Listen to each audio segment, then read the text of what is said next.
Chapter 1. The Bewildered Traveler. England, London, Woosley Orphanage.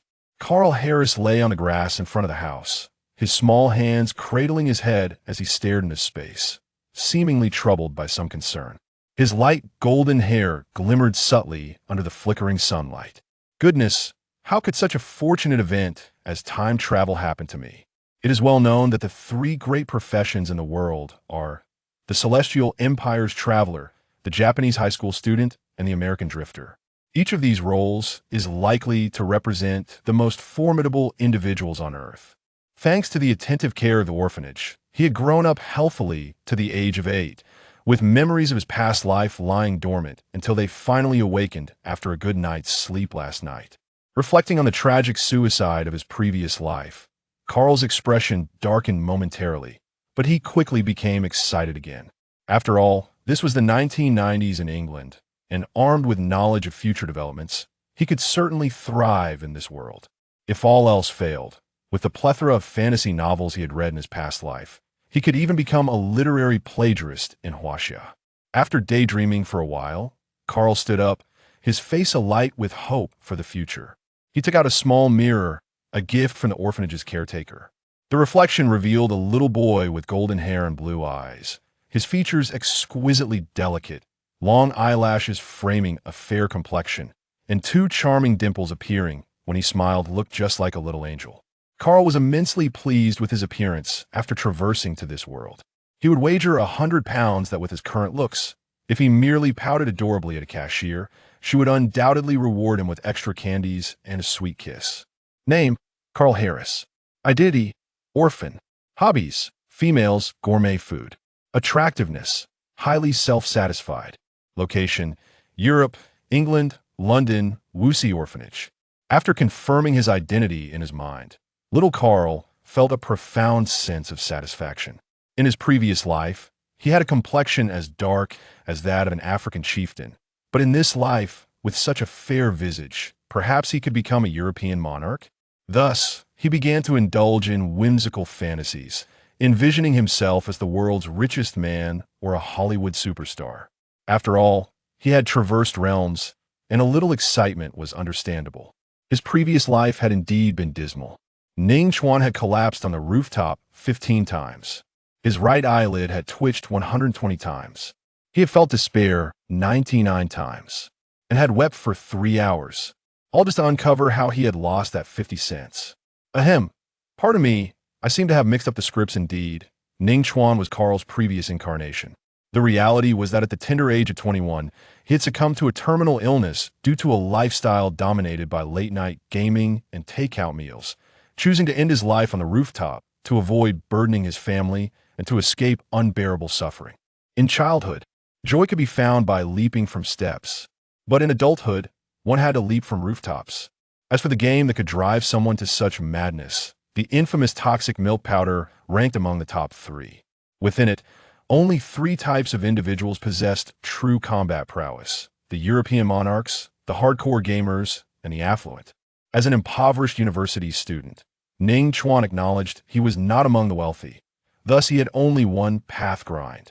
In his usual routine of relying on takeout and staying up until 3 in the morning, he had ground his way through countless raids, finally achieving graduation. Alas, his liver had paid the price: liver cancer, if one could comprehend. The director has treated me so well. Once I am successful, I must renovate this Woosley Orphanage, Carl contemplated quietly. Wait, Woosley Orphanage? Why does that name sound so familiar? I feel as though I've heard it somewhere before. Suddenly, Carl realized something was amiss. England, London, 1990s, Woosley Orphanage. He pieced together these names and pondered deeply. Oh my goodness, is this not the orphanage where Voldemort once resided in Harry Potter? Given the current circumstances, he appeared to be a complete muggle, with no extraordinary powers in this world. Even if he could live out his life using the knowledge and experiences from his previous life, that would be acceptable. However, this world seemed to harbor the existence of magic.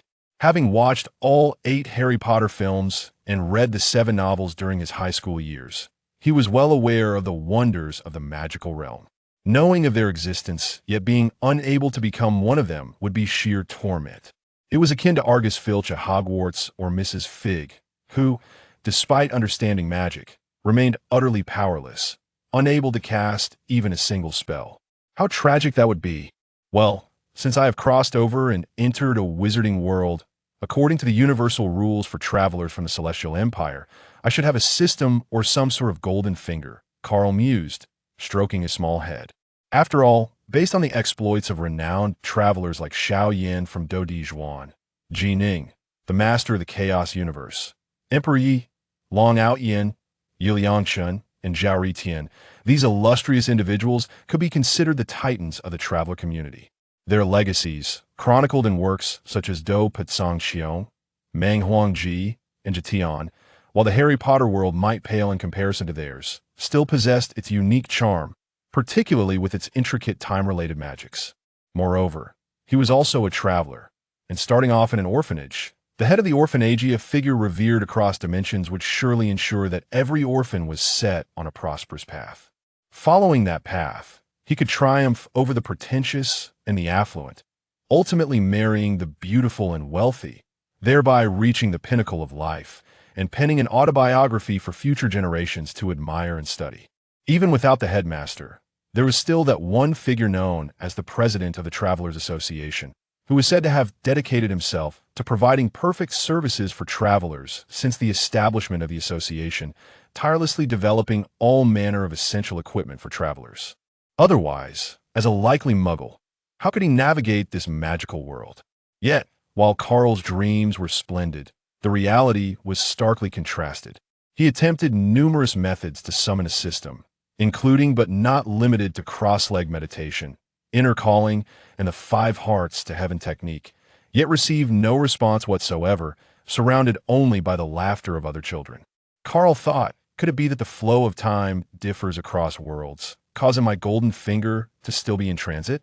He then raised his head, gazing skyward at a 45-degree angle, striving to prevent tears from streaming down his face as he mournfully pondered whether the headmaster had forsaken him, and whether the president had forgotten him too. At that moment, he observed a vibrant beam of light slicing through the sky, drawing ever closer. A shooting star? No, wait, what shooting star appears in broad daylight? That's a meteor. No, that's incorrect. Why is the meteor's tail so colorful? As he scrambled to evade, the radiant light shot directly into his forehead. Ding! Your golden finger has arrived. Welcome to the DNF system. Chapter 2, DNF System 1. Esteemed traveler from the Celestial Empire, your external assistance has arrived. The DNF system is at your service.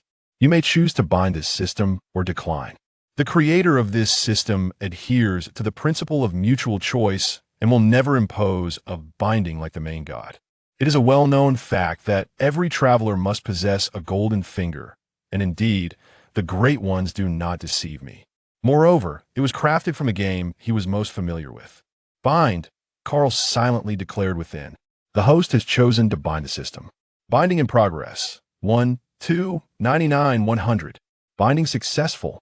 I am an intelligent entity created by great existence. You may call me Xiao Q. I shall now explain everything, including but not limited to system details. A mechanical, synthesized voice echoed in Carl's mind. Please select your initial profession. The following professions are gender neutral: priest, demon swordman, gunslinger, fighter, night stalker, dark knight, mage, guardian, magic gunner. Hey, what about the creator? Wasn't there also a creator? Why is it missing? Carl inquired, puzzled by the system's utterances. The creator has been categorized under the mage profession due to its unique nature. If professions are gender neutral, and the mage category includes the creator, does that not imply that choosing mage allows access to skills from 11 different job classes? Yes, however, a cost must be incurred. My duty is to convey the system's rules after explaining. I shall depart this world, leaving your development to your own discretion. All right, I choose the mage profession. Carl replied without hesitation. After all, this was a magical world. Would he really choose to be a demon swordman? Transitioning into an Azura would leave him blind, and the Sword Soul and Berserker classes appeared grotesque. As for the Demon Slayer, he certainly did not wish to become something neither human nor ghost. Becoming a demon swordman at Hogwarts? Would he then wield a wand with his left hand while brandishing a sword with his right? As for the gunslinger, he also passed on that. Where would he procure the materials to craft those weapons? As for the priest, sorry, Carl was not adept at that either. And he is well aware that in DNF, the magician is truly formidable, the eternal moment, and the Istha battle spirit epitomized the melee mage.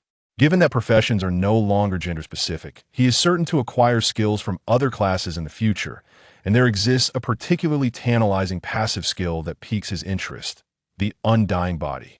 Upon death, one can resurrect after regaining a certain amount of HP. However, upon revival, the use of any consumables is prohibited, and one can only recover 100 health points in a brief period. Although if one is attacked and dies again during the recovery, automatic resurrection will not be possible. This skill undeniably qualifies as divine. He does not possess the ability to learn Voldemort's soul-splitting technique to create Horcruxes after all. One's life is singular and precious at all times. When foes exhaust their trump cards to vanquish you, yet you revive in an instant and recover full health after a brief retreat, their frustration will surely be palpable. Before delving into the world of Harry Potter, he envisioned wizards as mysterious and elegant, resplendent and powerful. However, after viewing it, he mused, the wizards in this narrative appear rather lackluster, their damage output disappointingly low. Conversely, the magicians in DNF perfectly embody Carl's inner vision of what a true wizard should be. Chaos Walker, a seeker of the hidden realms of chaos and twisted time, defying all constraints of reason in a reality that oscillates between sanity and madness. I shall tread upon the winding path of truth, unyielding in my journey. Lunar Eclipse, a grand magician who summons mightier familiars to battle, forging pacts with the monstrous beings that dwell beyond the moon. Istha battle spirit, a melee mage who condenses the power of radiant patterns and absorbs the essence of Bana for his second transformation. Whimsical spirit, a mischievous magician who employs the enhancement of homunculus to shatter the taboos of sorcery. Goddess of the Dark Moon, a master of curses and puppetry, the progenitor of curse magic, wielding all forms of hexes and enchantments at will. Is it a curse or a blessing? You shall guess. I desire this world to bend to my whims. Elemental Holy Spirit, an orthodox magician proficient in high-damage elemental spells, adept in long-range and area attacks. Blood Abyss Lord, the boiling blood within is not merely power. A magician who unravels the essence of blood. You insignificant creatures are fit only to crawl beneath my feet. Wind God, the wind sweeps across mountains and rivers. Blood stains the stars. I shall ultimately be myself, a magician who masters the might of the tempest, the sovereign of the skies. Eternal moment. Can the frozen heart once again flow with fervor? Deep within the piercing cold, true eternity must surely lie hidden. These are the true magicians in the presence of such mages. Voldemort may not even be worthy of receiving a single spell. May I confirm that the initial profession is set as magician? Once confirmed, it cannot be altered. Confirmed. As Carl's resolute voice resonated, a warm energy gradually enveloped his being. This was the power of magic. His body involuntarily levitated into the air, and his ears elongated, resembling those of an elf. The original mages of the demon realm in Arad possessed the bloodline of elves. The onlookers seemed oblivious to the transformation, engrossed in their own pursuits. The metamorphosis continued. His once fair skin turned pale, his hair transitioned from a light golden hue to icy blue, then to a soft green interplay of elemental forces. At last, the transformation concluded, and his long elven ears reverted to those of an ordinary human, while his hair gradually shifted back to its original light golden color. Transformation complete. Now, please access the attribute panel. Name, Carl Harris. Age, 8 years. Stamina, 30. Magic power, 120. Mage level, Magic Apprentice. Intelligence, 135. Note: a magician's ultimate magical power is contingent upon intelligence. Gold, 0. Profession, magician. Overall, a fledgling mage whose destructive capability may be inferior to that of a Siberian husky. Congratulations, host. You have acquired the passive skill Undying Body and learned the active skills Magic Whirlwind and Heavenly Strike.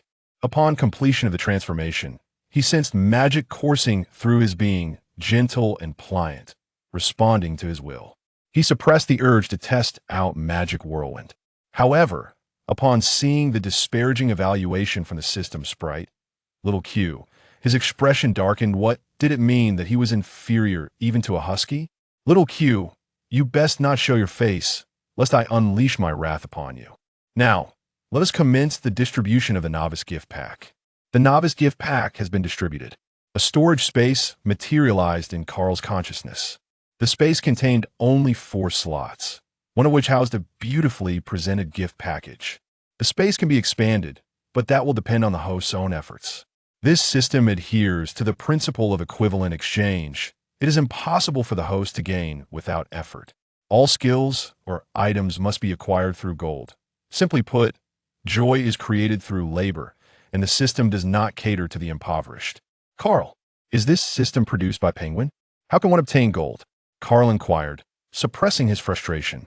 Since we are in a magical world, only magical currency can be exchanged for gold, and the exchange rate will be determined by the system. Chapter 3, DNF System 2. Weekly sign-in feature. The host can sign in daily with the system. Upon uninterrupted sign-ins for a week, a lottery function will be unlocked. Titles. The title panel will open once the host meets the requirements for the first title. Shop. The host can use gold exchange from the system to purchase items from the shop. System. Wait a minute. Why is the shop grayed out and inaccessible? In order to prevent unrealistic expectations from the host, the system mall will be activated once the host accumulates 1,000 gold coins, and it will offer items priced at no more than double the host's gold coin amount, as explained in a mechanical, synthesized electronic voice. Carl had not been angered by this system for the first time. It was evident that it looked down upon him, a mere pauper.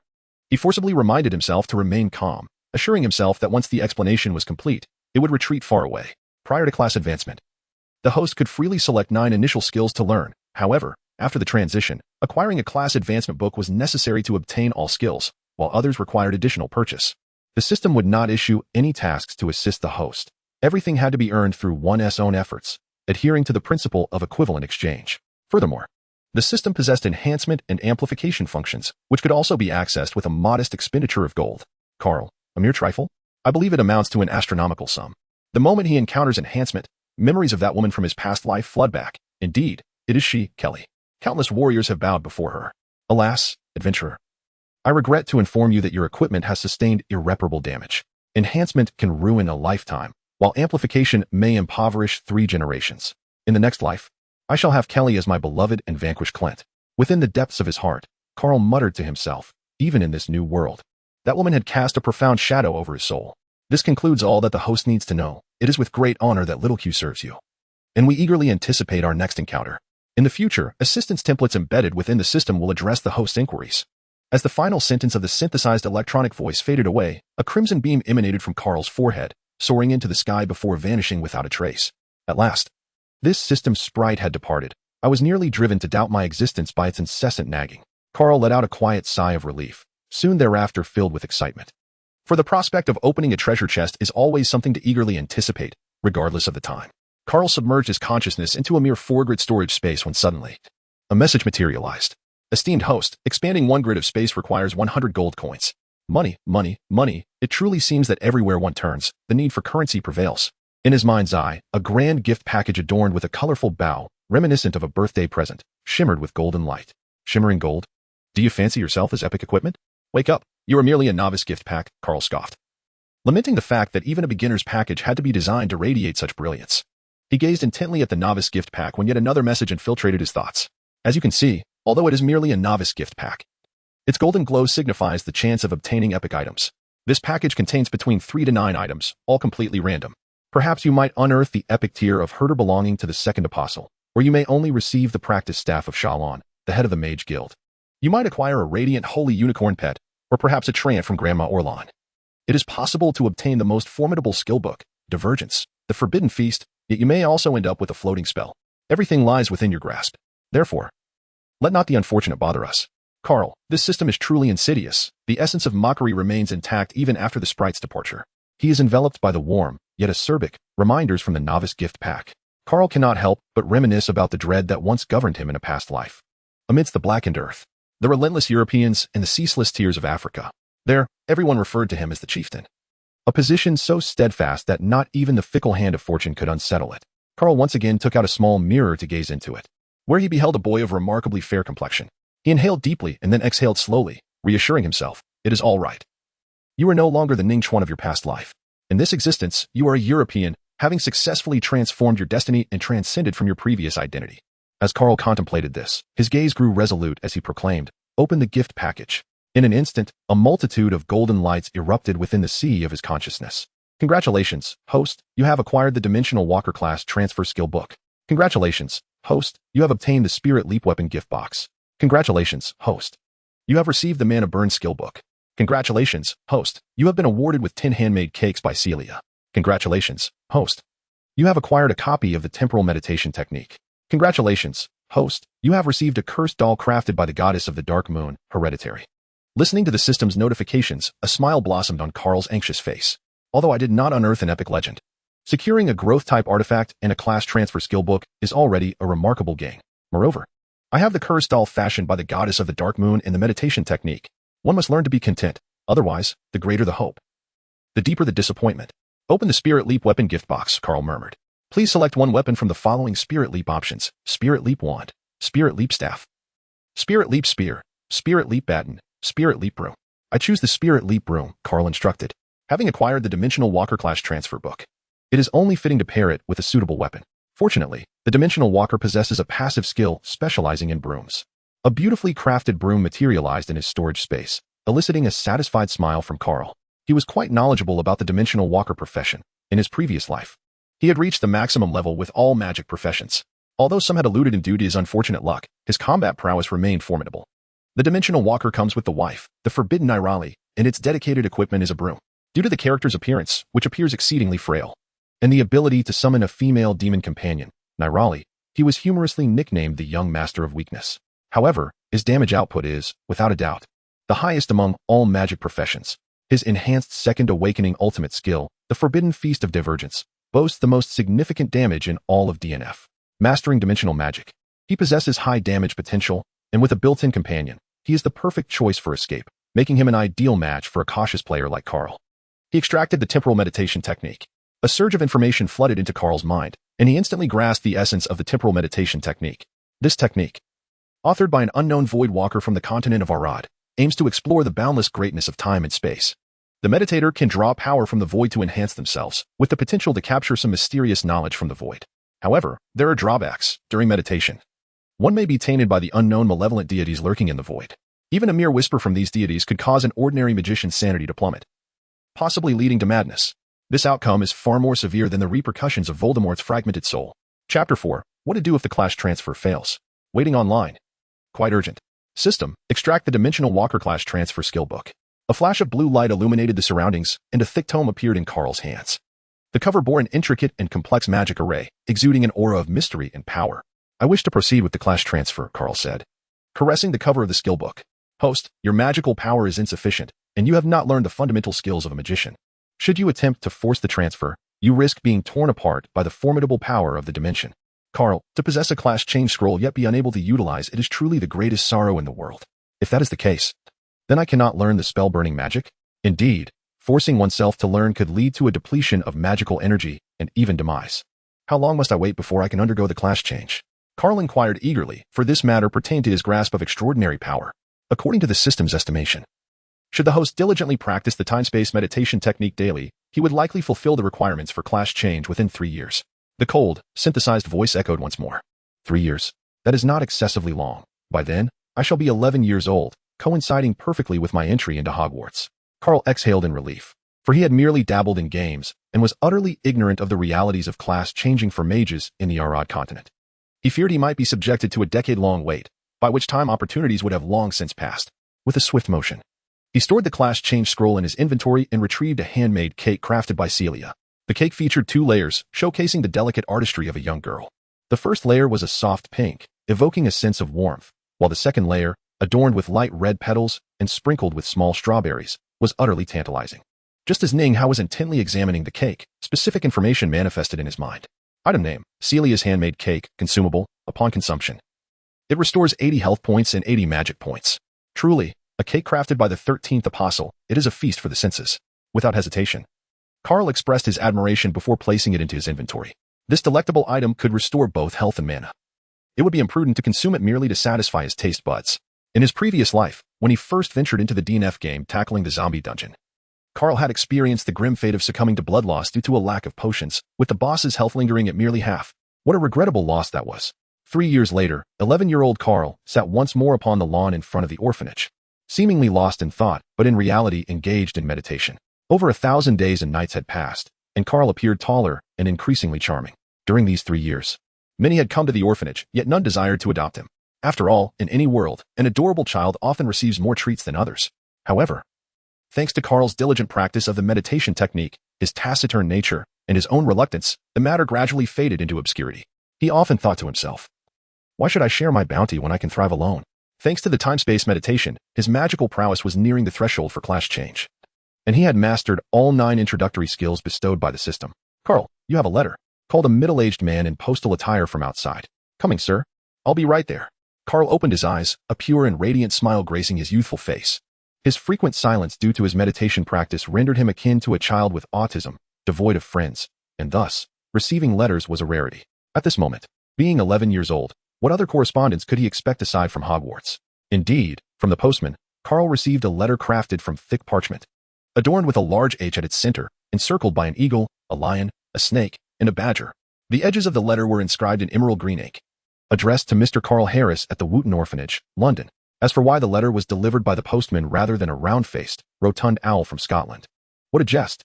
This year marked the entry of the great savior of the wizarding world, Harry Potter, into Hogwarts. Surely, all the owls in Hogwarts would be perched upon number 4, Privet Drive, with no time to deliver letters to mere passers-by. A blue radiance coalesced in Carl's hands, forming a diminutive ice sword, a fundamental skill for a male magician known as the Ice Spirit Blade. With utmost care, he utilized this icy weapon to break the wax seal on the letter. Having watched all the Harry Potter films and read countless fan fictions in his previous life, he could even recite the letter's format and content by heart. Hogwarts School of Witchcraft and Wizardry Headmaster, Albus Dumbledore, President of the International Confederation of Wizards, President of the Wizarding Association, First-Class Magus of the Order of Merlin, dear Mr. Carl Harris. We are pleased to inform you that you have been granted admission to Hogwarts School of Witchcraft and Wizardry. Enclosed is a list of required books and equipment. The term is set to commence on the 1st of September. We await your OLS reply by July 31st. Yours sincerely, Deputy Headmistress Minerva McGonagall. Following this was an appendix of textbooks and a list of essential items for new students. Uniform, required for first-year students. 3 plain black robes. A plain black pointed hat for daytime wear. A pair of protective gloves, made of dragon hide or similar material. A winter cloak, black, with silver fastenings. Please note, all student attire must bear a name tag. Textbooks to be prepared by all students. Standard spells.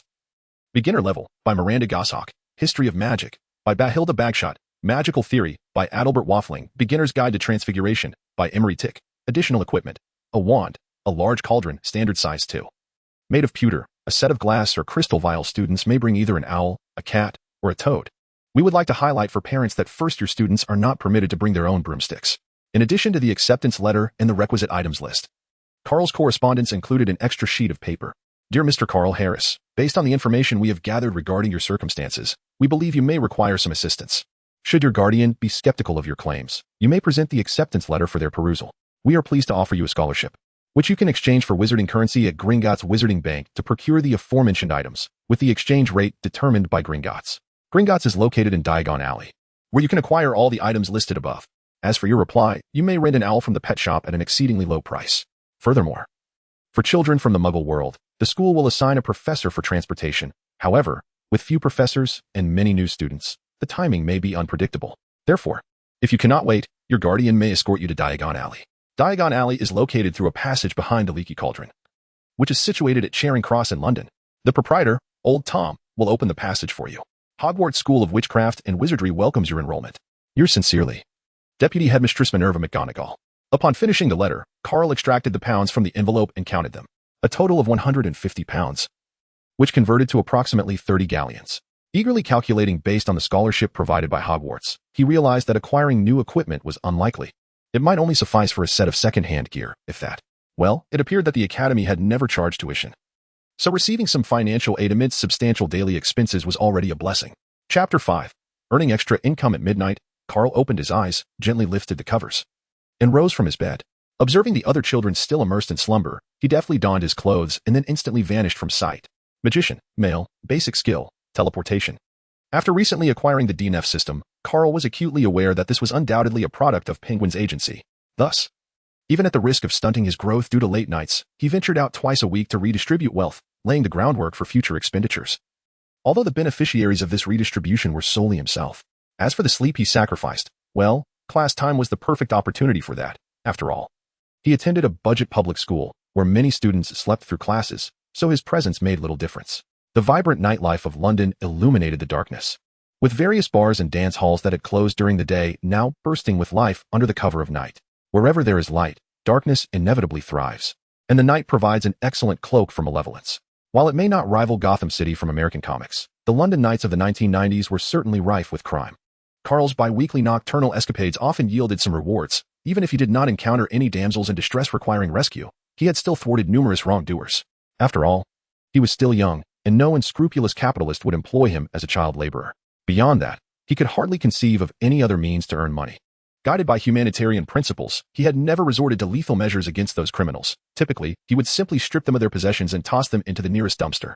However, it appeared that this time, he would have to break that rule. Bang! A sharp gunshot pierced the night air. And Carl's eyes sparkled with excitement. There was a gun involved, and it seemed this evening would be lucrative. Subsequently, a young man sprinted into his line of sight, clutching a woman's handbag and a smoking gun that he had yet to return to his pocket. It was clear who the perpetrator was. Magic shield. Carl softly sang a melody, enveloped in a faint azure shield. After all, his opponent wielded a firearm. A single bullet to the head, even with his immortal essence, was an experience he wished to avoid once more, along with the accompanying sensations of pain and the specter of true death. Just as he completed the incantation for his shield, poised to unleash a magical whirlwind to topple his assailant, he was caught off guard as the ruthless adversary raised their hand again, eschewing any further conversation and instead pulling the trigger with determination. The dark muzzle exhaled a malevolent flame, and a high-velocity bullet hurtled towards Carl with alarming speed. Goodness, to open fire without hesitation, truly a cold-hearted individual. Carl couldn't help but exclaim. Although he had been immersed in the underworld for 3 years and had encountered a myriad of ruthless criminals, he had never before encountered a werewolf so ferocious. However, such considerations proved futile. No matter how fierce one might be, death awaited all. Carl dismissed the notion of casting a magical whirlwind to stun him and instead began to prepare for the incantation of Jack's explosive spell. As for the bullet that was shot towards him, it struck the thin layer of blue shield with a soft pop, nearly causing the shield to dim slightly before vanishing entirely, as if the projectile were nothing more than a small pebble. WDF. The assailant gasped, having witnessed the blue shield glow around Carl and the subsequent disappearance of his bullet. Yet, Carl would not grant him a second opportunity to fire. A fireball, resembling a pumpkin, hurtled directly towards the man's face. In an instant, the assailant was consumed by flames, reduced to ash. With a wave of his hand, Carl summoned a magical whirlwind to obliterate any remaining traces. I had merely intended to incapacitate you, but you chose to court death by firing your weapon. Well, now your ashes shall be scattered. Sigh, was it not better to live? There is no issue with taking a life, after all. Carl maintained that it was the other party who initiated the confrontation. I was simply forced to retaliate in self-defense. Carl shook his head as he gazed upon the impeccably pristine crime scene. Carl expressed that he is merely an 11-year-old child, possessing no skills beyond the realms of murder, thievery, and treachery. Must one resort to such ruthlessness and draw a weapon so readily? The battle concluded in a mere 25 seconds, earning a rating of SSS, an impeccable level, along with a reward of 1 card flip opportunity. The system's prompt followed suit, which is part of what captivated Carl to this line of work. Victorious battles grant the chance to flip cards. Although the system incessantly insists that everything must be exchanged for gold coins, it is not entirely the case. Even though most of the time he flips cards to reveal worthless items like obsidian or crumbled bones, every little bit counts. One must seize the opportunity, for who knows when fortune might favor him. In his previous life, the finest card he ever flipped came post-battle at the city of Bakel, where he acquired a fake pig set, which is a light armor shoulder piece from the Gracia family relic series. He was astounded that card flipping could yield such treasures. In his mind's eye, 8 golden-hued cards materialized. However, the 4 cards at the bottom were distinctly more exquisite than the 4 above, as the former required gold coins to unlock. The system firmly refused to entertain negotiations, demanding 2,000 gold coins for each card. Carl casually flipped open a card, not expecting to uncover anything of worth, merely indulging in a fleeting thought. To his astonishment, a system notification chimed. Congratulations, host, you have obtained the purple flame robe. Rare. Well, I really did uncover something remarkable, Carl exclaimed. System, hasten to display its attributes for my perusal. Name, purple flame robe level, rare magical defense, 23 intelligence, for spirit, 5 casting speed, 0. 5 additional features, tailored fit, automatically adjusts size according to the wearer's measurements and can transform into any garment. Spotless clean. The purple flame robe will automatically eliminate stains. What a splendid item. Although such attributes would have been deemed insignificant in Carl's past life, those 2 additional features are undoubtedly essential for the idol. Extract the purple flame robe. With a mere thought, Carl conjured a magnificent robe that materialized in his hands. The garment, resplendent in deep violet and ebony hues, exuded a luxurious smoothness and unparalleled comfort. Mysterious purple flames danced within its intricate runes, subtly revealing themselves, while golden trims adorned the edges, adding to its exquisite grandeur. Carl, filled with exhilaration upon seeing his prize, promptly shed his garments and donned the resplendent purple robe. The robe's silky texture enveloped him, providing an exquisite comfort. After a moment's contemplation, he transformed the robe back into his original attire, casually wiping his hands on the ground, which had gathered some dust. To his astonishment, the garments bore not a single stain. Indeed, this was a marvel of magic. He then cast his gaze towards the alley where the villain had been incinerated, pondering if he had neglected something important. To his dismay, it dawned on him that while the man had been dispatched, the spoils remained unclaimed. How foolish of him to have incinerated the individual without retrieving the money. This venture had been in vain. Chapter 6. The Dimensional Traveler and Harry Potter on a moonless night, filled with tempestuous winds. Carl arose from his bed, peering out at the storm. As lightning illuminated the sky and rain pattered against the curtains with a rhythmic cadence. After 3 long years, he had finally arrived at this moment. Gazing at the ancient, mysterious spellbook in his hands, he murmured with palpable excitement. Indeed, he had fulfilled the fundamental requirements for his class change. With a sudden crack, he vanished from his bed in an instant. Undertaking a class change necessitated a secluded locale. In the outskirts, within the confines of an abandoned cabin, Carl arrived after several instances of teleportation. The storm raged on outside, destined to witness the birth of the world's first dimensional traveler. System.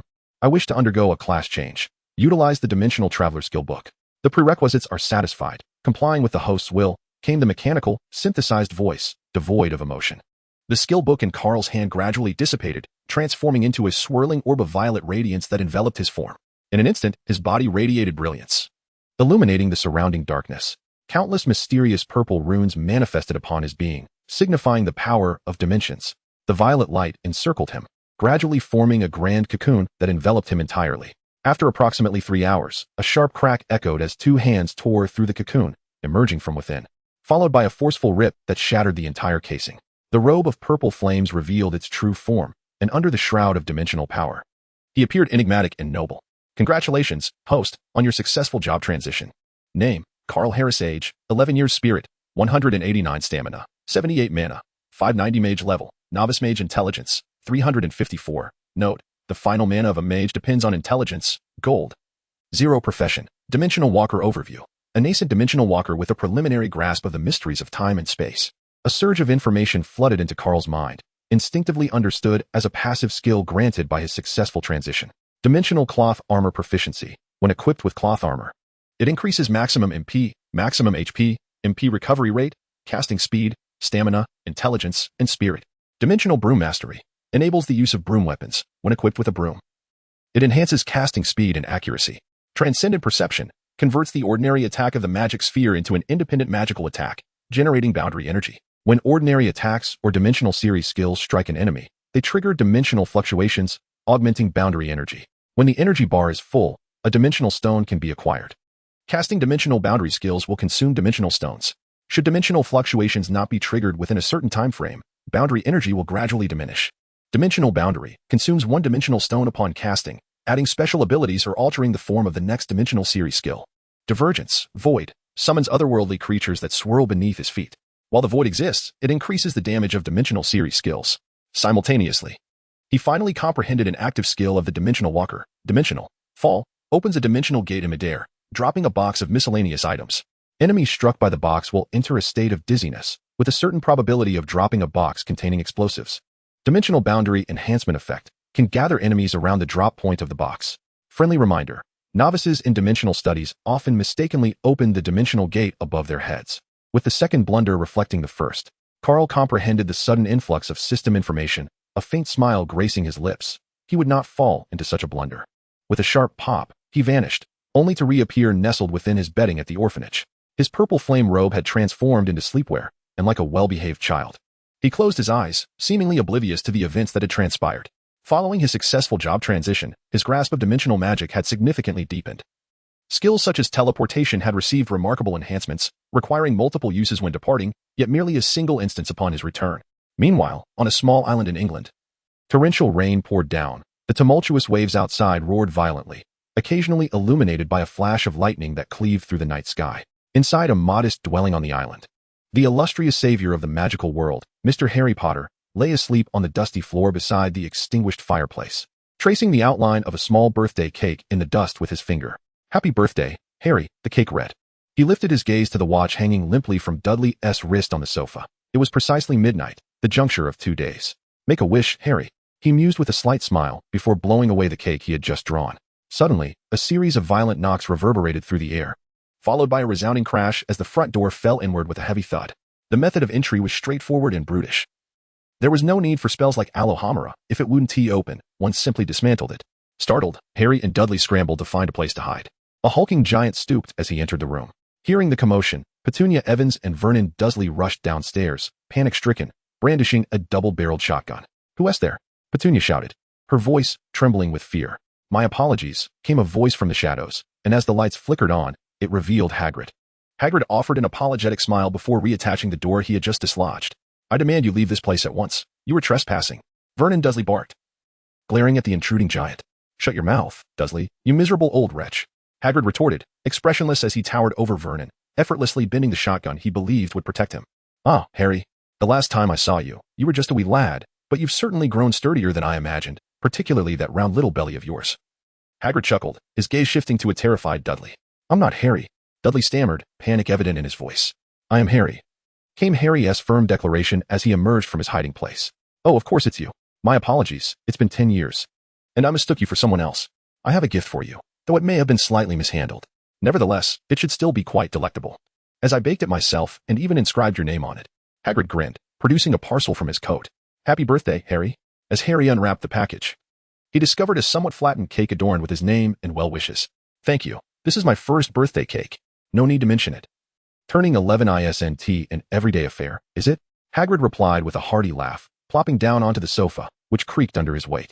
Hagrid then retrieved his umbrella and tapped it twice against the fireplace, igniting the flames, leaving Harry in stunned silence. "Excuse me, may I ask who you are?" Harry inquired, his tone laced with curiosity. "Rubius Hagrid, keeper of keys and grounds at Hogwarts. Surely you've heard of Hogwarts. Your acceptance letter has already been sent." "I'm sorry, sir, but I don't know," Harry answered honestly. "Have you never wondered where your parents learned their magic?" "Learned what?" Young Harry replied, bewildered. "You are a wizard, Harry," Hagrid said, leaning in with an air of mystery. He then produced a letter and handed it to Harry. "Dear Mr. Harry Potter, we are pleased to inform you that you have been accepted at Hogwarts School of Witchcraft and Wizardry," Harry read aloud from the letter. "You knew and yet never told me?" Vernon shouted in a fit of rage upon hearing Harry's words. "Why didn't you tell me?" Harry exclaimed, equally agitated. "Of course we knew. You're just like that sister of mine. Think of how proud my parents were when she received her letter. Oh, we're going to have a witch in the family. But I alone knew her true nature. She was nothing but a freak. Then she met that Potter. And you were born. I knew then you were just like her, another freak. In the end, she blew herself up, which is why we had to take you in." Petunia interjected, arms crossed, her tone dripping with disdain.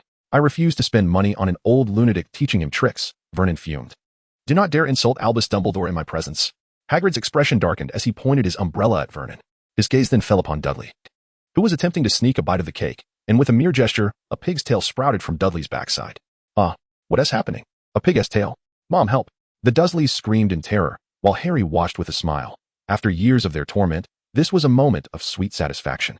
"Please do not inform anyone at Hogwarts. They've forbidden me from using magic," Hagrid whispered gently to Harry.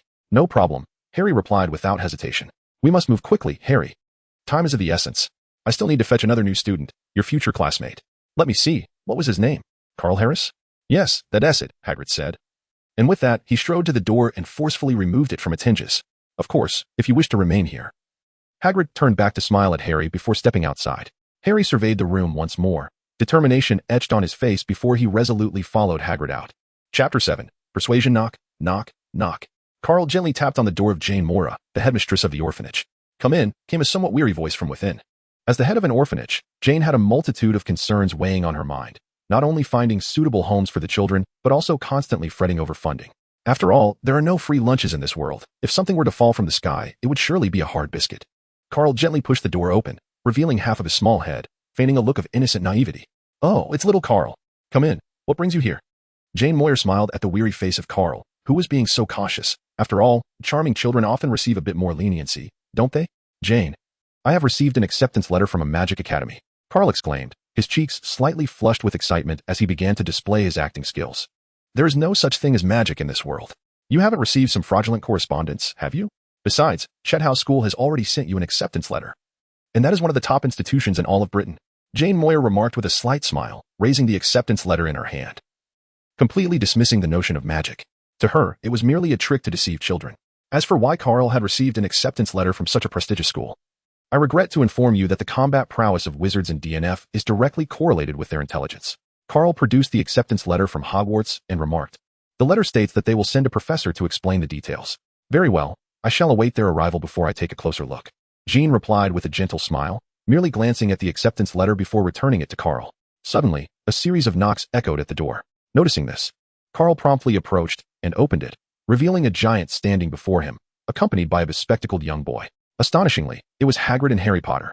Carl felt a jolt of surprise within, yet his expression remained utterly unchanged. Carl had previously contemplated how to approach Harry Potter upon entering Hogwarts, but he never expected that Harry would come to him directly. Harry Potter, the most enigmatic and precious asset of Hogwarts, had endured profound neglect during his childhood due to the abuse from the Dursleys, which left him longing for affection and thus highly susceptible to forming emotional bonds. In the original narrative, Ron was so captivated by Harry after merely sharing a ride on the Hogwarts Express that he resolutely refused to consider Slytherin. Gaining his friendship would unlock an abundance of resources not only within Hogwarts but also throughout the entirety of the Ministry of Magic in England. This would subsequently unveil a plethora of side quests and alternate scenarios at Hogwarts, such as the Philosopher's Stone, the Chamber of Secrets, Peter Pettigrew, Dumbledore's office, Hagrid's hut, the Forbidden Forest, and the Marauder's map belonging to George and Fred. Carl had long recognized that the system was a veritable cash cow, without spending money. The aspiration to grow stronger was utterly unattainable. Thus, it was imperative to involve him in the quest for magic stones. Indeed, wealth equates to power. The ability to transmute stone into gold, what an extraordinary force that is. Yet, one must tread carefully under the watchful gaze of that old, bespectacled Dumbledore. Without a legitimate reason for any undertakings, one might find themselves swiftly met with dire consequences. Carl estimated that in order to confront the formidable old dang, he would need to master the 45 ultimate skills. Moreover, the multitude of dungeons implied an abundance of monsters to battle. Without monsters, how could one gain experience and rewards? Furthermore, the final boss, Voldemort, would undoubtedly drop valuable treasures upon defeat. "May I inquire what brings you gentlemen here?" Carl feigned confusion as he spoke. "I am Rubius Hagrid from Hogwarts School, here to fetch a child named Carl Harris," Hagrid replied with a smile. "Ah, I am Carl Harris. Please come in." "Our headmaster wishes to consult with you," Carl said, his expression one of innocent curiosity. "And who might this be?" he inquired, glancing at Harry Potter. "I am Harry." "Harry Potter," Harry shyly introduced himself. "Hello, Harry. I am Carl Harris. It is a pleasure to meet you." Inside Jane Moyer's room, Hagrid and Jane sat across from one another. Jane turned to glance at Carl, who understood her cue and stepped outside to pour 2 cups of water, placing them beside the two before quietly standing beside Jane. "Sir, would you kindly elaborate on this magical academy you mentioned?" Jane asked, taking a sip, her face a mask of skepticism. "Oh, certainly. Hogwarts is the finest magical academy in all of Britain, primarily teaching students the art of magic and how to wield and control it. Currently, the headmaster is the greatest in Hogwarts history, Albus Dumbledore," Hagrid said, a glimmer of reverence shining in his eyes as he spoke of Dumbledore. Though Hagrid served merely as the keeper of keys, he occasionally assisted in escorting new students from the outside world, as the few professors at Hogwarts were often too occupied to manage everything alone. Thus, he was accustomed to such matters, as every Muggle parent invariably inquired about safety. "I beg your pardon, sir, but I am unaware of any school in all of England that teaches the elusive art of magic, and I have never heard of Hogwarts," Jane replied, pursing her lips, a hint of anger creeping into her expression as she suspected Hagrid was deceiving her. "Given Carl's academic performance, I would select a prestigious secondary school for him. Just recently, I received an acceptance letter from Sheathos School, which charges no tuition fees." Jane then shifted her gaze to Carl, who stood silently beside them. "Well, headmaster, I believe what Mr. Hagrid says could indeed be true," Carl interjected, realizing he needed to take action. He extended his palm, and a small water sphere gradually formed above it. Jane Moyer stood, her eyes widening in astonishment. She knew full well that Carl had been empty-handed moments ago. And this small water sphere was miraculously floating in midair. Ah, I never expected young Carl to grasp some magic even before enrollment. You will surely excel at Hogwarts, Hagrid exclaimed, his eyes lighting up. He then produced his red umbrella and lightly tapped it on the table, deciding to add a flourish. Leviosa, he pronounced. And the small table before him began to float, aligning itself parallel to the water sphere Carl had conjured. Now do you believe? Carl and Hagrid said in unison. While Harry, having witnessed the wonders of magic the previous night, was no longer astonished. Goodness, Jane Moyer gasped, now fully convinced of their claims. She wearily returned to her chair and drained her glass. Once she had somewhat calmed herself, she spoke in a tone imbued with a strange reverence. Will Carl learn more magic in the future? Perhaps similar to the spell that levitated my table? Of course. That spell is quite simple. It is called the levitation charm. If Carl attends Hogwarts, he will learn it in his first year. Very well, Carl. Since you possess such remarkable talent, do not let it go to waste. I consent to this matter, Jane Moyer said, crouching down to stroke Carl's head with one hand while holding his hand with the other. Yes, I understand. And I will diligently study magic, he affirmed with a resolute nod. Seeing Jane Moyer's agreement, Hagrid felt relieved and began to share more about Hogwarts with everyone present. Carl, Harry, and Jane were savoring the moment. Well then, my young gentlemen, it is time to attend to business, Hagrid remarked with a smile as he stepped out the door. The grand shopping expedition in Diagon Alley commences now. Chapter 8. The Leaky Cauldron. All new students must procure a large cauldron and may also bring along an owl or a toad. On the streets of London, Carl, Hagrid, and Harry were making their way to the Leaky Cauldron. Hagrid, Carl, can we truly find these peculiar items in London? The young savior inquired with a hint of uncertainty. Provided you know where to look, you shall surely find them. There should be a mention of this location on your acceptance letter, Hagrid replied, his expression shrouded in mystery. Carl spread his hands, an innocent expression gracing his face, signifying that he was but a novice, utterly oblivious to everything. As he followed Hagrid's footsteps, the shops around them dwindled, and the once bustling streets gradually fell into a desolate silence. Carl was acutely aware that the destination of his journey was drawing near, as evidenced by the surroundings that attested to this fact. He understood that the peculiar circumstances prevailing in the precious real estate of London, the capital of England, were entirely the result of the significant deployment of protective charms and muggle-repelling spells in the vicinity. In a sense, from the distant east, this place could be regarded as a site of geomantic significance for ordinary people. Anyone who attempted to establish a business here would inevitably face bankruptcy, and indeed, this was the reality. He then came to a halt, pushed open an aged wooden door, and gestured invitingly as he stepped inside. After exchanging a glance with Harry, Carl followed suit. Upon entering the Leaky Cauldron, Carl's curiosity compelled him to scrutinize this renowned establishment within the wizarding world. However, it was evident that the ambience starkly contrasted with its illustrious reputation. The tavern was shrouded in darkness and filth, with scarce sunlight filtering through. And Carl would wager that had this establishment been situated in the human realm, it would have succumbed to bankruptcy long ago. His initial impression of the place was one of abject quality and crude demeanor. The patrons surrounding him donned eccentric attire, creating a cacophony reminiscent of a bustling marketplace. Carl harbored a fleeting suspicion that perhaps a drunken witch might collapse in the tavern at the witching hour, descending into a frenzied stupor, only to be discovered by some lecherous dark wizard. However, he quickly dismissed this notion, reasoning that such antics were unlikely in a locale that stood as one of the most scrutinized establishments within the entire wizarding community of Britain. The thought of such a scandal occurring here would undoubtedly attract immediate attention, prompting a wistful sigh from him. The imposing figure of Hagrid entered the establishment, instantly drawing the gaze of those present. Ah, Hagrid, is that you? Same old, inquired Tom, the proprietor, as he busily polished a glass with a grimy cloth. A shiver ran down Carl's spine at the sight. Good heavens, do wizards truly disregard hygiene to such a degree? He then scrutinized Tom from head to toe, noting the near total absence of hair, save for a few tenacious strands scattered sporadically atop his bald pate, resembling a decrepit walnut. In the flickering candlelight, Carl observed several wizards engaged in a game of wizard chess, one king brandishing a stool and shattering the head of an opposing knight. Bring a bottle of butterbeer, and let each of our young companions, Harry and little Carl, have a glass of pumpkin juice, Hagrid cheerfully declared, patting the shoulders of the two boys. This proclamation transformed Carl and his companions into the focal point of the entire Leaky Cauldron. All wizards, irrespective of age or gender, directed their attention towards them. Oh, it is Mr. Harry Potter. Welcome back. My heavens, tell me this is not a dream. Harry Potter has returned. Soon, wizards began to approach, fervently shaking his hand and engaging him in animated conversation. Harry Potter, encountering you fills me with indescribable excitement, exclaimed a wizard clad in a large headscarf, reeking of garlic. Quirrell, the antagonist from the first book. Surely, the dark presence behind him must be Voldemort. Should I not take the opportunity to vanquish Quirrell now, preventing him from further mischief? Carl feigned bending down to tie his shoelaces, all the while discreetly collecting a fragment of nail that Quirrell had carelessly dropped on the ground. Carl rose to his feet, discreetly tucking his hair back into his pocket, while simultaneously squeezing the cursed doll crafted by the moon goddess. Although this object might not be lethal to Voldemort, it would undoubtedly suffice to curse a Chilo. Curses require a vessel. While it is true that a wizard's name possesses magical properties when inscribed, obtaining specific birth dates or personal belongings would undoubtedly enhance the curse's effectiveness. Oh, Harry, Carl. Allow me to introduce you. This is Professor Quirrell, who currently teaches defense against the dark arts at Hogwarts. He will be your instructor henceforth, Hagrid announced to the two newcomers. Oh, it's a pleasure to meet you, Professor Quirrell, Harry quickly replied, extending his hand after hearing the introduction. A fascinating yet terrifying subject. However, I dare say you won't need to study it, Quirrell, or rather old Voldemort, smiled at Harry. At that moment, old Tom's butterbeer and pumpkin juice were also served. Here. Harry, Carl, as you are still underage, you cannot partake in alcohol. Pumpkin juice is quite a delightful beverage, and I trust you will come to adore its flavor, Hagrid said, placing the pumpkin juice before the two. Thank you, Hagrid, but I'm not thirsty just yet. Carl politely expressed his reluctance to partake in the beverage at hand. Gazing at the cup of pumpkin juice, its vibrant yellow hue appeared quite appealing. However, the image of old Tom wiping the cup with a rag extinguished any desire he might have had for the sustenance offered here. Truly, it was a testament to the British Empire that even the culinary delights of the wizarding world were so remarkable. I beg your pardon, I am unworthy of such indulgence. In stark contrast, Harry exhibited none of Carl's discernment.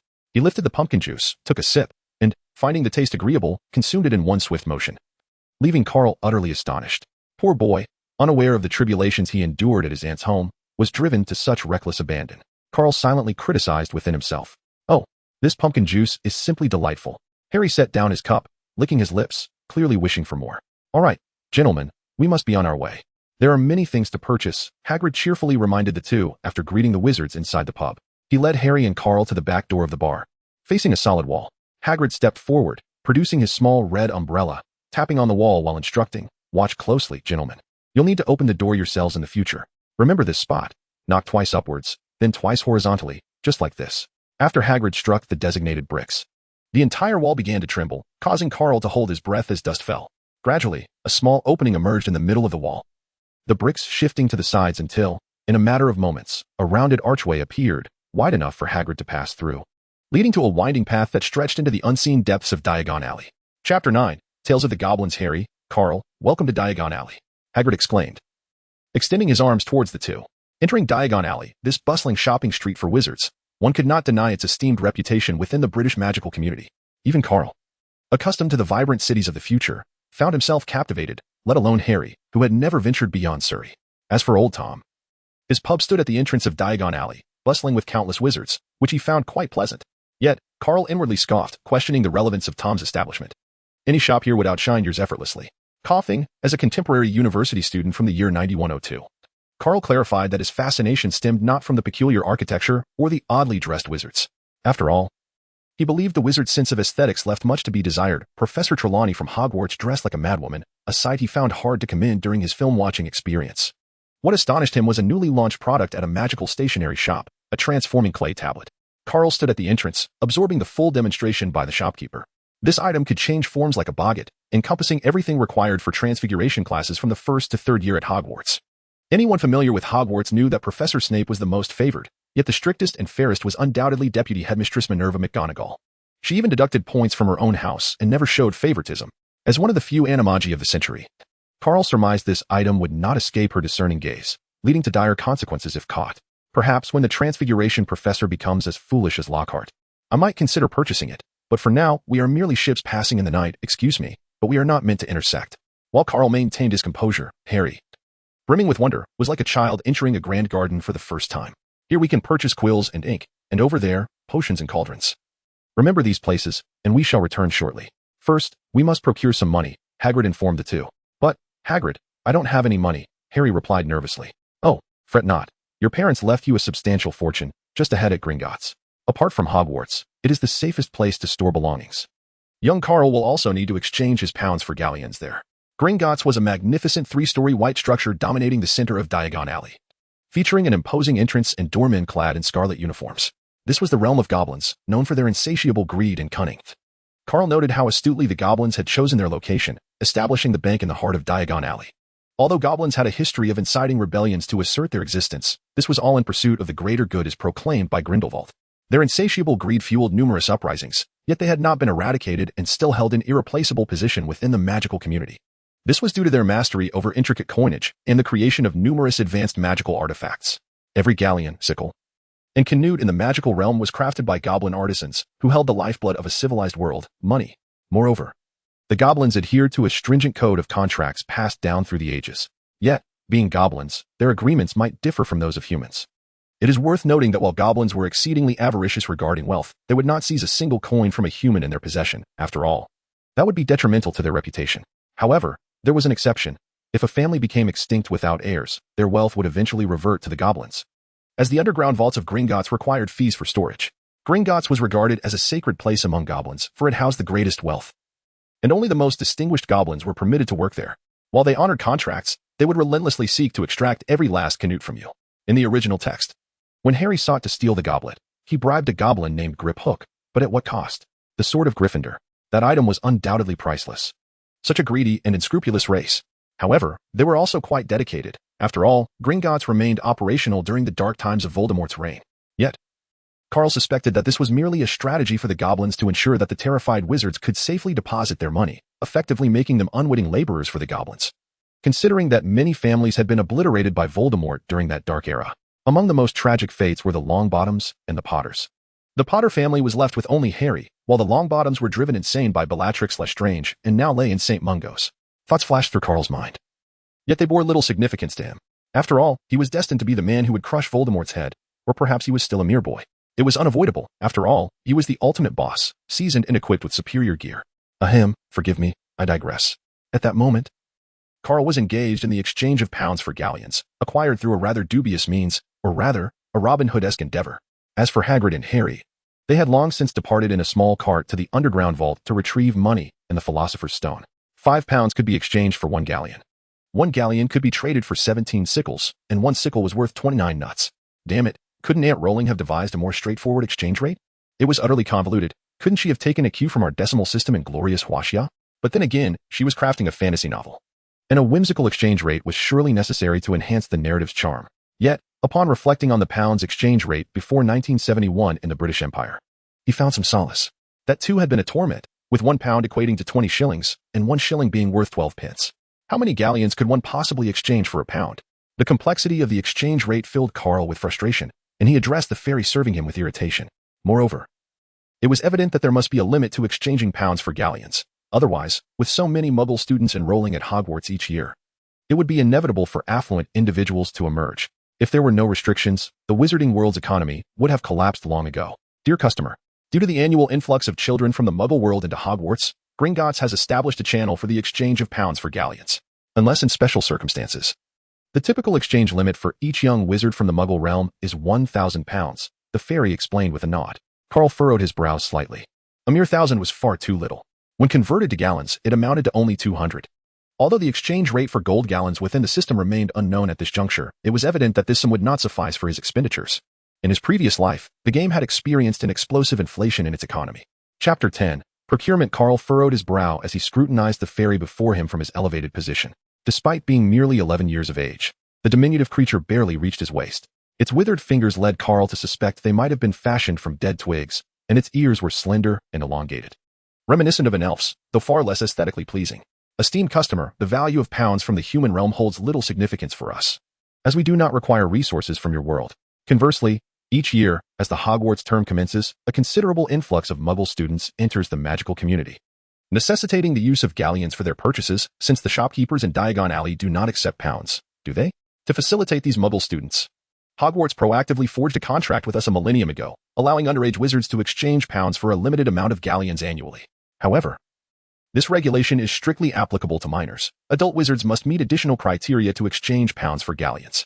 Each year, after we collect these pounds, we expend considerable effort to return them to the Muggle world, which is rather cumbersome.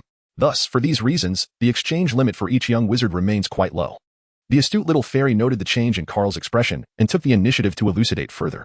Very well then, assist me in converting these pounds into galleons, Carl declared, pulling 1,000 pounds from his bag and placing them on the table with an air of ostentation, akin to a newly affluent individual. Although he had anticipated the exchange limitations, he was taken aback by their modesty. Merely 200 galleons a year was far too scant. It appeared that this money would have to be reserved for future exchanges.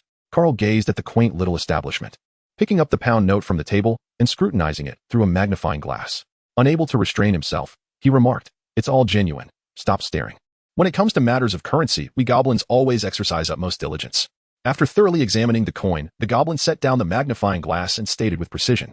Subsequently, it placed the pound into the safe and retrieved 200 gleaming galleons, arranging them meticulously upon the counter. "Time is money, my friend. Gringotts Bank eagerly anticipates your next visit." The goblin nodded and smiled at Carl. "Until we meet again."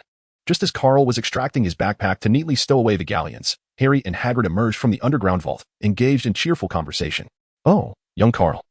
It seems you have exchanged for your galleons. Let us proceed with our grand shopping." Hagrid bellowed with laughter. Carl gazed at Hagrid's retreating figure, his large eyes immediately transforming into pools of longing, nearly drooling with anticipation. He was acutely aware that the Philosopher's Stone was currently in Hagrid's possession, an alchemical treasure. With the stone in hand, he could undoubtedly shatter the oppressive system that plagued him with an avalanche of galleons. The gold of the wizarding world differs significantly from that of the mundane realm. It is imbued with unique enchantments and meticulously crafted by the skilled hands of goblin artisans. Ordinary gold would simply not suffice.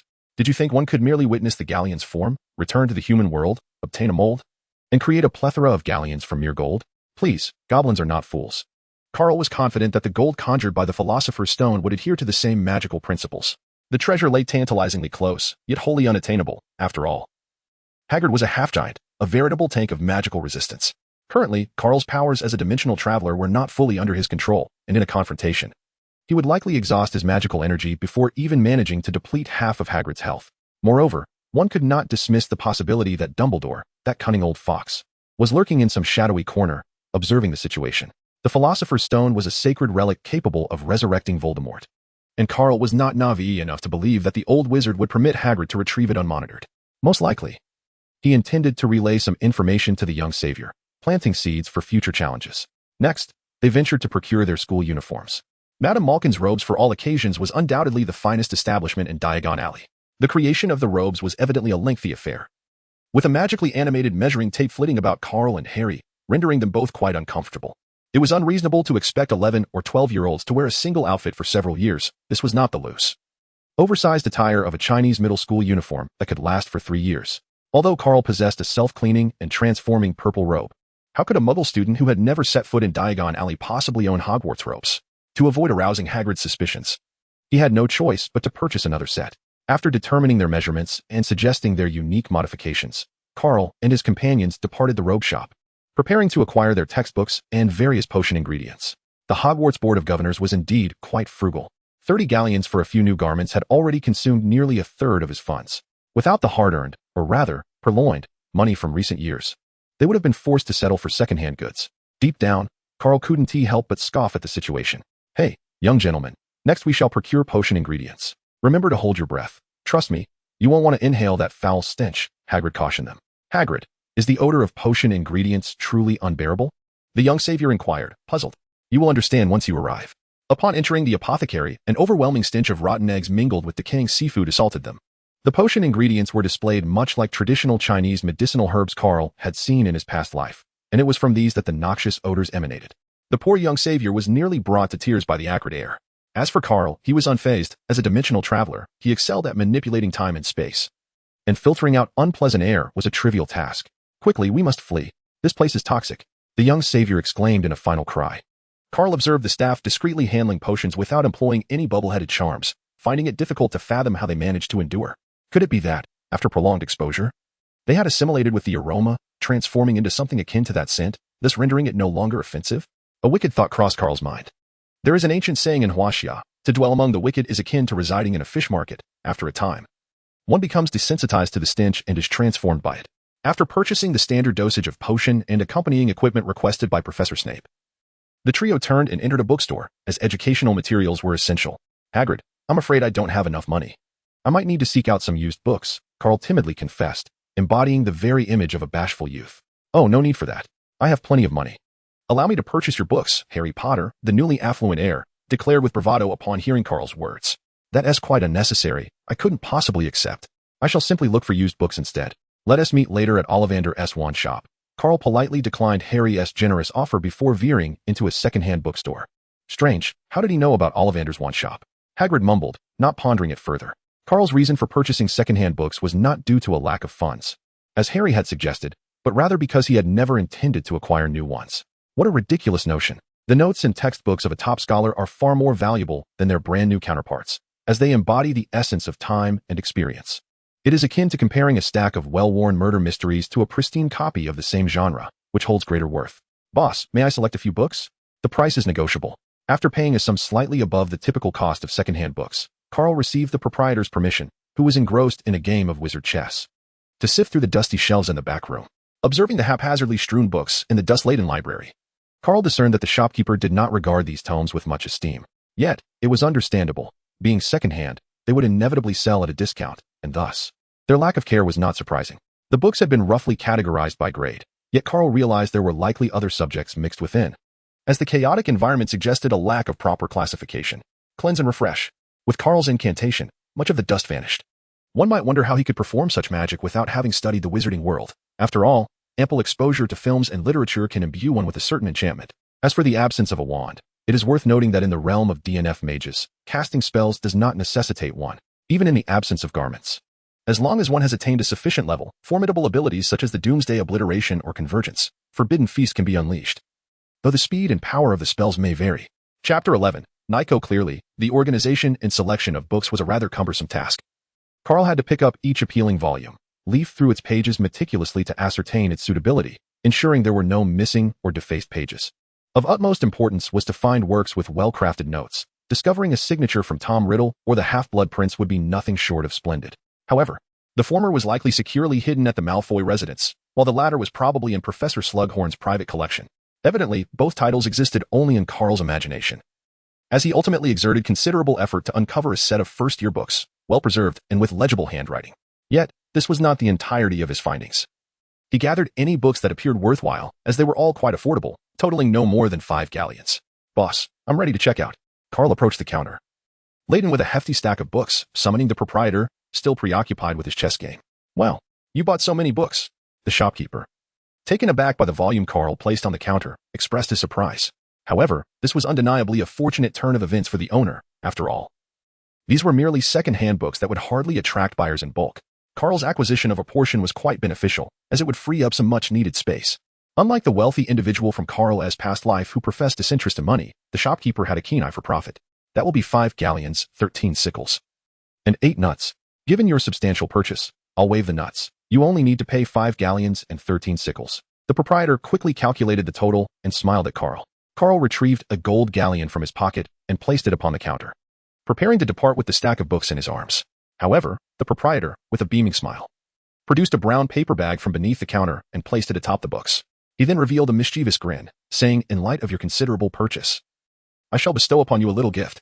Although this item is not typically meant for someone of your tender age, a galleon is a friend of mine. You are welcome to visit my humble shop again." What a ridiculous jest. Do I appear to be someone who reads such literature? Nevertheless, Carl was acutely aware that his current persona was that of a bashful youth, compelled to accept kindness graciously, and to express his gratitude when necessary.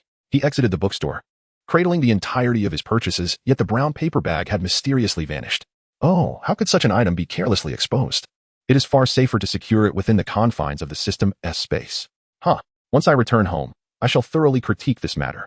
No, I must open it now and examine its contents.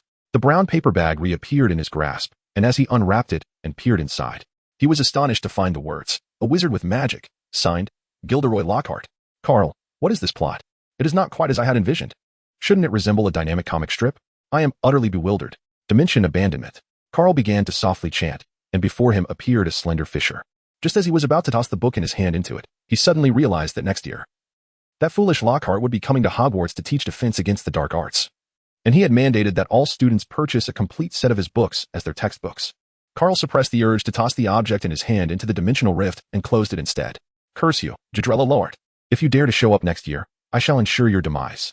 He thought to himself, I must also procure a storage box, otherwise, if I were to throw it into the system space, I would be at a loss to explain it to Hagrid and the others later. The bag shop was merely a stone's throw away. In a few swift strides, Carl arrived at the entrance. As the saying goes, you get what you pay for. And to him, The notion of inexpensive yet high-quality goods was a fallacy. A penny could only ever yield a penny's worth. In his possession was a modest suitcase, and the shopkeeper informed him that it only contained a spell that created a reduced space, with a mere doubling effect, while advising him against selecting such a substandard item. However, Carl retorted, I cannot opt for anything too costly, lest my persona as a destitute youth be shattered. From Carl's understanding, the wizarding world possessed numerous items capable of expanding space, and their high prices stemmed from the stringent regulations imposed by the Ministry of Magic, where producing such goods without a license could lead to imprisonment in Azkaban, setting aside the marvelously enchanted cases that came with built-in spaces. Even Hermione's self-crafted pouch was the size of 2 Harry Potters. At this thought, a humorous saying from his previous life flitted through Carl's mind. 1 Wang Xiaomei is equivalent to 2 stainless steel basins. The players of the celestial realm collectively wept in despair. The tainted milk powder has caused me considerable distress.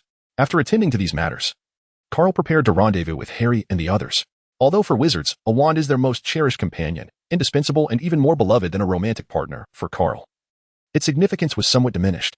The wand might not withstand the immense magical power he would wield later, according to the DNF system. Could those exalted mages truly channel their second awakening merely through an ordinary wooden stick and a few magical materials? Oh, what an international joke. It was likely that such a wand would be the first to shatter under the strain of overwhelming magic, leading to Carl being engulfed by the backlash of his own power. While it was possible to forcibly interrupt skills in the DNF game, this was the real world, and Carl could not guarantee he would have the same ability in the future. Most critically, every wand was imbued with a trace charm that detected the spell-casting activities of young wizards outside of school. Should a minor dare to cast spells beyond school grounds, the Ministry of Magic would apprehend them without fail. For Dimension Wanderers, who inherently delighted in chaos, and for Nyarlathotep, the embodiment of one of the 3 great old ones of the Cthulhu mythos, not causing trouble was a task more challenging than death itself. It is well known that within the endless multiverse, Nyarlathotep thrived on chaos, manifesting in myriad forms and reveling in tumultuous events. However, there was little one could do to deter him, for should he be provoked, his true form would descend, bringing ruin to the world itself. Do you see that swirling mass of black mist on the ground? Yes, that is your beloved, Nyarlathotep, the writhing chaos of the Cthulhu mythos.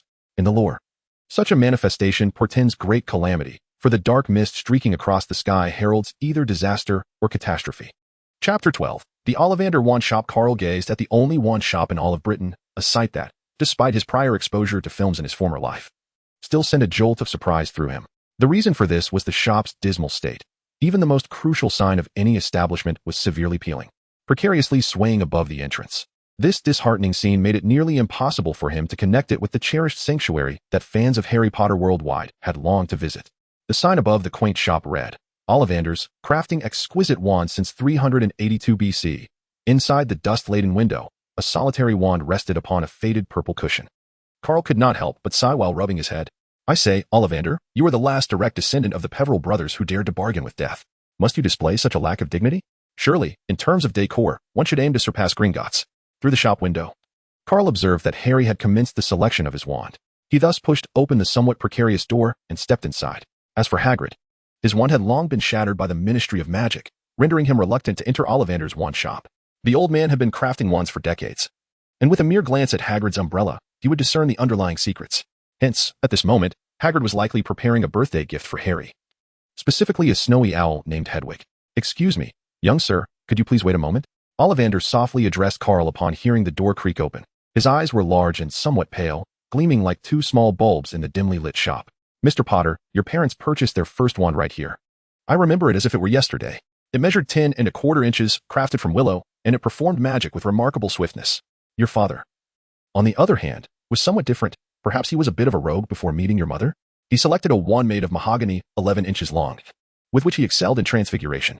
Carl, the majority of wands across the entirety of Britain are indeed sold by you, are they not? Ollivander, with a grave expression, retrieved a measuring tape imprinted with silver markings from the pocket of his garment. For him, the art of crafting wands and assisting young sorcerers in selecting their ideal wand are equally paramount endeavors that demand the utmost precision. The tape measure unfurled autonomously, ascending to Harry's shoulder as it commenced measuring various dimensions, from the crown of his head to his shoulders and down to his arms. Carl believed that the old man likely understood the data on Harry better than Harry himself did. He found himself perplexed by Ollivander's recent actions. Wasn't it said that once chose wizards? Why then did he measure them as if tailoring garments? Could it be that Ollivander was selecting wands for young wizards based on big data? Here, try this wand. Harry took the wand from Ollivander's hand, feeling somewhat at a loss. Give it a flick, Mr. Potter, he gently urged. With a swish, Harry waved the wand, and a vase in the shop shattered into pieces. "I'm sorry, sir," Harry apologized, feeling remorseful. "No worries, it appears that one won't do. Let us try this one instead." After several attempts, just as Carl was about to suggest that Ollivander simply retrieve the Holly wand, he finally selected the right one for the young savior. "Perhaps this one will suffice?" Ollivander murmured as he extracted a wand from the top box. Harry accepted it, and the tip of the wand radiated brilliance, casting a golden glow upon his hair. Dazzling light reflected off the dim walls, illuminating the shop.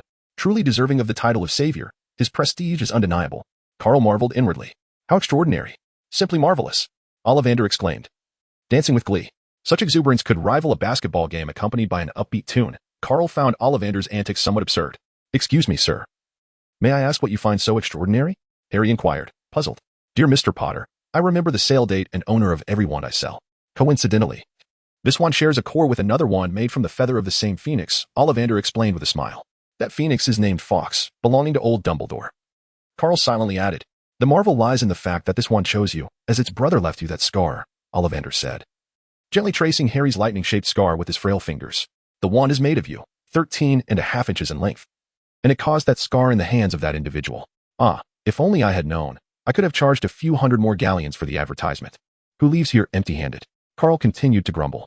Moreover, as Carl surveyed the chaotic little shop after Harry selected his wand, he finally comprehended why Ollivander's wand shop, the sole monopolist in all of Britain, remained so dilapidated, with all the wizards in Britain sourcing their weapons from there. Such mayhem multiple times a day would wear down even the grandest establishments. Lastly, Mr. Potter, it is the wand that chooses the wizard. And once a wand has selected its master, it will follow them for life until death. After a wizard passes, the wand's magic dissipates, rendering it an ordinary stick. Thus you must treat it with care, Ollivander concluded earnestly. "Rest assured, sir, I will treasure it," the young savior replied, gripping the wand tightly, a glimmer of determination shining in his eyes. However, upon hearing this, Carl couldn't help but roll his eyes. "I believe you, old man. You are quite the cunning one. Voldemort fell victim to your words. Just look at who the MVP of the final battle was, the Elder Wand, without a doubt. If it hadn't betrayed him in the end, could Harry Potter have subdued the Dark Lord with a mere disarming charm?"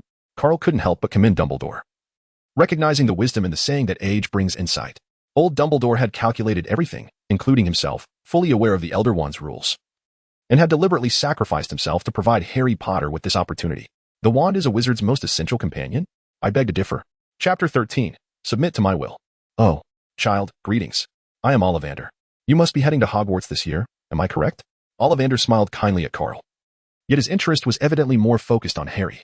This was quite understandable, for Carl was merely a muggle student in the human world, lacking the extraordinary experiences of Harry Potter. Carl Harris," he replied. "Very well, Mr. Harris. Allow me to take your measurements. Which hand do you favor?" Ollivander reached for a silver measuring tape from the table. "I'm more accustomed to my right hand." Having observed Harry's wand selection process, Carl promptly extended his hand to assist Ollivander. The tape measure elongated around Carl's form, while Ollivander murmured continuously, "Each wand is unique, just as no two snowflakes are alike.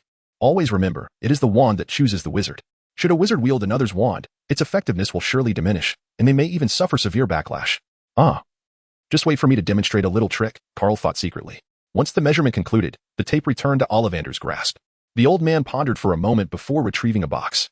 "All right, sir, give this one a try.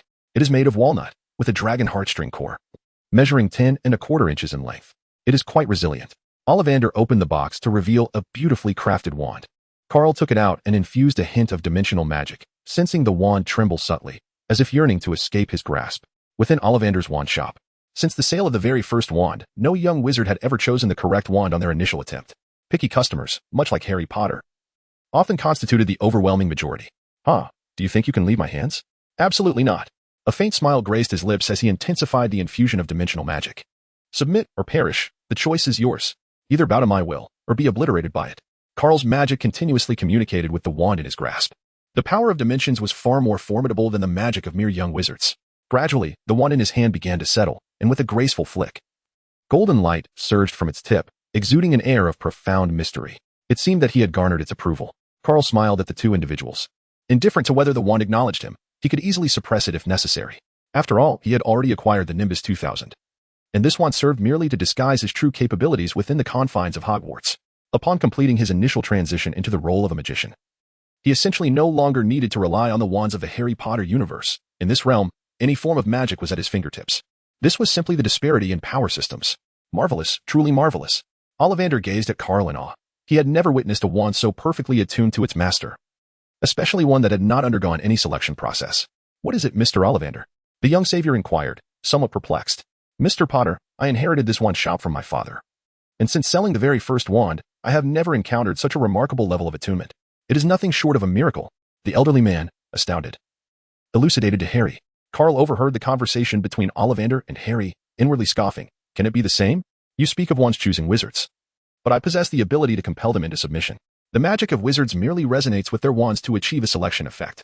How can resonance ever match the profound connection derived from true mastery? After the wand selection, Carl and Harry departed the dilapidated shop under Ollivander's watchful gaze.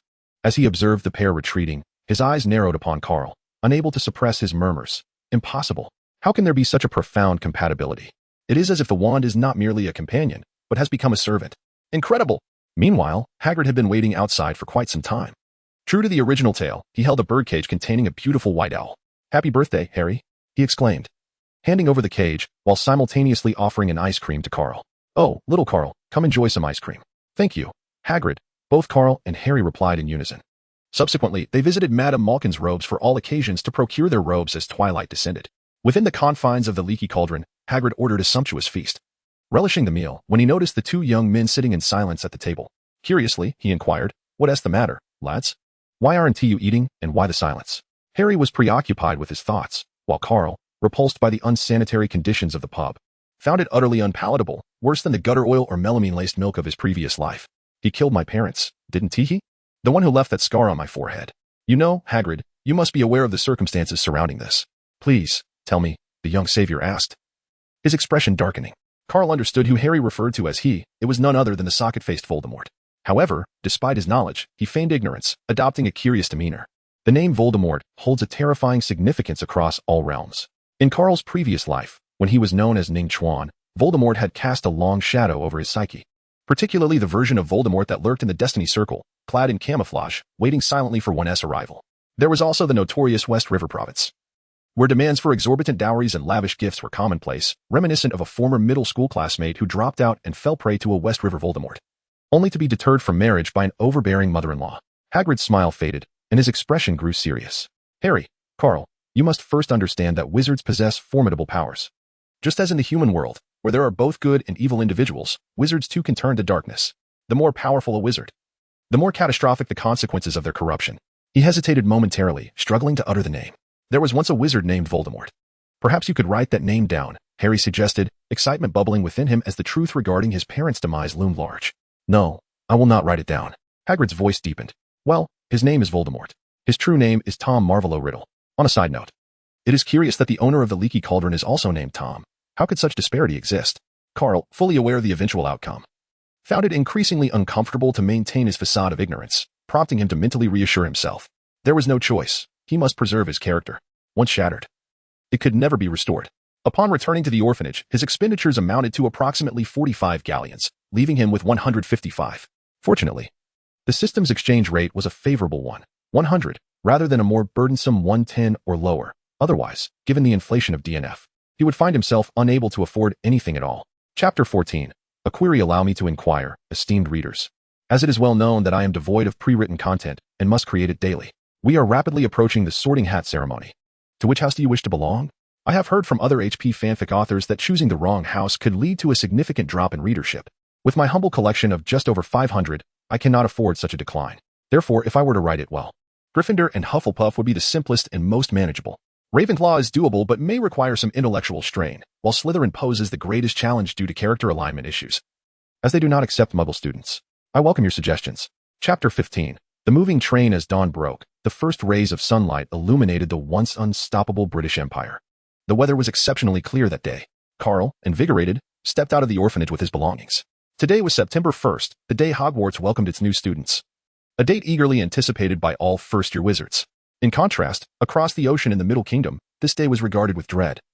As the most fearsome of bells, the school bell was about to toll, far more terrifying than any classroom monster. Oh, the cruelest of love triangles in this world is my affection for holidays, the holidays' affection for assignments, and the assignments' affection for me. Thanks to youthful eyesight, he easily spotted Hagrid and Harry in the crowd. It was hard not to notice Hagrid, given his considerable size and stature that surpassed even Yao Ming. Oh, time is of the essence. My apologies, Harry, I must take my leave. Dumbledore is waiting for me. Oh, he is keen to see me. Your train departs in 10 minutes. Keep your ticket safe, it's crucial. We shall meet again at Hogwarts. Hagrid hurriedly produced a ticket from his pocket and handed it to Harry. The young savior glanced at the ticket, exclaiming, "Blimey, platform 9 3/4?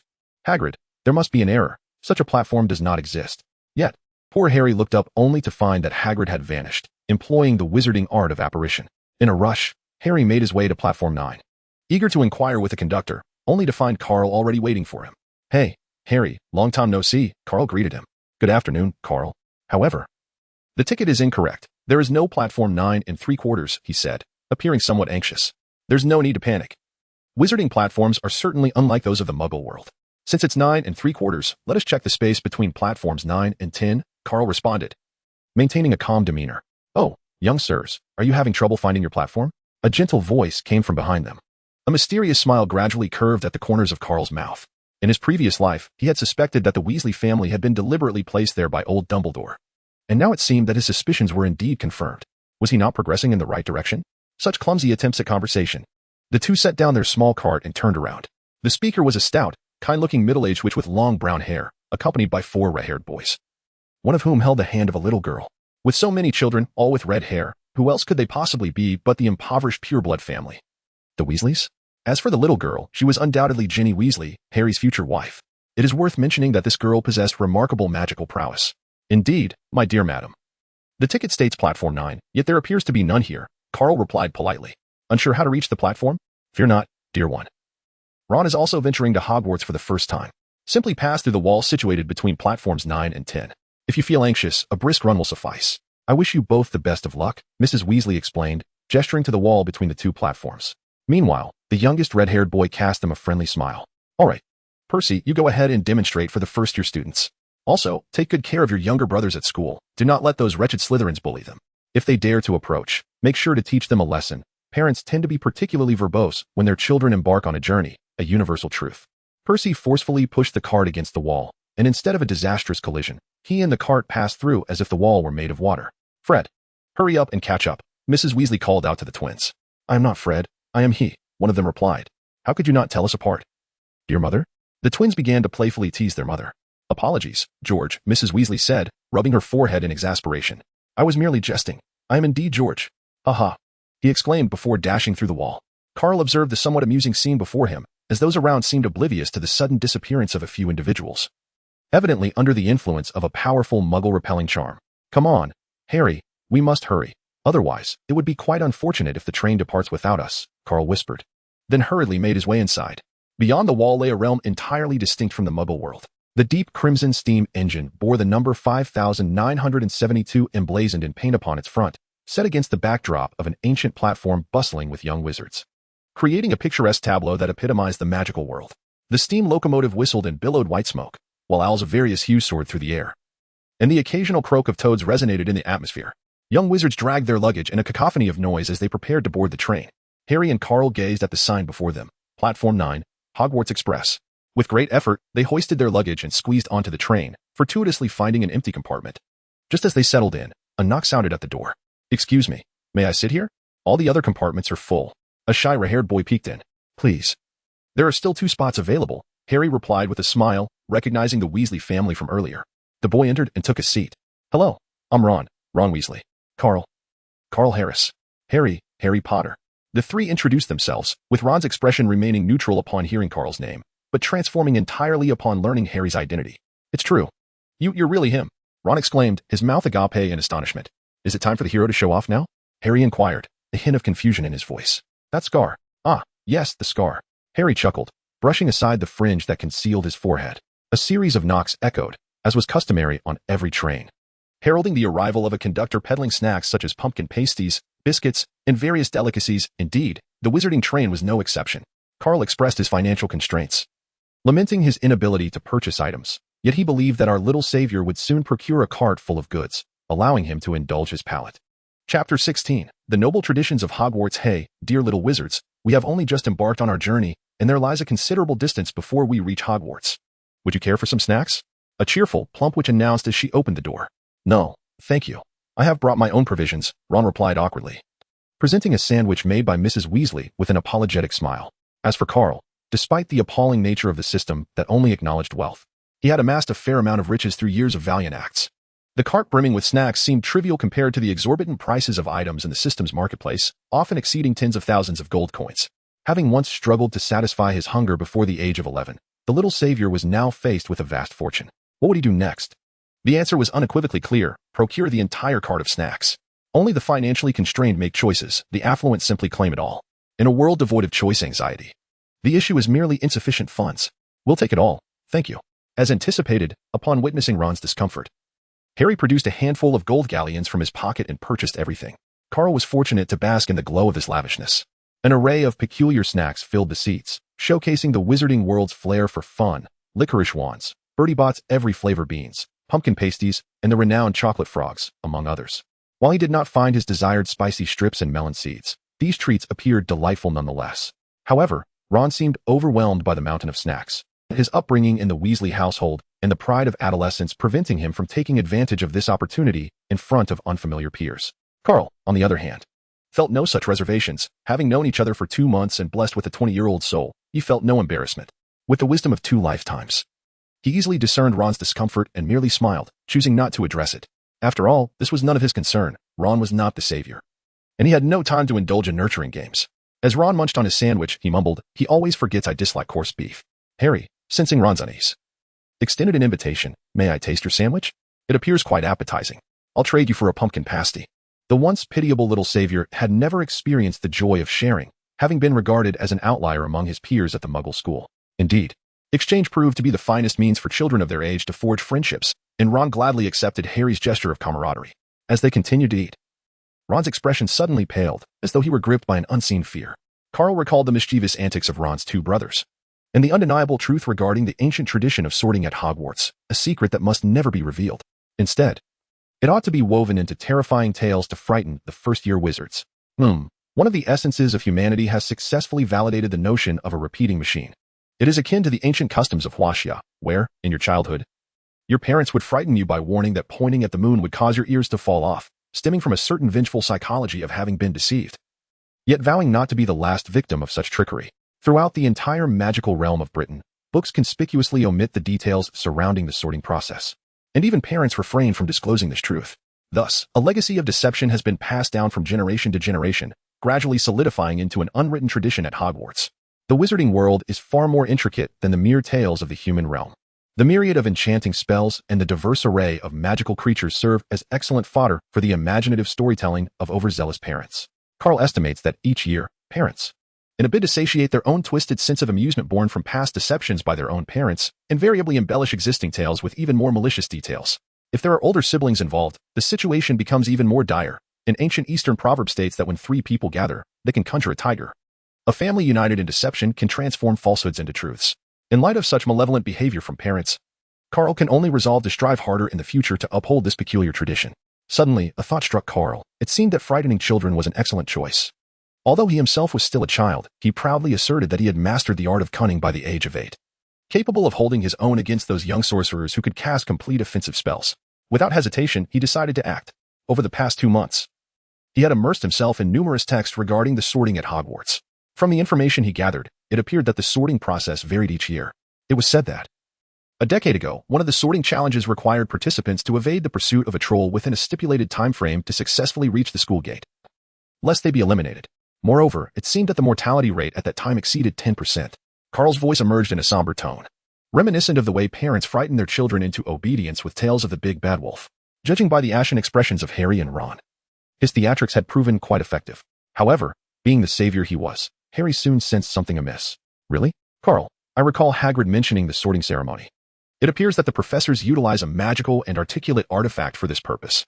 Initially, I was quite anxious about not having practiced magic, fearing that Hogwarts might have an entrance examination that could lead to my expulsion, as is common in the human world schools when assessing new students. Surely, the wizarding world must have a similar procedure," he inquired of Hagrid. At this moment, the instigator of the rampant rumors, Mr. Carl, was sipping his pumpkin juice, savoring the unfolding drama, when Harry's remark caused him to choke. What a blabbermouth! Why must he divulge everything? With such a disposition, it is no wonder he fell prey to Voldemort. Carl muttered under his breath, then sported a smile. Oh, truly? It seems that book was penned by some unscrupulous wizard to deceive children. I shall promptly tear it to shreds. Listening to their exchange, Ron visibly relaxed, revealing the extent to which his mischievous twin brothers had duped him. By the way, Harry, Carl, having attended Muggle primary school, what was the welcoming ceremony for new students like? Surely, it wasn't he solely an examination, Ron inquired, curiosity etched on his face. Harry hesitated, caught in a moment of indecision.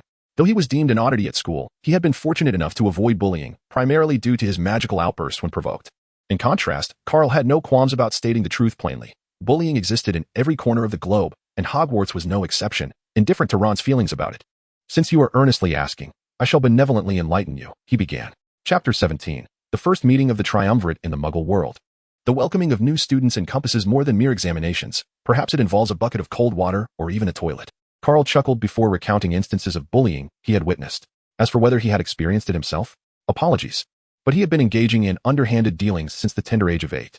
The unfortunate Severus Snape had endured such torment, leaving him with deep psychological scars from his school days, to the extent that upon hearing of Sirius's escape, he might have wished for a Dementor's kiss. What sins had Snape committed to warrant such suffering? Perhaps it was his affiliation with Slytherin, or perhaps he owed a debt to James Potter from a previous life. Subjected to the machinations of the Marauders, the goddess he had grown up with was snatched from him by a rival, and he even shielded their son from harm, ultimately sacrificing his own life. His existence resembled a coffee table strewn with tragedies, the first half devoted to his love for Lily and enduring the Marauders' torment, and the latter half spent in the protection of her child. Indeed, Professor Snape's tragic life serves as a cautionary tale. One may devote themselves entirely, only to end up with nothing. Ron was captivated by these tales, his pumpkin pasty slipping from his grasp. Upon regaining his composure, he exclaimed, Muggle students are truly terrifying. Suddenly, a peculiar noise emanated from behind him. He reached back and retrieved a brown-furred mouse. Oh, this is poor Scabbers, my pet, he introduced. Fred taught me a spell to turn him yellow. Would you like to see? Ron eagerly sought to impress his newly formed friends with the magic his brother had taught him. Absolutely. I have yet to witness much magic, Harry responded, equally enthusiastic, eager to avoid embarrassment upon entering Hogwarts as a magical novice. Scabbers? More like Pettigrew. He resembles a mouse in his human form. No wonder his animagus form is the same. Truly a cowardly, cunning, and filthy creature, Carl remarked, observing the rodent perched on Ron's lap. Transforming into a mouse and hiding in Ron's home for so many years must not have been easy. Should one label him as cowardly or merely cautious? Ron coughed theatrically, raising his tattered wand, its unicorn hair core nearly exposed, preparing to cast a spell. Clink. Carl sensed the aura of an academic prodigy. The door to the booth was suddenly flung open, revealing a confident little girl clad in Hogwarts attire, emanating a powerful presence. Excuse me, have you seen a toad? Neville misplaced it, and I'm assisting him in the search. At that moment, Ron's spellcasting was rudely interrupted, leaving him quite disgruntled. Sorry, we haven't seen any toad. Ah. The fateful convergence of the Gryffindor trio. As an outsider, I must admit I felt quite flustered. What to do in this predicament? I await your guidance, it is rather urgent. At this juncture, a dramatic onlooker pondered inwardly. The girl noticed the wand in Ron's hand and, with a hint of surprise, exclaimed, Oh, are you about to cast a spell? Let us see. With that, she leaned against the doorframe, eager for a performance. Ahem, Ron cleared his throat tactically. Sunshine, daisies. Sweet cream, turn this silly fat rat yellow. A beam of yellow light shot from the tip of his wand, striking Scabbers, yet aside from knocking a snack wrapper off, the rat appeared unchanged. Ron's face flushed with embarrassment. How does one recover from such a failed display of prowess in front of newfound friends, especially with an audience present? I await your suggestions, it is rather pressing. Perhaps I should simply leap from the window? Now, it was Miss Know-It-All's turn to mock. Well, are you sure what you just recited was an accurate spell? It doesn't seem very effective, does it? The girl had maintained her smile since her arrival. Carl found a certain charm in being an onlooker, relishing the spectacle while enjoying some snacks. Thus, he resolved to silently observe as you flaunt your pretentiousness, never once interrupting you. Now, it is the time for Miss Know-It-All to showcase her grandiosity. In her leisure moments, she had experimented with a few simple spells, all of which proved quite effective. As she spoke, the girl entered confidently, brandishing her newly acquired wand, and took a seat beside Carl, facing Harry. Allow me to demonstrate a simple example. Reparo. The girl raised her wand and directed it towards Harry's tape-bound glasses, uttering the incantation. In an instant, Harry's tattered spectacles transformed into a pristine pair, leaving him astonished as he removed them. Isn't that much better? The young girl declared triumphantly. Wait, are you Harry Potter? She continued, her excitement palpable. Hello, I am Hermione Granger. And you too? What followed was a flurry of introductions. Ron, may I see your rat? She inquired. I have yet to encounter a rat as a pet. Surely it possesses some remarkable qualities. Carl interjected suddenly. Not really, Scabbers is rather dim-witted, Ron replied. In the midst of their conversation, Carl took Scabbers from Ron's hands, gently pinching a strand of fur with his fingernail. With a slight tug, a tuft of fur was extracted and vanished instantaneously. The art of curses would undoubtedly be acquired from the system in time. A counter-curse was essentially a blessing. The thought of dispatching foes from afar was undeniably thrilling. A true wizard must be versatile. Moreover, curses, like blessings, hold the power to reverse life and death. Choosing the path of a wizard meant relinquishing the skills of a cleric. Otherwise, the inability to harness multiple energies could lead to catastrophic consequences. This mercenary system likely offered no after-sales service. Given the opportunity to master the art of resurrection, one must seize it. The Dark Maiden explicitly documented the possession of eternal resurrection magic. The dominion of death has always resided with the Grim Reaper. Yet formidable wizards can engage in a battle of wits with death to reclaim souls and grant them life anew. Currently, Carl found himself unable to contend with the diminutive Peter Pettigrew. Though cowardly, he remained a full-fledged wizard. However, being incapable now did not preclude future success. Gathering the necessary materials for curses in advance would pave the way for eventual triumph. After demonstrating her spell, Hermione rose and announced, "I must assist Neville in finding his toad. Additionally, you two should don your school uniforms. We shall arrive shortly, and Mr. Harris has performed admirably." As she approached the door, a thought seemed to strike her, and she turned back to Ron, saying, "You've got something on your nose. Best wipe it off, as we will be sorting soon." With that, she disappeared from Ron's view. A toad? How could anyone consider such a creature a pet? It is both unattractive and useless. Not even palatable. The Longbottom family is impressive, indeed, to bestow such a pet upon their heir. A toad may not bite, but it certainly repulses. As Carl listened to Hermione's incessant murmurs, he found himself utterly perplexed by the notion of toads as pets. Meanwhile, the train's announcement reverberated through the carriage. "Attention, first-year students. The train is about to arrive at Hogwarts. Please prepare yourselves, don your school uniforms, and leave your luggage on board. The house elves will deliver it to the school." Chapter 18. The final destination, Hogwarts. The train gradually slowed, the whistle emitting one last echoing blast, releasing a plume of thick white smoke before finally coming to a halt. One by one, the young wizards and witches jostled to open the doors and disembark, some adjusting their uniforms while others clutched their pets tightly. Amidst the bustling crowd, Hagrid's towering figure, even taller than Yao Ming, stood out remarkably.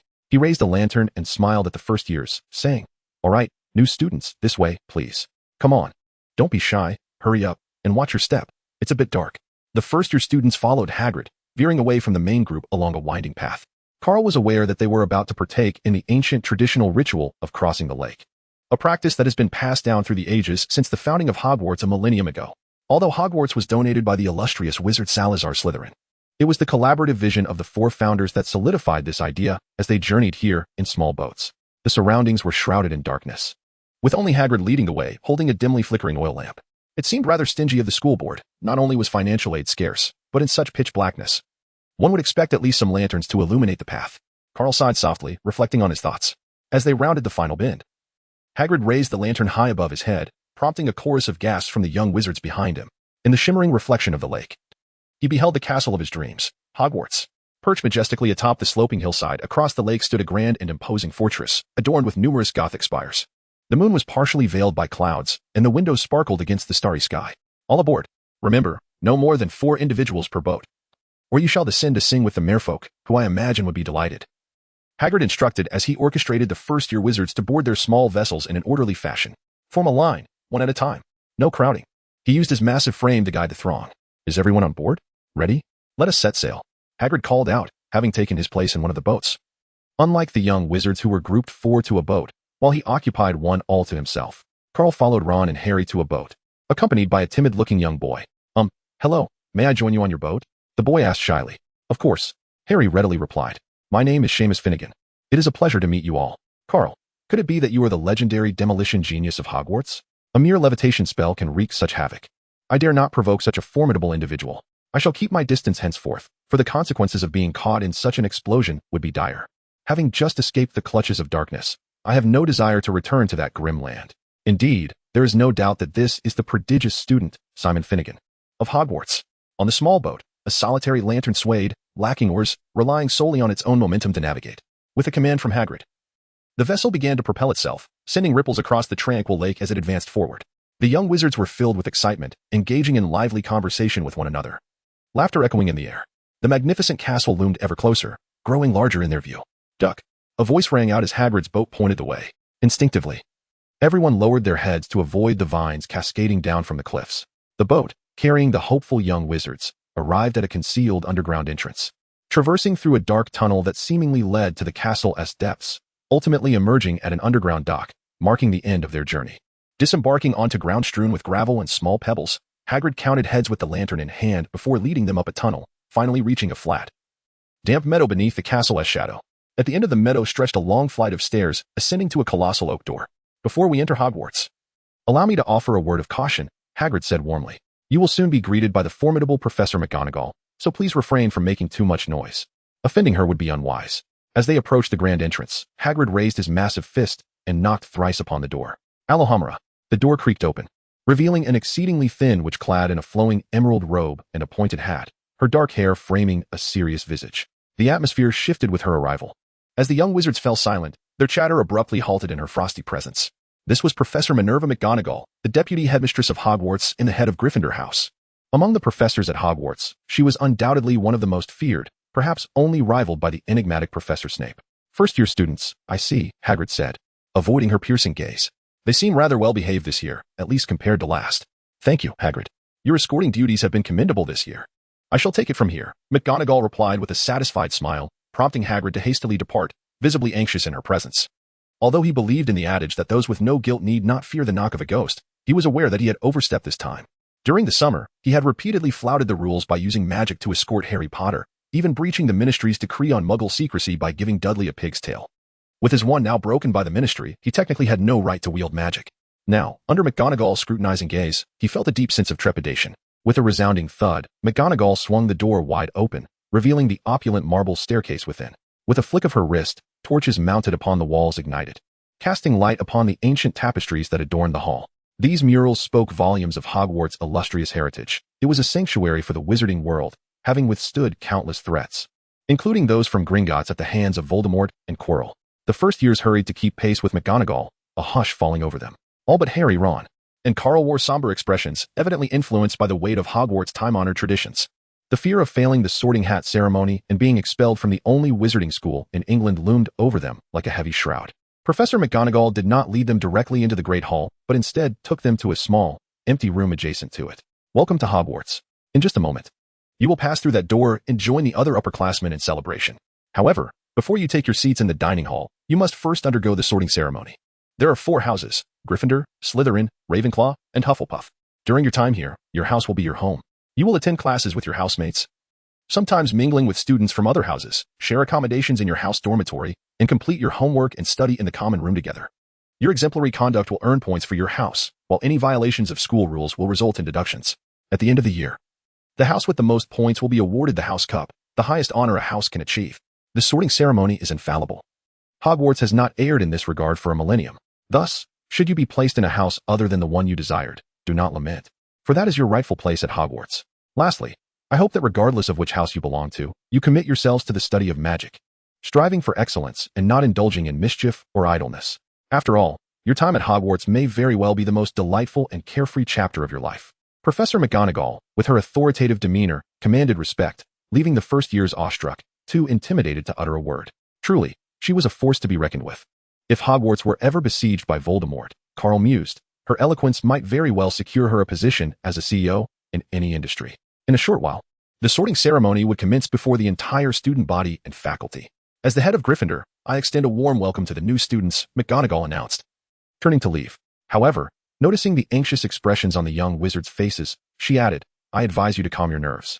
Hogwarts does not employ any method of sorting that involves fleeing from trolls or vanquishing ghouls. So, do put your worries aside and focus on presenting yourselves well. First impressions upon your seniors, professors, and the headmaster are important. That young man, in particular, is doing splendidly. McGonagall's approving gaze fell upon the tall figure of Carl among the throng. Once everything is ready, I shall return for you. Upon hearing McGonagall's reassuring words, the young wizards exhaled in relief, grateful that danger was not imminent. In the meantime, please maintain silence. Professor McGonagall had taken only a few steps before abruptly turning around to interject. The young wizards felt a profound weariness, pleading with her to deliver her thoughts in one go, rather than with such startling interruptions. The atmosphere, long subdued by the presence of the king of awkwardness, McGonagall, suddenly regained its previous tension as she disappeared down the corridor. Oh, how naive I was. My parents deceived me. I need not fear the pursuit of werewolves. A voice lamented. What is this? My sister claimed I would have to dance with the merfolk in the Hogwarts lake. Everyone, please take your seats. Compared to the tales spun by my 2 brothers, You all are mere novices, Ron declared as he sprang from the crowd.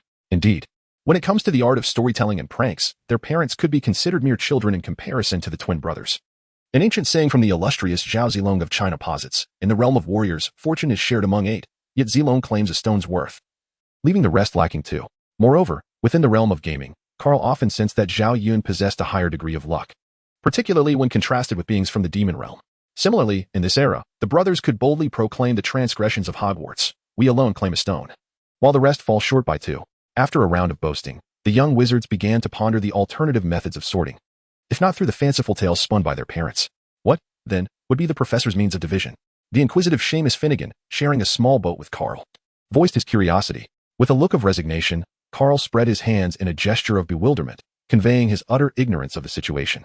As the grand finale of the event, how could he so effortlessly reveal such a secret, depriving them of the thrill of momentary panic? The rumors aboard the train, it appeared, were indeed true. The boy who survived the calamity 11 years ago, Harry Potter, had returned to Hogwarts. At this moment, our haughty Draco Malfoy leaned against the railing, exuding an air of nonchalant arrogance as he spoke. Carl shook his head upon witnessing the scene, realizing that the young lad was indeed quite naive. Is this truly how one forges friendships? Were this in our northeastern territory, a mere glance could provoke a confrontation, and one might find a 40-meter-long watermelon knife poised at their throat. Allow me to introduce myself. This is Goyle and Crabbe, and I am Malfoy. Draco Malfoy. As the arrogant youth announced his companions and himself, he ascended the steps, towering over Harry by a full head, condescendingly extending a hand towards him. Not only Harry, but even the onlooker Carl felt an urge to retaliate. His arrogance was palpable. Ron, upon hearing Malfoy's pretentious remarks, could not suppress a laugh. Malfoy's expression shifted dramatically, changing faster than one could turn the pages of a book. Oh, who do we have here? A redhead in tattered robes, likely another member of the Weasley clan. A disgrace to purebloods, mingling with muggles. Ron's face fluctuated between hues of anger and embarrassment at the insult. After deriding Ron, Malfoy turned back to Harry, asserting, "You will soon realize that some wizarding families are inherently superior. I am certain you would not wish to associate with such riffraff. I, however, could be your friend." The notion that he could gain friends in such a manner was laughable. He chuckled to himself. "What are you laughing at, you filthy mudblood? How dare you mock me?" Carl meow meow meow. "Why should I be concerned about your quarrel?" Unlike Hermione, who was bewildered and clueless when she faced criticism, he possesses a profound understanding of the term mudblood. "Oh, what a temper I have. I do not provoke you, yet you dare to challenge me? You tread the path to paradise, but ignore it, while you intrude upon the gates of hell. I may not stand a chance against Hagrid, Quirrell, or even that lecherous Wordtail, but someone like you is hardly a match for me. A mudblood? Very well. You, a mere first-year brat, are nothing more than clay in my hands. I can mold you into whatever form I desire." At this moment, Carl's mind was abuzz with activity, and a smile gradually emerged on his youthful face. He pondered whether there were any discreet pranking spells within the initial inheritance of wizards. After all, this is Hogwarts, and it would be wise to exercise caution. He certainly did not wish to attract the attention of that old glassy-eyed Dumbledore. Aha! I shall provoke the doll, Shulu. Carl's system coins had vanished by 1,000, equivalent to 10 gold galleons. In an instant, a thought crossed his mind, and he suddenly comprehended the magic. Chapter 20, the beginning of the division. The provocation puppet, Shululu. Cast Shululu forward to provoke the enemy, drawing the surrounding foes to attack Shululu while simultaneously reducing their magical defense. Special status, Bewitchment. Shululu will bewitch enemies whose strength is significantly inferior to that of the host, resulting in a chaotic effect where allies and foes cannot distinguish one another. Truly, a skill modified by the system. Now boasting an additional status effect, does this not imply that I am about to witness a delightful spectacle of dogs biting dogs? Carl silently embraced the magical message, secretly reveling in his fortune. The power began to coalesce in his hands, gradually forming an eccentric doll. Such reckless folly was not to be taken lightly. To begin with a confrontation against a formidable opponent was audacious indeed. With this stroke of luck, one might as well try their hand at the lottery. Casually, he tossed the doll into a corner of the room, his ample wizard's robe elegantly concealing his actions. Then, the doll began to unleash its power. At that moment, Malfoy was basking in the glory of his triumph, when both Goyle and Crabbe delivered simultaneous punches to his chest. Bang! You fools! What madness is this? With a piercing scream and a torrent of curses from Malfoy, he was sent hurtling backward, landing unceremoniously on the ground, covered in dust. Carl glanced at the two lackeys, whose physiques resembled that of a youthful Hagrid, and mused to himself, this must hurt quite a bit. Chuckling, he observed as Malfoy was clumsily knocked to the ground by his own followers, each delivering a punch. The little savior and Ron erupted into boisterous laughter. It was indeed a splendid spectacle. "Malfoy, it seems your companions are not particularly obedient," he remarked. "In my opinion, there is little purpose in keeping such subordinates. It would be wise to part ways with them sooner rather than later." if they are of no use, perhaps we should offer you a couple of house elves from our family. The pureblood families were not as united as one might think. Just moments ago, as he faced adversity, he could faintly discern mocking voices from the crowd. The sharp ears bestowed by his elven lineage afforded him an extraordinary sense of hearing. Otherwise, one might wonder why elves possess such elegantly elongated ears. Carl was aware that Professor McGonagall was likely to have resolved matters on her end and would soon be arriving. With a delicate motion of his hand, he immediately withdrew his magical power, causing Shillulu to dissipate into a wisp of crimson smoke, vanishing into the ether. At that moment, the two bewitched followers regained their senses, looking anxiously at their leader, who lay prostrate on the ground, unable to rise. "Boss, what happened? Let me help you up." "Who did this?" "I'll seek vengeance for you." Both were filled with indignation and were about to erupt when a soft cough echoed from behind. Professor McGonagall had returned. Even in their fury, Draco and his companions dared not act out, for they had found no clues to support their outrage. Professor McGonagall cast a warning glance at the trio. Meanwhile, the instigator of the chaos had already seen through their facade with her eagle-like gaze. "It was you, exterminator." "Undeniably," she declared. "Now, everything is prepared, follow me." With that, she turned and departed. The grand doors of the hall opened automatically, and the young wizards curiously filed in behind Professor McGonagall. The 4 long tables were now filled with people, the guest of honor's seat bustling with attendees. All the professors were present, even the reclusive Professor Sybil Trelawney, who usually resided in the tower.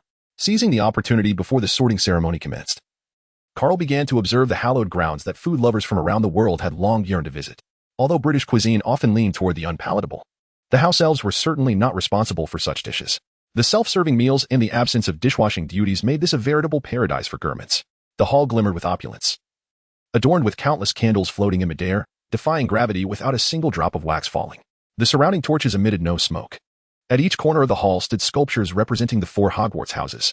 The transparent starry dome above showcased the school's extraordinary nature, having been permanently enchanted by Rowena Ravenclaw herself. This dome was not authentic. It was a magical illusion, giving the impression of a starry sky. Carl recalled reading about this in the Chronicles of Hogwarts. The dining utensils laid out on the tables were all crafted from pure gold. Such exquisite quality could easily be transformed into galleons. Carl's mouth watered at the sight of them. Harry, observing Carl's gleaming eyes fixated on the cutlery, assumed he was merely hungry, unaware of Carl's overwhelming desire to seize them. However, he wisely restrained himself, recognizing that these artifacts were likely as ancient as Hogwarts itself. Moreover, Salazar Slytherin, one of the 4 founders, harbored an intense disdain for thieves. Who could say whether this notorious dark wizard had placed a nefarious curse upon them? For a millennium, there had been no reports of theft at Hogwarts. While Rowena might have been responsible for the dome's enchantment, Slytherin, the miser, could very well have done the same. If he had transformed into a petite witch, perhaps it would be worth the attempt. For petite witches possess formidable passive immunity to all curses, provided the caster's power did not exceed that of the moon goddess. The Dimension Walkers were not immune to curses. If ensnared, they might find themselves in dire straits.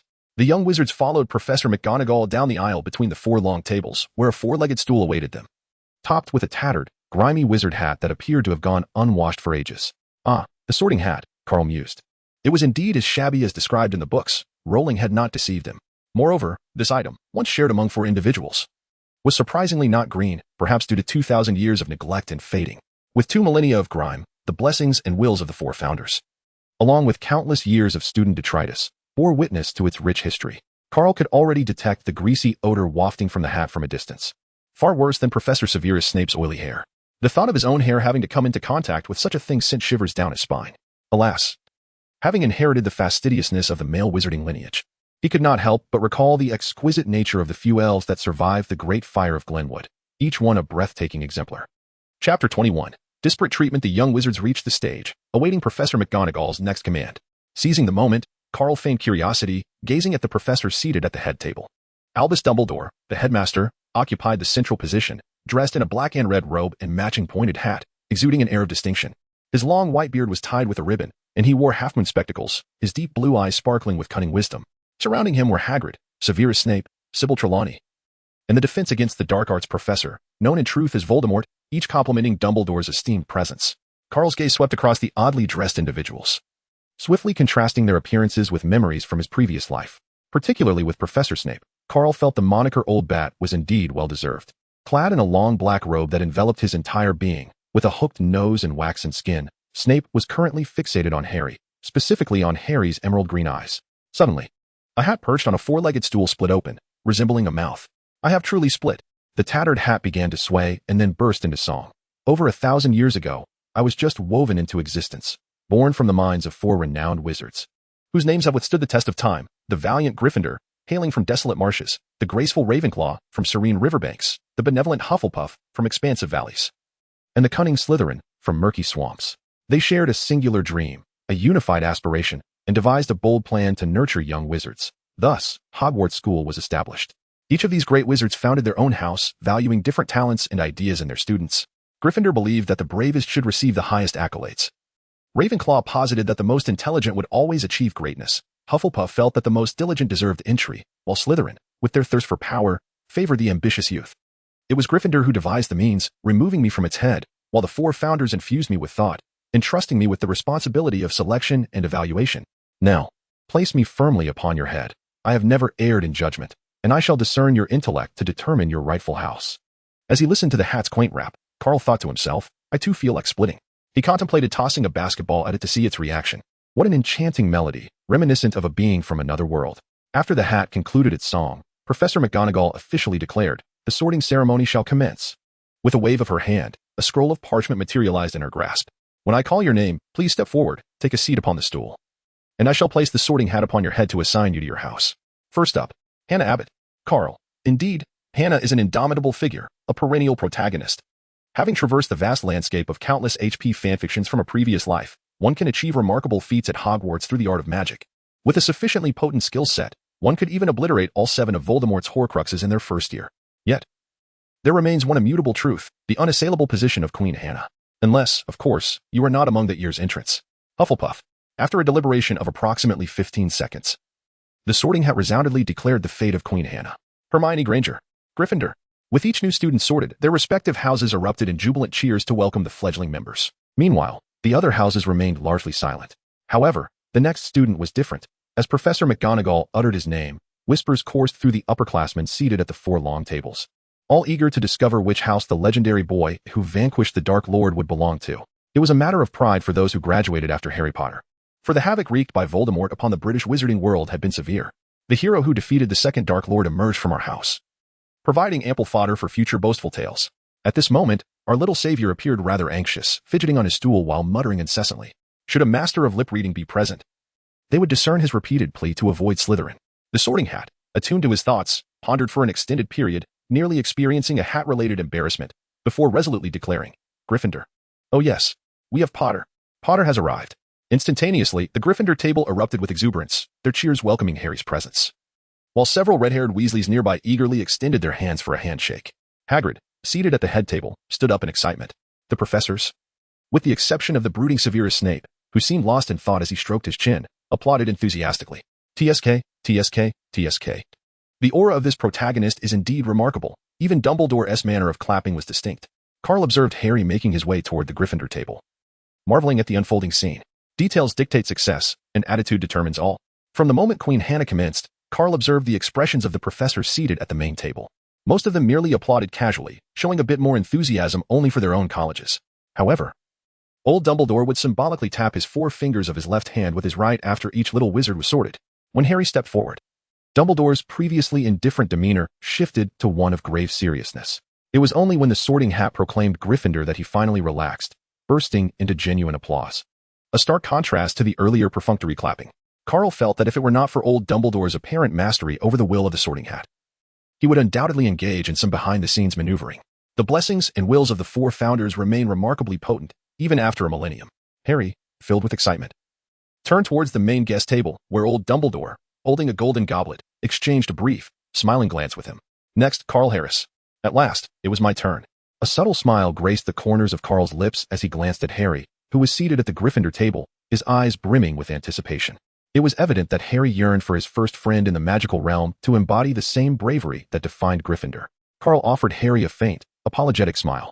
What nonsense is this? Just 2 days prior, the author had solicited opinions from readers in a single chapter, ultimately concluding that entering Gryffindor would lead to abandoning the book. How could he possibly dare to step in? A few years ago, a plethora of little lions in the HP fandom had effectively blocked this path. Ahem. My apologies for digressing. Let us continue. To be frank, Carl was rather unprepared for the sorting ceremony. After all, he believed that which house one entered was inconsequential. His confidence did not stem from the magic of the house professors. Rather, it was derived from the legacy of a dimensional traveler. Very well. Let the sorting hat do as it pleases. Although opting not to join Gryffindor meant he would not earn the House Cup for several years, with Harry Potter in attendance. Surely Dumbledore would grant him ample advantages? Yet, pray tell, which esteemed transmigrator regards such a trinket with any significance? It cannot be consumed, nor can it be sold. It can only be displayed in a showcase, and every year it accumulates one more, demanding extra polishing when one is confined. What is the monetary value of honor? How many galleons per pound? The House Cup resembles a certificate awarded to primary school students in the Celestial Empire for excelling in their final exams. Tasteless, yet too precious to discard. A mere trifle, a mere trifle. Years later, one might find that these accolades have become worthless scraps of paper clinging to the walls, requiring effort to pry them away. Furthermore, in the wizarding world, Carl surmised that the resumes of young wizards seeking employment post-graduation would likely not reference the House Cup. Perhaps the six-time champion Slytherin might be acknowledged, but as for the rest? How amusing. Chapter 22. Carl Pre-Harris. Carl navigated through the throng and took his seat in the auditorium. Professor McGonagall bestowed a slight smile upon him, as she held a favorable impression of the impeccably dressed young boy. Just bear with it, it will pass in due time. Carl steadfastly endured the burden of the hat, which had not been washed for a millennium, as it settled upon his head. Thus commenced his dialogue with the Sorting Hat. An intriguing new student, indeed. It has been quite some time since I encountered such a formidable challenge. I can sense the immense magical power coursing through your veins, far surpassing that of your contemporaries. You possess great ambition, courage, and an abundance of intelligence. It's quite perplexing. Perhaps Slytherin? Slytherin would undoubtedly aid a wizard of your caliber in achieving remarkable feats. No. I refuse. I detest the color green, whether it adorns my head or my attire. Not Slytherin, then? Perhaps Gryffindor might be a commendable choice. That is even less likely. After all, unparalleled intelligence is humanity's greatest treasure. I shall belong to Ravenclaw. After careful contemplation, Carl concluded that neither Slytherin nor Gryffindor were viable options. Thus, he was left with the choice between Ravenclaw and Hufflepuff. Rowena Ravenclaw was undoubtedly the most erudite among Hogwarts' four founders, and her common room might possess some rare magical tomes. Knowledge has always been the greatest wealth. Helga Hufflepuff, a master of magical cuisine, had her common room situated adjacent to the kitchen, and it was highly likely that it housed treasured recipes, while students from other houses could only gaze longingly at the biscuits and bread when hunger struck. The Badgers could swiftly make their way to the kitchen and decide between a delectable chicken rice dish or a steaming clay pot meal. The house elves would cater to all their whims. After years of enduring British cuisine, consisting mostly of fish and chips, Carl yearned for a change in flavor. Of course, he would never dare to touch the abominable dish of canned herring. Merely looking at it was enough to make him feel nauseous, let alone eating it. It was indeed a difficult choice. Although it is often said that only children make choices, the old ones desire everything. Yet, this time, he could truly select only one. After much deliberation, Carl ultimately decided on Ravenclaw. Was it not merely the allure of gourmet food? He could always transcend the limitations of Hogwarts' anti-apparition charms once his dimensional magic cultivation reached fruition. I choose Ravenclaw. Respecting your choice. Ravenclaw. The Sorting Hat proclaimed loudly. At that moment, the long table of Ravenclaw erupted in applause, welcoming the new addition to their ranks. Now, please call me Carl Pre-Harris. As the last little wizard was sorted into Hufflepuff, the annual sorting ceremony at Hogwarts came to a splendid conclusion. Professor McGonagall retrieved the Sorting Hat and vanished from sight, only to return to her designated spot a few minutes later. Headmaster Dumbledore rose from his golden chair and gently tapped his cup. Welcome, young witches and wizards, to Hogwarts. Now, I declare the feast to commence. Dumbledore spread his arms wide, and as his words resonated, the golden utensils atop the tables were instantly filled with an array of delectable dishes, much to Carl's relief, for there was no herring in sight. The train had departed at noon, and by the time they reached Hogwarts, the sky was already studded with stars. The famished wizards aboard the train immediately dug in. Among them, the most amusing was undoubtedly Ron, who was simultaneously gnawing on a chicken leg while switching to another in hand. About an hour later, as everyone was nearly sated, Dumbledore waved his hand again, and the food vanished from the table, the golden utensils sparkling as though they had never been used. At that moment, Carl could not help but mentally critique the three broomsticks. Why was it that wizarding dishwashing seemed so simple, yet no one was willing to do it? After the main course, the table overflowed with desserts, donuts, chocolate ones, strawberry pudding, baked apples, pumpkin pie, small cakes, and fruit salad. When the last dessert fell victim to the insatiable little wizards, all utensils became spotless, subsequently sinking into the table. Indeed, Hogwarts provided quite the delightful fare. Dumbledore stood once more. Ladies and gentlemen, I believe you are all sufficiently nourished. At this juncture, I would like to present a few important reminders as we embark on this new term. First, your students. Please take heed. The forbidden forest surrounding the castle is strictly off-limits to all students. If you wish to avoid misfortune, it is best to remember this. As for Hogsmeade Village, first-year students are prohibited from visiting, and those in third year and above must have permission from a guardian. Additionally, our castle caretaker, Mr. Filch, has asked me to remind you that magic is not to be used in the corridors during breaks, and pranks are strictly forbidden. At this point, Dumbledore cast a glance toward the Weasley twins. Furthermore, and most importantly, if you wish to avoid a most dreadful fate, do not venture near the corridor on the right side of the 3rd floor. As Dumbledore uttered this with grave seriousness, it only piqued the curiosity of certain young wizards, such as the Weasley twins and an unnamed first-year student coveting the Philosopher's Stone. Lastly, Professor Quirinus Quirrell, the Defense Against the Dark Arts instructor, will be substituting for this term. Dumbledore concluded with a smile. Snape shot a disdainful glance at Quirrell, his expression one of utter contempt. That old fox was truly playing Voldemort like a fool. Carl, observing Dumbledore's smug visage, inwardly cursed. The task of obtaining the Philosopher's Stone now seemed exceedingly perilous. He had no faith that Dumbledore would use the genuine Philosopher's Stone to bait Voldemort merely to test Harry. The bait was far too great, should something go awry, and Voldemort were to resurrect, it would spell disaster. Where could be safer than Dumbledore's very presence? If Voldemort sought the Philosopher's Stone to return, all he would need to do was eliminate Dumbledore. In light of this, it was likely that the Philosopher's Stone within the Mirror of Erised was merely a counterfeit. Now, before you proceed to your common rooms, let us sing the school song together, Dumbledore exclaimed with enthusiasm. However, upon hearing this, all the professors at the head table simultaneously stiffened. The school song was utterly embarrassing. Headmaster, do spare us. He withdrew his old wand from his sleeve, pointing it into the air, and instantly, the school song, adorned with the representative colors of each house, materialized. Now, everyone choose your favorite tune and sing. Oh no, he's gone mad again, Snape grimaced, tugging at his greasy hair, his face a mixture of annoyance and despair.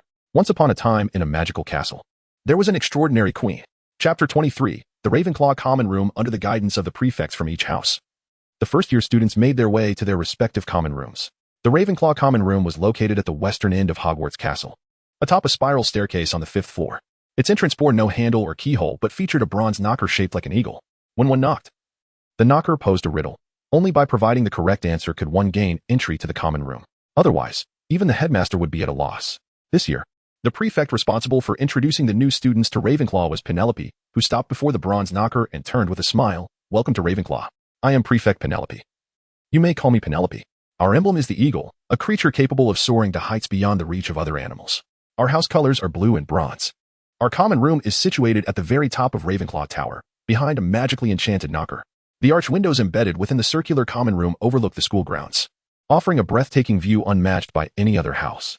Without boasting, it is indeed true that Ravenclaw is home to the most intelligent wizards, the founder of our esteemed college. Rowena Ravenclaw regarded learning as the utmost priority, and thus, we carry on this tradition. Unlike other colleges, which possess a concealed entrance to their common rooms, ours is straightforwardly situated at the top of a towering, winding staircase. This door, devoid of a handle, is instead adorned with a magically enchanted eagle-shaped knocker. Upon knocking, the knocker poses a question. Only those who answer correctly are granted entry. For nearly a millennium, this simple barrier has barred all but Ravenclaw students from passing through. The first-year students listened with excitement as the prefect recounted this tale. However, Carl remained skeptical. Could a single question truly deter all students from the other houses? Surely, the intellect of those from the other 3 houses could not be akin to that of a troll. Let us speak plainly and avoid exaggeration, shall we? After Penelope finished her detailed explanation of Ravenclaw, she observed the eager expressions of the newcomers with satisfaction.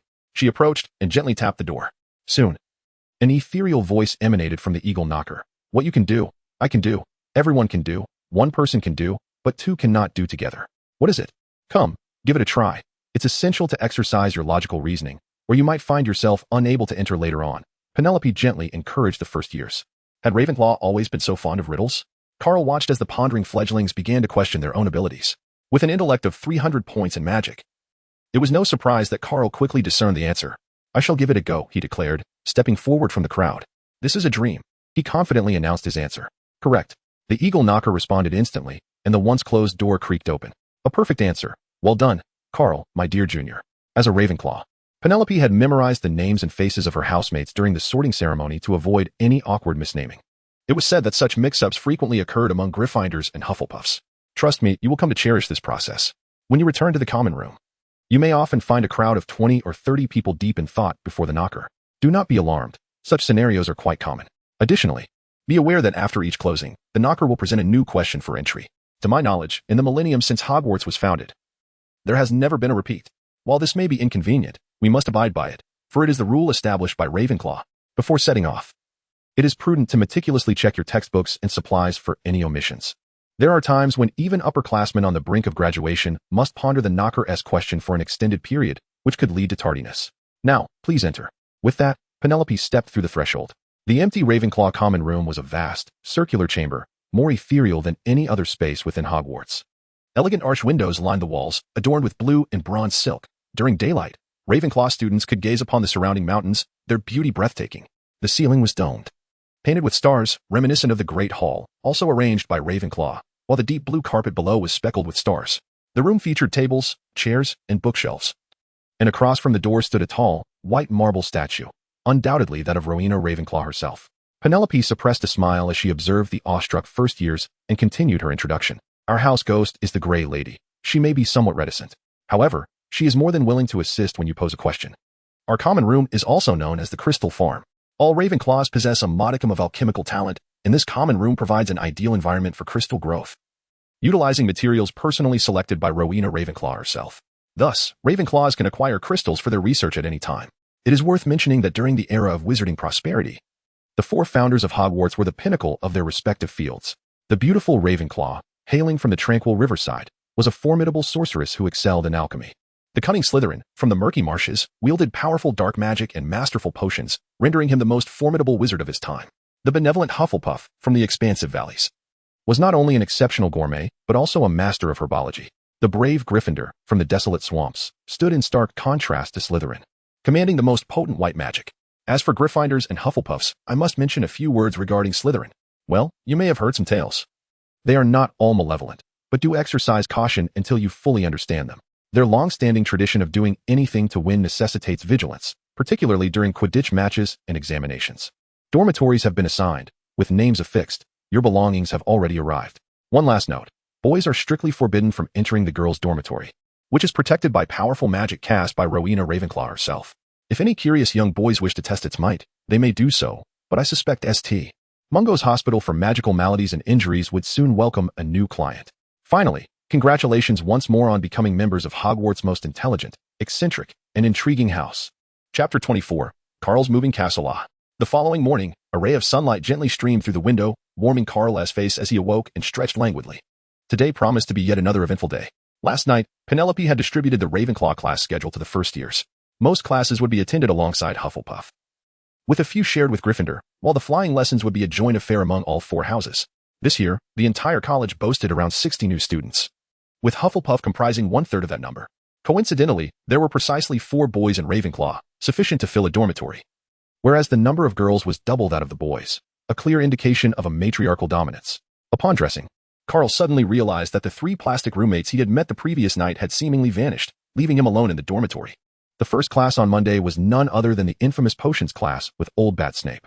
And Carl distinctly recalled the expressions on his roommates' faces when they first glanced at the schedule. They resembled those who had met with the worst of misfortunes. What a dreadful initiation. Carl completed his morning ablutions and, with a casual glance at his mechanical watch, exclaimed, "Blast." He had merely 8 minutes left before class, and he had yet to depart. The Ravenclaw common room was situated nearly at the pinnacle of Hogwarts, while the potions classroom lay in the depths of the cellar. Although he had enjoyed a restful slumber on his first night at Hogwarts, filled with delightful dreams, one must always reckon with the consequences of one's actions. As Carl stepped out of the door and descended a few flights of stairs, he was astonished to discover that he seemed to be lost. Hogwarts, the esteemed school of magic, boasts over 140 staircases. Some are narrow and diminutive, while others are remarkably wide.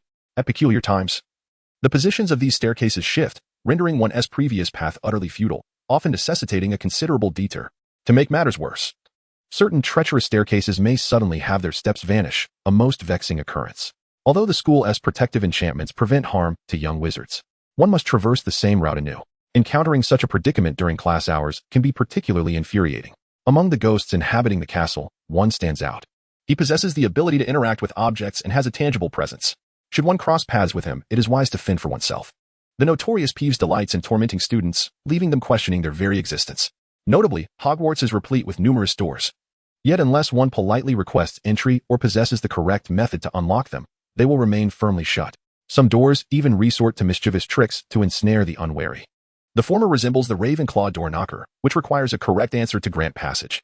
The latter recalls the ingenious design of Helga Hufflepuff. The entrance to the Hufflepuff common room is concealed behind a row of neatly arranged barrels. Without a proper rhythm to knock and the utterance of the password, One faces the prospect of a deluge of aged vinegar. Both steps are indispensable. Falter at any point, and one should brace for a day steeped in sourness. Additionally, there exist doors that merely appear to be so, but in reality are solid walls. In Hogwarts, remembering the location of anything proves to be quite the challenge. As everything is in a state of perpetual flux, life is unceasing and movement is relentless. Even the portraits are known to pay each other visits. And it is a well-established fact that suits of armor can move of their own accord. Carl gazed at the painting he had just beheld 5 minutes prior, inhaling deeply. The lost soul from the Celestial Empire had come to acutely feel the unwelcoming nature of the castle. Goodness, this cannot be real. Why is teleportation being suppressed? The magical systems are entirely different. He could already envision himself arriving late, knocking on the classroom door, and encountering Snape's brooding, almost predatory expression. Broom of agility. Come forth. Carl reached out, and a magnificent broom appeared in his grasp. Unable to find the way, he resolved to descend on his own. The passive skill of the dimensional divergence broom rendered him adept with such a weapon. Perhaps, if I participate in the Quidditch match, there will be no one else to contend with. Off I go. Perched upon his broom, he assessed his position from above and soared directly toward the dungeon. The portraits in the corridor gasped in astonishment. Oh, sir, do look. It is my first time witnessing a student using a flying broom within the hallowed halls of Hogwarts. The new students over the years have truly been audacious. Yet, that broom of his is simply exquisite. After several twists and turns, Carl finally arrived at the potions classroom situated at the castle's depths. The flickering torches around him did little to dispel the pervasive chill, perfectly suiting the old bat's temperament. Carl gazed at the tightly shut door of the potions classroom, a sudden thought crossing his mind, causing the broomstick in his hand to vanish into the confines of the system's space. He approached, his heart racing as he timidly rapped on the door. He could already envision Severus unleashing a torrent of venomous words upon him, followed by the bleak days of confinement that awaited. To be confined on his very first day at Hogwarts was indeed a dismal experience. He mused sorrowfully that he might be the most unfortunate first year in history. The sound of his knocking resonated like a colossal hammer striking against his heart.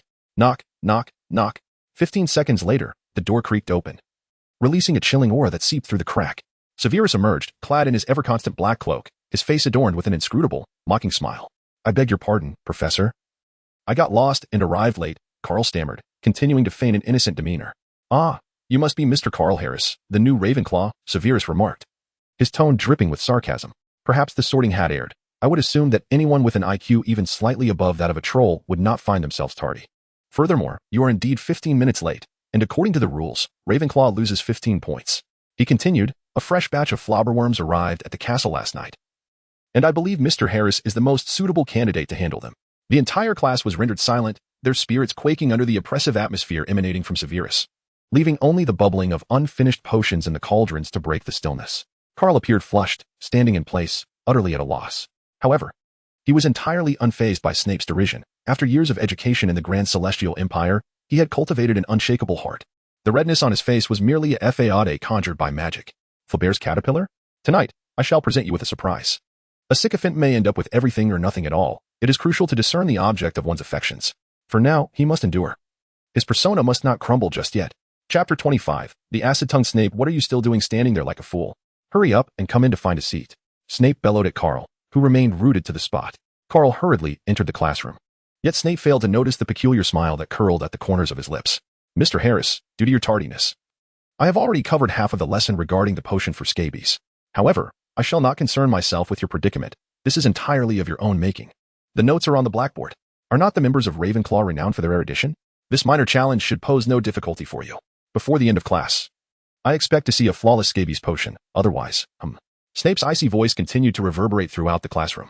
Carl sat beside his 3 plastic roommates, casting a glance at the contents on the blackboard before promptly picking up the materials to begin his work. Are you all right, Carl? Simon, one of the plastic roommates, inquired with a hint of concern. We called you this morning. You said you would get up right away, explained another plastic roommate. Philip.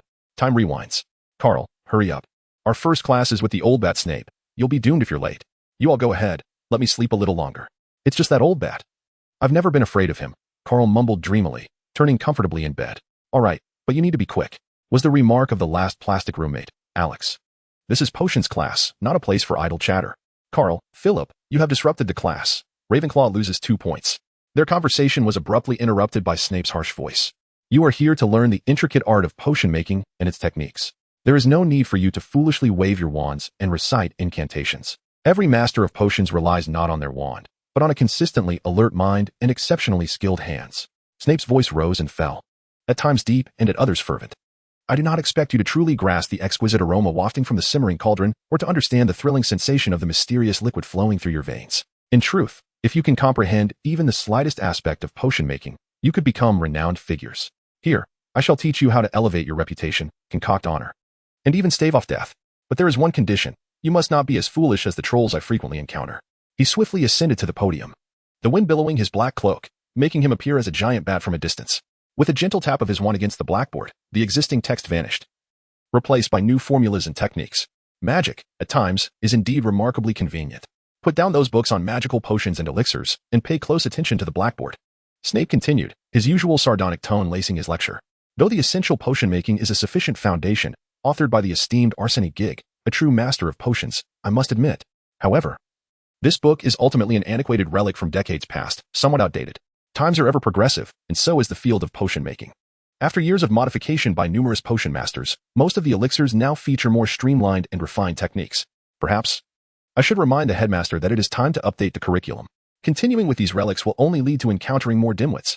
Despite Snape's acerbic nature, he is undeniably a true maestro in the realm of potions. When the subject of potions arose, Carl felt a transformation within himself. Although he remained overall gloomy, an extraordinary aura began to emanate from him. Potion making is an intricate discipline, with each master possessing their unique techniques. Like top chefs who disregard recipes in favor of intuitive craftsmanship, brewing potions is akin to the human body. Aside from the fundamental framework that must remain intact, just as a skeleton missing a bone leads to dire consequences, the remaining steps of potion making resemble the eyes, nose, or intellect. Their absence still results in a complete being. Some are simply born with an innate advantage, while others are inherently lacking. This distinction explains why some are born wise, while others are more foolish than trolls. Similarly, potions are classified into various tiers.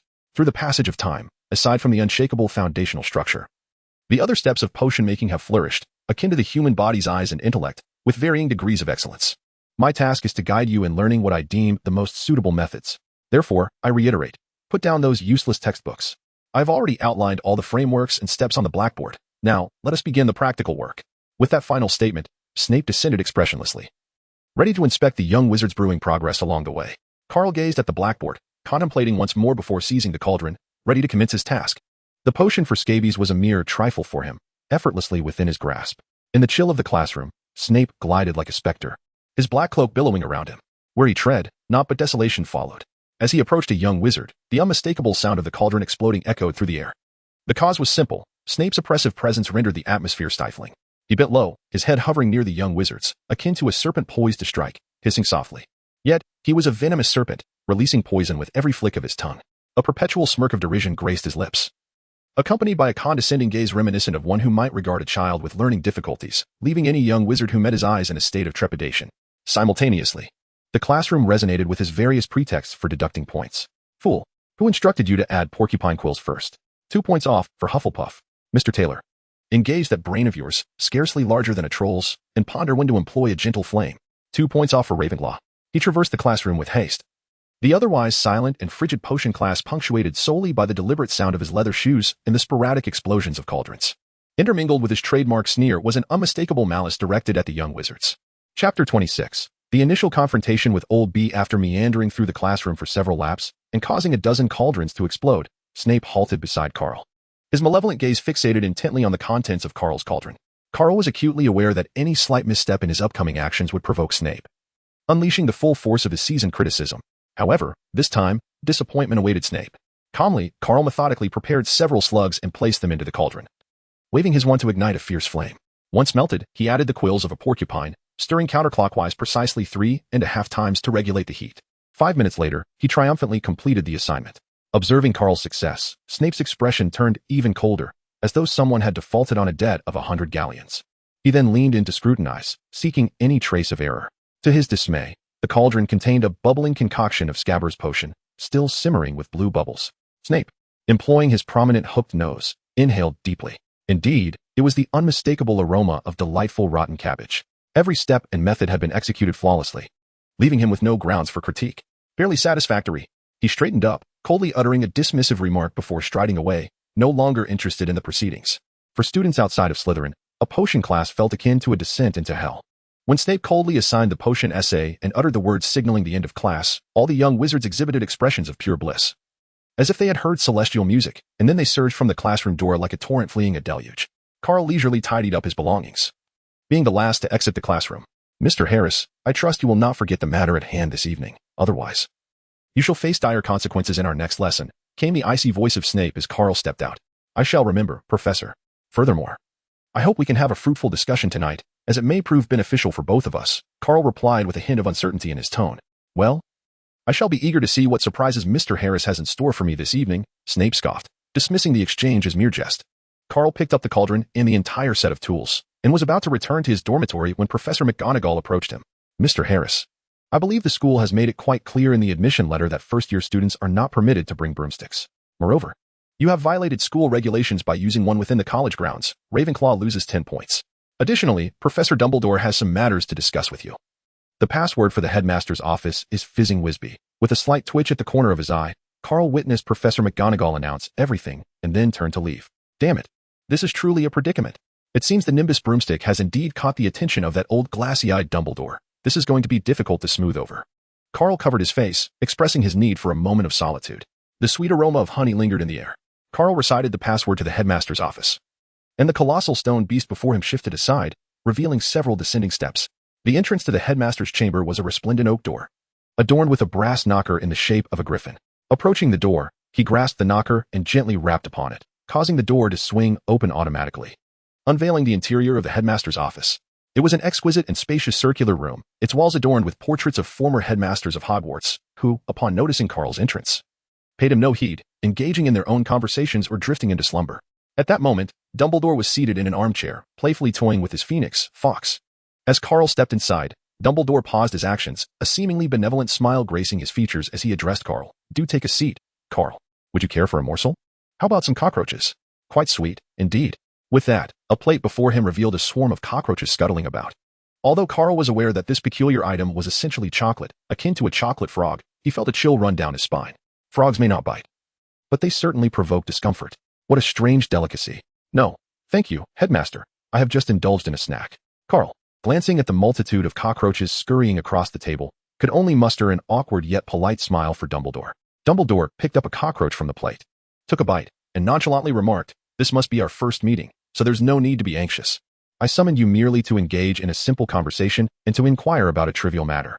Here it comes, the crux of the matter. Is it regarding my use of the flying broomstick at Hogwarts?" Carl boldly addressed the issue, as Dumbledore was likely already aware of it. "I have heard from the portraits that your broomstick appears to be unlike any currently available on the market, and its design is exquisite. Please forgive the curiosity of an old man. In his youth, he was also a Quidditch enthusiast, often collecting rare brooms," Dumbledore said kindly.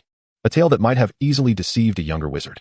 Carl understood that this year, the Messiah would enroll, and Dumbledore had laid out an intricate chessboard, with even the fractured Voldemort becoming one of his pawns. He intended to maintain complete control, allowing no unpredictable elements to interfere with Harry Potter's journey. Intriguingly, it seemed that the Nimbus 2000 had instilled a sense of unease in the venerable headmaster, prompting him to validate his suspicions promptly.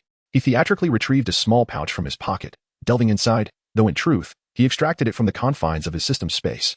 A broom of exquisite craftsmanship materialized in his hand, aglow with a resplendent golden hue. Dumbledore, upon witnessing the object, was momentarily taken aback.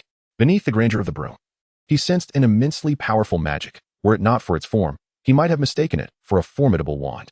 What do you think, headmaster? This broom is rather splendid, far surpassing those sold on the market, Carl exclaimed, a proud smile adorning his face, reminiscent of a child eager to showcase something to a dear friend. Dumbledore, listening to Carl's words, leaned slightly forward, the glimmer of intrigue sparkling beneath his crescent-shaped spectacles. Soul reading. This old man truly was a peculiar voyeur, fixated on peering into the thoughts of others. System. Purchase a basic mental potion and contain it within a beverage bottle. The deduction of 1,510 gold coins was successfully completed. Carl lowered his head and retrieved a bottle of pumpkin juice from his pocket, drinking it in one swift motion. After his journey through time, his soul had already undergone a significant enhancement, and coupled with the effects of the mental potion, it prevented Dumbledore from discerning anything of consequence through simple legilimency. Instead, he merely glimpsed the trivial fantasies that Carl had deliberately conjured. To penetrate this barrier, it would require genuine effort on his part. Chapter 27. Extracting the Snape Plan Professor. Would you care for a bottle of pumpkin juice? Carl inquired cheerfully, producing another bottle from his pocket and placing it on the table. Dumbledore, having seen nothing malevolent through legilimency, comfortably averted his gaze, feigning surprise as he remarked, "Thank you, Mr. Carl. It has been quite some time since anyone has offered me pumpkin juice. The old headmaster uncorked the bottle, took a sip, and smacked his lips in satisfaction, saying, "The flavor is delightful.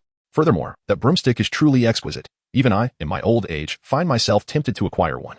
Alas, it was a gift from a lady. And I currently cannot locate her," Carl fabricated casually. He was uncertain who had crafted the Nimbus broomstick. Perhaps it was his sister, Hilda? "Oh, what a pity," Dumbledore replied, shaking his head with apparent regret, though Carl suspected that the old fox might not have believed his words at all. "Professor, may I take my leave? Professor Snape has assigned an abundance of homework today, and he intends to penalize me for my tardiness."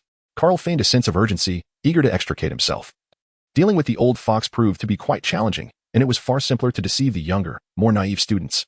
"Very well, Mr. Carl. But do remember to keep track of time next time, lest you find yourself caught by Professor Snape." The old headmaster nodded in acquiescence to Carl's excuse. As night fell, the stars twinkled brightly in the sky. Carl gathered all his equipment, including a contract he had purchased at a great expense from the system, and prepared to venture into the cellar. He was about to negotiate an irresistible deal with the old bat.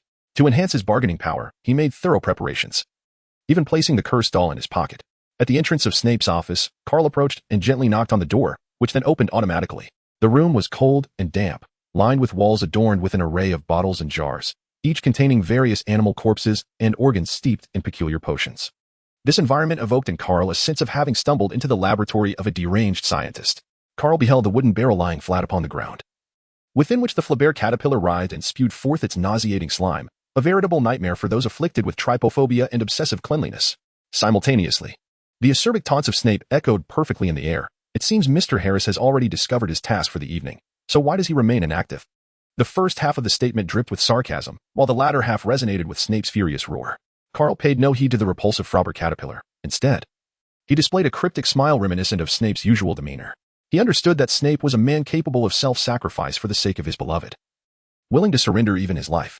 For Lily Potter, he would protect the child of his most loathed enemy, demonstrating the courage to do anything to resurrect her. At this moment, even a mere straw would be clutched with desperation. "Anything, always, Professor Snape. Before delving into these matters, I wish to pose a question. You mentioned in class that the power of potions could even thwart death. Does a potion exist in this world that can reverse death?" Carl, shedding his previous shyness, spoke with an ethereal tone reminiscent of an epic chant. Snape's pupils constricted momentarily, but he quickly regained his composure. "Potions, by their very definition, are meant to affect the living. It seems Mr. Harris has forgotten this fundamental principle. Is this the demeanor expected from a Ravenclaw?" A flicker of disdain crossed Snape's face, followed by a surge of venomous retort. "Magic, so wondrous. Perhaps the notion of resurrection is not entirely fanciful? At least on the continent of Alad, there exists a potion known as the Sacred Blessing Elixir that can bring one back from the clutches of death. Although it has its limitations, being effective only within 20 minutes of consumption, it is undeniably a profound power. If Nick LeMay could create a philosopher's stone that grants immortality, then surely an object capable of resurrection must exist." At this moment, Snape could not remain unfazed. The philosopher's stone is not common knowledge. The name Lily Potter escaped Carl's lips, shattering Snape's heart, particularly with the surname Potter attached. It should have been Prince. Enraged, he drew his wand from his cloak, pointing it at Carl. "Mr. Harris, having grown up in the Muggle world, seems to possess an abundance of knowledge. Perhaps I should inquire further." His hesitance to cast a spell was evidently due to the allure of the resurrection he spoke of. Otherwise, had another dared to touch his wound, an Avada Kedavra would have already been unleashed. "Professor Snape, please do not act so impulsively. Let us engage in a proper discussion. It may prove beneficial for both of us." No sooner had he spoken than Carl waved his hand, causing the door to Snape's office to slam shut with a resounding thud. Simultaneously, his school uniform revealed its true form, as mysterious purple flames began to swirl across its surface. His emerald green eyes, akin to Harry's, darkened to an abyssal hue, a manifestation of the dark eye, the source of immortality and boundless magical power for male wizards. His ears elongated, becoming slender, and an exquisite broom floated gracefully behind him. In that moment, he exuded an aura of mystery and confidence. A fairy? No, this was the bloodline of ancient elves. Snape gazed at the transformed Carl, uncertainty lacing his voice as he inquired. "You have not erred. It seems Professor Snape's knowledge is indeed extensive. Now, may we engage in a serious conversation?" Snape inhaled deeply and began casting protective spells around them. Superb armor, safeguarding peace, as solid as a fortress. Professor Snape was exceedingly cautious, observing the array of defensive enchantments. Carl felt a sense of relief. They had already achieved half of their goal. Upon completing his protective spells, Snape furrowed his brow, astonished by the elven blood within Carl, which lent him some credence to Carl's claims. However, despite his undeniable love for Lily, he was not the type to lose his rationality due to love, especially for a love that had perished. Conversely, from Carl's perspective, he might seem like an unrelenting sycophant, yet he possessed an exceptionally calm mind. The role of a double agent, akin to that of a traitor, is not one that just anyone can undertake. Failure could lead to one's very ashes being scattered. When Voldemort was in his prime, his intellect rivaled that of old Dumbledore. He maneuvered between the two with skill, a feat not achievable by an ordinary person. Moreover, these two cunning foxes, true to their mentor-student relationship, shared a penchant for the dark art of legilimency, peering into the minds of others. Few could deceive them. Their ability to discern truth was formidable. Carl had previously managed to elude old Dumbledore due to the effects of a mental potion and the inherent mental prowess associated with his profession as a dimension traveler, compounded by his youthful appearance of 11, which rendered Dumbledore less vigilant. It is no jest. Traversing dimensions and engaging with those chaotic and ineffable entities would have driven a weaker mind to madness long ago. Chapter 28. The Packed Snape was not a man easily swayed by mere words. With an impassive expression, he sat down and spoke. Let us discuss the transaction you propose. Surely, Professor Snape, you have heard the legends of the Deathly Hallows? I wish to assert that they are not merely tales, but indeed exist in reality. Furthermore, the Elder Wand currently resides in Dumbledore's possession. Carl suddenly dropped a bombshell, revealing that the Resurrection Stone indeed exists. As one of the Deathly Hallows, it possesses the extraordinary power to bring back the dead. Coincidentally, I am aware of the stone's current location, he declared with a playful expression. How can I trust your words? Snape scoffed, his face laden with skepticism. Such artifacts have been the subject of legend for ages. Yet who has ever witnessed their true form? The wizarding community has always regarded them merely as myths. There's no need for concern. I possess something that will assure you of my truth, Carl replied, having anticipated this moment. He produced an ancient parchment contract from within his purple robe. Come, let us forge a pact. My terms are clearly outlined within this document. The contract floated gently towards Snape, suspended in midair, emanating a soft, luminescent glow. After a moment of hesitation, Snape extended his hand and accepted the contract. However, upon reviewing its contents, his expression darkened. The conditions were not overly demanding. In comparison to the tasks assigned by his two employers, they were trivial. He could fulfill these requirements without losing even a single galleon. If Lily could truly be resurrected, he would spare no expense. Yet, the stipulations made him uneasy. It is well known that in the wizarding world, the most prized possession is not galleons, but knowledge. A pureblood family, even if diminished by time, can rise again as long as its lineage continues and its foundational wisdom remains intact. Consider this, among the 28 pureblood families in Britain, even the least esteemed Weasley family had Ron, in his second year, casting a unique snail-conjuring charm, and Ginny wielding spells of astonishing might. Indeed, Carl demanded all of his spellcraft knowledge amassed over a lifetime, along with the numerous potions he had invented and his unique brewing techniques. This amounted to a complete extraction of his expertise, making it relatively easy to cultivate another talent like Snape. Furthermore, the confidentiality of this transaction was paramount. Should he sign the contract?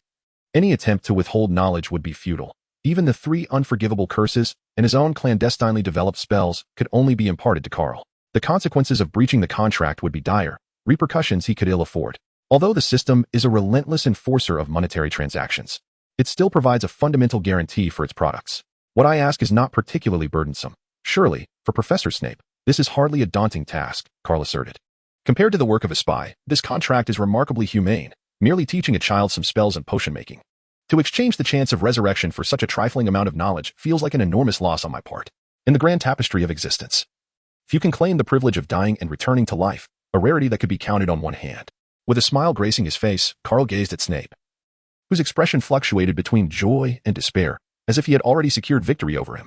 Mr. Harris, I do not believe that a mere child at the age of 11 would seek to learn the 3 unforgivable curses, Snape remarked with a hint of derision. Although Carl's words suggested that he had gained the upper hand, an unsettling feeling lingered nonetheless. As you can see, I am merely an 11-year-old child, he continued. Moreover, I would advise Professor Snape against any tricks, for I am not one to be trifled with. Today, I come sincerely to propose a transaction. Pray tell, what do you suppose would happen if I were to pierce this doll with a nail? Carl retrieved a cursed doll from his robe, which was ensnared by a particularly greasy strand of hair, inscribed with Snape's true name. Indeed, this hair was acquired during potions class earlier that day. He understood all too well that Snape would go to any lengths for Lily. Relinquishing control to others was far less gratifying than wielding it oneself. To be prudent, he decided to play a trump card first. Feeling the powerful and elusive curse emanating from the doll, Snape's pupils constricted. If this object were to pierce him, he would likely meet a most dreadful fate. So, have you made your decision, Professor Snape? Carl sat in his chair, crossing his legs, and continued to remind him. You have won. Snape sighed, and a quill appeared in his hand, upon which he inscribed the words Severus Snape and then pushed it forward. However, at that moment, the contract had yet to take effect. Professor Snape, You wouldn't assume that this contract is a product of the Pudian variety, incapable of discerning identity, would you? It seems your signature is lacking something, perhaps Prince? Indeed, Prince was his true name. Mr. Harris, you have meticulously investigated me from start to finish, even to this detail, Snape coldly remarked. Without adequate preparation, how could I dare to engage with a former Death Eater, notorious for his ruthless nature? In response to Snape's sour expression, Carl smiled. If Professor Snape does not wish for Lily to be resurrected, then I apologize for my presumptuousness in this matter. With a flick of his hand, Carl summoned the contract to return. Wait, just as Carl was retracting the contract, a drop of blood fell upon it, causing the document to radiate with brilliance before splitting into two identical copies, each gracefully drifting towards the respective signatories. Thus, the transaction was successfully completed. Professor Snape, I implore you to remember the contents of the contract and refrain from violating it heedlessly. Otherwise, the repercussions may be quite severe, given that this originated from me. I dare assert that even should Dumbledore or Voldemort dare to breach it, they would not fare well. The whereabouts of the Resurrection Stone will be disclosed to you at an opportune moment as deemed appropriate by the contract. Now, let us discuss the specifics of the contract's implementation. I believe 3 classes a week would be most agreeable. Any more would be burdensome, as I have numerous other obligations to attend to. Additionally, I find myself somewhat fatigued today. Perhaps you, Professor Snape, could manage the flobberworms on your own. Carl, with an air of innocent cunning, remarked before rising and leaving the office. Good night, Professor Snape. We shall meet on the 8th floor of Hogwarts Castle tomorrow evening. Do remember to bring your teaching materials. Chapter 29. Plastic roommates. The following morning, having concluded a successful transaction with the old bat, Snape, Carl awoke with a sense of bliss. Fortunately, upon opening his eyes, he noticed that only 2 of his 3 plastic roommates were up, which alleviated his worry slightly. He should not be late this time. After all, the first class was Professor McGonagall's Transfiguration lesson, renowned for its severity. Good morning, Carl. Get ready. Let us head to the dining hall for breakfast, Philip greeted while putting on his shoes. It's almost miraculous that you're up so early after being grilled by the old bat last night. I, on the other hand, have no desire to move at all, Alex said, rubbing his bleary eyes in disbelief. It was merely a coincidence. Professor Snape may appear unapproachable, but he is quite decent. He didn't treat me harshly last night. Carl chuckled softly, offering a few words of defense for Snape. Recalling how he had nearly exhausted the latter's entire reservoir of patience just the day before, he distinctly remembered the expression of discomfort and helplessness on Snape's face as he departed. After all, he had signed a binding contract. Defiance was not an option, lest he provoke the wrath of his formidable sister, Hilda, who could easily cross boundaries to deliver retribution. Indeed, the contract he had signed yesterday, as the system had explained, was crafted by none other than Hilda herself, costing him a staggering 100 galleons, a sum that pained him deeply. He lamented that he should have insisted Snape cover the expense of the contract last night. Now he clutched his chest, his face etched with sorrow. His dear little treasure, shimmering with golden light, had drifted further away from him. As he made his way to the Transfiguration classroom, Carl wore an expression of eager anticipation. This course, in essence, was the magical art of transforming one object into another, encompassing a multitude of profound truths. Frankly, it was Transfiguration that piqued his interest most at Hogwarts, far surpassing his enthusiasm for potions or charms. The reason was simple. This subject was the most enchanting, delving into the supreme truths of the very essence of matter. Consider, for instance, the transformation of a mere matchstick into a needle. While it may be one of the most elementary lessons in Transfiguration, the underlying principles are anything but simplistic. This represents a fundamental metamorphosis of the properties and structures of matter. After breakfast, Carl, Alex, and others arrived early at the classroom door. Upon pushing it open, they were greeted by the sight of a British short-haired tabby cat perched majestically atop the podium, its striking pale yellow eyes intently surveying the sparse gathering of students who had yet to assemble. That gaze. It is you? Obliteration. Oh no. It is Professor McGonagall. Carl gazed at the cat and then glanced at his roommate, a faint smile playing on his lips as a clever idea took shape in his mind. He was well acquainted with the plot and had already discerned the true nature of the feline. However, how could he resist the temptation to seize this opportunity to play a trick on his roommate? The camaraderie among boys is so refreshingly unpretentious. He observed the starry-eyed admiration in Philip's gaze directed at the cat and thought, splendid, you shall be my unwitting accomplice, dear Philip. Do you have a fondness for cats? Philip? Carl inquired with a mischievous grin. Of course, I have a ragdoll cat at home. It's absolutely adorable.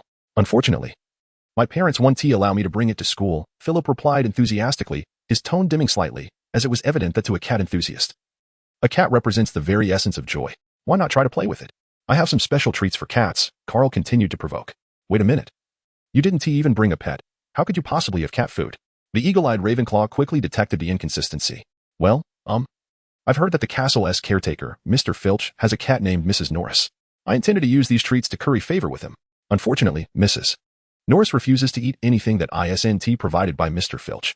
And look, since this cat has appeared in the Transfiguration classroom, it must belong to Professor McGonagall. Since you like cats, give it a try. Perhaps if Professor McGonagall is pleased, she might award us some extra points. A lie often necessitates further fabrications for concealment. In truth, these items were specifically prepared for Mr. Filch, as trading cat treats and small fish for map access was quite enticing. However, Carl had yet to implement this plan, cleverly weaving a justification to uphold his deception. Ah, I see. Then do share some with me. Poor Philip unwittingly fell into the trap that Carl had set, and it was a pit from which he could not easily escape. With a beaming smile, Carl retrieved a collection of cat treats, including dried fish and catnip, from his pocket, items he had previously purchased from the system. The system's principle was simple. If you possess wealth, you are deemed my benefactor. Lacking funds renders any plea futile. The entirety of these trifling items amounted to merely 1 gold coin, an inconsequential expense that hardly warranted concern. After acquiring these goods from the mischief maker Carl, our hapless assistant, Mr. Philip embarked upon his fateful journey.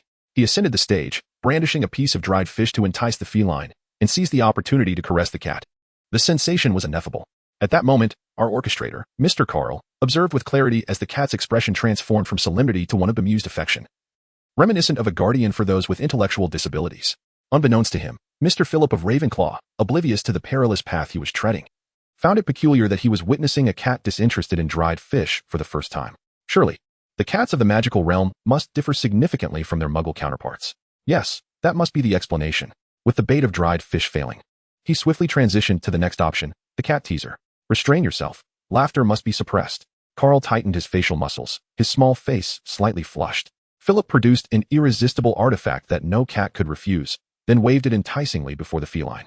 Oh dear, it was unbearable. He simply could not hold back any longer. How could one suppress laughter for a longer duration? I'm waiting online. This time it is truly urgent. Carl took a deep breath, striving to calm the tempestuous waves surging within him. The cat, gazing at the enticing feather wand, displayed no reaction whatsoever. Instead, it extended its paw and swatted the wand from Philip's grasp. Philip was taken aback, his thoughts racing. Is this not effective? Indeed. The cats of this magical realm possess an extraordinary nature. He pondered, lamenting his ignorance as he remained oblivious to the oddity of the situation. It is widely acknowledged that cats may harbor indifference towards treats such as fish flakes or even the allure of a feather wand. However, they are invariably unable to resist the exquisite charm of catnip, unless, of course, they are but an imposter feline. At this juncture, Mr. Toolman abandoned the ornate trinkets presented by Carl and instead procured the coveted catnip. Carl clutched his thigh, covering his mouth in an attempt to suppress any sound. He was acutely aware that the climax was imminent. Chapter 30, Transformations class as Philip produced catnip and placed it before the cat's nose. He intended to seize the opportunity to scratch its chin. Meow. The cat's fur bristled, swatting the catnip away, leaving Philip utterly bewildered. At this moment, Carl's thigh was turning purple from the pressure, and an unusual flush appeared on his delicate face. He could hardly believe that Philip could be so audacious. Indeed, there was a reason for the peculiarities of foreigners. Carl, why is your face so red? Are you coming down with a cold? Alex inquired anxiously, noticing Carl's unusual demeanor. And no, it's nothing. I just had too many spicy peppers this morning, and my throat is a bit on fire. You needn't worry about me, he replied, suppressing a laugh and concocting a flimsy excuse. He firmly resolved not to laugh, otherwise he would surely find himself in dire straits. As the class was about to commence, the door to the classroom suddenly swung open with a bang. Harry and Ron rushed in, panting heavily. Phew, we made it. Although we're late, Professor McGonagall hasn't arrived yet. Ron sighed in relief, glancing around the classroom for their absent professor. Can you imagine how dreadful Professor McGonagall would look if she discovered our tardiness? He made a face at Harry. Is that so, Mr. Weasley? Are you certain I am not here? Came McGonagall's voice, sharp and disapproving, from the front of the room. The tabby cat that had been perched on the lectern leaped down, twisting in midair, transforming into a witch clad in a flowing emerald robe and a pointed hat. The students present were rendered speechless, their eyes wide in astonishment, particularly Philip and Ron, while Carl gaped, his jaw nearly dropping to the floor, gulping down his anxiety. Philip thought to himself, what possessed me to approach the cat? He lamented the impending consequences he would face from Professor McGonagall. Perhaps she would turn him into a cat as well. I am sorry, Professor McGonagall. We didn't mean to. We got lost on our way here, Ron stammered, his face pale and his legs trembling under the weight of her formidable presence, desperately trying to excuse himself and Harry. However, the only response he received was McGonagall's stern gaze and words, perhaps I should turn you into a map, so at least one of you might arrive in the classroom on time. Now, return to your seats. I trust you can find them without a map.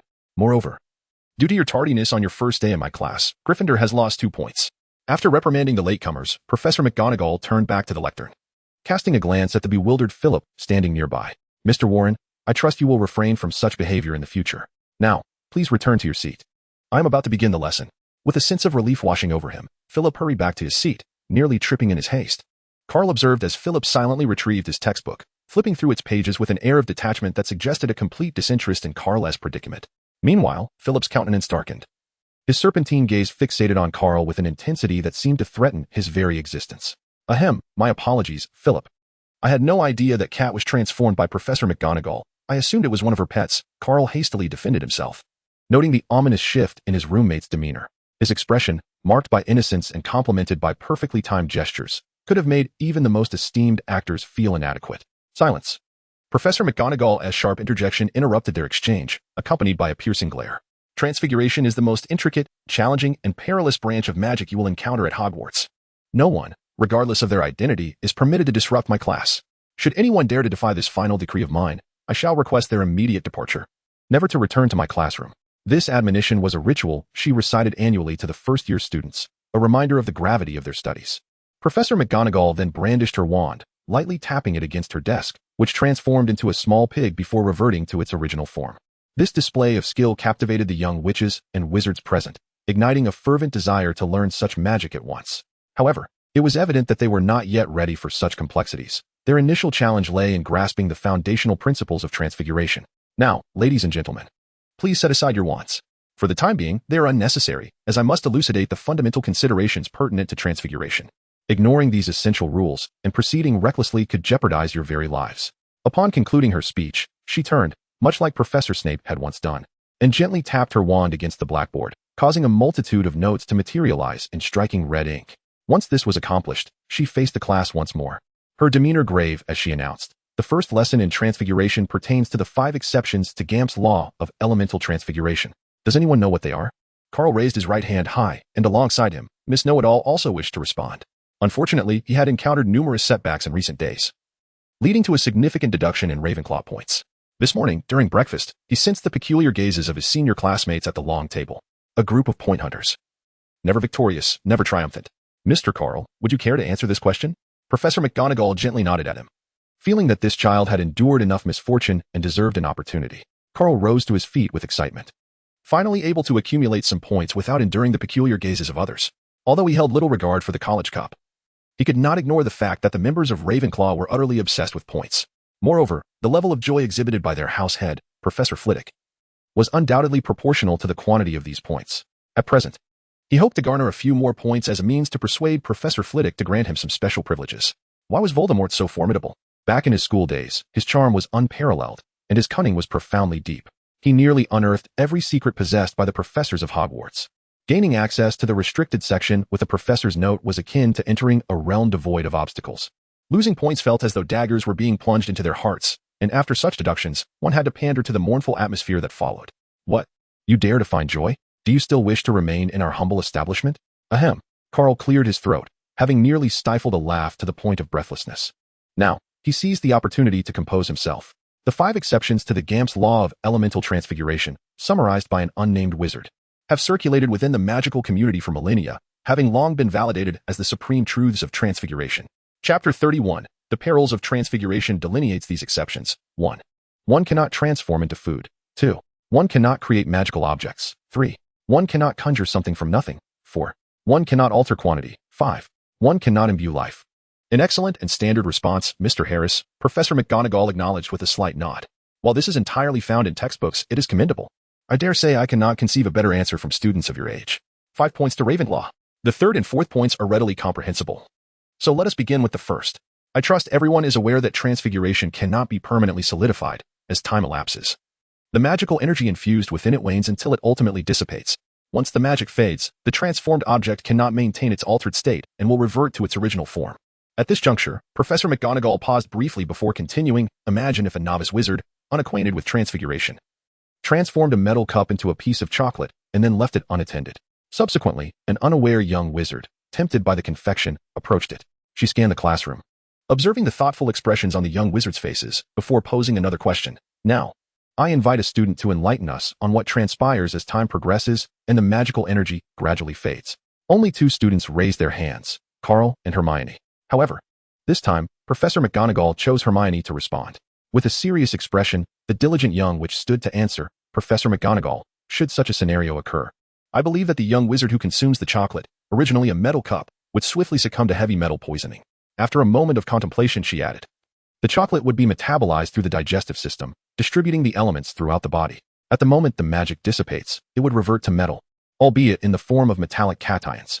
After delivering her response, she looked at Professor McGonagall with a hint of uncertainty. Coming from the Muggle world, she understood the concept of metal ions, yet she wondered if the inherently magical Professor McGonagall was familiar with it as well. Indeed, such a profoundly complex and dire situation could arise. Miss Granger, I am well aware of what ions are. Is there anything further to add? Professor McGonagall acknowledged Hermione's answer with a nod of approval, clearly satisfied with her response. Due to the body's osmotic processes, most metal ions would enter the bloodstream, participating in bodily circulation. Each type of ion maintains a relatively stable state. Any significant imbalance could result in severe consequences. Thus, should this situation arise, a person would meet a tragic demise in an excruciating manner within mere minutes. Hermione clenched her teeth as she articulated her final analysis. A remarkably accurate and flawless response. 10 points to Gryffindor. Professor McGonagall expressed her satisfaction with a smile towards the girl before swiftly adopting a more serious demeanor. Regardless of time or place, every teacher possesses such a unique skill. Carl was utterly astonished by her masterful display of facial transformation. Professor McGonagall, should you ever find yourself unemployed, there would undoubtedly be a place for you in the world of face-changing in Sichuan. Professor McGonagall leaned slightly forward, resting her hands on the corners of the podium, reminiscent of Carl's former headmaster preparing to unveil a grand revelation. Miss Granger's deduction was entirely accurate. The young wizard who consumed the chocolate would suffer excruciating harm from the chaotic ion imbalance within, rendering him almost lifeless the moment his magical essence dissipated. He could face a tragic demise within mere minutes, and in such a dire predicament, I remain uncertain if the healers at St. Mungo's Hospital for Magical Maladies and Injuries could salvage his name. After all, I teach transfiguration, not herbology or potions. However, I can assert with confidence that Professor Snape and Sprout would be utterly powerless in this scenario. As the art of potion making has flourished in the magical realm over the years, I make it a point to inquire with them annually, yet this year, their response remained devoid of any solutions. For the sake of your lives, and to avoid being imprisoned in Azkaban for manslaughter, it is imperative to remember, do not conjure food. Carl comprehended Professor McGonagall's admonition, especially considering that in his previous life, during the ever-advancing year of 9102, the mortality rate from heavy metal poisoning exceeded a staggering 95%. This was no ordinary heavy metal poisoning. Just contemplate the concentration in a single cup. Professor McGonagall's awe-inspiring demonstration left the young wizards speechless, dispelling any of their previously fanciful notions. How frightening, how terrifying, they had nearly reached the point of despair. This sentiment resonated within the hearts of many young wizards, including Carl. He had never imagined that transfiguration could encompass such complexities. In his former life, engrossed in films and novels, he had never contemplated these intricate details, believing that such troubles would never befall him. Yet, now that he found himself in this tangible world, he realized the necessity for caution. To inadvertently bring about his own demise would be an affront to the esteemed predecessors of his homeland. Excellent. After taking a sip from the cup on the podium, Professor McGonagall delicately pressed her lips together in satisfaction. It seemed that her lengthy discourse had left her somewhat parched. I trust you now comprehend the significance of these 5 exceptions. However, I have a few more points to emphasize.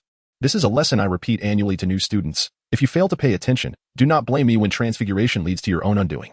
Understood, Professor McGonagall. A harmonious chorus echoed throughout the classroom. A faint smile appeared on Professor McGonagall's previously stern countenance, indicating her approval of the young wizard's attitude. The rationale behind the prohibition against transforming objects into magical artifacts is quite straightforward. Transfigured items possess only the physical properties of the object, devoid of any magical essence. In essence, if you attempt to transform a pencil into a quill, you will merely produce an ordinary quill. Furthermore, under no circumstances are you permitted to transfigure items into Muggle currency or galleons, unless you desire to spend an eternity in Azkaban. Chapter 32, Animagus. Do you all understand? Professor McGonagall amplified her voice using an amplification charm, her words resonating throughout every corner of the classroom. Understood. The young wizards responded in unison, their voices clear and resonant. Very well. Let us commence the lesson. Professor McGonagall nodded in satisfaction, tapping her wand lightly against the blackboard, causing the existing text to vanish, replaced by new instructional content. After completing the notes on the board, she retrieved a box of matches from the podium and began distributing them to the students.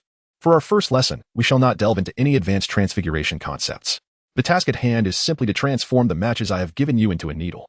Once she had distributed the props, Professor McGonagall moved about the classroom, occasionally offering guidance to those students who encountered difficulties during the transformation process. When casting transfiguration spells, One must maintain unwavering determination and decisiveness. One should not be clouded by distractions and unnecessary movements while wielding the wand will undoubtedly lead to failure. Transfiguration is ultimately a magic that revolves around transforming other objects. Thus, it is essential to keenly remember the properties and structures of the materials being altered, aiding beginners in navigating the process with clarity.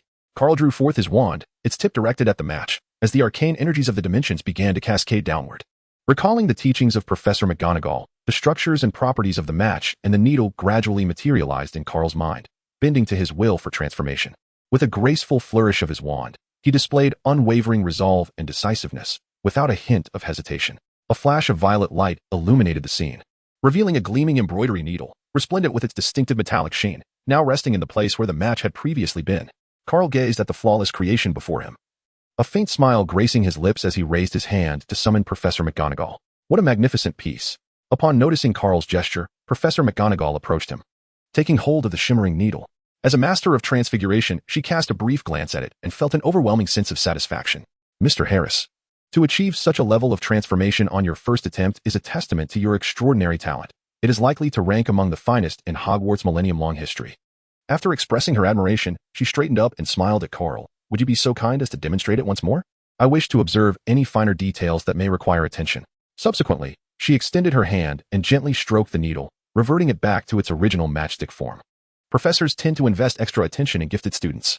At that moment, Professor McGonagall had completely dismissed the incident from the previous day when Carl had violated the rules by using a broomstick within Hogwarts. Very well, Professor. Carl was pleased at the prospect of her identifying any errors, so he readily complied. He placed his wand against the matchstick and repeated the previous incantation, once again. A purple light flickered, and the matchstick was replaced by a glistening needle. A splendid and flawless transformation. 5 points to Ravenclaw. Professor McGonagall, having witnessed the entire process, was thoroughly impressed by Carl's performance, as she had not encountered such a talented student in quite some time. The entire procedure was devoid of any faults, even from her discerning eye. Would you like to learn about Animagus transformation? It is the spell I just used to transform into a cat. Perhaps I believe you could commence your training in this art during your second year, Professor McGonagall remarked to Carl. Animagus? Can one truly become a cat? Carl feigned ignorance, inquiring curiously. Silence. Professor McGonagall employed the amplification charm once more, intending to educate the young witches and wizards about the nature of Animagus transformation. As her voice resonated, the students gradually set aside their matchsticks, turning their attention to Professor McGonagall with eager anticipation. Animagus is a profound and ancient magic that has been passed down for millennia, allowing a wizard to transform into a specific animal. If one is unfamiliar with a wizard's Animagus form, they may not recognize them even if they stand right in front of you, regardless of your magical prowess. Just as no two leaves are alike, each wizard's Animagus form is unique. Even if they transform into the same species, there will always be subtle differences. At this juncture, Professor McGonagall's demeanor shifted, reverting to her stern persona. However, as a professor, it is my duty to caution you. This magic is exceedingly perilous. One misstep could result in an irreversible transformation. Transforming into other objects poses no significant danger, provided one adheres to the 5 exceptions mentioned earlier and exercises due caution. Yet, this magic is akin to dancing with a wild beast. Any transformation involving the human form is fraught with risk. Without a robust, innate talent, a solid foundation in transfiguration, and the guidance of a master, recklessly pursuing this art could lead to dire consequences for the wizarding world. The 3 prerequisites are akin to the ancient Eastern proverb. Time, place, and harmony are all essential. Lacking any one of these, prepare for the aftermath. I hope my words resonate with you. You are all surely familiar with the iconic pyramids of ancient Egypt and the Sphinx with the body of a lion and the head of a human. I can tell you precisely that the Sphinx is a tragic consequence of mad Egyptian sorcerers applying transfiguration to themselves. If you find this example too distant, allow me to present a more recent one. The Griffin, a remarkable creature in the wizarding world, is a descendant of a powerful dark wizard. This extraordinary being emerged because, during his Animagus training, he lost control. It is said that he was inherently reclusive, lacking companionship, and practiced alone for 2.5 years, only to realize the problem too late. The young witches and wizards murmured, indeed, lost control is quite a vivid expression. Moreover, Professor McGonagall, are you not inadvertently promoting yourself? Master of Transfiguration offering professional guidance and Animagus training. No longer 8,888, not even 3,888, just 888. Bring home the Master of Transformation. Due to the extreme danger associated with this magic, Hogwarts has chosen not to include it in the curriculum. Currently, in all of England, there are only 7 registered animagi, including myself. Even counting those who are unregistered, the number does not exceed 15. Chapter 33, Daily Life of Study when the bell rang. Carl was the sole student who had successfully transformed the matchstick into a needle. Even Hermione fell short of the perfection that Professor McGonagall had in mind.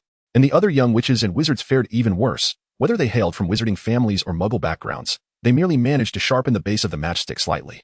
After Carl completed his classroom assignment, he devoted his time to tutoring his 3 roommates.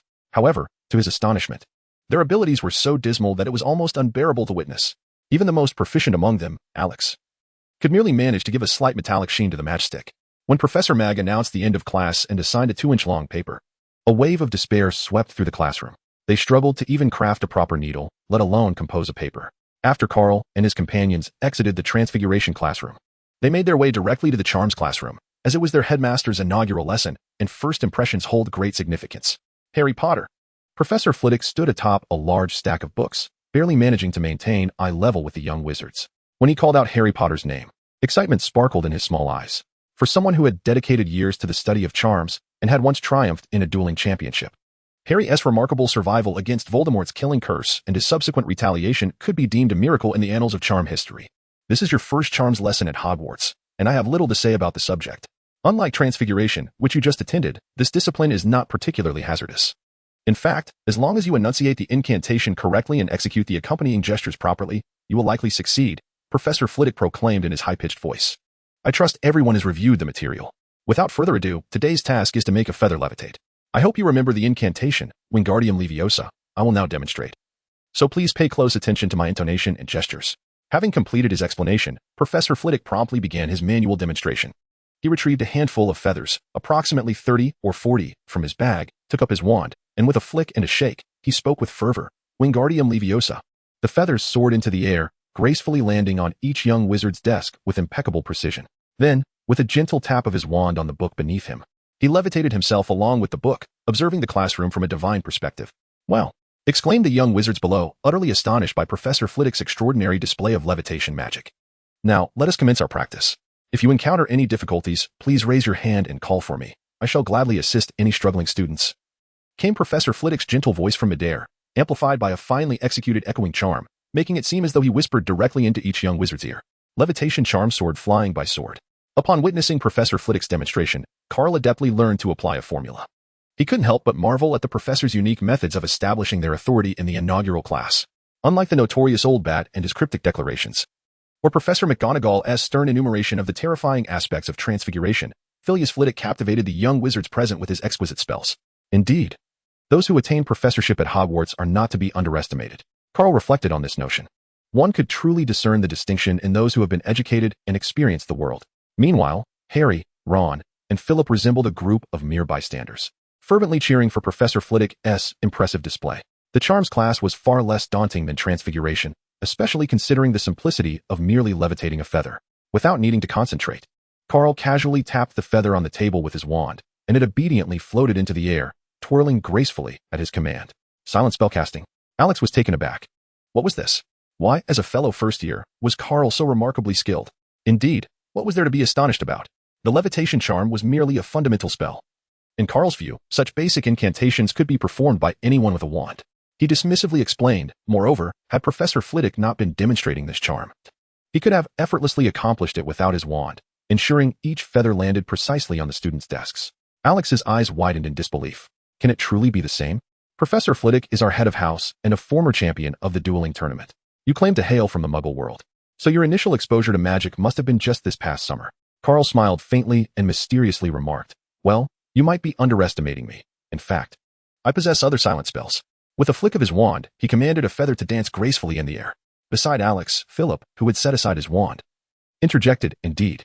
It is not common for a first-year student to dare to use a broomstick within the grand castle of Hogwarts, and even to arrive late to Old Bat's first lesson. Hearing this, Carl feigned innocence and replied, Philip, are you feeling a bit cheeky? If you dare to mock me again, do you believe I won't immediately put my skills to use? I could turn your brother into a needle using the technique Professor McGonagall taught us today. True ice needle. Philip felt a chill run down his spine and quickly yielded. My apologies, my lord, please spare me. Call me Daddy. Just then, amidst their banter, an explosion erupted from the adjacent Gryffindor table. The culprit, Seamus Finnegan, had inadvertently blown up the feather while practicing the levitation charm. Professor Flitwick remarked, just as I said there was no danger, I am immediately proven wrong. The table was left charred and blackened. while Seamus's once neat hair had transformed into a wild explosion of curls, each strand standing defiantly. His pristine wizarding robe was now tattered and torn. The little savior beside him hurriedly shifted his position, fearing collateral damage. Although the first incident had only inflicted psychological harm, the second could be far more perilous. One could not always rely on luck. For the sake of his own life and to avenge his parents against Voldemort, he must keep his distance from this human bomb. The boy who lived pondered, it would be a tragic irony to be accidentally killed by a fellow student as spell gone awry. Chapter 34. Flying class. Harry touched his slightly soot-stained cheek, feeling a bit embarrassed as he said, "Professor Flitwick, perhaps we still need another feather."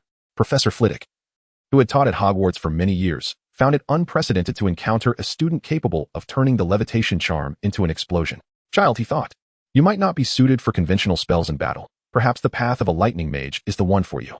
With a smile plastered on his face, he inwardly cursed the situation, feeling as if he had been soundly slapped, just as he contemplated using transfiguration to conjure another feather for Harry. Carl skillfully maneuvered a feather to float over and land gently on Harry's desk using a silent spell. "Professor Flitwick, I believe you need not search for another feather." "I won't be needing it for this lesson," Carl declared with a confident smile.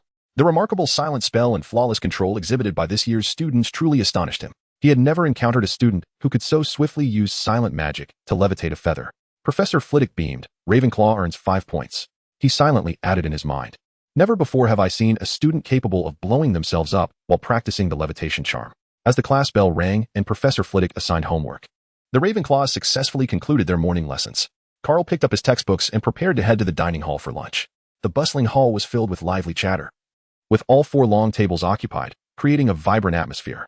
The air was no longer infused with the scent of books, but rather with the delectable aromas of various dishes. Carl casually selected a seat, having earned 10 points for his house today, allowing him to sit up straight and enjoy his meal. After enduring a series of misfortunes the previous day, he felt quite uncomfortable under the piercing gazes of his peers. Hogwarts cuisine had never failed to impress Carl. Perhaps it was because the house elves were not masters of dark culinary arts. An array of exquisite dishes adorned the table, far exceeding mere fish and chips. Following the delightful dining experience, Carl rapped on the bronze knocker of the common room door, and an ethereal voice echoed in response. "Which came first, the phoenix or the fire? There is no precedence. They exist in an endless cycle." Carl stated the answer directly, then pushed the door open and walked inside. He longed for a rejuvenating slumber, for the afternoon held a flying lesson shared with the 4 houses, which would undoubtedly lead to a myriad of events. Around 2 in the afternoon, having awakened from his nap, Carl strolled towards the flying lesson area alongside the first-year Ravenclaw students. The sun cast a gentle warmth upon Hogwarts, and as Carl emerged, he felt enveloped in a comforting warmth, occasionally caressed by a soft breeze on his cheek. It was splendid weather, perfectly suited for outdoor activities. The professor for the flying class was Madame Hooch, who not only taught at Hogwarts but also served as a member and referee for the International Quidditch Association. It is noteworthy that every professor at Hogwarts is a leading figure in their respective fields, with the exception of the occasional defense against the dark arts instructor. Madame Hooch stood on the grass, her silver-gray hair spiked up like fine needles. Unlike Carl and Harry, who possessed green eyes nearly identical to those of 99% of Europeans, her eyes were strikingly yellow, a hue Carl had never encountered before.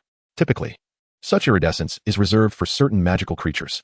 Beside her lay dozens of tattered, frayed, and nearly disassembled brooms. Observing the students ambling towards her with laughter and chatter, she could not help but exclaim, "Time is of the essence. Who are you dawdling for? Hurry up and take a broom for yourself and place it at your feet. The last one to arrive will lose 5 points." It was evident that she, like Professor McGonagall, was not one to be trifled with. But really, aside from Lockhart, which individual at Hogwarts was truly easy to handle? Carl gazed at the tattered flying brooms, unable to suppress the urge to cover his face. Surely, they had not been replaced in decades. The miserly board of trustees, begrudging even the scholarships, had extended their lack of diligence to the teaching materials as well. After a moment of contemplation, he opted not to join his classmates in collecting the brooms, but instead approached Madame Hooch directly. At that moment, all the little wizards present turned their attention to him. He was indeed the center of attention. "Child, do you have any questions?" Madame Hooch furrowed her brow, having already made herself quite clear. "Professor, may I inquire if I can use my own broomstick for classes?" Carl inquired politely, a gentle smile gracing his lips. "You brought your own broomstick?" Madame Hooch's brows nearly knitted into a frown, her piercing yellow eyes locking onto Carl's. "Mr. Harris, you are but a first-year student. I presume you have read the entirety of the letter you received from Hogwarts." "Professor, I am aware of that rule. But Professor Dumbledore has already granted me permission to use it." Carl invoked the name of the venerable headmaster, knowing well that he would not be troubled at present. Why engage in a pointless debate with Madame Hooch? Indeed, upon hearing Dumbledore's name, Madame Hooch paused in thought before conceding. "Very well. Show me your broomstick to see if it meets the standards. Carl, Madame Huichi, do you not feel a pang of conscience when uttering such words? To think that one can still employ a broom that is nearly worn out and has fallen decades behind the times. While Carl's own efforts somehow failed to meet the standards, Carl, with a silent gesture, drew forth the divine spirit leap broom from the system space. A radiant pink light instantly burst forth, signaling the presence of a divine artifact. The resplendent divine spirit leap broom immediately stood apart from the gaudy and inferior brooms surrounding it. Upon witnessing the broom, Mrs. Hooch's eyes widened in astonishment. She felt that even the much-coveted Nimbus 2000, often hailed as the pinnacle of quality, paled in comparison to the divine spirit leap. As a devoted Quidditch enthusiast, she was intimately familiar with the performance and value of every model of broom available on the market, and upon a brief calculation regarding the divine spirit leap, she realized that those mere brooms barely measured up to even 1% of its magnificence. Swallowing hard, her excitement was palpable and uncontainable. Chapter 35, Story or Incident. What a beautiful broom, dear child. Might you reveal its name? Mrs. Hooch's previously stern demeanor softened into a warm smile. The divine spirit leap, Carl replied, returning her smile. Could you share where you acquired it? Please forgive my enthusiasm. I am an avid broom collector. By the way, do you enjoy Quidditch? She crouched down to meet Carl's height, her eyes gleaming with anticipation. My apologies, Professor. I stumbled upon this broom by chance. It is not mass-produced. It is said to have been crafted by a remarkable wizard, Carl explained, understanding her fervor as a Quidditch fanatic who valued an exceptional broom above all else. Oh, what a pity, Mrs. Hooch remarked, her disappointment evident. However, she quickly regained her composure and addressed Carl, Mr. Harris, with Professor Dumbledore's permission. You may use your broom during flight lessons. Nevertheless, I am not familiar with its specific attributes, so for safety's sake, you must remain within my line of sight. Certainly. Professor Hooch, I find that requirement quite reasonable, Carl agreed. The young wizards from the four houses glanced at their worn-out brooms, relics of past use. And then at Carl's exquisite divine spirit leap, their envy unmistakable. All right, everyone, stop gazing at Mr. Harris's broom in reverie. I understand it is quite beautiful. But this is a flying lesson, not a personal showcase of Mr. Harris's broom. Mrs. Hooch chided, shaking her head at the dilapidated brooms beside her, silently cursing the Board of Governors for their frugality. Reluctantly, the students diverted their attention back to their own brooms. Unfortunately, the divine spirit leap's aesthetic and performance rendered the school's brooms utterly inferior. Once all the young wizards had refocused, Mrs. Hooch commenced her instruction on the proper use of brooms. Now, everyone, place your hands upon your brooms and prepare to rise. Remember, it is essential to be commanding, otherwise, your brooms will not obey your commands. Up. A scattered chorus arose from the crowd. Yet, only a fraction of the brooms responded. Ron's broom shot up and delivered a jarring blow to him. Remember my words. Your tone must be firm. Infuse it with emotion. Mrs. Hooch shouted, guiding the young wizards to adjust their intonation. The process of lifting the brooms consumed a considerable amount of time, but fortunately, each young wizard ultimately succeeded. Now, please mount your brooms, adopting your preferred stance. Ensure you grip tightly. Otherwise, if you lose your balance and fall from a height, I may have to escort you to Madame Pomfrey. When I sound the whistle, each of you must push off the ground with vigor, allowing your brooms to ascend and hover for a moment. Ready? 3, 2, 1. Whoosh. As Mrs. Hooch's whistle pierced the air, Neville could no longer contain himself and soared upward. Longbottom, stop. Mrs. Hooch commanded, appearing somewhat vexed as Neville ascended rapidly, amidst the gasps of his fellow young wizards. Come down, she shouted, hands on her hips, her irritation evident. Why are we even using these nearly defunct brooms? This could lead to trouble, Carl mused. Observing Neville's chaotic flight with a shake of his head, the ancient, dilapidated brooms were indeed hazardous. Before Mrs. Hooch could brandish her wand and cast a spell, Neville lost his grip and comically tumbled from the sky, twisting midair. Wingardium Leviosa. Carl swiftly drew his wand, casting a levitation charm just in time to prevent Neville's lips from kissing the ground. What a splendid levitation spell. Thank you, Carl. Otherwise, a fall from such a height could have resulted in a fractured hand for Neville. Madame Hooch, observing Neville suspended in midair, finally exhaled in relief. Neville hovered a meter above the ground, and Carl, skillfully maneuvering his wand, gently lowered him onto the grass. Since the moment he fell, Neville's face had turned pale. And now, with his feet firmly on the ground, he appeared utterly weakened, collapsing onto the earth. Poor child, come now, rise. Madame Hooch urged as she approached to assess Neville's condition. Although it seemed Mr. Longbottom had not sustained any injuries, it would be prudent to have him checked by Madame Pomfrey, while I escort him to the infirmary. You all must remain on the ground and refrain from using your broomsticks. She helped Neville to his feet, warning the students. I do not wish to see any broomsticks in the air. Otherwise, you shall be expelled before you even have a chance to touch Quidditch. The earlier incident left Madame Hooch feeling anxious. She feared that during her absence, the young wizards might concoct some new mischief, prompting her to issue a stern warning. She was resolute in her decision to procure a new batch of quality broomsticks for the school, for not every incident could be as fortunate as today's. Expelling students was no trivial matter. In fact, throughout a millennium of Hogwarts, Only a scant few had faced expulsion, typically for grave violations of school rules. With a flick of her wand, Madame Hooch transformed a broomstick into a stretcher, allowing Neville to recline upon it, as she did not wish to carry him over a lengthy distance. Another deft levitation charm ensured Neville followed her, drifting away gradually. Once Madame Hooch had departed, the scene of the incident erupted into a cacophony of chatter among the young wizards. They began to gossip animatedly about the recent mishap. The nature of humanity, whether muggle or wizard, is to be a constant echo chamber of opinions. Some remarked on Neville's good fortune, while others complained about the school's inferior broomsticks that could allow such an accident to occur. Yet, the majority were engrossed in discussions about Carl's remarkable broomstick and his splendid levitation spell. Meanwhile, the Slytherin students remained silent, casting watchful eyes in the direction of Madame Hooch's retreat. It was evident that, having a natural rivalry with Gryffindor, they intended to stir up trouble once she was out of earshot, relishing the opportunity to mock their adversaries for the incident.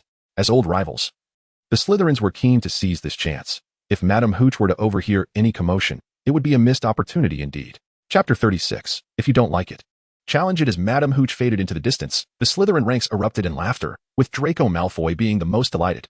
Poor little chubby boy. Did you see his expression? It was as if he had seen a ghost. After this experience, I doubt he will ever want to touch a broomstick again. Malfoy proudly brandished Neville's memory orb, relishing the moment with his Slytherin peers. Shut your mouth, Malfoy. Hand over that memory orb. The little savior, witnessing Malfoy's derision towards his friend, stepped forward to defend Neville. Recently rebuffed by Harry outside Hogwarts and spoiled by Narcissa throughout his life, he had developed an arrogant disposition, believing himself superior. How could he possibly heed Harry's wishes? He cast a disdainful glance at Harry, tauntingly declaring, "Ah, the illustrious savior himself. What? That daft little chubby boy is your friend? I thought the standards for your friendships were rather high. Even I don't measure up to them. You're not around. And I've nearly forgotten our past grievances. Last time, when Goyle and Crabbe went mad, it was surely your doing along with that wretched Ravenclaw mudblood. Carl, I have a rather pressing matter to address. It seems that everything inevitably revolves around oneself." Surrender the items and promptly apologize to Carl. Previously, Harry was unaware of the term mudblood, but after consulting Hagrid a couple of days ago, he now comprehends its meaning. It is inconceivable. On one side stands the savior, and on the other, Draco Malfoy, the most popular among the new Slytherin students. Once the two began to argue, it swiftly escalated into a grand verbal confrontation between Gryffindor and Slytherin. At this moment, Carl awaited the eruption of battle, ready to reap the rewards. Life is fleeting, thus, one must seize joy in the present. Everyone embarks on this journey of existence for the first time, and there is no necessity for indulgence. Personal happiness suffices. With the intention of educating the unruly youth on the values of politeness and self-contentment, a benevolent smile adorned Carl's face. If I refrain from imparting lessons now, the lessons life has in store will not be gentle, he mused, considering himself quite the benevolent soul. Suddenly, a vibrant green curse shot forth from Slytherin, signaling the commencement of the battle. Malfoy, accompanied by several Slytherin students, surged towards Carl, unleashing a barrage of spells upon him. The weather was perfect, and a bit of exercise would do him good. Magical shield. He conjured a protective barrier around himself, effortlessly disregarding their attacks. This magical shield, a legacy of the Arad continent's sorcerers, proved far superior to any mere armor. As the Ravenclaw students prepared to assist, Carl stood confidently on the grass, adorned with a pale blue diamond shield, a smile gracing his lips. Malfoy and his entourage laughed maniacally, convinced that Carl could not evade such a multitude of spells. After all, what could a mere thin shield accomplish? They envisioned him collapsing to the ground, writhing in agony like Neville. However, their laughter quickly faded. Several malevolent curses struck the pale blue shield, dissipating without a trace, failing to even leave a mark. Simultaneously, Carl flicked his wand, sending forth a flurry of spells toward Malfoy and his cohorts. Magic Starburst, Frosty Snowman, Jack's Explosive Bomb, Electric Eel. Carl meticulously harnessed the power of the magic. For the last time he unleashed his full force in a Jack Bomb, the perpetrator had likely been reduced to mere ashes. A lesson was sufficient for these mischievous children. There was no need to go to extremes. Malfoy, with his tousled golden locks electrified like quills, lay feebly on the ground, convulsing intermittently. Carl gazed upon Malfoy, convulsing on the ground like a creature afflicted by seizures, as well as his shivering minions, and with a satisfied clap of his hands, he declared the matter concluded. Even among the scions of pureblood families within the magical realm, who may have been imparted with ancestral spells from an early age, an 11-year-old wizard remains, fundamentally, just an 11-year-old wizard. There is nothing particularly extraordinary about that. They are not the unspeakables. Were there unspeakables present, Carl might have exerted himself to a greater extent. For those beings are utterly unreasonable, exhibiting both high magical resistance and explosive power.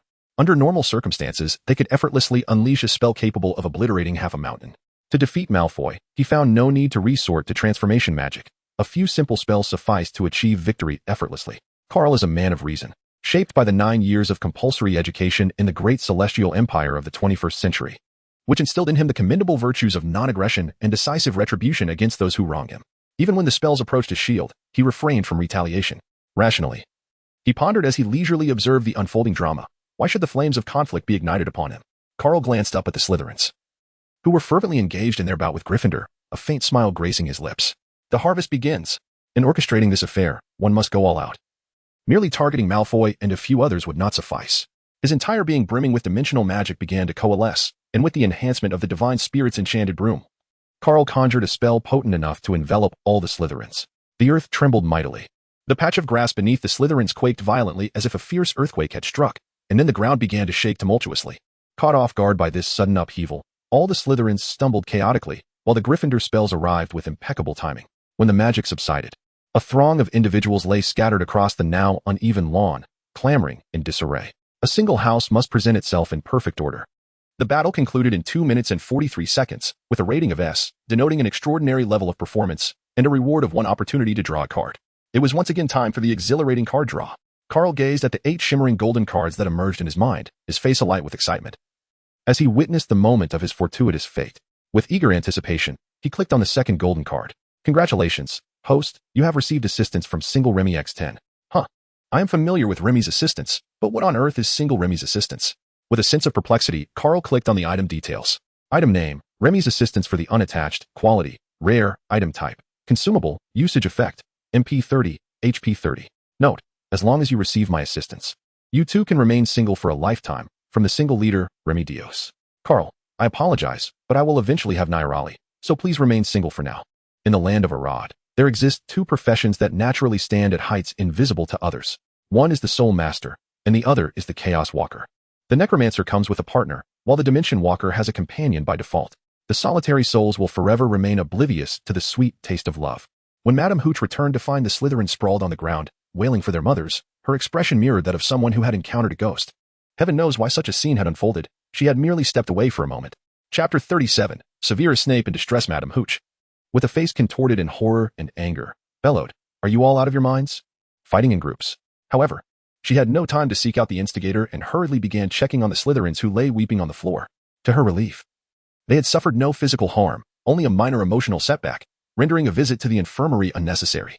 Soon, she learned from the Slytherins the identity of the perpetrator. To her further astonishment, it turned out to be Carl, who had just assisted him. Though it was the Slytherins who initiated the altercation, this revelation left her feeling somewhat conflicted. Nevertheless, she quickly decided it would be best to let Professor Dumbledore handle the matter. The events of today's class had been quite overwhelming, and she wished to avoid returning to find yet another group strewn across the floor. So she chose to dismiss them immediately, after announcing the disbandment of the students, directing them to return to their common room. Madame Hooch took Carl straight to the headmaster's office. To her surprise, Carl maintained a serene smile throughout, showing no signs of fear.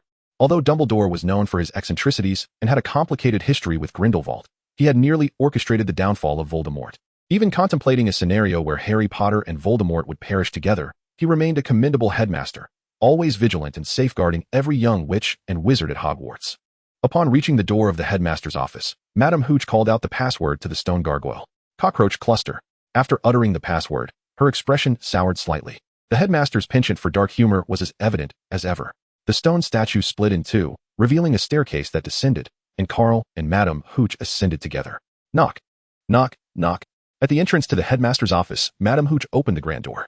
Inside, several individuals had been waiting, as she had already dispatched a magical message when the incident occurred. Present were Headmaster Dumbledore, Deputy Headmistress Professor McGonagall, and the 2 house heads, Severus Snape and Filius Flitwick, from Slytherin and Ravenclaw respectively. Carl gazed at Snape with a smile, unperturbed by the potential repercussions. At worst, Snape would merely engage in some verbal sparring and deduct a few points. Detention seemed unlikely. Indeed, Snape's face was as dark as the bottom of a cauldron, visibly displeased. Had it been anyone else who dared such audacity, the old bat would have made them understand why flowers bloom red. Yet, this particular individual left him feeling impotent, as though he had struck a punch against cotton, utterly ineffective. Professor Flitwick appeared somewhat irate, yet inwardly, he was elated. With his notorious temper, he believed in retaliation, especially since others had instigated the conflict first. For a champion of the combat tournament, action spoke louder than words. If one was unsatisfied, they would be compelled to submit. Professor Dumbledore, I have brought this child to you, and I have clarified the situation entirely. He overturned all the Slytherins with a single spell, and upon learning of this, I was left incredulous. Madame Hooch reported to Dumbledore with a hint of astonishment. From what I gather from other houses, it appears that the Slytherin students initiated the altercation with Gryffindor, and somehow, it escalated to him. I believe this child merely acted in self-defense. Madame Hooch expressed her admiration for Carl, as his timely assistance left a favorable impression on her. Professor Dumbledore, I feel the ramifications of this incident are excessively severe. A Ravenclaw has exhibited such recklessness and should be penalized 100 points. Furthermore, I believe 2 months of detention would allow Mr. Harris to deeply understand his error, especially since Hogwarts has recently received a new batch of potions to handle. The old bat's demeanor was dark as he spoke. After all, his first-year students had been toppled, and he could not swallow the humiliation.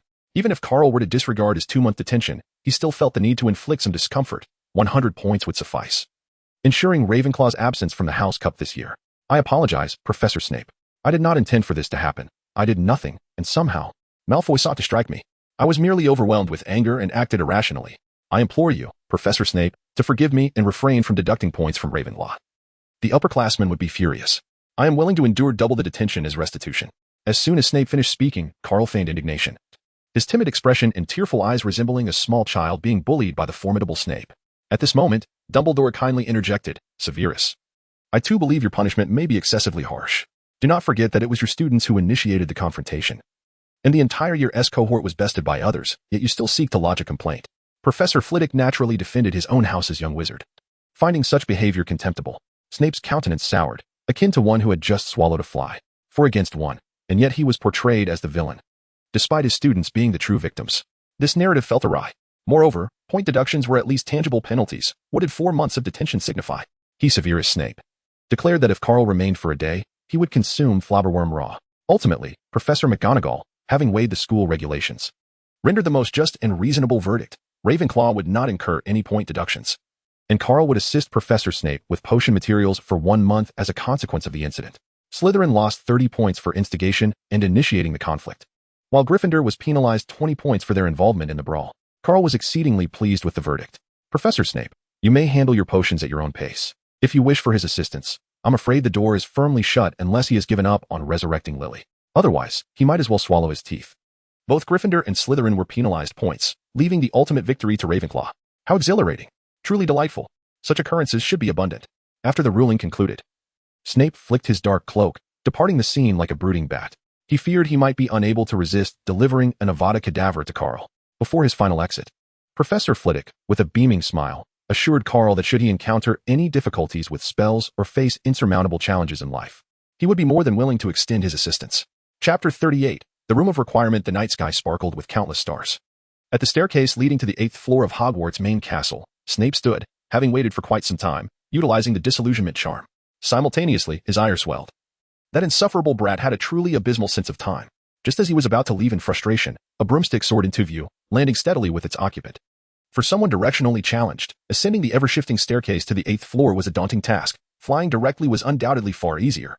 Upon seeing the individual arrive, Snape withdrew his white birch wand from his cloak and with a slight motion, dispelled the charm, allowing his figure to gradually manifest from the legs upward in the corridor. His tall, dark silhouette, with greasy, shoulder-length hair parted in the middle, materialized before Carl, nearly causing him to lose his breath and tumble off his broom in sheer shock. The scene was utterly harrowing, sending his sanity plummeting. Mr. Harris, I presume what you meant last night was to meet this evening. Perhaps I should concoct a potion specifically to ensure your punctuality, Snape remarked darkly, dripping with sarcasm. Good evening, Professor Snape. If I recall correctly, I did mention our meeting here tonight, though I did not specify an exact time. Is it not evening now? Carl retorted with a smile, a gesture that could significantly obfuscate others' perceptions. It seemed that Mr. Harris, the ultimate victor of the earlier altercation, was in a splendid mood today, though Snape hoped fervently that he would be able to keep pace with the instruction, considering that in his view, Carl's underdeveloped mind was scarcely superior to that of a troll. Professor Snape, I believe you are mistaken, Carl cheerfully pointed out. The human brain, whether wizard or muggle, typically reaches maturity around the age of 17. Moreover, the intellect of a troll is akin to that of a 3-year-old child. I cannot fathom why Mr. Harris would choose the highest floor of Hogwarts for our rendezvous. It shall take us quite some time to descend. Perhaps Mr. Harris sustained a blow to the head last night. Snape gripped his wand tightly, his rage reaching its zenith. He had stood like a statue since 7:30. And now it was 10:30. Even Hagrid's giant dog must have drifted into slumber, while he remained here, exchanging barbs with Carl. Professor Snape, I have no desire to visit your cold, damp dungeon. Conveniently, the 8th floor offers an exquisite location.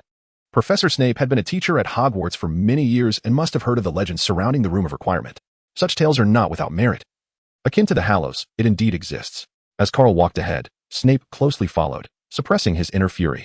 Soon, before their eyes appeared the tapestry depicting the dim-witted Barnabas training a gnome to dance ballet. This was the entrance.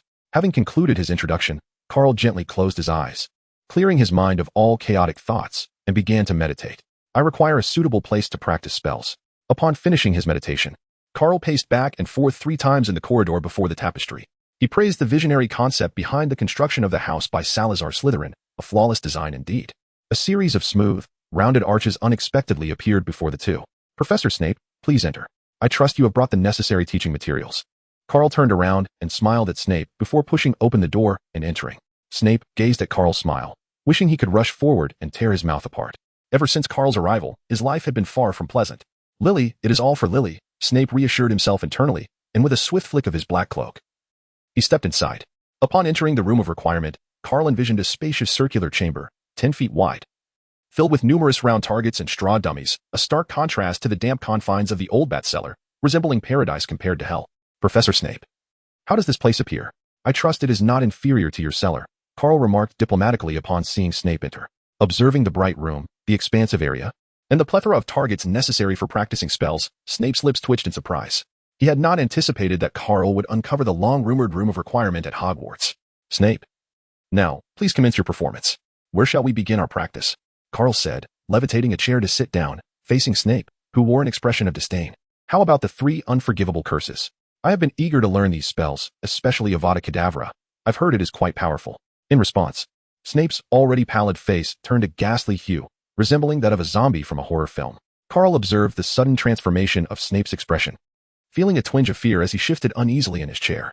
What if Snape had turned into a corpse? Would he suddenly leap up and bite someone? What should I do now? I am anxiously awaiting a response. After a considerable pause, Snape's pallid complexion finally began to fade. In his characteristic oily and drawn-out tone, he spoke, Mr. Harris, do you comprehend the gravity of your words? You wish to learn the 3 unforgivable curses in your first year? I dare say you may become the youngest inmate in the history of Azkaban. Oh, wait. Long before you reach Azkaban, you might very well transform into a deranged lunatic, spiraling towards your own doom due to your pursuit of such dark magic. Thank you for the warning, Professor Snape. However, I believe that such levels of dark sorcery should not corrupt a young wizard possessing the bloodline of ancient elves. Therefore, I kindly request Professor Snape to honor our agreement and fulfill the contract. Carl sat in his chair, eyes closed, signaling that he was indeed absorbing the information. What a farce, what nonsense. If it were not for the lack of necessity, Carl felt compelled to elucidate the intricate essence of the dimensional traveler, this arcane profession. To severest Snape in detail, how could an extraordinary sorcerer, who delves into the infinite dimensions, seeks truth within the distorted fabric of reality, dares to gaze into the abyss, and even forges pacts with otherworldly beings to become their vassal, be swayed by mere dark magic? In the realm of mental corruption, the Cthulhu mythos reigns supreme, and none would dare to dispute that. Yet, even one of Nyarlathotep's avatars, the forbidden Nyarli, adept in dimensional studies, could be summoned. The 3 unforgivable curses? They pale in comparison. Chapter 39. Carl versus Snape. Since Mr. Harris is so confident in his ability to master the 3 unforgivable curses, allow me to ascertain your qualifications. Otherwise, should any misfortune arise, who shall execute the contract? Draw forth your wand, Mr. Harris. I am eager to witness the prowess of one who claims descent from the long-extinguished ancient elven bloodline. Snape spoke in a measured tone, as if he were merely testing Carl's capability to wield the 3 unforgivable curses. However, Carl comprehended that this was a trial imposed by Snape. Although a contract had been established, the notion of resurrection indeed seemed rather fantastical. Very well, let us proceed with this trial. Carl instantaneously unleashed the dimensional magic within him, reverting to his original professional state. Adorned in a resplendent robe, his features increasingly resembled those of a denizen of the demon realm. Prepare your weapon. Before Carl could formally announce the commencement, Snape elegantly pivoted and unleashed a green spell. What the? You attacked me without warning. I hadn't even declared the start. As Carl adjusted his state, his wand barely drawn, a spell swiftly soared towards him. Caught off guard, he could only roll aside in a hasty manner, then spring up like a carp, regaining his stance. Mr. Harris, in the midst of combat, his adversary will not announce the commencement. Moreover, had I unleashed a powerful spell during your transformation, perhaps you would be lying down now. Observing Carl's somewhat disheveled hair, Snape chuckled ominously, his voice as greasy and somber as ever. Yet, it was the first time he had witnessed the smile of this adult bat, be it in films or in reality. Remarkably, despite the bat's gloom, If he were to wash his hair and replace that long black robe, which had not seen water in years, he might actually appear quite handsome. Jack Bomb. In an effort to thwart Snape's continued venomous onslaught, Carl launched a pumpkin fireball. The rapidly spinning fireball cut through the air, sending waves of scorching heat directly towards Snape's greasy locks. Perhaps, if they were burned, his oily hair would regrow anew. After all, Snape, being a master of potions, would undoubtedly concoct a hair growth elixir. In his heart, Carl harbored malicious thoughts, and with a swift twist of his wrist, he conjured a shield around himself. Regardless of the level of combat, a seasoned mage should first shield themselves across any plane. The line of foolish mages who underestimated their opponents and subsequently met their demise could encircle Hogwarts twice over. Moreover, facing a formidable dark wizard like Snape, Carl had no intention of incapacitating him with a mere jack-in-the-box spell. That would be an insult to Snape's prowess. Indeed, the silent incantation was commendable. Though regrettably its power was somewhat lacking, Carl had never witnessed such a form of fireball before. Was it a legacy of the elven race? Or a product of your own invention? As expected, Snape displayed no hint of panic upon seeing the incoming fireball. Instead, he seemed genuinely intrigued, ready to offer his critique. Meanwhile, he was not idle. A swirling blue flame erupted from his hand, swiftly engulfing Carl's diminutive fireball and, in doing so, slightly expanding, transforming into a formidable blue fire serpent that lunged aggressively toward Carl. After a moment of playful mockery with a disarming charm, Snape unleashed his ultimate spell, the Fiend Fire. Good heavens, old bat, are you serious? Carl recognized the formidable dark magic. This azure flame possessed an almost sentient quality, consuming all in its path with a terrifying veracity. The more it devoured, the more vigorous it became, making it increasingly difficult to control. Many avaricious dark wizards have met their demise through improper practice, succumbing to their own flames. Mr. Harris indeed possesses remarkable insight. Nonsense. This signature blue flame can only be the horror of the inferno. Severance, void. A swirling mass of purple mist began to entwine around Carl's feet. Before it could fully envelop him, he forcefully expelled it, conjuring a colossal ice spirit sword in his hand, directing a spell-laden strike toward the head of the azure serpent. Seizing the moment, 4 or 5 magical starbolts erupted from Carl's hand, scattering the serpent amidst its anguished cries. Simultaneously, Snape's next wave of assault arrived, 2 silent curses gliding silently toward him. One struck Carl's wand, causing it to slip from his grasp, while the other collided with his magical shield, shattering it and sending him hurtling backward. The immense inertia nearly toppled him, but the swirling currents of his dimensional magic sustained him from falling to the ground. From the outset, Carl had been under Snape's relentless pressure, but now he found himself being ground into the earth. Dimensional, fall. Carl grinned, pressing his hand against his chest. Although the shield had protected him from the malevolent curse just moments before, the sensation of being struck was far from pleasant, struggling against the dizziness clouding his mind. He initiated a dimensional spell. Severus Snape stood motionless from the very beginning as a series of spells wreaked havoc upon Carl. Now, it was his turn. A magnificent dimensional portal opened above Snape's head, adorned with intricate magical symbols that emitted a violet glow. A large chest plummeted from within. Wingardium Leviosa. The chest was rather substantial, and by the time Snape realized what was happening, it was too late to evade. A levitation charm shot forth.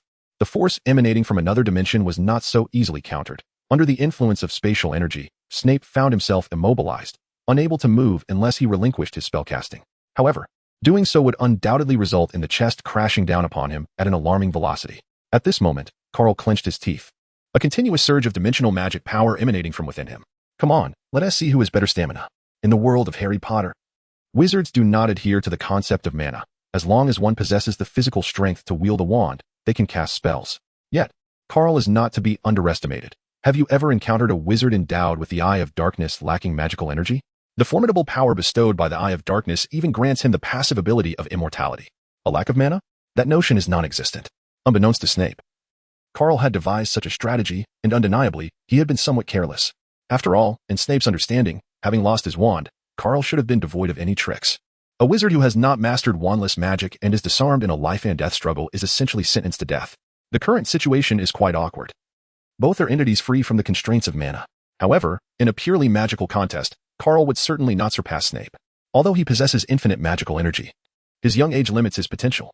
Nevertheless, the quality of the dimensional traveler's spatial magic far exceeds that of all wizards in the Harry Potter universe, especially as he draws upon the powers of another dimension. At this moment, a balance of powers exists. Chapter 40. Explosion is art.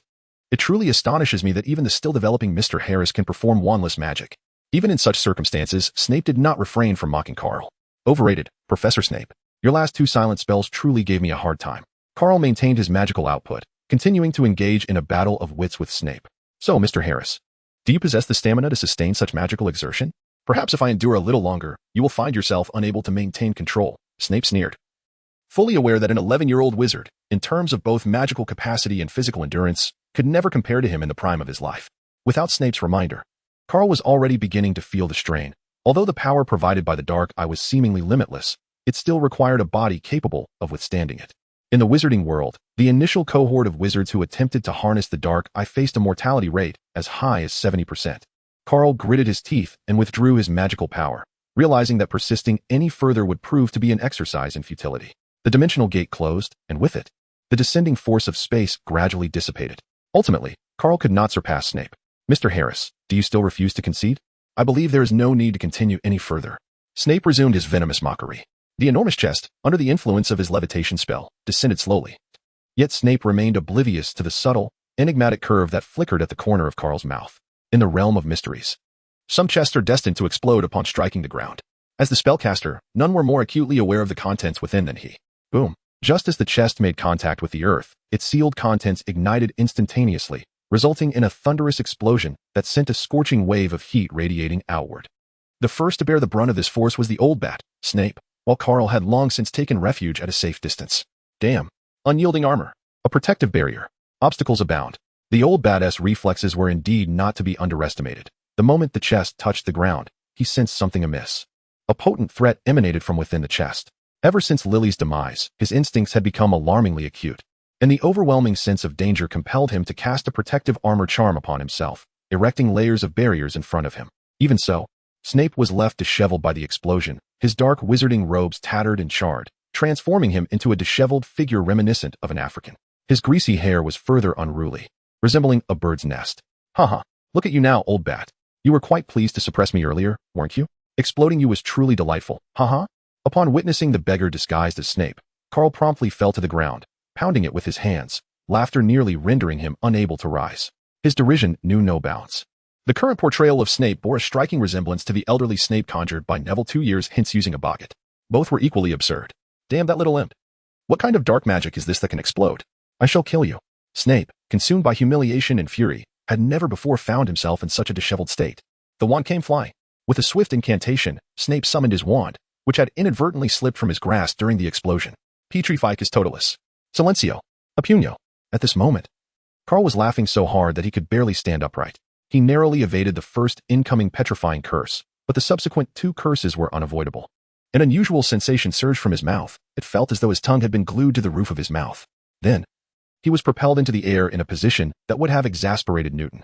I trust that your adversaries should not let their guard down until they have completely lost their fighting capacity. I hope this lesson serves to remind you of the consequences. Mr. Harris, Snape remarked, a sinister grin finally etching itself onto his face as he beheld the artistry he had crafted. Perhaps he had misconstrued the essence of art. What truly constituted art? The explosion that had just occurred. Cough, cough, boom. A resounding blast echoed, and in an instant, the inverted Carl vanished, leaving behind a straw dummy that plummeted to the ground.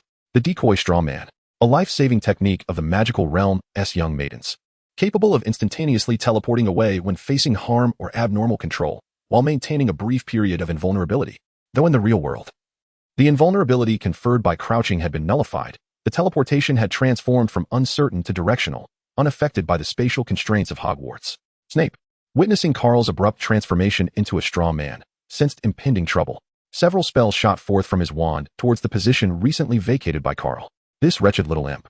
Where had he learned such troublesome and abhorrent magic? How could he even perform short-range apparition within Hogwarts? Snape maintained his characteristic deadpan expression, yet internally he was seething with frustration. After all, in the case of other wizards, his spells would have been sufficient to vanquish them several times over. However, Carl's attack did not originate from behind, but rather from below. A purple tendril of divergence and nihility coiled around Snape's feet, toppling him instantly. Carl approached Snape, who was pointing his wand at him, a smile gracing his face. Professor Snape, I believe I am now ready to learn the 3 unforgivable curses. Snape, rising from the ground, took a deep breath, desperately suppressing the fury within him. Thankfully, no one had witnessed this. Otherwise, he would have suffered a significant humiliation. Not only had his little wizard been bested, but even he, the headmaster, had stumbled into a pitfall laid by this young rogue. A resounding failure. Snape exhaled heavily, simultaneously employing mental occlusion to suppress his emotions and steady his demeanor. After a significant pause, his gaze turned vacant. Mr. Harris, you have triumphed. Your peculiar magic is indeed formidable. However, Had I taken you seriously from the outset and not afforded you a single opportunity, you would have met your demise twice over. Reluctantly, Snape conceded his defeat, uttering a harsh remark. This little imp's strange magic is simply inescapable. Thank you for the compliment. Professor Snape, I believe I am now sufficiently qualified to learn the 3 unforgivable curses. Carl carefully placed his wand aside and, panting, seated himself upon a chair. At that moment, he too was in a rather dismal state, having already exhausted an excessive amount of energy. The recent experience of being suspended upside down was far from pleasant, were it not for the miraculous presence of the decoy detonator. A reversal of fortune would have been nearly impossible. Next lesson, he muttered. I have not brought the necessary items for the unforgivable curse. Moreover, I sincerely hope that Mr. Harris can arrive a tad more punctually next time, otherwise I cannot guarantee that I won't unleash an Avada Kedavra right in your face. Severus rose, limping towards the exit of the room of requirement. The recent encounter with the entity known as Divergence, Nihility, had indeed left him quite battered.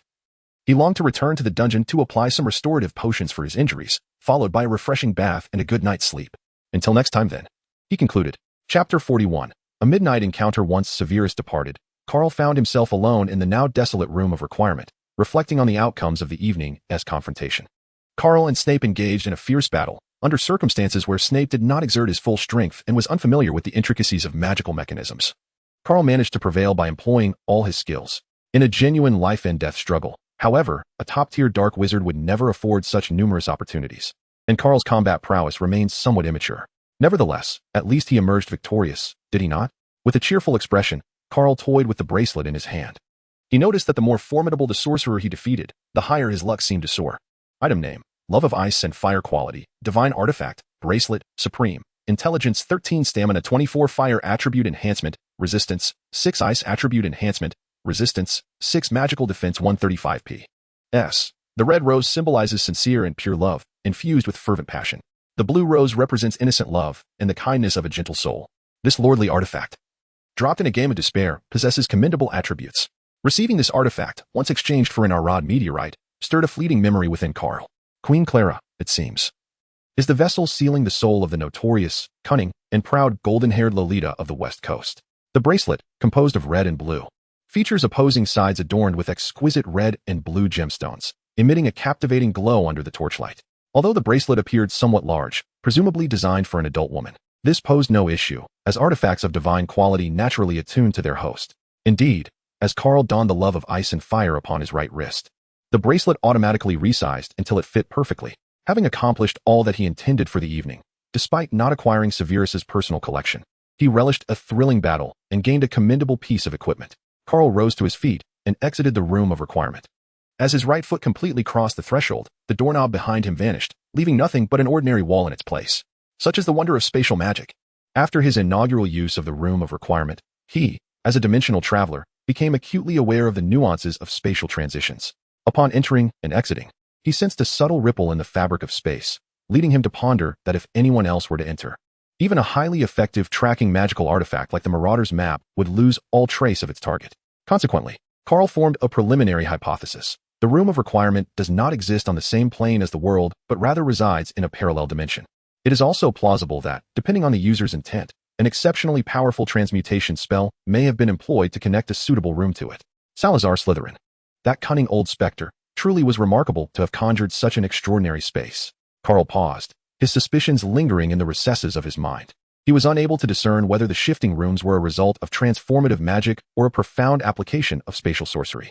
The theoretical knowledge involved far exceeded his current understanding. At this moment, he could only ascertain that it was related to the realm of space. Carl summoned the celestial broom of the divine spirit, intending to descend and rest. The Ravenclaw common room resided on the 5th floor, and just as he prepared to halt, the staircase inexplicably twisted, hurtling toward his head. To evade a collision, Carl plunged downward with haste, landing upon the floor of the 4th level. No sooner had he touched down than a swiftly darting azure creature emerged, catching him by surprise before he could even stow away the celestial broom. Caught off guard, Carl was suddenly knocked off his feet, a sensation akin to taking a hot bath in the dead of winter only to have the gas run out. An overwhelming chill instantly enveloped him. Grass. Carl was knocked to the ground by Peeves, struggling greatly to rise once more. Unlike other specters, this one possessed a tangible form. Earlier, during his skirmish with Snape, he had been afflicted by a barrage of dark curses that left his body aching. Now, he faced the dual assault of physical and magical blows. Who could possibly endure such torment? As Peeves adjusted himself mid-air, he grew even more exhilarated. Behold the illustrious Peeves. who had stumbled upon yet another wandering young wizard. This marked the second such encounter of the night, and the boy had audaciously violated the rules by brandishing a broom within the castle's confines. When Filch eventually apprehended him, he would undoubtedly be overjoyed. As for Snape, he was an entirely different case, possessing the requisite prowess to defend himself. Yet now, even a mere ghost dared to torment him. Carl was incensed, no longer wishing to conceal his wrath with his wand. With a swift flick of his wrist, he unleashed a magical starburst, aimed directly at Peeves. A ghost? Unfazed by pain. Let us see if this light-infused spell stings upon impact. Carl thought bitterly to himself. Useless, little imp. Ordinary magic holds no sway over the mighty Pippy Ghost. The Pippy Ghost laughed triumphantly in the air, too disdainful to even dodge. It reveled in the anticipation of the little wizard's despair upon realizing that his spells were ineffectual. Yet, as the first magical star struck the Pippy Ghost, its laughter was abruptly silenced. Light-based magic wields devastating power against spirits, accompanied by a searing burn. The Pippy Ghost let out a piercing scream as it was struck, its tattered robe igniting in flames. In a panic, it collapsed to the ground, desperately trying to extinguish the fire before hastily fleeing the scene. Carl observed the frantically screaming Papigi, and a sense of satisfaction washed over him. Serves you right for colliding with me. May you face the consequences. He wiped the dust from his face and was about to take his leave when a flurry of hurried footsteps echoed in his ears. It seemed that Papigi had mentioned being in the second group. The urgency of the footsteps at this hour, aside from Furky pursuing from behind, left Carl pondering what other circumstances might be at play. Just as he contemplated retreating to the common lounge to avoid the secrets that Furky and the young wizards were entangled in, Harry, Hermione, and Ron rushed towards him in a flurry. Their haste was astonishing, reminiscent of schoolchildren in the Middle Kingdom eagerly anticipating the start of their summer vacation. Carl wore a puzzled expression, as if he had inadvertently triggered a plot. Well, he thought, he might as well indulge old Dang in a bit of theatricality. After all, entering the ancient dungeons in DNF required various entry tickets, and surely the high-level Magic Stone dungeon demanded something in return as well. Perhaps the trust of the little savior and a valid reason? With his thoughts clarified, Carl observed the frantic approach of the Gryffindor trio, instantly immersing himself in the scene. He found himself perplexed as to why the three were rushing so hastily. Meanwhile, Harry, in the midst of a panicked flight, had not anticipated encountering Carl. Yet, this was of little consequence. What truly mattered was that Filch was in pursuit. Thus, Harry paused momentarily before quickly regaining his composure, seizing Carl's arm and continuing to flee. Run, Carl. I'll explain later. Filch is right behind us. If we don't hurry, we'll be caught, and it will be disastrous. Chapter 42. Why are you yelling so loud? With a tighter grip on Carl's arm, Harry sprinted even harder. A child without an umbrella must learn to run. Carl followed Harry, running further and further until the surroundings began to feel increasingly familiar. Quick, hide behind that door, Ron exclaimed, his excitement rising as he spotted a wooden door. Grateful that they could finally stop running. However, despite his forceful efforts to push the door, it yielded no results. Damn it, it's locked, Harry concluded after a couple of attempts, a sense of despair creeping in. We're doomed. Professor McGonagall will surely kill us tomorrow. Ron cradled his head. Fear etched across his face, as the shadow of McGonagall loomed large over him. Step aside, let me handle this, Hermione declared, pushing past the two ineffectual men to stand before the door. Alohomora. With a flick of her wand, the lock clicked open with a soft sound, and the door swung ajar. Seizing the moment, Carl silently cast a bubblehead charm upon himself. Such a large dog would undoubtedly have a foul stench, and with 3 heads, the odor would be tripled. He certainly did not wish to be rendered unconscious and have Harry and the others carry him back. It would be far too humiliating. Let us go, Hermione urged, stepping through the doorway as Harry and the others hurried to follow. Carl observed their impatient demeanor, a smirk tugging at the corners of his mouth. Were it not for the protagonist's aura, the 3 of them would likely have been subdued by the 3-headed dog in an instant. That creature was far from the adorable beast Hagrid had described. Hurry inside, Carl. What are you dawdling for? Filch is about to catch up, Harry exclaimed, fear evident in his voice. Being caught during a nighttime escapade would undoubtedly result in at least a week's worth of detention. He grasped Carl's arm, pulling him inside, while Hermione hastily shut the door. Ron swiftly engaged the lock, their movements a seamless, practiced choreography that made Carl feel as though they were seasoned night wanderers. Filch, lacking any magical prowess, could not follow them, and at last, they felt secure. Leaning against the door, Harry lowered his head and exhaled deeply. Well, perhaps facing Filch outside would be preferable to our current predicament, he mused. What is happening? Is there a leak in this room? Harry remarked, feeling droplets cascade onto his head.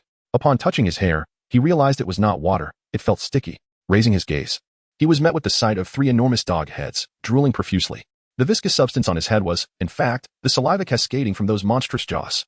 A putrid stench emanated from the massive mouths, nearly prompting him to regurgitate his dinner. In the next moment, Ron and Hermione also spotted the colossal 3-headed beast. Prepare yourselves for an exhilarating performance by the Hogwarts High Trio. Their terrified screams shattered the tranquil night at Hogwarts, met by the furious growls of the three-headed dog. The cacophony nearly rendered Carl's ears deaf, instilling a twinge of regret for his earlier decision to enter. "Why are you yelling so loudly? Plug your ears." With a flick of a wand, silence enveloped them. "Quickly, let us make our escape." Carl's voice instantly roused the three bewildered individuals. Alohomora, with a flick of his wand. He unlocked the door that had been securely fastened, and simultaneously, several frost golems burst forth, crashing into the heads of the three enormous canine creatures. His wand radiated an extraordinarily brilliant light, a powerful flash charm that would momentarily blind even a creature as formidable as a three-headed dog in the profound darkness. The chilling effect of the frost golems would at least delay the beast's movements. Seizing the opportunity, the four hurriedly fled the room and forcefully shut the door behind them. Bang! Bang! Bang! The four, having narrowly escaped, leaned against the wall, gasping for breath. The earlier scene had been nothing short of perilous. Had it not been for Carl's quick thinking, the trio might have met their end. As Ron regained his composure, he cast a glance at the door, still echoing with sounds. He couldn't help but complain, "That was far too thrilling. We nearly became that monster's after-dinner snack." Harry, still shaken, patted his chest, exclaiming that it was the most exhilarating brush with death he had ever experienced in his 11 years. How could Professor Dumbledore permit such a terrifying creature to dwell within Hogwarts' main castle? Meanwhile, Hermione, having tidied her disheveled hair from their hasty escape, began to reprimand the two ineffectual men. At the start of the term, Professor Dumbledore had warned that anyone wishing to avoid a painful demise should steer clear of the corridor near the 4th floor. Had it not been for your midnight duel with Malfoy, we would not have encountered such a dire situation. We nearly lost our lives after experiencing such a life-threatening crisis. Hermione's face flushed with anger, her tone becoming noticeably more severe. "Huh? Duel? What duel?" Carl queried, perplexed. "Didn't Team Malfoy just get dealt with today? Why is there still talk of a duel?" That buffoon Malfoy, after being reprimanded by Old Bat, boasted about wanting a proper wizarding duel with me before we made our escape, Harry elucidated, casting a confused glance at Carl. "We never anticipated Malfoy's treachery. He constantly prides himself on being the most noble pureblood wizard, yet he resorts to underhanded tactics even in a straightforward duel. He must have tipped off Filch." Ron interjected vehemently. "By the way, Carl, what prompted your sudden appearance?" Hermione fixed her gaze on him, seemingly searching for something in his eyes. "Me? Oh, it's nothing. I just wasn't full after dinner and came out looking for a snack." Carl fabricated a casual excuse, knowing he couldn't admit he had just enjoyed a playful time with Snape and was on his way back to the dormitory for sleep. No matter the time of night, claiming to seek food is always an excellent alibi. Hermione, somewhat skeptical, withdrew her gaze. Carl's explanation was impeccable, leaving her unable to find any flaws. Besides, she was too indifferent to make a special trip to the kitchens to inquire with the house elves. After venting her frustration, Hermione began recounting her earlier discovery when the three-headed dog had risen. It was guarding something. When it stood up, I noticed there was a trapdoor beneath its feet. A trapdoor? This time, Harry and Ron appeared bewildered. Indeed, a trapdoor. "Now, if you three don't mind, I'm going to sleep to avoid you concocting any more reckless schemes that could endanger us, or worse, lead to expulsion," Hermione declared, turning away, leaving no room for retorts. The trio was taken aback by Hermione's peculiar reasoning. What was this? Shouldn't she conceal this discovery to prevent them from continuing their reckless adventures? Moreover, being expelled was worse than death. How frightful. Was this the realm of top scholars? Such a dichotomy between words and actions. Chapter 43. However, I declined. Time passed swiftly, and before he knew it, Carl had completed his first week at Hogwarts. Today was Saturday, a day free from classes, allowing him to indulge in a much-needed lie-in. Just as he was drifting into a blissful slumber, a loud bang startled him awake. A rogue bludger had shattered the window of the adjacent classroom. Outside, the sun was now high in the sky, and below the Ravenclaw dormitory lay the Quidditch pitch, where a considerable number of students were engaged in a game of Quidditch. Today marked the day when the 4 Hogwarts houses would recruit new members for their Quidditch teams, as each year, some players graduated and left the school. The morning commenced with fervent enthusiasm, heedless of whether others could endure the commotion. Carl begrudgingly rose from his slumber, for the first class at Hogwarts commenced promptly at 8:30. Each day, he was compelled to rise early. Otherwise, he would endure the misfortune of attending class on an empty stomach. After finally securing a weekend to rest, he found it disturbingly interrupted, a true testament to his plight. The occasional sounds of the quaffle and bludgers slicing through the air outside rendered any hopes of a return to sleep rather unrealistic. Consequently, he swiftly donned his attire, eager to descend and witness the commotion, while also relishing the opportunity to mock the novice players who had disturbed his slumber. The adage that the more inexperienced one is, the more they revel in play, stands as an eternal truth, akin to the principle of the more fragrant, the more delightful. Upon arriving at the pitch, a piece of bread clenched between his teeth, he encountered 2 familiar faces, Harry and Ron. It appeared that even with Malfoy bested by him, the narrative would persist, ultimately returning to its course. After all, gold gleams brightly, irrespective of its surroundings. Upon catching sight of Harry, Carl instinctively understood that his entry into the Gryffindor Quidditch team was assured. Although he had not received a personal recommendation from Professor McGonagall, the influence of his Quidditch enthusiast roommate Ron gradually sparked a burgeoning interest in the sport. Despite the fact that no first-year student had ever made the team in Hogwarts' illustrious history, this did not deter them from joining the fray. They were eager to observe the selection process, hoping to familiarize themselves with the intricacies of it all. After all, Quidditch recruits annually, and if one attempt faltered, they could simply hone their flying skills and try again. The recruitment for Quidditch was in full swing, showcasing a plethora of hopeful third- and fourth-year witches and wizards attempting to demonstrate their flying prowess. Yet, it was often the case that most could barely mount their broomsticks, struggling to navigate even the simplest obstacles after soaring through the air. The captain, with a heavy heart, could only shake his head in dismay as he instructed them to dismount, watching them depart in disappointment, unable to even secure a place as a reserve. Would it? The captain of the Gryffindor team sat in a chair, observing the earnest yet clumsy flying attempts of the eager young witches and wizards. Unable to suppress a weary hand to his forehead, lamenting the sheer lack of skill displayed, each one a novice, utterly inept, Carl walked silently onto the Ravenclaw pitch. And in an instant, the spirit of the gods manifested in his hand. The passive ability of the Dimensional Divergence broom also bestowed upon him remarkable flying skills. Whoosh! Carl mounted the broom and, in an instant, soared into the sky. The obstacles and rings appeared to him as mere trifles, easily manipulated like amusing toys. He executed a final flourish and landed gracefully, his expression serene and unperturbed, viewing his recent maneuvers as mere fundamentals. Had he chosen to pursue a career as a magical scholar, his prowess would have been even more formidable. Before the Ravenclaw Quidditch team, the nonchalant Captain Roger Davis, who had been reclining in his chair, suddenly sprang to his feet. His eyes sparkled with fervor, akin to a famished wolf that has just spotted its prey. "Young lad, what is your name? Please, introduce yourself." "I'm Roger Davis, captain of the Ravenclaw team. Your performance was nothing short of spectacular. If you join us for this year's Quidditch matches, victory will surely be ours. Furthermore, I promise that upon my graduation in 3 years, you shall be the captain of Ravenclaw." Davis was elated. He had long since abandoned hope, yet suddenly, a glimmer of optimism appeared. Slytherin had already claimed 6 consecutive championships in both the House Cup and Quidditch. Should they emerge victorious once more? The other 3 houses of Hogwarts would suffer a humiliating defeat, while Slytherin basked in unparalleled glory. This reality would be an open disgrace for the remaining houses. Despite the House Cup's somewhat dubious reputation, largely attributed to the favoritism of the old bat, the heads of the 3 houses had long harbored a simmering ire. This year, they were determined that Severus Snape, that old bat, would not triumph again. "I am Carl Harris," he introduced himself, "and your words, Davis, sound both appealing and enticing." Roger beamed at this response, envisioning the jubilant scene of Ravenclaw's banners unfurling in the Great Hall as they seized both the Quidditch Cup and the House Cup this year. Winning the Quidditch championship would significantly bolster their standing in the House Cup. "However, I must decline," Carl said, abruptly shifting the conversation, leaving Roger momentarily speechless. What was happening? Why was he not adhering to the expected script? Roger was bewildered. Wasn't Carl supposed to eagerly accept his invitation and lead them in a sweeping victory over the 3 rival houses? Why the refusal? Why? Your flying talent is evidently exceptional. Why not utilize it? "In my view, with proper training, you could easily secure a place in the Quidditch World Cup," Davis asked, his confusion evident. Other team members soon gathered, urging him to reconsider. "Such a waste of your talent. If I could fly like that, I would wake up laughing in my dreams," remarked a teammate, a stranger to Carl, equally puzzled by the situation. "I simply lack the time. I cannot dedicate myself to practicing Quidditch and adjusting to your team. In truth, my aspiration is to become a great wizard like Dumbledore, not a world-class Quidditch player." Calmly, Carl articulated his reasoning. He had come merely to observe how Harry had succeeded in the selection, while also assessing the inadequacies of those little wizards who had disturbed his dreams. He needed to extract every ounce of knowledge from Snape's lifetime of learning, leaving no time to practice Quidditch. A trophy neither convertible to currency nor edible served little purpose. Without allowing Roger further opportunity to persuade him, he swiftly departed in a few strides. At that moment, the Gryffindor pitch erupted in cheers. Carl knew without glancing that Harry had been chosen as a seeker. If someone of Harry's talent was deemed unfit, then would must have awoken with blurred vision that morning.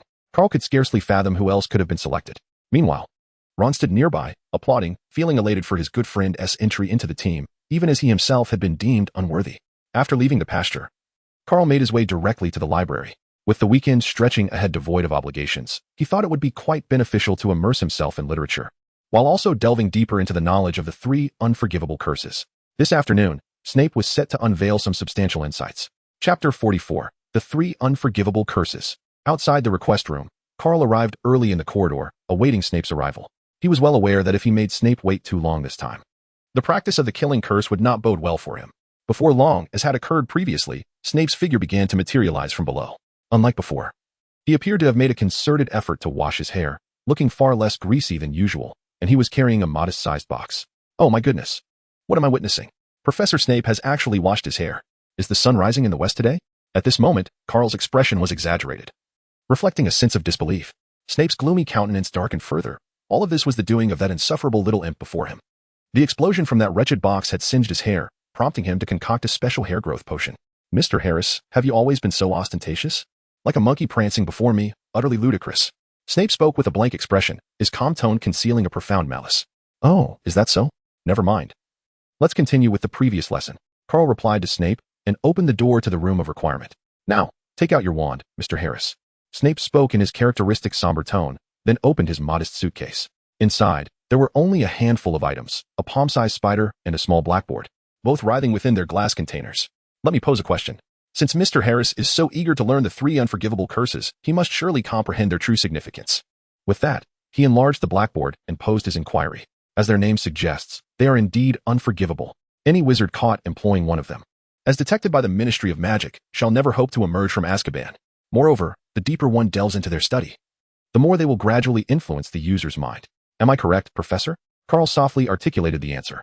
Mr. Harris, I believe you should be aware that underage wizards are prohibited from using magic outside of school. The moment even a single spell is cast, even one as trivial as a flickering lumos, it will be detected by the Ministry of Magic. Not to mention the terrifying 3 unforgivable curses. Thus, I am rather curious as to why you are so insistent on learning this. Snape widened his eyes, which resembled stagnant waters. Within their depths, Carl discerned no emotion, save for a fleeting glimmer that appeared solely when the topic of Lily's resurrection was broached. No comment, Professor. Please honor the contract. Once you teach me the 3 unforgivable curses, I shall provide you with a portion of the information regarding the resurrection stone. Carl coldly interrupted Snape's curiosity. Snape opened a vial and magically controlled a spider, placing it on a plate. With a swift flick of his wand, a green spell shot forth from its tip. Avada Kedavra. The spider emitted a series of chilling wails before struggling a couple of times and falling still. The incantation Avada Kedavra is known as the Killing Curse. It is quite simple and not intricate at all. However, for beginners just starting their studies, it is essential to harbor a profound intent to kill in order to successfully cast it. Otherwise, while the spell may be cast, one would be astonished to discover its minimal impact. The potency of the killing curse wielded by a novice depends on both their murderous intent and the totality of their magical power. Generally speaking, even if a first-year wizard genuinely wishes to kill someone, due to their limited magical capacity, they might only cause a nosebleed. Snape gently tapped a small blackboard with his wand, and notes regarding the killing curse began to materialize. This was his unique practice of great value. Are you referring to first-year wizards, Professor Snape? Carl asked, a peculiar smile dancing on his lips. I speak of the typical first-year wizard. You are quite different. I have no doubt that if you were to master the killing curse, you could easily send someone to meet Merlin. Snape scoffed, surprisingly refraining from his usual venom. After a duel with Carl in the Royal City, Snape was astonished to find that while his magical capacity was not particularly high, its quality was remarkably pure. That's good. I would dread the thought of learning it only to fail and be countered, Carl replied teasingly. Due to the unique learning process of the killing curse, many power-hungry dark wizards pursue its mastery, but they often possess twisted psyches, a consequence of dark magic warping their minds. The prohibition of the 3 unforgivable curses is rooted in this very notion. Greater power signifies deeper corruption.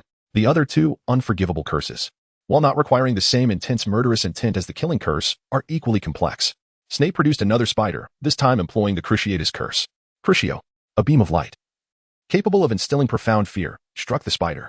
Then, another faint green light followed. This time he used the silent spell. Carl found himself puzzled. Wasn't there only one incantation for the Cruciatus curse? What trick was Snape up to?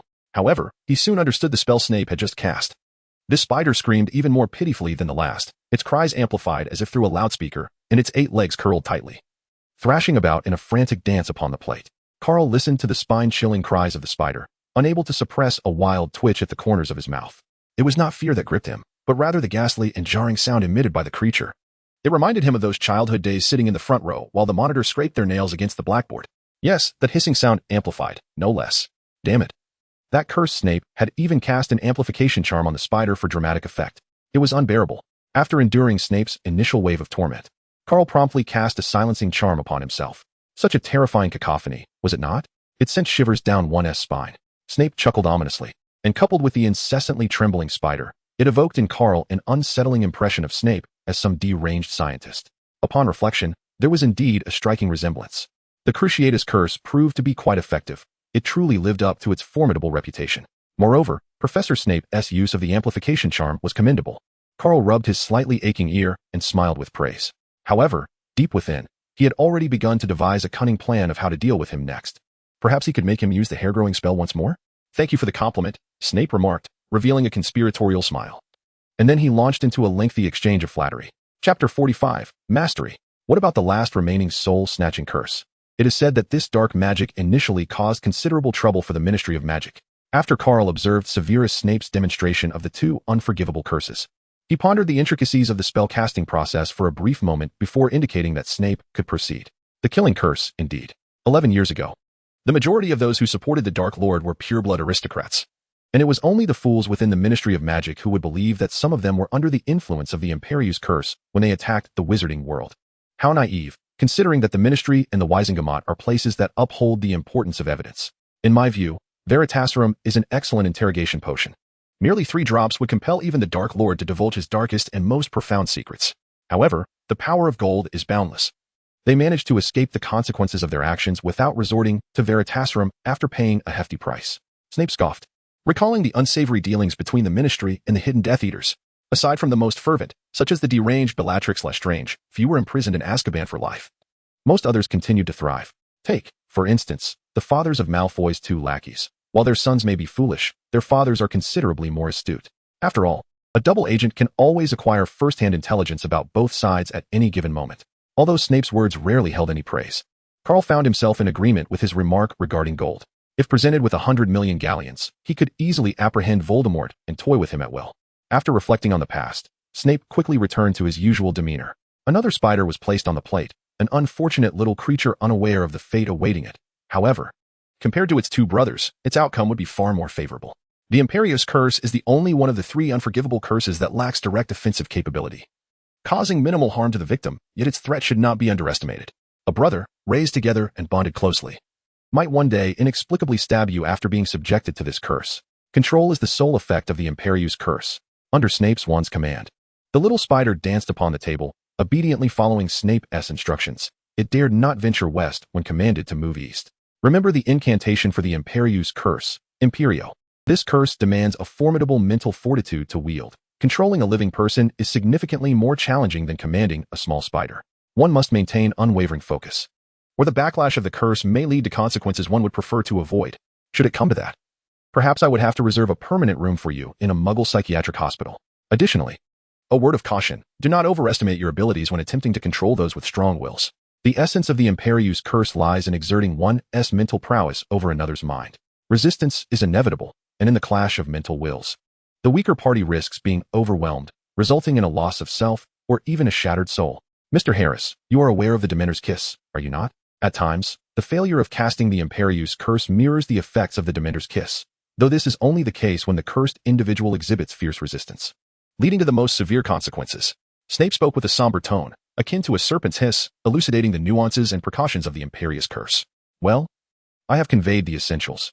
Now, you may commence your practice. Let me observe how audacious Mr. Harris masters this most malevolent of dark arts. A master of dark magic is indeed extraordinary, effortlessly grasping the core of the matter with just a few words. Carl stepped forward to open a bottle, using magic to extract its contents. He had no desire to handle the creature with his hands, unlike the unfortunate Barty Crouch Jr. from the Triwizard Cup. The 8-legged creature was far from endearing. Perhaps only Hagrid would view it as adorable. Shortly thereafter, the Room of Requirement resonated with Snape's venomous and booming mockery. Indeed, he had employed an amplification charm. Mr. Harris, I believe the incantation for the killing curse is not pronounced in that manner. It appears your faculties are not merely limited to your intellect, but perhaps your hearing is also impaired. Fool, is this how one executes the excruciating gesture? I have grave doubts that you arrived here today with your wits intact. Did I not clarify earlier? The killing curse is a spell to control others. Why, then, did you launch a spider into the air with such a curse? Was it Professor Finnegan who instructed you? Oh, behold our Ravenclaw prodigy, who toppled the entire first-year Slytherin cohort. Such appalling spellcasting skills. Snape circled around Carl, spewing venomous remarks, his face contorted with malice, as if Carl owed him 1,000 galleons yet to be repaid. Carl inhaled deeply, forcing himself to find tranquility amidst the old bat's biting sarcasm. The earplugs he had previously deployed to shield himself from the taunts had been forcibly removed by the old bat, who relished in mocking Carl. Finding solace in this manner for the chaos Carl had once unleashed upon him, Through relentless practice, the several bottles of spiders brought by Snape were nearing their demise. And this was the last one remaining. Fortune favors the diligent. After numerous failures, Carl finally discovered the correct posture to cast the killing curse. Avada Kedavra. The crisp incantation escaped his lips, accompanied by a piercing green light that shot forth from the tip of his wand, striking the spider with unerring precision. The emerald radiance enveloped the creature, reminiscent of the spell Snape had employed earlier, pure and unadulterated. The spider emitted 2 chilling cries before succumbing, collapsing lifelessly onto the plate, its form untouched by any wounds. The killing curse directly affects both the soul and the body. Once the soul perishes, so too does the corporeal form. This curse is far more terrifying than the Dementor's kiss, as the latter merely leaves a soulless husk, which, from a physiological standpoint, could still be considered alive. With the successful execution of the killing curse, Carl's subsequent practice of the soul-snatching curse and the Cruciatus curse began to yield gradual success. Although his success rate hovered around 20%, this was commendable for someone newly acquainted with the dark arts. Snape observed Carl, whose proficiency was steadily improving, and for once refrained from offering a scathing remark. Outside, the sunlight began to dim as the sun descended, and the afternoon quietly flowed away, slipping through the river of time. Chapter 46. The true essence of a non-player character. When Carl emerged from the room of requirement, mealtime had long passed, compelling him to stealthily venture into the kitchen in search of a morsel to eat. It must be said that the house elves within were exceedingly hospitable. Ordinarily unseen by students in the kitchen, their excitement upon seeing someone was palpable, each one eagerly presenting Carl with delectable treats. By the time he returned to the Ravenclaw common room, it was already the dead of night, and his 3 plastic roommates had long succumbed to slumber. Children of this era were not yet like their counterparts 2 decades hence, who would be up late into the night pursuing their studies. Generally, unless circumstances were extraordinary, they would retire around 9:30. To avoid disturbing their rest, Carl tiptoed through his evening routine before shedding his clothes and climbing into bed. What followed was the exhilarating moment of the lottery draw. The system's weekly check-in feature had finally activated since his arrival at Hogwarts. And today marked the final day of the week, the moment of revelation. Check-in. In his heart, Carl silently recited, "Congratulations, host," for completing this week's check-in and receiving a chance for a complimentary lottery draw. The familiar electronic synthetic voice echoed, igniting a surge of excitement within him. The moment to validate the essence of his fortune had arrived. He eagerly initiated the lottery.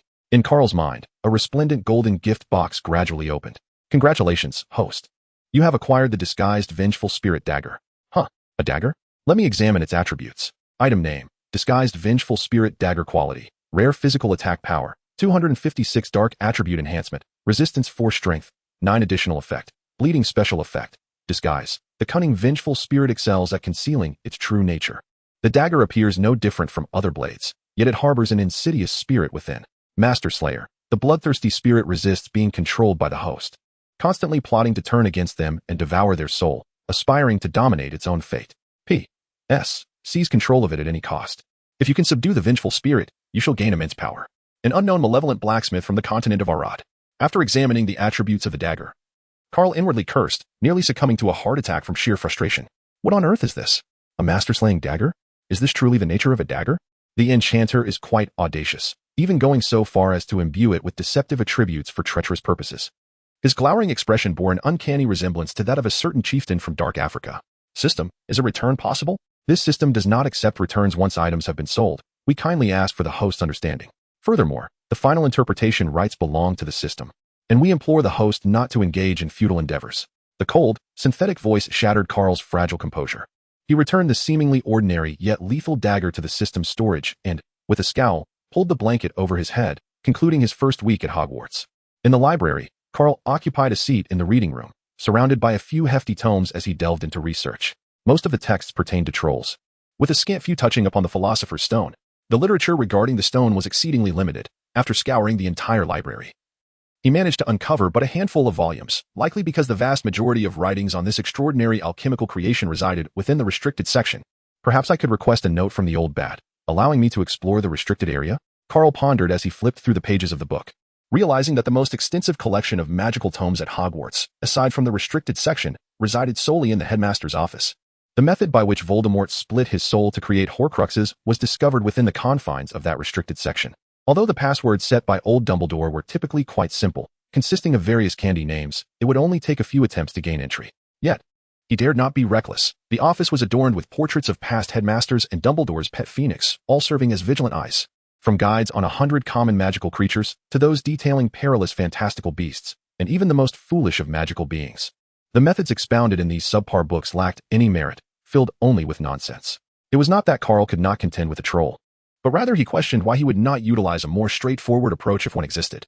This creature was notoriously tough-skinned. How many spells would it require to subdue it? The only reason Harry and his friends managed to survive the troll's grasp was purely due to the protagonist's aura. Had it been any other first-year wizard, they would likely have been reduced to a mere pulp before even casting a single spell. Carl reluctantly opened the book he least desired to read, Walking with Giants. Authored by the infamous Gilderoy Lockhart, a charlatan of considerable renown. The thought that his alma mater, Ravenclaw, which upheld the principle that exceptional wisdom is humanity's greatest treasure, could produce such a disgrace made Carl shake his head in disbelief. If Rowena Ravenclaw, a formidable woman intolerant of incompetence, were to learn of this, she might very well rise from her grave in indignation. As he perused the pages, Carl found himself gradually captivated by the content. There was indeed some merit to this bestseller among the wizarding community, as it was at least not filled with the drivel that characterized the earlier volumes. For instance, The Dangerous Magical Creatures, a guide to handling them, elucidated that trolls, being both clumsy and lacking in agility, were merely brutish creatures easily subdued by a powerful wizard. Was this truly the language of an esteemed author? Carl harbored grave doubts about the author's mental faculties, given the absurdity of the title guide, followed by such nonsensical content. After reading, Carl had to concede that Lockhart's plagiary skills were remarkably high. The book employed a first-person biographical perspective, providing a profound exploration of the troll's habits and vulnerabilities. It stated that the troll's skin, as hard as limestone, possessed a strong resistance to magic. Spells such as the Stunning Spell or Petrification Charm were largely ineffective, serving only to slow the creature's advance. However, the troll's massive frame combined with its pea-sized head resulted in poor balance, causing it to sway unsteadily while walking. Hence, employing the trip jinx to target the troll's legs or utilizing transfiguration to trip it was a prudent strategy, allowing for a few more steps of escape before being devoured. One must never turn their back on a troll, as it could hurl its enormous club with surprising accuracy. Despite its apparent dullness, the troll's aim was commendable, and any levitation charm would be futile against the force of such a thrown object, leading only to exhaustion and eventual demise. Beyond its balance, the book also noted that the troll's diminutive brain, in stark contrast to its large body, constituted its most significant weakness. Perhaps the dissonance between its intellect and physique accounted for its extraordinary clumsiness. The brain, as fragile as a pea compared to its robust skin, could be rendered unconscious through brute force, a viable method. Additionally, the troll's neck was another critical vulnerability. Spells like the Severing Charm could easily claim its life, representing the optimal solution. As the days passed, 2 months had slipped by, and Hogwarts buzzed with excitement. In preparation for the impending Halloween night, the professors were diligently adorning the Great Hall. Thousands of pumpkin lanterns replaced the usual candles, illuminated by a charm cast by Professor Dumbledore himself, transforming the torches on the walls from a fiery red to an ethereal green. Professor McGonagall waved her wand, masterfully transfiguring a box of buttons into bats that flitted beneath the starry ceiling, while the ghosts emerged to join in the revelry. Professor Sprout showcased her own talents. As Helga Hufflepuff, a formidable sorceress skilled in herbology, had always held the dual role of head of Hufflepuff House and professor of herbology. With a flourish, she scattered countless seeds into the air, causing various vines to sprout and bloom with vibrant flowers across the tables and chairs. Finally, Professor Flitwick's magical fireworks announced the commencement of the feast, with colorful displays illuminating the sky, each firework revealing a beautiful magical creature. The professor's decorations enveloped Hogwarts in a festive atmosphere. As for the absence of the potions and defense against the dark arts professors in the preparations, well, persuading Snape to partake in such frivolities was akin to asking for his demise. And Quirrell? Please, the Dark Lord would certainly disapprove of him wasting time on such trivialities. In a previous life, Carl had always donned the guise of a miser on Halloween, and this year was no exception. He now sat at the table, opening his wallet to count his meager supply of galleons. His expenses over the past 2 months had left him financially strained, making even the prospect of indulging in snacks seem unattainable. At that moment, Harry curiously observed a pumpkin lantern, only for a mischievous Peeves to leap out, startling him. "Ah, look who the great Peeves has frightened." "Oh, just a little lion," he cackled, before diving back into another lantern, awaiting his next victim. With Peeves around, some semblance of the intended spookiness of the holiday was restored. At the very least, the recently startled savior would instinctively shy away from any approaching pumpkin lanterns. Carl shook his head as he gazed at his dwindling purse, tucking it away with a woeful expression. Money is life. At that moment, Harry and Ron happened to stroll by, noticing his long face with a hint of curiosity. "Isn't today Halloween? Why does Carl appear so glum?" Ron mumbled, his mouth full of pumpkin pasties. "Ahem, it's nothing really. I just had a rather unpleasant experience with a bitter-flavored Bertie Bott's every flavor bean." Carl chuckled, his eyes betraying no hint of deception as he spoke of lies. "Oh, by the way, where has Hermione gone? Aren't you usually seen walking together?" He glanced around, failing to spot the ever-resourceful Miss Granger, and couldn't help but voice his curiosity. Sorry, I have no idea where she might be, Ron replied, his face slightly flushed with embarrassment. The little savior, already irked by the earlier incident, could no longer hold his tongue.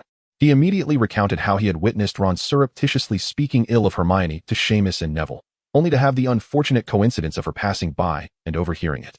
The awkwardness of being caught in the act of disparaging someone behind their back was palpable. If it had been someone carefree like Carl, it might have been brushed off with a laugh, for during his previous school days, he had encountered classmates with sharper tongues, whose jibes had toughened his heart. But who was Hermione Granger? A force to be reckoned with. Proud as a swan, she could hardly tolerate anyone speaking ill of her in secret. A brilliant student from the Muggle world, she had always felt out of place amongst her peers. To the teachers, she was a prodigy, however. She was painfully aware of her classmates' perceptions. Perhaps bookworm was the most flattering title she could earn, while the more malicious nicknames had long since desensitized her ears. Yet, she never felt the need to argue or change their minds. They were not her chosen friends. Confident in her solitude, she accepted that genius often walks alone, which left her friendless in the Muggle realm, even if it meant enduring loneliness. Then came the fateful letter of acceptance to Hogwarts, altering the course of her life. She realized that her sense of alienation in the Muggle world might shift upon entering this new realm, a place she believed truly belonged to her. Although the environment changed, the dynamics remained unchanged. Not only did she face subtle ostracism from her fellow Gryffindors, but even within her own house, she found herself somewhat sidelined. Her prodigious memory nonetheless positioned her among the elite students at Hogwarts, with perhaps only Carl as her equal in their year. Yet, Carl had an advantage.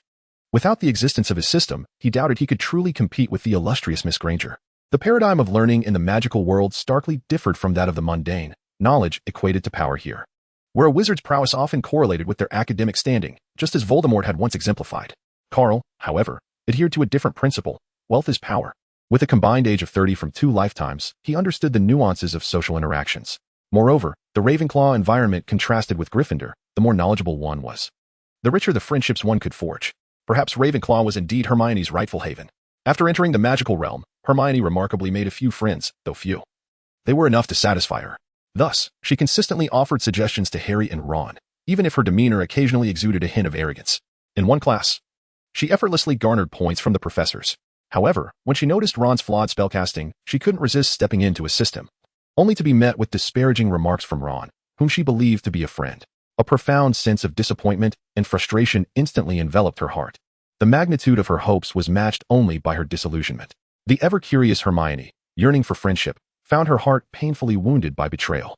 It was indeed a sorrowful tale. Carl voraciously seized the food upon the table, devouring it with the fervor of a starved soul reborn. He was acutely aware that soon Professor Chilo would commence his captivating performance, after which the festivities would be abruptly interrupted by Dumbledore's decree for all young wizards to return to their dormitories. Gryffindor would continue the banquet within the common room. Yet the fate of Ravenclaw remained uncertain. As for the bookworms, various tomes of magic served as their nourishment for the spirit. Chapter 48. I choose to remain oblivious to your performance. Burp. Carl finally satiated his hunger before witnessing the exquisite performance of Quirrell at Chilo. To be frank, Quirrell's acting was somewhat commendable. Had Dumbledore been unaware of his true nature, he might have indeed managed to deceive him. However, one must remember that this individual was among the most distinguished graduates of Hufflepuff, fainting at the sight of a troll. Who would believe such a tale? It is quite absurd to think that Dumbledore has grown senile. Each time Carl passed by him, he could detect a pungent odor, reminiscent of garlic, mingled with an underlying stench of decay. This was a manifestation of the corruption stemming from Voldemort's parasitic existence within him, both sharing a single body, their vitality being gradually eroded. The scent bore a resemblance to a milder version of canned herring, though not nearly as overpowering. As for how Carl became familiar with the aroma of canned herring, it was through personal experience. He had ultimately realized that such a delicacy was not intended for consumption, but rather for inducing nausea. Just a whiff could provoke a violent reaction. If Carl could distinctly sense Quirrell's peculiarities, one can only imagine the awareness of the world's foremost white wizard.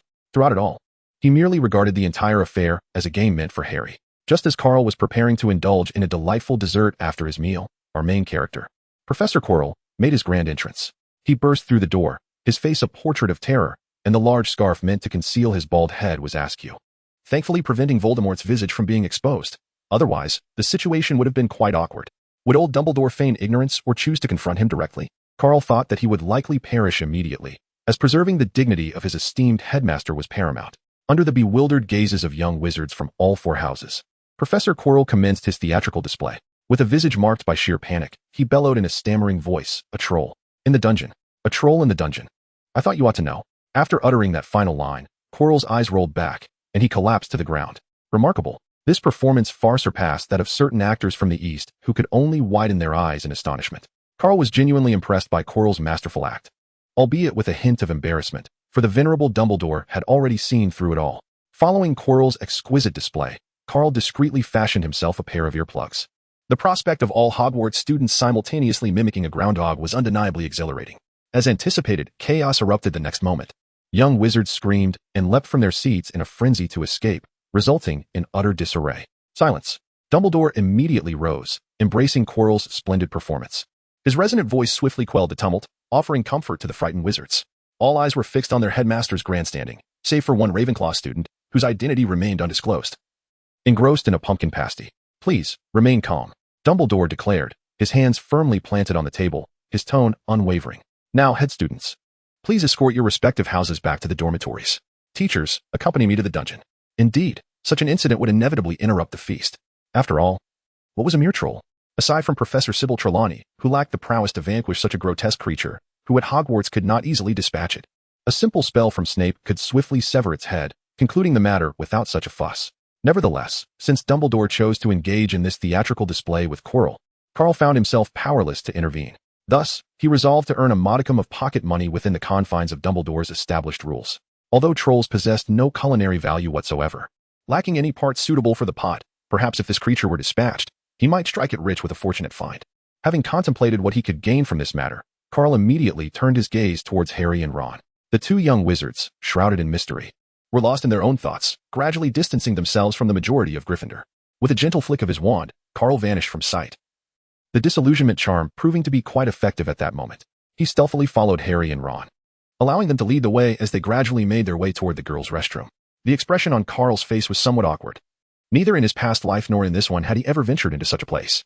Would he be mistaken for a pervert? He felt a twinge of urgency.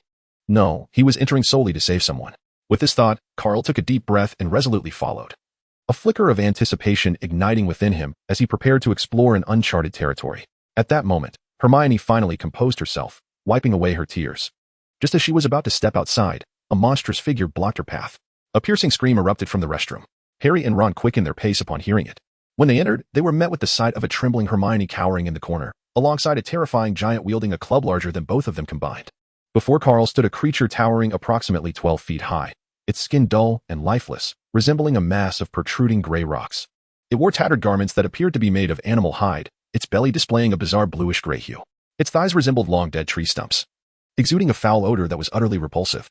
A massive wooden club dragged along by its elongated arms emitted a shrill sound against the ground. Goodness, how grotesque. This creature bore an uncanny resemblance to an elite monster from a game called Golden Cave, known for wielding a club, albeit with black skin. The image of such creatures had been depicted in films and games, and while hideous, they were still somewhat tolerable. However, the reality of encountering a giant monster left Carl utterly dismayed. The ensuing scene left Carl in shock, after Harry and Ron shouted for Hermione to run. They picked up a splintered piece of wood that had just been crushed by the giant and began hurling it at each other. My goodness. You two have been learning magic for 2 months now. You are bona fide wizards. Yet, you resort to such ridiculous tactics. Professor Flitwick would surely be infuriated watching this spectacle unfold. Carl's lips twitched. He had initially contemplated seizing the opportunity to claim ahead. But now it seemed prudent to reconsider. It was best to allow him to deal with this repugnant giant. Chapter 49, Slaying the Giant. Over here, you big oaf. Look this way. The two taunted as they hurled wooden scraps, which, though utterly harmless to the giant, managed to serve a purpose. At the very least, it enabled Hermione to crawl to a relatively safer spot away from the monstrous creature. In that moment, Harry brandished his wand and sprinted forward. Carl expressed his relief, remarking that you have finally remembered your identity as a wizard. However, his smile abruptly froze on his face as Harry climbed atop the giant troll-s club. And the unfortunate wand proved utterly ineffective as it was thrust into the troll-s nostril. Unable to bear the sight any longer, he exclaimed, Wingardium Leviosa. He dispelled the disillusionment charm surrounding him, casting a levitation spell to lower Harry gently down, before the trio could utter a word. The spell's severest void ensnared the troll's gnarled legs, pulling with all its might. With a resounding crash, the already unsteady giant toppled heavily to the ground. Stupefied, Carl pondered for a moment before abruptly halting the casting of the formidable spell. This was indeed a genuine manifestation of potent dark magic, and it would be challenging to justify its use when Professor McGonagall and the others arrived. Furthermore, the more grotesque the entity torn asunder, the more unsightly the scene. Harry and his companions were merely 11 years old, it would be unwise to expose them to such a gruesome spectacle, lest he leave a lasting psychological scar on Dumbledore's cherished savior. Dimensional fall. The magnificent and grand portal to another dimension opened, and a large chest descended upon the giant's head, instantly rendering it unconscious.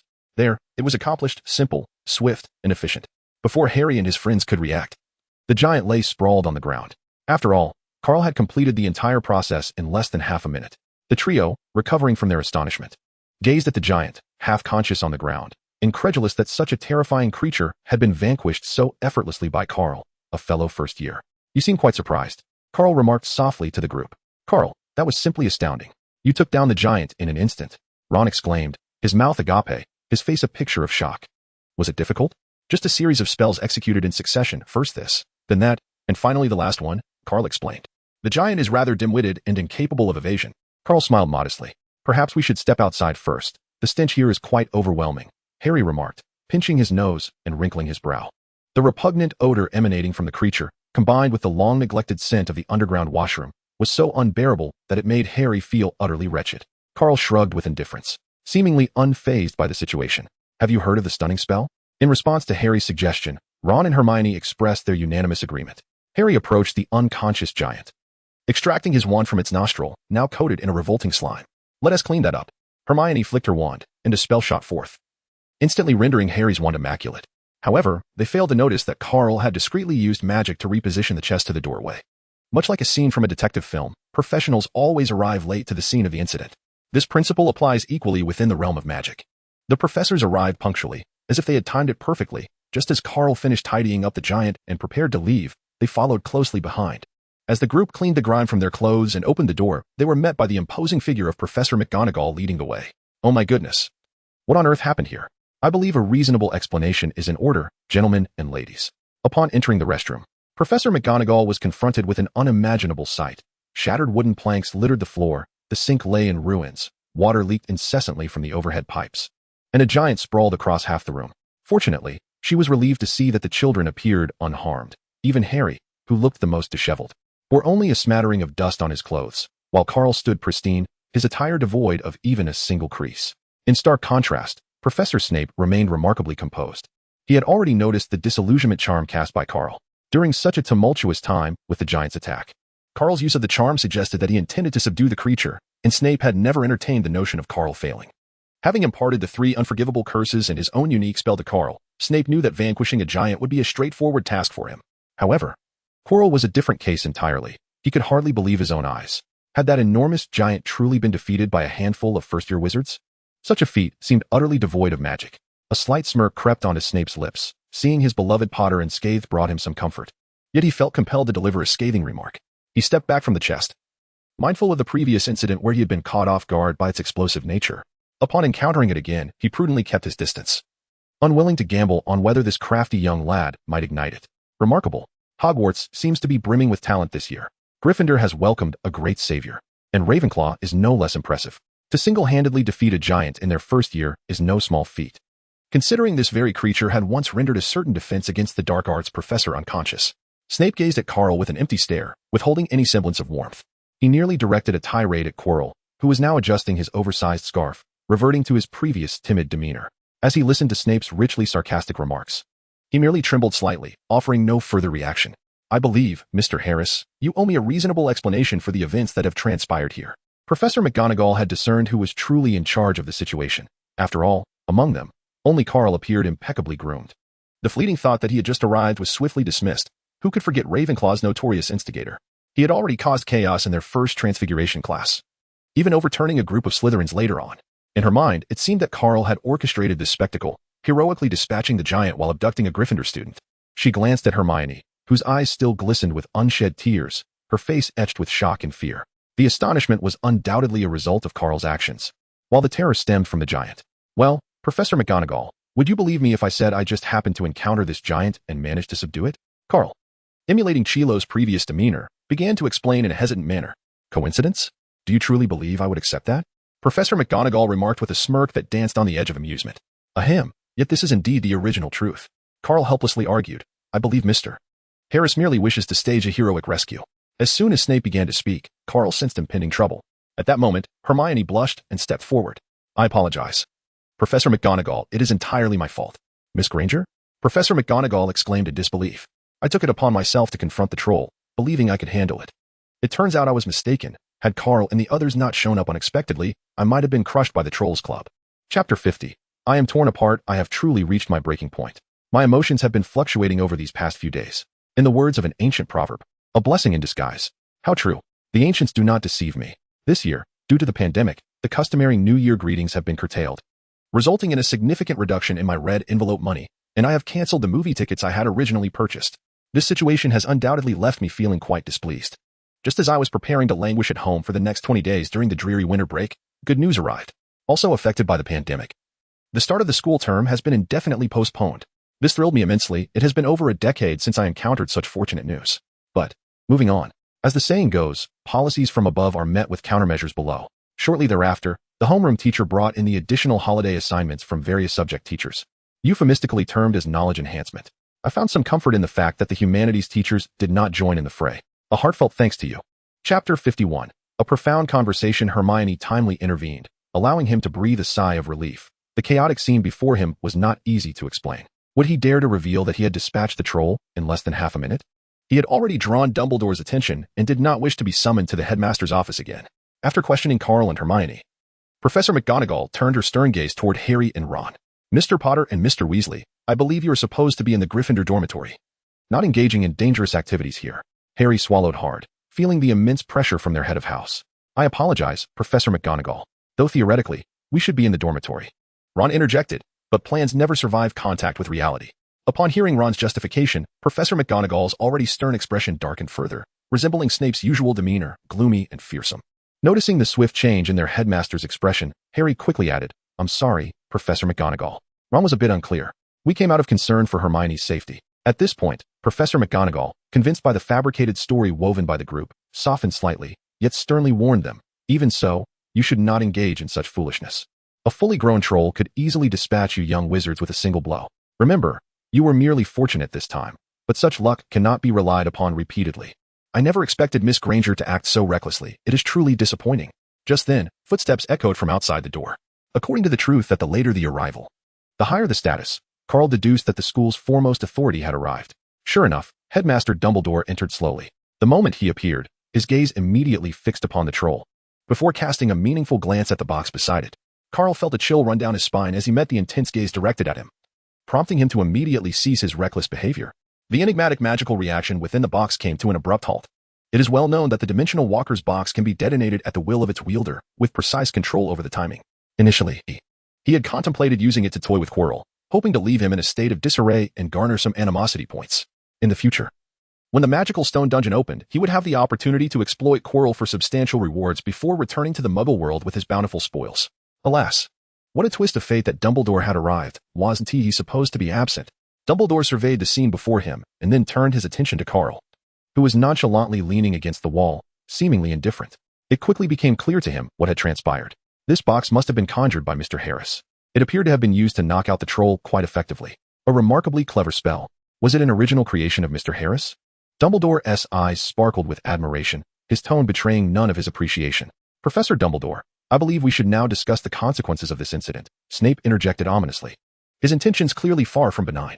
Indeed, Severus speaks wisely. This should be our priority, Dumbledore affirmed. Thus, we shall proceed as follows. Miss Granger shall lose 5 points for her reckless endeavor in seeking out the troll. However, Potter and Weasley shall be rewarded with 5 points each for their bravery in assisting their friend. Harry and Ron exchanged glances of surprise and excitement upon hearing the headmaster's decision, which spared them from punishment while bestowing them additional points. In contrast, Hermione clenched her fists, feeling a twinge of discomfort. This was the first time since joining Gryffindor that she had ever lost points. After a moment of contemplation, Dumbledore addressed Carl. Thanks to Mr. Harris's remarkable magic, the troll was subdued, thereby safeguarding his fellow students. Therefore, I have decided to award Ravenclaw an additional 20 points.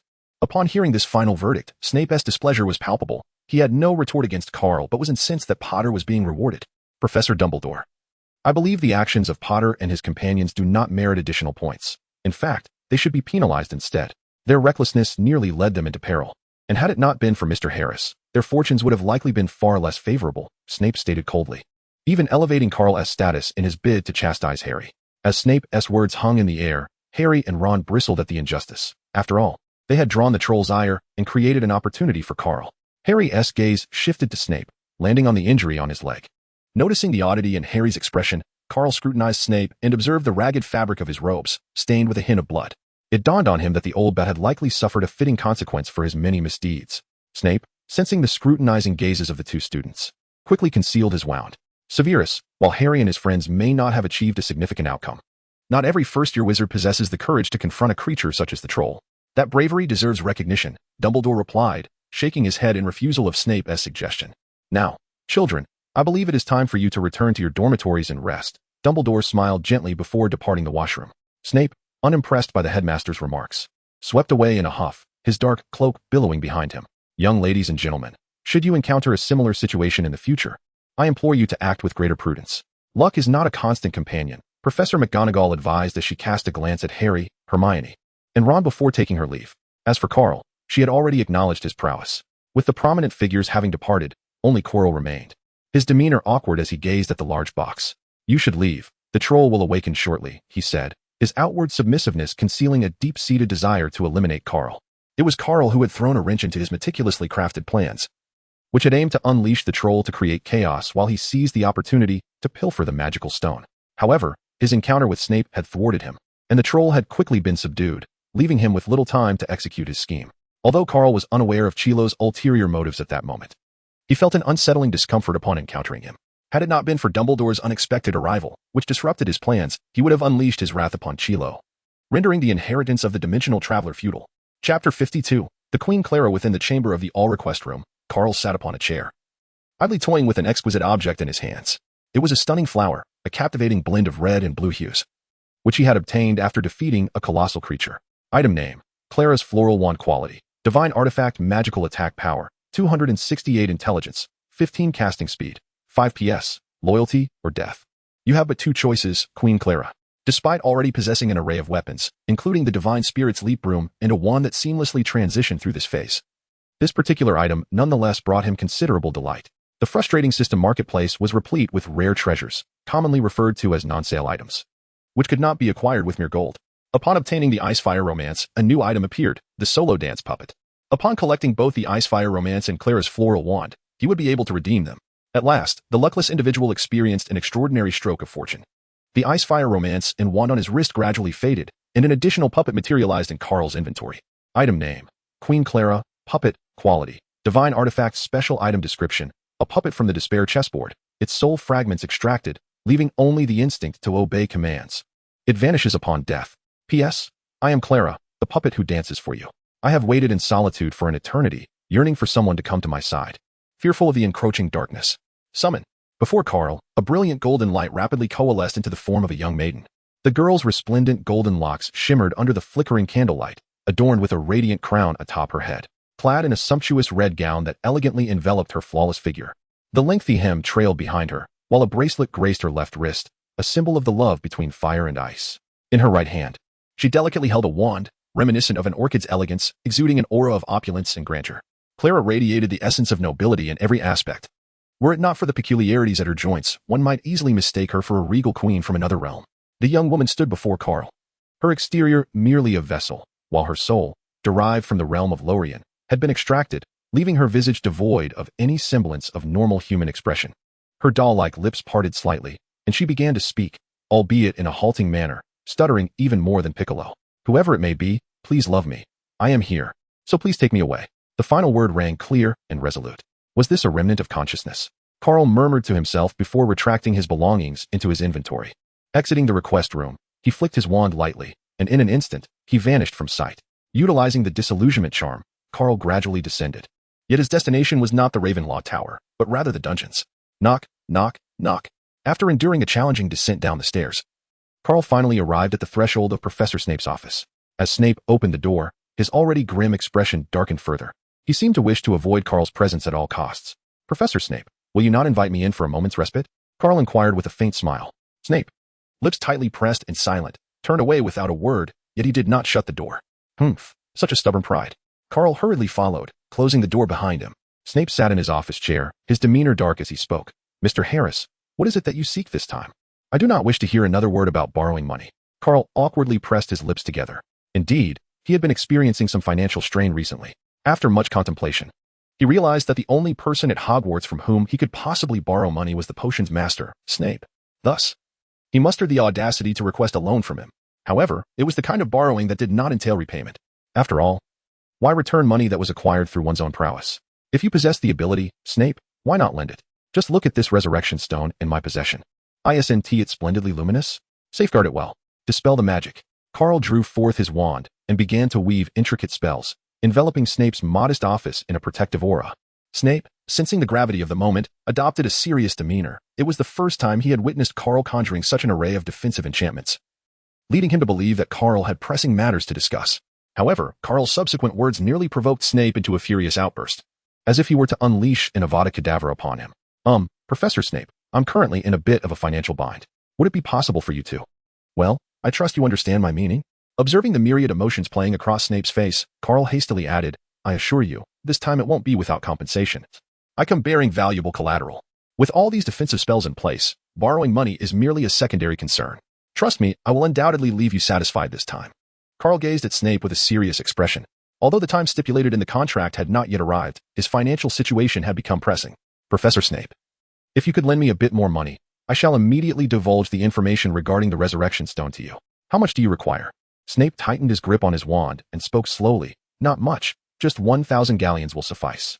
After all, he would eventually have to share the news about the resurrection stone with Snape. It was better to extract a little more value at this moment. 1,000 galleons.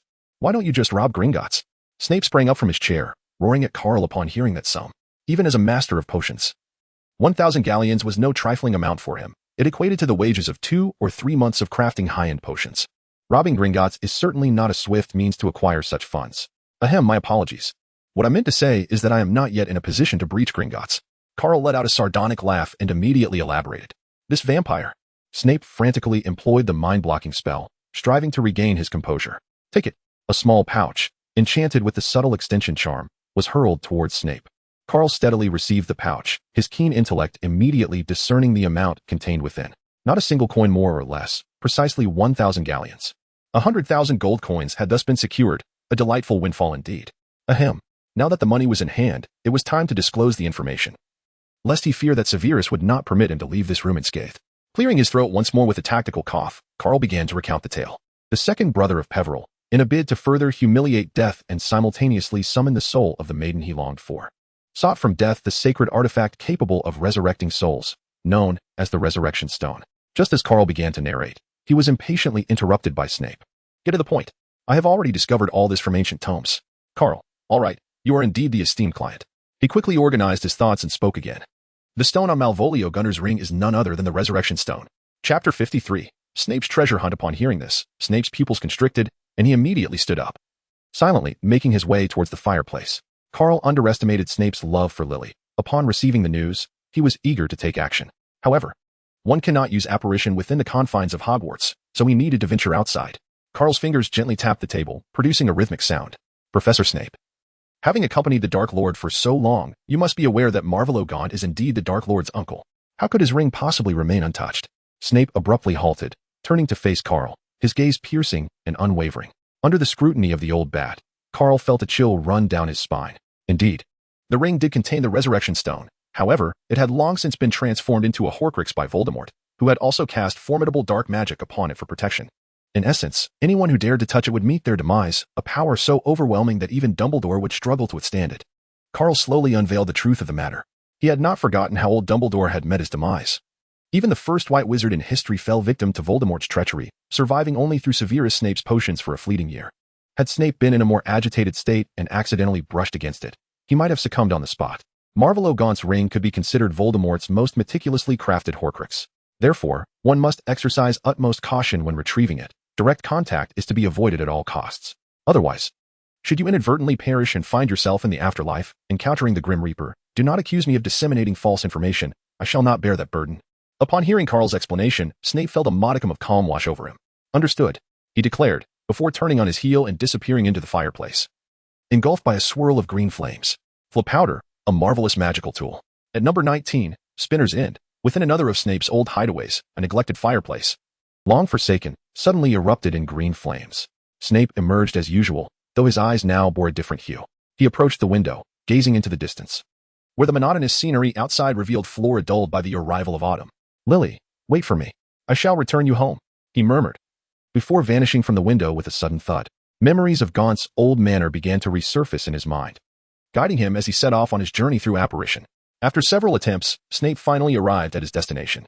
Before him stood a dilapidated structure, precariously balanced amidst a wilderness overrun with weeds. He traversed the desolate earth step by step, inching closer to the manor that harbored the entirety of his hopes. If the resurrection stone could not summon Lily's spirit, he feared he might truly shatter. When Quirrell first revealed the existence of the resurrection stone, Snape had perused countless tomes of magic. Ultimately, he discovered an illustration of the Elder Wand within an ancient and fragmented grimoire. Though incomplete, it was sufficient for him to discern its significance. Having spent years by Dumbledore's side, he immediately grasped the veracity of Quirrell's words. Dumbledore indeed wielded the Elder Wand. Moreover, through his connection to Lily, he had long heard tales of the Potter family's heirloom, the invisibility cloak. Typically, invisibility cloaks are fashioned from the hides of demiguises and tend to lose their efficacy over time. However, the one belonging to the Potters was distinct. It was an ancient and flawless cloak that would not diminish with the passage of years. Recalling this, he further investigated the history of the Potter lineage and their kinship. The wife of one of the family patriarchs, Ignotus, was a descendant of the third Peverell brother. She had brought the invisibility cloak into the Potter family, ensuring its legacy as a treasured heirloom. It was these scattered details, combined with Quirrell's unbreakable ancient pact, that solidified Snape's belief in the existence of death and the enduring legacy of the Hallows, revered as treasures by several families. As Snape rummaged through the rubble in search of the resurrection stone, his excitement escalated. "Damn it, I should have anticipated this," he muttered. The Gaunt family's heirloom ring was not inscribed with their first patriarch's crest. The Hallows. That was the mark of the Hallows. Voldemort, that fool, failed to recognize its worth, transforming the Hallows into a Horcrux. What a madman! Snape cursed vehemently, yet hope burgeoned within him. At last, he uncovered his lifelong hope, the resurrection stone, beneath a pile of overgrown grass and gravel. In a fit of overwhelming emotion, Snape found himself unable to contain his joy. For the first time, a gleeful expression broke through his usual stoic demeanor. The resurrection stone? The resurrection stone. Lily need not remain in that silent afterlife. She can be revived. Upon confirming the identity of the object before him, Snape nearly succumbed to the impulse to grasp it directly. In brief, those who touch it perish. Fortunately, Quirrell's warning and the searing sensation of the dark mark on his arm restrained him. Otherwise, this year would not only see a change in the defense against the dark arts professor, perhaps Dumbledore himself would need to summon Horace Slughorn from retirement prematurely. Recalling Quirrell's admonition, Snape reluctantly withdrew his hand, gritting his teeth in frustration. At that moment, his desire to eliminate Voldemort intensified. His lifelong hope lay within reach, and Snape had wagered everything for a chance to resurrect Lily. The profound sense of unattainable loss filled his heart. With a levitation charm, he caused the ring to rise from the debris. Cleansed, the ring, once shrouded in dust, gleamed resplendently, the green resurrection stone radiating a light of hope beneath the moonlit sky. Next, he withdrew his wand, intent on employing magic to separate the ring's base from the resurrection stone. Aware that Voldemort had surely cast formidable dark magic upon it, Snape initiated his most powerful slicing spell, Sectum Sempra. The magical energy coalesced into a purple blade, slicing through the air toward the ring's surface. However, aside from a soft pop, the ring exhibited no other response. The formidable spell left no trace upon it. Snape's expression darkened considerably as he inwardly cursed Voldemort's meddling. He unleashed a fiend-fire spell, a torrent of blue flames coalescing into a small flame that surged toward the ring. For the first time, the insatiable fiend-fire encountered resistance. No matter how much Snape amplified his magical output, the ring showed no signs of melting. Seated on the ground, his greasy hair soaked with sweat, Snape's frustration mounted. Despite employing various methods and even brewing a potion on-site in hopes of effecting separation, the ring remained impervious to his efforts. With a scowl, he transfigured a bottle, deftly placing the ring inside before tucking it away in his robes, then operating away. Chapter 54. Let us strike another bargain. Quirrell sat quietly in Snape's office, awaiting his return. It was improbable that Snape could unravel Voldemort's dark magic, and the Gaunt family's ring was, in itself, a powerful magical artifact. As expected, flames flickered to life in the fireplace, and Snape emerged with a grim expression, tossing the ring in front of Quirrell. Oh. It seemed Professor Snape's quest for treasure had come to a satisfactory conclusion. Yet, why did he appear so troubled? Quirrell smiled at him knowingly and inquired with feigned ignorance. The dark magic cast by Voldemort is too powerful. I am unable to break it, Snape said with a solemn expression, revealing the reason. I am sorry, but this is your affair and does not concern me. Quirrell smiled, effectively silencing Snape's forthcoming words, and then produced the contract. Under the watchful eyes of both witnesses, the document ignited, reducing itself to ashes. Our agreement has been fulfilled in advance. How to unravel it, I leave to you, Professor Snape. A gentle reminder, it would be wise not to seek out Dumbledore. Otherwise, I cannot guarantee that his plans will proceed without a hitch. After all, for the greater good. And to eradicate Voldemort entirely, it would be of little consequence if Lily were to perish once more. However, if a soul were to face death again, that would indeed render it utterly obliterated. Snape's expression darkened, as if shadows were about to drip from his face. Besides Dumbledore, he could hardly fathom anyone else capable of breaking Voldemort's dark enchantments. This imp before him rambled on, cautioning him against seeking Dumbledore's assistance, nearly aiming to extract every last ounce of value from him. Perhaps we shall engage in another transaction. Snape's thoughts were astute. Carl finally revealed his true nature. With a scowl, Snape rummaged through his belongings and produced a pouch of coins. After his attempts to break the spell proved fruitless, he had promptly made a trip to Gringotts, for as a master potion maker, he surely had his own treasury. 3,000 galleons. I demand to see the resurrection stone in its entirety. Snape ground out through clenched teeth. Agreed. Carl's eyes sparkled, illuminated by the radiant glow emanating from the gold galleons. However, I have a small favor to ask Professor Snape. Speak quickly, what is it that you desire? Carl found the method of ensnaring the unwary quite vexing. He swiftly turned around, grasping a piece of parchment from the table and inscribing a note regarding the forbidden section. A most agreeable collaboration.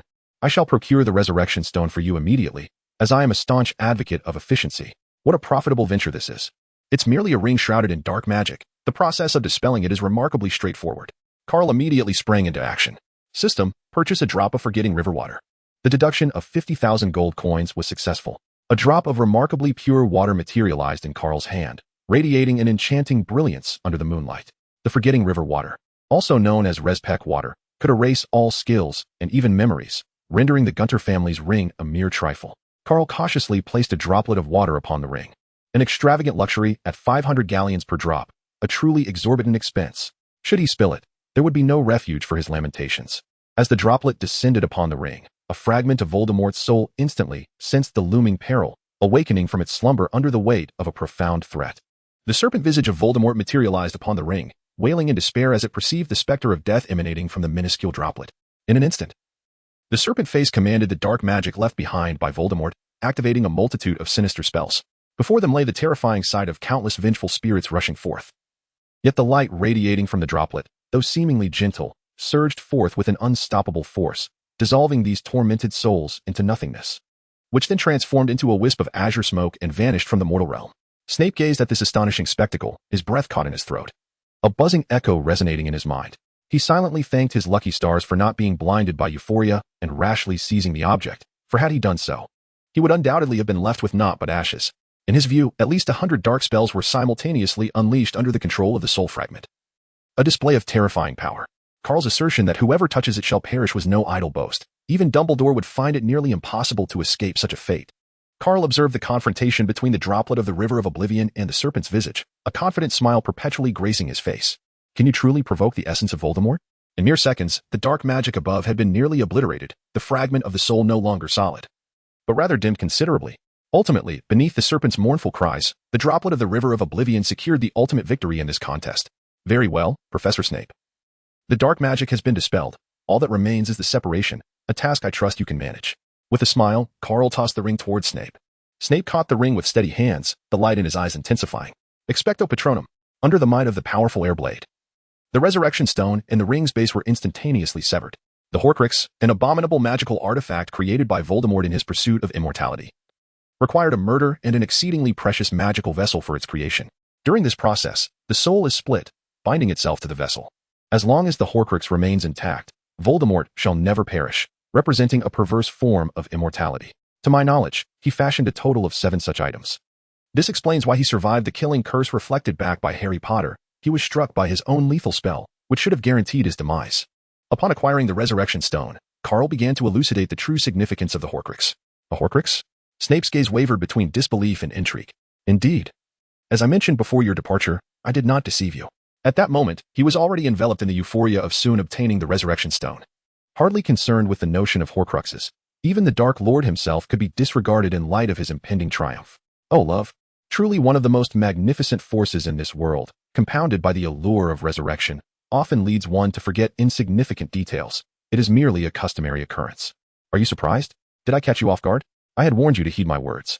Carl raised his hands in a gesture of resignation. an expression of profound exasperation on his face. If moments ago the dark magic had been unraveled, his heart had soared with unrestrained joy. Now, upon hearing Carl's definition of the soul fragment, Severus Snape was instantly left bewildered. Not only had he shattered the insurance vault of his own employer, but he had also incinerated its contents. Though he was a double agent, such an act of inciting animosity was far beyond his endurance. Calm down, calm down. Why the panic? It is merely a soul fragment. With Voldemort in a state of near demise, this was indeed the opportune moment to vanquish him. Once Voldemort was definitively defeated, Dumbledore would no longer have any ulterior motives. Chapter 55, a comprehensive service for resurrection. By the way, Professor Snape. Everything regarding Lily's resurrection must remain strictly confidential. I have nothing to fear, for the constraints of our pact prevent you from even uttering my name. However, what would transpire if Voldemort were to discover this? I can only imagine he would subject you to a multitude of heartrending curses, ensuring that Lily's essence would be utterly obliterated. Snape's previously sullen visage turned ashen, resembling that of a corpse, as he anticipated the catastrophic repercussions of a potential breach of secrecy, consequences far too grave for him to bear. Unbeknownst to him, he had once again fallen into a trap, and from this moment forward, he would always remain at the mercy of Carl, who held a damning secret that could lead to his irrevocable ruin if revealed. Had Carl been privy to Snape's inner turmoil, he would undoubtedly have found it absurd. After all, he was renowned as the epitome of honesty. How could he leverage such a secret against Snape? His earlier words were merely a caution to prevent Snape from being blinded by the prospect of Lily's resurrection, inadvertently divulging the truth. Let us embrace the miracle of resurrection. Carl smiled as he grasped Snape's hand, subsequently executing a series of 3 swift rotations. An arcane and enigmatic magical surge immediately emanated from the Philosopher's Stone, a formidable force that opened a gateway to the underworld. Before the two, a translucent white apparition began to coalesce in midair, gazing vacantly at the pair. Lily retained her appearance from life, clad in the garment she wore on the day of her demise. Upon encountering Lily once more, Snape's dissatisfaction and fury towards Carl dissipated in an instant. Tears of disbelief streaming down his cheeks, while his expression transformed into one of profound complexity and vivid emotion. As if fearing to disturb Lily's spirit, he approached with a light and silent grace, extending his arms to embrace her essence. However, Lily remained stiff and indifferent, her visage devoid of any semblance of human emotion. Ah, does this signify that I have inadvertently caused James Potter's heartache? Observing their reunion, an odd thought emerged in Carl's mind. Upon closer inspection of Lily's spirit, he discerned that she mirrored the plight of the second brother of Peveril. Lily had relinquished the emotions intrinsic to humanity. Professor Snape, I surmise that you have perused the tale of the 3 brothers on numerous occasions. Shall I reiterate the pitfalls of the Resurrection Stone?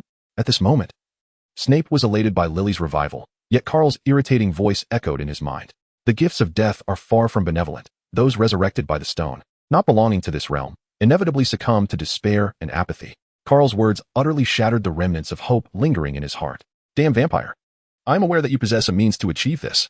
Otherwise, you would not even have broached the subject. Do you not desire the gold galore? How much do you require? Snape turned, his voice a fierce growl directed at Carl. This predicament indeed left Carl in a quandary.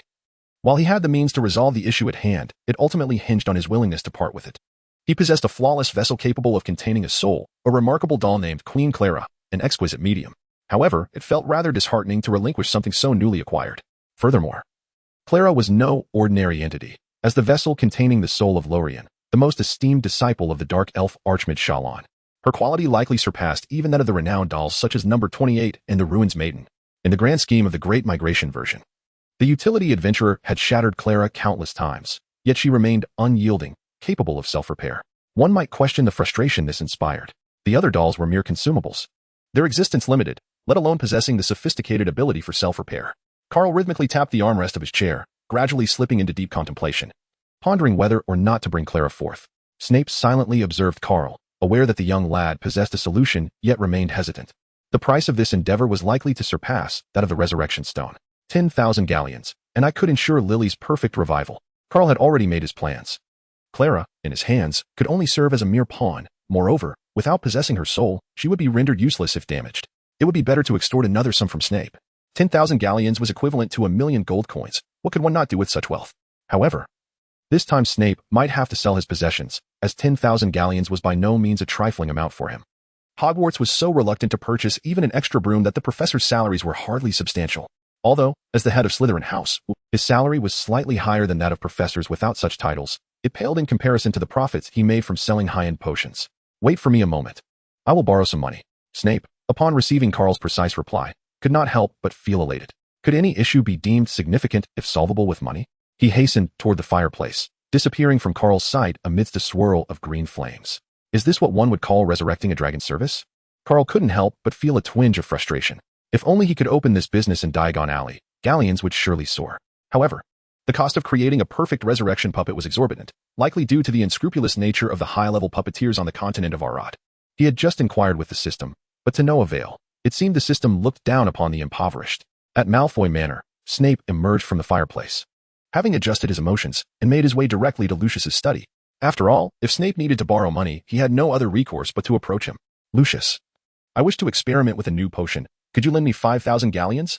Having been old friends, Snape wasted no time and got straight to the point of his visit. Carl had already presented Queen Clara before the dazed Lily, then closed his eyes to leisurely savor the velvety texture of the chocolate in his mouth. Oh, my poor Clara, you have yet to do anything for me, and already you are to be ravaged by the wicked Snape. Just as he was lost in thought and opened his eyes, Snape stood before him, wearing an expression of dark fury. Goodness!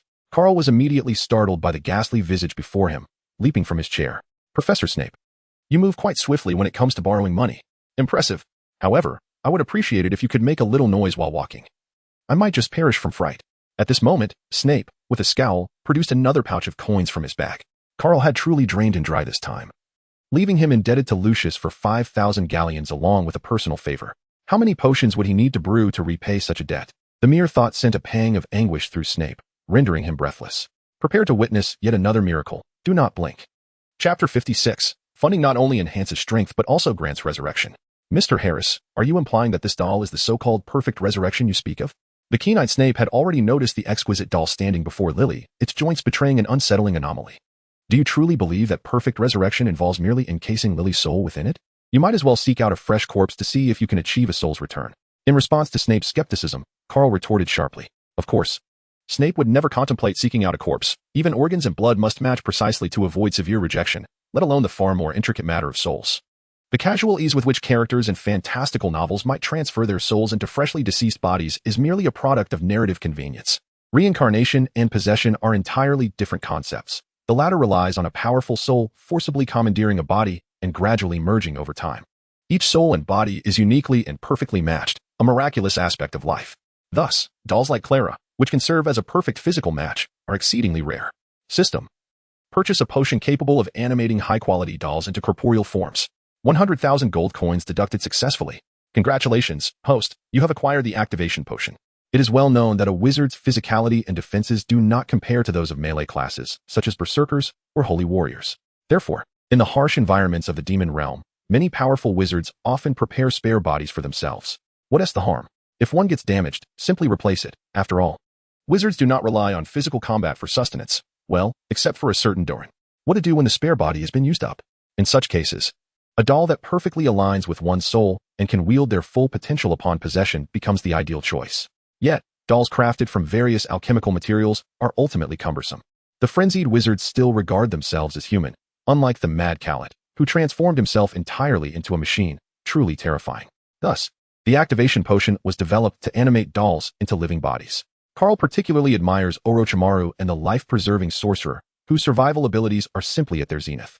Clara, lie down. Carl issued a command to the puppet. Clara immediately sprang into action, gracefully crouching down before lying flat on the ground, appearing entirely submissive. With a deft flick of his wrist, Carl conjured a beautifully crafted vial, containing a vibrant crimson elixir. He steadied himself against the chair and gradually descended into a crouch, gently uncorking the bottle to pour its contents. A miraculous spectacle unfolded as the red luminescence enveloped Clara, coalescing into a dark crimson cocoon. Reminiscent of the moment Carl first embraced his destiny as a dimension traveler. Let us await the outcome, Professor Snape. Carl lowered his tone, feigning an air of mystery as he spoke. At that moment, Snape was so taken aback that he found himself at a loss for words. He sensed the true essence of life emanating from the dark red cocoon. The transformation was swiftly reaching its completion as the cocoon grew increasingly dim until it ultimately vanished.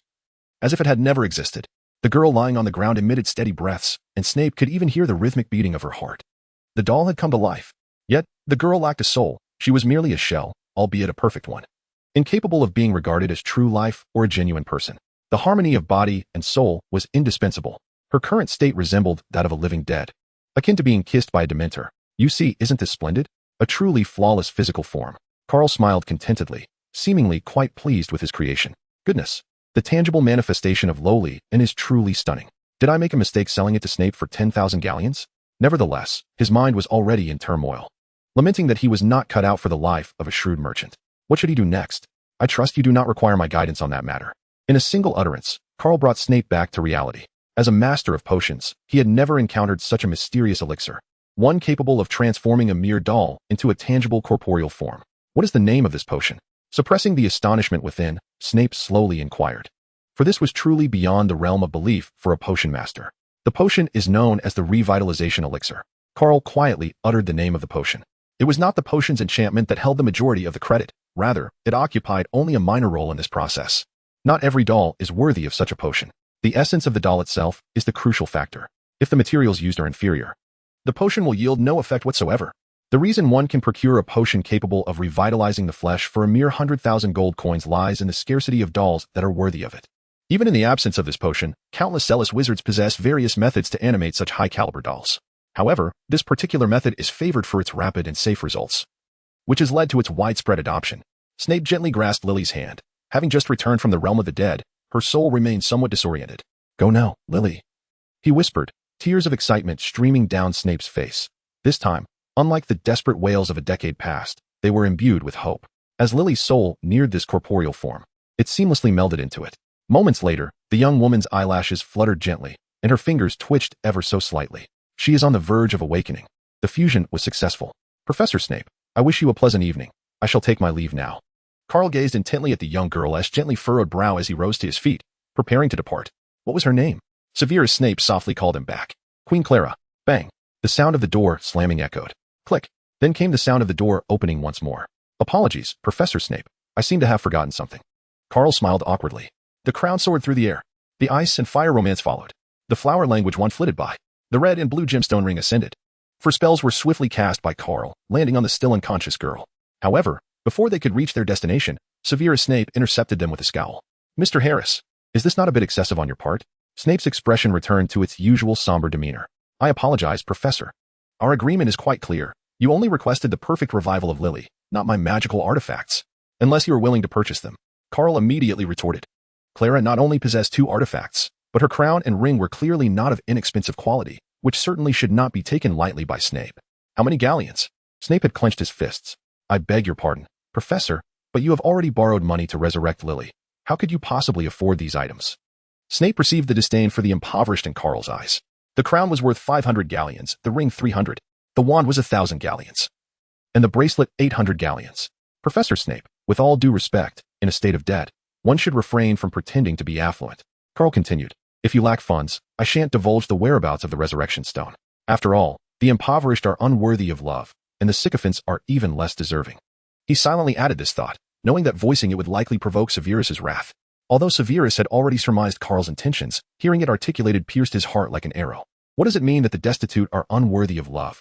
Fortunately, I, Severus, possess both knowledge and wealth. Otherwise, engaging in this resurrection game would be utterly futile.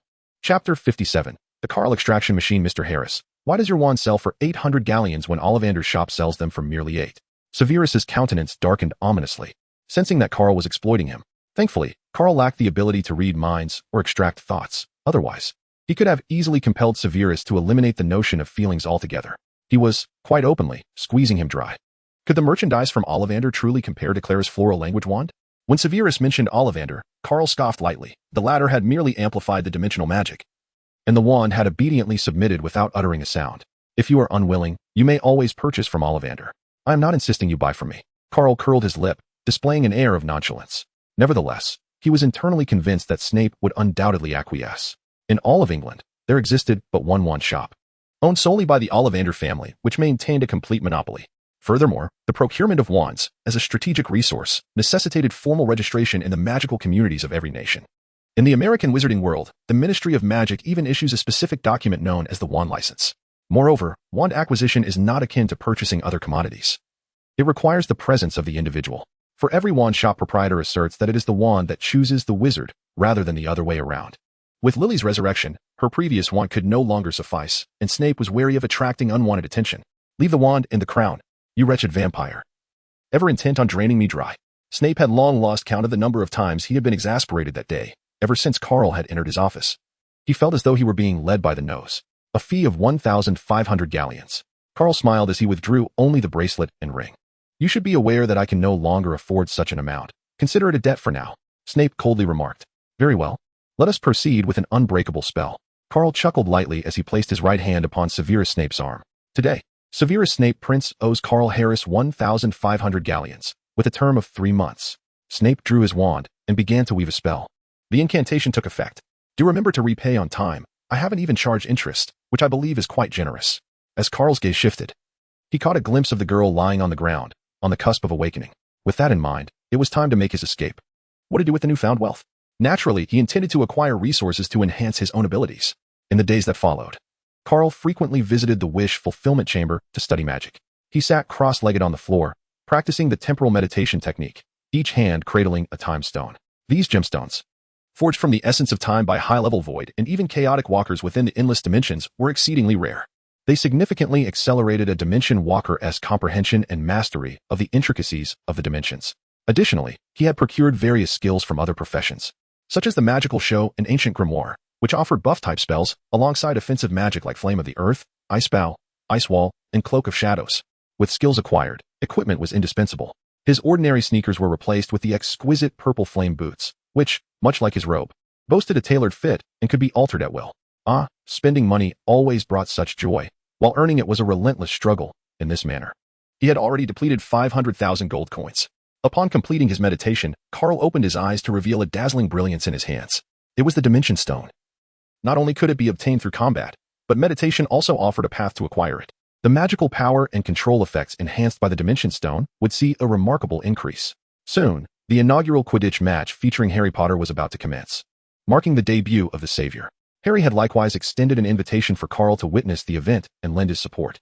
Carl sat in the audience, delightfully watching Quirrell prepare to cause some mischief. He pondered whether Quirrell had lost his mind, contemplating casting a spell to make Harry fall from his broom and meet his demise. Good heavens, with so many students and professors observing, could none of them employ a cushioning charm to mitigate the fall, even if they were unfamiliar with such advanced incantations? Surely they had mastered the levitation charm taught in their first year. Moreover, old Dumbledore was watching. If Quirrell were to succeed, Carl could only utter a phrase of admiration for the audacity of it all. Slytherin scores. Now, Blaise passes to Captain Marcus. The competition on the field was intense, with players exerting every ounce of their strength. Meanwhile, Professor Quirrell was about to commence his little scheme. As he soared gracefully through the sky, he suddenly lost control and began to twist wildly. Hermione, equipped with a telescope, began to assess the situation and soon discerned Snape fervently chanting spells. Damn it. Snape was casting a curse. He intended to kill Harry. Hermione anxiously turned to Carl and Ron, expressing her concern. Carl, poor Snape has been scapegoated once again. Watch me. We must take action. Hermione immediately left her position and began making her way toward the Slytherin section of the stands. Carl followed closely behind, contemplating whether to lend Snape a hand later, for he had indeed spent a considerable amount of galleons in his establishment. Knowing the truth, it felt somewhat unethical to conspire with Hermione against him. Incendio. Hermione whispered the incantation softly, and soon Snape's robes were engulfed in flames. Silently, she retreated, leaving the scene with a sense of accomplishment, her deeds hidden and unacknowledged. Carl, with a resigned shake of his head, murmured incantations, cursed halt. Subsequently, he cast a dispelling charm towards Harry. This was one of the sorceress's remarkable skills, capable of quelling even a berserker's fury, rendering a mere malevolent curse trivial. Observing that Snape had ceased his incantations, and seeing Harry restored to normalcy, Hermione's conviction that Snape was the culprit solidified. At that moment, the instigator, Professor Quirrell, appeared utterly bewildered. What is happening? Why has my spell lost its potency? Snape hasn't even cast a countercharm. How perplexing. Meanwhile, Carl, seated in the audience, idly gazed at the distant scenery when he suddenly perceived something familiar, a crown.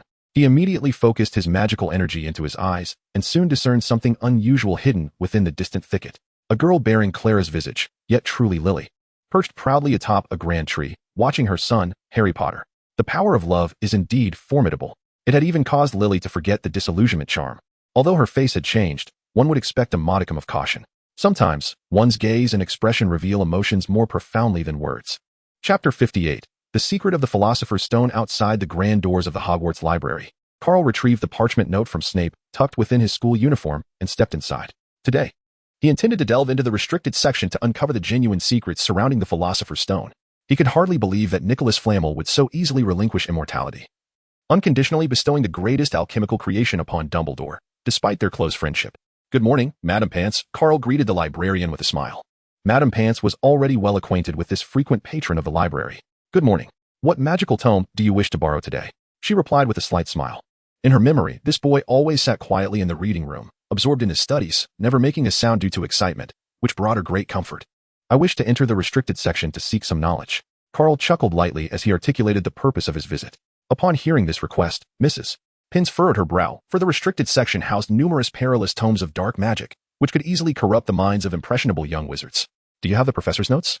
"Indeed, I do." Carl approached and presented the note written by Professor Snape. Madame Pants, her expression stern, accepted the note. It had been quite some time since she encountered a situation where professors issued notes allowing students access to the restricted section. She meticulously examined the note 3 times before finally confirming its authenticity as penned by Professor Snape himself. Given that it bore the signature of the Slytherin head, Professor Snape, entry was permitted, albeit strictly for today, and the books in the restricted section were not to be borrowed under any circumstances. The last statement was delivered with particular severity.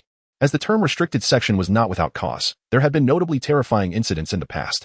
Once, a Slytherin student, lured by the allure of powerful dark magic, stealthily infiltrated the restricted section at midnight, only to be ensnared by a cursed book bound in human skin, resulting in a tragic demise amidst the shelves, a calamity that had stirred considerable turmoil at the time. "I understand." After Carl agreed, he drew out his wand and stepped inside. The restricted section was indeed the repository of Hogwarts' hidden treasures. Upon entering, towering bookshelves loomed before him, filled to the brim with an array of magical tomes, leaving no room for even a sliver of light. Rarely seen in the market, magical books were abundantly present here. Titles such as Revelations of Dark Arts, Curse of the Fiery Blaze, and Secrets of Alchemy were among the collection. Among the top-tier magical literature, Carl, with a hint of curiosity, pulled out the book titled Revelations of Dark Arts. The book exhibited an unsettling dark crimson hue, reminiscent of dried bloodstains. Its cover had a peculiar texture, evoking an eerie sensation as if he were touching human skin. A disquieting thought suddenly surfaced in Carl's mind, sending a shiver down his spine. Could it truly be made from human skin? He hastily decided to return the tome to its place. But as he attempted to insert it back, it slipped from his grasp and fell to the ground. "What a nuisance," Carl muttered under his breath, preparing to bend down and retrieve the fallen book. However, the book had no intention of surrendering easily. It lay on the ground, opened wide in the middle, and began to flip its pages autonomously, as if imbued with a genuine consciousness, accelerating in its motion. Then, a swirling black mist began to emanate into the air, gradually coalescing into the visage of a man's head. The man let out a piercing scream, a sound so eerie it seemed to penetrate the very soul. Yet this time, he encountered a formidable obstacle. Carl furrowed his brow as he observed the man's screaming head gradually detach from the book, only to lunge towards him with sudden ferocity. Ice wall. 5 towering ice pillars crystallized into a formidable barrier, enveloping him and pinning him suspended in midair, the biting chill emanating a palpable aura of death. Eternal freeze. The magic shifted once more, completely encasing the man's head within its frigid grasp. Blazing fire. A blue rose materialized in Carl's hand, instantly transforming the entire ice block into vapor. Naturally, the man's head perished alongside the dissipating steam.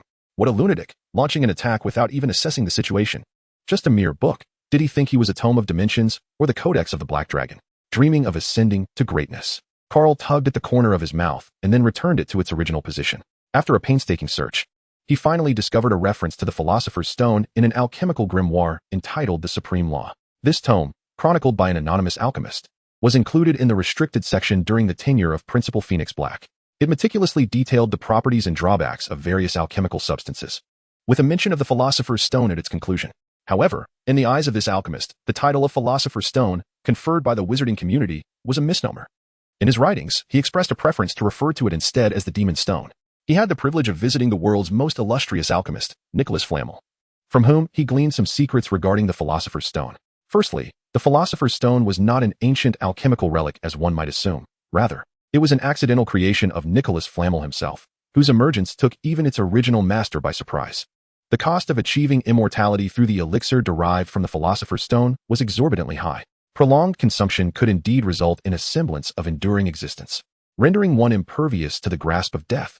After all, the authority of mortality is inherently limited. Yet, with time, one would gradually lose the sense of taste, followed by the sense of smell, progressively dulling all 5 senses, ultimately culminating in an emotional numbness.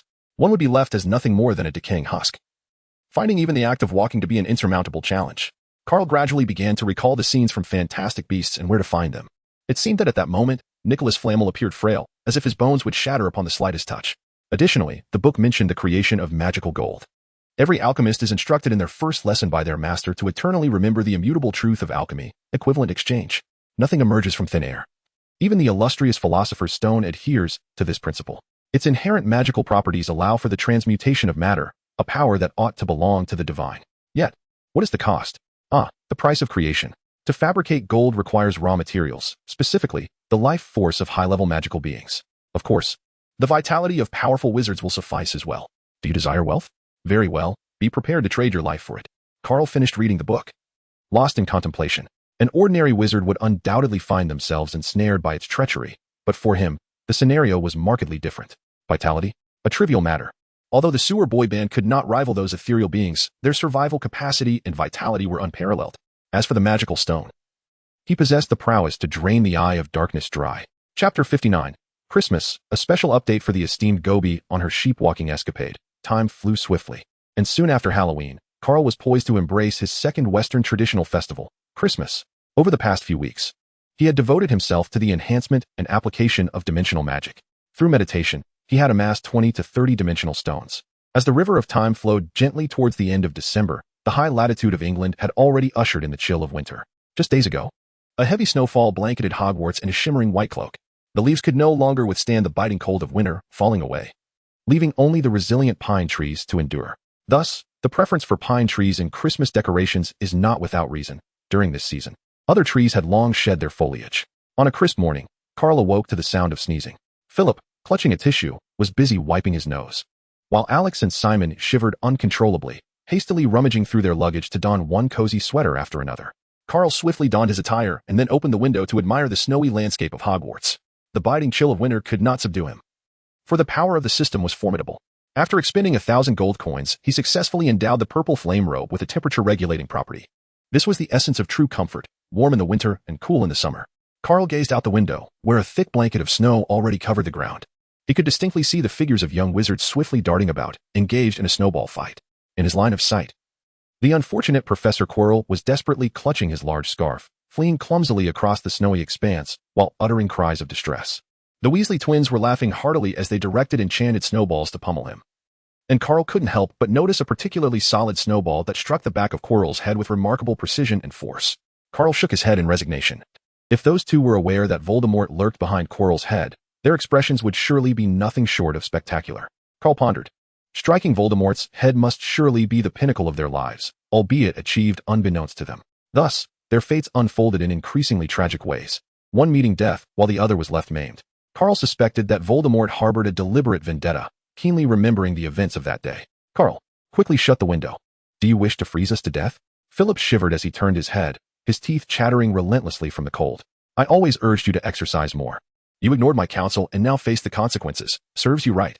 Carl turned his head, casually closing the window, and then stood there speaking, seemingly unfazed by the strain in his waist.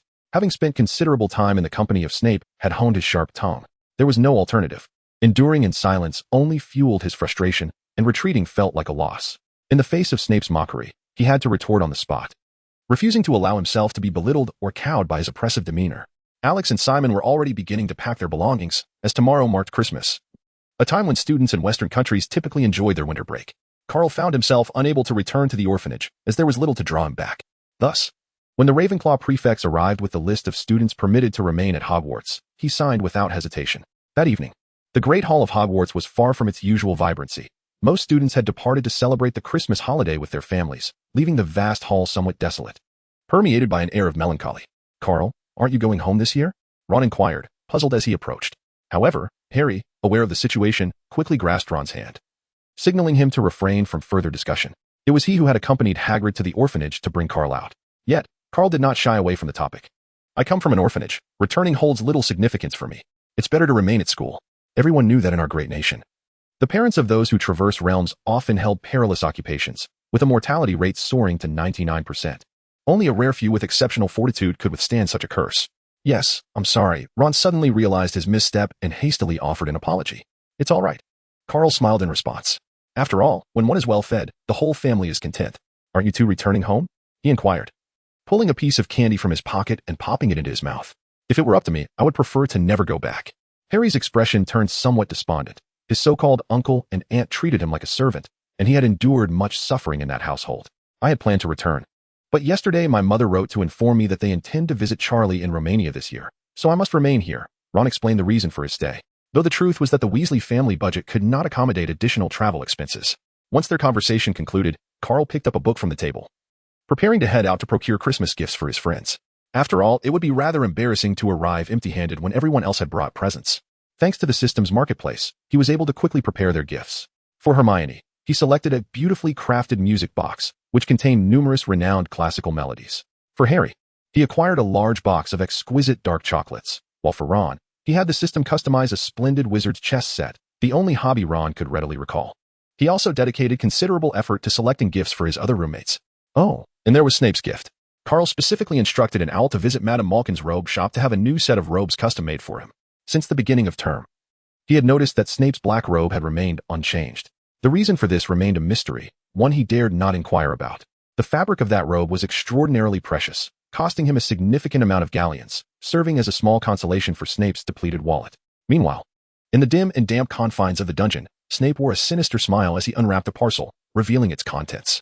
Strangely, the potion's master's package contained not potion ingredients, but rather a tin can, seemingly produced by the Muggle world, adorned with illustrations of several fish, clearly a canned fish product. With an elegant flourish, he drew his wand and, with a few deft movements, crafted a beautifully styled package that resembled a Christmas gift.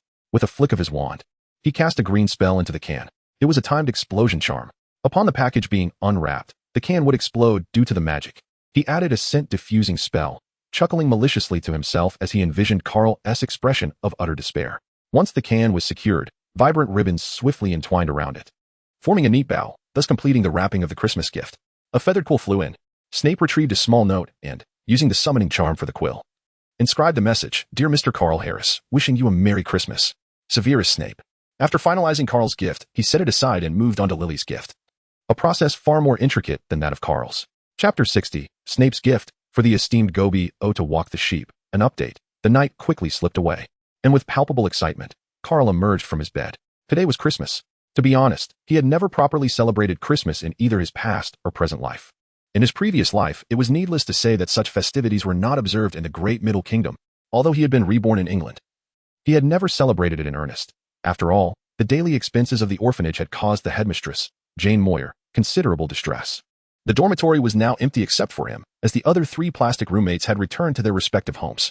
Gazing at the pile of gifts beside his bed, Carl smiled knowingly, dressed himself, and prepared to unwrap his presents.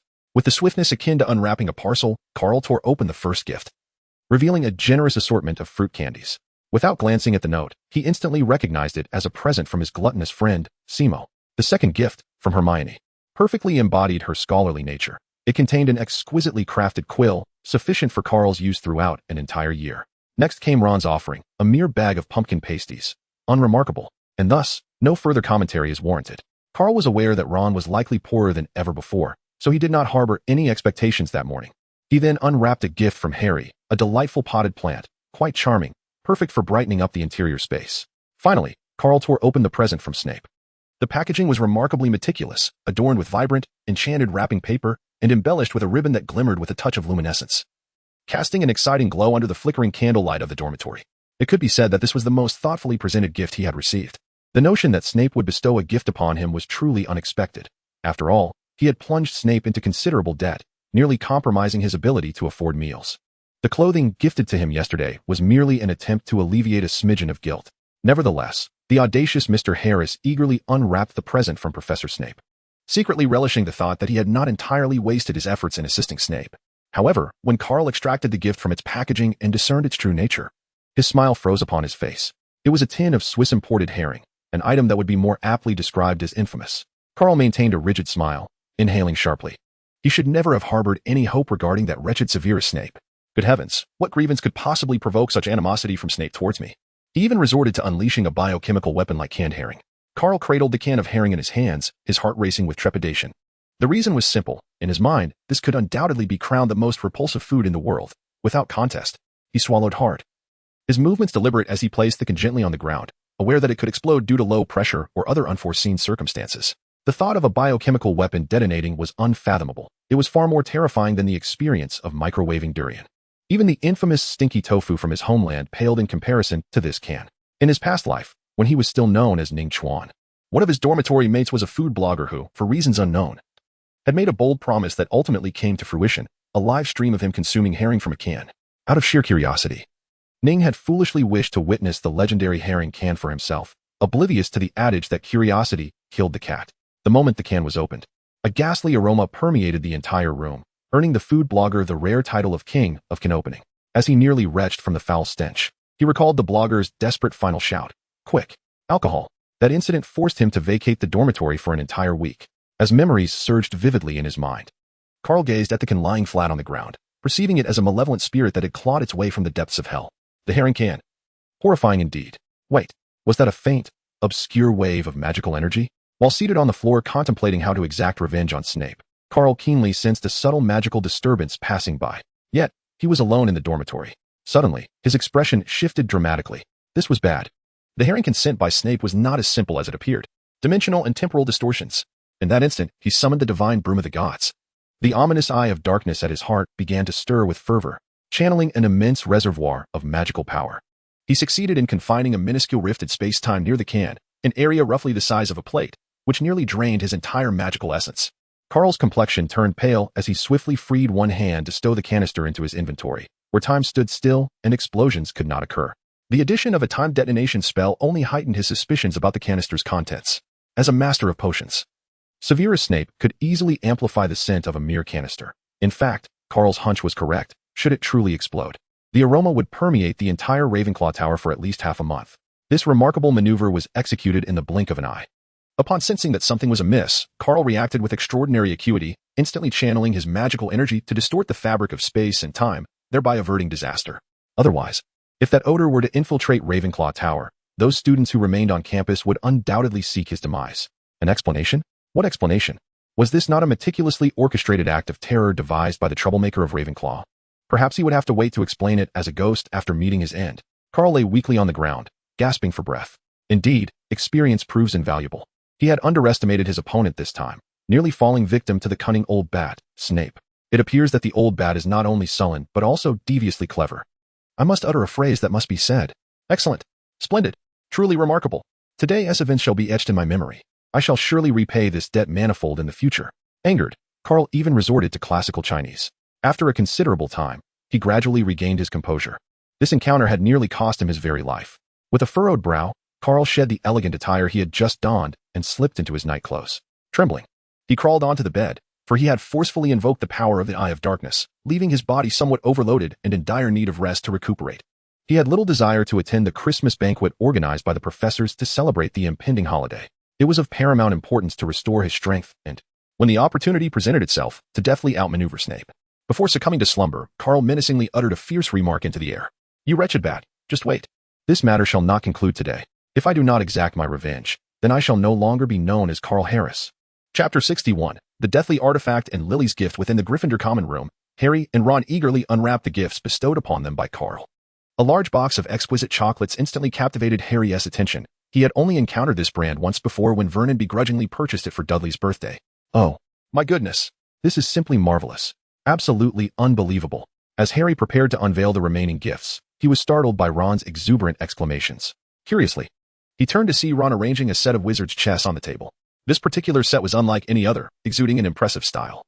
The products of the system were indeed remarkable, as the pieces bore a striking resemblance to the rich aesthetics of the continent of Arad. The knights were fashioned in the likeness of the four great classes of the Demon Sword Master, each uniquely designed and wielding different weapons. The rooks were transformed into dragons, represented by the Ice Dragon Skasa, the Frenzied Dragon Hees, and the Evil Dragon Spitz. The kings of each side were none other than Saint Michael and the Chaotic Ozma, each possessing distinctive characteristics. Carl did not alter the fundamental rules of wizard's chess. Instead, he manifested characters while adding numerous special abilities and effects, dramatically elevating the game's prestige, particularly with the skills of the two kings, which could be deemed as graphics card killers. Ron, whose sole passion was wizard's chess, felt an overwhelming surge of excitement within him. This was undoubtedly the most precious gift he had ever received, and it was evident that Carl had invested considerable effort into creating it. If Carl were to see Ron's expression, he would surely remark that Ron was overthinking it. For items not pertaining to the arcane, the system's charges were typically quite modest. With enough wealth, what could one not acquire? Transforming a model and adding some special effects is hardly a challenge, costing less than 500 gold coins, a mere trifle for someone like him. who had drained Snape's wallet and achieved financial independence. Soon, Harry also unwrapped the invisibility cloak sent to him by Dumbledore. The cloak appeared semi-transparent and silver gray, exuding a luxurious feel, reminiscent of fine silk. What could this be? Ron noticed that the package had been sent anonymously and bore no indication of its contents. It resembled a cloak. Harry scrutinized it closely, arriving at that conclusion. Let us try it on, Ron encouraged, still toying with the chess pieces in his hand. The moment Harry draped the cloak over himself, his body vanished, leaving only his head floating in midair, which was somewhat eerie. This is incredible. It's an invisibility cloak. A rare treasure. I wonder who sent it to you. Ron, feeling elated for his friend's acquisition of such a valuable gift, caressed the cloak. Enchanted by these marvelous presents, Harry proceeded to unwrap another package. Yet again, it was an anonymous gift. He turned the package over several times, seeking any hint of information. Forget about it. Let us just see what it is, Ron urged. Harry deftly opened the package to reveal a necklace. In his hand was a pendant necklace glimmering with golden light, containing a photograph of a woman. Upon seeing the familiar figure, Harry's eyes immediately welled with tears. It was Lily Potter. Harry and Ron attended Hogwarts' Grand Christmas Feast. Yet they noticed Carl was conspicuously absent throughout both the lunch and dinner, which struck them as odd, for Carl, a notorious foodie, typically arrived at the dining hall well in advance. Concerned for their friend, they decided to visit the Ravenclaw Tower later, returning to the Gryffindor common room. Harry donned his invisibility cloak, eager to share his good fortune with his friends. They set off towards the Ravenclaw Tower, only to encounter Snape head-on.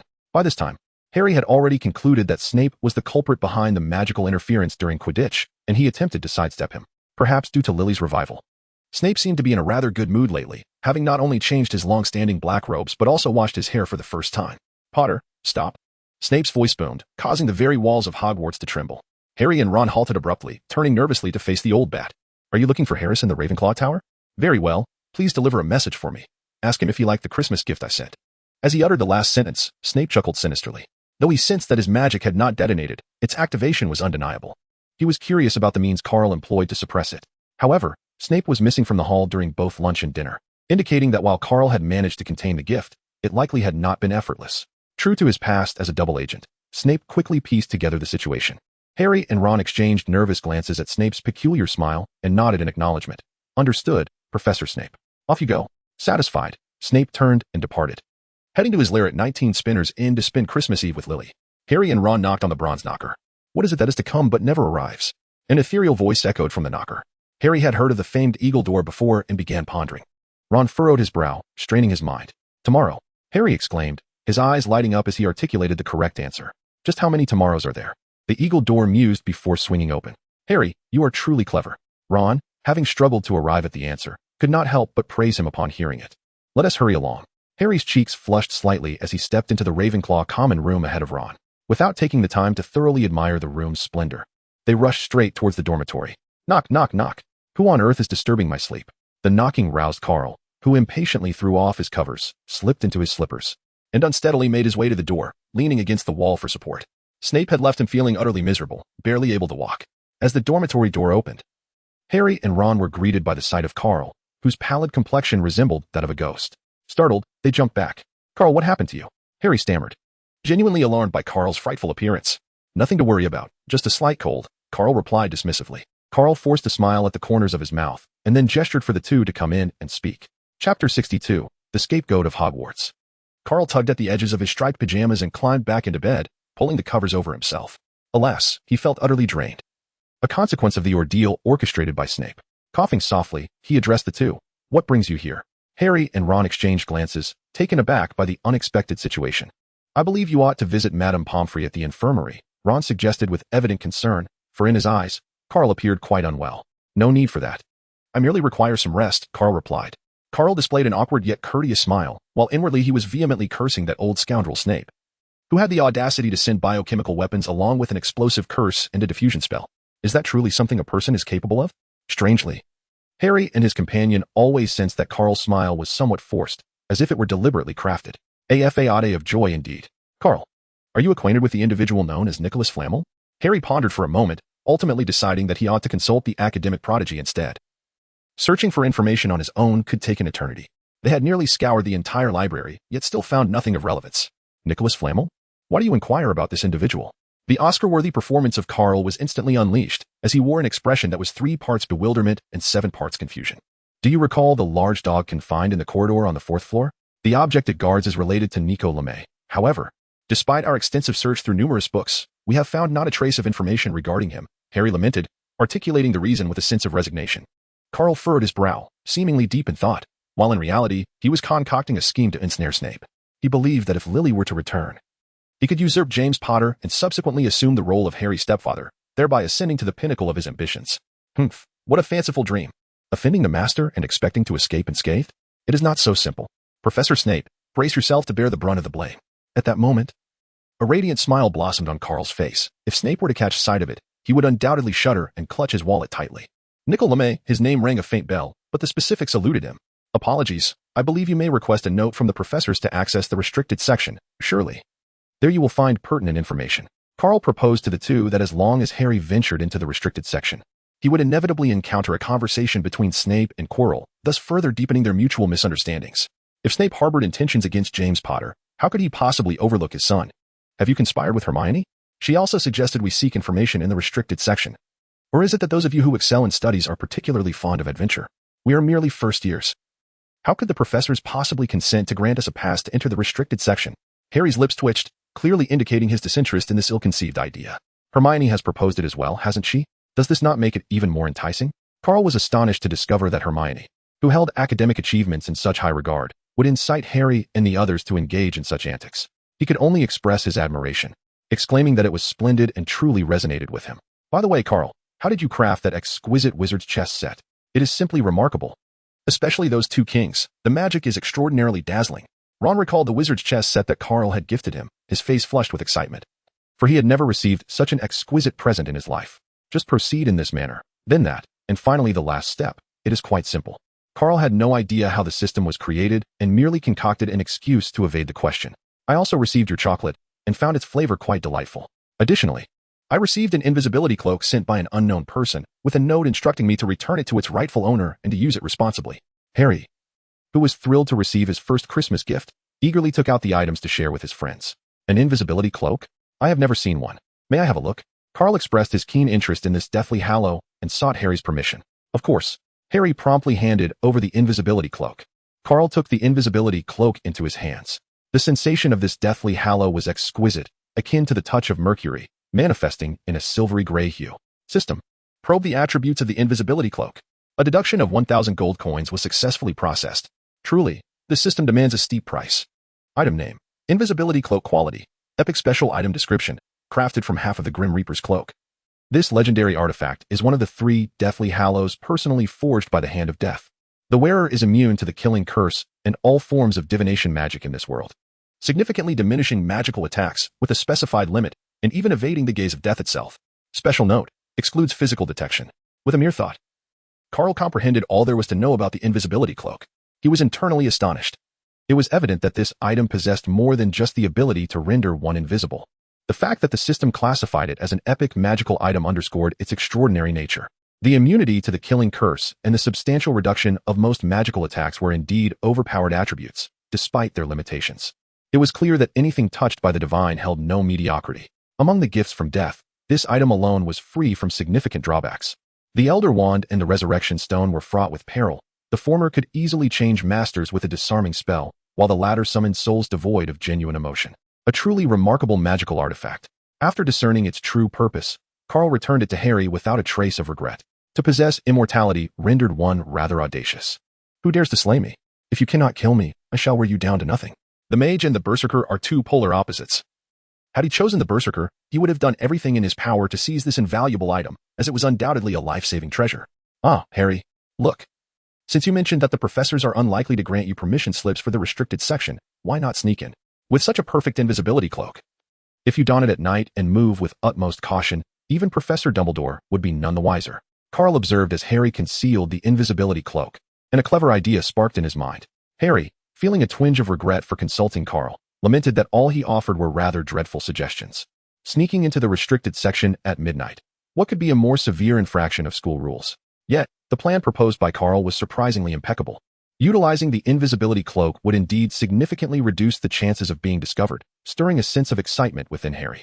The thought of exploring the forbidden section under the cover of night was undeniably thrilling. Clearly, this adventurous spirit resided within every Gryffindor. Chapter 63, Mirror, Mirror. Tell me who is the most handsome in the world. The night sky shimmered with stars. At that moment, Harry had just slipped out of the restricted section, draped in his invisibility cloak. However, his luck was evidently not as favorable as Carl's. After an entire night of searching, he had found nothing of consequence. In fact, he accidentally knocked over a particularly nefarious book, Revelations of Dark Magic, which Hermione had warned him was sealed away in the restricted section. Legend had it that this book contained a curse capable of tearing the skin from the person who dared to open it. Strangely, when he inadvertently caused it to fall to the ground, nothing transpired, as if it were merely an ordinary tome.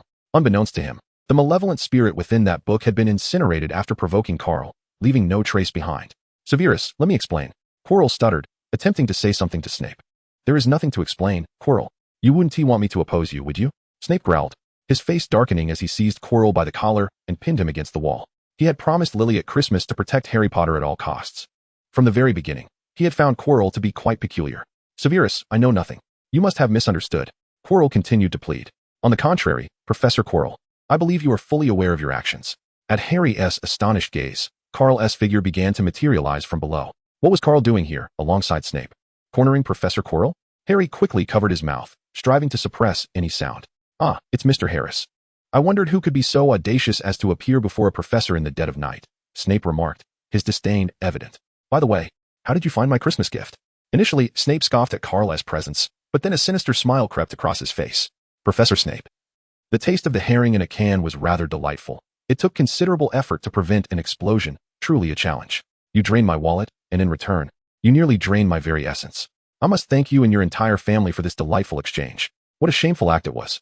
Considering it was supposed to be an equitable exchange, I even felt a twinge of guilt for gifting you a coat on Christmas. Beneath Carl's smile lies an abundance of malice. At this moment, Harry finally comprehends why Carl appeared to be on the brink of collapse just days prior. He had been the victim of one of Snape's pranks, which explains his reluctance to even visit the infirmary. Nevertheless, what exactly had Carl done to Snape? How could he have drained the very essence from his wallet? Harry's curiosity intensified, suppressing his fear of being caught by the old bat. He gently adjusted his invisibility cloak and stealthily moved towards the corner to observe discreetly. At that moment, Snape seemed to sense something amiss. He released Quirrell and extended his right hand, reaching out towards Harry's location. Carl also shifted his gaze. In truth, he had long been aware of Harry's location. These details were intentionally divulged to him, as they would enable him to contemplate the prospect of targeting Harry Potter's secret stash. If Harry were to discover that his mother had been resurrected by Carl, he would undoubtedly present him with an abundance of sparkling trinkets. At that moment, a series of footsteps approached, accompanied by the sounds of meowing. Carl frowned. Filch had arrived, which posed a dilemma. Never mind. It would be best to slip away for now. Farewell, Professor Snape. We shall converse again another time. I hope that in our next encounter, you might be a tad more candid and refrain from those ostentatious antics. As Carl uttered his final words, his figure quietly vanished at the end of the corridor. Once Filch arrived to report the situation, Snape and Quirrell subsequently departed. With little else to occupy his time, Harry began to wander through the castle. Having ventured out in the evening, he was determined to uncover the secrets of Hogwarts. Suddenly, a colossal mirror materialized before him, a sight he had not noticed during his earlier visit to this spot. Curiosity piqued, he approached the mirror, and the reflection of a young boy mirrored his own expression. However, two figures gradually materialized, one to the left and one to the right. He merely glanced at the reflection, yet found himself entranced. Mom, Dad, he murmured, feeling a sense of confusion as he touched his shoulder, only to find nothing there. Regaining his senses, he sprinted fervently toward the Gryffindor dormitory. After Harry's departure, Carl's figure abruptly appeared before the mirror. He extended his hand to caress the smooth, cold surface. Magic mirror, reveal to me who is the most handsome person in this world. With a flick of his wrist, an enormous hammer appeared in his grasp. Carl fixed his gaze intently upon the mirror, brandishing an $80 hammer suspended in midair, as if poised to deliver a definitive blow should the mirror reveal anything unfavorable. Initially, Carl envisioned that the mirror would unveil the ultimate secrets mastered by 11 grand sorcerers, transcending life and death to become the deity of magic, wandering through infinite dimensions. Alas, such visions did not materialize within the reflective surface. Instead, the mirror depicted a golden-haired, blue-eyed boy gradually transforming into a young man of 17 or 18, possessing a mane of black hair and eyes reminiscent of dark elves, bearing no resemblance to the present Carl. The dim corridor morphed into a bright living room, where a modest dining table overflowed with an array of sumptuous dishes: braised pork, for happiness meatballs, chicken stewed with mushrooms, steamed base, sweet skin duck, and spicy chicken feet. Among various Chinese delicacies, a graceful middle-aged woman, wearing an apron, presented the final dish of chicken soup to the table. The boy in the mirror excitedly dashed back to his room, retrieving a large red envelope adorned with festive hues, undoubtedly an acceptance letter from a prestigious university. With a small knife, he carefully opened the envelope, while the middle-aged man and woman beside him conversed joyfully, their faces radiating pride, as they continuously served him food with their chopsticks.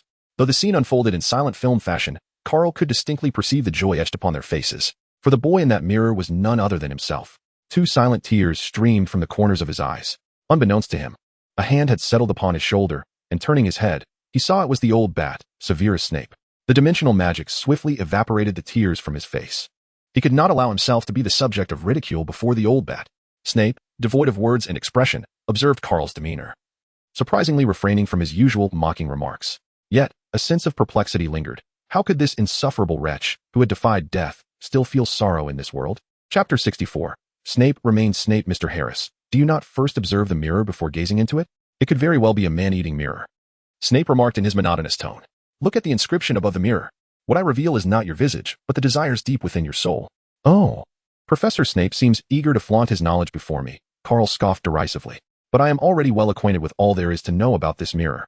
It is indeed the Mirror of Erised, crafted by none other than Professor Flitwick's family from our esteemed Ravenclaw. Snape, taken aback by the boy's awareness, pondered why he would still choose to gaze into it. The past was indeed a cherished memory. Carl sighed softly, revealing the reason behind his sentiments. Many have found themselves lost within this enchanted mirror, which evokes their innermost desires, blurring the lines between reality and illusion. This leads to a gradual decline of the spirit, ensnaring them in despair, as they firmly believe that everything reflected in the mirror might manifest due to some miraculous event. Snape, with a flourish of his ornate robe adorned with golden trim, assumed the role of a spiritual guide, exuding an air of flamboyance reminiscent of Lockhart. It is worth noting that this splendid garment was a gift from Carl. There is no need for you to elucidate. I merely wish to reminisce about the past today. Carl once again caressed the edge of the mirror, gazing at the joyful young boy within. Furthermore, had I not resurrected Lily, you might have been rendered immobile. Weeping uncontrollably at the sight of this mirror, Carl turned away, no longer gazing into the phantasmagoria within the mirror, and retorted sharply at Snape. Mr. Harris, would you be so kind as to share what you beheld within that mirror? I find it perplexing that not even death could deter you. And yet your emotions seem to sway so dramatically based on what you saw. Snape flicked his lustrous black hair, visibly puzzled. In his recollection, this young rascal always wore a cheerful demeanor, even after being subjected to a sardonic prank involving a tin of herring, as if he were incapable of genuine anger.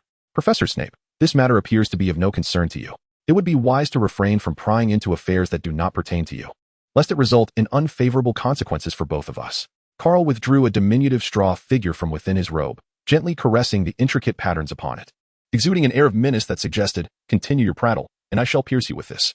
Snape's pupils contracted. This was the first time Carl had utilized such a formidable dark magical artifact in their dealings to intimidate him into inaction. He understood that should Carl decide to employ it earnestly, he would be in grave peril. With a disdainful huff, Snape prepared to sweep his robe and retreat to his damp cellar when a sudden noise interrupted him. Quickly, Ron, follow me at once. This is my parents. A cruel smile twisted Snape's lips as he recognized the voice. It was Potter.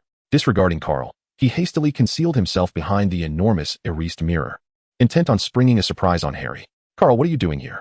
Harry re-entered the grand hall and immediately spotted Carl, who stood with his back to the mirror, facing them, merely taking a stroll out of boredom. I assume you have come for this mirror? Carl once again caressed the surface of the mirror, the frigid sensation imparting an air of unreality.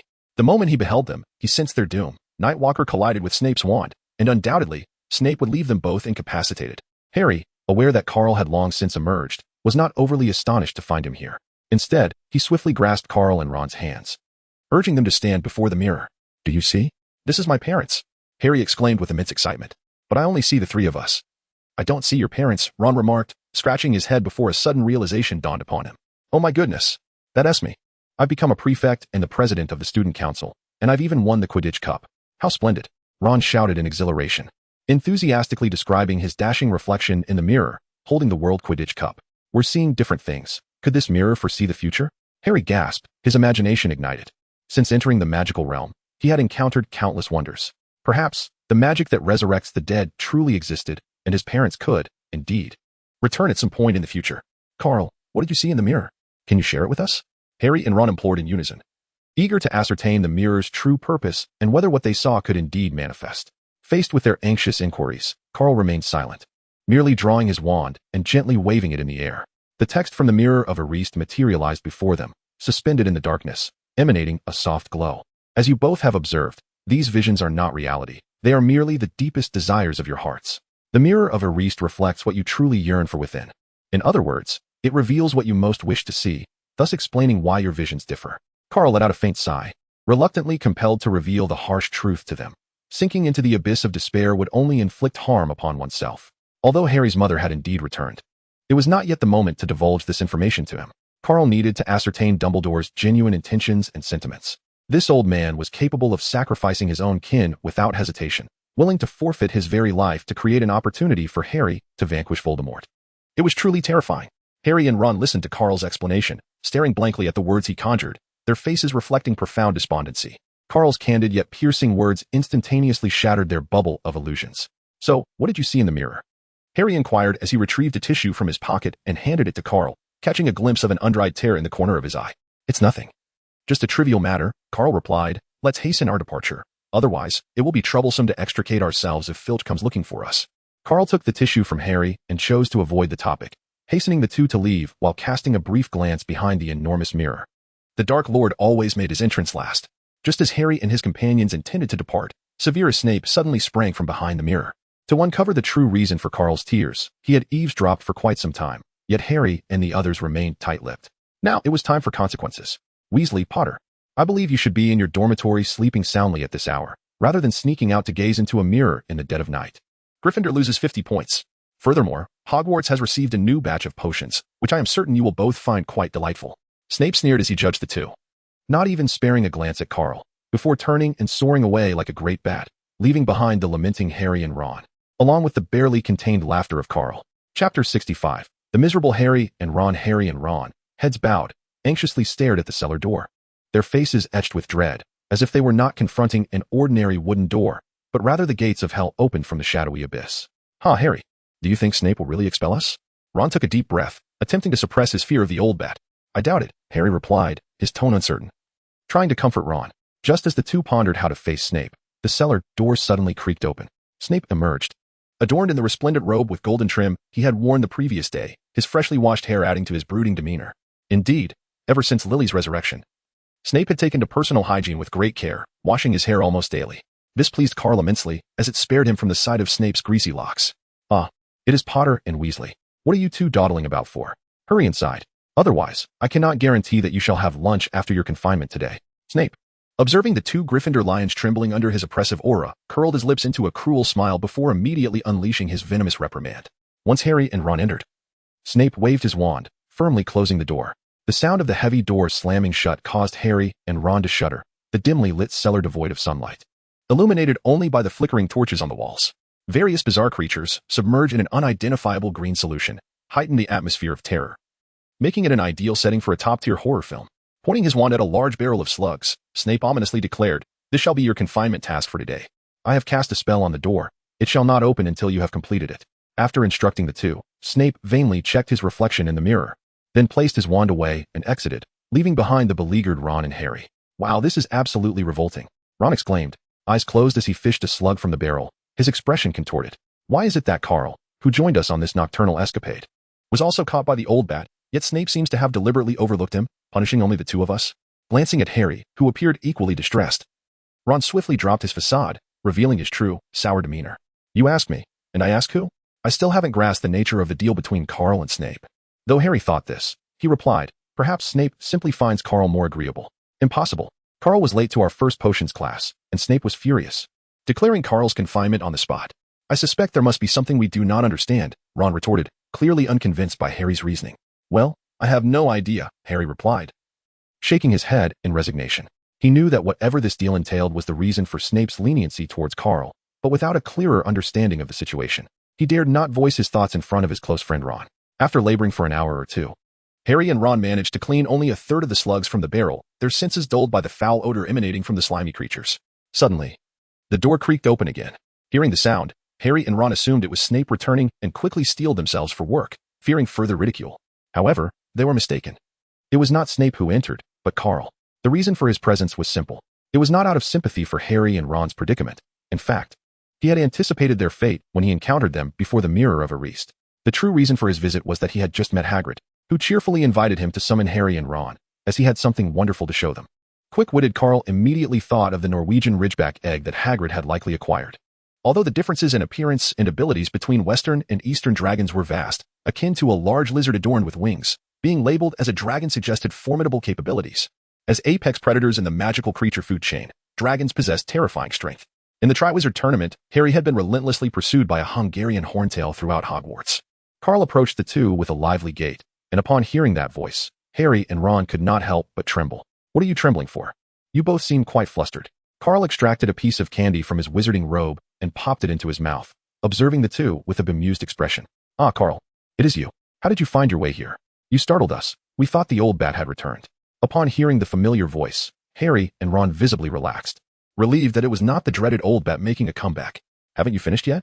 Carl gazed perplexedly at the still substantial quantity of slugs remaining in the bucket, pondering why they had not been dealt with, considering the presence of magic. Snape, with his usual disdain, criticized their inadequate spellcasting abilities, forbidding them from employing magic for fear of compromising the potion's efficacy. Should he discover any damage to his brew, he would undoubtedly unleash his wrath upon them. The mere mention of this made Harry and Ron grit their teeth in frustration. It was evident that the old bat was deliberately making things difficult for them. "In that case, allow me," Carl offered. "My proficiency in spellcasting should be on par with Professor Snape's." Carl contemplated and ultimately felt that he could not endure such an extended confinement. "Is it true?" "Remarkable. Long live Carl." The two had already been tormented by the slugs to the point of discomfort, and upon hearing Carl's words, their faces instantly lit up with overwhelming joy. "By the way, Hagrid invited us to his little hut, claiming he has something wonderful to show us, and he could use our advice." Carl did not hasten to utilize magic. Instead, he conveyed the purpose of his journey to the two companions. "A delightful item? What splendid treasure could Hagrid possibly present?" Harry's expression darkened, clearly recalling some unpleasant memories. "Could it be another rock cake?" Ron grimaced as he mentioned the last time Hagrid treated them to those infamous rock cakes. The taste of that confection lived up to its name, being as hard as granite. On that occasion, they had eagerly arrived at Hagrid's hut, only for Ron, who was in the throes of losing a tooth, to take a bite. In an instant, the tooth dislodged, and he was left with a mouthful of blood. Carl suppressed a smile. He had indeed heard of the notorious reputation of this item, and was surprised that Harry and his companion dared to partake in it. Truly, they exemplified the reckless spirit of Gryffindor, definitely not to be trifled with. It should not be the rock cake. Hagrid seemed to be seeking our assistance in formulating an idea. Chapter 66. The flavor of roasted dragon eggs is certainly quite delightful. Carl casually cast a spell, effectively managing the remaining slugs in the wooden bucket. "Let us be on our way. Hagrid is still awaiting our arrival.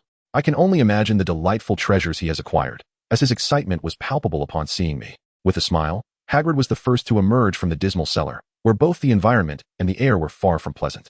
The trio slowly made their way along the path that the professors had magically carved through the snow. Just beyond the forbidden forest, a small wooden cabin appeared to them, somewhat elusive. However, strangely, Hagrid's cabin seemed different from usual, as a thick plume of black smoke billowed from its chimney. As a half-giant, Hagrid's lineage not only endowed him with remarkable magical resistance, but also significantly enhanced his ability to withstand the cold. During previous conversations with Harry, he had jovially mentioned that he never needed to light the fireplace for warmth in winter. Thus, with a look of perplexity, Harry knocked on the small wooden door. Hagrid promptly swung it open, inviting them in with enthusiasm. "Ah, you've all come. Come in quickly, I have something wonderful to show you." He waved his hand dismissively at Fong, the drooling hound, indicating that the trio should enter and converse. Carl furrowed his brow. The dog was indeed rather robust, and he couldn't fathom how Hagrid managed to care for such a creature. Hagrid, noticing the subtle shift in Carl's expression, assumed that he was apprehensive about encountering such a large dog for the first time. With a cheerful demeanor, he introduced the dog, saying, "Hey, Carl, don't be afraid. This is Fong. He's quite timid and wouldn't bite you. It has been quite some time since we last met. I thought you would be sorted into Gryffindor like Harry, but I was surprised to learn you ended up in Ravenclaw. Nonetheless, as long as you're not in Slytherin, it's all rather good." Carl chuckled softly. "I am uncertain how the sorting hat determines its assignments. I found myself in Ravenclaw rather bewilderedly. Do not linger outside. Come in quickly. It is rather chilly." As Carl and his companions stepped into the room, they were immediately greeted by an oppressive wave of heat. Except for Carl, both Harry and Ron instinctively shielded their foreheads, for the temperature within was exceedingly high, and it was quite unbearable for them. The benefits of the purple flame robe's temperature-regulating feature became apparent at that moment, as Carl remained unperturbed, seated comfortably as if the indoor and outdoor climates were nearly indistinguishable. After ushering the others inside, Hagrid hurried to the kitchen and soon returned with some rock cakes, milk, and dried beef. While the milk and beef were acceptable, Ron's face paled at the sight of the rock cakes, vividly recalling how one had knocked out a tooth during their last encounter.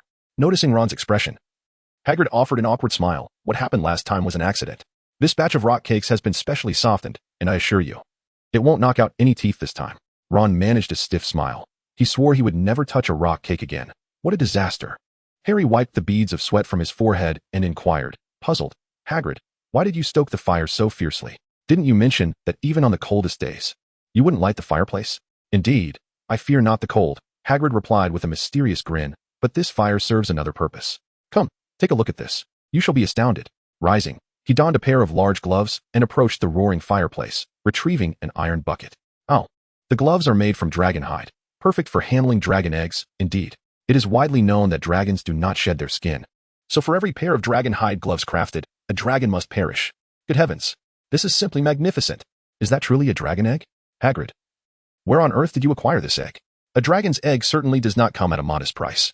Ron, owing to his brother Charlie's involvement in dragon care in Romania, immediately recognized the creature's egg within the bucket. Harry, upon hearing this, eagerly leaned in closer. The process of hatching a dragon egg is a rare spectacle indeed. While both Harry and Ron were filled with curiosity about the hatching of the dragon egg, Carl's thoughts diverged. He was solely interested in whether the egg would be delectable once roasted.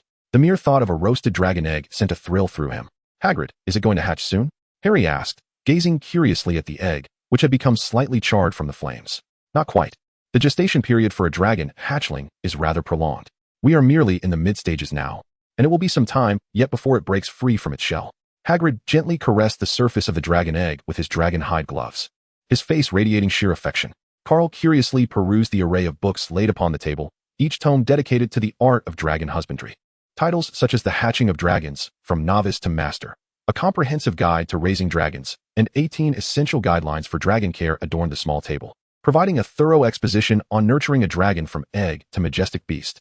However, Carl was left somewhat disheartened by the absence of literature on the culinary aspects of dragon eggs and dragons themselves. It seemed rather unfortunate. Were eggs not meant for consumption, particularly one of such considerable size, which could easily suffice for 2 of Carl's meals? Hagrid, while the notion of raising a dragon was undeniably thrilling, must remember that without the Ministry of Magic's authorization and breeding permit, the act of privately keeping a dragon contravenes fundamental wizarding regulations. Should this endeavor attract the attention of a vigilant individual and be reported, Azkaban would be your fate. At this moment, Ron, having regained his composure from the initial excitement of encountering the dragon egg, recalled the cautionary advice Charlie had previously imparted regarding dragon care and felt it necessary to remind Hagrid, you should all settle down. Rarely does anyone dare approach this place. So it's quite safe. Hagrid, upon hearing Ron's words, boldly thumped his chest and replied nonchalantly, I've meticulously reviewed every book on that table. I can confidently claim that I am now a master of dragon husbandry and a dragon taming expert. There shall be no issues. At this juncture, Carl contemplated for a moment before speaking. Hagrid, dragons grow at an alarming rate and are quite costly to maintain. It is likely that within a month, your quaint little hut will be overwhelmed, and the volume of food required daily will be substantial. Furthermore, as the pinnacle of magical creatures acknowledged by the wizarding world, the consumption and activity levels of fully grown dragons are astonishingly high. Carl subtly reminded Hagrid, nearly speaking candidly about his lack of space and funds to care for the creature. No need to worry, I have a vast forbidden forest behind me, which will certainly provide ample room for it to roam. After contemplating Carl's suggestion for a brief moment, Hagrid soon provided his response. Dragons breathe fire, and I trust you are aware of how swiftly flames can spread through the forest. If this dragon ignites the forbidden forest, the consequences would be dire. In the face of Hagrid's rebuttal, Carl smiled and offered a rather drastic solution. Perhaps we should simply roast the egg and resolve the matter swiftly and effortlessly. Chapter 67. Such a tiny spider can't possibly cause harm. Hagrid, I understand your desire to keep this Norwegian ridgeback, but should you be reported, the repercussions would be severe. At this moment, Harry also urged Hagrid, as he sincerely wished to avoid witnessing Hagrid being taken by the Ministry of Magic to Azkaban. Oh dear, what shall become of this unfortunate little dragon? Must it be destined to part from its mother before even being born? Hagrid had already chosen a name for it, Norbert. Overwhelmed by the trio's remarks, Hagrid found himself at a loss for words, tears brimming in his eyes. It's all right. I have already devised a plan for how to care for this little dragon. Carl gazed at Hagrid, who was incessantly wiping away his tears, and felt a shiver run through him. It was somewhat distressing to behold. Hagrid, you could hatch Norbert and then send him away before he grows too large for your little hut, Carl gently consoled. He merely wished to savor the taste of dragon eggs, but given Hagrid's level of protection, it seemed highly improbable under the current circumstances. Indeed, Carl, your suggestion is splendid. My brother Charlie is raising dragons in Romania. We could send Norbert there, and once he matures, we can release him back into the wild. It would be a fitting home for him, Ron chimed in, presenting a notion that resonated well with both Harry and Carl. But how can that be? We cannot part with Norbert. he is still too small and fragile. What if he encounters other dragons in Romania that might bully him? No, I am his mother now. No one shall separate us, Hagrid exclaimed, agitated by Carl and Ron's proposals. This was his first dragon baby. He was determined to keep him. The Forbidden Forest. The Forbidden Forest could certainly become Norbert's sanctuary. We can train him regarding fire breathing so that he does not wreak havoc in the forest. Hagrid wiped his tears once more and, with unwavering confidence, assured the trio. Rest assured, when it comes to the care and release of magical creatures, you will find no one more adept within Hogwarts, not even Professor Dumbledore himself. In this realm, I am a specialist. After all, I have engaged in such endeavors more than once or twice. Aragog has thrived and flourished in the Forbidden Forest without ever harming anyone. Well, yes, he doesn't harm people. He merely eats them. A perfect explanation, came the retort. Carl smiled as he observed Hagrid's flustered demeanor, while internally he began to unleash a torrent of scathing remarks. Badger House's Newt and Hagrid of the Forbidden Forest, two formidable figures at Hogwarts School of Witchcraft and Wizardry, both masters in the cultivation of perilous magical creatures, possessing remarkable combat prowess. At times, they could even assume the role of summoners, a rare breed of wizardry, perhaps one day even capable of conjuring beings from the moon. Indeed, this is quite formidable. I, as Hagrid the Summoner, could call upon a fire-breathing dragon and a spider larger than a house for assistance. What could be wrong with that? In the heart of the Forbidden Forest, Carl surmised that aside from that old glass, all the professors at Hogwarts would be utterly overwhelmed. After all, a mere three-headed dog could easily use Snape's thigh as a chew toy. Hagrid anxiously attempted to explain himself, but inadvertently revealed the existence of Aragog, the eight-eyed giant spider. What? Hagrid, this is not your first indiscretion. What manner of creature is Aragog? Harry was taken aback by Hagrid's careless disclosure. He had not anticipated that Hagrid was harboring other creatures in the Forbidden Forest, seemingly more than one. No, you must have misheard. I'm not keeping anything in the Forbidden Forest. Hagrid hastily gestured, fervently defending himself. Yet, to Carl and his companions, his defense seemed feeble and ineffectual. Hagrid, cease your explanations. You've already let it slip. Pray tell, what creature is Aragog? Ron inquired with curiosity, noting the multitude of creatures Hagrid appeared to be harboring first dragons. Three-headed dogs, and now Aragog. It's merely a free little spider frolicking in the Forbidden Forest, Hagrid murmured, lowering his gaze. Unable to meet the eyes of Carl and the others, his voice tinged with a hint of guilt. Upon hearing Hagrid's definition of Aragog, Carl could no longer contain his laughter. A spider larger than a house, yet deemed small? Hagrid, are you jesting with us, suggesting we are illiterate? Ahem. Carl cleared his throat, preparing to elucidate to Harry and his companion just how diminutive this little spider truly was. Hagrid had referred to Aragog as a giant eight-eyed spider. This time, it was Hagrid who was taken aback. He had merely mentioned that Aragog was a small spider without specifying its species. Had he inadvertently revealed too much in the past? Carl, how did you ascertain the true species of Aragog? Hagrid inquired, his brow furrowed in bewilderment. Not long ago, I perused the history of Hogwarts over the past few decades and stumbled upon some information regarding the Chamber of Secrets. Aragog was precisely what I discovered therein. Carl cast a meaningful glance at Hagrid and explained in a subdued tone. Upon hearing this, Hagrid appeared utterly distressed. The chamber? What chamber? Harry, feeling somewhat perplexed, wondered why the conversation had shifted from spiders to this elusive chamber. Oh, it's nothing of great consequence, merely a treasure trove, discovered by a student decades ago. It is said that he even made quite a fortune from it. Carl smiled as he wove a tale of deception. There was nothing to explain, for the serpent beast, should it fail to wreak havoc, would merely serve as a source of experience and a formidable adversary. In truth, Carl's words were not entirely false. The student in question undoubtedly referred to the individual who preferred to remain anonymous, adopting the moniker of Voldemort. Tom, that is. The aforementioned wealth was certainly attributed to the serpent creature itself. Given its designation as a giant spider, it must surely possess considerable size. Ron cast a glance at Hagrid, who, feeling guilty, dared not meet his gaze. In fact, among the myriad creatures Hagrid had tended to, the eight-eyed giant spider hardly qualified as truly large. Carl has once again begun to unearth Hagrid's secrets. How shall I put it? Let us take Hagrid's hut as an example. Aragog is likely quite similar to this. Well, perhaps it is somewhat larger? Carl rested his chin on his hand, surveying Hagrid's wooden hut and pondering the appearance of Aragog along with its 8 lengthy legs. He spoke with a hint of uncertainty. Harry? Ron? Do you two harbor any misconceptions regarding the term small? Simultaneously, Harry and Ron envisioned a spider larger than the very house they stood in, complete with 8 eyes and 8 legs. A shudder ran through them, for the thought was utterly terrifying. It was nothing short of a nightmare. Both inhaled sharply, their faces etched with fear. You must believe me. The Aragog I raised since childhood is undeniably gentle and would never harm anyone, Hagrid asserted, albeit lacking conviction. Enough of this. Would a spider of that size refrain from causing harm? It could easily devour a person whole, leaving not even a shred behind. At that moment, Harry and Ron felt their spirits crumble. The Forbidden Forest was truly dreadful. Chapter 68. I can cast the Fiendfire Curse. Allow me to ignite the eggs. I swear. Entering the Forbidden Forest is utterly inconceivable, a feat I shall never attempt in my lifetime. Ron was thoroughly overwhelmed by Hagrid's so-called adorable creature. His emotions a tumultuous blend of rage and profound fear.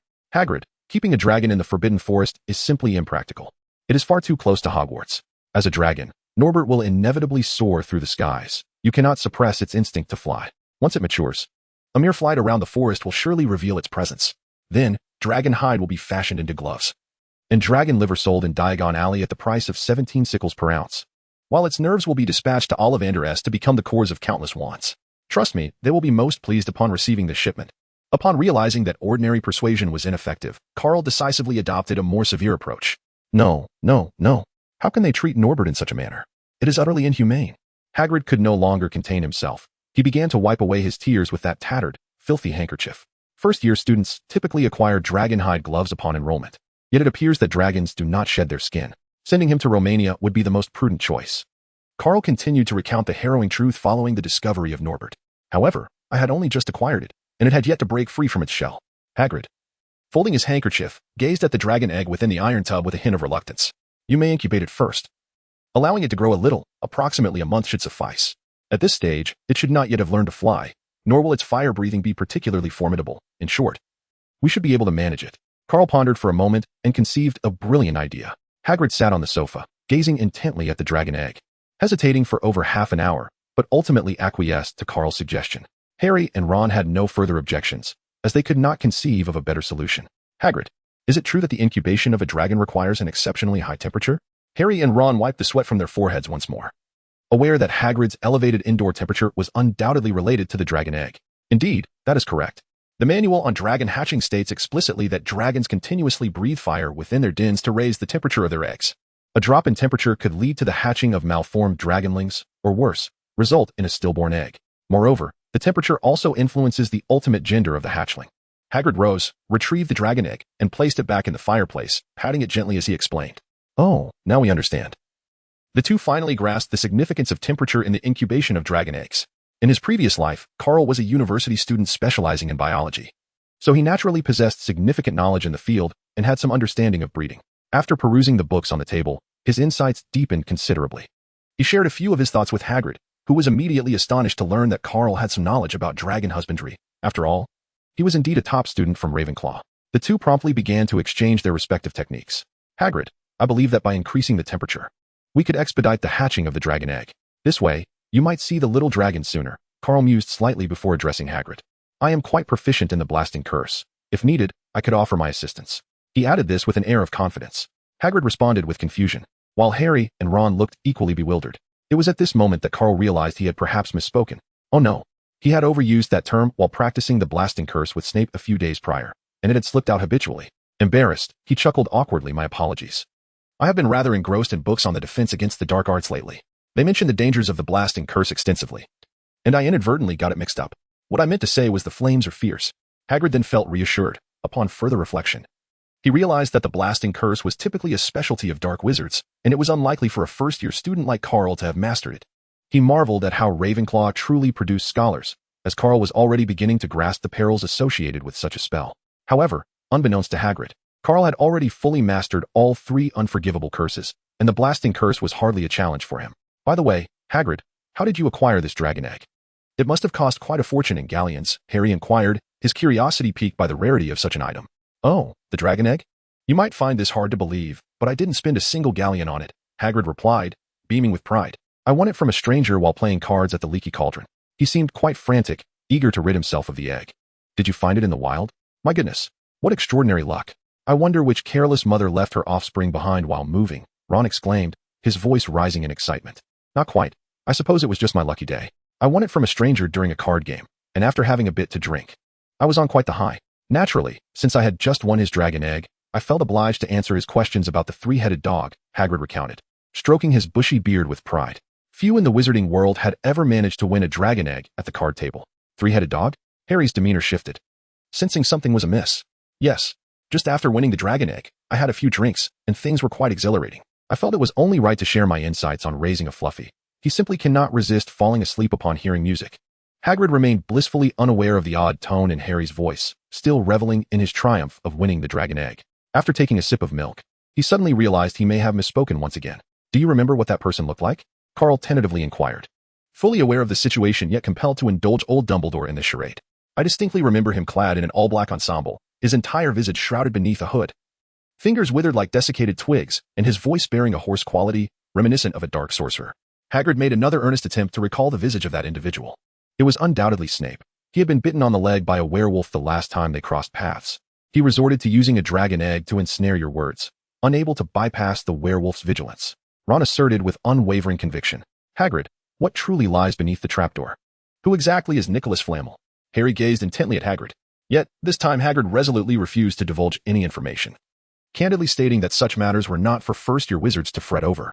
He vowed to report this oversight to Dumbledore truthfully, accepting any punishment that may ensue as a matter of course. Chapter 69. The Summoning Method of Nia, Lee departing from Hagrid.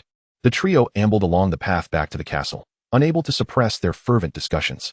Hey, Carl. I surmise that Professor Dumbledore must be concealing some extraordinary magical artifact beneath that trapdoor. Otherwise, it would be implausible to enforce such an array of protective measures. Harry stated anxiously as he gazed at the Hogwarts main castle standing resolutely against the snowstorm. Have you yet uncovered any information regarding Nicholas Flamel? Carl, however, seemed to sidestep the question. I even perused the restricted section, yet yielded no fruitful discoveries. Harry shook his head, indicating his recent lack of success. Given that Hagrid mentioned the connection between that object and Dumbledore, as well as Nicholas Flamel, perhaps you could commence your investigation from the clues surrounding Dumbledore's exploits. You may yet find something of value. Carl smiled faintly, briefly acknowledging Harry before he ventured down another path, intending to return to the Ravenclaw Tower for further meditation. After all, the Christmas holiday was not yet over, and he was alone in the dormitory, making a trip to the room of requirement unnecessary. Upon returning to his chamber, Carl lifted the covers and settled onto his small bed, his eyes gently closing as he began his practice of meditation. Images from the infinite dimensions surged in his mind, with the themes of emptiness, coldness, and darkness reigning supreme in the boundless expanse of time and space. The strength of a dimensional traveler derives half from their own mastery of dimensional magic, and the other half from the forbidden magic of the otherworldly entity Nieroli. The second awakening is a powerful spell born from the fusion of both. In the realm of games, a dimensional traveler could summon their own Nieroli upon reaching level 20, effortlessly defeating the formidable Red Dogs. However, on the continent of Arad, only a select few proficient in dimensional studies could forge contracts with unknown beings from the void. The majority could only wield rudimentary dimensional spells. From this perspective, the prestige of dimensional travelers surpasses that of the common month bug. The infinite dimensions teem with bizarre creatures exhibiting an array of peculiar abilities, marking the profession of dimensional traveler as perilous. When one gazes into the abyss gazes back. Countless ill-fated dimensional travelers have succumbed to madness in their obsessive pursuits, ultimately leading to their own destruction. The ritual for contracting with otherworldly beings is both meticulous and intricate. Those who presume to deviate from the established protocols laid out by their predecessors often find themselves devoured by entities from other dimensions, their souls obliterated. Not everyone possesses the fortitude of that resourceful adventurer who always manages to turn peril into safety. That is a path meticulously arranged by the second sister, requiring only the courage to proceed. The nature of the contract encompasses lengthy and obscure incantations, one's own blood, suitable sacrifices, and the ink used to inscribe the magic circle must be of exceptional quality, requiring the blood of formidable creatures.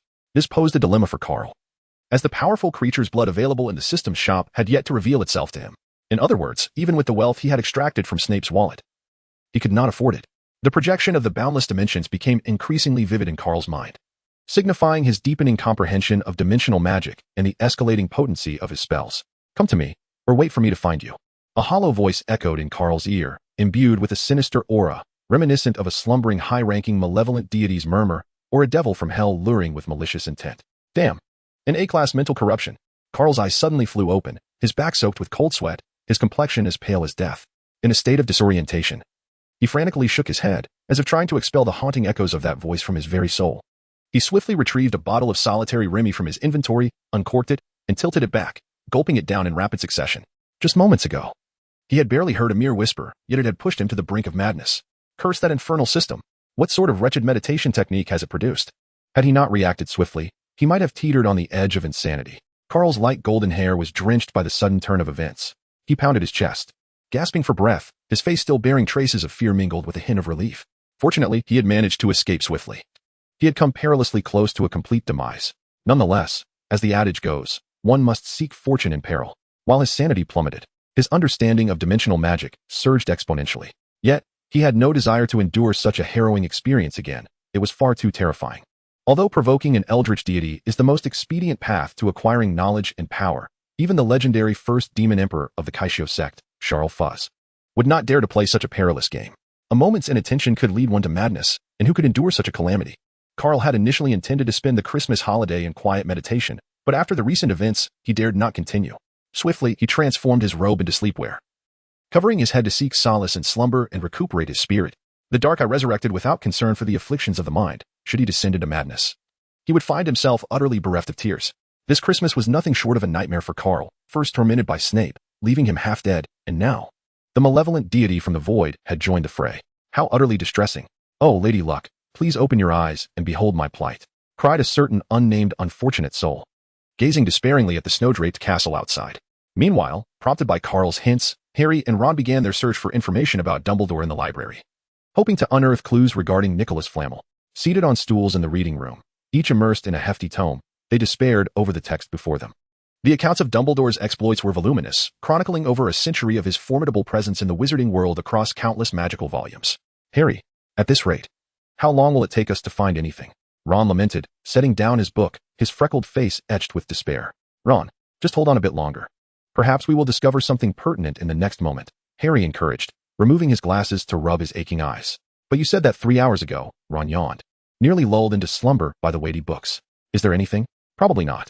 Let's take a break and have something to eat," Harry suggested awkwardly, pulling a box of chocolate frogs from his pocket and offering it to Ron. The red-haired boy accepted the treat, unwrapping it to reveal a wizard card featuring none other than Dumbledore. Adhering to his collector's instinct, Ron examined the card, preparing to tuck it into his pocket. A familiar phrase caught his eye. Dumbledore discovered 12 uses for dragon's blood and was deeply knowledgeable in alchemy alongside Nicholas Flamel. Chapter 70. Distress. The Christmas holiday is drawing to a close. Although Harry and Ron have come to understand that Nicodemus is related to alchemy, their limited knowledge and the scarcity of magical literature on the subject compel them once again to seek clarification from their academically gifted peers. At Hogwarts, the only exceptional students they are acquainted with are Carl and Hermione, and unfortunately, Miss Know-It-All has yet to return due to the ongoing holiday. When Carl opened the door, both sides were taken aback. Harry and Ron were perplexed by Carl's recent demeanor, as he appeared somewhat disheveled, embodying the look of someone who had perhaps indulged too much. Meanwhile, Carl regarded the duo as a pair of harbingers of misfortune, for their visits invariably heralded some form of trouble. The last time it was Snape, and now an unknown dark deity. One could only wonder if next time it would be the notorious Azathoth making a personal appearance for a concert on Blue Planet. "Carl, are you unwell again?" Ron cautiously inquired, wary of provoking Carl's ire, for his pallid complexion was tinged with an unsettling darkness. "It's nothing," Carl replied. "I merely have an upset stomach from something I ate recently. A bit of rest will suffice." Carl forcibly forced a smile at the corner of his mouth once more and returned indoors. His face wore a cheerful expression, yet his heart was filled with exasperation. Why did these two choose such an inconvenient time to disturb him, always arriving precisely when he was weary and in need of rest? What could possibly bring them to seek him out again? Carl weakly reclined back onto the bed, lifting a cup of hot water to soothe his throat, embodying an expression of utter desolation. We have already uncovered clues regarding Nicodemus. He made significant contributions to alchemy alongside Dumbledore. At this moment, Harry excitedly produced the wizard card, urging Carl to examine it closely. Carl took the wizard card, glanced at it briefly, and pondered for a moment. Since the truth was so close at hand, he decided it would be best to share it now, lest he be troubled by their inquiries at a later date. With his chin resting on his hand, he feigned a sudden epiphany and explained to the two, "I believe I have come to understand who Nicholas Flamel is." "Really? Please tell us." The impetuous Gryffindor lions instantly revealed their true nature. Nicholas Flamel achieved unprecedented results in alchemy. The world's very first philosopher's stone was crafted by Flamel himself. And I surmise that, barring any unforeseen circumstances, Professor Dumbledore has concealed that very stone beneath that trapdoor. Carl elucidated the matter, explaining each point meticulously. What on earth? The two were utterly bewildered upon hearing the unfamiliar term Philosopher's Stone. Known in the wizarding world as the Philosopher's Stone, it is a legendary alchemical creation imbued with extraordinary magical properties, possessing powers beyond imagination. Its capabilities are remarkably potent. The Philosopher's Stone can transmute ordinary stones into magical gold, capable of producing galleons. Moreover, it can concoct an elixir of immortality, allowing one to evade the grasp of death as long as one continues to consume this miraculous potion, living eternally in the realm of the living. The creator of the Philosopher's Stone, Nicholas Flamel, and his wife recently celebrated their 665th birthday. Carl narrated the true function of the Philosopher's Stone to the two, yet refrained from disclosing its adverse effects. After all, they would not be able to acquire it. So it was wise to conserve his words. The miraculous properties of the stone instantly captivated Harry and Ron, leaving them wide-eyed in astonishment at the existence of such wonders. The ability to transmute stone into gold symbolized boundless wealth, and the prospect of immortality was even more enticing. As history attests to the many rulers of the Muggle world who have bowed before such power, it could be asserted that possessing the Philosopher's Stone would indeed signify the pinnacle of one's existence, allowing one to gaze upon the tumult of the world with a sense of eternal superiority. No wonder Snape was determined to breach that secret door. Who could resist such a formidable magical creation? Harry murmured to himself. Fortunately, the two were merely 11 years old, in the bloom of youth, and the allure of eternal life held little sway over them, aside from Ron, who dreamily anticipated that thwarting Snape's acquisition of the Philosopher's Stone might afford them a small fortune to alleviate their meager existence. Harry harbored no such aspirations. Otherwise, he would not have been able to retrieve the stone hidden within the Mirror of Erised. His parents had left him sufficient funds in the vault to last several lifetimes. After hearing of the stone's extraordinary capabilities, Harry fell into a contemplative silence. He gazed down at the ground, still enveloped in the illusions conjured by the mirror. And after a considerable pause, he spoke. "Carl, may I pose one more question?" "Of course. Ask away, and I shall strive to respond to the best of my knowledge." Carl listened intently to Harry's words, his seasoned wisdom allowing him to perceive the true thoughts lurking deep within Harry's heart. Given the astonishing marvels of alchemy and magic, which could effortlessly alter the fabric of matter and transcend the boundaries of death, he felt compelled to inquire, is there some enchantment or legendary artifact capable of bestowing the gift of resurrection upon the deceased? Ron, who had been listening to Harry, momentarily subdued his previously jovial demeanor. As one of Harry's closest friends, he too harbored hopes that Harry's dreams might come to fruition. In England, primary schools designed science curricula aimed at nurturing a spirit of inquiry among children. In his youth, Harry had often fantasized about a miracle that would restore his parents to life and rescue him from the clutches of the Dursleys. Yet, he had learned from his teachers that the transmutation of base materials into gold and the pursuit of immortality were forbidden realms for humanity, powers that perhaps only the divine could wield. The mere existence of the Philosopher's Stone reignited a flicker of hope within him.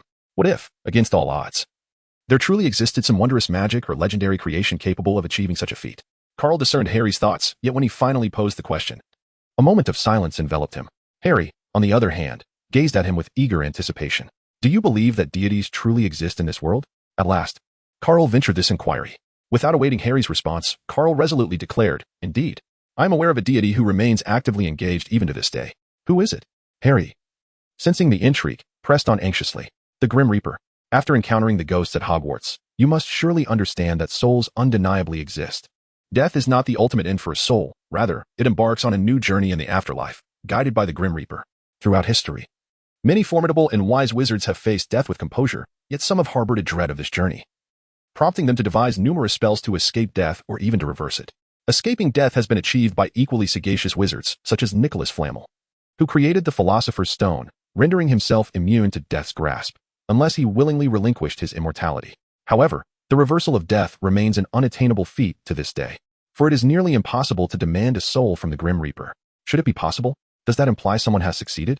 Harry swiftly seized upon Carl's words, his eyes alight with burgeoning hope. There exists but one instance, and it was an incomplete resurrection, culminating in the loss of one's own life. Carl sighed softly. Yet his inner narrative was rich and complex. The sole individual to accomplish such a feat lay right before Harry.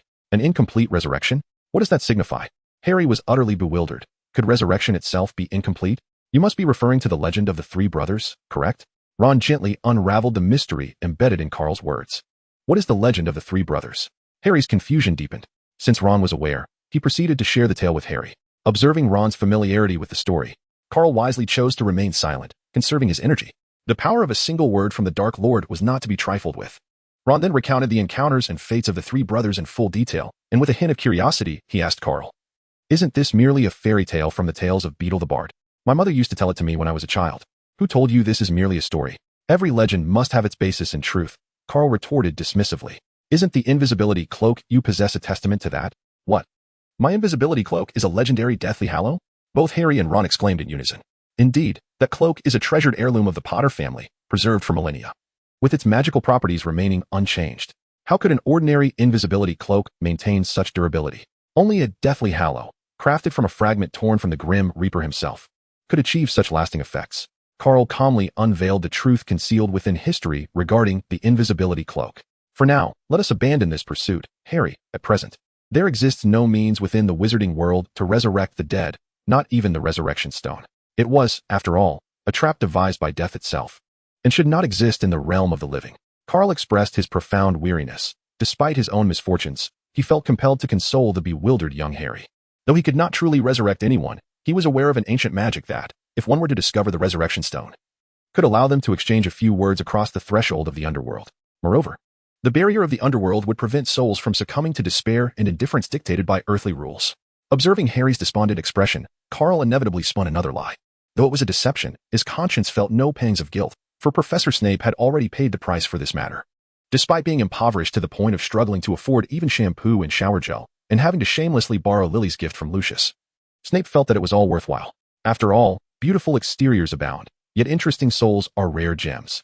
Even if Lily were to inhabit a different body, her complete inner essence remained unchanged, not to mention that Clara's physique was already strikingly alluring. After hearing Carl's words of comfort, Harry finally began to regain his spirits. Compared to other families eternally separated, he considered himself fortunate. After all, as long as he could find the resurrection stone, he still had the chance to converse with his departed loved ones. After a series of tribulations, Carl let out a sigh of relief, finally dispatching the two troublesome troublemakers, allowing himself the opportunity to rest and restore some of his sanity. Surely, it was his recent lack of energy that had led to such misfortunes. The final night of the Christmas holiday quietly arrived, illuminated by the starlit sky. Carl concluded another day of intense magical dueling with Snape in the Chamber of Requests. Following the whispers of the dark deity, his proficiency in dimensional magic surged dramatically. Although he could not yet overpower Snape directly, his skills had significantly improved. Approaching the Mirror of Erised once more, Carl was aware that all he beheld was an illusion, yet he could not resist the temptation to gaze upon it. The images reflected within transformed daily, narrating tales from an alternate realm of the past. Carl, back again. The pains of the past will only hinder your progress. Facing reality with a smile is not an act of cowardice. A voice, aged yet remarkably composed, suddenly resonated in the empty, shadowy corridor. Cursing inwardly, Carl recognized the voice belonged to Old Glass, realizing he had drawn the old man's attention. In an instant, he activated the mental shielding technique he had just learned from Snape. Turning around, he discovered Albus Dumbledore. Adorned in a blue wizard's robe and distinguished by his silver hair and beard, had quietly appeared behind him. Dumbledore, too, was perplexed. He had ventured here in the dead of night not out of boredom, but to counsel the prophesied little savior. Yet, the savior had only appeared twice. While Carl seemed to visit with alarming regularity, a truly sorrowful tale. Given Dumbledore's skill in concealment, it was clear he preferred not to be discovered. For even Hogwarts itself would be of no significance in such a case. Today, however, he could no longer suppress his curiosity and resolved to uncover the root of the issue. Good evening, Professor Dumbledore, Carl greeted awkwardly upon seeing him. Good evening, Mr. Harris. I have observed your presence here several times. Do you know what kind of mirror this is? Dumbledore inquired, maintaining a warm smile. This is the Mirror of Erised. Carl replied hesitantly. I have seen that look in the eyes of an old friend before, concerning family, is it not? Dumbledore effortlessly discerned the truth behind Carl's gaze. Yes, Carl affirmed. Carl inwardly cursed the keen-eyed old Dumbledore, then conformed to his inquiry. Since you are aware that this is a Mirror of Erised, I presume you must also comprehend its purpose, for students of Ravenclaw are invariably knowledgeable. Dumbledore's subtly shifting blue eyes appeared somewhat perplexed. Many individuals are cognizant of the peril inherent in certain things yet still feel compelled to reach out. I am merely one among them. And the Mirror of Erised may not seem excessively perilous in my eyes. Carl quietly provided the answer. So, is it an inability to let go of the past? Dumbledore murmured, seemingly recalling the moment of his rift with his brother. The past evokes nostalgia, yet the future equally ignites one's imagination. I have witnessed too many souls ensnared in illusion, languishing in their remaining days. I do not wish for you to join their ranks. Dumbledore began to dispense some proverbial wisdom and inadvertently mentioned that he had seen Harry twice before the mirror, pondering why he had not returned. Carl, on the other hand, recounted his experience of comforting the bewildered youth with utmost sincerity. Dumbledore was momentarily taken aback. What was this? Extracting others while ensnaring oneself? Little did he know that Carl merely desired to glimpse the past once more. The future still lay vast before him. Chapter 73. The Secret of Voldemort's Resurrection. A splendid day commenced following the conclusion of Snape's private lesson. After an intense duel with Snape, Carl sat on the ground, breathless. The old bat's spellcasting prowess was indeed formidable. Mr. Harris has shown some improvement in his spellcasting skills recently, yet to my eye, they remain rather clumsy. Snape maintained his somber tone, looking down at Carl from his elevated position. Professor Snape, believe me, at 11 years old, you would have found yourself thoroughly bested by me. Carl scoffed disdainfully, remarking on the absurdity of a man in his 40s still engaging in such antics. Snape regarded Carl with a cold, piercing gaze. Finding himself unable to counter the observation. Despite his annoyances with the boy, he acknowledged the latter's considerable prowess, capable of easily besting students in their 5th and 6th years. That concludes today's lesson. Our next session will be this Saturday afternoon, Snape declared, preparing to retreat to his chilly dungeon, where he still needed to review the potion essays submitted by his students. Should he assign all of Gryffindor a failing grade? A sinister smile crept across his lips. Professor Snape, wait. I have a question I would like to ask you. Carl called out to Snape, who had just opened the door. Oh? It seems that the erudite Mr. Harris has questions he wishes to pose to his potions instructor? Snape halted, his lustrous black hair glimmering faintly in the candlelight. While I may be regarded as the most learned in other realms of mystique at Hogwarts, when it comes to the subject of potions, I must indeed rely on Professor Snape. Carl, with feigned sincerity, extolled Snape, for he still needed to pose a question regarding potions. Potions? Pray tell. The mention of potions indeed piqued Snape's interest. He still lingered on the memory of the revitalizing potion from their last encounter. I wonder if Professor Snape has ever heard of a potion capable of bringing the dead back to life. Carl chuckled softly as he posed a question. Genuinely intrigued by the ancient potion formula that purportedly could resurrect the dead. If such a potion truly existed, would I still engage in dealings with a vampire like you? A smirk of derision graced Snape's face, seemingly mocking Carl's contradictory stance. The bones of a father, the flesh of a servant, the blood of an enemy? In response to Snape's taunts, Carl calmly mentioned several key terms. Snape's expression shifted slightly, though he quickly regained his composure. I believe Mr. Harris has misunderstood the true purpose of this ancient potion. Its power lies not in resurrection, but in the reconstruction of the body. The integrity of the soul is a prerequisite for the use of this potion. Otherwise, I would have employed it long ago. Would I still be waiting for you? This vampire, to drain me dry? The last remark was a furious roar from the old bat. Yet, it is merely a matter of equivalent exchange. I am not oppressing you. In the face of Snape's wild outburst, Carl explained nonchalantly. You once stated that potion making is a precise discipline. Tell me, what is the true significance of these 3 primary ingredients? Once Snape finished his tirade, Carl continued his inquiry. The bones of a father, willingly donated. The flesh of a servant, voluntarily offered. The blood of an enemy, forcibly extracted, is all that is required to forge a perfect body. The bones of a father need no elaboration, as they possess a singular nature. The flesh of a servant, however, must be bound by some profound magical contract to qualify. The blood of an enemy also bears a unique quality. It must come from the foe who destroyed the original body of the wizard. Snape produced a notebook and carefully reviewed it before providing a definitive answer. At this point, Carl finally comprehended why Voldemort's resurrection during the Triwizard Tournament necessitated Harry Potter's blood. He had countless enemies throughout the magical community in Britain and could have easily chosen another to resurrect before confronting Harry later.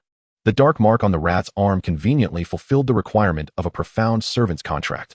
Understanding the concept of Voldemort's resurrection, Carl couldn't help but marvel at how this ancient potion seemed almost tailor-made for him. It was truly exquisite. Professor Snape, what would happen if one of these 3 primary ingredients were missing or entirely replaced? Carl pressed on, already preparing to ensnare Voldemort. Did Mr. Harris not pay attention during my first lesson? Although this potion is exceedingly ancient and mysterious, encompassing potion making and much more, it also incorporates dark magic, bloodline origins, enslavement contracts, and various other mystical disciplines. However, it ultimately manifests as a potion. Since it is a potion, it cannot escape the foundational framework of potion making, where precision and rigor are essential attributes for every potioneer. Even the simplest scabious potion can result in disastrous consequences, such as an outbreak of scabies, due to minor miscalculations in timing or using subpar ingredients, let alone a potion that stands at the pinnacle of potion making.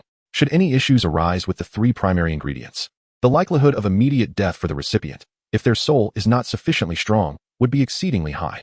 The old bat grinned darkly as he elucidated the intricacies and strictness of this ancient potion to Carl. Already envisioning which unfortunate soul would be ensnared by this vampire-esque trap, left without a stitch to wear. When things deviate from the norm, there is invariably something amiss. During the course of their dealings, he had long since discerned Carl's habits.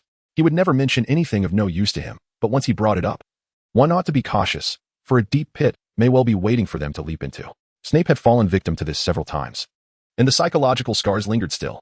Upon hearing Snape's explanation that this so-called resurrection potion was, in fact, a body-restructuring elixir, Carl began to chuckle sinisterly. Snape, listening to his laughter, felt a shiver run down his spine, silently offering a word of apology to that unfortunate soul, and then resolutely cast aside the matter. What? You claim to have been deceived by a vampire? How is that any concern of mine, severest Snape? Yet, unbeknownst to him, Carl had now set his sights on one of his employers. Oh, poor Tom Marvolo Riddle. Here, I, Carl Harris, must extend my apologies to you. I have indeed marked the grave of your father. No one can halt my advance. Chapter 74, The Hatching of the Young Dragon. Carl emerged from the room of requirement, his mind brimming with thoughts of how to significantly undermine Voldemort in the future. A sense of exhilaration washed over him. So much so that he forgot to cast the disillusionment charm on his way back to the dormitory. After all, Voldemort had sought to sever his financial means and compete with him for the Philosopher's Stone, given the opportunity he had now seized. He was determined to exploit it to the fullest. Moreover, old Voldemort possessed 7 lives. While this was not quite the same as immortality, his ability to survive was still commendable. Why not indulge in this venture to the fullest? As Carl strolled along the path to the library, he indulged in delightful fantasies about the expression that would grace Voldemort's face upon discovering that his father's bones had been surreptitiously replaced. He chuckled softly to himself, preparing to retire to the Ravenclaw Tower for a restful slumber. Suddenly, the iconic trio from Gryffindor emerged from the shadows of the corridor. "Hey, Carl, come with us. We've been searching for you all day. Something significant is about to unfold with Hagrid." Harry appeared somewhat anxious, tinged with a hint of surprise. As he had not seen Carl throughout the day, he had intended to share the news about the impending hatching of the dragon egg earlier that morning, but had only now found the moment to convey it. As Carl listened to Harry's so-called significant news, he immediately discerned that it was about the imminent hatching of a dragon egg. "Coming quickly. We mustn't be discovered," he urged. Hermione hastily called for Carl to hide beneath the invisibility cloak. Initially, she had no intention of joining them, but the revelation regarding the Philosopher's Stone had left her utterly astounded. The prospect of a dragon egg hatching only intensified her curiosity. After much deliberation, she ultimately succumbed to the persuasion of Harry and Ron. Carl observed that the 3 companions had filled the space of the invisibility cloak to the brim. With an awkward smile, he said, "No need, you may use it. I can become invisible on my own." The trio stared at him in bewilderment. Then, with a mere flick of his wand, Carl vanished entirely from their sight. This was the disillusionment charm, which served the same purpose as the invisibility cloak, albeit with greater convenience. As Carl's voice echoed in the empty corridor, the trio remarked, "We understand the concept. But the question remains, how do you possess such an advanced spell? We are all first-year students. Why are you so exceptional?" If Carl could hear their thoughts, he would undoubtedly respond, "Apologies, but a life of advantage requires no explanation. If you contribute sufficiently, you too can achieve this." The quartet, now cloaked in invisibility, made their way to Hagrid's hut, where they were met with an unprecedented warmth of welcome from the giant. Today marked the hatching of his first dragon, a source of immense joy for him. The little wooden house had all its doors and windows tightly sealed, with only small gaps left for ventilation. For the imminent hatching of the dragon demanded utmost care. Any mishap at this critical moment would surely bring Hagrid to tears. Upon entering, Hermione immediately felt the oppressive heat, rolling up her sleeves and wiping the sweat from her brow. Carl, however, appeared unaffected by the temperature, his gaze fixed intently on the table. There lay a somewhat darkened dragon egg, faint cracks visible upon its surface, which occasionally trembled as time progressed. Noticing the discomfort of Harry and his friends, Hagrid offered an apologetic remark. "Just bear with it. Norbert is about to hatch." No sooner had he spoken than the cracks on the dragon egg rapidly widened, spreading across its surface. With a resounding crack, the egg shattered completely. A glistening, slimy, triangular head emerged from the shards, followed by delicate wings that quivered as they freed themselves from the remnants of the shell. The observers beheld a dragon hatchling that appeared dark and slender, its limbs delicate and its long tail swaying unsteadily as it stumbled across the table, eliciting concern that it might topple at any moment.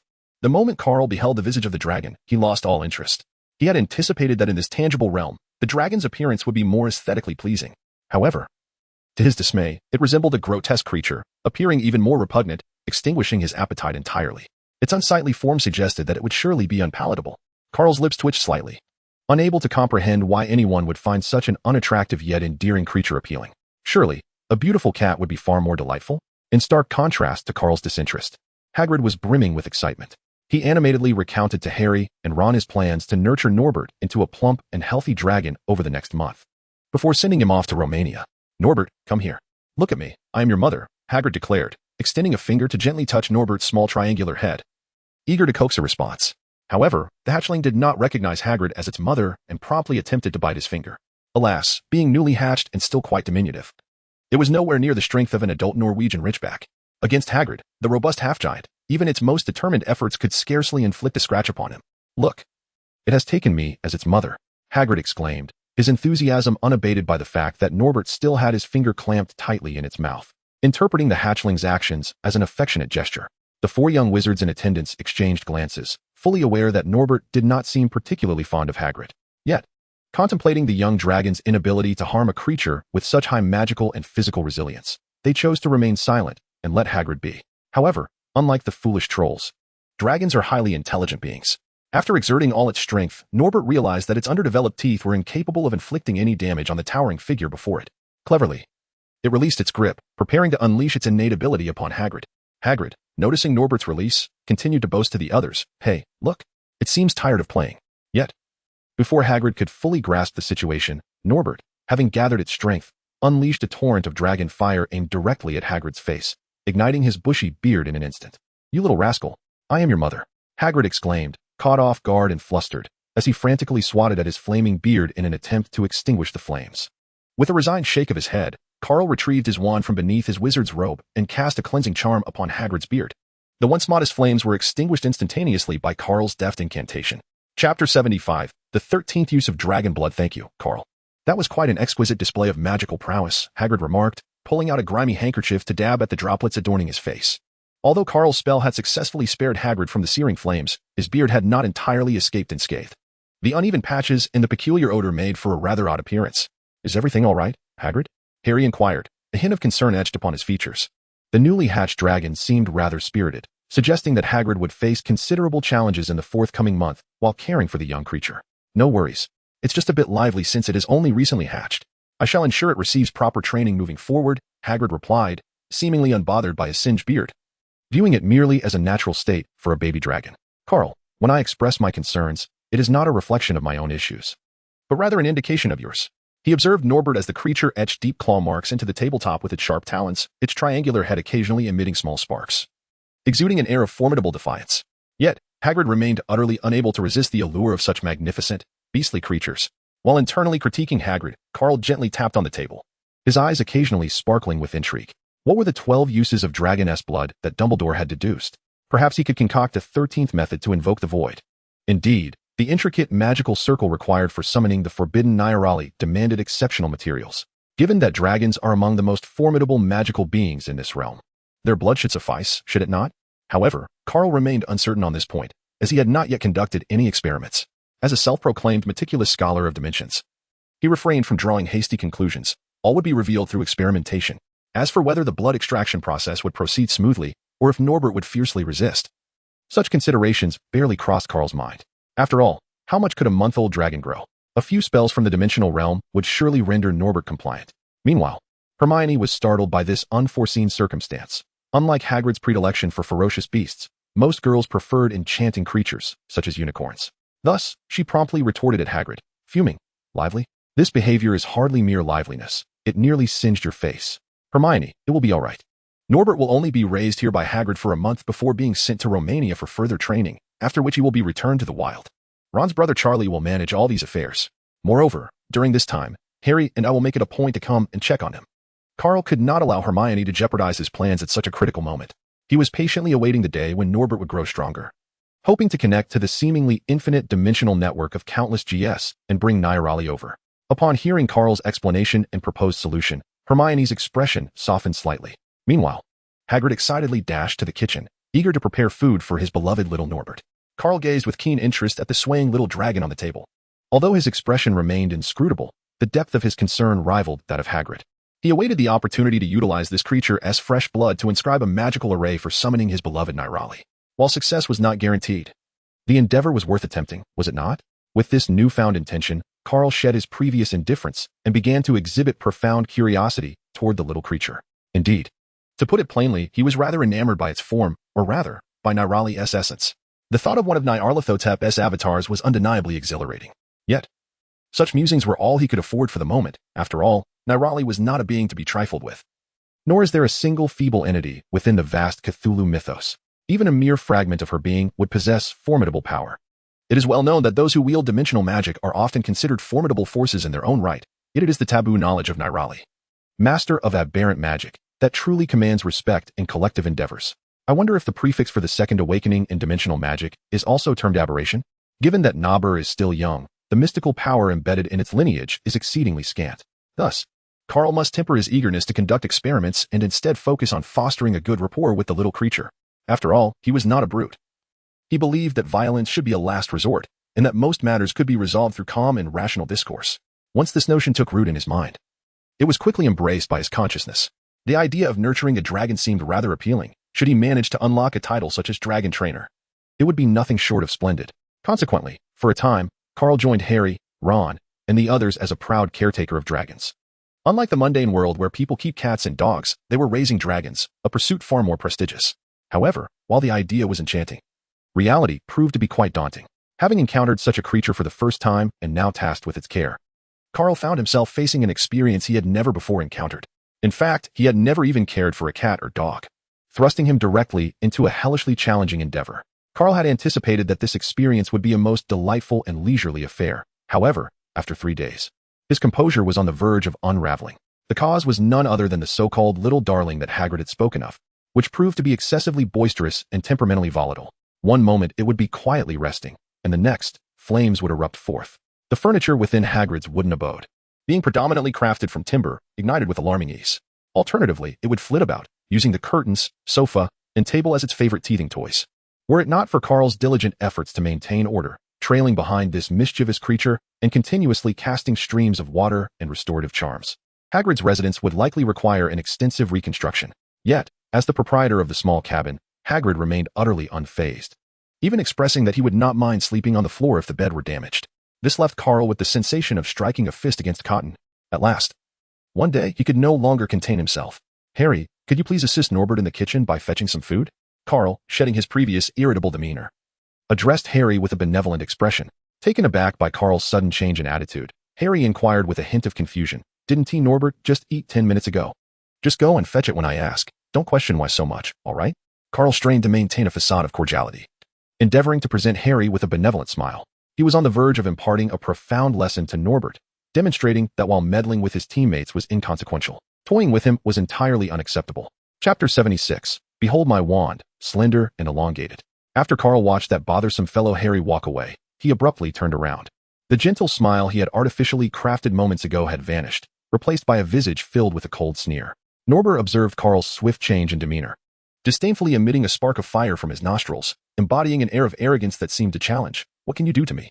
However, it would soon come to realize the truth. With a flick of his wrist, a wand materialized in Carl's hand, crafted from walnut, measuring 10 1/10 inches in length. It housed the nerve of a dragon, remarkably sturdy. "Oh, Nobber, behold this one in my grasp, slender and elongated. Does it not resemble this soul-snatching curse, which is both verdant and unsettling to the heart?" Carl raised his wand, observing a small spider on the tree diligently weaving its web, and murmured to himself, "Soul extraction. Bind yourself." The soul-binding curse instantly seized control of the spider, which swiftly ensnared itself in its own web. Norbert watched this bizarre display of magic, unable to suppress a shiver. However, this was not the end. Heart-piercing. Next came the heart-piercing curse, and the spider, utterly helpless under the soul-binding spell, could not resist. The intensity of the curse rendered it in excruciating agony, making it feel as if death would be preferable, causing the freshly spun silk to snap and unravel. Avada Kedavra. Finally, a swift Avada Kedavra ended the spider's suffering. Norbert witnessed the entire sequence, from the spider's control to its torment, culminating in its abrupt demise. He curled up in a small corner, trembling in fear, terrified that this formidable dark wizard might direct such a fate towards him at any moment. His skin had not developed sufficiently to withstand the 3 unforgivable curses. A single hit would likely herald his end. Carl nodded in satisfaction, for this was precisely the outcome he desired. "Noble creature, I am aware that, as one of the most extraordinary beings in the realm of magic, you can fully comprehend my words. Therefore, I implore you not to make this difficult for me. It would be beneficial for all if you were to remain here for a month. You see, should I take advantage of Hagrid's momentary distraction to cast Avada Kedavra upon you, he would never believe I was responsible. Thus, let us all coexist harmoniously." Carl whispered softly to Norbert, and if one were to overlook the dark curse woven into his words, their exchange might appear quite harmonious. Norbert nodded slowly with its triangular head, adopting a submissively compliant demeanor. This was indeed the behavior befitting a good child of Hague. Carl put away his wand. Having accomplished his objective, there was no longer a need to intimidate the little creature. After all, it was still an infant not yet a month old, and Carl was not a heartless dark wizard prone to casting lethal curses at the slightest provocation. "Carl, Hagrid has not finished in the kitchen. He asked you to wait a moment." At that moment, Harry approached as well. "Oh, I see. In that case, there is no need for feeding, after consuming so much. A little hunger would do no harm." At that time, Carl had already trained Norbert through the 3 unforgivable curses, making it obedient to the east and afraid to venture west. His own demeanor had returned to one of calm control, as if the winds and clouds were at his command. If that were the case, how could he continue to pamper it? The earlier display was merely a ruse to divert Harry, granting him a chance to act. That mischievous little creature, if a mere intimidation was ineffective, would it not be more prudent to resort to genuine measures next time? After all, the Cruciatus curse would leave no visible wounds, and with Hagrid's level of magical prowess, he would be unable to detect any traces. "Norbert, come here and sit down," Carl commanded in a nonchalant manner, to which the latter eagerly scurried over and nestled at Carl's feet. This scene left Harry utterly astonished. It was inconceivable that Norbert could be so obedient. This defied both science and magic. "Carl, how did you manage that?" Harry pondered, feeling somewhat bewildered. After having cared for Norbert for so long, he had never once regarded their commands, not even those of his mother, Hagrid. "Perhaps you require a touch of malevolent enchantment?" Carl nonchalantly described the 3 unforgivable curses he had just employed as mere malevolent spells. Norbert, wagging his tail at Carl's feet, nearly erupted in a fiery response, contemplating an immediate blast of flames directed at Carl's face. "Is this what you deem a malevolent spell?" Fortunately, Norbert restrained his primal instincts. Otherwise, in the absence of a certain Hagrid, several piercing curses would surely have ensued. After undergoing Carl's affectionate training, Norbert had evidently become much more obedient than before. He no longer spewed fire indiscriminately, refrained from gnawing on the furniture, and even ceased his picky eating habits. This transformation greatly pleased Harry and Ron, who unanimously agreed that Carl had performed exceptionally well. As for Carl's earlier mention of malevolent spells, they paid it little heed. Regardless of the incantation, any spell that could tame this unruly creature was deemed a good spell.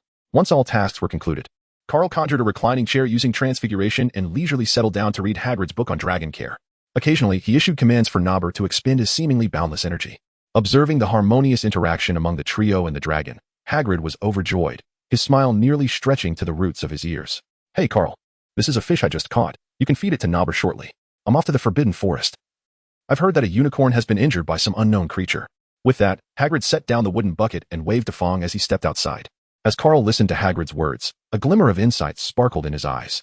It appeared that Quirrell's vitality was no longer sufficient to sustain Voldemort, who now relied on the blood of unicorns for survival. Should he seize this opportunity to wander into the Forbidden Forest?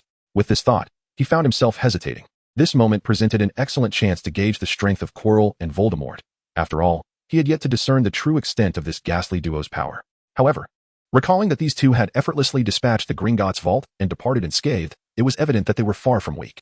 In the real world, matters were rarely as straightforward as portrayed in films or in the writings of J.K. Rowling. After all, Harry had merely relied on his bare claws to bring Quirrell to his demise.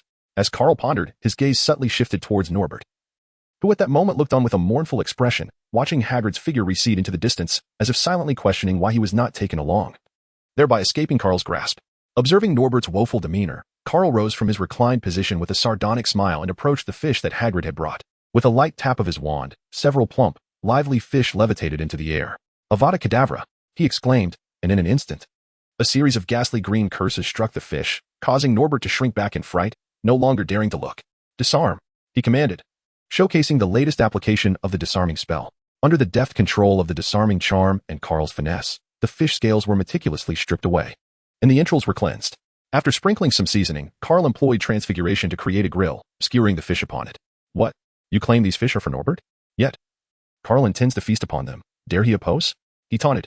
"Norbert, breathe fire, and keep a watchful eye on the cooking time. Should they char, you shall meet your doom. Not even Hagrid, nor Merlin himself, could save you. Do you understand?" The scene culminated with Carl's face adorned with a smirk as he regarded Norbert's expression, caught between amusement and trepidation. Chapter 77. Shall we tame the dragon? I shall, Avada. A safe batch. On the lawn before the quaint cabin, a certain Norwegian ridgeback, having been overly indulged by Hagrid's generous feeding, now appeared somewhat rotund, cautiously exhaling flames while meticulously controlling the heat. Occasionally, it would use its claws to flip the fish, ensuring even cooking, lest it incite the wrath of a certain unnamed Dark Lord and suffer a severe reprimand. Only when the fish emitted a rich aroma and oil began to drip down did the Norwegian ridgeback retract its flames, grasp the grill in its toothy maw, and flap its wings, scampering joyfully to the chair where Carl reclined, depositing the fish upon the small table. Carl removed his sunglasses and glanced at the table adorned with fragrant grilled fish. His eyes then fell upon Norbert, who was eagerly wagging his tail, his deep, expressive eyes brimming with longing. The taste is quite delightful, not burn at all. Norbert, you needn't worry about your fate." The formidable figure rose from the rattan chair and, disregarding the feelings of the dragon, seized the grilled fish from the table without hesitation. "Norbert, what is that look in your eyes? Here, take it. It's all your reward. Do not make it seem as though I have mistreated you." Carl gazed at Norbert, who was squatting on the ground with a longing expression, and tossed another roasted fish from the table towards him. The latter deftly caught it in his mouth, his sharp-toothed jaws chewing it a few times before swallowing it whole, yet still eyeing the remaining fish with a hint of desire. "Stop staring," Carl chided. "Even if you keep looking, you won't be able to have any more. That is reserved for Hermione and Harry. Just look at how plump you've become." After issuing a warning to Norbert, Carl resumed basking in the sunlight while donning his sunglasses. In England, sunny days are a rare treasure, and unlike in China, where conversations often commence with discussions about meals, here they invariably begin with the weather. Approximately 10 minutes later, the shift change arrived. As Harry and his companions gradually came into view before Norbert, who was now overwhelmed with emotion, tears streaming down his face. Finally liberated from the torment and oppression of a certain dark sorcerer, Carl also noticed their commotion. He deftly sprang from the wicker chair and resumed the task of extracting labor from the dragon. Nober, the grilled fish has grown somewhat cold. Please warm it up. Should it affect the flavor, you shall see how I rectify the situation. Under Carl's command, Nober diligently began to breathe fire. The trio observed this spectacle. Having endured considerable trouble these past few days due to the mischievous Norwegian ridgeback dragon, often returning home in a state of disarray. Come, partake of the fish. It has just been grilled by Nober and is quite fragrant. With a smile, Carl placed several grilled fish before the three of them and gently patted Norber's large head in a gesture of encouragement. This is truly remarkable. Carl, you are simply extraordinary. It seems that Norber has been completely tamed by you. Ron gazed in awe at Norber's docility under Carl's touch, unable to suppress his admiration. In his recollection, Charlie always returned home complaining about how tumultuous those dragons in Romania were. Well, it appears that we are almost at the point of complete domestication. By the way, if you wish to pet him, you may do so at any time now. He will not resist. Carl grasped his wand firmly and pointed at Nobby, saying, Nobby, be a good boy. Ron, feeling a pang of envy as he observed Nobby, immediately placed his hand upon its wing, groping it indiscriminately after receiving a precise response from Carl. Nobby, unaccustomed to such indignities, let out a furious roar, on the verge of losing its temper. Harry and Hermione instinctively stepped back, while Ron, the focal point of the situation, nearly toppled over. However, upon catching sight of the cold smirk on Carl's face and the somewhat familiar lip movements, Nobby abruptly ceased its actions. It was clear that if Nobby was not mistaken, Carl had softly uttered the incantation for Avada Kedavra. Let us try that again. This time, I assure you, there will be no further mishaps. The smile on Carl's face appeared somewhat stiff, yet he quickly offered his assurance. Ron, startled by Norbert's furious roar, was now too intimidated to approach. Carl unequivocally demonstrated that his dragon-taming methods were flawless. Thus unfolded a rather comical scene. Carl's wooden wand was firmly pressed against Norbert's forehead, rendering the latter immobile.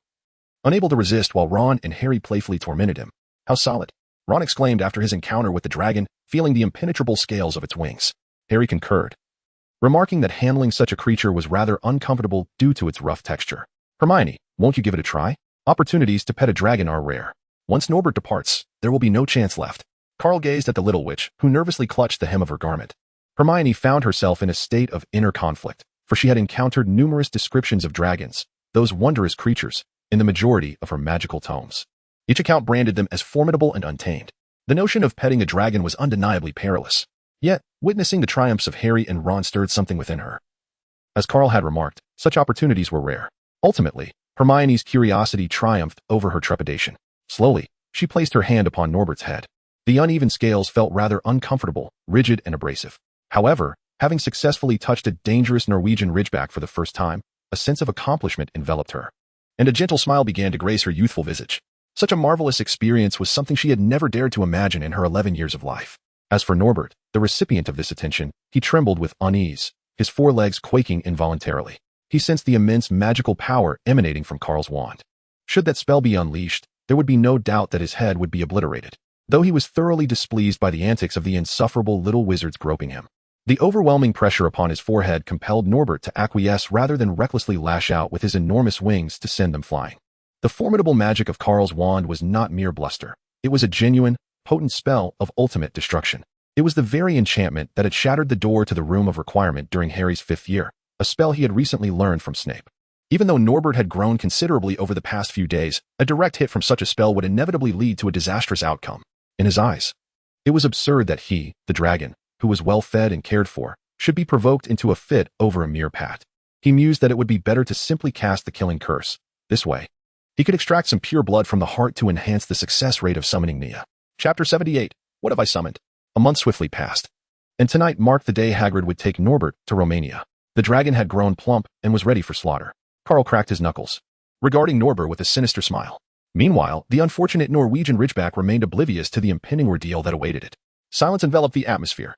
As someone cast a deftly executed silent spell, the curtain began to rise on an experiment shrouded in secrecy. Carl gazed contentedly at the large bottle of dragon's blood in his hand, utterly indifferent to Norbert, who rolled on the ground beside him, unable to let out a sound. Enough of this nonsense. With a resigned shake of his head, Carl produced a vial of Lorien HP potion and forcibly pried open Nober's jagged maw to administer the remedy. The weekly rewards from the divine artifact seemed to exclusively yield such healing items. However, did the dimensional traveler truly require this? System, please appraise this dragon's blood. In Carl's mind, a sense of unease lingered as he contemplated the object in his possession. The message chimed in with a cold, synthesized voice. 5,000 gold coins have been successfully deducted. Gradually, the properties of dragon's blood began to unfold in his consciousness. Magical item, dragon's blood item description. This is a vial of dragon's blood extracted from a juvenile Norwegian ridgeback dragon. The inherent mystery and magical potency contained within it pales in comparison to that of an adult Norwegian ridgeback, and due to the violent extraction method employed by the host, its vitality is further diminished. Carl, this outcome has utterly surpassed his expectations. It seems that his forceful extraction has proven ineffective. System, do you believe that employing this dragon's blood to inscribe the magical array will not pose any issues?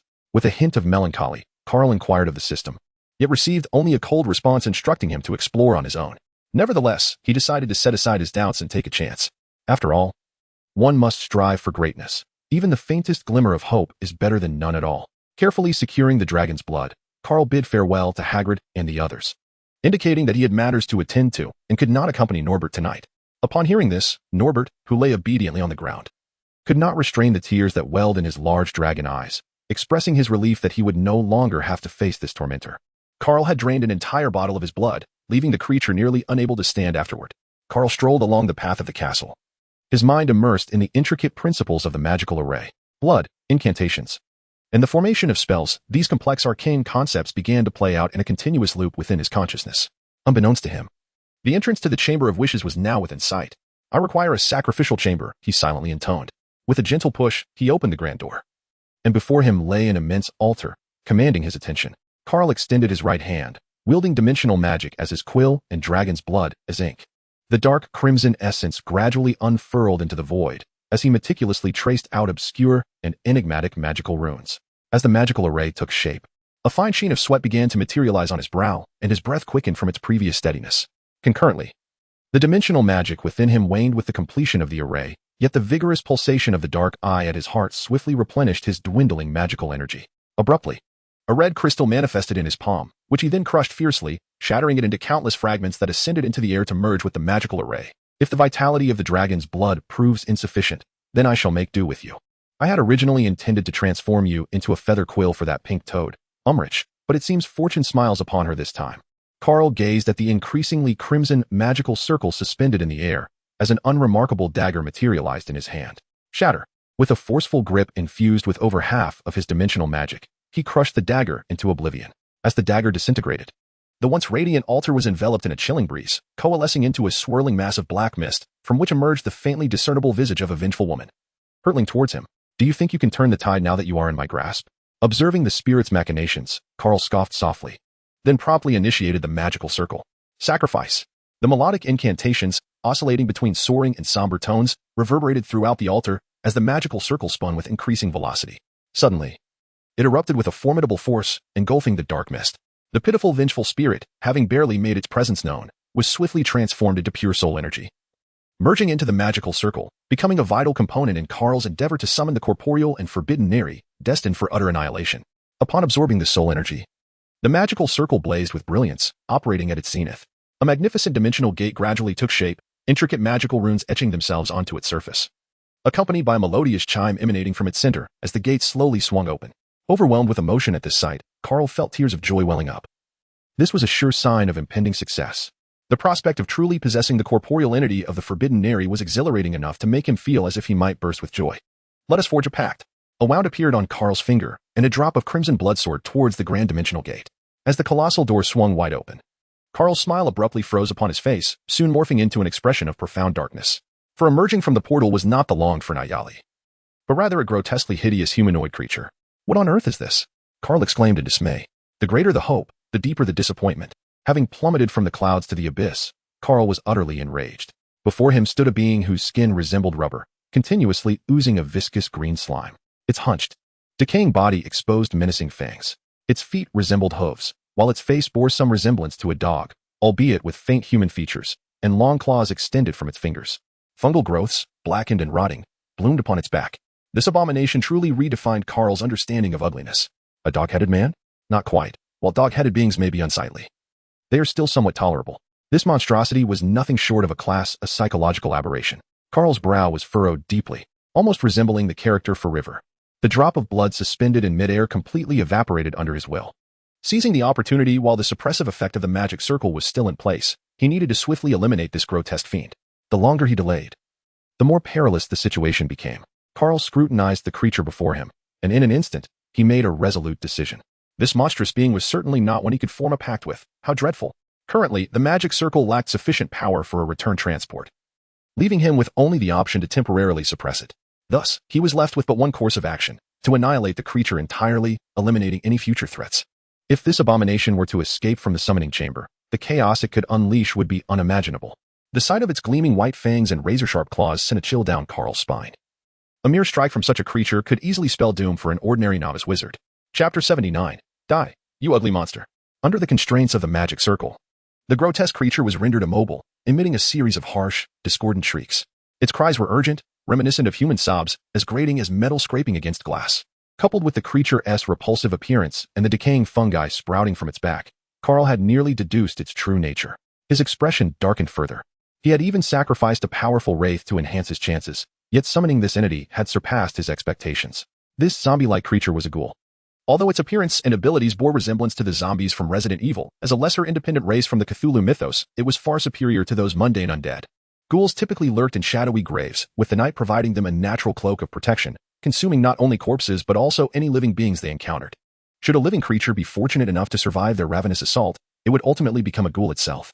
The existence of such a being was akin to a walking human-shaped nuclear bomb. Upon grasping the true identity of this monster, Carl swiftly began to chant. In an instant, he transformed into the true form of a dimensional traveler, his ordinary night-like eyes radiating a dangerous glow. Magic surged forth. The skill book acquired from the novice gift pack was finally put to use. With a snap of his fingers, blue flames erupted around him, harmonizing with the fiery runes adorning his purple robe, exuding an aura of mystery and power. The divine spirit, faintly glowing with golden light, swayed behind him, bestowing formidable magical potency. Ancient will, ancient grimoire. One buff after another enveloped him. Meanwhile, the ghoul continued to struggle, desperately attempting to break free from the confines of the magic circle. Its excited and piercing cries unmistakably revealed its insatiable thirst for fresh flesh. As a denizen of death, it ought to rest eternally beneath the darkened soil. The dimensional stone in Carl's hand gradually transformed into shimmering motes of light that fused with his body. Dimensional ion beam. Although it was referred to as a particle wave, the dimensional light beam, enhanced by the stone, was no less formidable in width and length than the charged laser cannons wielded by gunners. The violet beam effortlessly struck the bound ghoul, while the magic circle, operating at its utmost limit, could not withstand the overwhelming magical assault. With a mournful cry, it shattered in the air, and the ghoul was violently propelled by the potent dimensional force, crashing heavily against the wall of the wish room, as the dimensional energy continued to tear at his form. The ghoul, reeling from the blow, staggered to his feet, emanating a putrid green mist from his decaying, hunchback body, which gradually filled the entire wish room. Mischief and trickery. Carl let out a disdainful snort, and the dispelling magic he held in his hand was immediately unleashed. Carl wielded the dispelling magic, as the vast cloud of smoke gradually compressed towards the corners of the room. Within the verdant haze, a bloodstained claw, tinged with a ghastly green hue, swiftly emerged, aiming directly for the heart of its target. Anticipating the ghoul's ambush, Carl's azure flames blazed ever brighter, as his magical energies surged. A formidable wall of ice erupted from the ground. The sharp crack of shattered bone echoed as the claw was forcefully repelled by the chilling barrier. With momentum building, he knew he must not hesitate. Seizing the moment was imperative. At this juncture, the ghoul's green mist, intended to obscure and erode Carl, had been completely dispelled. Dimensional phantasm. Ice lance. Carl projected his own image into the dimension, racing towards the ghoul that had been struck down once more with a velocity akin to instantaneous teleportation. Meanwhile, his true self seized a chilling ice spear and hurled it forth in a similar manner. Engaging in close combat was not the forte of a mage. The essence lay in maintaining distance and unleashing powerful spells like an artillery barrage. The projection penetrated the ghoul's decaying body, and the tremendous force of the rending impact forced the ghoul to its knees, writhing in agony. As it beheld the approaching ice spear, it lacked the strength to evade, narrowly avoiding a fatal blow to its heart yet becoming impaled to the ground, utterly immobilized. Carl furrowed his brow, contemplating the tenacity of this wretched creature's life force. Despite being struck by the full force of his incantations, it remained unscathed. Fiery Inferno, Avada Kedavra, the Killing Curse, Illusory Flames. Subsequently, he unleashed the most formidable spells he had learned from this world upon the ghoul. With an open palm, he signaled that if it did not fall, he would unleash another barrage, for his magical energy was inexhaustible. The blue flames, upon contact with the ghoul, leaped eagerly as if a cat had discovered fresh fish. The violet-black killing curse incessantly sliced through the ghoul's rubbery green skin, foul and putrid ichor oozing from its wounds, only to be incinerated by the searing flames. Dimensional fall. Observing that the ghoul still clung to life, Carl wasted no words. The portal to another dimension opened, and he summoned an explosive box. The final explosive box, coupled with the death curse, became the proverbial straw that broke the ghoul's back. Is it not enough to perish? Show me some mercy and die already. Amidst the ominous green light and the smoke of endless explosions, accompanied by Carl's furious shout, the ghoul was finally engulfed. When the acrid smoke dissipated, all that remained was a pile of charred remains. This creature truly possessed a thick bloodline and a robust vitality. Even in such a state, it had not turned to ash. Thus, he invoked dimensional exile. The rift to another realm opened once more, and Carl deftly cast the ghoul's remnants into it. The endless dimensions and mysteries served as the ideal disposal site for such filth. Anything cast into the rift would likely never be encountered again in one's lifetime. Simultaneously, he reflected on the wisdom of his chosen profession, free from worry. Had he opted for a career as an elemental mage or a scholar of the arcane, one devoid of spatial magic in its early stages, handling the remnants of battle and the corpses of adversaries would undoubtedly have been a cumbersome task. After all, he was not a demon. Although most of the adversaries he intended to eliminate would prefer the perfect option of turning to dust at times, such as now, that option was simply unattainable. Despite the ghoul's demise, its bones proved remarkably resilient. The all-consuming flames and the Dimensional Walker's illusory flames failed to reduce them to ashes. After disposing of the remains, the rift gradually closed. Seeing the ghoul's bones vanish into the unfathomable mysteries, Carl finally breathed a sigh of relief. Internally, he cursed Nobber for his inadequacy. Rather than summoning Nairiri, he had conjured a bloodthirsty monster. Yet, he was also grateful that the magical array had subdued the ghoul, providing him the opportunity to strike first. He had not afforded the ghoul any time to react, delivering a swift combination of control spells and magic to secure the kill. Otherwise, he would have undoubtedly expended more effort and incurred injuries in the process. System, calculate the battle rewards. Chapter 80, Celia's transformation potion with the battle concluded. Lasting 25 seconds, rated SSS for perfection, he was awarded a chance to draw a card. The system's cold, synthesized voice echoed in his mind as 8 exquisite golden cards appeared in 2 rows. Drawing a card was a matter of luck and chance, so Carl nonchalantly selected one. Congratulations, host, you have obtained Celia's transformation potion for. As the system's announcement resonated, Carl's thoughts drifted back to a time when he had struggled to farm the second spine within 4 minutes. Transforming into Celia, he could obliterate the foes in mere moments, crushing the head of Rhoda's SK9. Yes, indeed. This potion had provided him with a profound understanding of Celia's combat prowess. The formidable Celia had effortlessly dispatched the formidable Rhodas. He could not fathom why she had once been bullied by goblins. It was neither scientific nor magical. Item name, Celia's transformation potion quality. Heritage duration, 15 minutes. Special item description, a unique potion personally refined by Celia, allowing the user to transform into Celia for the duration, freely switching between offensive and supportive forms while wielding her unique magic. A true weapon of mass destruction, it was indeed a formidable tool. Carl, who had initially harbored uncertainty, could not contain his laughter upon witnessing the potion's attributes. The previous failure of summoning a ghoul and the considerable effort expended to vanquish it instantly lifted his spirits. This outcome further validated his theorem that the stronger the adversary, the greater the spoils.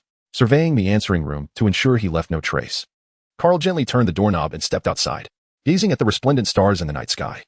He suddenly recalled that Harry and the others were to escort Nobber away that evening. He seemed to have forgotten to warn them about Malfoy's eavesdropping. Oh.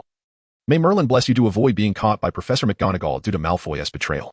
Silently reveling in this misfortune, Carl made his way down the corridor towards the dormitory. Wait a moment, wasn't Quirrell planning to hunt unicorns? Since the blood of a juvenile Norwegian ridgeback had proven ineffective, perhaps the blood of an adult unicorn would suffice? With this thought in mind, Carl promptly altered his course toward the Forbidden Forest. At this hour, the unicorn should have already perished, and he anticipated no issues in obtaining some blood. After all, Voldemort would take the blame. What was there to fear? Even if he did encounter Quirrell possessed by Voldemort, he felt no trepidation. Armed with Celia's transformation potion, Carl felt exceptionally confident. If pressed, he would transform on the spot, ensuring that Voldemort would experience the terror of being dominated by the power of an apostle. The disillusionment charm, a nocturnal companion, was a worthy asset. Enveloped in the charm, Carl dashed into the Forbidden Forest. Nairiri, the unicorn, wait for me. The midnight darkness enveloping the Forbidden Forest grew increasingly ominous. The sporadic cries of owls and crows adding a chilling atmosphere to this treacherous realm, fraught with peril for Hogwarts students. Yet, for Carl, this was of little concern. Could anything be more terrifying than that ghastly ghoul? The ghoul that had startled him so, now left no trace, perhaps drifting somewhere in that enigmatic dimension. Towering trees loomed beside him, while massive ferns and weeds sprawled across the underbrush. This was Carl's inaugural entry into the Forbidden Forest, and it felt akin to stepping into a primeval wilderness. However, the dangers of the Forbidden Forest far outweighed those of any primitive forest. It was home to numerous magical creatures, possessing intelligence rivaling that of humans, and they were incredibly powerful. For instance, unicorns and centaur tribes. Furthermore, many predatory plants disguised themselves as ordinary ferns, quietly awaiting unsuspecting prey to deliver precise and lethal strikes.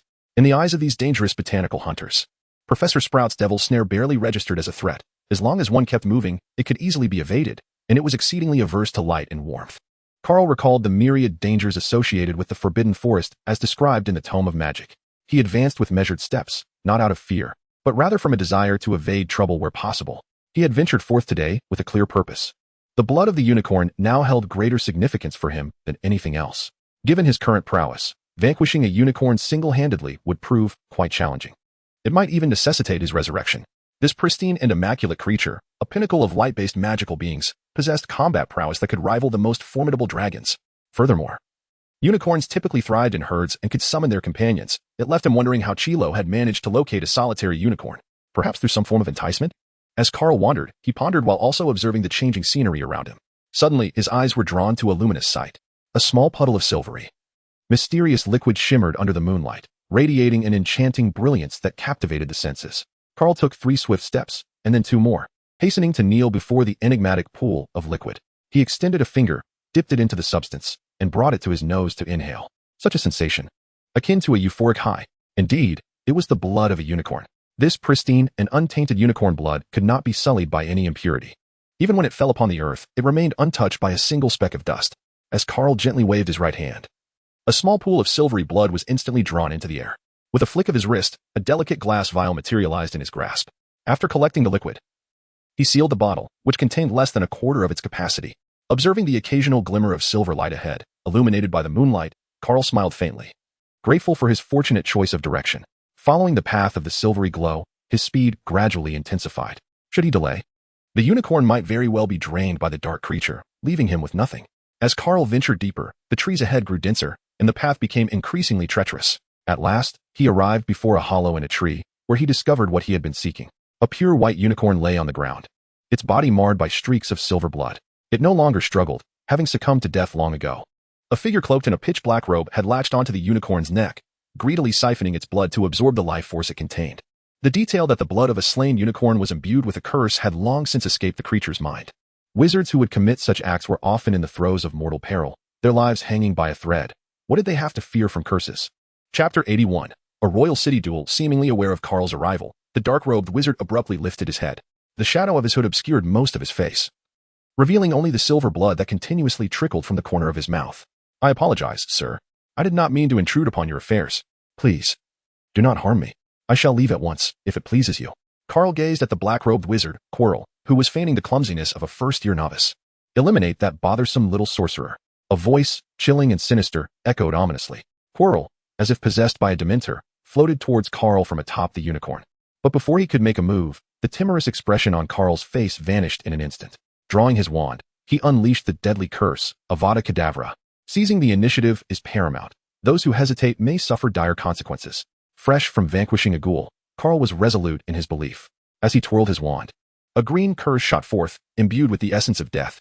Quirrell, fully aware of the dire fate that awaited him should the curse strike true, inwardly cursed his misfortune. What kind of world is this, he thought, that a mere first-year wizard has mastered the killing curse, and with such lethal potency? As the realization dawned on him, Quirrell retaliated with a curse of his own, knowing he could not evade it within this range. He had no choice but to confront it head-on. Cursed fate.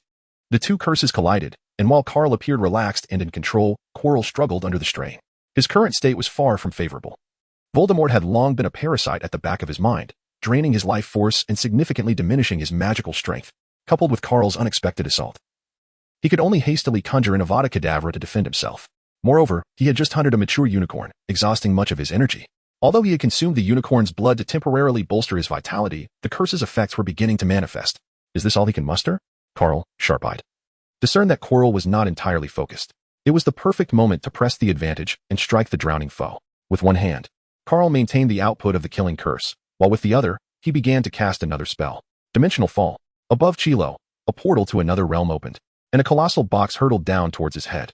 Having anticipated the attack, Chilo swiftly waved his wand, interrupting the killing curse and redirecting its residual magical energy towards a nearby grand tree. Meanwhile, the original figure, cloaked in black, awkwardly dodged the descending box. The two killing curses struck the tree, causing its leaves to wither and its branches to become pitch black, leading to its complete demise in the span of a single night. The enormous box landed with a heavy thud, sending dust and fallen leaves swirling into the air under the force of its impact. What a waste. You can't even defeat a mere child who has even fully matured. Voldemort fumed at that moment, seething with rage. The accursed unicorn had taken considerable effort to vanquish. And just as he began to savor the fruits of victory, Carl had suddenly appeared to thwart him. Listening to his master's furious outburst, Chilo felt deeply aggrieved. How could he be blamed for the current predicament when it was Voldemort who had siphoned so much of his life force and ambushed him? You insufferable brat. You have completely incensed me. Chilo deliberately lowered his voice to create a raspy tone. Even in his current state, he understood that a thin, dying camel is still larger than a horse. He, Quirinish Chilo, remained an elite dark wizard. With a subtle flick of his wand, 5 or 6 skulls wreathed in black mist let out a piercing shriek and suddenly soared towards Carl. As Carl's wrist turned, 5 or 6 magical star bullets surged forth. Purification. The light attribute magic possessed a formidable exorcising effect, causing the black skeleton to dissolve into a wisp of azure smoke upon contact. Dimension. Phantom Shadow. Carl let out a soft exclamation as he propelled himself towards Chilo, gliding through the mysterious dimension like a broomstick soaring at high speed. Fragmentation. A powerful splitting spell shattered the ethereal projection. Dark Swamp. At the utterance of this ominous incantation, Carl immediately felt an overwhelming force of suction beneath his feet, causing him to stumble precariously, yet he managed to steady himself just in time. Looking down, he realized that the ground, once strewn with fallen leaves and dead branches, had transformed into a vast swamp exceeding 10 meters in diameter. The stench of decay wafted up from the ground, as purple-black bubbles perpetually erupted from the mire, morphing into slender serpents that slithered menacingly towards Carl. Die. As Chilo approached Carl, inching closer, he seemed eager to witness the despair etched upon Carl's face. However, Carl remained unfazed by his dire predicament, a peculiar smile playing across his features, which only served to infuriate Chilo further. Even in the face of death, this insolent little wizard remained defiant. Chilo was confident that the dark swamp and the endless serpents of dark magic would undoubtedly send this reckless young sorcerer to meet Merlin. An amusing little wizard, do refrain from wandering about in your next life, Chilo murmured, raising his wand to cast the killing curse. Avada Kedavra. Yet, as the curse struck Carl, an intense sense of danger surged from behind him. Chilo squinted into the darkness of the swamp, only to find that Carl had not collapsed lifelessly from the curse, but rather a bizarre scarecrow had taken his place. Not good. Their S.A. ghost. Although weakened and parasitic upon Chilo's mind, Voldemort's perception was significantly dulled by the thick hood. Nevertheless, as the Dark Lord capable of inciting a tumultuous storm in the magical realm of England, he could still accurately sense the impending deadly threat. The overwhelming sense of peril allowed Voldemort to seize control of Chilo's body in an instant. The elongated and grotesque visage of a serpent swiftly shifted from the back of Chilo's head to his face, merging their features in a grotesque amalgamation. With no time to turn around, Voldemort waved his wand, conjuring a massive shield of eerie green light that rose up behind them with astonishing speed. This entire sequence of actions transpired in the blink of an eye. Carl wielded the spear, imbued with an aura of chilling silence, which struck against the shield. The feeble remnants of a soul, relying on another's form to conjure a magical barrier, soon splintered under the pressure. Yet, the brief moment of respite proved sufficient. Seizing the opportunity, Voldemort brandished his wand, forcefully deflecting the spear, and retreated. Chapter 82. Do you really think I, Voldemort, am without pride? Malfoy and Harry ambled along the dimly lit paths of the Forbidden Forest, lanterns casting a feeble glow. Filch is truly an old curmudgeon. I shall tell my father upon my return. This is not the duty of a wizard. Such tasks fall to the servants. Malfoy grumbled, his eyes darting around the surroundings. After enduring Malfoy's incessant complaints, Harry could no longer restrain himself and retorted, Draco, I am not mistaken. You are nothing but a coward who resorts to snitching. Malfoy, incensed by Harry's words, shot back, you wretched Gryffindor. I am not afraid. The emphasis on Gryffindor was pronounced, nearly causing him to spit in indignation. Come on, you coward. Let us see who the true coward is. Thus, the duo, known as the Yamaha combination, officially commenced their midnight adventure into the Forbidden Forest. Hey, Potter, over here. It seems there's some commotion. The Hound, Yaya, led the way, with the two boys following closely behind. The sounds grew increasingly pronounced as they ventured forth, turning a corner. Just as they were about to discern the unfolding scene, a shard of ice shot forth, embedding itself into the ground at their feet. Yaya, who had been leading, immediately panicked and scurried behind the boys, lowering her head and wagging her tail. Before their eyes, A dark wizard cloaked in black and a sorcerer adorned in a resplendent purple robe, enveloped in a radiant blue flame, engaged in a fierce battle high in the air. These two needed no introduction. They were, of course, Carl and Quirrell. As they fought for dominion over the unicorn, their magical duels ignited with genuine fervor. Powerful spells clashed in the air, releasing tremendous energy. The area within a 20-meter radius had become barren, the very soil reduced to mere remnants. Engaged in an increasingly fierce confrontation with Quirrell, Carl could not help but curse inwardly. Is this really Quirrell? How can he be so formidable? The Quirrell who was dispatched so easily by Harry in the films is proving to be quite the challenge. Harry and Malfoy, both inexperienced first years, were utterly astonished by the spectacle unfolding before them. Avada Kedavra! An ominous voice emanated from the black-cloaked wizard, followed by a green beam shooting directly towards the wizard in purple robes. Due to the height of the duel and the large hoods obscuring their features, it was difficult for either boy to discern the identities of these formidable opponents. Malfoy stood transfixed, momentarily forgetting the imminent danger, fantasizing about his own prowess. If only he were that powerful, he mused, that insufferable mud-blood from Ravenclaw would surely be beneath him. Draco, run. Harry, suppressing the pain radiating from his scar, observed a sinister red spell hurtling toward Malfoy. He shouted a warning before swiftly pushing him aside. Upon contact with the ground, the red spell erupted, creating a sizable crater. Both Malfoy and Harry dropped to the ground, trembling as they witnessed the escalating ferocity of the duel, acutely aware that they were not equipped to intervene. They hurriedly scrambled to their feet, brushing off the dirt in preparation to flee. Damn it, you ghastly fiend, do not presume that I cannot best you. Will retreating truly save you? Carl unleashed a series of ice arrows with remarkable precision, seizing the moment to leap onto a towering tree to recuperate his strength. Meanwhile, he channeled the spirit of a Zonite, hurling a barrage of insults at his opponent, Chilo. After such a lengthy confrontation, it was inevitable that both combatants bore the marks of battle. Chilo's dark robes were in tatters, shredded by Carl's impeccable aim, blood streaming down his form, revealing the remnants of numerous explosive blasts. Indeed, Carl had once again employed the very tactic that had ensnared Snape, ensnaring Chilo in a similar predicament. Why venture so close to that chest? Did he dare to tamper with the entities summoned by his adversary? He was fortunate to escape unscathed. Yet, it was a pity that Voldemort, in a display of his typical cunning, intervened at the last moment, allowing Chilo to evade disaster. Had it not been for that intervention, Carl could have unleashed a devastating combination of crowd control and explosive attacks that would have ensured Chilo's demise. After enduring such a prolonged battle, Carl too felt the toll weigh heavily upon him. The dark mire had indeed ensnared him, its corrosive magic intensifying with each passing moment. He gradually sensed his legs becoming increasingly unresponsive. Chilo's prowess in casting spells surpassed Carl as significantly, although his purple flame robe absorbed a considerable amount of magic. It was not without its limits. Blood began to trickle from his mouth and nose, marking the most grievous injury he had sustained since becoming a dimensional traveler. While the notion of immortality was undeniably formidable, the prospect of true death was a fate no one would willingly embrace. The agony of death was far from pleasant.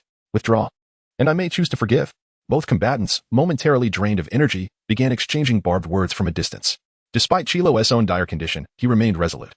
Unwilling to relinquish the solitary unicorn, he had expended considerable effort to track and slay. How could he simply allow Carl to claim it? Should he abandon this pursuit?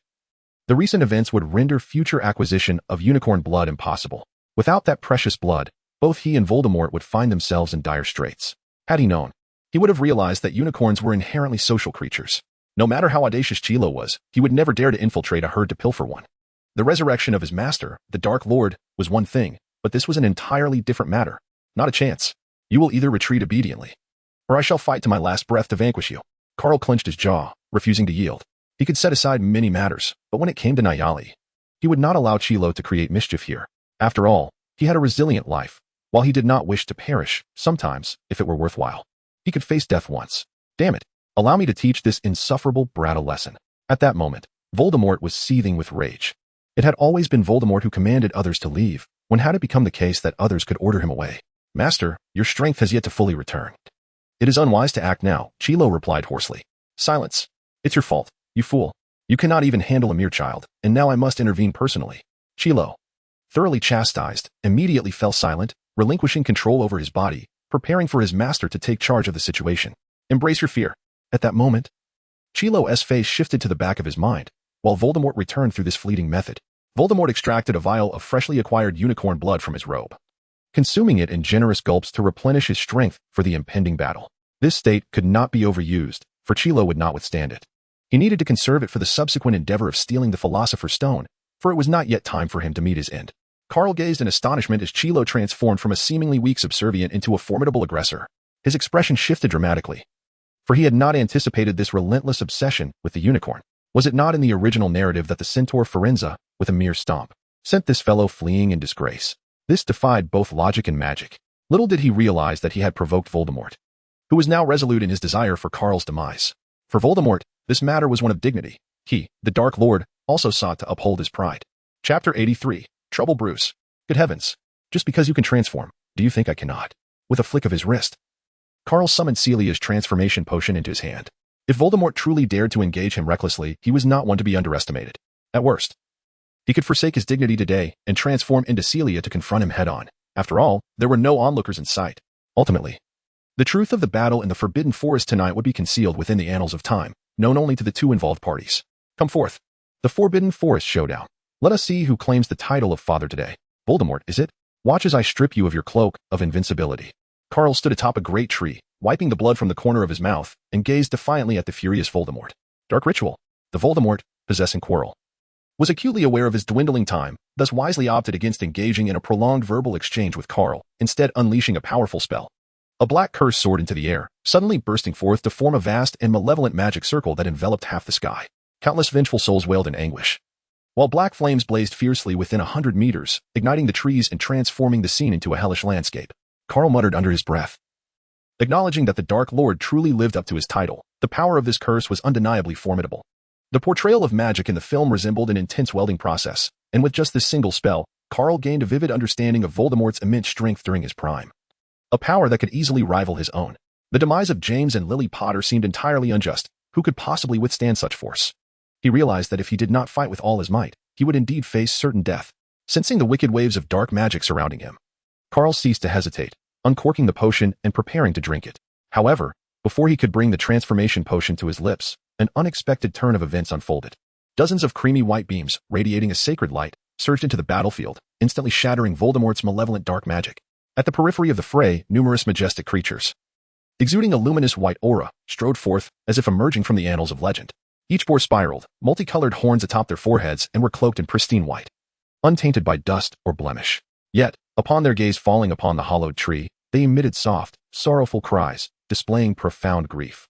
After mourning for their fallen companion, the unicorns concentrated the ethereal magic from their horns into a nebula-like phenomenon, beginning to harmoniously cultivate powerful white magic. Upon witnessing the multitude of unicorns before them, Karl and Voldemort were instantly struck with a sense of dread. In their current state of mutual devastation, should they be discovered by these creatures, it would undoubtedly spell their doom.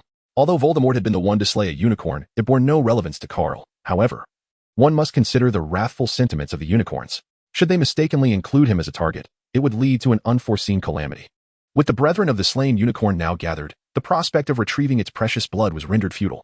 Remaining in this perilous situation served no purpose and would only risk exposing their true identities. Thus, a hasty retreat was the wisest course of action. Cursed be Voldemort, who insisted on a bitter struggle to the death. In the end, they had all fought in vain, gaining nothing but wounds as a grim reminder of their folly. Karl inwardly cursed Voldemort as a mad old fool, extending his left hand to deliver a sharp slap to his own face, leaving a straw man behind in his wake.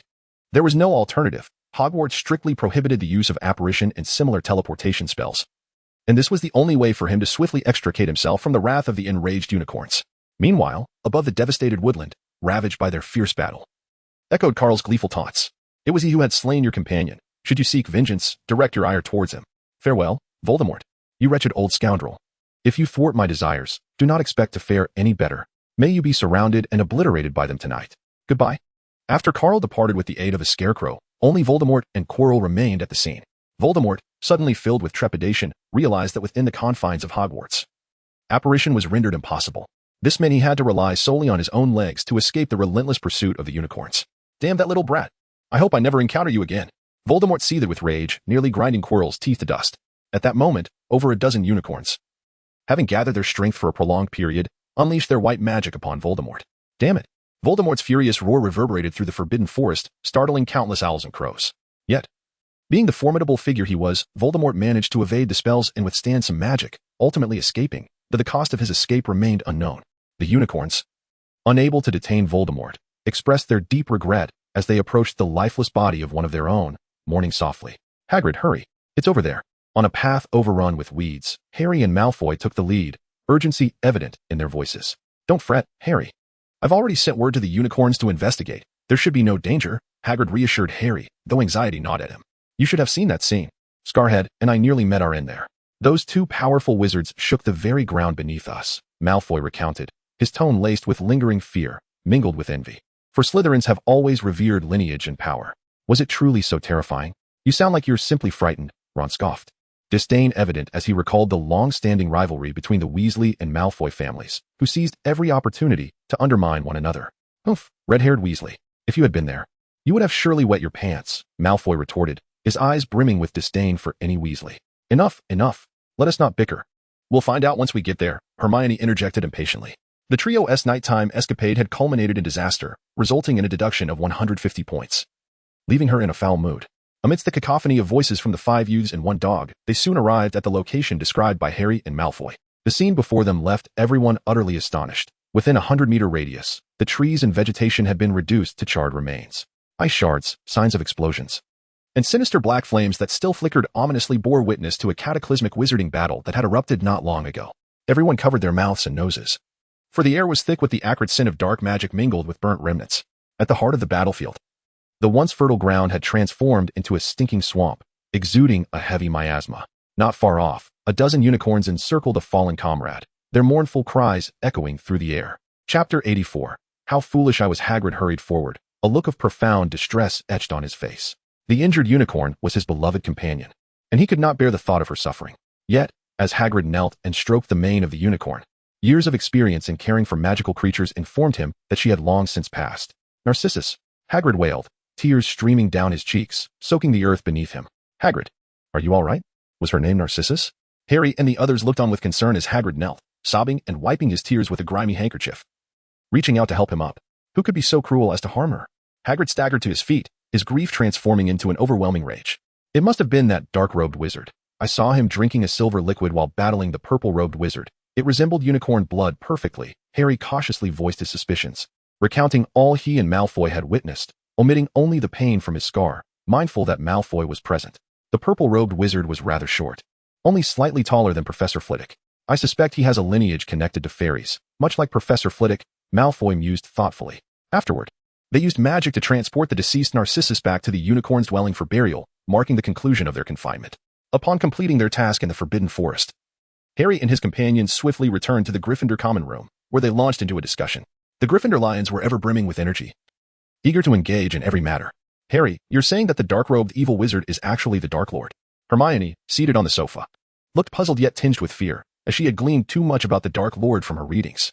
His name and his Death Eater followers were synonymous with cruelty and tyranny. Yes, indeed, it's the Dark Lord. My scar has been throbbing whenever he draws near. I've only felt this sensation with him and Professor Snape, but the intensity from that dark wizard was far greater. Harry rose from the sofa, pacing between the two as he articulated his reasoning. He was weak now, needing the unicorn-esque blood to survive, even if it meant succumbing to a powerful curse. At this juncture, he was indifferent to such matters. Harry stroked his chin, pondering before adding, I think we've all been mistaken. Snape's theft of the Philosopher's Stone was not for his own gain. He intended to use its ability to create the elixir of life to resurrect the Dark Lord. Ron excitedly slapped his thigh, finally grasping the truth, lamenting how poor Professor Snape had become the scapegoat. If he succeeds, will he come after you? Realizing the gravity of the situation, Ron looked at Harry with deep concern. Do not worry. Let us not forget who the Dark Lord fears above all else. As long as Professor Dumbledore is at Hogwarts, the Dark Lord will not dare to harm you. We shall report to Professor Dumbledore tomorrow. Hermione's words served as a reassuring balm for the two boys. But who was that purple-robed wizard battling the Dark Lord? Harry posed a new question. This time, even the studious Hermione shrugged helplessly, admitting her ignorance of any renowned wizard with a penchant for purple robes and fairy blood. Unbeknownst to them, at that very moment, the formidable purple-robed wizard they spoke of, capable of standing toe-to-toe with the Dark Lord, was kneeling at the edge of the Forbidden Forest, gasping for breath.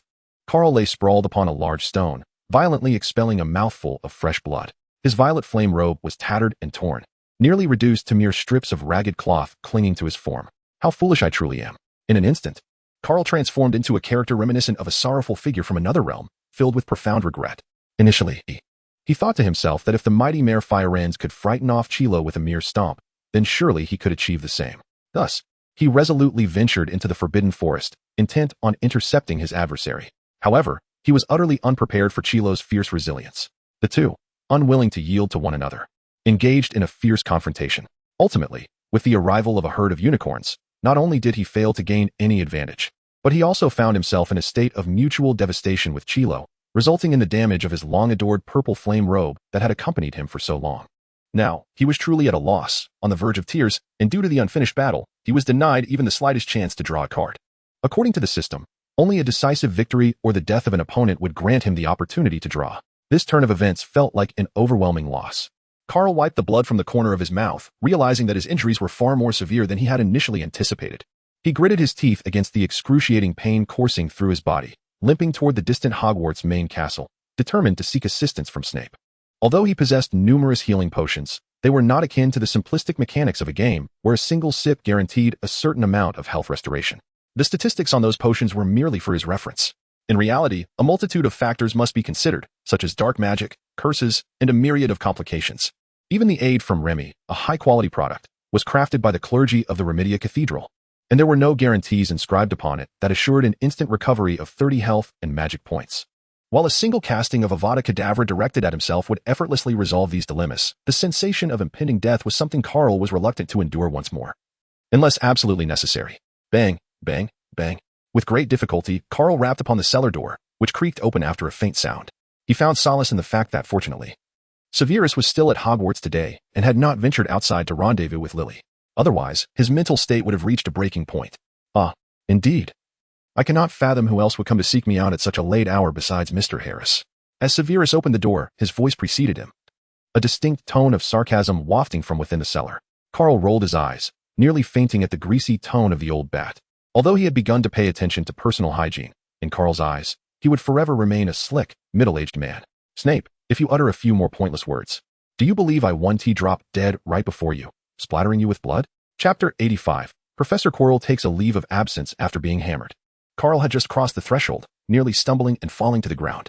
The old bat's previously narrowed eyes widened in surprise in his recollection. This imp had always been a formidable presence, never reduced to such a pitiable state. Dark mist enveloped him, and a multitude of wounds began to seep blood relentlessly, his legs unnaturally straining to support him. Snape sensed the gravity of the situation, yet his prideful demeanor remained intact, his face as impassive as ever. With a subtle flick of his wand, he aided Carl's entrance. Perhaps in your current condition, you ought to seek Madame Pomfrey at the hospital wing instead of coming to me, Snape remarked coldly, having treated Carl's injuries inflicted by dark magic with potions.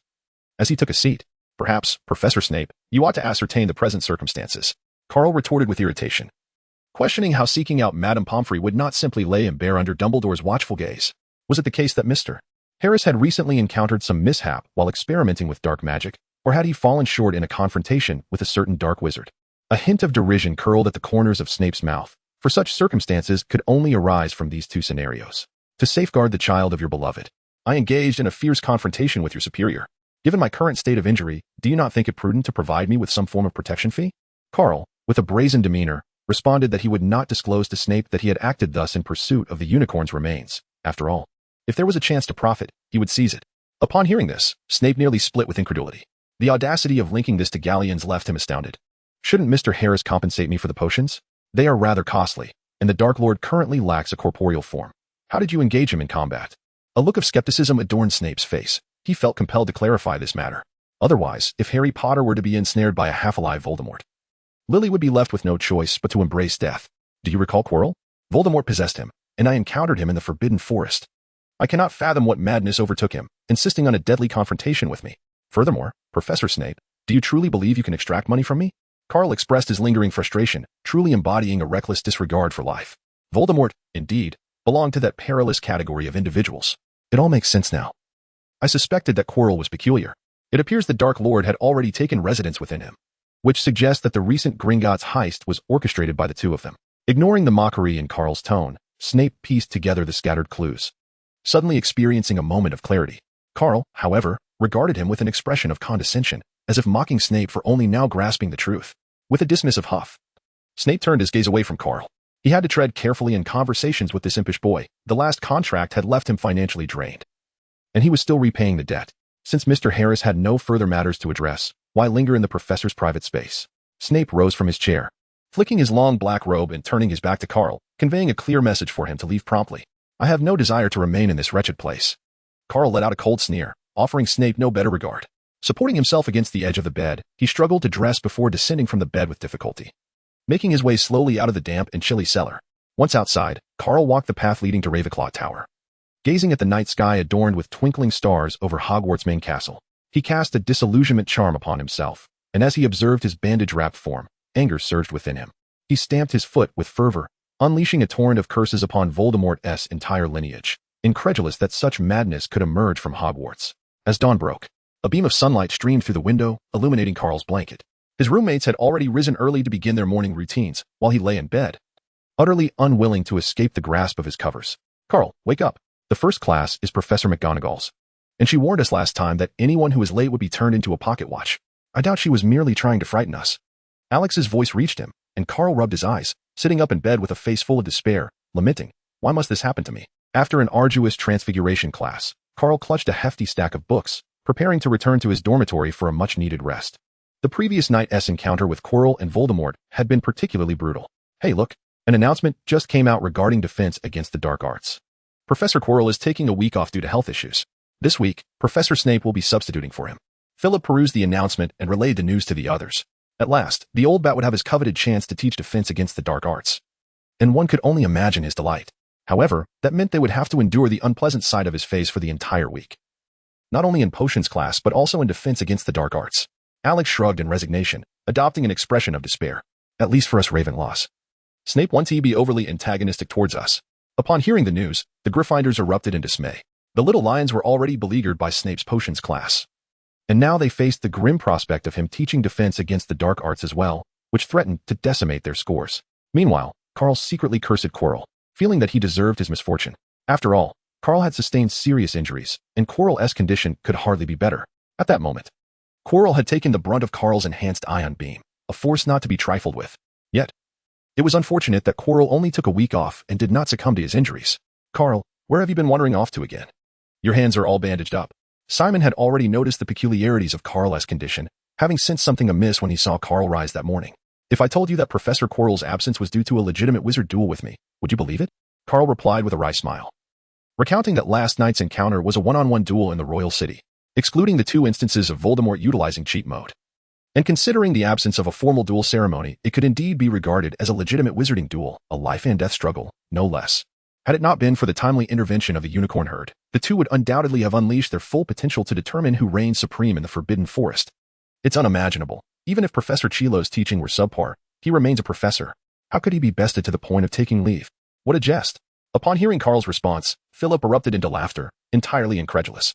In these times, the truth seems to find no believers. Carl let out a soft sigh and shook his head, gradually vanishing around the corner of the corridor.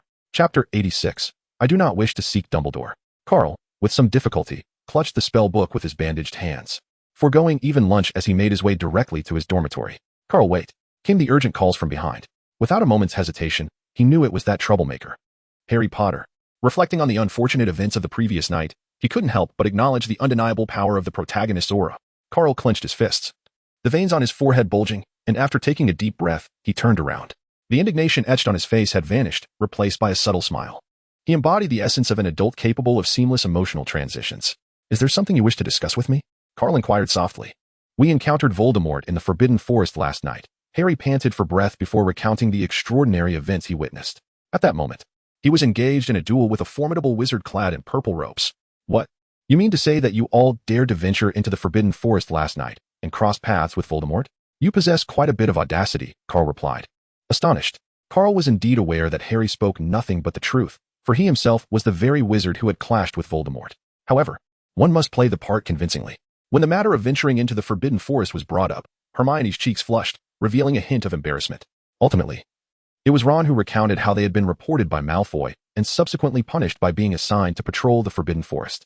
"So, are you implying that Snape's theft of the Philosopher's Stone was not for his own gain, but rather to facilitate the resurrection of his master, Voldemort?"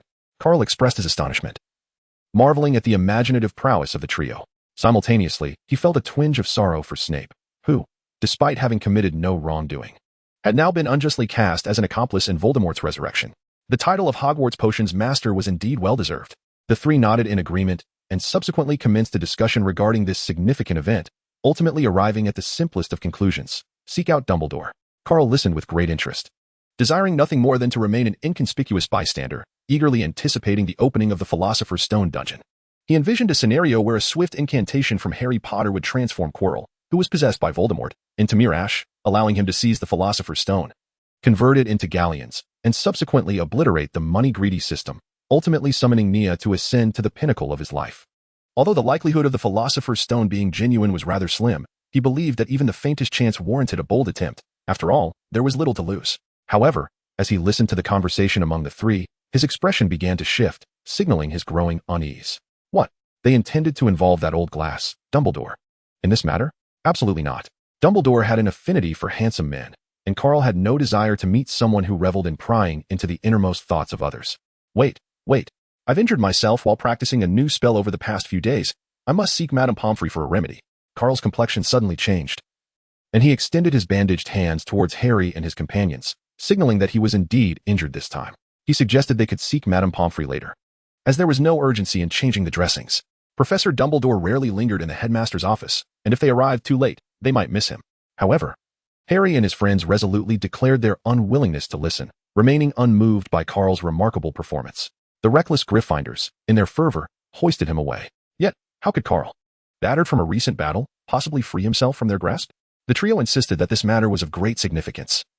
A single misstep could allow the Death Eater organization to rise from the ashes, leading to Voldemort's resurgence. A dark cloud was poised to envelop the British Isles once more, rendering trivial matters like visiting the hospital wing inconsequential. Hey, are you all so eager to find Professor Dumbledore? But do you know the password to the headmaster's office? Quirrell, somewhat exasperated, remarked while being supported by Harry and Ron, lamenting his misfortune as troubles seemed to come in waves. Of course we know. Hagrid told us last night. Ice-cold lemon juice, Hermione replied without turning her head. At that moment, Quirrell resigned himself to his fate. Well, it was just old glass, after all. His magical prowess was not insignificant. He should be able to ensure that nothing amiss would be detected. Dumbledore, do you even comprehend what you are doing? In the headmaster's office, Dumbledore sat in his chair while Snape, across from him, placed his hands on the desk and roared in anger. Severus. With the heat of the season, it is easy to become irritable. Would you care for a glass of ice-cold lemon juice? I believe you could benefit from a moment of calm, Dumbledore suggested, seemingly unfazed as he popped a cockroach into his mouth and chewed. Chocolate-flavored, quite crunchy. Surely, you've not become so muddled by sweet treats that you would send a few first-year wizards to confront the Dark Lord? I believe it is you who ought to remain calm, Snape retorted, unable to quell his agitation. Last night, he had gained a clearer understanding of Quirrell's and the now half-destroyed Voldemort's capabilities from Quirrell, realizing that a single spell could easily obliterate those three unaware Gryffindors. After coldly stating this, Snape glanced towards the door of the headmaster's office. Severus, I think you may need to step aside, Dumbledore said, stroking his white beard. A hint of resignation in his tone, Snape shot him several icy glares before vanishing with a flick of his wand. Ice-cold lemon juice. With Hermione's incantation, the grotesque statue slowly split down the middle and descended the steps. It was Harry and his friend's first visit to the headmaster's office, and they curiously observed their surroundings. The portraits of past headmasters, upon seeing new faces, stirred with excitement, for the office had long been devoid of visitors, and they had grown weary of gazing at Dumbledore's visage. Albus, come quickly. We have young guests. Hurry and greet them. A somewhat youthful portrait called out eagerly. Oh. Headmaster Scott, you are as impatient as ever. A voice, aged yet composed, echoed through the office. Dumbledore had seemingly taken his place at the headmaster's chair. Upon seeing Dumbledore, Harry felt as though he had found a steadfast anchor and began to speak in a flurry about his experiences and various speculations. Professor Dumbledore, it is like this. We have some matters to report. A few days ago, a mysterious dark wizard in a black cloak extracted information about the method to bypass the troll from Hagrid. I suspect it could be Snape. He aims to steal the Philosopher's Stone hidden beneath that trapdoor to assist his master, Voldemort, in his resurrection. Harry rapidly recounted a plethora of details, then added further evidence, such as the inexplicable control over his broom, Snape being bitten by the troll, and his near encounter with Voldemort in the Forbidden Forest. Hermione and Ron chimed in to enrich Harry's account with specifics, striving to make their stories sound more credible in hopes of convincing Dumbledore. Quirrell observed Harry and his companions vehemently and logically presenting their grievances against Snape to Dumbledore, and he couldn't help but chuckle. However, he could not entirely blame them. After all, they remained unaware of the presence of the key figure at the scene. The flamboyant old bat had once boasted to him, a solitary soul, that Lily had gifted him an exquisite bottle of men's perfume from the Muggle world during Christmas. Quirrell inhaled the air around him with a sense of intoxication. Indeed, though faint, it was unmistakably that scent. Chapter 87. A Clash of Masters, Every Move a Fatal Strike. Dumbledore observed Harry, whose face was flushed and who spoke in a disjointed manner while gesturing animatedly. and couldn't help but smile softly. He mused inwardly that the vitality of youth was incomparable, a stark contrast to his own aged form, which had long since lost its vigor. "Harry, do not rush. Please, take a seat and speak at your leisure," Dumbledore said with a warm smile, as if he were already aware of the intentions of those gathered, showing no surprise at Harry's words.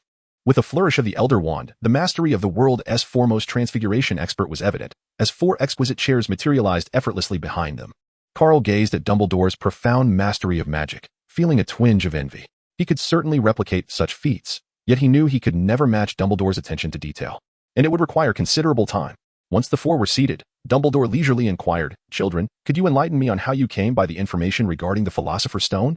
"Ah, how amusing. Wasn't this information deliberately leaked by you, old Dumbledore?" Carl had long seen through this ruse. He decided to simply observe as a bystander. "Sure enough." Hermione swiftly responded to Dumbledore's query. "Professor, Hagrid inadvertently disclosed something related to Nicholas Flamel hidden beneath the trapdoor. And we subsequently consulted numerous magical tomes in the library to ascertain it was indeed the Philosopher's Stone. Would you concur with our deduction?" The young girl hesitated slightly, casting a tentative glance at Dumbledore. She was fairly certain that the object in question was likely the Philosopher's Stone, yet she could not assert it with absolute certainty. "A splendid deduction," Dumbledore acknowledged. "The object concealed beneath the trapdoor is indeed the Philosopher's Stone, entrusted to me by my old friend Nicholas Flamel, who has urged me to handle it with care." With the truth now laid bare, Dumbledore had revealed his hand. The treasure hunt could be declared at an end, and the forthcoming battle for the Philosopher's Stone was about to commence. "But why do you suspect Professor Snape? As head of Slytherin House, he has no motive to act against us." Dumbledore posed this question, silently contemplating that even if Professor McGonagall were to side with Voldemort one day, Snape would never truly serve him. He would much prefer that the Dark Lord meet his demise, allowing him to kneel before Lily's grave in remorse. The events that transpired during Quidditch, Snape's wound inflicted by the dog, and the battle in the Forbidden Forest last night, all of these, coupled with the figure clad in black robes of similar stature, surely constituted enough grounds for suspicion, didn't they? Harry urgently reiterated his previous point. Upon hearing Harry's words, Dumbledore did not respond immediately. Instead, he stroked his beard, his gaze drifting into the distance as he fell deep into contemplation, pondering the intricate connections at play. After a lengthy pause, he finally spoke slowly. "The battle in the Forbidden Forest last night? Could you elaborate on the details, Harry?" Dumbledore's azure eyes sparkled with interest. There was a wizard clad in a purple robe, resplendent in its ornate design, adorned with intricate flame-like patterns I could not decipher. He was locked in combat with Voldemort, and the surrounding expanse of the Forbidden Forest had been turned to scorched earth. Harry recounted the events in their entirety. Moreover, the purple-robed wizard was not much taller than Professor Flitwick. However, due to their enormous hoods, I could not see their faces. Yet, I am certain that the Dark Wizard was indeed Voldemort, for my scar was throbbing painfully at that moment. As Carl listened to Harry's account, he maintained a serene smile. Yet inside, a sense of unease gripped him, silently foreboding trouble ahead. Indeed, as he had anticipated, Dumbledore showed no reaction to the first half of Harry's statement. However, upon hearing the latter half, a glimmer of light ignited in his eyes. Soul extraction. Carl's mind whirred with frantic defenses, fabricating false memories. Dumbledore fell into silence once more. Yet, Carl understood that the apparent contemplation was merely a guise. In truth, Dumbledore was employing his soul-searching abilities to delve into the true recollections of those around him. For in Dumbledore's eyes, that wizard in the purple robe had already transcended his control, and this matter required clarity. The affair concerning the Philosopher's Stone allowed for not a single misstep. Indeed, Dumbledore was playing with fire. "Carl, why are your hands bound in bandages? And what of those bruises upon your face?" Dumbledore paused his musings and inquired abruptly. "Oh, it's like this, Professor. Yesterday, while I was practicing the spell Shatter, I inadvertently made a slight error." As he faced Dumbledore's scrutiny, Carl unleashed his Oscar-worthy acting skills, his expression radiating sincerity. "Did you seek out Madame Pomfrey for treatment of those injuries?" Dumbledore continued, a smile gracing his features as he pressed on with his questions. Carl secretly cursed this old fox for being such a source of constant trouble. A moment's inattention in their exchanges could lead to disaster. It was merely a minor injury, nothing of consequence. Thus, he refrained from troubling Madame Pomfrey, considering how busy she was each day. Carl casually remarked that there was only one school nurse for the 4 houses of Hogwarts across 7 years, and that accidents were inevitable during classes. Implicitly, he was indicating his reluctance to wait in line and preferred to handle matters himself. So that was the case. However, the spell splinching was certainly not part of the first-year curriculum, Professor. As a well-versed Ravenclaw, is it not customary for me to study some advanced magic ahead of time? Otherwise, dealing with that troll on Halloween would not have been such an easy task. Carl immediately constructed a web of deception, simultaneously envisioning the scene of his failure in mastering spells. In a duel of masters, every move was lethal. Although Dumbledore harbored lingering doubts, His unexerted legitimacy could not penetrate the depths of Carl's true thoughts, compounded by the impeccable nature of his words. This led Dumbledore to question whether his own perception was unduly sensitive. Upon witnessing the images extracted from Harry, he reasoned that a first-year student like Carl could hardly possess such formidable power to engage in a battle of that magnitude with a dark wizard. It must have been mere coincidence. Dumbledore rubbed his forehead, visibly troubled. The situation with Voldemort remained unresolved, and now a mysterious wizard in purple robes had emerged, leaving him feeling quite weary. Meanwhile, Harry and Ron observed Dumbledore lost in contemplation and grew anxious, interpreting his silence as disbelief in their account. "Professor, we are absolutely not lying. Do you not trust us?" Carl gently caressed the bandages wrapped around his hand, inwardly lamenting. "Indeed, you have not lied. No. In the presence of the professor, you are not even afforded the privilege of deceit. Within the realm of soul extraction, there exists no secrecy. Throughout this entire ordeal, it is only I who have been misleading the professor." Chapter 88. Dumbledore's Chess Game. No, my dear children, I certainly believe you have not spoken falsely. However, there are times when our eyes deceive us. Perhaps your misunderstanding of Professor Snape runs too deep. I am confident he would never stoop to the theft of the Philosopher's Stone, Dumbledore explained with a warm smile, addressing Harry and his friends. Yet, there are too many coincidences, Harry immediately retorted. "Fear not, Harry. The protections I have set for safeguarding the Philosopher's Stone extend beyond just Fluffy. In fact, each of Hogwarts' esteemed professors has devised a layer of enchantment, and that naturally includes Professor Snape," Dumbledore added. "That level of defense could not withstand even a first-year student. How could it possibly deter Voldemort? Moreover, entrusting such a perilous adversary to these fledgling wizards is truly audacious of you, Professor," Carl thought silently, his expression unreadable. While internally he was frantically employing his mental shielding techniques, wary of an unexpected soul extraction from Dumbledore. However, just as Ron began to speak, he was interrupted by Dumbledore. "Thank you for your insights, children. I shall keep this matter close to heart. Classes are about to commence, and I believe it is time for you to prepare. Of course, should you uncover any further anomalies, do not hesitate to report to me. The password to the headmaster's office shall remain unchanged for the time being." "Very well, Professor Dumbledore. We shall take our leave," Harry replied. "Come on, Harry. Don't dawdle. We need to return to the common room to fetch our dragon hide gloves for herbology." Seeing that Dumbledore had no intention of detaining them further, Carl promptly rose and ushered Harry and the others away. Though Dumbledore's chair was exceedingly comfortable, Carl felt as if he were sitting on pins and needles. He yearned to escape the professor's presence, longing for the solace of his dormitory. Harry opened his mouth, hesitating to voice his many unanswered questions, but ultimately, he was pulled away by Carl. As they departed, Carl discreetly glanced back at the area behind Dumbledore. The faint scent of perfume wafted from that direction.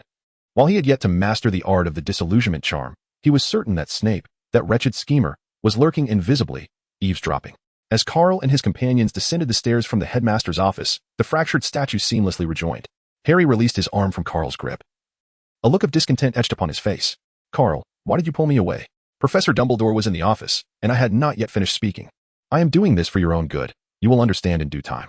Carl placed his hand on Harry's shoulder and earnestly explained to him. The three of them had just subjected Snape to a severe reprimand in the headmaster's office. With the principal absent, it was one matter, however. Dumbledore would not divulge their conversation to Snape. Yet, the consequences that followed would surely be different. Carl could already foresee the relentless targeting Harry would face from Snape in the days ahead. Why provoke Snape of all people?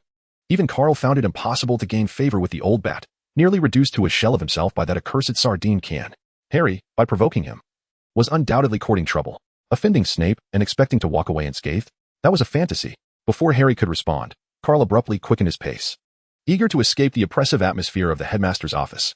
Just as they exited, Snape's disillusionment charm fell away, restoring his usual deathly pallor as he resumed his confrontation with Dumbledore. "Severus, you witnessed the scene just now. What are your thoughts?" Dumbledore inquired, his previously warm demeanor replaced with a somber seriousness. Those ignorant and foolish children had no idea of the formidable adversary they were set to confront. Reckless Gryffindors. Their futile aspirations of heroism were laughable. Their brains, scarcely larger than that of a troll, were incapable of true contemplation. Snape stepped closer to Dumbledore, a shadow of anger darkening his features. He had just employed the disillusionment charm to observe Carl and the others during their conversation, much of which consisted of their grievances against him. This left him feeling as though he were protecting an ungrateful wretch. In that moment, he realized he had been too lenient with Harry. He ought to have been more stringent when deducting points. "Do not dwell on that, Severus," Dumbledore said, observing the stormy expression on Snape's face with a hint of resignation. It was unavoidable. The coincidences Harry mentioned all pointed towards him, and his propensity to target Harry within Hogwarts could hardly be blamed solely on Harry's perceptions. This predicament was of Snape's own making.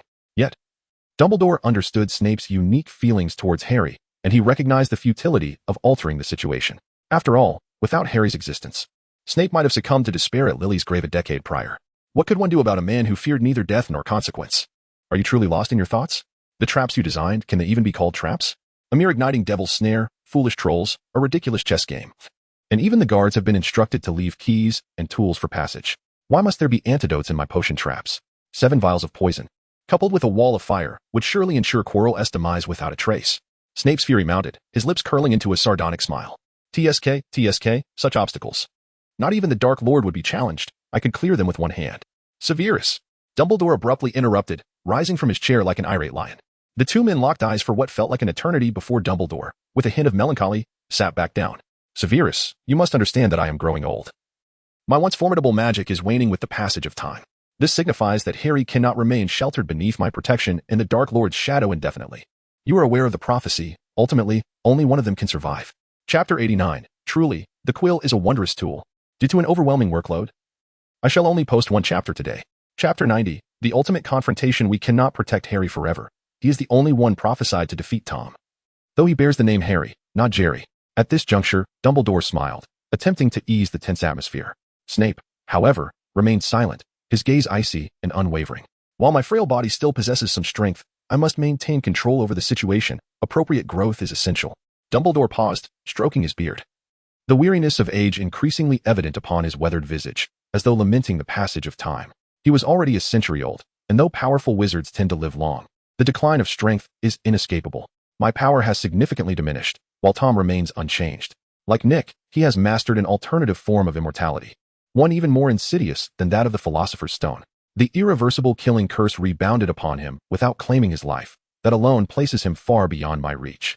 Even now, weakened by the events of a decade past, and with the Death Eater organization in disarray due to his absence, if we do not act, he will inevitably return, perhaps even stronger. Thus, I must ascertain the means by which he evades death. Having articulated the stakes, Dumbledore gazed intently at Snape, hoping for his understanding. Snape's hollow eyes remained fixed on Dumbledore for a long while before he finally spoke. Are you certain you can manage the situation? You are well aware of the Dark Lord's methods. The protective magic left by Lily is a powerful shield. She will not allow Harry to come to harm. Dumbledore explained with a hint of weariness. Didn't you teach that magic to Lily? You must know its limitations. Dumbledore's mention of the spell ignited Snape's fury. That cursed prophecy had encompassed everything. While Lily's love could prevent Voldemort from directly touching Harry, circumventing such limitations was deceptively simple. A catastrophic explosion could obliterate Harry entirely. The forces of fate are elusive. We can only strive to comprehend them. When it comes to Tom, nothing is ever absolutely safe. We must endeavor to minimize risk. If we remain inactive, matters will only worsen. Dumbledore insisted, holding fast to his belief in training Harry. Fate? Absurd and laughable rhetoric. You regard yourself as too old, believing your body cannot withstand a day of vanquishing the Dark Lord. So, you place all your hopes on that old woman Trelawney, who spends her days babbling in the divination tower. The Savior Initiative. Oh, what grand aspirations. The Philosopher's Stone is within your grasp, immortality tantalizingly close. You could easily afford the time to confront the Dark Lord before embarking on another journey under Death's guidance. Dumbledore, you coward. Snape's furious eyes were filled with profound disappointment. Ever since he learned from Carl that the wand in Dumbledore's possession was, in fact, one of the legendary Deathly Hallows, he found it increasingly difficult to comprehend Dumbledore's line of thought. The unparalleled power of the Elder Wand, coupled with the immortality and wealth offered by the Philosopher's Stone, as well as the formidable Order of the Phoenix, left Severus questioning how the weakened Voldemort could possibly contend with an armed-to-the-teeth Dumbledore. Would the scattered Death Eaters pose any threat? If Voldemort dared to show up, he would be obliterated without mercy. No, Severus. You are a master of potions, not of alchemy. Had you been aware of the Philosopher's Stone's side effects, you would not consider immortality a boon. Otherwise, Nick would not have entrusted it to me, hoping I would destroy it. In other words, if I truly resorted to using the Philosopher's Stone to prolong my life, perhaps the entire situation would spiral beyond control. With a flick of his right hand, Dumbledore conjured an irregular red stone, gently caressing it with a smile. Equivalent exchange, the unchanging truth of alchemy. To gain immortality and wealth, the price of exchange is something you would not wish to know. Snape furrowed his brow tightly, as Dumbledore had stated.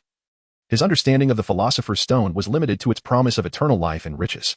He had never truly encountered Nicholas Flamel himself. Do not be so anxious, Severus. Although the Philosopher's Stone is of no use to me, this old body of mine should still endure for a while longer. At least until Harry reaches adulthood. I should not have to face death just yet. Dumbledore took a leisurely sip of the chilled lemonade on the table, though his demeanor appeared calm. Snape sensed the underlying urgency hidden within the old wizard's relaxed facade. Upon realizing that the Philosopher's Stone held no value for Dumbledore, Snape comprehended the gravity of his own predicament. His strength waning while Voldemort seized an alternative form of immortality, potentially growing even more powerful during this time, could lead to Dumbledore's demise. The urgency of time compelled him to grasp the last thread of prophecy, seeking to cultivate a true savior to combat Voldemort. Gazing at the frail Dumbledore seated in the headmaster's chair, Snape recognized that he had no better options available. Dumbledore, I only hope you will honor the agreement we made a decade ago. With that, Snape cast a somber glance at Dumbledore before exiting the office. Although he could not demand more from Dumbledore, it was evident that the old wizard was doing his utmost to ensure Harry's safety. Nevertheless, Snape had his own means of safeguarding Harry during this endeavor. Perhaps he could borrow some additional funds from Lucius? After all, that young brat had managed to hold his own against Quirrell in his current state, and with that peculiar curse doll, protecting Harry should pose no significant challenge. Furthermore, discussing some strategies with Lily might also be prudent. Upon leaving the headmaster's office, Snape's mind was consumed with thoughts on how to proceed, and before he knew it, he had returned to the dungeon. He gazed at the fireplace before him, took a handful of flue powder, and stepped inside, disappearing in an instant amidst the green flames. Meanwhile, at Malfoy Manor, Snape's resigned voice echoed, Lucius, I'm a bit short on funds lately. Could you lend me some more? Severus, how many times have you come to borrow money? You still haven't repaid the last some owed. Lucius Malfoy sat at his desk, his platinum blonde hair flowing with the breeze, exuding disdain as he spoke. Snape's expression turned awkward. He had only just cleared his debt of 1,500 galleons to Carl after an intense bout of potion-making, and now his resources were depleted. 3,000 galleons. He had truly laid bare his pride this time. Ever since he met Carl, Snape felt increasingly shameless. You have borrowed so many galleons from me. If you weren't my longtime friend, I might suspect you had been influenced by the Muggle world, Lucius remarked, his expression one of reluctant sympathy. Nevertheless, he rose and retrieved a Gringotts note from his desk. What else could he do, given that Snape had come to him in such a desperate state? Of course, he would acquiesce. Snape accepted the note without a word, eager to leave. Borrowing money from his old friend without having repaid previous debts left him feeling flushed with embarrassment. Just as he was about to step out, Lucius called after him. Severus, I urgently require a batch of potions. The materials have already been sent via all to Hogwarts. I hope you can find some time.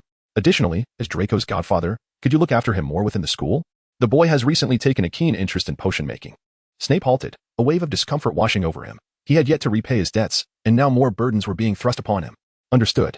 With that terse reply, he hurriedly exited, and once again, green flames erupted as he ventured to his other hideout in Spinner's End. Emerging from the fireplace, Snape's previously expressionless face gradually broke into a genuine smile, not the mocking smirk he often wore, but rather the sincere smile reserved solely for Lily. Beauty may be commonplace, but a captivating soul is rare. And now, possessing both beauty and an enchanting spirit, Lily had become the queen whom Snape would sacrifice everything to protect. Good afternoon, Severus, Lily said, seated on the couch, gently caressing a framed photo of Harry, her face radiating warmth. The exquisite crown glimmered softly in the candlelight, her crimson gown trailing to the floor, and her golden hair cascading down her shoulders, resembling a true empress. Lily, perhaps I should share something with you. Snape spoke softly, contrasting sharply with the disdain he had shown Carl. Is it about Harry? The astute Lily immediately discerned the subject matter. Indeed, it concerns Harry. However, the process carries some risks. Snape maintained his calm demeanor, having already begun to organize his thoughts in his mind. He proceeded to relay everything he had learned from Dumbledore, omitting only the part where Harry had confronted him regarding his dubious status. Lily fell into deep contemplation after hearing him out, considering that Dumbledore's actions were not entirely unjustifiable. From the moment the prophecy had circulated, it seemed fated that Harry and Voldemort would be locked in an eternal struggle, with only one destined to survive. Moreover, what mother wouldn't wish for her child to become a hero? Lily, what do you think? Snape inquired gently, seated across from her. With James Potter now gone, he had ample time to spend with Lily. Even if they could never truly become partners, he would find contentment in simply being with her. For the prospect of Lily's revival was something he had never dared to dream of. He had already inquired of Carl whether it was still possible to resurrect a person flawlessly. Carl, fully aware of his intentions, promptly replied that if he were to receive an additional 20,000 galleons along with a perfect doll, resurrection might be feasible. Without the perfect doll, however, he advised to cease any thoughts of revival and instead consider cremation and scattering the ashes, as he had no surplus resources left. Clara was a unique acquisition, irreplaceable. Of course, if Lily could meet the exorbitant price that would satisfy the avaricious high puppeteers of the Arad continent, there might be another opportunity for business. After all, who would turn their back on galleons? This exchange brought a sense of comfort to Snape, who, upon querying Carl about the specifications of the perfect doll and comparing it with the capabilities of the masters in the current alchemical realm, was pleasantly surprised to discover that even the renowned Nicodemus, the creator of the legendary Philosopher's Stone, could not produce such a creation. Excellent, James Potter, Let your new journey commence in the afterlife, and do not interfere with matters of the living. I shall care for your wife. You need not worry. This thought brought a slight smile to Snape's lips. Severus? Have you remembered something joyous? Lily inquired, noticing the peculiar smile on Snape's face. Oh, nothing of consequence. I was merely reflecting on the notion of resurrection, which still astonishes me. By the way, Lily, what are your thoughts on this matter? Snape abruptly shifted the topic. What an incredible power! At times, I feel as though this body is a true reflection of my original self. Lily sighed softly, a hint of regret in her voice. Perhaps due to the laws of the universe, she had forgotten everything related to her time in the afterlife upon returning to the living world. She had previously asked Snape if there was any way to replicate the miracle once more. But he had merely informed her that the effort to resurrect her had nearly drained him of all his resources. There was only one doll, with no surplus available. To resurrect James Potter, it might only be possible within dreams. Severus, this is of great significance. I cannot help but feel uneasy. When the chess game commences, please do inform me. I wish to witness it as well. Lily spoke calmly, her words laden with concern for their son. But isn't that too perilous? What if you were discovered? Snape shared her apprehension. Should anything befall Lily, his own existence would be in jeopardy. Fear not. This body harbors immense magical power. I am gradually grasping the magic it conveys. Queen Clara, indeed a name befitting her, mysterious and formidable. Lily's confidence radiated as she spoke. The dual-colored rose in her hand shimmering with an enchanting glow, seemingly a testament to its extraordinary power. Chapter 92. A World for Two. With Lily having broached this topic, Snape found it difficult to continue the conversation, instead tightening his grip on his purse nestled within his robes, a sense of melancholy washing over him. Those were the galleons he had just withdrawn from Gringotts, and soon, these gleaming coins would likely change hands. Severus, do not wear such a gloomy expression. Did you not say that the half-defeated Dark Lord could scarcely contend with a first-year child? Lily set aside the frame, regarding Snape with a more relaxed demeanor. Anyone who considers Carl Harris to be an ordinary first-year student is destined to be thoroughly exploited before they meet their demise. The mention of this matter soured Snape's expression. The thought of his substantial debt to Lucius and the myriad potions he had commissioned caused a pang in his heart. The instigator of all this was that accursed vampire. Severus, resurrection is inherently a monumental miracle. To accomplish it with galleons would be a miracle beyond miracles. Rest assured, when the opportunity arises, I shall request another vault from Professor Dumbledore to repay you. Lily smiled at him. 10 years ago, when the prophecy circulated, she and James had meticulously planned the entirety of the Potter family's assets. A significant portion would be allocated to Dumbledore as the Phoenix Society's fund, while a smaller share was reserved for their son, Harry Potter. Even that modest inheritance would suffice for Harry to live comfortably for generations. In that moment, Snape felt that the galleons extorted by Carl were worth it. Oh, dinner time approaches. I think it best if you refrain from going to Hogwarts tonight. I have procured some ingredients. Lily chuckled lightly as she rose, the sound of her crimson crystal heels echoing rhythmically on the floor. Severus, please sit for a moment. I shall prepare the meal. As though in her own home, Lily moved with ease in Snape's lair, then entered the kitchen. Moments later, the kitchen erupted with lively sounds. A delightful din. Snape followed closely. Although Spinner's End was his abode, he had spent most of his time at Hogwarts and had scarcely returned. Even the fireplace had gathered dust, let alone the kitchen. However, Lily's presence transformed everything. With her deft hands, she organized the household, imbuing the kitchen with multiple enchantments, reminiscent of the Weasley family's magical kitchen. When it comes to enhancing the quality of life, magic often eclipses technology. Snape stood outside the door, warmly observing the scene. Lily stood at the center of the kitchen, her floral wand gracefully orchestrating the tasks at hand. Feathers from a plump turkey, once devoid of luster, cascaded to the floor. Clear water, like a spring. She chanted, and a torrent of pure water enveloped the turkey, cleansing it thoroughly before it leapt onto the cutting board. Knives, suspended from the wall, fell in precise succession, peeling and slicing potatoes into strips before frying them, while a vibrant tomato was promptly turned into sauce. Brushes danced energetically, rhythmically opening jars of various sauces to coat the turkey. In this process, the turkey even rotated itself to ensure an even distribution of seasoning, preventing it from emerging overly salty or bland. A large steak was cut to the appropriate thickness, after which a bottle of cooking wine opened itself, drenching the meat. As the brushes worked their magic, the steak was similarly coated with sauce and placed upon a magical grill. Several fresh fish, under the influence of magic, lost their scales and were cleaned of their entrails before being immersed in hot oil. Magic exists to facilitate a more convenient life. By the way, Severus, would you care for a drink? Lily turned with a smile, holding a fresh apple in her hand. Apple juice or vodka? Snape regarded her peculiar methods with a raised eyebrow. He had never considered such playful applications of magic. A devotee of dark arts and potion-making, he had seldom dedicated effort to food preparation, as the meals prepared by the house elves at Hogwarts were quite delectable. Brandy, please, he replied with a smile, stepping out of the kitchen to set the table. As he meticulously polished the table and arranged the cutlery, Snape's brow furrowed slightly. Something seemed amiss. As he pondered, The tension in his forehead gradually eased. In the blink of an eye, he vanished from the room. Upon his return, a bouquet of red roses had mysteriously appeared in his hands. Simultaneously, he tucked away his white birch wand, his expression as inscrutable as ever. Do not inquire how the flowers came to be, it was merely a confounding charm. Severus Snape had long since run out of pounds to purchase flowers, resorting instead to a clever ruse to maintain appearances before the Muggles.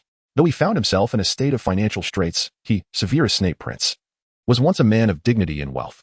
After conjuring an exquisite vase with transfiguration, Snape meticulously arranged the roses, and with a gentle touch, he sprinkled a few drops of clear water upon the vibrant blooms as if they were kissed by morning dew. With everything in place, a satisfied smile graced Snape's lips as he straightened his posture, smoothing the creases of his wizarding robes. From his sleeve, he retrieved the perfume gifted to him by Lily at Christmas, spritzing it on himself a few times, and with an air of confidence, he tousled his freshly washed hair. Awaiting the meal's arrival, Lily did not keep Snape waiting for long. After all, magic defies the laws of science, and even mundane tasks like cooking are no exception. Though some might deem such culinary endeavors soulless, the essence of sustenance is flesh, not spirit, except, of course, for the Dementors, those abhorrent aberrations of humanity, whom we shall disregard. In approximately 5 minutes, an array of dishes floated to the table, beginning with turkey, followed by steak, and concluding with the traditional English fare of fish and chips. Lily gracefully entered, a bottle of brandy in hand, and elegantly took her seat. Upon observing the meticulously arranged table and the striking red roses, Lily smiled knowingly, reflecting on how time has the power to transform all things. The Severus who once immersed himself solely in the study of dark magic had now learned to savor life's pleasures.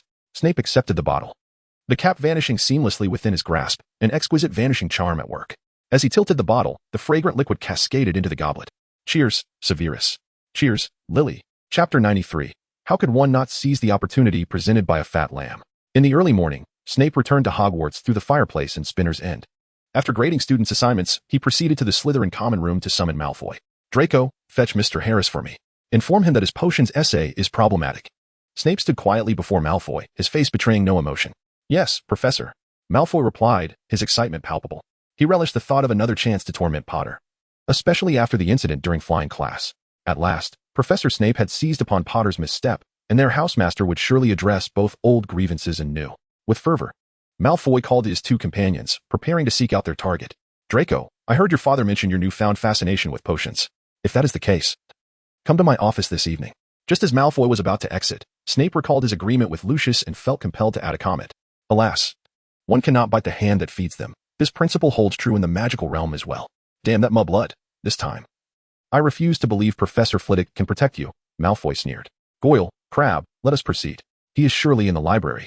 They correctly surmised that Potter was indeed in the library, engrossed in the history of the magical world and the origins of wizards. How fascinating. The library was tranquil, the only sound being the soft rustling of fingers gliding over ancient parchment. Potter reveled in the ambience. A cup of milk tea beside him would have made it even more delightful. Malfoy and his two lackeys entered the library quietly, careful not to make a sound, well aware that Madame Pants, the librarian, was a formidable adversary. Harris, your potions essay is in trouble. Professor Snape wishes to speak with you, Malfoy whispered, unable to conceal the glee on his face. Carl silently closed the spellbook in his hands, indicating that he was indeed listening. Yet, he was somewhat perplexed as to why Snape sought him at this moment. He harbored no belief in the issues concerning the paper that Malfoy had mentioned. The old bat would prefer to keep his distance, wary of further diminishing his already beleaguered finances. And it was utterly improbable that he would engage Carl over such trivial matters. Nevertheless, out of respect for the professor, Carl carefully set his spellbook aside and followed Malfoy out of the library. Throughout their journey, Malfoy's exuberance was almost comical, prompting Carl to inwardly frown. That boy was beyond redemption. It was astonishing that he genuinely believed the words of Snape, the double agent. No wonder Potter had chosen to part ways with him in the restroom. However, they merely dared to indulge in their own excitement. For provoking Carl was an endeavor they were unwilling to repeat. The last encounter had imparted a profound understanding of Carl's formidable combat prowess. It was nothing short of explosive. Go on in. Professor Snape is waiting for you inside, Malfoy sneered, depositing Carl at the threshold of Snape's office before departing, already envisioning the scene of his head of house berating Carl mercilessly. Yet, as is often the case, reality would prove to be far more unpredictable than anticipated. Carl calmly pushed open the door and entered. The dark and damp office of Snape did not affect him in the slightest. You have arrived, Mr. Harris? I have. Professor Snape. The two initially engaged in a conversation devoid of substance before each fell into a moment of silence. Carl pondered whether Severus had taken an unusual medication today, as he summoned him without uttering a word. Meanwhile, Severus was contemplating how to sway Carl with minimal effort. never having considered the notion of obtaining something for nothing. In his eyes, Mr. Harris unequivocally belonged to the category of individuals who would not reveal their hand until they were certain of their quarry, valuing wealth over life itself. Both were not to be underestimated. Ultimately, it was Carl who shattered the silence first. Professor Snape, what does this mean? You called me here, yet remained silent. If there is nothing further, I shall take my leave, as I have yet to complete my essay for Transfiguration class. Carl gazed quietly at Snape, who spoke with a semblance of a smile. Mr. Harris, I presume you have discerned the headmaster's intentions during your recent visit to his office? Snape inquired slowly. The Savior's Development Program? Carl pressed his lips together and feigned uncertainty as he inquired. Indeed, Snape asserted with unwavering conviction. It is Dumbledore's prerogative to nurture his little savior. What concern is that of mine? Carl immediately realized that Snape was seeking his assistance, likely concerning the protection of Harry. With a smile, he retorted in a seemingly indifferent manner, as if the matter did not concern him at all. This presented itself as a golden opportunity, and it would be a disservice to himself not to take advantage of it. Carl settled into the chair, quietly reflecting. Is this how Mr. Harris treats his good friends? Severus inquired in a low voice. Professor Snape, after all this time, do you not know what kind of person I am? Furthermore, I have already faced the Dark Lord. Although he was inhabiting Quirrell, my magic was sufficient to challenge him substantially. Carl sat in his chair, exuding an air of resignation as if he had exerted all his efforts. However, he soon shifted his tone, revealing a knowing smile. You must have already heard the news about the Philosopher's Stone. I cannot believe that you would remain utterly indifferent and uninvolved. Snape snorted disdainfully, clearly irritated by Carl's opportunistic demeanor. Given the transformative powers of the Philosopher's Stone, he found it hard to believe that Carl would refrain from seizing the opportunity. The Philosopher's Stone? Professor Snape, your words might deceive a child like Harry, but not me. Deceive me? You're overestimating your reach. Do you think I requested that restricted section pass for no reason? Of course, it is to truly uncover the mysteries of the Philosopher's Stone. Carl scoffed contemptuously. Despite the side effects of the Philosopher's Stone being of no consequence to him, they posed a source of torment for other wizards. Even its owner, Nicholas Flamel, had chosen to forego its possession, opting instead for death. What exactly were the side effects of the stone? Severus Snape's eyes widened. Dumbledore had not elucidated the matter to him at all. Trading life for wealth, exchanging the full spectrum of emotions and senses for existence. One could attain immortality, but not eternal youth. Upon mentioning the stone's side effects, Carl wore a disdainful expression. In the hands of wizards, it truly became a profound pitfall, utterly unworthy of the name Philosopher's Stone. In his possession, it would barely manage to perform a semblance of transmutation. Yet Snape remained ignorant of Carl's true capabilities. Alas, when engaging in a transaction with another, the disparity in information spells doom. Congratulations, you are about to be exploited. This was precisely the predicament Snape found himself in, destined to be the one harvested. Chapter 94. Without a heart, there can be no pain such a perilous object. I would refuse even if it were offered to me. Carl curled his lips in a manner that suggested a profound disinterest in the Philosopher's Stone. Upon hearing Carl's explanation regarding the stone, Snape's expression darkened. He had not anticipated the considerable side effects associated with it. Why, then, did the Dark Lord persistently seek to obtain the Philosopher's Stone? Snape spoke slowly, his face etched with skepticism. Given Voldemort's mastery of magic, he could easily exploit the stone to siphon Quirrell's life force and subsequently reconstruct a corporeal form. This would pose little difficulty for him. The principle governing the Philosopher's Stone is that of equivalent exchange, and as for the object of that exchange, Carl smiled as he spoke, acknowledging that no matter how cunning Dumbledore might be, he would always adhere to his own principles. Voldemort's love, from the very beginning, was solely directed towards himself. Quirrell? Merely a pawn, to be discarded once his utility had been exhausted. From the moment he encountered Voldemort in the forests of Albania, his fate was sealed for the worse. Should he succeed in obtaining the Philosopher's Stone, Voldemort would immediately drain him dry to commence the resurrection ritual. If he failed, the outcome was equally grim. Certain death awaited him. Unlike Tom, he did not possess an abundance of lives. This was undoubtedly a fatal proposition. Very well, Professor Snape. Spare me the trivialities. Let us discuss the terms. If you cannot present a sufficient price, I have no desire to wade through this murky water. The last encounter with Voldemort nearly cost me my life, and this time, the danger is likely to be even greater. For Voldemort will undoubtedly exert every ounce of his power for the sake of the Philosopher's Stone. Carl nonchalantly retrieved a chocolate frog from his pocket and popped it into his mouth. 1,000 galleons, Snape declared, his expression darkening as he cast his chips aside. Professor Snape, our adversary this time is none other than the Dark Lord. If I am to confront him in earnest. A mere 1,000 galleons, are you treating me as if I were a beggar? Carl's lips quivered slightly. He could scarcely believe that Snape could muster only 1,000 galleons. 2,000. Still insufficient. Carl continued to shake his head. A fixed price, 3,000 gold coins. Carl smiled as he settled on the final price, having discerned Severus's limits. Very well, Severus replied through gritted teeth. already calculating how many potions he would need to brew and how long he would have to subsist on humble fare to repay the considerable debt he bore. He reached into his wizarding robe, his hand trembling slightly, for Carl's actions felt akin to carving into his flesh, drawing forth his lifeblood. "Here you go, Mr. Harris." Severus stifled the intense pain within him and forcefully hurled a pouch of coins towards Carl's face. Carl caught it deftly, probing its contents with a slight mental push, swiftly counting the sum. With the transaction complete, it was time to take his leave. He ought to grant Severus, who had just been metaphorically flayed, a modicum of personal space. After all, the old bat was hardly inclined to invite him to dinner. Rather, he would relish the opportunity to consume Carl whole. Rising to depart, Carl noted the dim and damp atmosphere of the old bat's domain. Had it not been for the potential profit at hand, he would have had little desire to be there. As he secured the pouch of coins close to him and pushed the door open, Severus's voice echoed once more. Upon hearing it, Carl understood that Severus was still seething with indignation, although Severus could not match Carl in cunning. This was largely due to the disparity in information and the various holds Carl had over him. Despite lacking any tangible advantage, Severus was determined to maintain his composure verbally. Indeed, in the vast expanse of Hogwarts, Severus would assert that he held the title for most adept at verbal assaults.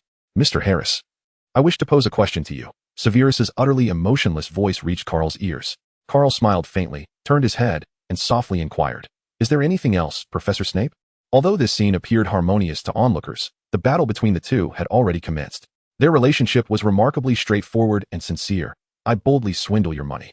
You brazenly berate me, then I unapologetically retaliate before continuing to extort you, all while you possess no means of resistance. Professor Snape, do you know? I relish the sight of you, disapproving of me yet unable to eliminate me, subsequently seeking my favor with galleons in hand. In that moment, you are undeniably captivating." Carl gently closed the door and returned to his seat, determined to demonstrate to Snape the formidable linguistic prowess he had honed over 30 years in Zwan. Despite his parents still being alive, Snape's mind was a whirlwind of defensive maneuvers, striving to eliminate any distractions, as a signature sardonic smile slowly emerged on his face. It must be said that Mr. Harris possesses an extraordinary talent for deception, particularly in the realm of financial gain. I suggest that after graduation, you collaborate with Lockhart. You two would undoubtedly form a remarkably compatible partnership. Lockhart's heart is shrouded in darkness, while it seems you and I are devoid of such a thing, creating a match made in heaven. Snape's words had no effect on Carl's mood. In fact, there was a kernel of truth in his remarks. He had long since lost his heart, perhaps for 3 years now. Ever since he chose the path of a wizard 3 years prior, that part of him had vanished, replaced by the dark eye, which now occupied the space of his heart, providing him with an inexhaustible source of magical power and an unparalleled immortality. Professor Snape has overstated the matter. You are correct, I indeed lack a heart. However, without a heart, there is no pain, and I find this state quite fitting. Furthermore, I felt no pangs of guilt when I took your money. To add, not only do I lack a heart, but even if one were to cut me open, it would reveal nothing but darkness. I did not coerce you, nor did I deceive you. Any suggestions between us are witnessed by a contract and unbreakable spells, ensuring a fair exchange. Carl's retort was impeccably sharp, instantly countering with precision. After hearing Carl's words, Snape felt as though he were on the brink of a heart attack, nearly succumbing to the shock. Is this even human discourse? To directly admit to lacking a conscience and then to execute a counterattack so skillfully is something he had never encountered before. Snape, who had spent years hurling barbs at others in Hogwarts, often rendering even the esteemed headmaster Dumbledore speechless, found himself today ensnared by Carl in a domain where he was once unmatched. Should Professor Snape truly possess such fortitude, I sincerely hope that next time he does not come to me seeking aid with a bag of galleons in hand. Carl gazed at Snape, who was rendered speechless as if his throat had been constricted, and disdainfully remarked, while secretly marveling at how boldly he spoke, only to ultimately succumb to the principle of unexpected allure. What troubles you, Professor Snape? At a loss for words? He added, let me remind you that this world seldom rewards those who adhere strictly to rules. Rather, it is a contest of navigating the fine line between efficiency and risk. Much like myself, although I am acutely aware of your desire to strike me, you find yourself unable to do so. This, indeed, is the allure of my words, capable of inflicting discomfort upon you while still compelling you to part with your money willingly. Should you fail to grasp this now, you shall come to understand it after I ensnare you a couple more times. After delivering his final statement, Carl cast a nonchalant glance at Snape, who was clearly itching to retaliate yet found himself powerless as he departed from the dimly lit cellar. Carl harbored another thought. Once Quirrell returned, he intended to ensnare Voldemort. Chapter 95. It seems Professor Quirrell did not have lunch either. Emerging from the shadowy depths of the old bat cellar, Carl strolled alone through the corridor. The old bat had sought him out at midday, demanding a sacrifice, thus depriving him of his lunch. However, considering the value of the galleons, what choice did he have? Naturally, he would have to forgive him. Carl ambled leisurely around the corner at the end of the corridor, opting for the kitchen adjacent to the Hufflepuff common room. It was well past mealtime, and he had no desire to return to his dormitory to gnaw on a meager piece of bread costing 4 nuts. Although he had deceived Harry and the others more than once, claiming that his nocturnal excursions were intended for a visit to the kitchen, in truth, he had yet to set foot there even once. Opposite the Hufflepuff common room, it should be located nearby, Carl murmured to himself while meticulously observing his surroundings, knowing that missing anything would be disheartening. Soon, a painting of a silver bowl brimming with fruit stood before him. Carl, lost in thought, extended a hand and gently placed it upon the image, then scratched the large, emerald green pear. The pear could not help but begin to wriggle, chuckling softly, and soon transformed into a green door handle. Carl smiled faintly as he grasped the doorknob, pushing the grand entrance open before stepping inside. The first sight that greeted Carl was an expansive chamber, only slightly smaller than the Great Hall of Hogwarts. The walls were adorned with an array of culinary tools, including numerous knives and spoons, while a plethora of shimmering silver and gold tableware caught the eye. A magnificent fireplace blazed energetically, casting warmth throughout the room. "Good day to you, sir." A diminutive figure noticed the movement at the door and swiftly approached. "Might I inquire how Craig can be of assistance to you? Please feel free to command Craig as you wish." As he spoke respectfully, Craig bent slightly, performing a courteous bow. Carl's expression shifted slightly, but he quickly regained his composure. After encountering far more grotesque beings such as fairies and ghouls, his resilience against mental pollution had significantly improved. The quaint creature before him, although undeniably ugly, was still somewhat tolerable. The house elf, who introduced himself as Craig, possessed long bat-like ears and 2 large green eyes that resembled protruding tennis balls. When he bowed, his elongated and flattened nose nearly brushed the floor. In comparison to their close relatives, the fairies, house elves, fared much worse. They belonged to an exceedingly humble race, seemingly the result of the ancient fairy rebellion's failure, suppressed by powerful wizards. As the defeated side, the fairies were forced to humiliate themselves by surrendering a branch of their kind, allowing the wizards to implant potent and hereditary mental control magic, thus becoming slaves to ancient and affluent wizarding families. Yet, in truth, house elves possess great power upon reaching maturity, and many adult wizards find themselves outmatched by them. Their tragic fate of enslavement is indeed lamentable. "Greetings." Carl swiftly adjusted his demeanor and smiled at Craig. "I am Carl Harris, a student of Ravenclaw. I inadvertently missed my lunch hour. Could you kindly provide me with a meal?" "Wise Ravenclaw," Craig exclaimed, his face, wrinkled like tree bark, alight with enthusiasm. "Welcome." It is an honor for Craig to serve the wise Ravenclaw. With a wave of his hand, several house elves approached, each carrying plates held high above their heads, adorned with a variety of steaming, fragrant dishes. Craig snapped his fingers, and immediately a table and chair materialized before Carl, after which he bowed again, inviting Carl to take a seat. Carl gracefully settled into his chair, and the other house elves promptly presented an array of delicacies. A sumptuous spread of roast goose, steak, and apple pie adorned the table. Carl leisurely picked up his knife and fork, relishing the delightful moment. "Indeed, splendid," he remarked, for the enchantments of magic rendered the food truly exceptional. He quickly began to savor the feast, offering his enthusiastic critiques. Meanwhile, Craig, who listened intently to Carl's praises, was overwhelmed with emotion, on the verge of tears. Carl could not help but feel a sense of awe at Craig's expression. The magic wielded by the ancient sorcerers was indeed terrifying, having directly enslaved a remarkably powerful race, leaving them without any hope of resurgence for millennia. Carl was savoring his meal when a sudden sound of the door opening caught his attention. He furrowed his brow momentarily, but it soon relaxed. He surmised it was merely a hungry Hufflepuff badger and chose to ignore it. Each to their own, he thought. Why not indulge in one's own affairs without interference? However, he was destined to be mistaken. The visitor was not a Hufflepuff but rather a Ravenclaw senior. Just days prior, the unfortunate pawn, Quirinus Quirrell, had endured a fierce confrontation with Carl in the Forbidden Forest, resulting in significant injuries. He had taken a leave of absence to seek healing outside of Hogwarts. In a bid to ensure the success of his scheme regarding the Philosopher's Stone, Voldemort had invested heavily, employing some arcane dark magic, and now Quirrell was back, full of life. Yet, he returned at an inopportune moment. An unforeseen delay had extended the Hogwarts Express's departure time, causing him to miss mealtime entirely.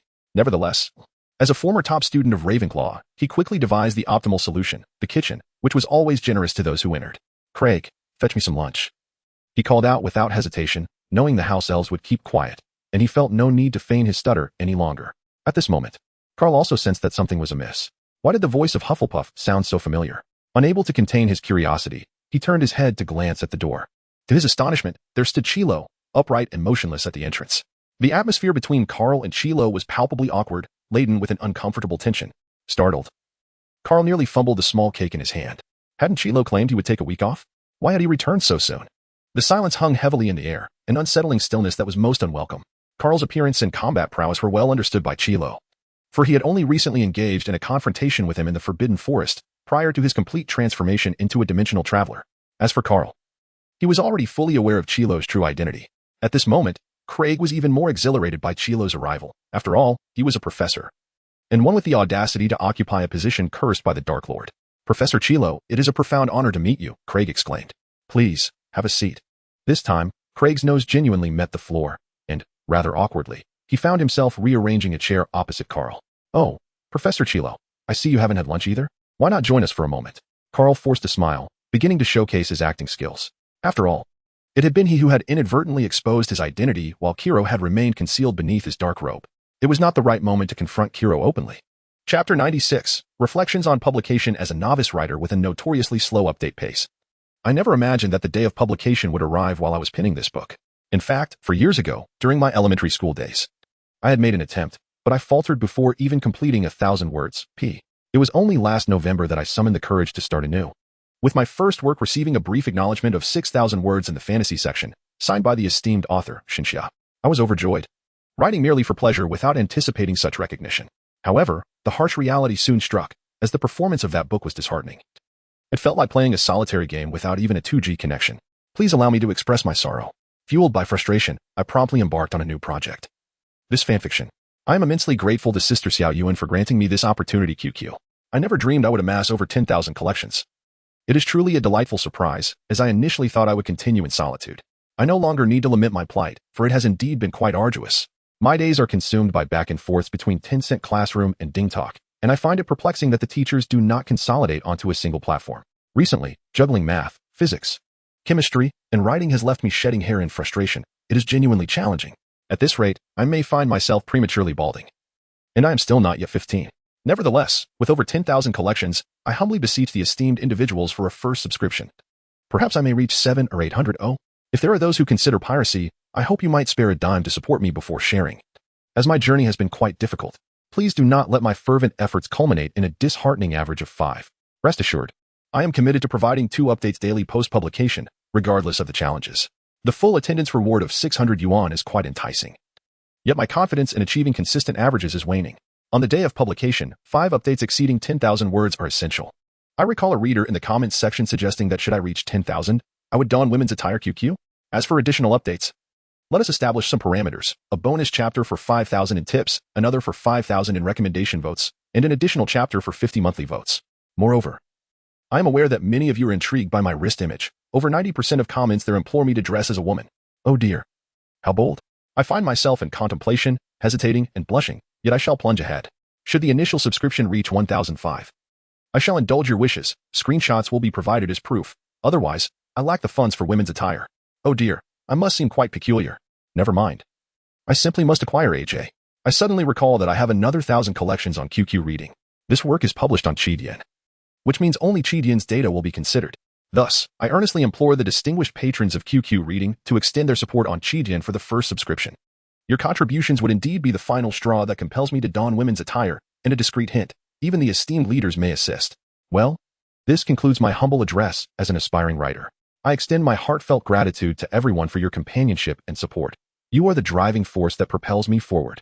Chapter 97. Life is a play, all dependent on skill. Oh, it is Mr. Harris. What a coincidence. Kiro, outwardly feigning stutter, felt an inner urge for Carl to meet an untimely demise. Master, what if this little imp informs Dumbledore? What shall we do? He felt a twinge of panic, hastily seeking guidance from his superior. Fool. That night, he believed it was me, not you. Your identity remains concealed. Just put on a show and seize an opportunity to eliminate him discreetly. The voice of Voldemort echoed in Kiro's ears, pondering how he had ended up with such a dim-witted subordinate. Indeed, quite the coincidence. However, did not Professor Kiro request a week's leave? Why has he returned so soon? Carl smiled and ceased pondering other reasons, resolutely focusing on the past as the true path. With his body restored, he would naturally return. One cannot perpetually trouble Professor Snape. Quirrell stammered his explanation. Thus, Professor Quirrell must diligently attend to his health, ensuring that he does not exhaust himself due to his work. Carl feigned concern as he cautioned Chilo to remain safe. Thank you, Mr. Harris, for your consideration. Chilo responded with a smile that barely concealed his true feelings.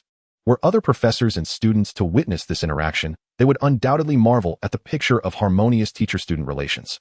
Yet, in truth, both parties discreetly placed a hand beneath the table, tightly gripping their wands, each wishing they could eliminate the other on the spot.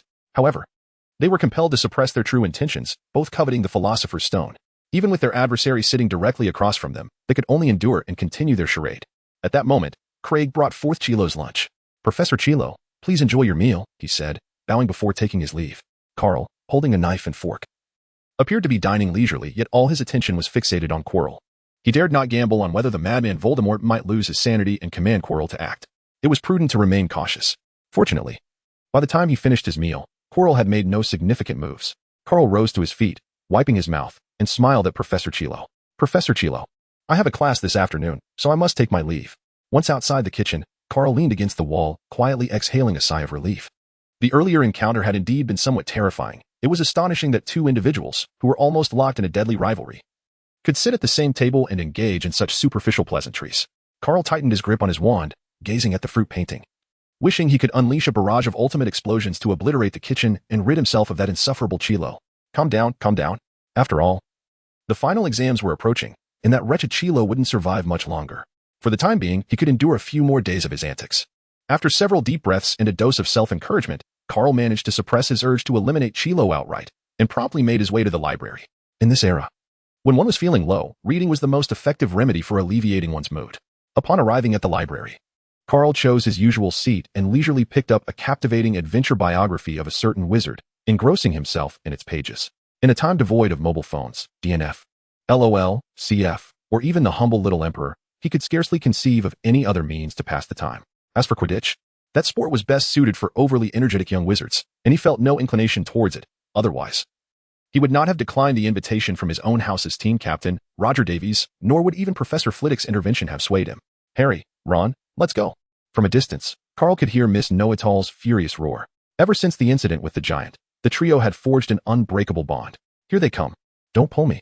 Outside the library, Hermione and her two rather ineffectual companions were trudging along. In stark contrast to her exuberance, Harry and Ron wore expressions of despondency, clearly reluctant to visit the library for their studies. Yet, with the impending final exams looming, they were forcefully dragged away by Hermione's relentless determination. "Ladies and gentlemen, I trust you remember that the library prohibits noise." Mrs. Pants stood at the entrance with an air of strictness. The young witch immediately blushed and lowered her voice in apology. "I'm sorry, Mrs. Pants, I was just a bit too excited." She hoped to avoid such a situation in the future. Mrs. Pants admonished the trio once more before allowing them to pass. Harry and his friends, with furrowed brows, settled beside Carl, burdened with a hefty stack of books as they commenced their preparations for the final review. It was then that Hermione noticed that Carl was not perusing course-related material, but rather a biography. "Carl, why are you still reading that kind of novel? The final exams are just around the corner. We should be focusing on our studies." Perhaps due to Mrs. Pants's earlier warning, Hermione spoke this time without raising her voice too much. It's just the first-year finals. We should have learned everything from the professors by now. Don't you think we need to review? It's not like it's O, W, L, or N, E, W, T. In response to Miss Know-It-All's inquiry, Carl smacked his lips and replied nonchalantly, "O, W, L, and N, E, W, T are high-level examinations." "Carl, you certainly have confidence." Harry and Ron rolled their eyes, signaling their inability to comprehend the mindset of a top student. "Is it really that difficult?" "I find it quite ordinary." Carl found it rather peculiar, as by the time he reached that grade, these two examinations would indeed be a walk in the park. Enough of these thoughts. You two should swiftly return to your studies. Ron, if you end up with merely a P, poor, or, heaven forbid, a D, disastrous, believe me, your mother will not let you off lightly come summer vacation. Hermione issued another warning to Ron, who, recalling the furious expression on his mother's face upon seeing a D in his final grades, could not suppress a shiver. Harry, on the other hand, chuckled with a touch of schadenfreude. He felt no such pressure, as the Dursleys would be more than happy to see him expelled. "Harry, and you too, stop laughing. You are the lifelong nemesis of the Dark Lord. It is imperative that you study diligently to prepare for the day you may confront him." Hermione gazed at the two boys, her dissatisfaction with their lackadaisical attitude evident. "Do not fret, the first-year exams are quite simple. Achieving an O, outstanding, should be as easy as child's play, and at the very least, you ought to secure an E, exceeds expectations, shouldn't you?" Carl stifled a laugh, offering some comfort to the two who felt despondent after being chastised by Hermione. "Is it really that simple? Aside from Professor Binns, all the other professors are quite strict. Even Professor Sprout, who usually has a cheerful demeanor, is no exception. Not to mention the exceedingly stern Professor McGonagall and the biased Professor Snape." Before the two could lift their spirits, Hermione's words shattered their fragile hopes. Chapter 98. While failing to achieve an O is challenging, obtaining a 0 is rather effortless. Hermione, please do not think that way. The professors tend to be quite lenient towards the first-year students entering Hogwarts. Carl observed Hermione, whose anxiety was escalating due to the impending final examinations. And he softly offered her words of consolation.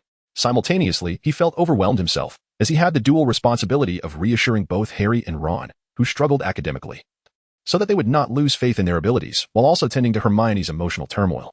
Are you three treating me as your confidant? This simply cannot be.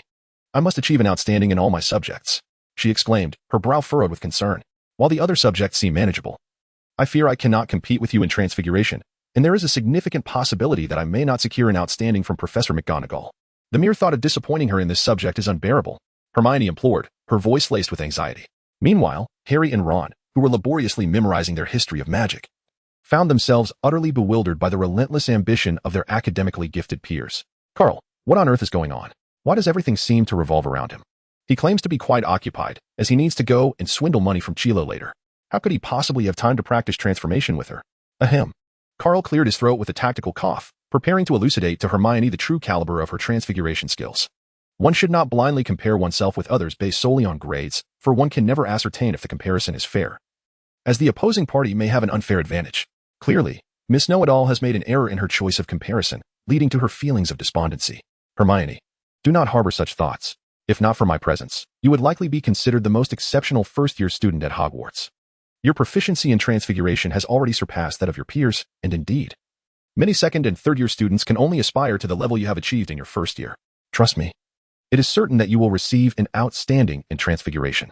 Even Professor McGonagall, no matter how discerning and strict she may be, would not hesitate to bestow an accolade upon an exceptional student. In fact, even the notoriously biased Professor Snape tends to evaluate objectively during final examinations, as he is mindful of maintaining his reputation as a professor. Carl's assertion was not entirely misleading. It is unlikely that any student at Hogwarts could match Chilo in that state. Harry rolled his eyes, his hand trembling slightly as he turned the pages of his book. Beside him, the academically gifted student lamented the possibility of missing an O, while the prominent figure across from them bluntly proclaimed himself the most exceptional freshman at Hogwarts. The myriad sorrows and joys of humanity resonate differently within each individual. Harry merely found their banter to be a cacophony. Ultimately, Ron could no longer contain himself. The exchange between the two was painfully poignant, prompting him to set aside the dizzying tome of magical history and express his grievances. When I exert all my strength, yet still fail to catch a glimpse of your backs, I realize the significance of talent. Is this truly the realm of the strong? He mused that if Hermione were not sufficiently remarkable, he and Harry might as well tie a noose around their necks. When have you ever truly given your all? This predicament is simply a consequence of your own laziness. Hermione, however, vehemently disagreed with Ron's assessment, her fiery spirit igniting as she retorted. Carl gazed at Hermione, feeling a twinge of melancholy, which inevitably caused him a slight headache. He began to persuade her once more. It is essential not to dwell on the fear of failing to achieve an outstanding evaluation, as maintaining a positive mindset before the examination is of utmost importance. One's emotional state contributes significantly to the final results. Thus, a harmonious balance between work and rest is crucial. Having traversed the treacherous path of the college entrance examination in his previous life, Carl was acutely aware of this truth. The moment he exited the examination hall, he witnessed numerous students whose mental states had unraveled catastrophically. Upon hearing Carl's words, the two underachievers were filled with emotion, their eyes brimming with tears. They promptly set aside their books, nodding their heads vigorously like chicks pecking at grains, expressing their enthusiastic agreement.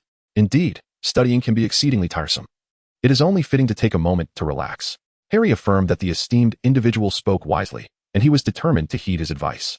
However, Hermione appeared quite exasperated. She had painstakingly managed to bring Ron and Harry to the library, only for Carl's remark to revert their resolve. Upon witnessing the situation, Carl smiled faintly and leisurely continued. A certain degree of relaxation is indeed permissible, but this applies to students who are performing adequately. You, however, are in a different predicament. If you do not seize this final opportunity for a last-minute push, the consequences may be dire. After all, achieving an O grade poses a considerable challenge. Yet securing a 0 is rather effortless. Nevertheless, I cannot ascertain whether Professor McGonagall would be incensed by this turn of events. Initially, one might have expected Carl to advocate on their behalf, yet instead, he delivered a piercing blow. The two despondently lamented the darkness of their circumstances. Do not look at me. There are no words upon my visage. Focus on your studies. Carl pressed his lips together, resuming the savoring of his wizarding novel while disregarding the underachieving duo. Simultaneously, he calculated the potential of ensnaring Voldemort and extracting every ounce of benefit from Quirrell. With Quirrell's damning secret now in his possession, he could easily wield it as leverage to drain the gold galleons from him. This would also serve a dual purpose, allowing Quirrell to make a final contribution to the world before his inevitable demise. After all, it seemed a sheer waste to let galleons rest in the hands of a doomed man. Instead, It would be far better to redirect those funds towards some meaningful nefarious deeds. The death of Quirrell alone could not only catalyze the growth of the trio but also enrich Karl's coffers, empowering him further in his relentless pursuit against Voldemort. Such self-sacrificing spirit was indeed commendable.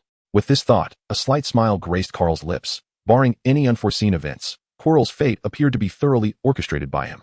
Karl then pondered the likelihood of both parties discarding their final veils of deception and engaging in a confrontation before the opening of the Philosopher's Stone dungeon. Currently, the Voldemort residing within Quirrell's mind was the primary soul, retaining a significant portion of rationality, which should reasonably preclude hostilities, after all. During their last skirmish in the Forbidden Forest, they had not exhausted all their resources, yet the battlefield had already become a patchwork of devastation. Should a confrontation erupt within the halls of Hogwarts, the magical reverberations would undoubtedly summon every professor in the vicinity, and the Ministry of Magic would not remain idle, likely turning the incident into a sensational affair.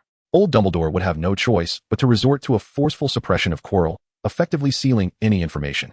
In such a scenario, the Philosopher's Stone would be rendered unattainable for all. Karl contemplated the myriad possibilities surrounding the situation. After having tricked Snape out of several bags of galleons, he found himself increasingly adept at the art of extortion and deception. Nevertheless, his adversary was none other than the Dark Lord himself, which necessitated a degree of caution, while he would not meet his demise in a confrontation. The pain would undoubtedly be excruciating. Ultimately, Karl arrived at a conclusion. As long as Voldemort harbored intentions towards the Philosopher's Stone, he was destined to be ensnared. Quirrell. Just wait for me, he mused, a smirk tugging at the corners of his mouth as he anticipated Quirrell's inevitable downfall at his hands. This maneuver was distinctly different from his dealings with Snape, as it required no investment whatsoever. He relished the thrill of executing a masterful con without any risk. Karl, does this book contain any jokes? I'd love to see, Harry inquired, having momentarily set aside his revision materials and catching sight of Karl, who was struggling to contain his amusement. No, it's nothing. I merely thought of something rather humorous, Karl replied. Karl adjusted his expression and spoke with utmost seriousness. Indeed, this matter was quite amusing to him. However, it was an entirely different story for Chilo. He hoped that, when the time came, Chilo would not succumb to tears of despair. Having clarified all the details, Karl now held a 95% certainty that Voldemort would not dare to confront him within the confines of Hogwarts' main castle. The remaining 5% accounted for unforeseen circumstances. Yet he was confident in his ability to maintain complete control over the situation. With a smile, Karl tucked away the biography of the wizard and stood up, preparing to bid farewell to Harry and the others. Time waits for no one, and he could no longer suppress his desire to seize the opportunity to take advantage of Quirrell. Take your time reading, he said. I just remembered that the crystal I have been nurturing is nearly mature today. I must return to the Ravenclaw Tower to oversee its progress. With that, he hurriedly made his way out of the library. Karl gently rapped on the door of Chilo's office. Although the two were on the verge of a fierce confrontation, Karl prided himself on his civility, believing in the principle of courtesy before conflict. After knocking, he stood quietly to the side, awaiting Chilo's response. Please, come in. Chilo's voice soon emerged, somewhat halting yet inviting, without making Karl wait for long. Karl forcefully flung open the door, using a slight twist of his wrist to propel it backward with great intensity. A resounding bang echoed through the air, plunging the already dimly lit office into an even deeper darkness. Swiftly, silence enveloped the space. With a gentle tap of his wand, Karl swiftly cast 2 enchantments upon the grand door. As long as they maintained their composure, these 2 spells would suffice. Mr. Harris, what are your intentions? A wave of unease washed over Quirrell, who sensed the gravity of the situation, yet he endeavored to maintain his facade. Good afternoon, Professor Quirrell. I have a question I wish to pose, though it is not suitable for others to overhear. Might you be so kind as to enlighten me? Karl's voice wavered within the confines of the room. Mr. Harris, please speak, Kylo stammered as he stood opposite Karl.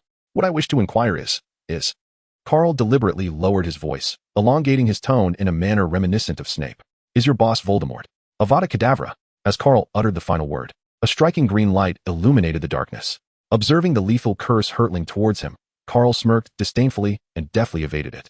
Although this spell was indeed fatal, resulting in instant death upon impact, it lacked a broad area of effect. Thus, as long as one could dodge it, there would be no consequence.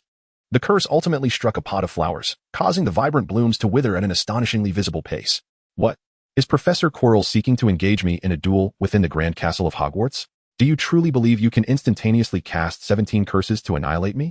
With an indifferent expression, Karl toyed with the wand in his hand, while his school uniform transformed in an instant. The moonlight blue robe was adorned with shimmering stars, and intricate silver patterns outlined profound magical circles embedded within. Numerous mysterious runes radiated a dazzling light. Ever since the violet flame robe was damaged in the previous fierce battle, Karl had extravagantly spent 300,000 gold coins to acquire a garment of artifact-level quality, the Starry Moon Shadow Robe. Professor Chilo truly acted impulsively. It seems my conjecture was indeed correct. Carl chuckled softly as he gazed at the grim-faced Mr. Chilo. How did Mr. Harris uncover my true identity? With the facade shattered, Chilo no longer felt the need to feign hesitation. His dark expression was laden with murderous intent. The only reason he had yet to strike was that he was contemplating the swiftest and quietest method to eliminate Carl. He feared that any commotion could attract Dumbledore's attention. Although he could not vanquish his master Voldemort, he was undoubtedly sealing his own fate if he were to act recklessly. Professor Chilo jested. Do you genuinely believe everyone is as foolish as you? That evening, I happened to have an unfortunate encounter with an unknown dark wizard, and the very next day, you, Professor Chilo, took a leave of absence. Does that not suggest something significant? Carl's words dripped with sarcasm, intermingled with a hint of pity. In this world, the virtuous do not perish, nor do the wicked. The only individuals who meet their demise are the foolish. Quirrell trembled with rage at Carl's disdainful expression, raising his wand as the incantation for the killing curse coalesced at its tip. Stop, you fool. Do you wish to die here? The furious bellow of Voldemort echoed from the back of Quirrell's head, his frustration palpable. He lamented the folly that had led him to choose such a dimwit as his servant. I apologize, master, Quirrell stammered, instantly contrite, voicing his distress over the insult he received from the imp before him, which was echoed by his own master. Allow me to converse with him. At Voldemort's command, Carl's eyes sparkled with interest. As long as there was dialogue, he feared nothing more than the prospect of Voldemort resorting to a brutal confrontation, which would lead to mutual destruction. Heeding his master's directive, Quirrell carefully unwrapped the cloth binding his head, revealing his bald, hairless scalp, then silently turned away. Hiss. Despite having prepared himself for the sight, Carl was still taken aback by Voldemort's serpentine visage, far more terrifying than the fragment of soul he had encountered previously. Voldemort's face bulged grotesquely from the back of Quirrell's head, exuding the foul stench of dark magic, his pupils elongated like those of a snake, brimming with cold malice. To his surprise, the parasitic Voldemort possessed a nose, rather than mere slits. Greetings, Dark Lord, he began. You nearly took my life that fateful night. What shall we discuss now? I believe Professor Dumbledore would be quite interested in your whereabouts. Carl greeted Voldemort with a cheerful smile, his little face radiating warmth akin to the gentle winter sun, as if he were reuniting with an old friend after many years. Of course, if Snape were to witness this smile, he would undoubtedly flee as far as possible. After all, such a smile signifies kindness. Chapter 100, Launch Sentiments 2:0 Tomorrow at noon, the launch is finally upon us, and I am filled with excitement. I never imagined this day would come. Now, onto some promotional time. As a tearful and struggling author, the only way for me to gain a modicum of exposure is through collaboration with other esteemed colleagues. I extend my heartfelt gratitude to the author of The Irreverent Savior of Erised, Yu Mao, for his supportive chapter promotion. His work will also debut tomorrow, and it is evident that he is a skilled storyteller. I often find myself feeling as if I am being run over by the wheels of his narrative. Occasionally, I worry that his pace might lead to a crash, a humorous gesture. Gentlemen, do take a moment to explore his work. Chapter 101, Voldemort, Times Have Changed. Seeking initial subscriptions. Voldemort, for reasons unknown, felt an ominous premonition regarding Carl's expression, sensing that he and Quirrell were on the brink of calamity. Indeed, his intuition was not misplaced. Mr. Voldemort, what do you think would happen if I were to reveal your unspeakable dealings with Quirrell to Professor Dumbledore? Well, if it were up to me, I would undoubtedly reduce you to ashes. Carl furrowed his brow, feigning a look of great difficulty. However, the upward curve of his lips betrayed him. You damned little brat. What on earth do you intend to do? Voldemort took a deep breath, striving to suppress the seething anger within him. Were it not for the fear of causing a commotion by fighting here, he would have already taken action. Never before had anyone dared to threaten him. Voldemort. This was his standing within the magical community of Britain. I am but 11 years old. What can I possibly do? Carl raised his hands in a gesture of helplessness. However, his next remark nearly drove Voldemort into a frenzy, threatening to unleash his wrath. It was nothing more than a mere intention to rob Mr. Voldemort. A hushed voice, reminiscent of Carl, reached his ears, instantly prompting him to question whether the curse he had endured a decade ago had indeed affected his hearing. How audacious of someone to brazenly attempt to rob him. The Dark Lord. How dare they? TSK. Carl gazed upon Voldemort's incredulous expression, unable to suppress a TSK of disbelief. With an air of calm determination, he raised his wand and began to chant. Very well, I specialize in addressing all forms of defiance. Ultimate Blast, Dumbledore, come forth. Each syllable flowed from his lips with clarity, and immense dimensional magic began to coalesce at the tip of his wand, the walnut staff radiating with brilliant light. Cease this at once. Voldemort's eyes flared with fury. Should Carl unleash this ultimate blast, not only would the philosopher's stone slip from his grasp, but even the servant he had painstakingly acquired after a decade of hiding in the Albanian underbrush would be lost. Though this servant appeared rather dim-witted, any ally was better than none. This little imp's intentions were evidently to upend everything. However, Carl himself believed that the likelihood of Dumbledore placing the Philosopher's Stone within the Mirror of Erised was less than 5%. After all, the safest haven would always be found in the possession of the world's foremost white wizard. Since it was improbable for him to acquire the Philosopher's Stone, he figured it might be more advantageous to extort Voldemort in hopes of garnering some benefit. Naturally, Voldemort would never decline such an offer. Today, Carl proclaimed that to refuse would lead to certain doom. Dumbledore arrived and inquired if you were afraid. Why doesn't Mr. Voldemort take a gamble? Wager whether I dare to cast this spell. Carl gradually dissipated his magical power, elegantly twirling his wand in his hand, and spoke with an air of calm assurance. It seemed as though the abrupt interruption of such a formidable spell had no effect on him whatsoever. You have no wager, he declared. Is that not so? Voldemort's grotesque visage was darkened with fury, as if it might drip with malice. Although he believed he had an 80% chance of annihilating the wretched boy before him, he was utterly powerless to conceal the chaos of their impending confrontation. Indeed, you have no wager, Carl scoffed dismissively. Having initially approached the situation with a mindset that combined both a desire to overturn the table and to engage in extortion, the ultimate explosion he had just unleashed was predicated on this very principle. If Voldemort chose to accept his fate, then he would halt. If not, he would unleash his fury and send him soaring into the abyss. Carl's incantations had escalated to such a degree that it was inconceivable for Voldemort to expect him to relent without any show of deference. Absolutely not. The Dark Lord may require his dignity, but did he believe that Carl would forego his own? If Voldemort were to remain completely unyielding, there was no doubt that Carl could not afford to display any semblance of weakness. He would unleash his full arsenal, creating a cacophony, and then, once the professors arrived, he would dispatch Quirrell without hesitation. After all, Hogwarts was devoid of apparition, so he could afford to sprint 39 meters without issue. He would ensnare his prey effortlessly. By cutting off Voldemort's final escape route, this plan was nothing short of exquisite. Indeed, I possess neither the right to choose nor the chips to wager, murmured the unnamed Tom, whose mindset was teetering on the brink of chaos, regretting his past decisions with a fervor akin to a deep-seated remorse. How could he have been so misguided as to instruct Quirrell to eliminate that insufferable little brat? Had that fateful night's confrontation not occurred, he was confident he would have remained undisclosed.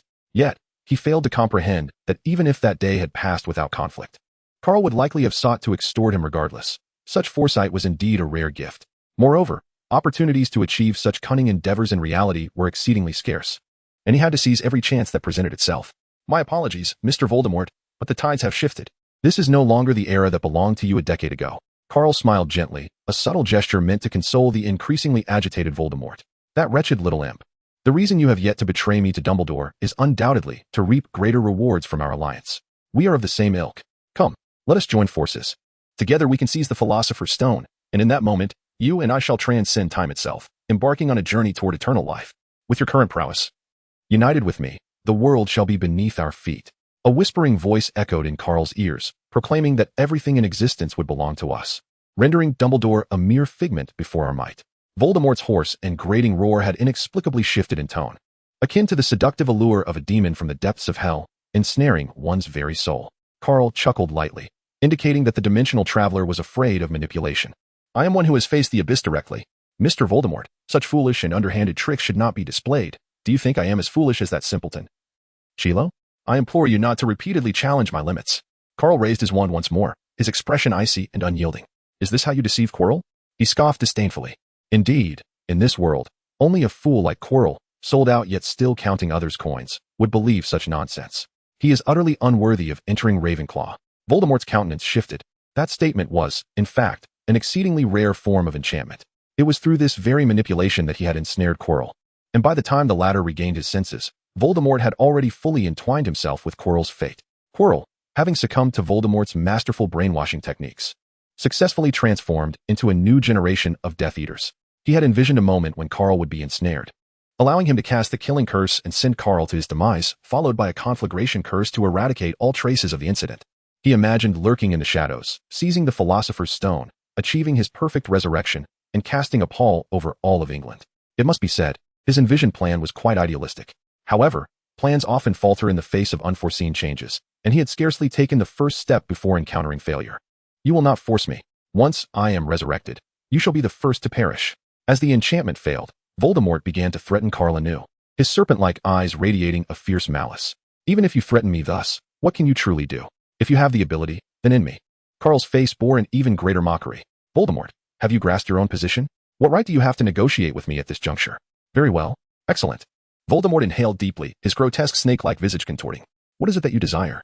I can teach you powerful dark magic, the mysteries of alchemy, even how to stave off death. Do not dazzle me with your fanciful distractions. How can I trust that you haven't tainted that knowledge? Karl's gaze bore into Voldemort's. Dealing with such a madman required utmost vigilance. Do you seek gold? Voldemort's teeth ground together in fury. He and Quirrell had ventured to Gringotts in search of the Philosopher's Stone, only to find themselves empty-handed. Yet, adhering to the principle of having gone through such lengths, he had pilfered some gold nonetheless. Indeed, upon reflection, Mr. Voldemort, the only thing about you that grants me any assurance is that gold. Karl relished Voldemort's impotent rage, relishing the irony of the situation, especially after the turmoil he had endured in the Forbidden Forest at the hands of that ghastly figure. Karma is a relentless force, and the heavens show no mercy. Voldemort's eyes twitched, dark vapors emanating from him. For decades, he had dominated the magical realm of England. Even after suffering a significant defeat at the hands of Harry Potter a decade prior, he believed that, with his undying nature, he would ultimately return. Yet, in this very first year back, he was met with torment and humiliation. First, there were those accursed twins pelting him with snowballs, and now Quirrell, this incompetent fool, was failing at every turn. Now he faced the audacity of being robbed. This series of demoralizing blows left the unfortunate Tom questioning his very existence.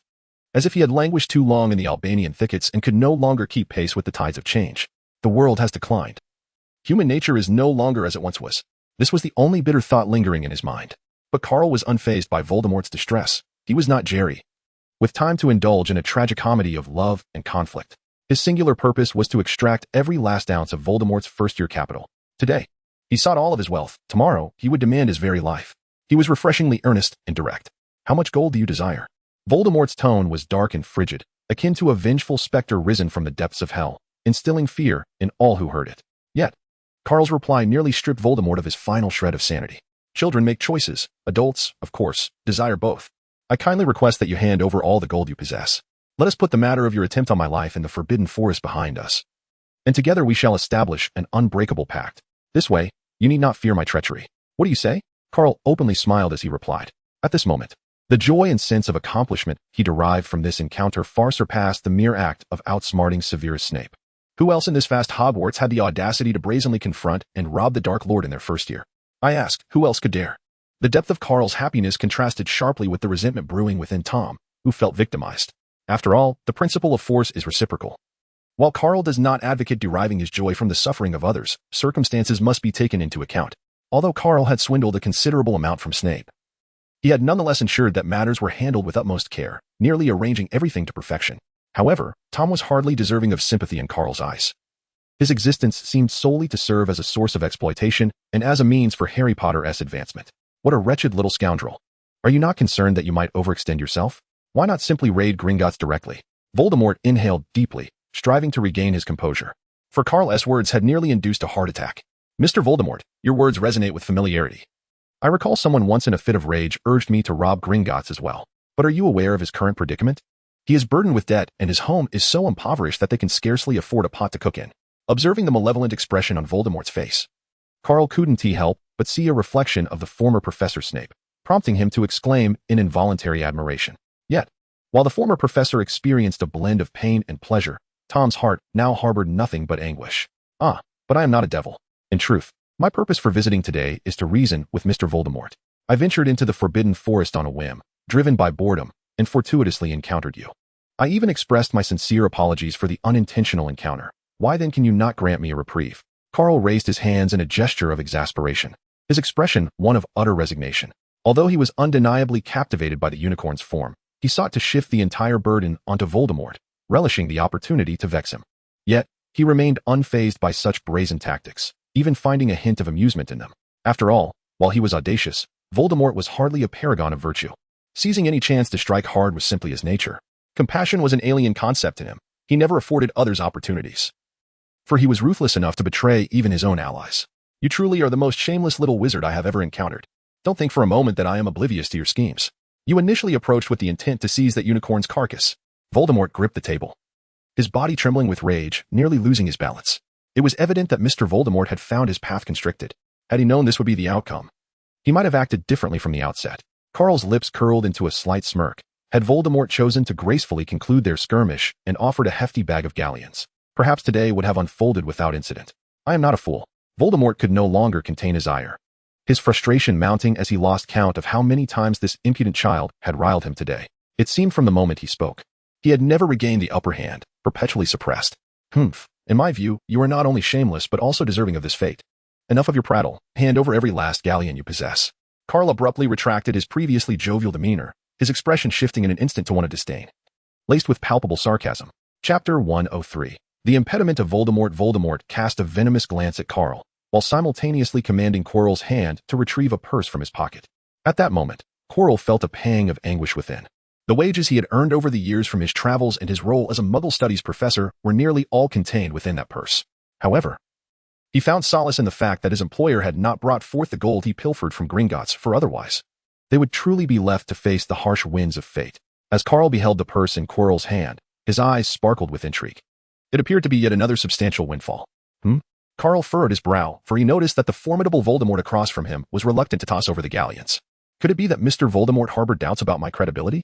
Rest assured, while I may lack shame, I still adhere to fundamental principles and boundaries. Karl spoke with a smile that was neither entirely genuine nor entirely deceptive. This time, he certainly did not speak falsehoods. Those who engaged in trade with him were well aware of the truth, and even Professor Snape had acknowledged it. An unbreakable vow. Voldemort's ominous words revealed his unrestrained murderous intent towards Karl, to the extent that even Harry Potter, who had caused him to reach such a dire state, had diminished in his esteem. Never before had he harbored such an intense desire to take a life as he did today. Very well. Karl raised his wand towards Voldemort and began to chant with grandiosity, his voice resonating with power and majesty. Today, I, Karl Harris, enter into a pact with Tom Marvolo Riddle and Quirinus Quirrell. Should you provide ample benefits, I vow to forever entomb this matter within the depths of my heart, never to divulge it. Voldemort likewise raised his wand, echoing the incantation as he forged the agreement, his voice hoarse and darkly sinister, standing in stark contrast to Karl's. Should this be breached, may body and spirit be annihilated, and the soul scattered to the winds. The tip of Karl's wand emitted a mysterious and ancient violet glow, while Voldemort's was a ghastly green light, suffused with an aura of despair and death. The incantation was cast, the interplay of purple and green intertwined, illuminating the center of the office and dispelling the surrounding darkness. After approximately half a minute, the radiance gradually dimmed, and a mark faded from the palms of both individuals, vanishing without a trace. Having accomplished this, Karl extended his hand towards Voldemort, the gesture unmistakable. In response, Voldemort glared at Karl with seething resentment, his black robes billowing as he hurled a pouch of coins fiercely at him. Karl, with an expressionless demeanor, extended his hand, enveloping it in a layer of dimensional magic. Had Voldemort's pouch been exchanged with an unsuspecting wizard, it would surely have been forcefully propelled away. Money is not so easily claimed. The dimensional magic on his hands surged with sudden vigor, instantly dispelling the dark magic that cloaked the pouch. Karl delved into the depths of his mental prowess, a subtle smile gracing his lips as he acknowledged the fruitful outcome of his endeavors, over 6,000 gold gallons, rendering his efforts worthwhile. Damn little imp. You may leave now. Should I lay eyes upon you again, your fate shall be sealed. Defeated, Voldemort sank down, yet he could not resist uttering threats. Mr. Voldemort, there is no need for such impulsiveness. Perhaps there remains much for us to discuss. Once again, Karl displayed an insidious smile, reminiscent of the moment he deceived Snape. My sole desire now is to end your life. If you could take your own life before me, I would be more than willing to fulfill any monetary request you may have, providing you with a picturesque resting place. But do you dare? Voldemort sat in his chair, exuding an aura of lethal intent. Shall we then conjure an unbreakable spell?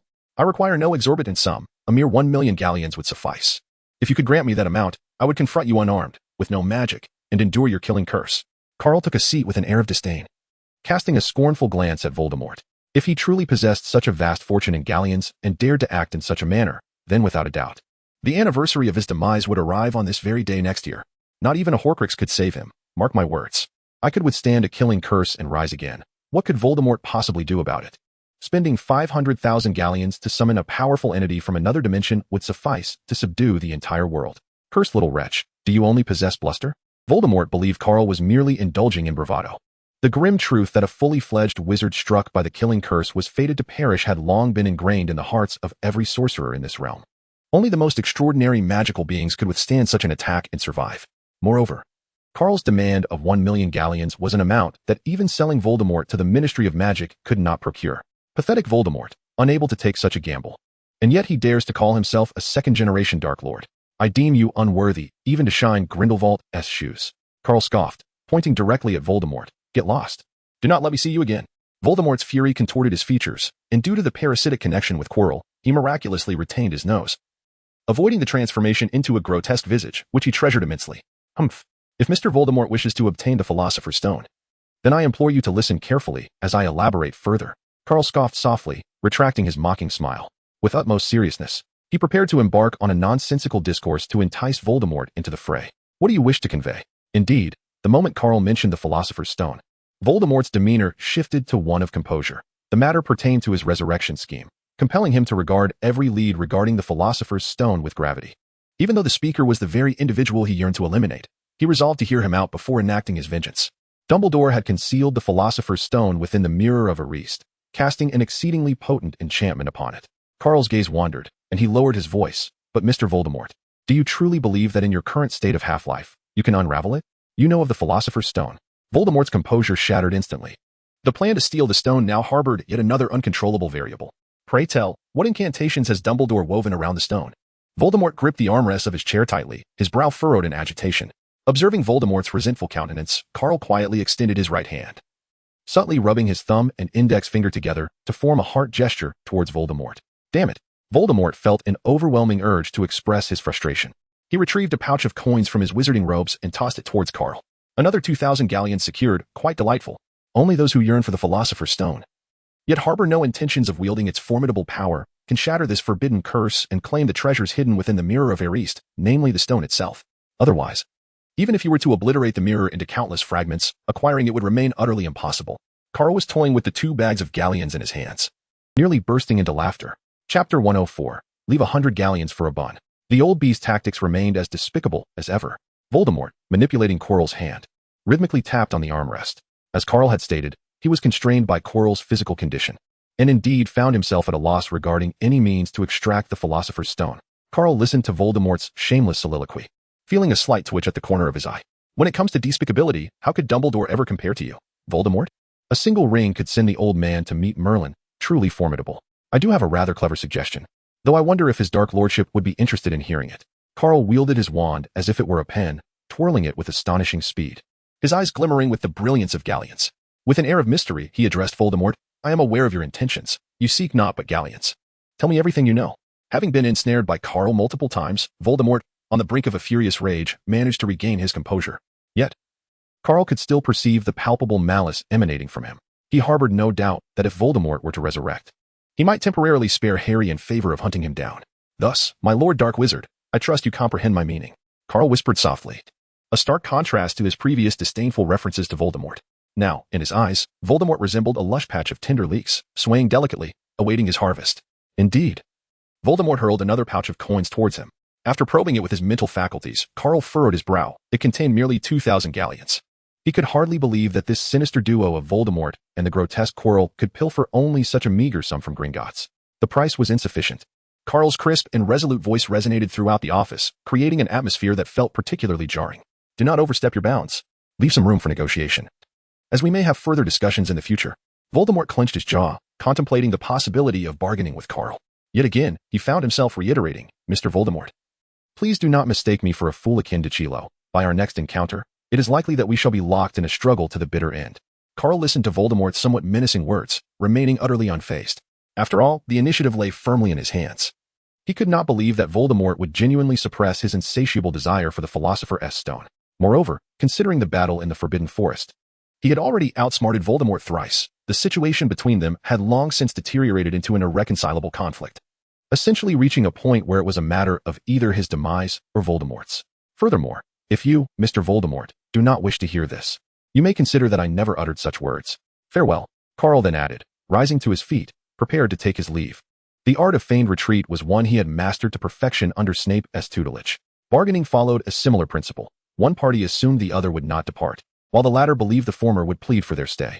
Yet, in Carl's case, such rules were rendered moot. He was utterly confident that Voldemort would implore him to remain, regardless of any reluctance. Pathetic vampire, you have triumphed. As he gradually opened the grand door, intent on departing, Voldemort ultimately chose to acquiesce. After all, the 2,000 galleons still rested in Carl's possession, and allowing him to leave would spell significant loss. Hearing the familiar words echoing in his ears, Carl could not help but smirk in resignation. Snape had uttered the same phrase, albeit with a sharper edge from Voldemort. Indeed, humanity's essence proved to be that of a mere parrot. Even a being like Voldemort, who had undergone numerous magical transformations, could not escape this grand truth. However, such base insults held no sway over him. They were far too trivial. Yet, There was little to be done for the English language. When compared to the profound depths of the Zwan dialect, fell woefully short, offering scant vocabulary for eloquent expression. Understanding was essential. In the midst of Quirrell's beaming smile, a rather comical scene unfolded. Voldemort, trembling as he controlled Quirrell's hand, struggled to retrieve a pouch from his robe, intent on tossing it to Quirrell.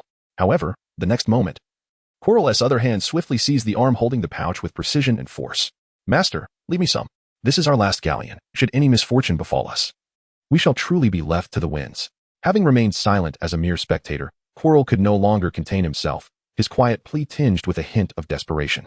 Quirrell found himself questioning whether he had been too harsh on this duo. At that moment, both he and Quirrell felt a profound sense of loss. Not only had years of accumulated wealth vanished in an instant, but even the funds pilfered from Gringotts seemed destined for obliteration. "Could you spare a final token of solace for my foolish servant?" Though Voldemort uttered these words, he too was deeply troubled. His investment in the Philosopher's Stone had been substantial. Not only had he employed advanced dark magic to swiftly heal Quirrell from the unicorn ambush, but now he was on the verge of losing even the funds he had procured. Very well, leave 100 galleons for some bread," he conceded, exasperated. "How is it that I, the Dark Lord, find myself in such a predicament?" Quirrell, with a hint of disdain, covered his face and waved dismissively, indicating he could leave a small sum for Chilo. "Let it be considered as his final contribution for purchasing a coffin. In light of the substantial amount of gold crowns you have bestowed upon me, I assure you that I will not tarnish your reputation after Harry has clawed you into mere ashes. After all, we share a bond as teacher and student. I shall pity you enough to take care of your remains. This little box shall be your eternal resting place, dear Chilo." Quirrell gazed at Chilo with increasing pity. The life of a devoted underling was indeed wretched. Accepting the final pouch of coins tossed by Voldemort, Quirrell felt a deep sense of satisfaction. For it contained 4,900 galleons, a delightful sum. Having received the payment, he knew he could not renege on his word. The key to unraveling the situation lay within Harry Potter himself. Quirrell gradually elucidated the reasons to Voldemort, who, in a moment of sudden comprehension, inadvertently allowed a hint of a malevolent smile to curl at the corners of his mouth. Mr. Voldemort expressed that the money spent at Quirrell was indeed worthwhile. This maneuver not only promised the acquisition of the Philosopher's Stone, but also the opportunity to fulfill that prophecy by vanquishing his arch-nemesis. Harry Potter, truly a feat of two birds with one stone. Thus, a question arises. If Quirrell is undeniably at no loss, and Voldemort perceives no detriment either, then who stands to lose? My apologies, Harry. Forgive me for selling you out. However, if the plan unfolds as anticipated, not only will we thoroughly extract the residual value from Quirrell, but we shall also have the pleasure of tormenting Voldemort. Moreover, with your mother likely to lend her support, it is improbable that any significant mishap will occur. In the depths of his heart, Quirrell silently offered an apology to Harry, only to swiftly cast it aside. This could hardly be deemed a complete betrayal of Harry. After all, he would inevitably face all of this in due time. He merely provided a slight forewarning, confident that, alongside Lily and bolstered by the protective magic, he would undoubtedly safeguard Harry while simultaneously vanquishing Quirrell. The matters of scholars cannot be deemed as treacherous. He was steadfastly contributing to the noble cause of overthrowing Voldemort and his Death Eaters. A certain unnamed dimensional traveler was engaging in an exceedingly shameless act of self-hypnosis within the abyss of his own conscience. Chapter 105. Today is yet another day brimming with 70,000. Farewell, Mr. Voldemort. I eagerly anticipate our next encounter. Quirrell weighed the 3 heavy bags of gold coins in his hands, and his gaze towards Voldemort shifted significantly. Such high-quality chives were indeed hard to come by now. Mr. Harris, your information is quite commendable. As a token of my gratitude, the next time we meet, I shall ensure you a complete corpse, granting you a dignified death. Voldemort chuckled sinisterly, as if he could already foresee the date of Quirrell's demise. Quirrell toyed with the wand in his hand, shaking his head with a smile. Voldemort, I hold you in high regard. How about this? I shall assist in your resurrection, and in return, you shall serve me as a loyal hound. I assure you, you will not be treated poorly. He continued, you may feign defiance, but it has been an age since I have heard such audacious words. Those who dared to speak to me in this manner have likely been reduced to mere bones. What a distant memory that is. Voldemort gazed skyward at a sharp 45-degree angle, a peculiar smile gracing his features, as if he were reminiscing about his past glories. Yet, in the blink of an eye, his expression morphed into one of malevolence. A palpable desire for vengeance and bloodlust filled the room with a chilling atmosphere. Foolish little brat, run for your life. The next time we meet will mark your demise. Quirrell exhibited not a trace of fear. His presence here today signified the inevitable demise of Voldemort. Let us await the unfolding of events with bated breath. Quirrell raised his wand and instantly dispelled the enchantment on the door. With a gentle turn of the doorknob, he stepped out with an air of composure, having departed from the dimly lit office of the Defense Against the Dark Arts class, which was permeated by a strong odor of garlic. A warm ray of afternoon sunlight fell upon Quirrell, invigorating him with the freshness of the air. The thought of a few bags of galleons nestled in his pocket further uplifted his spirits. He never expected that the grotesque Voldemort could possess such an endearing side. Carl stood in the corridor before the classroom of defense against the dark arts, gazing at the splendid scenery of Hogwarts, secretly marveling at the harmonious beauty of the scene. Today truly felt like a day filled with boundless possibilities. Mr. Harris, what are you doing standing here grinning like a madman? At that moment, an incongruous voice shattered the tranquil and warm atmosphere. Ah, I thought it was someone of importance, but it turns out to be the impoverished Professor Snape. Have you recently struck it rich and cleared your debts? How delightful. If you require assistance, I can offer suggestions and provide magical items at a reasonable price, my dear. Of course, if your offer is generous enough, I can arrange a comprehensive service for you, all laid out in crystal clarity. Silence reigns. Carl turned away in displeasure, first casting a silencing charm beside him. Although Snape certainly did not seek him out without purpose, Carl could not help but resent the intrusion on his leisurely afternoon. For he had grown weary of the greasy, somber tone of the old bat's voice. Mr. Harris, it seems, could scarcely utter 3 sentences without mentioning galleons. I truly cannot fathom why an 11-year-old wizard would require such an abundance of wealth. Listening to Carl's sales pitch, Snape's expression darkened. For he was still laboriously concocting potions to repay a rather unfortunate debt. In this world, only money and power remain steadfast. Everything else is uncertain. For instance, what of Voldemort's promises? They are as empty as the wind. Money is unlikely to sway Voldemort. Only power can do that. Had you possessed sufficient strength at that time to compel him to swear an unbreakable vow, would Lily still have perished? Back then, you groveled like a dog at Voldemort's feet, kissing his robes, all for a mere verbal assurance that could be forgotten at any moment. Carl cogently refuted Snape, who, upon hearing the taunts, felt a surge of indignation. During that period, Snape had wrestled with his own inadequacies, but to have them articulated by another was intolerable. Wait a moment. What had this imp just declared? That he would compel him to establish an unbreakable vow, akin to what he had experienced? Snape, regaining his composure, inhaled sharply. The audacity of this child was extraordinary. He turned to glance at the firmly shut door of the defense against the dark arts office, and, recalling the peculiar smile that had graced Carl's face moments earlier, he suddenly realized that his other master, Voldemort, might now be rendered immobile. The reason was simple. He and Carl had shared a long association, and each time Snape had extracted gold galleons from him, that same expression had appeared. What have you done? Snape's voice trembled slightly, as the impact of this revelation was indeed substantial. TSK, it seemed I may have let something slip. But it mattered little. The contract had yet to show any signs of activation, and the stipulation forbade me from disclosing the events of today and that night. Such a fine line should not constitute a breach. Carl thought to himself. Ahem, my apologies, Professor Snape, but due to the nature of the contract, I am unable to disclose that information. However, if you are willing to meet my price, I could unilaterally breach the contract and reveal the contents to you. Approximately 8,000 galleons should suffice. Carl smiled at him, indicating that as long as one could afford the price, he would not hesitate to divulge the tales of what Snape had truly done. No need. I have no interest in spending so much to hear you recount the illustrious deeds of the Dark Lord. Snape, feeling a pang of regret, pinched his empty wallet, which contained not a single galleon, only a few scattered sickles and nuts. And this time, it is not I who seeks you out, but Lily. I am merely a messenger. After contemplating the immense debts he carried, Snape added once more. Lily? What does she want with me? Now it was Carl's turn to be perplexed. She harbors some concerns regarding Dumbledore's savior plan and wishes to discuss it with you in detail, Snape patiently elucidated. Then why doesn't she come to see me herself? I am rather busy, you know. Carl felt a twinge of irritation, having just extorted a sum from Voldemort. He had yet to replenish his funds and unleash a torrent of gold upon the system. Now, Snape had presented him with yet another predicament. Do you believe it is appropriate for Lily to appear at Hogwarts at this moment? Snape's expression was decidedly grim. Very well, what a nuisance this is. Carl waved his hand with a hint of impatience. Look at me, let us go. Snape's mouth twitched in agitation. He was tempted to suspend Carl upside down in a fit of rage. When money was not the topic of discussion, the boy's demeanor turned remarkably unpleasant, shifting as swiftly as a chameleon. The transformation was stark, a far cry from his earlier sales pitch. Suppressing his inner fury, Snape made his way toward the cellar. Chapter 106. A visit to Snape's lair. Despite Snape's exceedingly irritable disposition, Carl found himself in a rather good mood that day, choosing not to dwell on the matter. Otherwise, he would have sought an opportunity to render Snape as immobile as Voldemort. The once empty corridors began to fill with the presence of young wizards, who clustered in groups, clutching their spellbooks, eager to attend various classes.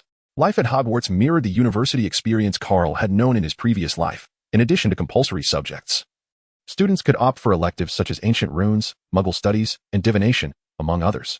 Compared to the rigorous, examination-driven education of his homeland, Hogwarts offered a far more relaxed atmosphere. With the impending final exams and most of the curriculum already covered by the professors, there were not many classes scheduled. At least for Ravenclaw, there were no classes this afternoon. Carl had initially planned to practice dimensional magic in the room of requirement. Carl smiled as he gracefully navigated through the bustling crowd, relishing the relaxed and joyful atmosphere within Hogwarts. With nothing pressing to occupy his time, he indulged in learning magic. Playfully teasing Snape and confronting Voldemort, living a life that was nothing short of carefree. He leisurely trailed behind Snape, who, owing to his notorious reputation and the chilling aura he exuded, often sent young wizards scurrying away like they were fleeing from a tempest. This fortunate circumstance allowed Carl to save considerable time on his journey. Before long, the surrounding light began to dim, and the temperature dropped significantly, signaling their arrival at the destination. Snape withdrew his wand and gently tapped on the office door, which creaked open with a soft sound. He turned to glance at Carl, gesturing for him to hasten his pace. "Professor Snape," I remarked, "would it be possible for you to add more torches to your office? It's both cold and dark." Upon entering, I can't help but feel a shiver run down my spine. Carl glanced around, pursing his lips, if there were no pressing matters. He truly wished to avoid the cellar. Despite the temperature-regulating properties of his starry robe, the atmosphere here made him feel rather uneasy. Mr. Harris certainly had a plethora of demands, yet his pitiful potions professor lacked the funds to acquire something as trivial as a torch. Perhaps a generous donation from you would suffice. As Carl voiced his grievances, Snape, visibly displeased, retorted sharply, "If you have the means, why not pay for it yourself? What merit is there in relying on someone else's funds?" He had been here for over a decade and had long since acclimatized to the surroundings. Not only was he devoid of money, but even if he had it, he would not indulge in such expenditures. The more repugnant the cellar's environment was to Carl, the greater Snape's delight. After all, this old bat relished dark, damp places. "Come now, Mr. Harris," Snape said with a scowl as he retrieved a box of flue powder from the cabinet. "I trust one need not instruct you on the usage of flue powder." He slowly extended the powder towards Carl. Carl glanced at the powdered substance within the box, which manifested as irregular, gray-green granules. He grasped a handful, feeling the rough texture against his palm. It was imperative to enunciate 19 Spidertail Alley with utmost clarity, as any verbal misstep could lead to a misdirection in the teleportation process. I presume Mr. Harris would not wish to inadvertently find himself transported to Upside Down Lane. After elucidating the location and necessary precautions to Carl, Snape took a handful of the substance and stepped into the fireplace, vanishing in a swirl of emerald flames. With an air of confidence, Carl stepped into the fireplace, casting the flue powder downward while vociferously invoking the name of Snape's lair. In a whirlwind of disorientation and spatial transition, Carl's figure materialized in another fireplace. He emerged with poise, his attire devoid of any trace of dust. Typically, wizards experience discomfort due to the spatial fluctuations when first utilizing flue powder. However, as a dimensional traveler from another realm, Carl was impervious to such trivial disturbances.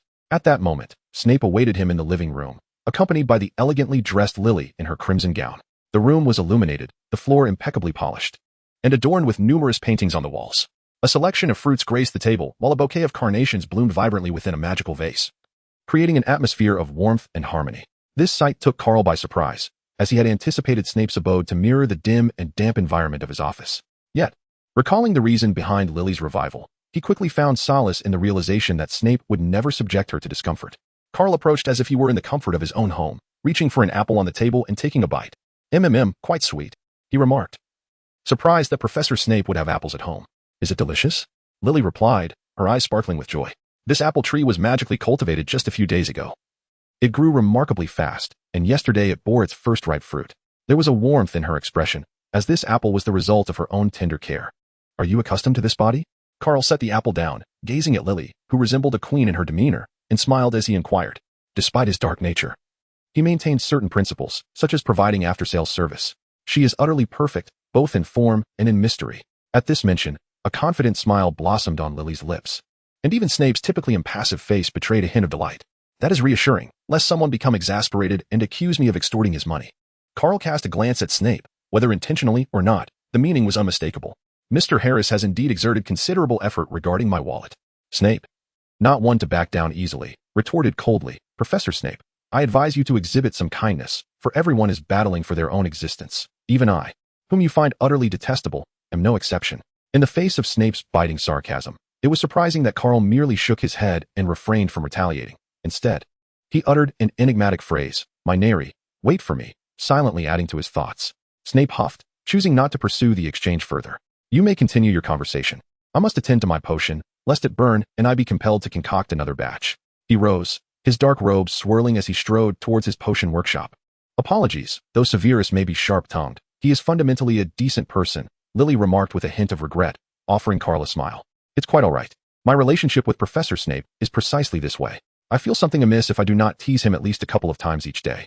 and I suspect he feels similarly. Listening to Lily's somewhat apologetic tone, Carl shrugged, indicating indifference, clearly unbothered by the matter. If there is something to discuss, please be swift. I am rather occupied. Carl directly articulated the purpose of this journey. Is there truly no issue regarding Harry? Lily clutched her skirt, appearing somewhat anxious. Rest assured. Since I have accepted payment, I will undoubtedly ensure everything is resolved. He will be safe, even in the event of an unforeseen circumstance. I possess the ability to retrieve his soul from the underworld. Chapter 107. Apologies, I cannot provide the companionship you seek. Payment. What payment? Lily furrowed her brow momentarily before relaxing, a warm sensation gradually enveloping her heart. Who else could accomplish such a feat but Severus? Severus, thank you. Deep within her heart, Lily expressed her gratitude to Severus, understanding that due to James's influence, Severus's attitude towards Harry was rather complicated.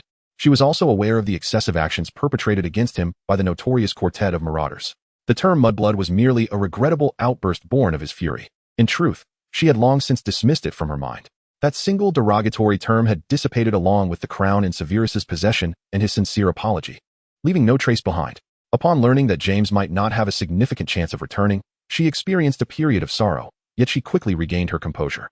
Severus had endured great hardships, even risking everything, to secure this opportunity for her, and Harry awaited their reunion.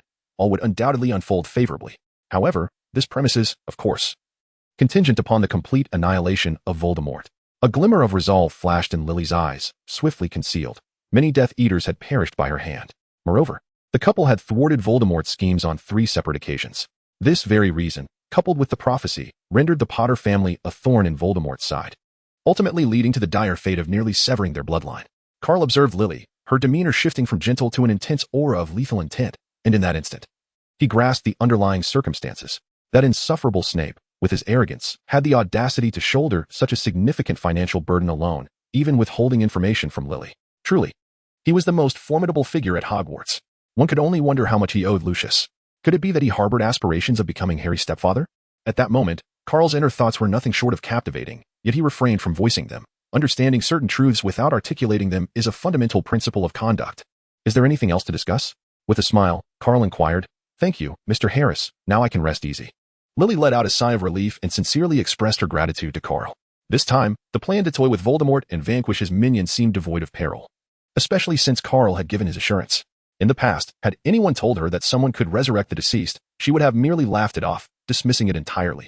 Yet, Carl's words warranted serious contemplation, for such a miracle had vividly transpired in her own life. What, then, was truly impossible? Wait, could resurrection occur once more? After a moment of calm reflection, Lily suddenly grasped the crux of the matter. However, she found herself in a quandary. As Snape had long ago stated that her resurrection was an unreplicable miracle, she had always placed her faith in Snape's words, yet now the situation appeared to be shifting. What if? Could such a miraculous return be manifested again? Lily couldn't help but widen her eyes, her entire countenance etched with incredulity, intermingled with a flicker of ecstatic hope. I apologize, but I cannot provide the companionship you seek. Carl certainly understood her thoughts. She simply longed for the resurrection of James Porter, the husband she deeply cherished.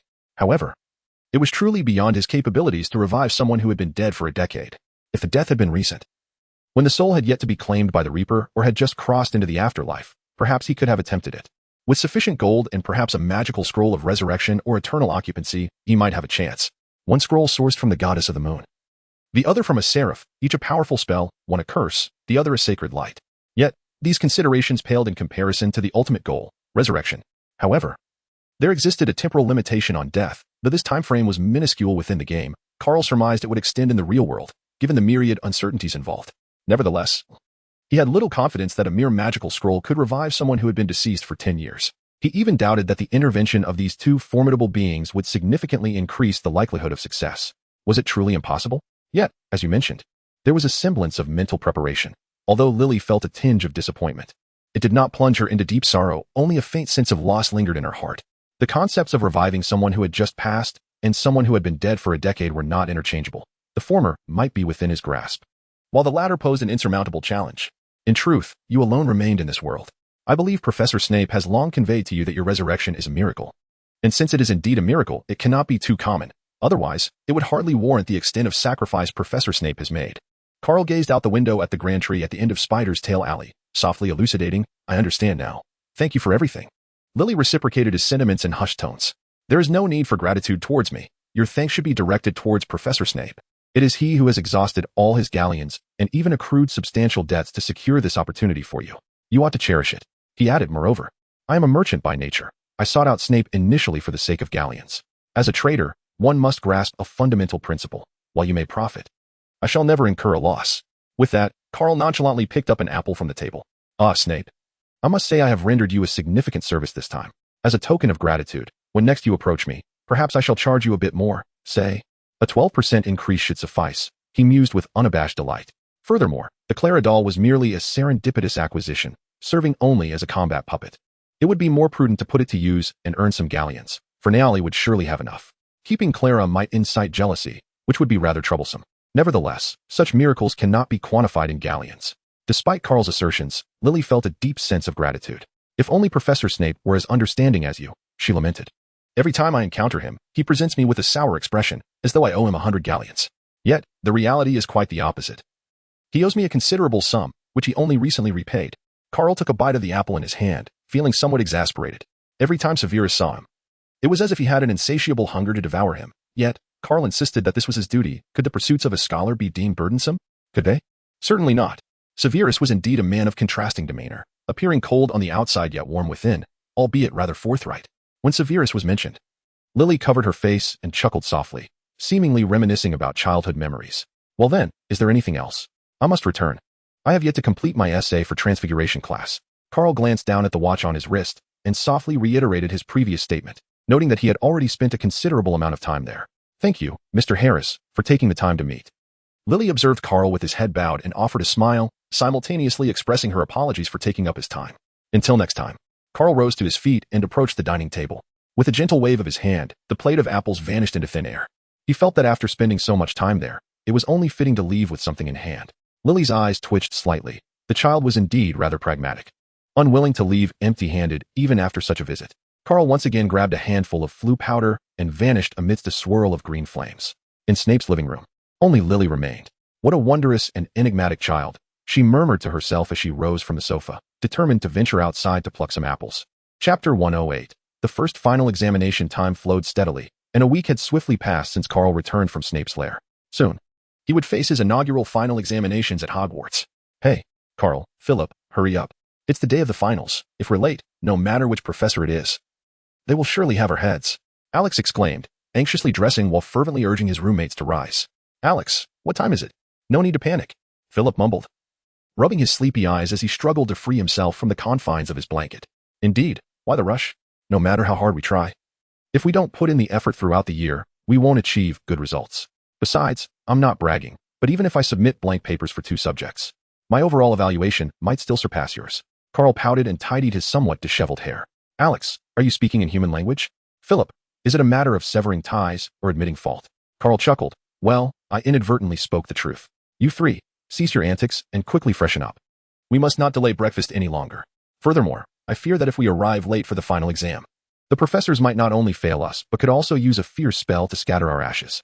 Simon, setting aside his study materials, expressed his exasperation. As the most diligent member of their dormitory, he was already dressed and ready, patiently awaiting the others. Carl, where did you put my toothpaste after using it yesterday? Apologies. Philip, but I finished your toothpaste yesterday, Carl replied. Wow, that is ruthless. Are you actually consuming toothpaste? After a brief scuffle, the 4 finally tidied up and set off in a grand procession towards the dining hall, followed by their classroom. Carl and his companions first arrived at the potions classroom, taking their seats as designated by their professors. Their first subject was potions. Suddenly, the door swung open with a bang, and the formidable Professor Snape strode in, his black cloak billowing as if stirred by an unseen wind. In that instant, the young wizards felt a chill run down their spines. For Snape's imposing presence was amplified by the looming final exams. The potions class comprised both a written examination and a practical component. Do not even think of cheating. I have cast anti-cheating spells on your quills, and there is no way to deceive me with ready-made potions during the practical, Snape declared ominously from the podium, his cold laughter sending shivers through every student. Particularly, the eager Gryffindor lions, who were contemplating dishonesty, found themselves paralyzed with fear. As soon as Snape announced the commencement of the exam, all the young wizards sprang into action. He paced the classroom, occasionally displaying his sinister smile, fixating his gaze on Harry and circling around him from time to time. Under this oppressive scrutiny, Harry completed the potions exam with a sense of trepidation. As for Carl, his extensive potion brewing skills had been honed through one-on-one instruction from Snape himself, leaving no room for error. unless Snape chose to abandon his dignity and unjustly target him. There would be no valid reason for the professor to mock Carl. Following the written test, the practical potion-making began. This was even simpler for Carl, whose proficiency far surpassed that of his peers. His creations could easily be showcased in a potion shop as premium products. Once he had completed all the necessary steps and raised his hand, Snape merely glanced at Carl's work, marking a large O on his parchment before moving on to oversee Harry. Ron, sitting at the same table as Harry, inevitably found himself in trouble, nearly causing a mishap akin to Neville's disastrous accident with his cauldron. After the potions exam concluded, Harry and Ron were nearly despondent. Throughout the written portion, Snape had circled them like a hawk. Although he had not spoken much during the test, the atmosphere shifted dramatically during the practical. The ominous figure of Snape flitted about, his dark wings flapping as he unleashed venomous critiques. Carl, Hermione, this is it for me, the young savior, and Ron lamented, their faces drawn in despair as they faced impending doom. Carl found himself at a loss, able only to offer them words of comfort. Fortunately, their performance in the subsequent classes of magical history and herbology was commendable. After a series of encouraging words from Carl, they gradually regained their confidence. However, during the exam for defense against the dark arts, it was Carl who felt the strain. Quirrell, that insufferable fool, stood at the podium, his gaze fixed solely upon Carl, as if he were owed a debt, clearly harboring a deep-seated animosity towards him. Quirrell was truly an ungrateful wretch. I had generously left him 100 galleons, allowing him to enjoy life before meeting his grim fate. Yet, he showed no gratitude, instead regarding me with a predatory glare. Had I known this would be the outcome, I should have left him not a single canute. Carl sat in his chair, diligently writing his exam, subtly shaking his head in quiet lamentation over the world's harsh realities. Fool, avert your gaze. Retract those dog-like eyes of yours. Once I acquire the Philosopher's Stone and achieve my flawless resurrection, I shall bestow upon you as many galleons as you desire. Power and wealth are within arm's reach. Furthermore, that wretched little wizard shall not survive much longer. Adhere to the plan. Do not cause any blunders. Should any unforeseen circumstances arise, your existence will become superfluous. The furious roar of Voldemort echoed suddenly in Quirrell's mind. Instantly, Quirrell complied with utmost deference to his master's command, directing his gaze away from Carl and instead casting a furtive glance at Harry, his eyes brimming with an insatiable desire for power and wealth, a yearning that threatened to consume him entirely. After the examination concluded, Quirrell swiftly collected the students' papers and hurriedly departed, driven not only by his aversion to encountering Carl, but more critically by the need to prepare for the impending theft of the Philosopher's Stone. As Carl and Alex emerged from the defense against the dark arts class, they engaged in light-hearted banter, discussing the outcomes of their examinations.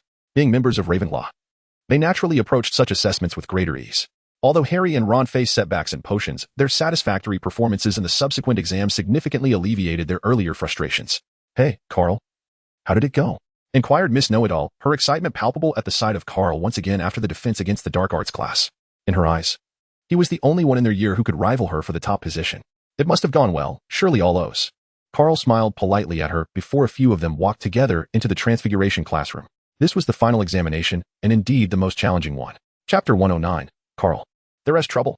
Harry has been taken by Snape. Professor McGonagall stood sternly at the entrance of the Transfiguration classroom, where a series of small stools were neatly arranged outside. Unlike Professor Snape's potions examination, which was divided into written and practical components, Transfiguration consisted solely of practical application, clearly indicating that Professor McGonagall placed greater emphasis on the student's specific spellcasting skills. This final exam posed little difficulty for Carl. Professor McGonagall's only requirement was for the young wizards to transform a mouse into a snuff box. Her grading criteria were straightforward. As long as the transformation was successful, it was deemed a pass. Moreover, the more exquisite the snuff box, the higher the score. Any remnants of the mouse's whiskers or fur would result in corresponding deductions. While this level of transfiguration was exceedingly simple for Carl, it remained a formidable challenge for the other young wizards. The foundation of transfiguration is built upon a profound analysis of various entities, and at their age, many struggle to grasp the essence of matter, which is why this subject has long been regarded as the most difficult at Hogwarts. Carl languidly observed one small wizard after another, filled with trepidation, being summoned into the classroom by Professor McGonagall, only to emerge with downcast expressions. He wondered when it would finally be his turn. In his boredom, he meticulously counted and found that nearly 2 or 3 out of every 10 young wizards emerged from their examinations on the verge of tears. Witnessing their sorrowful little faces, Carl could not help but feel a pang of sympathy for them. It was truly disheartening. Upon returning home, they would likely face a rather stern reprimand, perhaps even a mixed-gender scolding. Hermione, observing her despondent classmates, clutched her skirt tightly, her own heart fluttering with anxiety. Do not panic, Hermione. As I have mentioned before, your abilities far surpass those of a first-year student. Professor McGonagall is certain to award you an outstanding. Sensing Hermione's unease, Carl smiled encouragingly in her direction, bolstering her spirits. The young witch, inspired by Carl's optimistic demeanor, felt a slight smile tugging at the corners of her lips. Hermione Granger. Professor McGonagall soon called her name. Rising confidently from her small stool, Hermione strode into the classroom with poise. The duration of the Transfiguration exam was a full 15 minutes. Typically, most young wizards would linger for the entire duration before exiting with anxious expressions. However, Hermione was different. She completed her examination in less than 5 minutes. From the charming dimple that graced her cheek and the slight upward curve of her lips, it was evident that Carl's transformation had proceeded remarkably well. Professor McGonagall must have bestowed upon her the coveted "Oh, thank you for your encouragement, Carl." With a hint of blush, the young witch expressed her gratitude for Carl's support. "It's nothing. This achievement is solely the result of your own dedication and hard work." Carl chuckled lightly in response to her. Next, Carl Harris. He had waited for quite some time. Even as Harry, Ron, and the others had completed their exams early, only a few remained in the hall. At last, Professor McGonagall finally called his name. Upon hearing it, Carl felt a surge of joy as he stood up, thinking that he would no longer have to endure the tedium of waiting. As he entered the classroom, he noticed that the numerous desks and benches, which typically filled the Transfiguration classroom, had all been removed by Professor McGonagall. Only 2 long tables stood forlornly in the center of the room. One appeared rather empty, with only a solitary mouse motionless upon it, while the other was adorned with an array of snuff boxes, some exquisitely crafted, while others still bore the remnants of tails that flickered. Clearly, these were the submissions from the young wizards for the academic year. Professor McGonagall would record these and archive them in Hogwarts records. "Professor McGonagall, may I commence the examination?" Carl drew his wand from his waist and politely addressed Professor McGonagall. "Of course. I believe this simple little test poses no challenge for Mr. Harris at all. You need not confine yourself to merely the snuff box. Feel free to showcase your transfiguration skills." Professor McGonagall was pleased with Carl's demeanor, and a hint of a smile crept onto her otherwise stern face. In her eyes, Carl was a rather contradictory young wizard. Despite consistently achieving top marks in every subject, even her brightest Gryffindor student could not rival him. Such students, in her understanding, should be a source of reassurance, unlikely to cause any troubles that would vex professors like herself. Yet, Carl was different. He thrived on mischief. Whenever something significant occurred, his presence was sure to follow. Professors Snape and Quirrell had both been exasperated by him several times throughout the academic year. Unbeknownst to Carl, who was oblivious to Professor McGonagall's complex thoughts, he had no intention of demonstrating his remarkable transfiguration skills that surpassed those of his peers. At that moment, he merely wished to transform a splendid snuffbox swiftly, to secure his final outstanding. Then, he could rest and prepare for the impending schemes of Quirrell and Voldemort, hoping to glean some advantage from their actions. "Professor McGonagall, I think I shall stick to transforming the snuffbox." Carl smiled shyly, raising his wand and gently waving it over the mouse on the table, uttering not a single incantation. The walnut wand emanated a soft, violet glow, and in an instant, the mouse vanished, replaced by a rather exquisite snuff bottle. The bottle showcased a mysterious and noble purple hue, adorned with intricate fiery cloud patterns, devoid of any resemblance to the mouse it had once been. A flawless transformation, I mused, and was indeed essential. Professor McGonagall picked up the snuff bottle from the table, examined it thoroughly, her eyes revealing a look of satisfaction. She then took a piece of parchment and inscribed a large O upon it. "Thank you, Professor McGonagall. Farewell." Carl's lips curled into a subtle smile, reminiscent of Professor McGonagall's expression after offering her thanks as she departed. The day of examinations had come to a close, and twilight had descended, marking the hour for dinner. With a cheerful demeanor, Carl made his way toward the Hogwarts Great Hall, eagerly anticipating the meal ahead. Carl cast a sidelong glance at the main guest seating above. This evening's banquet was unlike any before, as several professors were conspicuously absent from their customary places. Dumbledore, Snape, and Quirrell were all missing from their usual positions. Carl felt a pang of anxiety. Snape's whereabouts were of no concern to him. However, the disappearance of Quirrell and Dumbledore was a different matter altogether. Had the game already commenced? Excellent. Everything remains under control. Carl lowered his head and murmured to himself before swiftly setting off. This evening, he was to escort Quirrell to meet Merlin, and it was essential to have a hearty meal to muster sufficient strength. After finishing dinner, he proceeded to the library to read. He understood that, given Harry and Ron's nature, they would undoubtedly seek his assistance. However, much like his chance encounter with Quirrell in the kitchen, he was only partially correct this time. Hermione and Ron burst into the library, breathless, and delivered a staggering blow. "This is terrible, Carl. Harry has been captured by Snape." "Carl. Chapter 110 Damn it. Things have gone awry. What are you saying? Please elucidate." The smile on Carl's face gradually froze as he handed 2 cups of water to the pair. At that moment, he questioned whether his hearing had faltered, for he could hardly believe the absurdity of what he was hearing. Surely, it was preposterous, despite the old bat's daily grievances towards Harry. He was equally relentless in his protection of him. No mistake was made. Harry has indeed been captured by Snape. Ron gasped for breath, took a sip of water, and resolutely reiterated his statement. During dinner, Harry mentioned he felt unwell and wished to return to the dormitory. Yet we searched the entirety of Hogwarts and could not locate him. This must be Snape's doing. The term is nearing its end, and if he does not act soon, he will surely fail to seize the Philosopher's Stone. Thus, he has taken Harry, hoping to present him as the most exquisite offering to the Dark Lord for his resurrection. Hermione then loudly explained to Carl. Hush. As Carl Yu Guangzhong observed Mrs. Pants approaching with a displeased expression, he hastily signaled to Hermione. The young witch, realizing whose territory they were in, quickly covered her mouth and took Carl by the hand, leading him towards the exit. Did you happen to see Professor Quirrell? Casually, Carl inquired. Professor Quirrell? He vanished without a trace immediately after the defense against the dark arts exam. Ron found it peculiar that Carl was so concerned about Quirrell's whereabouts. Upon grasping the situation, Carl's mind was racing with 1,000 thoughts. When Hermione and Ron mentioned that Harry had been taken by Snape, a sense of dread washed over him. Now, given what he had learned, that notion had undeniably materialized. Goodness, I've messed up. Harry has been captured by Quirrell. Professor Dumbledore has gone to London for some urgent matter. What are we to do? Ron's face was a portrait of despair as he faced the grim reality that his friend was in a life-threatening predicament, while the very bane of Voldemort, Dumbledore, was regrettably absent, leaving them cornered in a seemingly insurmountable crisis. Carl took a deep breath, striving to calm himself. Do not panic. It has not been long since Harry was captured. The enchantment set by the professors beneath the trapdoor should hold them off for a while. The Dark Lord and Harry are arch-rivals, and Snape would surely not kill him. Rather, he intends to offer Harry to him. Carl reluctantly attributed the role of the mastermind to Quirrell instead of Snape. Time was no longer on his side to elucidate matters to Hermione. We must hasten to the trapdoor. We need to save Harry before the Dark Lord's resurrection, Hermione declared resolutely. Having had no friends in the Muggle world, she cherished the precious bond she had formed in the realm of wizards. She was determined that Voldemort would not shatter it. Let us go. Carl, succinct and resolute, swiftly ascended to the 4th floor. Meanwhile, his frustration mounted within him. This narrative was amiss.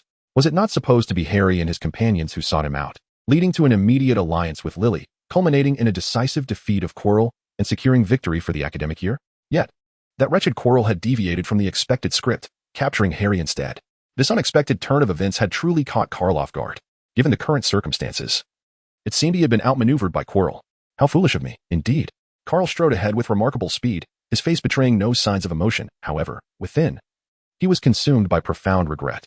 Following the incident in the Forbidden Forest, he had unwittingly transformed into a lamenting figure reminiscent of Xianglina's sister.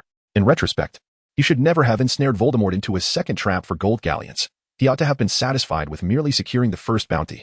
Meanwhile, as he hurried along, he did not neglect to send a message to Snape, who, for reasons unbeknownst to Carl, seemed to have vanished into thin air today. What Carl was unaware of was that, at that very moment, Professor Snape was diligently brewing potions in Spinner's End. With the summer holidays approaching, he was determined to earn some gold galleons to ensure a splendid trip for Lily. He had already chosen the destination, a delightful adventure in America. Trouble was afoot, Professor Snape. Harry has been captured by Quirrell. I will attempt to delay him. You must hurry to provide assistance. Within Carl's sleeve, an ancient parchment swiftly revealed its inscription before fading away. Soon, the trio arrived at the 4th floor of Hogwarts' main castle, adjacent to the Forbidden Corridor. Hermione, Ron, what musical instruments can you play? Carl inquired, gazing at the unremarkable wooden door before them, which seemed easily breachable. Yet, they all understood that a ferocious 3-headed dog was confined within. I play the violin, trumpet, cornet, and flute, Hermione exclaimed, her words cascading forth in a rapid succession before Ron could respond. Carl, Ron, indeed, quite assertive. The title of Miss Know-It-All is certainly well-deserved. Excellent. Allaho opens wide. Carl took the lead, effortlessly casting a unlocking spell to swing open the tightly shut wooden door. Then, he invoked his transformation magic, converting his wand into an exquisite violin, which he then presented to Hermione. Hermione, the stage is yours. Carl smiled encouragingly at her. The trio pushed open the wooden door, and Hermione rested the violin on her shoulder, immediately beginning to play. Louis hung his head low, letting out a great yawn, as if he had just awoken from a deep slumber. In that moment, Hermione's melody effortlessly subdued him. The three of them breathed a sigh of relief, even Carl. Facing the formidable adult 3-headed dog, could only contemplate fleeing. I believe we must hasten our pace. Carl gazed at the exquisite harp that had arisen beside him, his expression darkening with a hint of urgency. Hermione returned the violin to Carl, her face reflecting a sense of relief. Fortunately, Carl's transfiguration skills were exceptionally adept. Otherwise, they would have struggled to even pass the first challenge. The transformation of instruments was still beyond her current capabilities. As the violin fell into Carl's hands, it instantaneously reverted to its original form as a wand. However, they soon encountered a new dilemma. The trapdoor was obstructed by Ruvy's paw. Why don't we push it open together? Ron suggested, somewhat perplexed. Dimensional power. Carl directly lifted Lu Wei's claw with dimensional magic, revealing the trapdoor beneath. Ron stepped forward, grasped the ring of the trapdoor, and pulled it open, exposing the cold, dark abyss below. Let us proceed. You jump, I jump. Double jump, Carl jestingly remarked, alleviating the tense atmosphere. The lights are flickering. I shall descend first to assess the situation. Wait for my signal before you follow. He then added, preparing to leap down. What if you encounter danger? We should jump together. Ron and Hermione chimed in unison, their expressions betraying deep concern for Carl. In their minds, the appearance of such a fearsome creature as the three-headed dog in the first challenge suggested that each subsequent trial would only grow more formidable. Chapter 111, as Mr. Lu Sun once stated, my magic surpasses yours. If I cannot handle it, you would merely be courting death by descending. With a sense of resignation, Carl elucidated to them that, apart from Hagrid and Dumbledore, the rest of the game was undeniably simplistic. Lumos. As he uttered the incantation, Ron and Hermione faintly discerned the sound of something stirring below, which only heightened their concern. However, Carl was already aware that what lay beneath was the devil's snare cultivated by Professor Sprout, a plant that shared a profound aversion to light and warmth. Thriving solely in dark, damp locales, he mused to himself that if this creature were to be nurtured in the cellar, the yield would undoubtedly be quite remarkable. Carl raised his wand and leapt down, landing with poise. Flames surged. Within the abyss of darkness, a massive orb of fire materialized.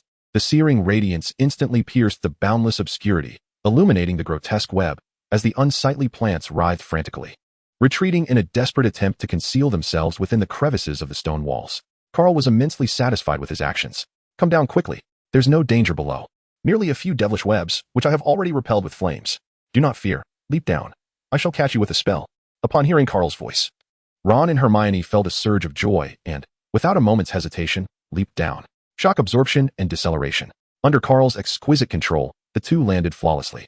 After Hermione and Ron disembarked, they continually surveyed their surroundings. Stop looking. Hurry up, let's go. Carl gently urged the two to follow him, then immediately proceeded into the distance. Could this truly be the location of the Philosopher's Stone? It was utterly unexpected that such a hidden chamber existed within the grand castle of Hogwarts. Ron trailed closely behind Carl, anxiously surveying the surroundings, fearful that some monstrous creature might emerge. Professor Dumbledore had previously informed them that each professor had set a challenge to protect the Philosopher's Stone, and that the first challenge laid by Hagrid was a creature called Fluffy. If my conjecture is correct, the devil's snare mentioned by Carl must be a trap devised by Professor Sprout to thwart intruders. This plant is known for its fierce ability to ensnare enemies. Furthermore, there likely lay additional challenges from Quirrell, Professor McGonagall, and Snape. Hermione quietly explained this to him, her voice subdued given the peculiar environment. Carl, walking briskly ahead, could not help but roll his eyes at their conversation. The devil's snare was actually a carefully selected plant by Professor Sprout, intended to prevent the reckless trio of Gryffindors from tumbling down and injuring themselves. When Dumbledore had initially approached her with this request, she had found herself quite challenged. After much deliberation, she opted for the relatively harmless devil's snare, which had clear vulnerabilities. Otherwise, she had countless other plants capable of placing Quirrell in a dire predicament, such as the venomous Tentacula or the Mandrake. As the three navigated through the challenge posed by the devil's snare, they continued their journey for a while longer, ascending a series of steps that led them to a circular chamber adorned with towering stone columns. The damp walls were draped with lush green moss and vines, with droplets of water occasionally falling from above. A peculiar rustling sound seemed to emerge from ahead. Hermione furrowed her brow, softly cautioning the others. Without her prompting, Carl had already discerned the noise and silently admired Madame Hooch's ingenuity in crafting challenges that were intricately tied to Quidditch.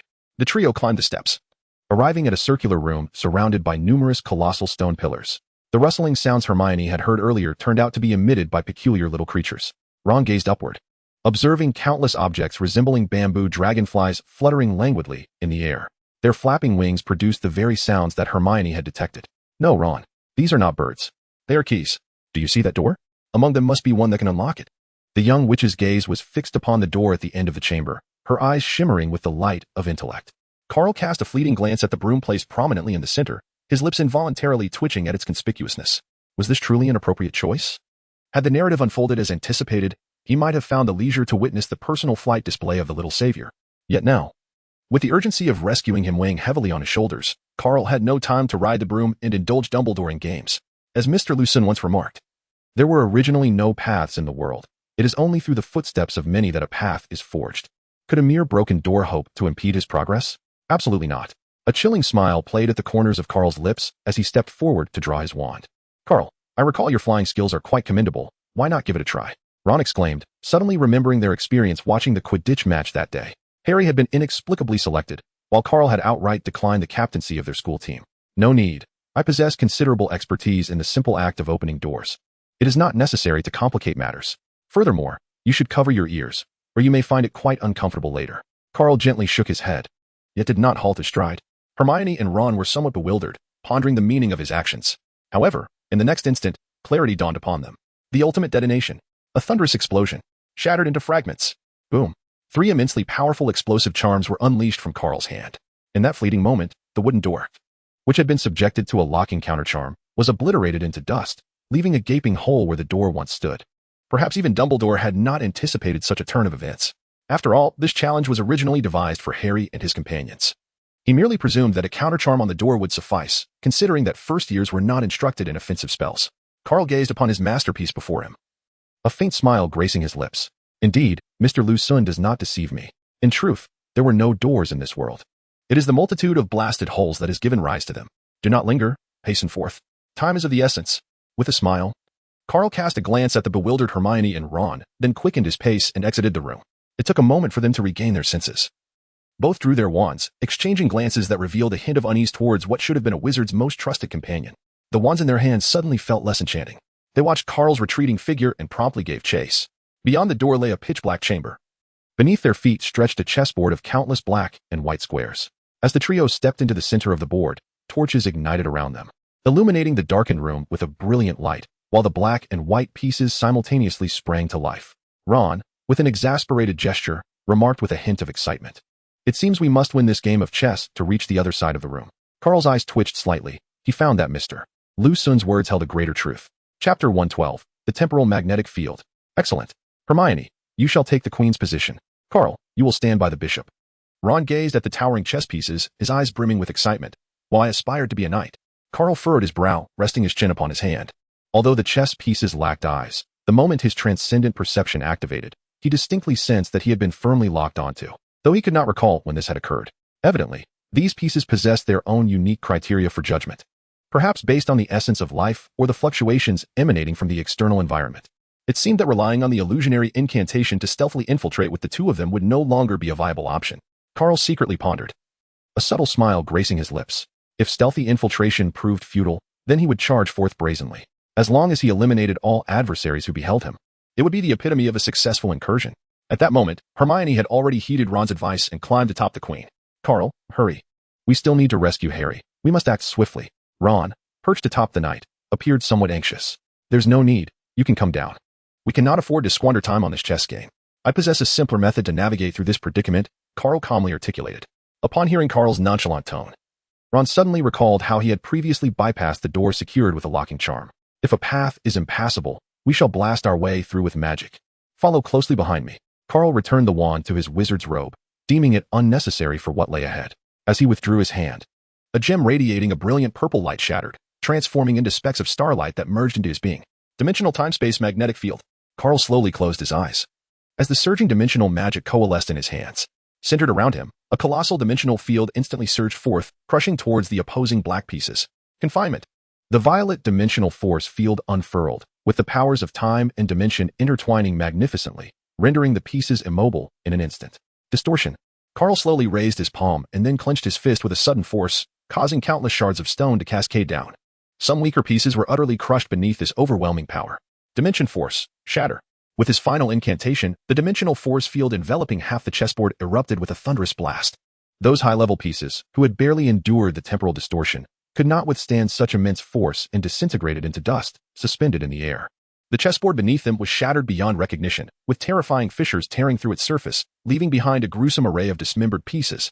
Witnessing the catastrophic destruction wrought by the temporal magnetic field, Hermione and Ron struggled to swallow, as Carl's unleashed magic fundamentally altered their understanding of sorcery. See, Carl. What kind of magic is this? Hermione gasped, attempting to steady her racing heart. This spell far surpassed her imagination. Ron, on the other hand, was left dumbfounded, unable to believe his eyes. He had expected Carl to methodically blast the pieces apart one by one, as he had done in previous encounters, but instead, he had executed a single spell that cleared the entire board. This matter is quite intricate. I cannot articulate it clearly at the moment. I shall explain it to you when I have the time, he finally responded. Carl's expression was somewhat intricate. Otherwise, given the pressing time constraints, he would be most reluctant to reveal his advanced dimensional magic in the presence of Hermione and Ron. However, there was no alternative, as this unexpected incident was indeed his responsibility. He had anticipated that Quirrell would remain by the Mirror of Erised, lying in wait for Harry to appear. To his astonishment, this fool acted with such ferocity, taking the initiative to abduct Harry without hesitation. Quirrell, this predicament is of your own making. In light of this, do not blame me for my lack of compassion when it comes to not aiding you in your demise. Carl's gaze flickered uncertainly, his mind already preoccupied with thoughts of how to crush Chilo's canine head later. Magical whirlwind. Carl raised his hand and with a swift motion, a whirlwind dispersed the chess pieces and dust that obstructed his path as he made his way towards the grand door. He tread carefully, mindful of the fissures beneath his feet, ensuring he did not stumble, while also covering his ears. Carl seemed to recall something and turned to remind the two of them with a few words. Hermione and Ron immediately understood his intentions and hastily covered their ears. The noise created when Carl had blown the door off its hinges still echoed painfully in their ears. Ultimate detonation. With only a few meters left to the door, he could not be bothered to push it open. Instead, he unleashed an explosion that shattered the door into smithereens. Ron and Hermione exchanged glances, their lips twitching to them. Carl had always appeared cheerful, as if he would never harbor anger. They never anticipated his ferocity in the face of challenges. As the trio navigated through Professor McGonagall's chessboard, they stepped into the next chamber and were immediately assaulted by a foul stench. Coughing and gagging, Ron and Hermione were nearly brought to tears by the unbearable odor. With a furrowed brow, Carl waved his wand, casting 2 bubblehead charms over the heads of the duo. Hermione and Ron, struggling to steady themselves against the wall, took several deep breaths to regain their composure. Meanwhile, he had swiftly utilized dimensional magic to isolate the foul stench, proving far more effective than the charms. Before them lay a colossal creature, towering over 18 feet in height. It was a troll. This troll was significantly larger than the one they had encountered last Halloween, its granite-like body showcasing the formidable strength inherent to such magical beings. However, it lay motionless on the ground, having succumbed to unconsciousness, a gruesome gaping hole marring its diminutive head, while repugnant blood pooled around it, forming a small pit. What a remarkable sight. The troll had been vanquished, sparing them from further combat. Ron forced a grim smile, his complexion ashen, clearly affected by the lingering biochemical remnants of the deceased creature. How terrifying it would have been had this troll still been alive. It would undoubtedly have posed a formidable challenge. Hermione, feeling somewhat faint, echoed his sentiments. After all, it was merely a troll. Even though this one was much larger than the one in the Halloween restroom, it was still just a troll. If I were to take it seriously, such an unsightly creature would not withstand 5 seconds against me. Carl listened to the exclamations of the two, unable to refrain from gently shaking his head. In his eyes, no matter how colossal the giant became, subduing it would merely be a matter of moments. Following the established protocols. After all, a fool remains a fool. As long as he does not grow wiser, the methods to deal with him are virtually limitless. Chapter 113. Need a hand? Well then, first take on this temporal magnetic field with me. Carl, you are truly remarkable, Hermione remarked, rolling her eyes at Carl's bold assertions. It's merely basic skills. In response to their praise, Carl offered a slight smile.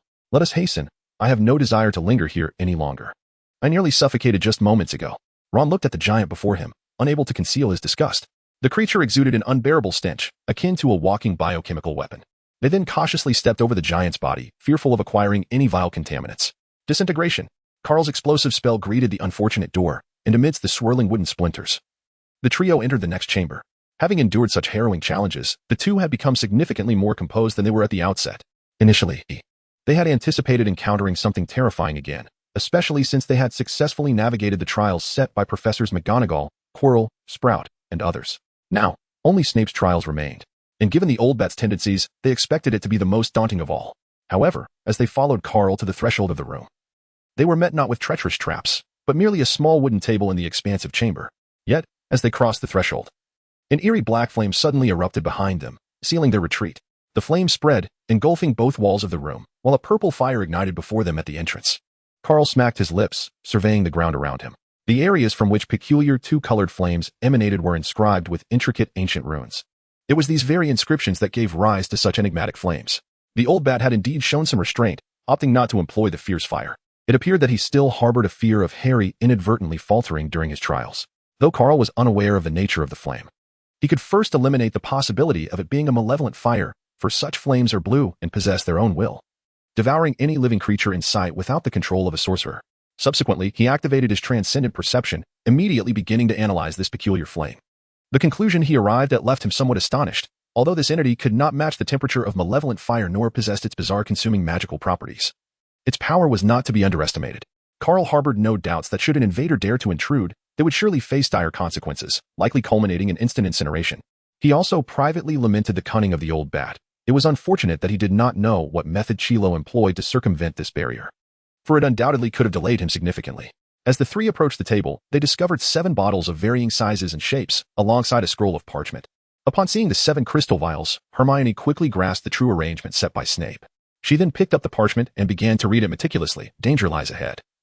Safety is behind. Between us, there are 2 that can assist you. Drink them. One will lead you forward. The other will return you to your original place. Hey, look. This is a logic puzzle. We can solve it without any magic. Hermione exclaimed, her excitement palpable. That rogue Snape truly was talented to devise such a method. If one failed to reason correctly, they would be trapped here. However, among the 7 vials, some contain lethal poisons. Throughout this journey, aside from the moment she played a tune on the violin for Louis, Carl had managed to navigate through everything. Now it was finally time for Miss Know-It-All to shine. Meanwhile, Ron, having listened to the content, could not help but lean his forehead against his hand.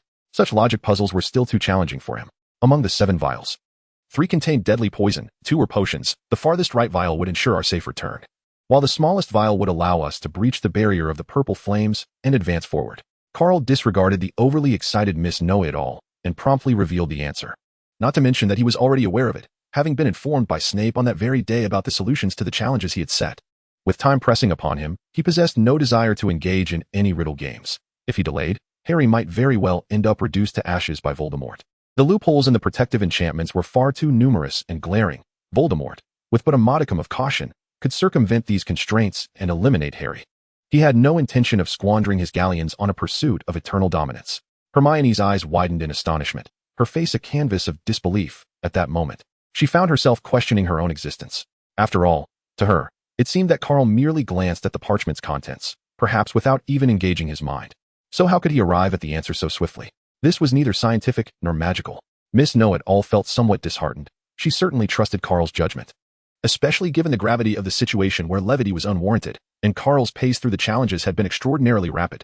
Nevertheless, for the sake of accuracy, she quickly employed the answer provided by Carl to conduct a reverse analysis, ultimately confirming its correctness.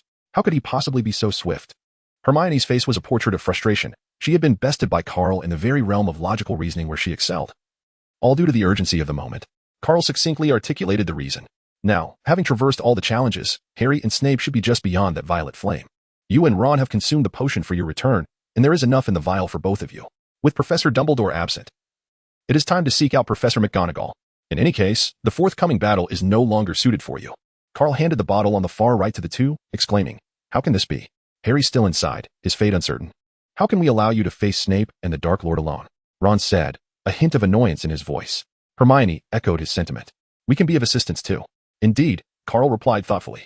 "How about this? If you 2 join forces to create a temporal magnetic field, I shall permit you both to accompany me inside.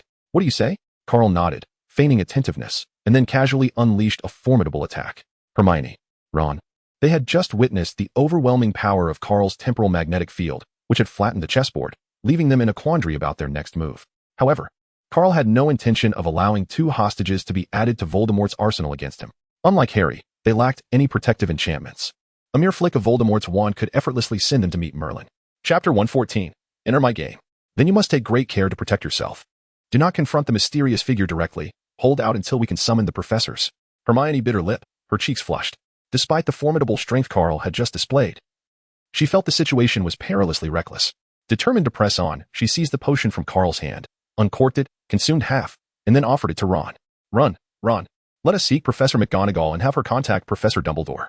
Hermione urgently grasped Ron's wizarding robe and began to pull him away. "Hermione, wait." Carl glanced at the empty bottle beside him, as if struck by a sudden thought, and hurriedly called out to Hermione, "Take this. Perhaps Lue is already awakened." With that, he waved his right hand, and the transfiguration spell instantly transformed the empty bottle back into the small violin it once was. Carl watched as the 2 figures traversed through the obsidian flames before swiftly turning around. The unnecessary walnut wand had already been stowed away in his inventory. Dimensional power. Clad in a silvery starry robe, his green pupils transformed in an instant, becoming as cold and lifeless as an abyss. His once golden hair shifted to black, and a divine aura emanated from behind him, radiating a faint glow. At this moment, he was merely a door away from Chilo. As he activated his transcendent perception, he could distinctly sense the 2 life forces behind the door. One was malevolent and sanguine, while the other brimmed with vitality. Chilo had yet to make a move against Harry, which relieved him. At last, he would not face utter ruin. "You are doomed, Chilo. Not even Voldemort can save you," Carl muttered to himself as he drained the potion from the small vial. The essence of the potion coursed through his veins, and with his eyes closed, he sensed an inexplicable force enveloping him. It was somewhat chilling, yet it did not impede his agility. As he recited the incantation for the disillusionment charm, his figure swiftly vanished amidst the flames. The room, aside from the rising fire, was devoid of any presence. After navigating through Snape's logical trials, Carl continued down the dimly lit corridor for several paces. In approximately 10 seconds, the illumination intensified. The grand door ahead had already swung open, and Carl stepped lightly into the expansive chamber. Torches blazed fiercely around him, and numerous towering stone pillars loomed high. At the center of the room stood an enormous mirror, positioned rather conspicuously. Quirrell, clad in a dark wizard's robe and a large hood that obscured half his face, was entirely shrouded. Before him, Harry was suspended mid-air, struggling against his bonds. "Remove your hypocritical disguise. I know you are Snape. You intend to steal the Philosopher's Stone to resurrect Voldemort." Despite being restrained, Harry persisted in his verbal defiance. Unfortunately, this was not the world of Naruto, and mere words would prove futile. A single utterance of Avada Kedavra would spell doom for anyone. Haha. The figure in the black cloak chuckled sinisterly as he unveiled his hood, revealing his true identity. "No. It can't be. How could it be you?" Harry's heart raced with shock upon recognizing the familiar face, which was not Snape's. Meanwhile, Carl remained hidden behind a massive stone pillar, observing Quirrell's apparent buoyancy, and he breathed a sigh of relief, silently awaiting the opportune moment to strike. He intended to wait for Lily to join him in delivering a fatal blow to this grotesque duo. Yes, Snape. He always wears such a gloomy expression, truly resembling a villain. But that serves as my finest disguise. He rarely permits me to appear alone, yet he fails to comprehend that I have never been alone. Quirrell erupted into manic laughter. Having endured immense humiliation at Carl's hands merely days prior, he now sought a target for his pent-up rage. He slowly drew his wand, casting a vicious glare at Harry. "Cruciatus! Fool, cease at once. Do you wish to be struck by your own Cruciatus curse?" However, before he could complete the incantation, Voldemort's venomous voice interrupted him, clearly still haunted by the events of a decade prior. "My apologies, Master," Quirrell stammered, filled with trepidation. "Do not waste time, you fool. Quickly retrieve the Philosopher's Stone from that damned Potter, then obliterate this place with an explosion spell." Voldemort, anxious about the potential for unforeseen complications, urgently commanded Quirrell to execute the plan and secure the stone at once. With his master's directive, Quirrell relinquished his intention to torment Harry. "I apologize, Mr. Potter. This place is deserted, and the atmosphere is quite fitting for your eternal slumber. Your demise will fulfill that prophecy from a decade ago, heralding the return of the Dark Lord to this realm." With a mere flick of his wand, Harry was forcibly turned to face the Mirror of Erised. A conflicted smile graced Harry's features. The thought of seeing his parents before death was a bittersweet comfort. Yet, he questioned why he felt such profound reluctance. "I misjudged the situation. Voldemort is about to return. It is over. Everything is finished." Tears began to trickle down his cheeks. "Mom, Dad, I'm coming for you." Strangely, the mirror did not reflect his parents, but rather his own image. The version of himself within the mirror winked and, with a peculiar grin, withdrew an irregular, dark red stone from his pocket before placing it back. In that moment, despair engulfed Harry. He understood that it was the Philosopher's Stone, and if Quirrell were to claim it, Voldemort's resurrection would be inevitable. Dimensional fall. Carl silently cursed Lily for her tardiness. Yet he also recognized that he could no longer afford to wait. A dimensional spell was instantaneously unleashed. Fortunately, La was quick to respond, reacting the moment the dimensional portal sprang open. At that moment, Harry, having lost the magical support of Quirrell, stumbled clumsily to the ground. Harry Potter soared through the air. With a swift motion, Carl sent Harry tumbling to the ground, only for him to bizarrely soar toward Carl. "Harry, are you all right? Is everything fine?" Carl inquired, regret lacing his voice. "I apologize for my tardiness. Damn it. It must be that little brat's magic. Quirrell, eliminate him at once." Voldemort seethed with fury as he witnessed Harry being intercepted by Carl. In midair, Carl grasped Harry's shoulder, his gaze tinged with guilt, for the burden lay upon him. He had inadvertently allowed the grotesque duo to showcase their antics. "What on earth has become of you, Carl?" Harry stammered, perplexed, for he had never before encountered such an outfit adorning Carl. The previous moment had been nothing short of exhilarating. Just seconds ago, he had believed he was on the brink of death at the hands of Quirrell, yet in the blink of an eye, Carl had rescued him. The entire sequence of events transpired with such swiftness that it left him momentarily bewildered. "Professor Quirrell, we've been apart for merely half a day, and yet you've stirred such chaos at Hogwarts. Truly remarkable." Carl held Harry's shoulders, suspended in midair, a smile adorning his face, yet an unmistakable malice simmered beneath. Since Mr. Harris so relished meddling in affairs that did not concern him, he would accompany Potter to the grave today. Quirrell watched in dismay as the prize he had nearly grasped slipped away, and it was none other than his foremost adversary at Hogwarts who was responsible. The accumulation of old grievances had ignited an inferno of rage within him. "It should be you and Voldemort, both laid to rest this day." Carl looked down at Quirrell with palpable disdain. "All right, let us give it a try." I hope you 1T flee in terror like you did that day in the Forbidden Forest. Before the battle commenced, Carl and Quirrell exchanged a few biting remarks, then swiftly distanced themselves from one another.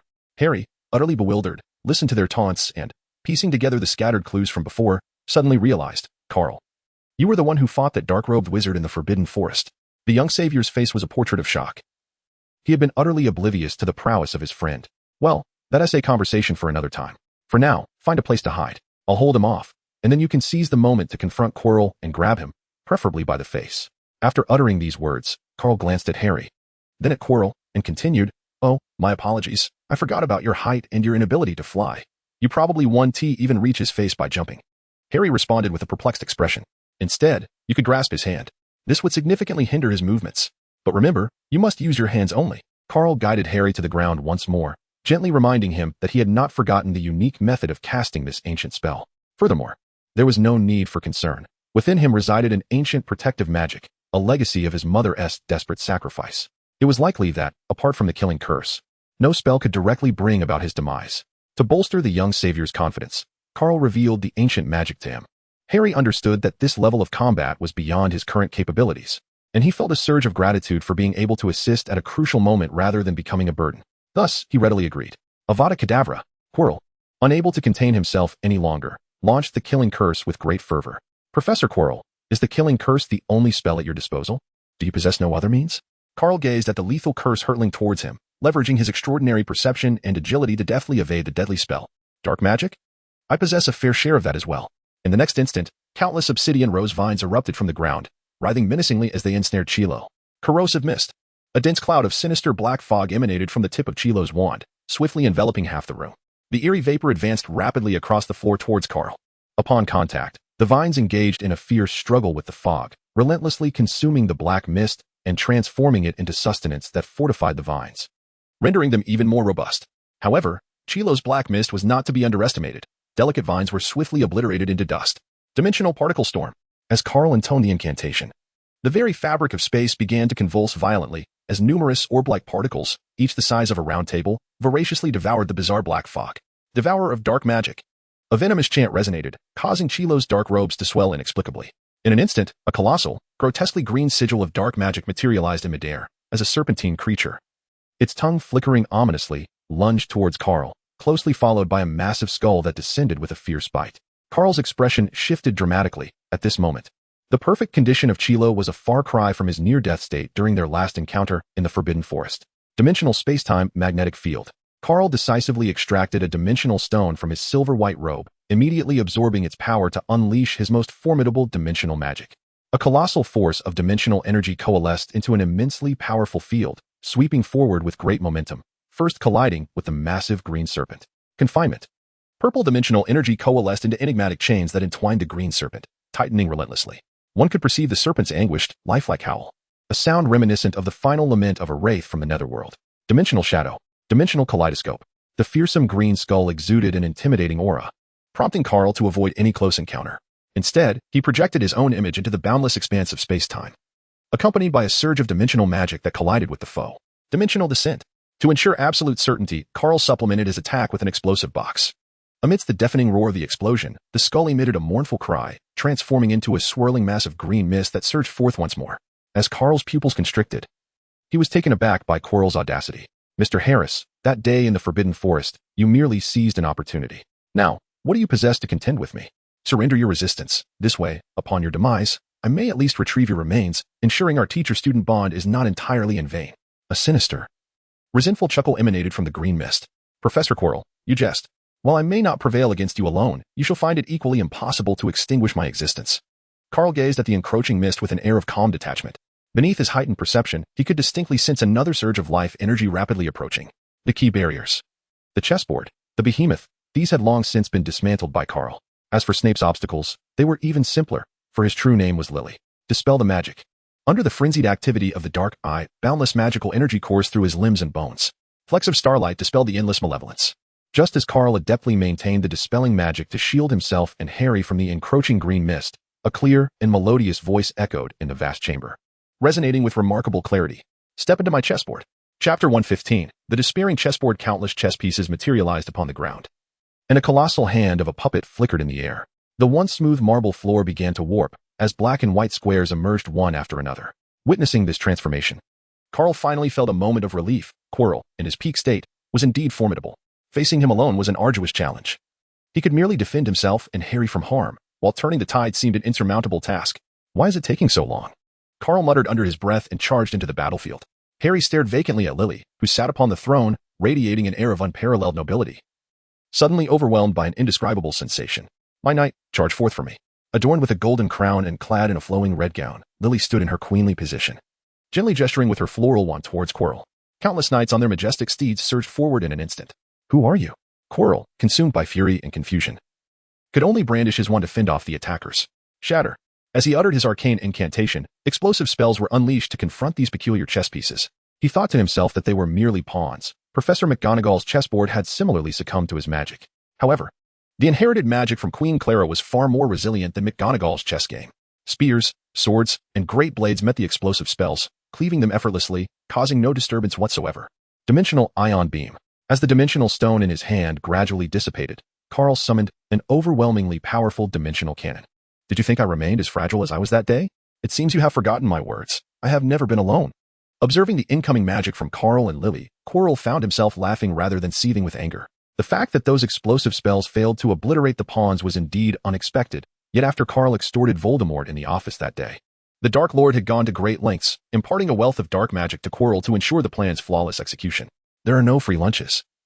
Power acquired without cost carries a significant price. This price was Quirrell's inevitable demise due to the corruptive influence of dark magic, a process that could be deemed irreversible. However, Voldemort was cunning. Once he possessed the Philosopher's Stone, he intended to use Quirrell as a blood sacrifice, considering this merely a means to an end. Thus, he had merely informed Quirrell that this was a normal phenomenon following the ritual's success, easily manageable through potions. A pawn's fate could be so tragically predetermined. And Quirrell's destiny had been laid bare by Carl and his master. Cursed Domain. The black and white chessboard slowly succumbed to the encroaching curse. As countless vengeful spirits emerged from the depths below, they wailed mournfully, clinging to the chess pieces, their corruptive power unleashed to its fullest extent. As bloodied hands surged forth from the board, reaching towards Carl and Harry, who remained on the ground, Carl was momentarily taken aback. The potency of such dark magic was perilously close to the sinister ritual unleashed by Voldemort. When had Quirrell become so formidable? Without hesitation, he summoned the power of dimensions to his legs, seizing Harry's shoulder and soaring into the air. Below, Lily observed the ghastly hands extending menacingly, her brow furrowing at the overwhelming challenge Quirrell presented. Yet, she was no stranger to adversity. The enormous hand of the puppet that hovered in the void suddenly radiated brilliance, its fingers curling like an orchid as it descended with great force toward Quirrell. A sweeping area of effect skill. The colossal hand struck the ground, causing the entire room to tremble violently. Quirrell's summoned appendages were utterly obliterated, and the once pristine floor was now marred by a network of cracks resembling a spider's web. Dust cascaded from the ceiling, and the 12 massive stone pillars emitted a deep rumble, as if struggling to withstand the tremendous force. Bloom.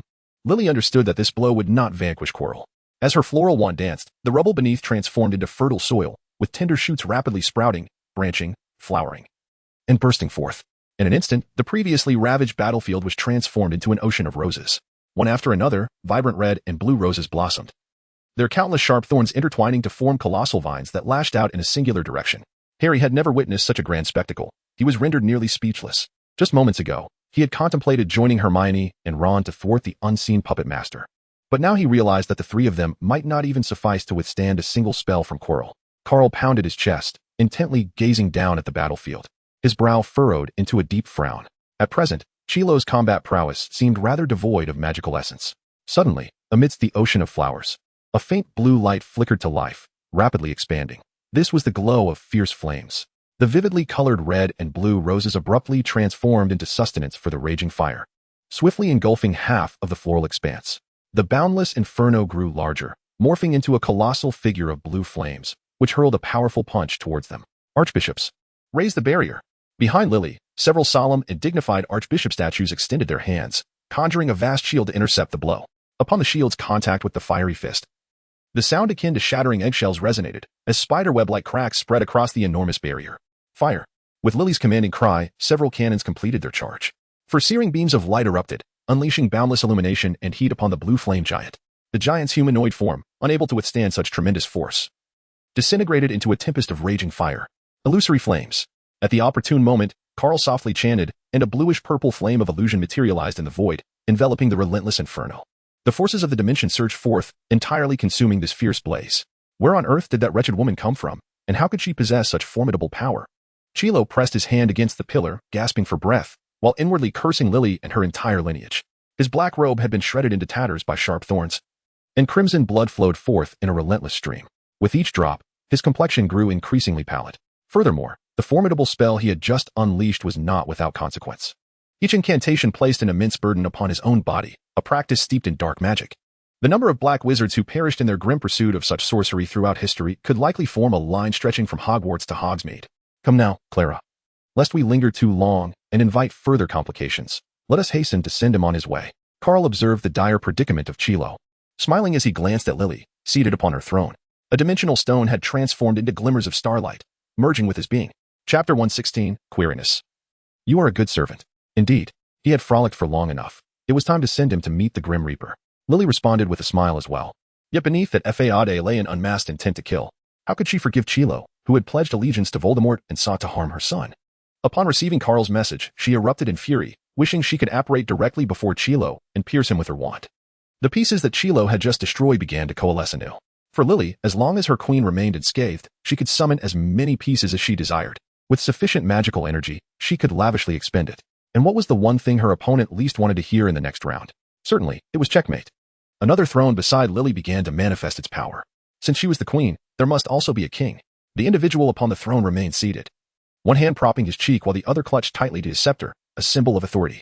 His body leaned slightly, and the shadows cast by the resplendent crown concealed his visage, revealing only a semblance of a smirk illuminated by the dim glow of surrounding torches.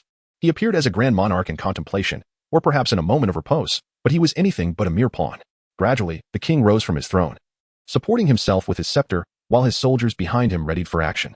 As the queen's throne behind Lily began to dissipate, she prepared to perform a dance for her valiant soldiers, channeling all her magical might into a singular, formidable strike. Checkmate. In the next instant, the rook, knight, bishop, cannon, queen, and king launched their simultaneous assault.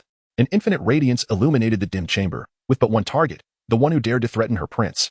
Carl's eyelids twitched uncontrollably as he beheld Lily's frenzied state. This time, he was willing to invest heavily. Piece by piece, the dimensional stones shattered, transforming into luminous particles that merged within him, causing the surrounding space to exhibit signs of instability. Observing the fragments of the dimensional stones before him, Carl felt a profound sense of loss in his heart. These were the fruits of a year spent in relentless meditation, with 60% now squandered in Chilo's hands. The dimensional time-space compass. As Carl recited the incantation in its entirety, a series of purple spatial nodes emerged within the void, intertwining and weaving together to form a colossal compass suspended in the abyss. Forward, the compass unleashed an infinite dimensional force, descending towards Chilo, gradually distorting the surrounding space.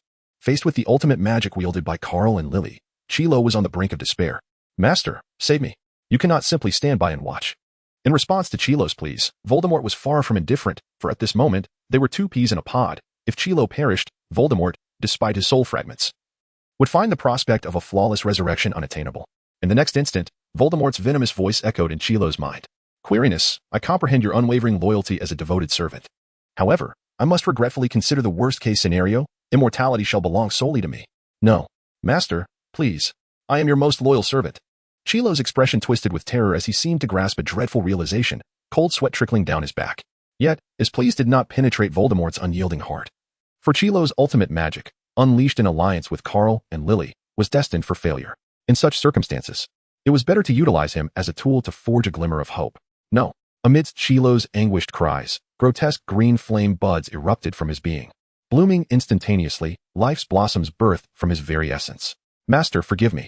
Chilo continued to plead, but Voldemort's resolve was immovable. Thus, he intensified his efforts, causing the ghastly green flame buds to bloom even more rapidly. At this moment, the bizarre serpent visage on the back of Chilo's head had completely enveloped his original face. The once servile Chilo had lost all value to Voldemort, who wasted no time in discarding him. To Voldemort, his only beloved was himself. Do you not see? He had personally slain Old Riddle to create his Horcruxes. The benefits a living potions master could provide to the Death Eaters were self-evident, yet even Severus Snape, his loyal double agent, was expendable in Voldemort's quest for absolute control of the Elder Wand. For one as egregiously selfish as he, were servants not merely tools to be squandered in times of crisis? Regardless, Chilo was destined to die. whether by the blood sacrifice to obtain the Philosopher's Stone or at the hands of Carl and Lily. Thus, it was better to extract his final value now. Quirinus. I appreciate your sacrifice. I shall ensure you receive a fine burial, with a dedicated epitaph for future generations to admire. Chilo no? Voldemort was reviving himself through the very life force of Chilo, though this was but a fraction of his former power. Foolish and laughable tricks. Voldemort regarded the formidable magic that Carl and Lily had painstakingly prepared, stroking Chilo's wand with disdain. Though this one may not serve me well. It should suffice to eliminate both of you. Then, eternal darkness, consume all. At Voldemort's core, boundless darkness began to spread outward. The torches lining the walls flickered under the oppressive force before extinguishing in an instant. Within the vast chamber, only the enigmatic purple compass and Lily's pieces remained to provide illumination. Confronted by the darkness unleashed by Voldemort, Carl felt an overwhelming sense of revulsion. It bore a resemblance to the black nightmares emitted by Luke, albeit a significantly weakened version. If it were truly comparable to the caliber of Luke's nightmares, there would be no point in continuing. They might as well end their lives now. Yet even this diminished force was beyond their capacity to withstand. As the dimensional radiance from the compass was quickly consumed, Lily's expression also shifted dramatically. The powerful magic unleashed by all her pieces vanished without a trace, as if swallowed by the sea. Do you truly believe a mere handful of insects can thwart me? You three shall perish this day. Voldemort, having returned through Chilo's life force, was particularly arrogant. Though he feigned disregard, he knew his time was limited. The life that remained within Chilo's body had already been nearly depleted. Thus, he understood that he must eliminate Carl and Lily before this frail vessel succumbed entirely, and then seize the Philosopher's Stone from that accursed Potter.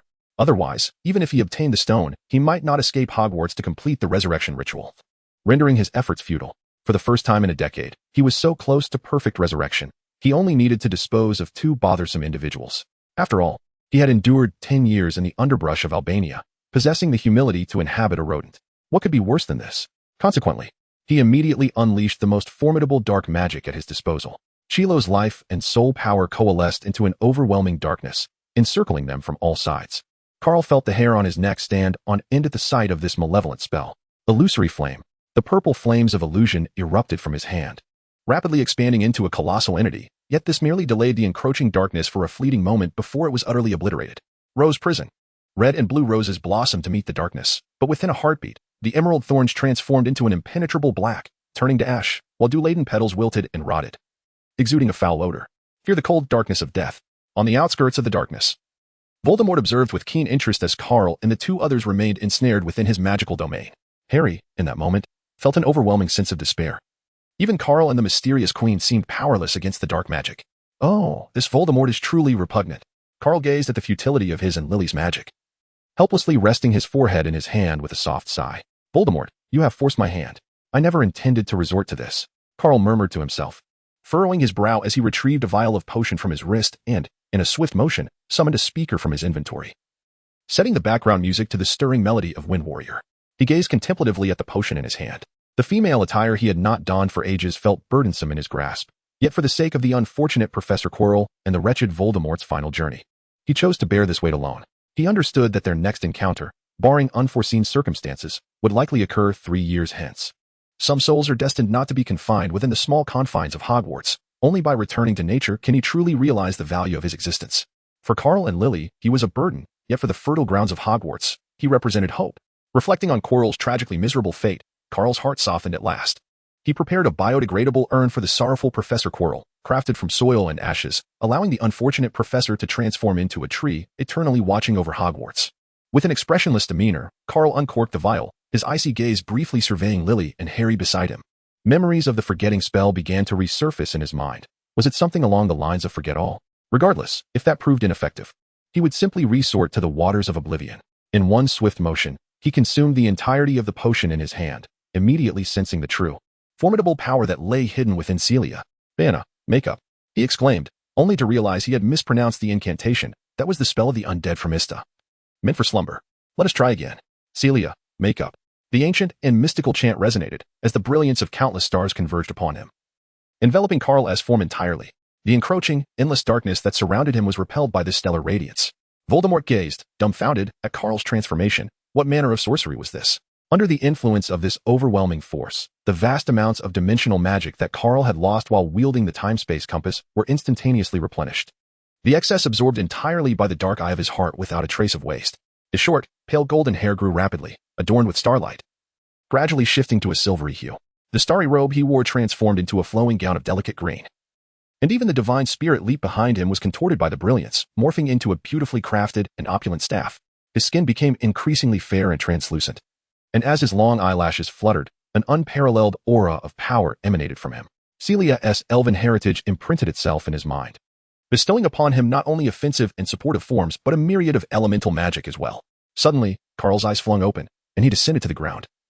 The first thing he did upon landing was to touch his chest. Thankfully, it had not expanded. This realization brought him a sigh of relief. Celia's formidable power had even altered the divine spirit leap into her likeness, which left him feeling quite anxious. Lily and Harry covered their mouths with their hands, nearly having their eyes pop out in shock. What are you staring at? Is there something on my face? He snapped. Moreover, if either of you dares to speak of today's events, I shall transform you both into ghouls. Carl Celia Harris gazed at the two in astonishment, a benevolent smile gracing her delicate features. It dawned upon us that Harry and Lily swallowed hard, their worldview shattering before them. What manner of potion could possibly twist a person in such a way? Could it be that donning feminine attire grants one strength? A revelation indeed. Prepare to encounter genuine terror. Let the glory of the apostles illuminate the entire world. As Carl beheld the darkness that had been repelled by the myriad stars she had summoned, her gaze pierced through the layers of shadow, smiling at the bewildered Voldemort. Disgusting. Wretched insect, I care not what form you take as an apostle. In any case, today we shall determine who shall survive and who shall perish. Voldemort observed Carl's transformation, gritting his teeth in silent fury. From her, he sensed an overwhelming surge of magical energy. Entirely different from the dimensional magic he had just wielded, she seemed like an entirely different person. Voldemort, allow me to clarify. Your demise is inevitable, while my survival is assured. Furthermore, should a true apostle descend, you would not withstand even a single strike. I am merely harnessing a fraction of an apostle's minuscule power. Chapter 118. Did you ever imagine this, you pathetic fool? Carl slowly extended a hand, cloaked in delicate white gloves, as elements coalesced in his grasp, and he gently pressed downward. The dazzling fire of the sprites completely incinerated the darkness surrounding them. How resilient, like a cockroach. Voldemort, witnessing the unraveling of his magic, felt an overwhelming surge of malice. Voldemort, you have lurked in the shadows for a decade. Who is truly like a cockroach? Please, clarify your words. Listening to Voldemort's audacious taunts, Carl found himself at a loss for words, utterly taken aback by his shamelessness. Though he possessed immortality, rendering him nearly invincible, he could accept such words from another, but when it came to Voldemort, he was evidently the least qualified to speak in such a manner. Cherish these final moments. This melody shall accompany you to your grave. As the familiar tune echoed around him, Carl ceased any further banter with Voldemort and took decisive action. Air support. With his incantation, countless beams of light cascaded from the sky, akin to the ultimate move of a level 40 mechanic. However, unlike robots, what descended were numerous loudspeakers. Now, two distinct soundtracks played simultaneously, though this music far surpassed the earlier audio in potency. The Immortal Symphony, The Village of Torment, Lesothan. The endless, mournful melody reverberated through the void, each note striking at the very core of one's heart. Interwoven within were soul-stirring laments, as if the cries of all beings lamented the world's demise. An overwhelming sense of despair and anguish flooded Voldemort's heart. He longed to break free from this bizarre state, yet found himself inextricably bound. This peculiar music unveiled the deepest layers of his fears and hopelessness. No, impossible, my body, he screamed in terror, realizing that the formidable soul that had forcibly seized his body was disintegrating amidst the sorrowful strains.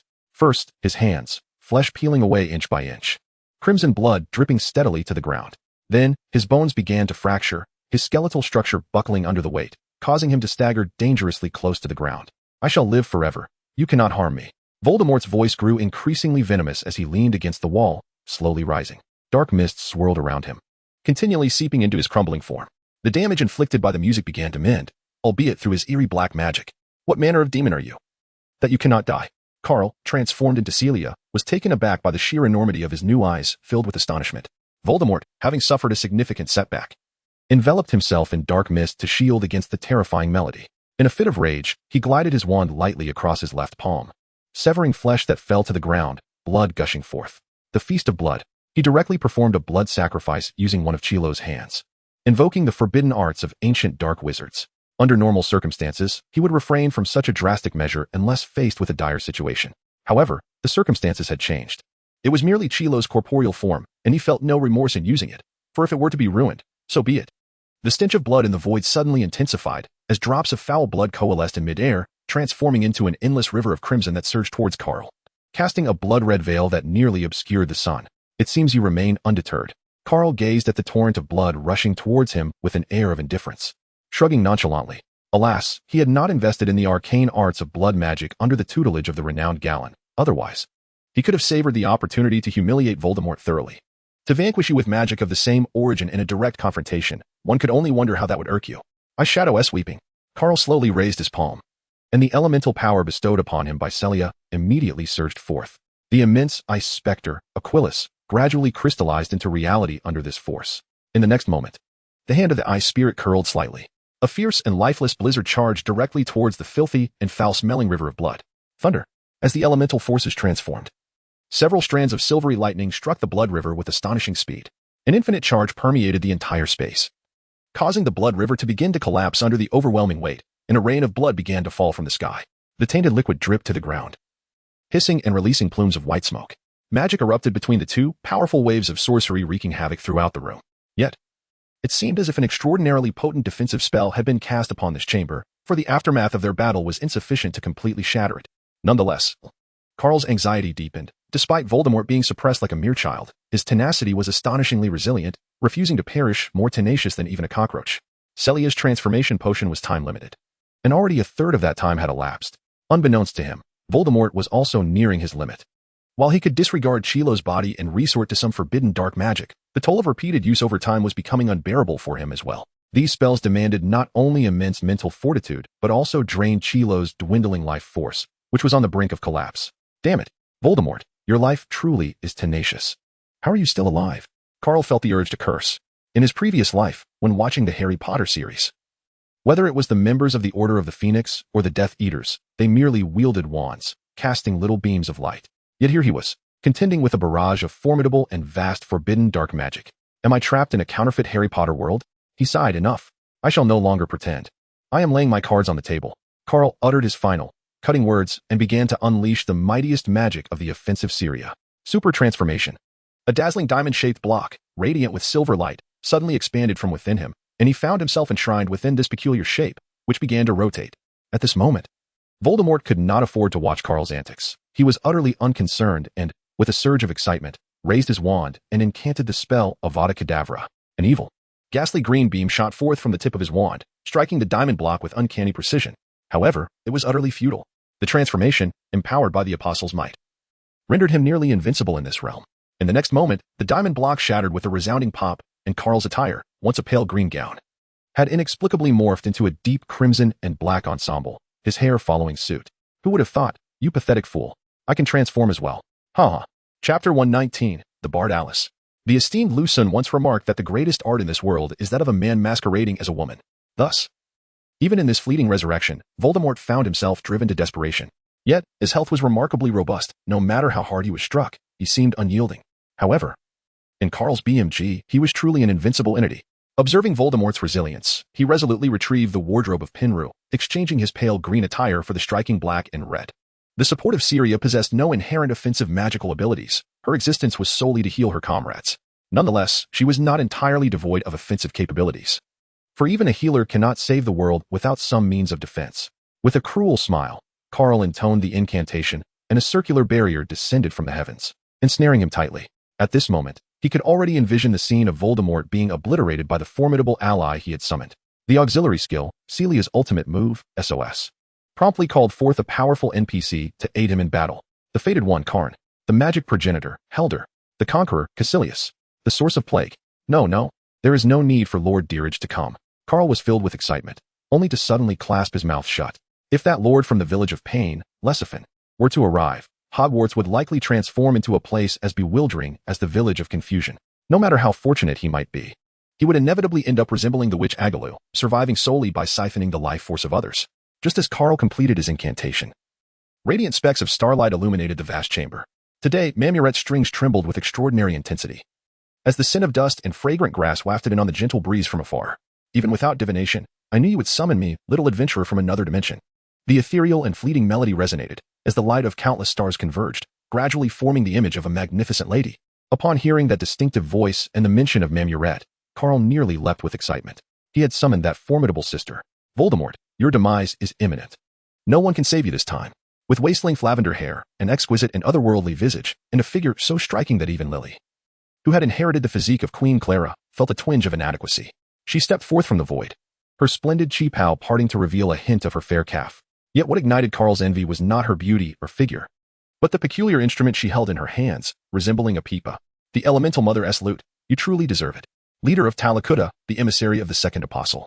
The pinnacle of puppetry, the bard Alice had traversed the dimensional barrier. Did you ever imagine this, you foolish one? I not only possess the ability to transform anew, but can also summon allies. What right do you have to vie with me for the Philosopher's Stone?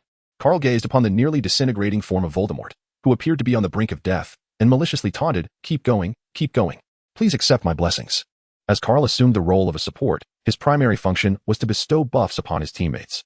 With Carl's incantation, Lily felt the nearly depleted reservoir of her magical energy begin to surge back to life, while Alice's ethereal form, composed of starlight, gradually solidified. Carl undoubtedly comprehended that a single vial of potion could not assist the true Alice in tearing asunder the fabric of dimensions. The entity before him was likely a mere projection.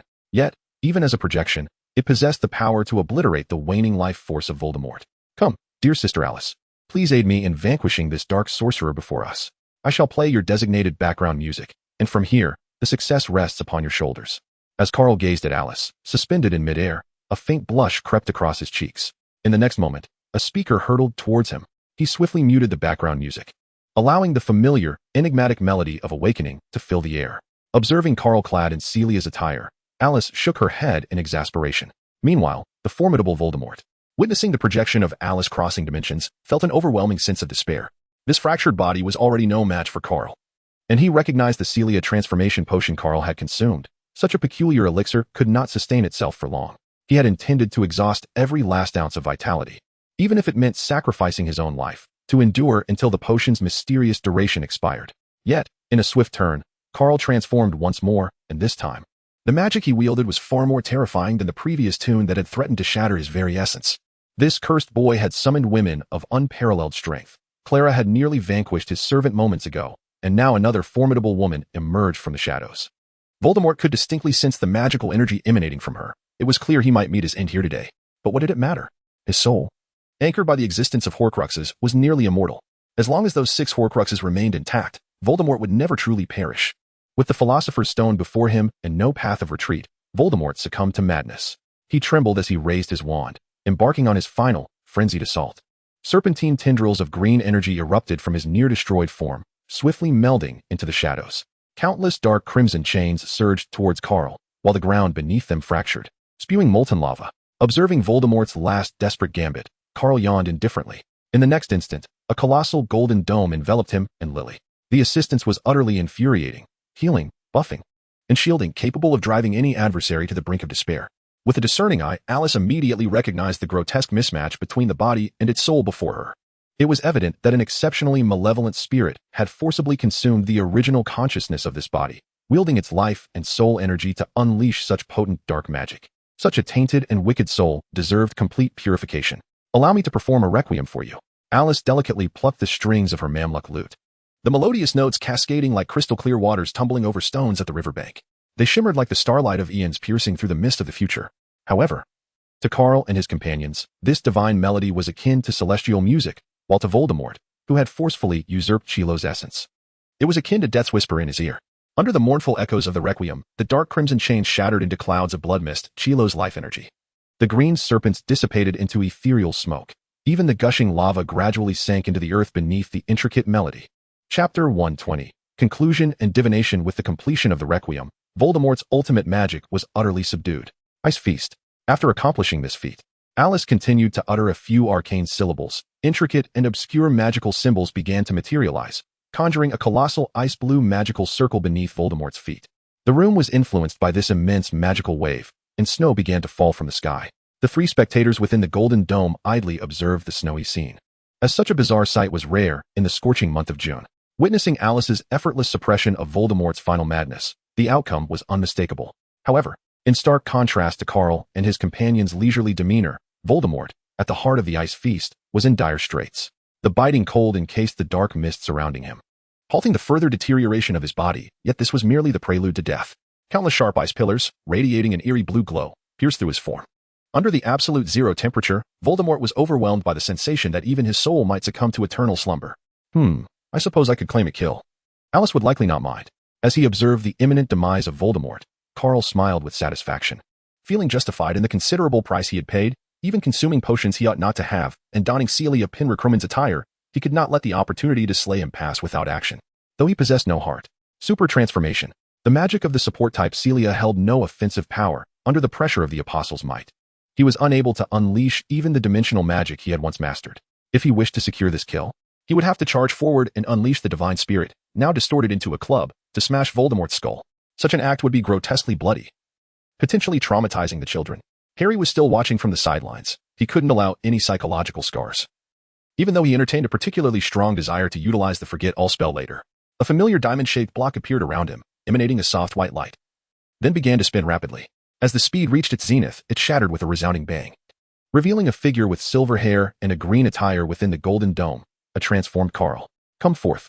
Carl stretched out a hand and gently pressed toward the void, causing a golden treasure chest to shine with an epic brilliance as it plummeted vertically towards Voldemort's forehead.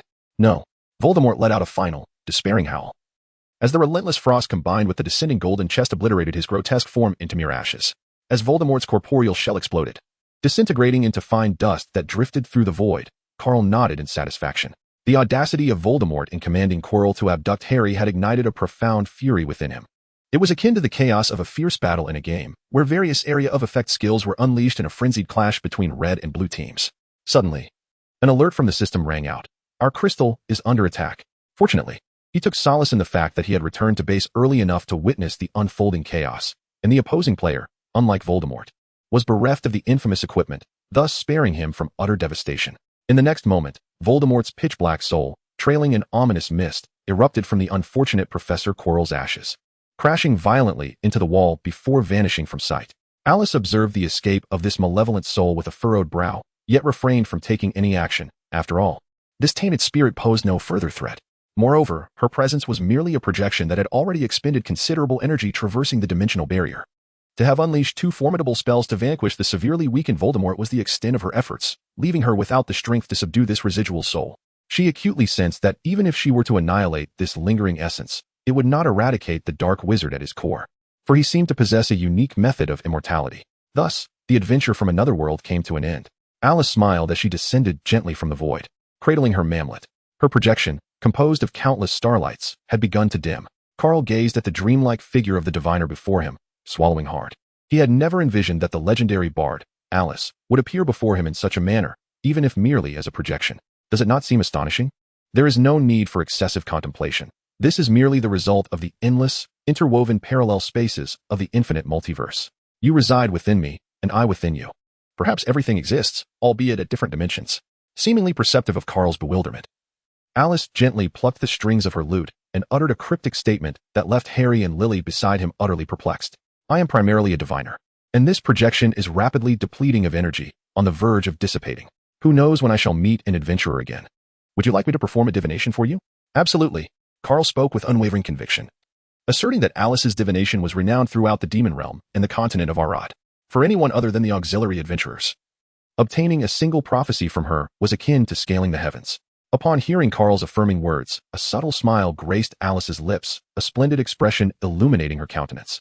As she gradually closed her eyes, the enchanter of magic, Mamuret, was stirred by her delicate fingers, producing an enchanting melody that spiraled into an endless loop.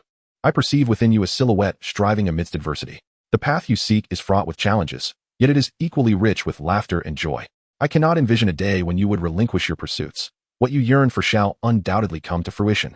Furthermore, I must remind you, the time across the infinite multiverse does not synchronize. While a millennium may pass in one universe, in another it could merely be a fleeting moment. After a brief pause, Alice opened her captivating eyes, revealing the outcome of her divination. However, this conclusion may also possess the potential to reverse itself. Carl's words carried a certain weight. However, the surging breath gradually calmed, and the swirling column of water returned to its original position. You will ultimately find your true home. Alice smiled gently, her body becoming increasingly transparent after using her powers for divination. Harry and Lily, who were quietly observing, appeared somewhat astonished, as if they had overheard something extraordinary. Chapter 121. Is my future truly so daunting? By the way, adventurer, though Celia's transformation potion is wondrous, I suspect once its effects wear off, you shall need to rest well. Alice glanced at Carl's green attire, seemingly reminded of something, a mysterious smile gracing her lips. System. Bring me a bouquet of Sasha's red roses. Deduction of 50,000 gold coins successful. A bouquet of roses costs 50,000. Why not go rob someone instead? Carl stared at his significantly diminished wallet, momentarily taken aback. The items sold were non-refundable, yet the only reply he received was the cold, synthetic voice of the system. Given the circumstances, Carl forced a faint smile on his face. Although his heart bled at that moment, he resolved to continue living with a smile. Sister Alice, this is for you. Carl's face flushed slightly as he flicked his wrist, presenting a magnificent bouquet of dew-kissed red roses to the diviner before him. I never expected you to gift me such a treasure. My heart is warmed by your kindness. Thank you, adventurer, she replied. As for me, this fleeting projection offers little in return. Even mammal red is but a construct of my magic. I can only wish for your safety and health. May you triumph in your endeavors and successfully embark on your next adventure. Alice delicately accepted the bouquet with her fair, tender hands, inhaling its fragrance. Her exquisite features illuminated by surprise. Harry observed the increasingly faint figure of the bard, his words caught in his throat. He had listened to the entirety of Carl's exchange with her and understood that this diviner before him was likely more formidable than Professor Dumbledore. Possessing a mastery of prophecy that surpassed even the seer who had uttered that prophecy a decade ago. Sister Alice, may I pose a question to you? Harry hesitated momentarily, but his curiosity compelled him to speak. Let me guess, it pertains to the resurrection of the deceased? The melodious strains of music filled the air as Alice returned Harry's inquiry with a warm smile. Lily, standing nearby, felt a fleeting spark in her eyes. A comforting warmth enveloped her heart. Harry gasped in astonishment, his mouth agape. The words he had yet to utter were anticipated with uncanny accuracy. There is no need for wonder. I have witnessed too many hopeful gazes in my long life, and with a touch of speculation, conclusions are easily drawn. As fate would have it, let me offer you a reading today. The strings of Mammelret quivered gently, releasing a soothing and tender melody. Life, once lost, shall return. The battle of destinies will conclude with the fading of darkness, and you shall bask in the morning sun, Alice intoned, her voice resonating with an ethereal quality. Igniting excitement upon Harry's countenance, Carl furrowed his brow, finding the last two sentences quite comprehensible, for it was certain that Voldemort would meet his demise. However, the first sentence was somewhat enigmatic. In this realm, such a resurrection could likely be achieved solely by him. Did this allude to Lily or James Potter? Prophecies are often shrouded in ambiguity, eliciting discomfort. Could it be that he might, in the future, bring James Potter back as well? Upon reflection, such a scenario seemed plausible, especially considering his habitual willingness to bow before capitalism. As for the future, who can truly claim to understand it? Farewell, adventurer. I hope we can meet again. After performing this divination, the magical essence of Alice's projection was finally exhausted, transforming back into the starlight of eons, scattering in all directions. As a vibrant bouquet of red roses suddenly fell to the ground, an ethereal voice resonated within his heart. Adventurer, your journey is of utmost significance. No one can compare. This is your inherent destiny. Wherever you tread, you shall undoubtedly encounter myriad trials, yet you will surely prevail. They shall not hinder you, but rather serve as stepping stones on your path forward. Please do not lose hope. I shall be there to divine your future and assist you to the best of my abilities. Listening to Alice's final words, Carl found himself questioning the essence of life. Was his future truly so arduous? Nevertheless, he was a traverser, equipped with a system, and who could say what circumstances he might encounter in the future? Carl, that Sister Alice does not belong to this world, does she? Harry gazed at the gradually dissipating starlight, his gaze toward Carl somewhat dazed. You heard her as well. Indeed, that was merely a projection of hers crossing the dimensional barrier. Her true self is far more formidable. Carl bent down to pick up the rose that had fallen to the ground, still resplendent and dewy, remarkably untouched by a speck of dust. This brought him a slight sense of comfort. Perhaps it could be repurposed in the future. Her prophecies must surely hold truth, for she had foreseen the demise of numerous great beings, and she possessed an enigmatic understanding of the capricious nature of fate. Carl added a few more words. By the way, Harry, where is the sorcerer's stone? Gazing at Professor Quirrell, who was left with only a small pile of ashes on the ground. Carl suddenly recalled his original purpose. Ah, here it is. Harry pursed his lips and pulled a red, irregular stone from his dust-laden pocket, presenting it to Carl. It was indeed the sorcerer's stone he had longed for day and night. With the sorcerer's stone in his possession, Carl could harness the unique properties of the dark eye to generate an endless supply of galleons, thereby overpowering the system and demonstrating who truly held the upper hand. System. Evaluate the sorcerer's stone I hold in my hand. Carl excitedly pulled out his small coins. 1,000 gold coins have been successfully deducted. The same electronic synthetic voice he had grown weary of echoed in his ears, and then the attributes of this magical stone unfolded in his mind. Item name: magical stone, imitation, level, rare special item description. This is a substandard magical stone, a derivative crafted by Niccolome in the past. Aside from possessing formidable magical power and being usable in certain magical explosives, it cannot serve as a material for an elixir of immortality. Nor can it be used to forge magical gold that meets the standards of Gilderan's crafting materials. Carl clutched the magical stone in his hand, and upon reading the first line of text, a chill crept into his heart. As he delved deeper, his fears were confirmed. However, having mentally prepared himself for this eventuality, he found himself not overly disheartened. Indeed, that old trickster Dumbledore had not offered him the genuine article as expected. Nevertheless, he mused, such is the fortune of life. To gain is a blessing, to lose is merely fate. Carl let out a gentle sigh as he returned the Philosopher's Stone to Harry. Experience proves that the old still possess their cunning. No wonder Professor Dumbledore was unperturbed by Voldemort's attempts to steal it. The stone was merely a counterfeit, the genuine article never having been placed within reach. Chapter 122, The after effects of disguise are quite potent. Harry's face, once illuminated by the hopeful smile brought forth by Alice's divination, gradually fell. A fake Philosopher's Stone? How could this be? At that moment, the young savior felt as though an arrow had pierced his heart. The very stone he had nearly sacrificed his life to protect turned out to be a mere imitation. What, then, had he truly been fighting for? What had become of the fundamental trust that ought to exist between individuals? Carl observed Harry, who was on the verge of collapse, and shrugged with a sense of resignation. This conclusion had long been anticipated. Although he had once harbored a glimmer of hope that Dumbledore might take a daring risk and orchestrate a grand scheme. In hindsight, age often diminishes one's courage. Dumbledore, fearful of his own miscalculations, had even sought out Nicholas Flamel for derivatives of the original Philosopher's Stone. The old wizard had truly calculated the conspiracy to its utmost degree. Even if Voldemort were to erupt in a cataclysmic manner and overthrow Alice's projection, he would, in sheer delight, forcibly obtain the miraculous stone he believed could concoct the elixir of life from Harry. Subsequently, he would retreat into a dense thicket, perhaps to ambush a hapless wizard and perform a blood ritual. Ultimately, satiated by the immutable truths of alchemy, this fool would discover that the stone he had so eagerly acquired bore an inscription of unspeakable significance. Much like the countless tourists who traverse oceans in search of a Japanese toilet, only to find, upon closer inspection, that it was made in China. Voldemort might similarly stumble upon the inscription made in Dumbledore on the back of this counterfeit stone, and in a fit of excitement while brewing potions, he could very well succumb to a heart attack and perish on the spot. Well, since matters here have been settled, it is time for me to depart. Lily observed Carl, who seemed somewhat deflated, and smiled gently, realizing she needed to return to Severus to recount the day's events and speculate on Carl's true origins. Infinite dimensions. A millennium in a moment, she mused internally. Wait, what connection do you have with my mother? Why do I feel an inexplicable familiarity with you? Harry inquired, urgency lacing his words. My name is Clara, and I am a dear friend of your mother. And please, do not misjudge Professor Snape. He is a good man who has always protected you. Lily suppressed her deep-seated desire to reveal the truth to Harry. From the recent battle, she had come to realize that even though Voldemort was now little more than a wisp of a soul, he could still obliterate her if he managed to inhabit a wizard's body and perform a blood ritual. To prevent him from uncovering the truth of her resurrection and seeking revenge against Snape, she felt compelled to weave a benevolent lie. I hope that when we meet again, your magical abilities will have advanced. This simply will not do. Lily gently caressed Harry's scarred, youthful face before turning to head towards the door. She had lingered here for far too long. Clara, wait. There is one more thing. Carl suddenly called after her. What is it? Lily turned back, puzzled, only to be met by a glistening droplet of water that shot directly into her forehead. The tears of the river of forgetfulness. Carl pondered for a moment. The incantation of complete oblivion felt rather precarious to him at present, especially since he relied on Lockhart for his livelihood. A slight alteration could yield vastly different consequences. Thus it was prudent to spend a little to avert disaster. He had not anticipated that Alice, through her divination, could nearly discern the entirety of his being.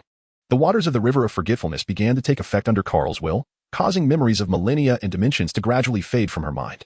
What's wrong? Lily furrowed her brow, as if struggling to recall something of great significance. It's nothing. You should leave quickly. Professor Dumbledore is likely to return soon. Carl smiled and gestured for her to leave quickly, to avoid any unnecessary trouble. After Lily departed, Carl employed the same strategy with Harry. The prophecies and divinations regarding Carl by Alice vanished from his mind, leaving only the magnificent scenes of battle. Ultimately, Carl did not eradicate Alice's divination concerning Harry. Instead, he utilized Celia's imprinting magic to forever engrave that memory within his mind, rendering it untouchable and incommunicable. Once the final touches were completed, Celia's power dissipated entirely. As the diamond-shaped block spun rapidly, the dark red dress transformed back into a silver-white robe adorned with starry patterns, while her waist-length crimson hair swiftly shortened back to its original pale golden hue. Carl Harris has returned. As his shoes touched the ground, an overwhelming wave of dizziness surged through him. He immediately recalled Alice's words before her departure. But I estimate that once the effects of the potion wear off, you might need to rest properly. Controlling the formidable spirit power of Celia in battle, and even summoning Alice from another dimension, had drained him excessively of both mental and physical energy. The after effects of this disguise are truly formidable, were his last words before he succumbed to unconsciousness, collapsing to the ground, devoid of any further movement. Carl, What has happened to you? Upon witnessing Carl's sudden fainting, Harry was instantly alarmed. Just as he was about to assist Carl in exiting, a melodious chirp resonated from outside the room. In the next moment, a magnificent crimson bird, enveloped in boundless flames, burst through the doorway. It circled the room, emitting a crisp and enchanting song along the walls. "Fox!" Harry exclaimed, overwhelmed with joy at the sight of the majestic bird, which belonged to Dumbledore. As Harry reveled in his excitement, a voice, slightly aged yet remarkably steady, echoed from the entrance. "All curses must come to an end." The flames at the doorway extinguished instantly under the weight of this power, and even the obscure ancient runes began to crumble and vanish. "Hurry, Professor. Carl has been inside for quite some time. We still do not know what is happening." Listening to the anxious yet familiar voice of Miss Granger, Harry couldn't help but smile. "It is truly wonderful to still hear your voices. Do not worry, my child. I have sensed the life forces of both of them. They are stable and should not be in any significant danger. Besides, if you continue to pull me like this, my old back may not endure," Dumbledore said, allowing Hermione to tug at his wizarding robe with a hint of resignation. "But I cannot wait any longer." Chapter 123, The Delayed Arrival of Dumbledore.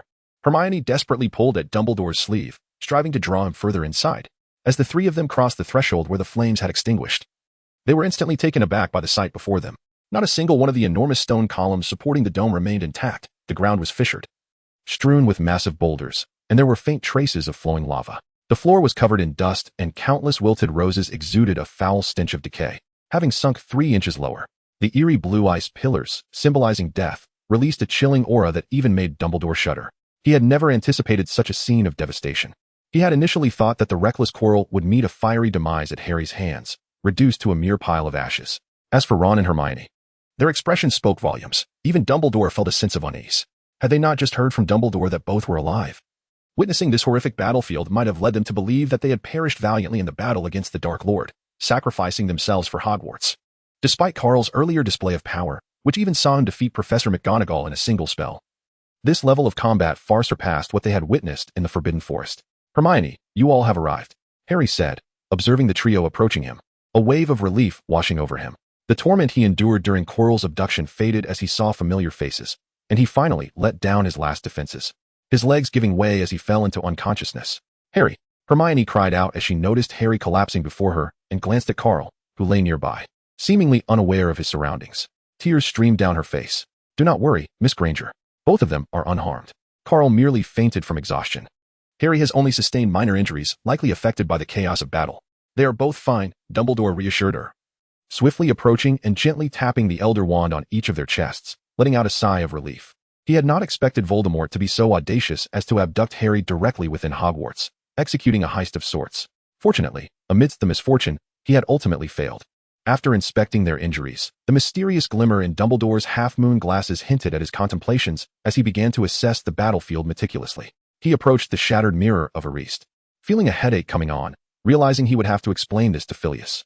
Gazing at the black ashes beneath his feet, he crouched down slowly, collecting a small amount on his fingers to bring closer to his nose for inspection. Indeed, it is unmistakable. This noxious odor of decay belongs to Quirrell's ashes without a doubt. Just then, Ron, using magic to assist Hermione in moving the unconscious Carl and Harry to a cleaner area, approached Dumbledore. "Professor, what are you doing? Also, where has Quirrell gone?"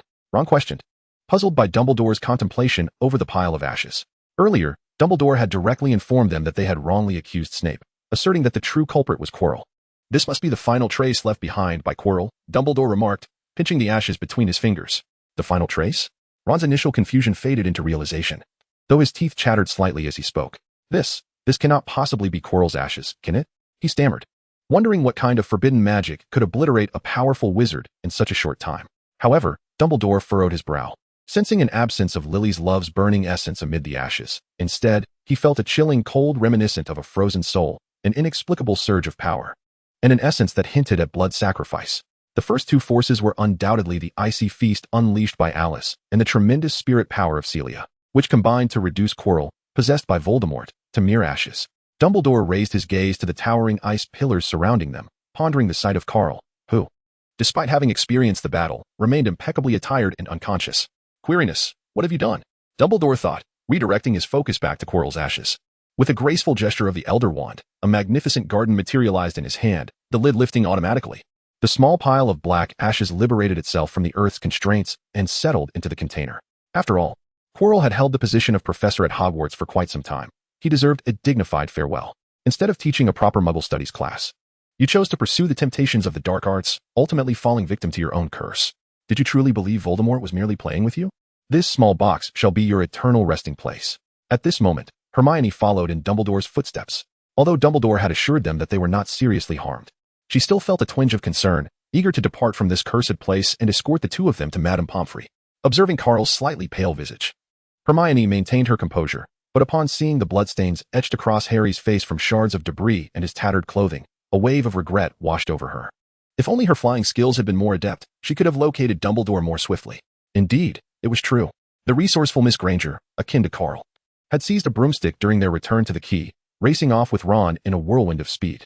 Her driving skills, reminiscent of a reckless driver, made the journey perilous, yet it ultimately saved them considerable time. Otherwise, the ascent through the Devil's Snare would have consumed an inordinate amount of their time. Well, I have essentially scoured the area. Now, it is time for us to depart.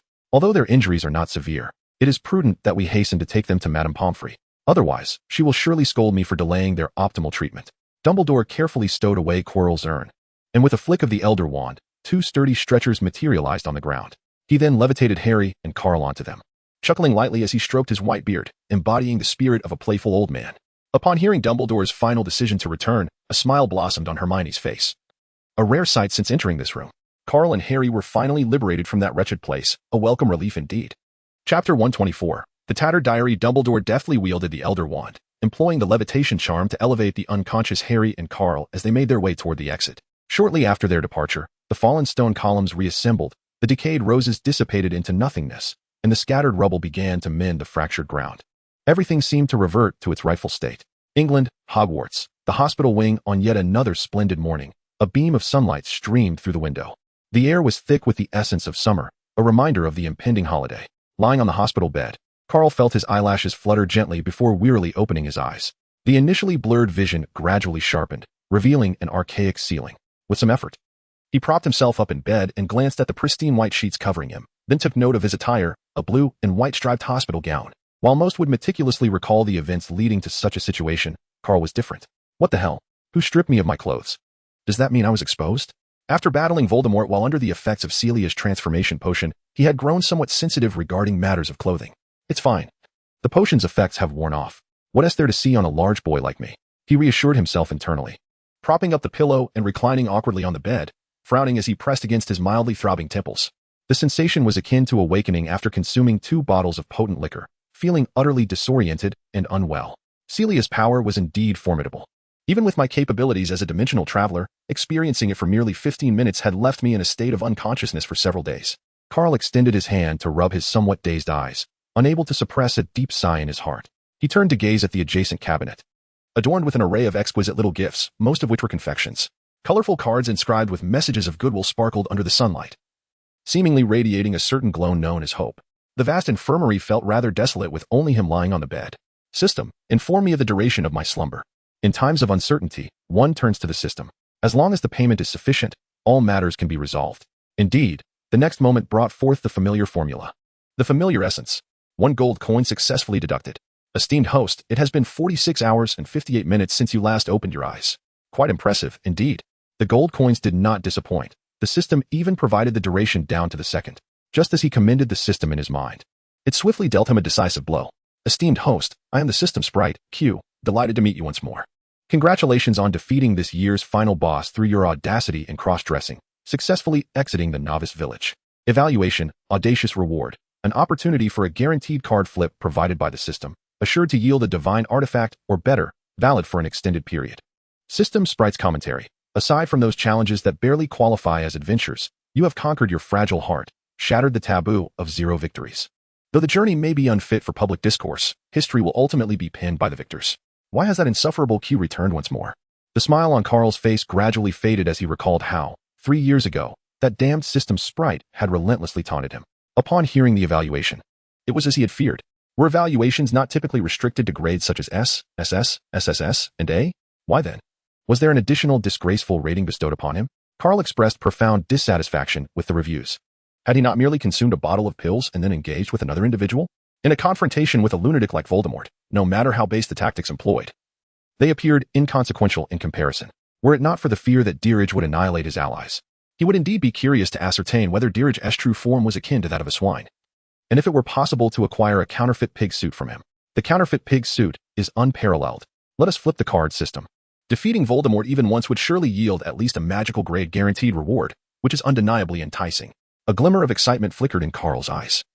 The outcome hinged on this very moment. He was all in. 7 resplendent cards radiated brilliant light within the depths of his consciousness. 4 of them shimmered in shades of pink. 2 gleamed in orange, and the final card shone with a golden hue. For artifacts, 2 legendary items, and 1 epic piece, he mused to himself. Come forth. Night Whisper Black-Eyed Wand. Congratulations, host, for acquiring the fragmented diary of the Moon Goddess. A diary with a pitch-black cover, adorned with the engraving of a skull. Materialized in his inventory. The legacy spellbook of the little sorceress? Upon his first encounter with this peculiar object, Carl boldly began to speculate. Without prompting from Carl, the system immediately retrieved the specific attributes of the item. Item name, Tattered Diary of the Moon Goddess Rarity. Legendary special item description. This diary was personally penned by the Moon Goddess, who resides at the heart of the Doll Forest. Due to uncontrollable circumstances, the diary has been torn apart significantly. However, as a companion to a formidable being experiencing a second awakening, it appears to contain numerous entries detailing powerful dark magic and secret lore. Upon perusing the item description, Carl's initial sensation was that of having stumbled upon a treasure. In the vast and enigmatic realm, the most precious possession is invariably knowledge. Strength does not necessarily equate to antiquity, yet the ancient undeniably possess great power. Throughout the endless epochs, those venerable beings who have mastered arcane wisdom are often the mightiest. This phenomenon is frequently referred to as depth of knowledge. Upon acquiring this notebook, which holds profound significance for him, Carl's sole sentiment was one of fulfillment. With the potential of dimensional power, he might very well harness the forces of curses through this tome. Regrettably, the skill books for various specialized professions sold by the system are exorbitantly priced, making each expenditure feel akin to a piercing of his very heart. Carl reminisced about the curse doll that still quietly resided in his inventory, a faint smile gracing his lips. As he anticipated the day he would be able to craft one himself, the ability to curse enemies from a distance, much like the nail-headed 7 arrows of the investiture of the gods, rendered one utterly defenseless. The essence of curses has always been associated with the eerie, the unsolvable, and the tormenting, words that evoke an unsettling chill. Although he had not drawn the singular epic item, possessing a legendary notebook akin to a tome of inheritance was still quite commendable. Carl turned his gaze towards the sky outside the window, a smile gracing his lips with increasing sweetness, as he indulged in dreams of mastering the art of perpetual occupation and effortlessly amassing wealth. A gentle voice belonging to a middle-aged woman reached his ears. Chapter 125. Drink it, and you shall possess the power of nobility. Mr. Harris, as your physician, I advise you to rest in bed a while longer and refrain from unnecessary movement. Carl set down the delicately crafted cards of various hues and turned his gaze toward the entrance, where Madame Pomfrey's expression was rather grim. She appeared quite serious, holding a transparent crystal cup filled with a grim green potion, causing a wave of unease to wash over Carl. Now that you are awake, you should drink the potion, Poppy Pomfrey remarked. Carl, trembling as if he were once again holding Snape's herring in a can, cautiously accepted the potion. Gazing into the cup, he beheld the ghastly green liquid and the indescribable black sediment that floated atop it. A smile, once bright, gradually froze upon his face. As an inexplicable sense of trepidation enveloped him, the potion seemed to whisper enticingly, urging him to drink, consume me, surrender your soul. The bubbling elixir, a vivid shade of green, silently proclaimed its formidable power. Should he imbibe this concoction, it was likely that the passive ability of immortality would soon be triggered. Carl swallowed hard, his eyes brimming with trepidation. Having studied potions with Snape for a year, he was confronted with an array of peculiar and bizarre ingredients. The likes of snail slime and powdered bat teeth were enough to make anyone feel nauseated. Drink up. What are you waiting for? Madame Pomfrey urged, her concern evident. Your mental exhaustion is quite severe. I have only witnessed such a condition in wizards who have endured great battles and suffered magical depletion. However, this is the first time I have encountered someone like you, whose continuous spellcasting has drained their spirit while leaving their magical reserves relatively intact. Observing Carl's hesitation, she felt compelled to press on. In her dedication to aiding students in their recovery, she was indeed quite diligent. On occasion, she would even send Dumbledore away to ensure that her patients could rest in a tranquil environment. Carl took a deep breath and placed the crystal glass on the bedside cabinet, smiling at Madame Pomfrey as he explained. The cause of this condition is that I ingested a particularly potent potion, which has greatly drained my mental energy. However, I have already devised a method to cope with it. Do you know who changed my clothes? Additionally, could I have them back now? Inside, I have prepared a restorative potion. Madame Pomfrey, encountering such a situation for the first time, felt a sense of concern for Carl's safety and decided it was prudent to examine the contents. Your clothes were magically altered by Professor Dumbledore, she remarked. as if she had discerned Carl's underlying intentions, chuckling softly. With a flick of her wrist, the enchanted school robe soared from a nearby compartment and landed gracefully in her hands. Accepting his garments, Carl theatrically extracted a small pouch from within. With a thought, he accessed his inventory and retrieved several vials of the remedy crafted by the leader of the Singletons. After all, as his clothes had been transformed by Dumbledore, it would be rather illogical to conjure potions out of thin air. Here it is, he said, presenting the potion. Carl handed over one of the bottles. The vessel resembled a palm, filled with a liquid that radiated a kaleidoscope of colors. Madame Pomfrey furrowed her brow. In her recollection, potions were predominantly dark-hued, often unappealing in appearance. How could this potion differ so vastly? She uncorked the bottle, releasing an exquisite fragrance. This was a creation uniquely belonging to the single leader. Remedios. Madame Pomfrey inhaled the scent and sought to recall the corresponding potion ingredients from her memory. As the sole healer at Hogwarts, she, like Snape, was also a master of potions. However, it was unfortunate that Remy's elixir was a healing holy remedy extracted through special methods by the clergy, and the ingredients contained within were likely unfamiliar to Madame Pomfrey. Nonetheless, there existed another method to ascertain the specific properties and efficacy of the potion: tasting it. Having failed to discern its nature through scent, Madame Pomfrey delicately dipped her fingertip into the potion and placed a drop upon her tongue. With years of experience, she quickly deduced that it posed no harm, though the precise effects remained to be evaluated. The effects of Remy's assistance soon manifested, to her astonishment. She discovered that this peculiar potion Carl had presented was remarkably effective in healing both mental and physical injuries. Who had crafted this? With what ingredients? And what was its name? Why could she not identify a single ingredient? She passed the bottle back to Carl, signaling that he might use it, and then could not help but inquire further. The birth of a new potion held profound significance for a potion master. This was an extraordinary concoction, painstakingly crafted by a lifelong bachelor, named after him, Remy's assistants. Carl chuckled softly as he recounted the unadorned biography of Remy Dios, the leader condemned to a life of solitary bachelorhood. He had not yet forgotten the peculiar description of that object. With my assistance, you two could remain single for eternity. Just as I do. What a malevolent curse. Carl suspected that his previous attempt to summon Nirali had failed due to the insidious influence of this potion. The resentment of a lifelong bachelor, a solitary soul, had likely coalesced within the elixir, imparting upon him an indescribable effect. Truly, what a commendable master of potions he was, dedicating his entire existence to this noble discipline. Remarkable, indeed. Mrs. Pomfrey murmured, utterly moved by Remy Dios's unwavering dedication to his craft. Observing the emotional expression on Mrs. Pomfrey's face, Carl could not help but wear a subtle, enigmatic smile. Ah, Mrs. Pomfrey, you are mistaken. This fellow does not wish to remain single. Rather, he is baffled as to why no female clerics seem to find him appealing. Perhaps his looks leave much to be desired. This potion is exceptionally potent. I dare say that drinking this would offer Remy's assistance far superior to the restorative elixir I concocted. With that, Mrs. Pomfrey approached Carl, lifting her eerily captivating potion and bestowing a commendable rating upon Remy's assistance. Carl observed Madame Pomfrey's actions and felt a profound sense of relief wash over him. He silently rejoiced at the prospect of no longer having to consume that dreadful concoction, which was utterly intolerable. Initially, my intention with the potion was for you to take it thrice daily for a fortnight. However, since you have acquired something more beneficial, that matter is now moot. This dosage, 1 vial per day, coupled with proper recuperation here, should suffice for you to depart in approximately a week's time. Carl listened, shivering at Madame Pomfrey's earlier plans for him. It was no wonder that the Hogwarts students held the hospital wing in such trepidation. Chapter 126, Professor. Do you enjoy canned herring? Madame Pomfrey continued to ramble on, enumerating numerous precautions for Carl. She urged him to remain still, suggesting that he lie down to recuperate, while she tidied up the disarray he had caused. With a deft hand, she straightened the blankets he had disturbed before departing with her ominous potion. It was perplexing how, within such a secure environment, things could go awry. Madame Pomfrey murmured softly as she gently closed the door. However, sharp-eared Carl caught every word. Indeed, what a notion of safety. Hogwarts would likely remain under the shadow of Harry Potter's escapades for many years to come. Each year brought a new wave of chaos.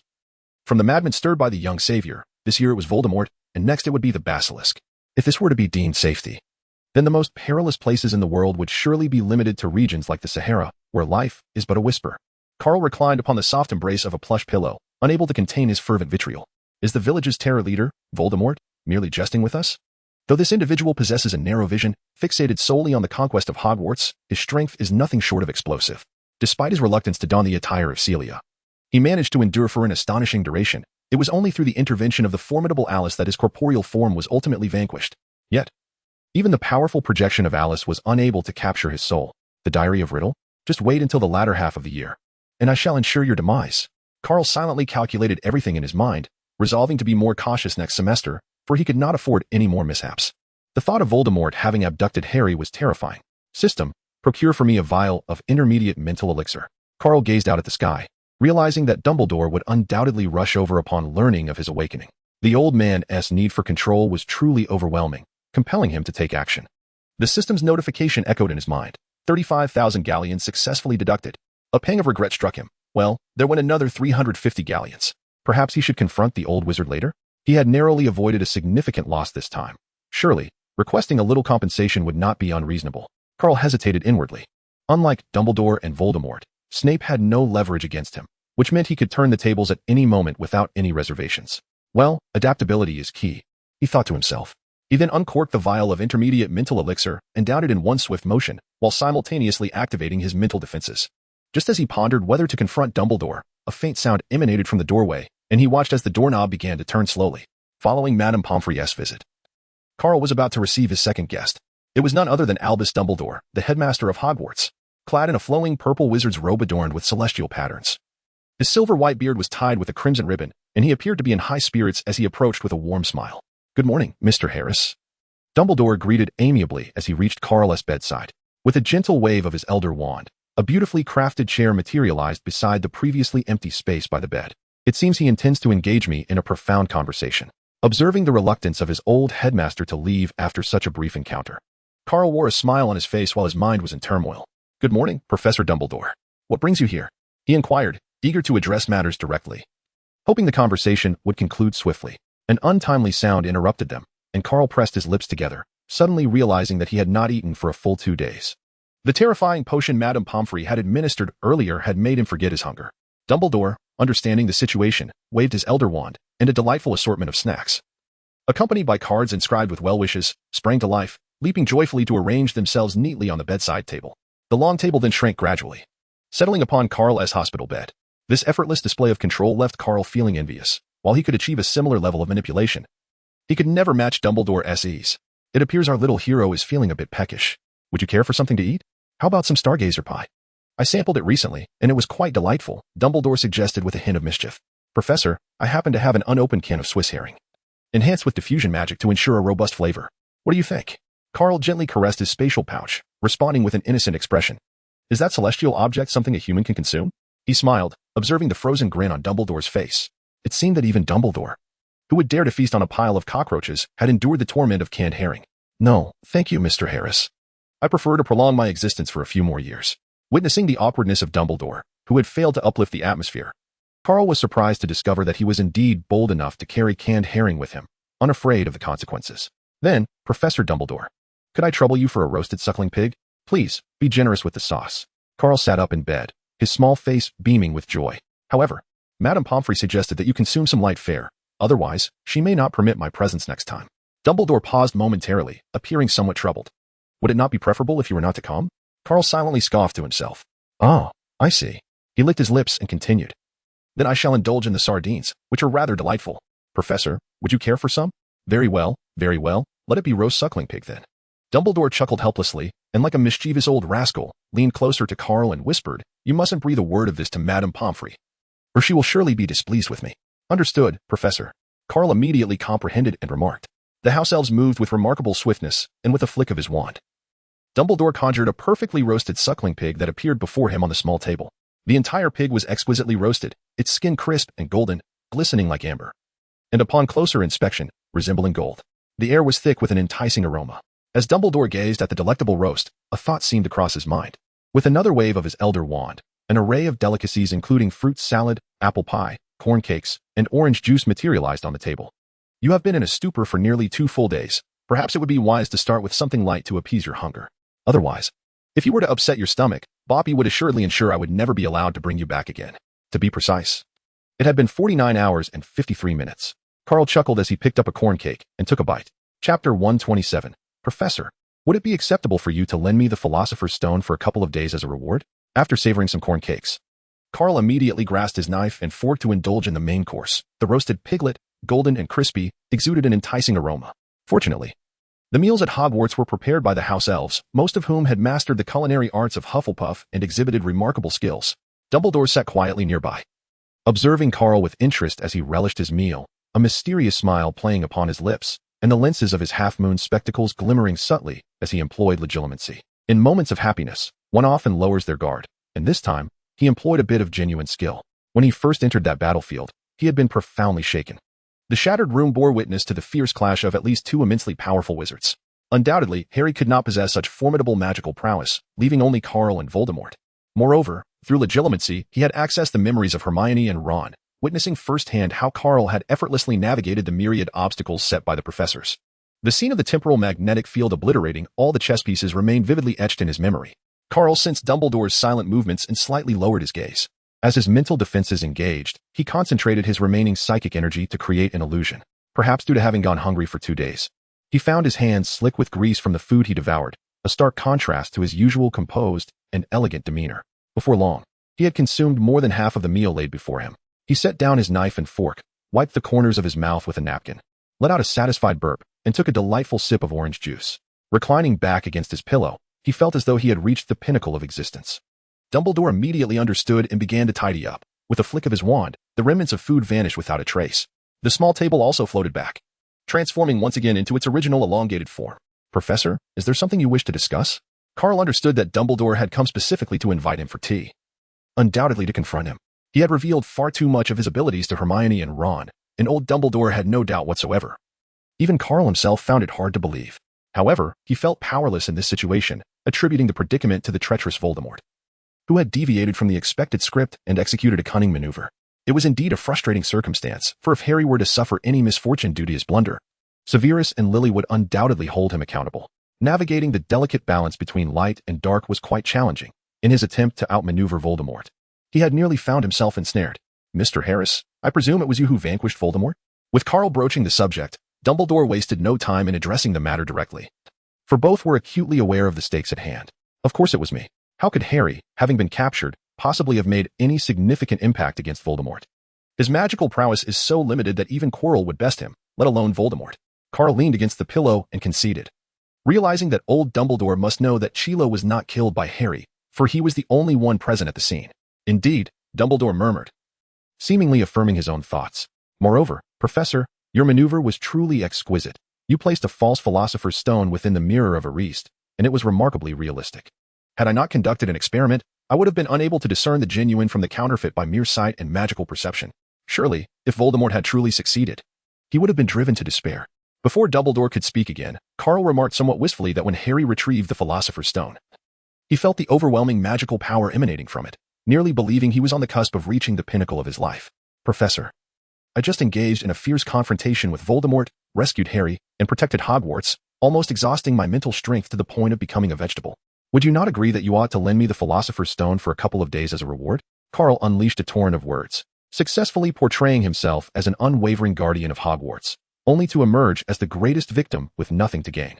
Dumbledore found himself momentarily at a loss for words, astonished that Carl would openly admit to such a thing, even executing a rather audacious maneuver. Faced with Carl's seemingly innocent expression, Dumbledore, bemused, remarked, "I had stated in the headmaster's office that the philosopher's stone was secure, yet you all chose to disbelieve, constantly envisioning nefarious individuals attempting to steal it. Moreover, I have retrieved the counterfeit stone from Harry. You didn't actually put this into practice, did you? In truth, I believed you when you initially made that statement. However, Harry and his companions possessed overly vivid imaginations, which led to this debacle." Carl, gritting his teeth and displaying an expression rife with resentment, added, "But Professor, your philosopher's stone was exceedingly lifelike. When Harry presented it before it reached my grasp, the overwhelming magical energy almost convinced me that I was about to strike it rich. I could have managed the situation, had it not been for that. I nearly lost my breath, and it had nothing to do with the potency of the women's attire." He silently added in his mind, "My dear friend Nicholas Flamel had long been aware that Voldemort might be coveting the stone. However, his magical prowess had significantly waned, rendering him incapable of safeguarding it. Fearing that Voldemort would seize it directly from him, he entrusted me with its protection. Given that Carl has expressed himself so clearly, Dumbledore felt compelled to elucidate the true circumstances under which the philosopher's stone came into his possession, lest this little avaricious soul harbor any lingering desires. In the course of his explanation, Dumbledore also revealed that the philosopher's stone had been completely destroyed, hoping to dispel Carl's fanciful notions of sudden wealth. Carl sighed. Well aware of the eventual fate of the philosopher's stone, yet he wished Dumbledore had not acted so swiftly. He pondered why he hadn't awakened to the reality sooner, for then there might have been a glimmer of hope. Although the Philosopher's Stone could be a perilous artifact in the hands of an ordinary wizard, it could yield immeasurable value in his grasp. The existence of the Eye of Darkness had already provided him with the means for immortality, a consideration he had contemplated long ago when choosing his initial vocation. In the realm of the game, the gunslinger, though unable to ascend to the status of a transcendent being, stood as a respectable class, while male and female sorcerers languished in obscurity. Yet, in the true continent of Arad, the standing of gunslingers paled significantly. Carl estimated that even combined, the likes of Shadewalker Belit and his apprentice Kelly could not match a single Alice. The disparity in strength was overwhelmingly vast. Did one truly believe that Alice's millennium-long existence was for naught? Chapter 128. Reality is never beautiful. The reason for this was simple. If the realms of the mystical and the technological existed on the same plane, the former would naturally prevail. Even the illustrious ruler of Hyberlin, the Emperor of Light and Darkness, Luke, at the pinnacle of the DNF's infinite multiverse technology, fundamentally belonged to the mystical realm, as the root powers of the 12 Bayana derived from the shadowy dimensions of the Great Will, Carasso. He had already met the prerequisites for endless life. Now, only the Philosopher's Stone remained to provide him with boundless wealth. Immortality, the ultimate aspiration for countless individuals throughout history, was within his easy reach. Yet, as Dumbledore swiftly destroyed the Philosopher's Stone, Carl felt a pang of regret. After all, if that stone capable of creating galleons had remained, with his persuasive charm and the merit of vanquishing Chilo, Dumbledore might have indeed allowed him a brief indulgence. Dumbledore appeared to sense the disappointment in Carl's gaze, forcing a large bowl of proverbial chicken soup for the soul into his mouth. In this world, there exist many treasures far more precious than immortality and wealth. For instance, unwavering love, the friendship displayed by a dear companion in times of peril, familial bonds that willingly sacrifice life for love, and the greatest asset of humanity, wisdom.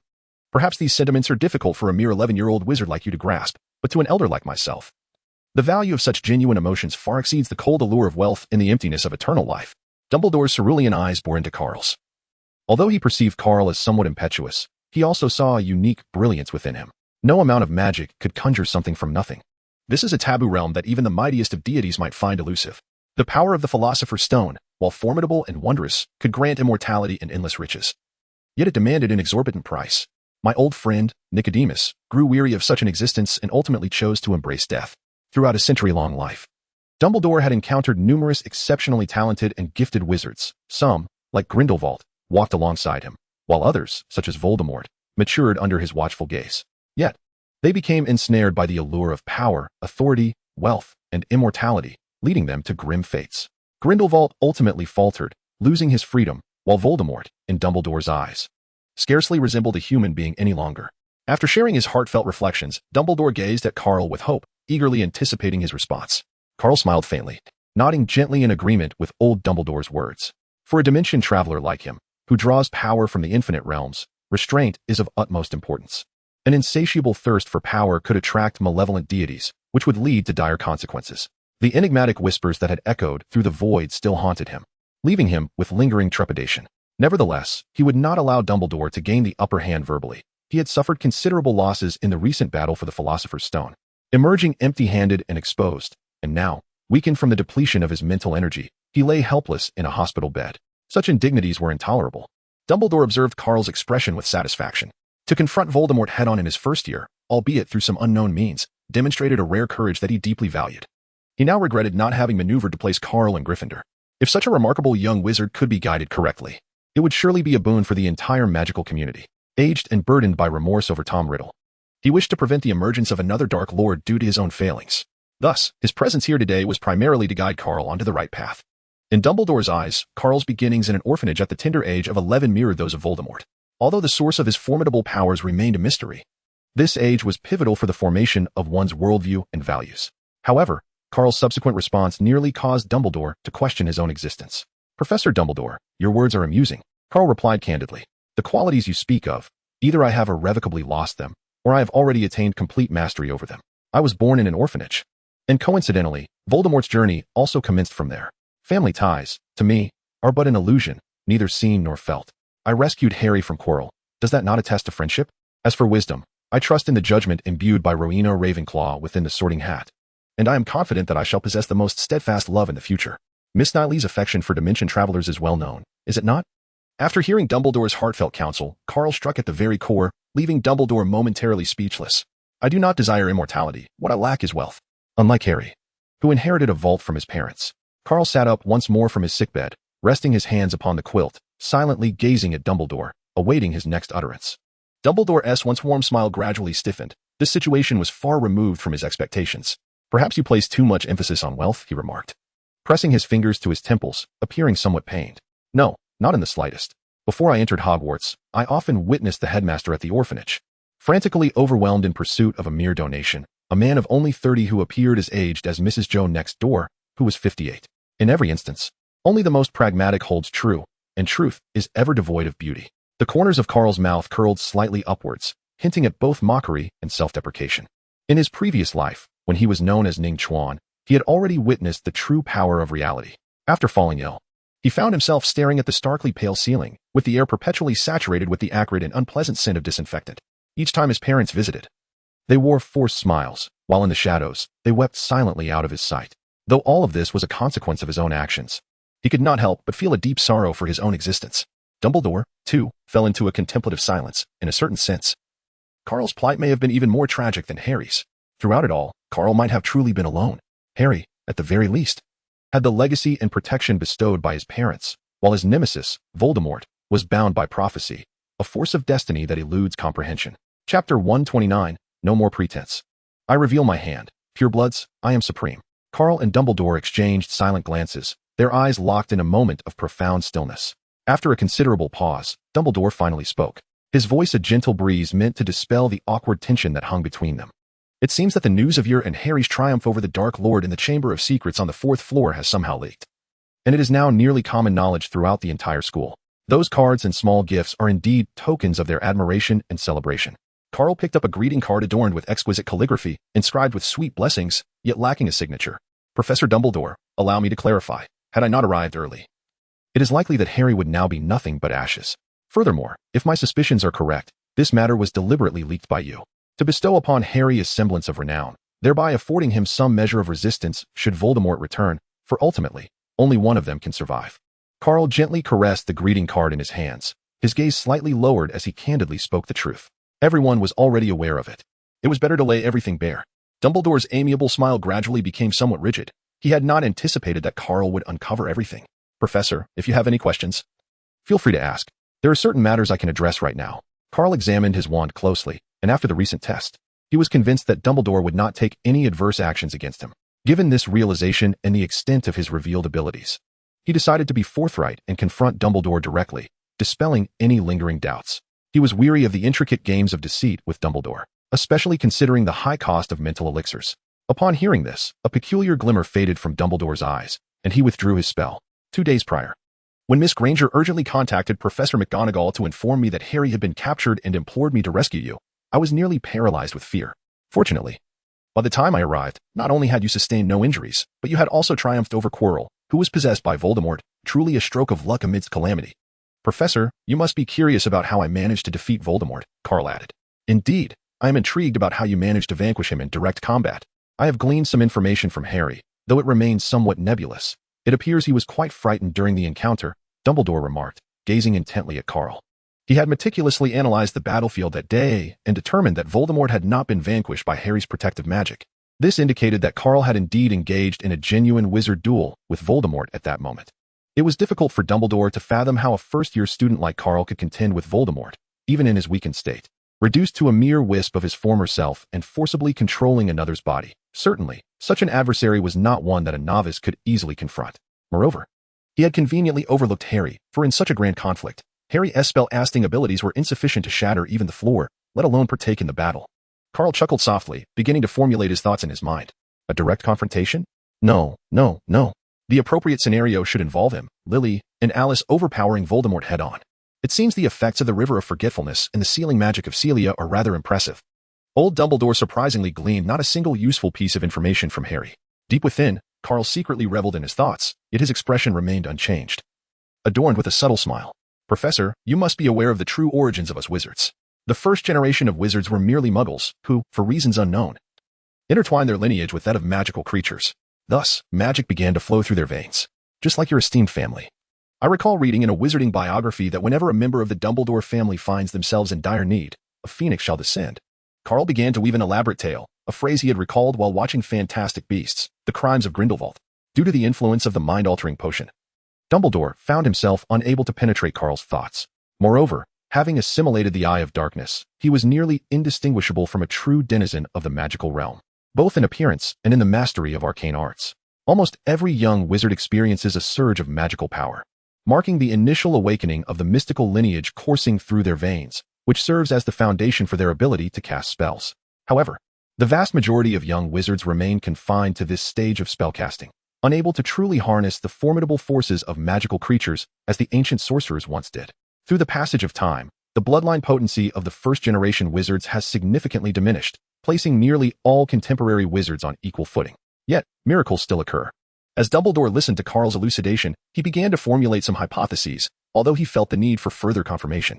Awakening of the bloodline? Dumbledore murmured to himself. The professor's conjecture was not unfounded. Both wizards and muggles alike exhibit a phenomenon known as atavism. A select few exceptionally gifted wizards possess an innate ability to more readily unlock the treasures hidden within their bloodlines, or similarly, when a powerful wizard reaches the zenith of their strength, they too can tap into these latent powers. This was why Voldemort had undergone numerous transformations and sought to merge with the blood of serpents in his quest for greater strength. Observing Dumbledore in contemplation, Carl paused before continuing, "But I am unlike them. According to the pure blood theories of Slytherin, I should be the most esteemed within Hogwarts. Every time I encounter a Slytherin, I cannot help but laugh. I realize the true nature of my existence during my first magical outbreak. The exalted blood of ancient elves flows through my veins." Carl lowered his head, his voice gradually becoming more subdued, and his appearance began to transform. When he lifted his gaze once more, his once light golden hair had turned jet black, his ears elongated and pointed like those of a fae, and his eyes sparkled with the brilliance of obsidian. "My lineage grants me an almost inexhaustible reservoir of magical power. By simultaneously igniting my mental energy and magical essence, I can momentarily unleash the formidable strength of my bloodline. This is precisely why I was able to confront Voldemort head-on." Dumbledore gazed at Carl, whose very essence had undergone a profound metamorphosis, his eyes wide with astonishment. The myriad of extraordinary creature bloodlines he had once believed in were swiftly cast aside. After all, the initial awakening of a bloodline often bestows extraordinary combat prowess, making the defeat of Voldemort seem less implausible. Yet, he never anticipated that Carl had awakened that legendary presence long ago during the first surge of magical energy. In the eyes of the ancient elves, even a phoenix, a pinnacle of magical beings, was merely a bird resting beneath their eaves. Chapter 130. Escaping the first of the month, but not the final year. What a treasure I have unearthed. This is indeed a true discovery. At this moment, Dumbledore was consumed by this singular emotion. This year, Hogwarts was truly brimming with talent. Not only was there a savior, but also a being whose growth could only be described as legendary. As the headmaster of Hogwarts and the foremost white wizard in the world, Dumbledore possessed a keen understanding of the secrets within the wizarding realm. Indeed, Carl was correct. The initial fusion of muggles with the bloodlines of magical creatures had given rise to the contemporary magical world. In an even more distant era, the elves born of nature were the true sovereigns of the earth, yet aside from the soil buried deep beneath the ground, no trace of their existence could be found for ages. It was astonishing to discover that their bloodline had persisted and successfully awakened. Suppressing his inner joy, Dumbledore recalled the prophecy, which had been exceedingly vague, leaving him unable to ascertain who, Harry or Voldemort, would ultimately survive. He understood that even if Harry were to triumph, the entire wizarding world might endure unprecedented trauma. Having surpassed a century in age, he realized he had but a few years left to live. However, if he could nurture both Carl and Harry together, there was no doubt that Voldemort would meet a most devastating defeat. "Professor, what troubles you?" Carl gazed at the contemplative Dumbledore, leaning slightly forward, unable to suppress his curiosity. "I am truly delighted to witness once more the emergence of a new star within the wizarding world. Moreover, you are entirely different from him. You possess an abundance of qualities that he will never attain, regardless of the past, present, or future." Dumbledore's cerulean eyes turned toward Carl, softening further. As the headmaster of a school, there exists no greater joy than to witness one's students ascend to legendary status, particularly at such a malleable age. Carl smiled faintly, feeling a sense of relief wash over him. This time, revealing a hint of something to Dumbledore seemed to yield quite a favorable outcome. At the very least, this old wizard would likely refrain from fixating on him due to the incident involving Voldemort. Acting can indeed be quite exhausting. "Professor Dumbledore, do you have any further inquiries for me?" Carl released his transformation, and the bright sunlight illuminated his slightly pale face. Suddenly, a series of urgent knocks echoed from the door. Dumbledore turned around to find Madame Pomfrey gazing at him with a disapproving expression. "Professor Dumbledore, I believe you ought to allow Mr. Harris a proper rest. Is it not possible to wait until his discharge to discuss any matters?" Madame Pomfrey cast a displeased glance at Dumbledore. She had always disliked interruptions to her patients, regardless of who the intruder might be, even if he were the headmaster. "Wait. Why does the air feel peculiar?" Is that the scent of roasted piglet? Before Dumbledore could offer a defense, Madame Pomfrey's expression shifted dramatically as she sniffed the source of the aroma, her gaze fixated unblinkingly on Dumbledore and Carl. Albus, did I not explicitly instruct you not to prepare those rich foods for him when I allowed you in just now? Madame Pomfrey realized that Dumbledore had disregarded her previous admonition, and her temper flared instantly. Calm down, Poppy, Dumbledore said, rubbing his forehead, his expression one of exasperation. Mr. Harris, I believe I also cautioned you similarly, did I not? Madame Pomfrey turned her stern gaze toward Carl. Poppy, allow me to defend myself. Oh no, permit me to explain. Carl was so frightened that he became incoherent, struggling to articulate his thoughts. He certainly wished to avoid tasting the potion brewed by Madame Pomfrey, only to have his blood drawn by her. That would be exceedingly unjust. I believe, Headmaster, it is time for you to attend to school matters, as you have yet to complete the detailed report regarding Professor Quirrell's theft of the Philosopher's Stone sent by the Ministry of Magic. Madame Pomfrey, stern and succinct, directly urged him to leave. Well then, Poppy, with her words hanging in the air, Dumbledore realized that no matter how eloquently he spoke, she would not permit him to linger any longer. Rising to his feet, Dumbledore gently advised Carl to rest properly and, in accordance with Madame Pomfrey's suggestion, cautioned him to abstain from spicy foods during this time. Mr. Harris, I believe it is time for you to take your medicine. At that moment, Madame Pomfrey reappeared with a crystal goblet filled with a deep blue-purple potion. Though the hue differed from the previous concoction, it appeared equally unappealing and perhaps just as unpalatable. Carl stared blankly at the potion in the cup, a hint of confusion in his eyes as he inquired, Madame Pomfrey, did you not just mention that I need not brew potions with you anymore? This cup merely serves to rejuvenate the spirit, whereas this one has been specially concocted for you. It will synergize with the assistance of your Remy, yielding a more effective restorative effect, Madame Pomfrey explained, her tone tinged with displeasure. It was apparent that Carl's disregard for her warnings, indulging in those spicy foods, had irked her somewhat. Then, may I leave it here to drink later? Carl's voice trembled subtly, a testament to the terrifying potency of the sorcerer's potion. What do you think? Madame Pomfrey extended the cup toward him, her expression a blend of amusement and intrigue. Carl lowered his gaze to the murky potion in his cup, then lifted his head to observe Madame Pomfrey's expression. He could evade the initial trials, but not the final reckoning. Taking a deep breath, he accepted the crystal goblet, closed his eyes, and drank it down in one swift motion, reminiscent of a soldier bracing for battle, prepared to face death. The peculiar taste swirled in his mouth, contorting his youthful features. Should he regurgitate it, he would be compelled to consume another dose. Madame Pomfrey, like a specter, ominously reminded him, prompting him to cover his mouth with both hands. After what felt like an eternity, Carl finally emerged from the haze of that extraordinary flavor. His face a portrait of despair. That potion had nearly claimed him, although he possessed considerable knowledge of potion making. The thought of analyzing its ingredients at that moment was utterly nauseating. Meanwhile, Harry and his companions had learned from the recently departed Dumbledore that Carl had awakened, and they hastened to the infirmary, only to find him wearing an expression of utter disillusionment, as if life held no meaning. Are you Carl's good friends? Look at him now. Doesn't he appear much better after consuming the potion than when he was unconscious? Madame Pomfrey beamed at the trio, her face alight with a sense of accomplishment. Chapter 131. Angelique, Hecate, Harry, and Ron exchanged glances, unable to fathom what constituted a poor complexion in Madame Pomfrey's eyes. For to them, Carl looked positively green. Very well, if you wish to remain, please keep your voices down so as not to disturb the patient's recovery, Madame Pomfrey cautioned, raising the empty goblet, and then gently closed the door as she exited. Just as Carl allowed himself a moment of relief, the door swung open once more. Mr. Harris, I trust you will not repeat the earlier mistake. Carl nodded repeatedly, much like a chick pecking at grains. The potions were indeed terrifying. Harry and his companions, witnessing Carl's exceedingly poor condition, did not linger long, merely advising him to rest properly before taking their leave. Once everyone had departed, Carl gazed at the empty room and suddenly felt invigorated. With a flick of his wrist, a book with a black cover materialized in his hand. It was the Diary of the Moon Goddess.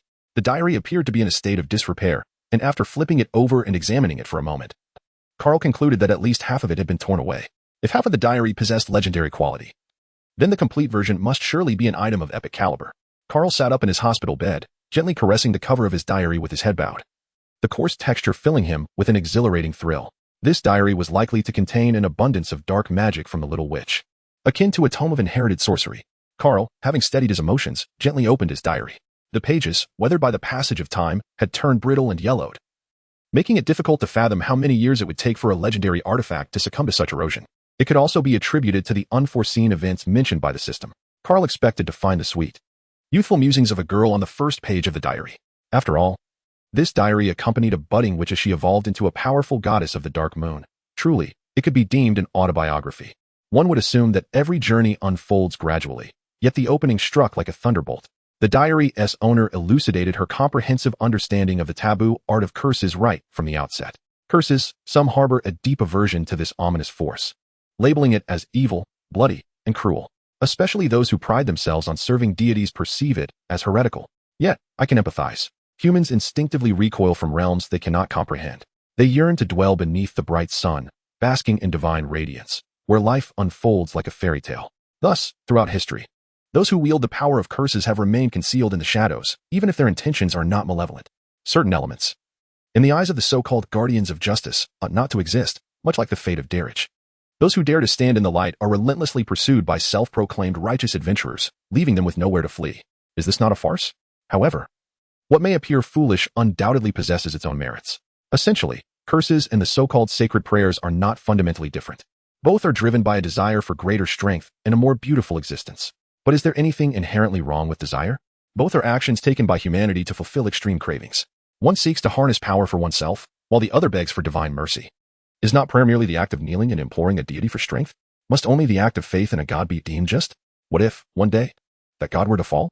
Even those apostles endowed with boundless might cannot escape the shackles of death. What is good, and what is evil? Who possesses the authority to discern between the two? No one has ever provided me with a definitive answer. In truth, no one can resolve these inquiries. Yet, I understand. Ultimately, only the strong possess the right to judge good and evil. In the demon realm, it appears that the majority of demons venerate apostles as saviors of the world. In reality, many merely fear the apostles' formidable powers, akin to the repugnant deities worshipped by the holy. It is solely for this reason. Only the powerful can establish rules and delineate the boundaries of good and evil. Thus, let us part ways with those foolish souls who blindly worship deities and struggle in vain. The power I possess stems entirely from my own spirit and magic. I can perceive the world rationally, showcasing my strength according to my will. One day, I too shall ascend to become a goddess, standing high upon the divine throne. And when that day arrives, I shall surely discern whether this path leads to good or evil. Regarding the ultimate outcome, I trust in my own judgment. Angel Hecate. Upon finishing the opening page of the diary, Carl swallowed hard, astonished. He initially believed this diary to be penned by an ordinary dark moon goddess experiencing a second awakening. However, it now seemed that its origins were far more significant. It was likely the work of a prominent figure who pioneered the fifth career path for female mages. The founder of the summoner class, the fairy master Katie, the first elemental spirit, Reise, the combat mage's originator, Niwu, and the founder of arcane studies remain largely untraceable. Today, Carl learned of yet another luminary, likely the first dark moon goddess, Angel Hecate. To elevate curses as the foundation of magic within the fifth sequence of female mages and to propagate it resoundingly between the demon realm and the continent of Arad is a terrifying prospect. Digesting the thunderous opening, Carl continued to peruse the pages with a grave expression. As he had anticipated, the subsequent content was replete with profound knowledge of dark magic. Interspersed with accounts of the battles this figure endured throughout her growth, along with her reflections post-conflict. Indeed, these reflections were extraordinarily detailed, capturing the vulnerabilities exposed by her adversaries during combat and her own rectifications. Carl could comprehend this. The Black Plague, Darich, once thrived on the borders of North Bolanx before being displaced. For a being that wished to harm no life yet was inherently toxic to thrive. The desolation of such a place is chilling to contemplate. In the demon realm of Bolanx, where not a blade of grass grows, defeat is nearly synonymous with death. There, one does not encounter verbose villains. Those who survive are all formidable characters. One moment, they may engage in amiable conversation, and the next, they could very well seek to take your life. Chapter 132, the end of the first year. Carl continued to flip through the pages with a casual demeanor, primarily eager to ascertain the extent of the heritage documented within this diary, especially considering that half of it had been torn away. As he neared the end, a series of peculiar puppets caught his eye. Could this be the legacy of the puppeteer? Damn it, I should have realized this sooner. Carl's expression instantly transformed into one of intense excitement. He nearly forgot that the profession of the Little Witch, aside from healing others, relies heavily on her plush toy, the Frenzied Bear, to execute nearly half of her offensive spells. And as a diary belonging to the goddess of the Dark Moon, how could it possibly lack the legacy of a puppeteer? Carl cradled the enchanted tome in his hands, an overwhelming surge of excitement evident on his countenance. Upon reflection, it seemed that wielding a broom as a weapon in DNF was indeed more advantageous than other choices. Each mage scholar was undeniably a formidable alchemist, while the young sorceress commanded the supreme ultimate mastery of puppetry. The dimensional traveler was accompanied by his wife, Naali, whose unparalleled powers of interdimensional connection were nothing short of extraordinary. Carl pondered whether a summoner could transform summoned beings into cards. He speculated that if the summoner were ruthless enough, it might be plausible. For instance, the ideology of the Second Truth organization, which invented the forbidden magic of the Dominance Ring, revolved around the enslavement of summoned creatures. Should that be the case, apart from the rather inconsequential subclass of the decomposer, a female mage could master 3 additional professions. Indeed, mages were inherently more esteemed than gunslingers or dark knights, a distinction rooted in their innate gifts, beyond comparison. Having grasped the true purpose of the diary, Carl smiled faintly, feeling an unprecedented sense of fulfillment. Even the sorrow from consuming Madame Pomfrey's potion had vanished. With a wry smile, he inwardly reflected on how admirable Chilo was, sacrificing himself for a worthy cause. Such altruistic individuals were rare in these times.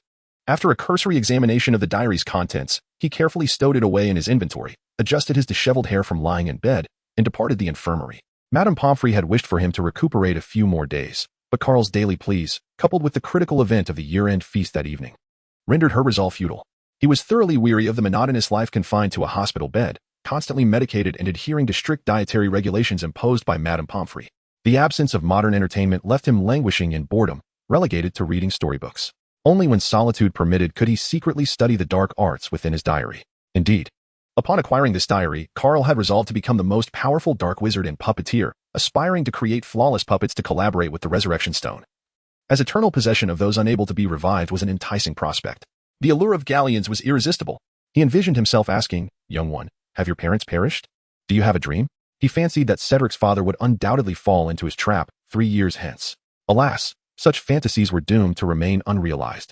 For the materials were beyond his means, and the complexities of creation were too daunting. Ultimately, he concluded that eternal possession was indeed the most gratifying option. The year-end feast proceeded as anticipated, and Carl couldn't help but chuckle at the pitiable Slytherins, who believed they would ultimately achieve victory and attain Hogwarts' supreme glory. A 7th consecutive championship. Their hopes were dashed by Gryffindor's timely intervention. Their path had narrowed, and they were unfortunate enough to encounter the savior, Harry Potter, who had just enrolled that year. Dumbledore would undoubtedly seize this opportunity to elevate his champion's prestige. Although Carl participated in the events, Gryffindor's trio proved formidable. Moreover, Dumbledore believed Carl required no such accolades. Keeping him under wraps would diminish the perceived threat to Voldemort, who was already aware of Carl's true lineage and its latent power. As Carl matured, his magical prowess would undoubtedly multiply exponentially, rendering Voldemort powerless to counter it. Consequently, Dumbledore allowed Slytherin's serpents and the old bat a moment of joy before delivering a crushing blow. While Dumbledore passionately addressed the assembly, Carl remained oblivious, indulging himself in a feast. Apart from the roast pig Dumbledore had treated him to during his stay in the infirmary, he had endured over a week of monotonous porridge, which Madame Pomfrey deemed nutritious. Nutritional, indeed. After a week of abstaining from meat, he felt as though he might transform into a mere bun worth 4 coins. "Hey, Carl, hold your horses. The headmaster is about to announce the House Cup winner," Alex interjected, observing Carl's gluttonous display. "Don't be deluded. Haven't you grasped the situation? The House Cup has scarcely anything to do with us Ravenclaws in recent years," Carl retorted, displeased at the interruption. "How can you be so sure? The headmaster often awards extra points at the year-end feast, and it's not uncommon for other houses to achieve an upset victory. Based on current scores, we Ravenclaws are merely 20 points behind Slytherin, holding second place." Philip chimed in to support Alex's argument. "With the savior of Gryffindor in attendance, what are you still pondering? I predict that this year will undoubtedly belong to Gryffindor." Carl gazed upon the youthful faces of his roommates, unable to restrain himself from speaking candidly. "Perhaps," he remarked, "I believe the decor here could benefit from a transformation." As Dumbledore raised his hands, the green banners symbolizing Slytherin gracefully shifted to a vibrant red. Carl helplessly raised his hands towards the two, indicating their disbelief. Upon hearing the splendid reversal of events, the young wizards from the neighboring Gryffindor could not restrain their excitement, tossing their wizard hats into the air and erupting into applause. Some joy is inevitably built upon the suffering of others. This truth remains immutable, regardless of one's intentions. In stark contrast to the jubilant atmosphere reminiscent of a festive celebration in Gryffindor, the adjacent Slytherin house wore expressions akin to having swallowed something bitter, with their headmaster, Professor Snape, nearly succumbing to his indignation. The old bee plays by his own rules, resorting to underhanded tactics. Ultimately, as Carl flashed a playful smile toward Professor Snape at the main guest table, he officially proclaimed the conclusion of the academic year. Chapter 133, Departure with a Crisp Hum. The ancient steam locomotive, clad in its red exterior, billowed thick clouds of white smoke as it came to a gentle halt at the platform. Unlike the other young wizards, who disembarked laden with baggage and pets, Carl bore no wand, for the mastery of dimensional forces afforded him the convenience of creating space to carry his belongings. Within the compartments, the young wizards had long been impatiently crowding at the doors, and as soon as the carriage doors swung open, they surged forth in a rush to alight. Carl gently pushed through the throng of people, slowly navigating amidst a cluster of robust wizards. It was high time he devised a plan to summon Nayali. Where should he embark on his next adventure? He rested his chin on his hand, contemplating his quest. All because that accursed Voldemort refused to relinquish the unicorn. Otherwise, Nayali might very well be by his side now. Carl, hurry up. Why do you look so distracted? Alex exclaimed, straining under the weight of a large box as he urged Carl, who was blocking his path. Oh, all right. Carl snapped back to reality and leaped from the carriage to clear the way. Carl, where is your luggage? Why have you brought nothing with you? Philip, who had painstakingly maneuvered through the throngs of people with his bags in hand, looked at Carl's empty hands with a hint of bewilderment. Read more, and you too can become as remarkable as I am. Upon hearing this, Carl turned his head, a smile gracing his lips as he placed a hand upon Philip's shoulder. His gaze, somewhat dreamy, was imbued with a profound sincerity as he spoke. Do not look at me with such eyes. It frightens me. Philip, startled by Carl's expression, instinctively recoiled. Never mind, I shall not tease you further. A masterful, seamless extension spell will suffice. Carl raised the small bag in his hand, gazing at his dear friend's liver-colored face with a smug expression. Would you like one? He inquired. The bag was roughly the size of half a room, and I had imbued it with a remarkably effective mind control enchantment, allowing for effortless manipulation at will. Observing the drool-ready expression on Philip's face, he produced another. Do you two want one as well? They are quite inexpensive, merely 8 galleons each. The 4 of them playfully bantered before navigating through platform 9 3/4. King's Cross Station, in stark contrast to the wizarding world just a wall away, was saturated with modernity. The rapid advancements in technology were evident as the late 20th century approached its zenith. The smooth, polished floors, the spacious and luminous waiting hall, and the glaring, incandescent lights above, along with the sight of hurried professionals in suits perusing documents, bestowed upon Carl a sense of nostalgia he had not felt in some time. The torches, candles, and ancient castle of Hogwarts often made him feel as though he had traversed back to the medieval era. See you next semester, Carl. Alex and the others smiled as they bid farewell, parting ways to meet their parents at a designated spot. After bidding adieu to the trio, Carl observed the incessantly flowing crowd at the station, each pair adorned with expressions of hopeful anticipation for another day of life, journeying toward distant horizons. Carl searched extensively through the bustling crowd, even activating his extraordinary perception, yet he could not locate that familiar figure. Surely, the absent-minded Jane Moyer had not forgotten about him. Under the influence of his heightened awareness, everything within the station was laid bare in his mind. He witnessed Hermione embracing his parents. Overwhelmed with joy after 6 months of separation, he observed the stout Mrs. Weasley, hands on her hips, furiously admonishing Ron for achieving a mere D in potions, a lamentable result. Of course, there was Harry, whose presence was marred by the impatient Dursleys, hastily tugging at his sleeve as they made their swift exit from the station. Shuddering at the thought of the multitude of wizards expected to appear that day, Carl glanced at the numerous little wizards who had found their parents, then looked at his solitary self, and with a wry smile, he prepared to return to the orphanage alone. Stepping out of King S Station, he beheld the ancient fog-laden city in the morning light and began his journey home. As he entered the orphanage where he had lived for 11 years, the familiar sight of the lush green grass greeted him, with verdant vines and climbing ivy clinging tightly to the somewhat dilapidated building. He refrained from disturbing the busy Director Moira, for he understood that she had likely forgotten even the promises made long ago to come for him. She was perhaps truly overwhelmed with her responsibilities. If Carl's guess was accurate, she was probably at some foundation seeking sponsorship or working diligently in the home of a middle-class family with adoption intentions, striving to find a good haven for the children. Carl quietly turned the doorknob and returned to his small room without disturbing anyone. The room was modest in size, barely accommodating a small bed, a stool, and a tiny wardrobe, lacking even a table. Yet, it was blessed with ample light and a tidy atmosphere. Due to his previous reluctance to converse or socialize with other children, Jane Moyle had put considerable effort into arranging this space for him. As she was attentive to all her charges, observing his room, which remained pristine and orderly despite his absence of a year, warmed Carl's heart. Time had seemingly stood still, and the place was just as he had left it before his departure. Carl opened the wardrobe, and with a gentle wave of his hand, several garments appeared upon the previously empty hangers. Although the existence of the enchanted robe allowed him to go an entire year without changing clothes, there were certain matters destined to remain concealed within his heart, never to be revealed. Thus, all his actions had to adhere to a logical coherence. In the evening, Carl, dressed in casual attire, made his timely appearance at the long table of the orphanage. Jean, it seems you have forgotten something quite significant today. Carl sat on the stool, his cherubic face turned upwards as he smiled at Jane Moyer, his tone devoid of any grievance regarding her failure to pick him up. After all, she represented one of the few familial bonds he felt in this world. Unlike those typical protagonists who, despite being orphans, possessed siblings and estates, he truly had little to call his own, apart from himself and that incessantly demanding system. Even his betrothed, Nayali, whom he had come to regard as destined for him, required him to strive earnestly to win her favor. Carl, welcome home. Jane Moyer's face, worn and haggard, was alight with surprise and a hint of excitement. I apologize. I have been exceedingly busy lately and forgot to come for you today. Can you forgive me? Of course. But you must promise me one thing first.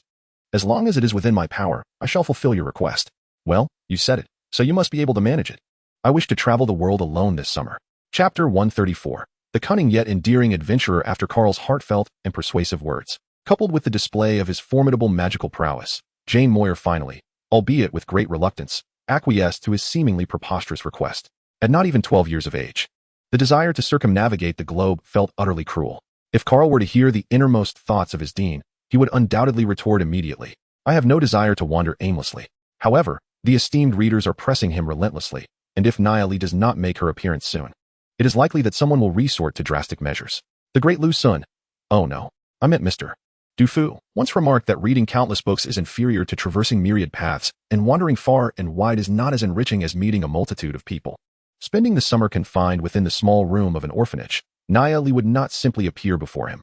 Everything must be pursued through his own efforts. Thus, he resolved to explore the world in search of opportunities. The exchange of pounds for galleons is limited, and the reverse is equally constrained.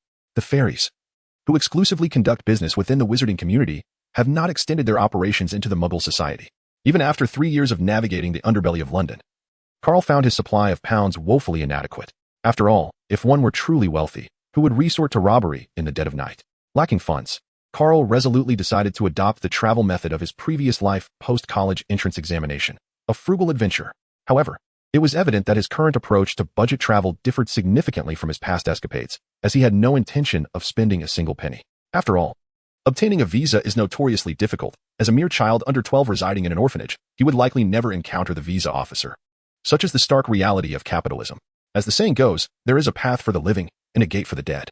While Carl could not find a legitimate means to travel abroad, there exists a globally circulated method of smuggling.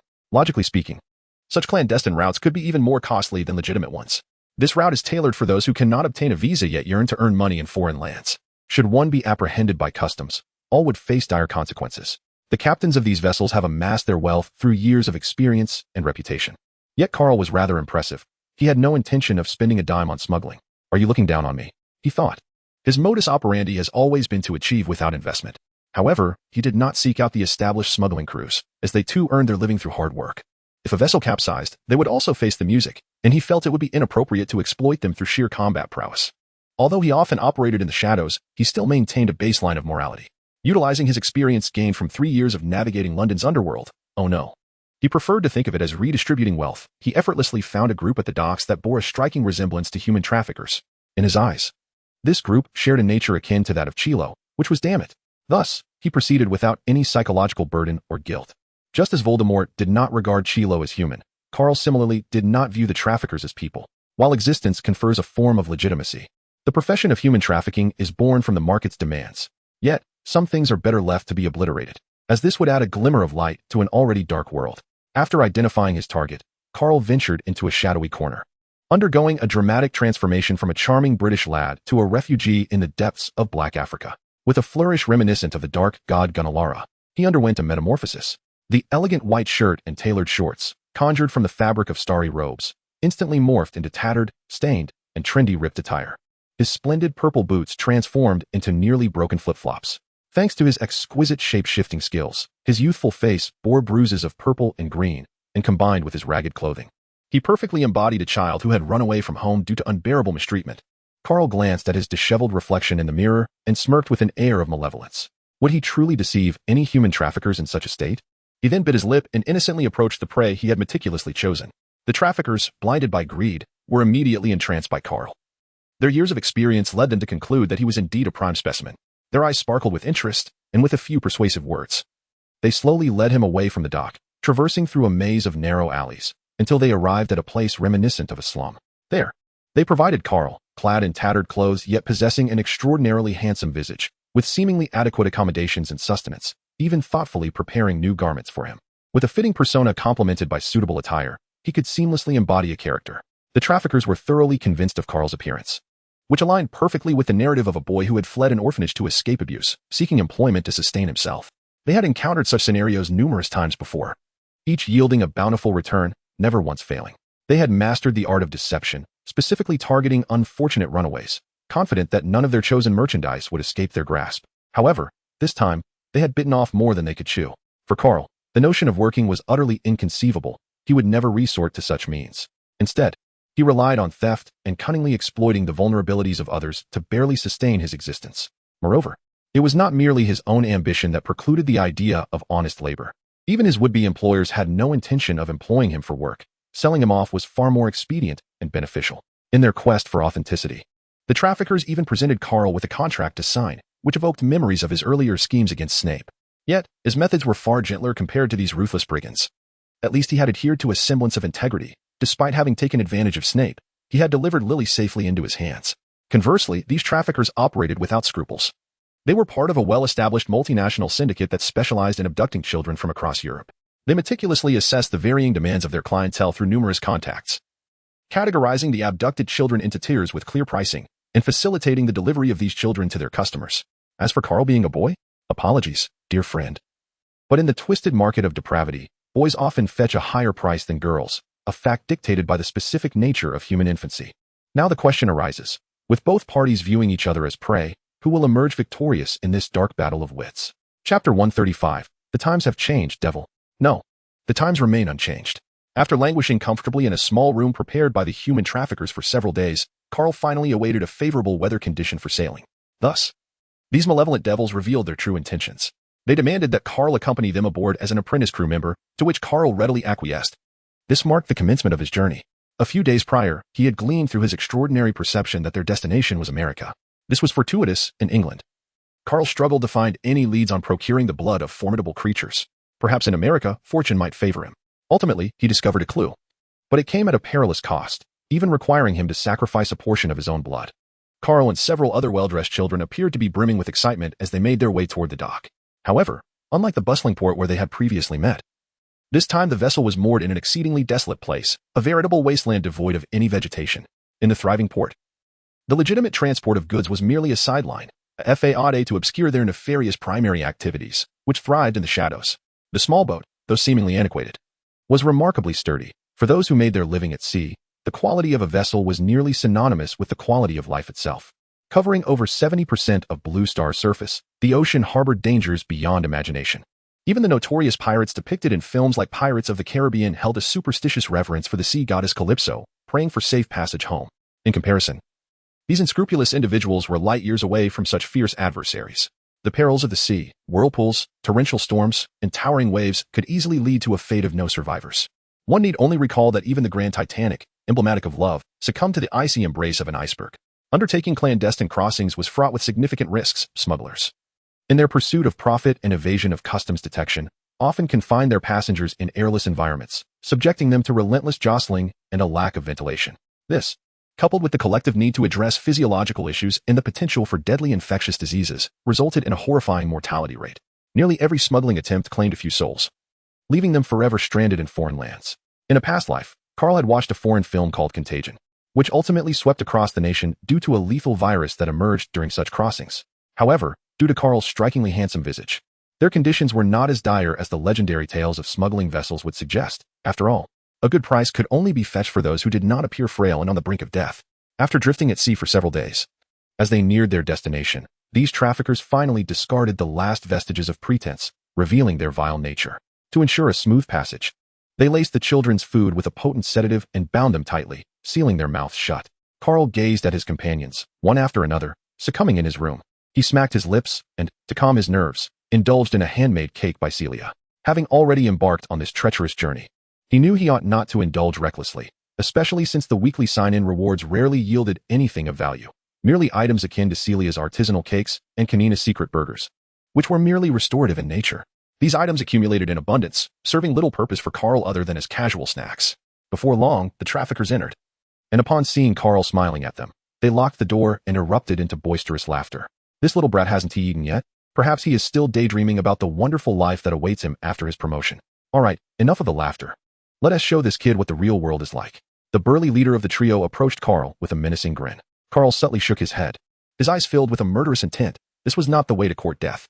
He extended a hand and gently snapped his fingers, summoning several violet black-thorned roses that emerged from the shadows, swiftly and accurately piercing the hearts of the three individuals. Crimson blood gushed forth from their chests as they gazed down in disbelief, their faces etched with incredulity. Why? Yet, Carl clearly had no inclination to explain the reason. The blood-stained thorned roses slowly dissipated after fulfilling their grim task. Carl stepped forward, extending his right hand with a subtle gesture, causing dozens of dollar bills to waft upwards from the lifeless bodies of the three men. He strolled to the doorway and softly recited the incantation, Alohomora. The previously locked door emitted a gentle click, allowing a ray of sunlight to stream in, illuminating the bodies in a hope that the brilliant light might sear away their vile sins. From those repugnant individuals, Carl only took the money, leaving their knives untouched. No tool could rival the potency of dark magic, especially in matters of curses. With his heightened perception activated, the positions of everyone aboard the ship were laid bare before him. As the saying goes, as long as all enemies are vanquished, none shall discover my presence. Thus, Carl commenced his assassination journey with a leisurely gait. His first target was the kitchen, where a corpulent butcher was chopping unknown meats. A sharp ice pick plunged into his throat. Three bald men, wielding whips against disobedient children, found themselves suspended upside down by their own weapons. After Carl had visited several rooms, the remaining unfortunate souls finally caught a whiff of the fresh scent of blood that had begun to permeate the air with the passage of time. This scent had accompanied them throughout their sordid careers. Their screams alerted those yet unaware of the unfolding chaos, granting others precious moments to arm themselves. Yet in doing so, they sacrificed their own lives. No mere mortal could survive the lethal onslaught of the thorny roses. The ringleader of the traffickers, the captain, witnessed the gruesome sight of his men being pierced through the chest by a mere child wielding peculiar thorns. Despite the harrowing realization, his hardened heart, forged through years of treachery, did not succumb to despair. He slowly grasped a submachine gun, taking aim without regard for the lives of his subordinates and his selfish worldview. Their lives paled in comparison to his own. This strange little demon clearly intended to eradicate them all, and without some sacrifice, how could victory be attained? The dark muzzle of the gun belched forth flames of malevolence, accompanied by the captain's frenzied cries, "Die, you damned devil. The times have changed." Carl turned his head slightly, offering him a faint smile. No, the times have not changed. Chapter 136, ahead, Insmouth, approaching arrival, dozens of bullets eerily suspended before Carl. As if time itself had come to a standstill, floating in the air with an air of profound mystery. This scene shattered the captain's fragile heart. And in the next moment, under Carl's unwavering gaze, the captain, fully aware of his inevitable fate, resolutely raised a pistol to his own temple. The gun fired. And with it, the world fell into silence. A truly formidable individual, indeed. Carl let out a soft sigh, waving his hand to retract the dimensional power that had been bestowed upon the bullets. As the crisp sound of metal clattering to the ground echoed, not a single human trafficker remained alive on the ship. In the next moment, his figure faded from the vessel. As for the children who had been abducted, the United States would undoubtedly take care of that. The commotion he had caused, along with the gunfire, caught the attention of the customs officials in the distance, who swiftly dispatched a vessel to investigate the small craft. A complimentary journey is indeed delightful, yet the destination appeared somewhat precarious. Gazing at the horizon, which seemed so near yet so uncertain, Carl found himself pondering where he had arrived. Nonetheless, he felt a stroke of fortune this time, for he had indeed made it, escaping the clutches of those wretched traffickers who could have marooned him on some desolate island. After several instances of teleportation, Carl finally set foot once more on familiar ground, as the previous days aboard the ship had left him rather disoriented. Not far away, his gaze fell upon scattered houses. It was now a summer evening, and several bare-chested fishermen were mooring their small boats along the shore, merrily chatting as they sorted through the day's catch. Carl clutched the illusion spell as he stepped forward, first seeking to ascertain his current location. A strange child inquired about his whereabouts, likely to be deemed a wayward youth. Carl had no desire to visit the police station. After all, he was an undocumented immigrant, a shadowy figure. If discovered, he would face dire consequences. Thus, he employed a confusion spell, coupled with a soul-gathering incantation, effortlessly determining his position. He found himself in a quaint town named Newburyport, Massachusetts, nestled alongside the Atlantic Ocean, where the residents thrived on waterway transportation and fishing industries along the Manhasset River. This was a remote town on the periphery of America, one so obscure that Carl had never even heard of it. As dusk descended, Carl resolved not to wander aimlessly. He needed to secure a place to stay. He casually entered an inn and, after casting a confusion spell to befuddle the proprietor, swiftly obtained the key to a fine guest room. That night, lying on the plush bed, he gazed at the chandelier above, which radiated a soft glow, filling him with a sense of bewilderment. Recently, he had procured some adult unicorn blood through illicit means, along with what he had previously gathered from the forbidden forest, his heart brimming with optimism that success was finally within reach. However, the outcome was all too predictable. Had he truly succeeded, he would not be in America seeking refuge. Once again, he encountered a ghoul, and with a smile, he reduced it to a pile of ashes, yet tears began to flow unwittingly. This was all costly. Unicorn blood was exorbitantly priced. However, he did not discard the ashes this time. They still held some value, perhaps for resurrecting Voldemort. The ghoul's father was quite formidable. In the morning, Carl awoke from his slumber and continued his solitary journey into the unknown. with the blood of an adult unicorn, a creature esteemed in the magical realm. Proving ineffective, Carl was at a loss. Was it truly the case that this world was lacking? The magical array he constructed with blood barely achieved a 2G connection. Utterly incapable of linking to the 5G realm of Nyali? Indeed, it seemed highly plausible, as Carl awaited the arrival of the bus on the platform. He couldn't help but reflect on the harshness of life. Finding a wife in these times proved to be an arduous endeavor. The desolation of his surroundings compelled him to contemplate departing for the heart of America after a mere day in this remote locale. For remaining in such a backward place promised no prospects. Perhaps the magical realm of America would bestow upon him a delightful surprise. However, unbeknownst to him, even before reaching the American magical community, he had already stumbled upon some intriguing clues. A dilapidated bus, on the verge of disintegration, came to a halt before him. Carl frowned as he boarded, having never encountered such a decrepit vehicle. Holding his nose, he handed the fare collector $2 and sought a relatively clean seat. As soon as he entered, he was assailed by an overpowering stench of fish, a scent that left him feeling somewhat breathless. Carl silently cast a bubblehead charm upon himself and began to contemplate his next course of action. Based on the information gleaned from the confusion charm and the soul extraction spell he had employed on the fisherman the previous night, he realized that to reach the American magical community located on Diagon Alley, he would need to take this dilapidated bus to a small town and then transfer several times. Unfortunately, his current location was exceedingly remote. Long-distance apparition was beyond his current magical prowess, and he lacked any specific coordinates. On the old bus, apart from himself, there were only 3 or 4 other passengers. 2 of them were clearly locals, as they, like the driver and the ticket collector, emanated a strong fishy odor. Their vacant eyes devoid of vitality, as if they had lost all passion for life. A young couple sat across from him, their faces partially obscured by their hands. Seemingly only mildly uncomfortable with the overpowering fishy scent, unlike Carl, who had reacted much more violently upon boarding. Carl meticulously observed everything within the vehicle. The scene was undeniably peculiar.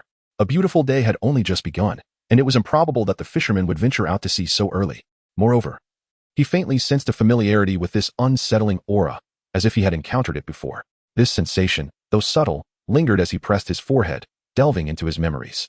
It resembled the mental corruption emanating from a malevolent deity. During his past practice of the void meditation technique, he had once experienced an evil, tainted whisper echoing in his mind, causing his sanity to plummet. Although this current feeling was faint, it remained strikingly clear. How curious it was that the driver and the others bore the aura of an eldritch entity. Could it be that some reckless lunatic dared to invoke the dark god, resulting in this psychic contamination? Once he grasped the gravity of the situation, Carl did not hesitate. He activated his transcendent perception, scanning each individual thoroughly. To his horror, he discovered that whether it was the driver, the ticket collector, or the 2 peculiar townsfolk, they all seemed to be covered in scales, with only the couple appearing relatively normal. Yet, each of them was armed with 2 revolvers. Soon after, the automobile gradually decelerated, and the ticket collector recounted in her strange intonation, "Ahead lies Insmouth. We are approaching the station." Chapter 137, The Mysterious World. Insmouth. Insmouth. Carl was taken aback by the unexpected surprise that awaited him upon his recent arrival in America after successfully crossing the border. How could such a terrifying place as Insmouth exist in this magical realm? Having spent 11 years in this world, he suddenly realized that his understanding of it remained woefully inadequate.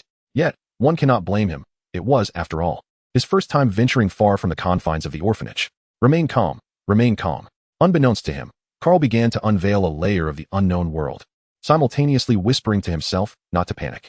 He swiftly rummaged through his memories of the novels penned by the artisans of craft, which he had once indulged in during his previous life. Back in the days of perusing the DNF forum, it was often remarked that the long-legged Ratiz was designed as an apostle inspired by the visage of Cthulhu. In retrospect, it is indeed chillingly profound. Recalling the nauseating fishy odor that emanated from the driver and the villagers, coupled with the peculiar scales adorning their hands, Carl could draw a conclusion. It was not mere coincidence in nomenclature. This was indeed Insmouth. System, please inform me. Does this world harbor the existence of the great old ones, or the signs of their kin? With a sense of urgency, Carl inquired of the system. And upon learning that Insmouth lay ahead, a bold idea suddenly sparked in his mind. However, the realization of this idea hinged upon the absence of the terrifying true forms of those malevolent deities in this world. Should a mortal dare to gaze upon the old ones, the inevitable outcome would be a descent into utter madness. Even with his slightly elevated sanity as a dimension traveler, he could hardly withstand the psychological corruption of such magnitude. A mere glance could spell doom. What could one possibly achieve under such circumstances? The system swiftly confirmed the deduction of 50,000 gold coins. The Insmouth of this realm was tainted by a peculiar artifact, devoid of the presence of the king of the deep ones or any old ones. The artifact in question was undoubtedly that statue of Diagon. Carl rested his chin in contemplation, a slight smile gracing his lips. Given that there were no ancient, high-dimensional deities lurking in the shadows, He found himself presented with tremendous latitude for action. As he understood it, the once tranquil and harmonious town of Insmouth had been plunged into a terrifying curse due to the insatiable greed of an individual who had pilfered an item that did not belong to him from an obscure island. The mere existence of the lesser independent race of Deep Ones was inconsequential in his eyes. Indeed, they could be regarded as a relatively feeble race, far less troublesome than the ghouls he had previously vanquished. As he pondered how to dismantle the lair of the Deep Ones, an old bus came to a slow halt. The doors creaking open with a resounding thud. A couple seated in front of him sprang to their feet and disembarked with haste. Carl followed suit. Resolute in his decision to embrace fortune amidst danger, he could not afford to let this opportunity slip away. This was a fortuitous moment for summoning Nyarlathotep. Slaying a few Deep Ones in this town and consolidating their essence would surely meet the requisite standards. As for any psychological burdens, Carl felt none. He was acutely aware that under the malign influence of that sinister statue, it was likely that not a single normal human could endure in this town. Leaving behind only bloodthirsty aberrations, evil does not overtly assault the souls of ordinary folk. Rather, it employs subtlety, scheming insidiously to launch its attacks, often donning a mask of sophistry or cloaking itself in a veneer of morality. Yet, evil is ultimately malevolent, and by the time its true visage is revealed, one finds themselves ensnared, with no avenue of escape. To seek the blessings of dark deities, mere faith is utterly insufficient. Blood, life, and soul, these are the offerings they desire. Earlier, as Carl boarded the bus, he had discerned a fervent longing in the driver's gaze. Initially, he had dismissed the driver as a deviant, but now it dawned on him that the man was coveting his very being, and in a most predatory manner. Stepping off the bus, Carl steeled himself. Recognizing that this place was inexorably linked to Diagon, prudence was paramount. He gazed intently at the fog-laden horizon, where he could faintly discern the indistinct silhouette of a promontory. Yet, at that moment, his attention was captured by the scenery just beneath him. Carl found himself face to face with the shrouded town of Insmouth, a place steeped in ominous rumors and enveloped in perpetual gloom, an accursed locale that existed only within the pages of horror literature. To him, it appeared as an expansive yet densely built small town, exuding a disquieting lifelessness. The towering chimneys emitted only wisps of black smoke. Against the backdrop of the horizon, 3 unpainted, towering spires stood sentinel, their forms emerging and receding in the mist. One tower's apex had crumbled, its clock face absent, leaving behind a gaping black void. A multitude of dilapidated, sagging roofs converged, their sharp gables conveying a distinctly unsettling aura of decay and infestation. Carl gazed at the looming presence of Insmouth, his eyes cast downwards, lost in contemplation. "Hey kid, you don't seem like a local, and this is hardly a place for someone like you. Best turn back from whence you came." A hearty laugh resonated from behind him, accompanied by the sensation of a hand resting on his shoulder. Unbeknownst to him, he had unwittingly positioned himself directly in front of the young couple. Carl furrowed his brow, finding it quite irksome to be abruptly interrupted while deep in thought. He turned away, shook off the man's hand from his shoulder, and upon closer inspection, he was taken aback. The man before him, with raven hair, appeared to be in his 20s, perhaps not exceeding 30. His obsidian-like eyes shimmered with a piercing intensity, concealing a sharp gaze beneath what seemed to be a jovial demeanor. This striking visage, along with his strong, well-defined features, exuded an imposing aura reminiscent of a tiger stalking its prey on a tropical savanna, a vision fraught with peril. This individual possessed considerable skill, likely well-versed in firearms. Just moments ago, the man's hand had brushed against Carl's cheek. The unwelcome sensation of that contact made him uneasy, a reminder of the calluses that marked his hands. A young man, seemingly a white-collar worker in his 20s, should possess smooth hands, yet given the peculiar circumstances, Carl surmised that these two were likely agents of the American authorities.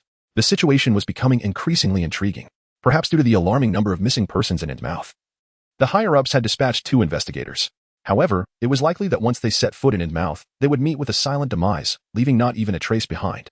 After all, who could fathom that a town could be inhabited solely by monsters? "I say, sir," Carl retorted, "this is a sentiment I ought to express to you. This place is no sanctuary for your kind. If you wish to avoid an untimely demise in foreign lands, it would be wise to depart post-haste." Carl stood beside the overgrown roadside, casting a sweet smile towards the man.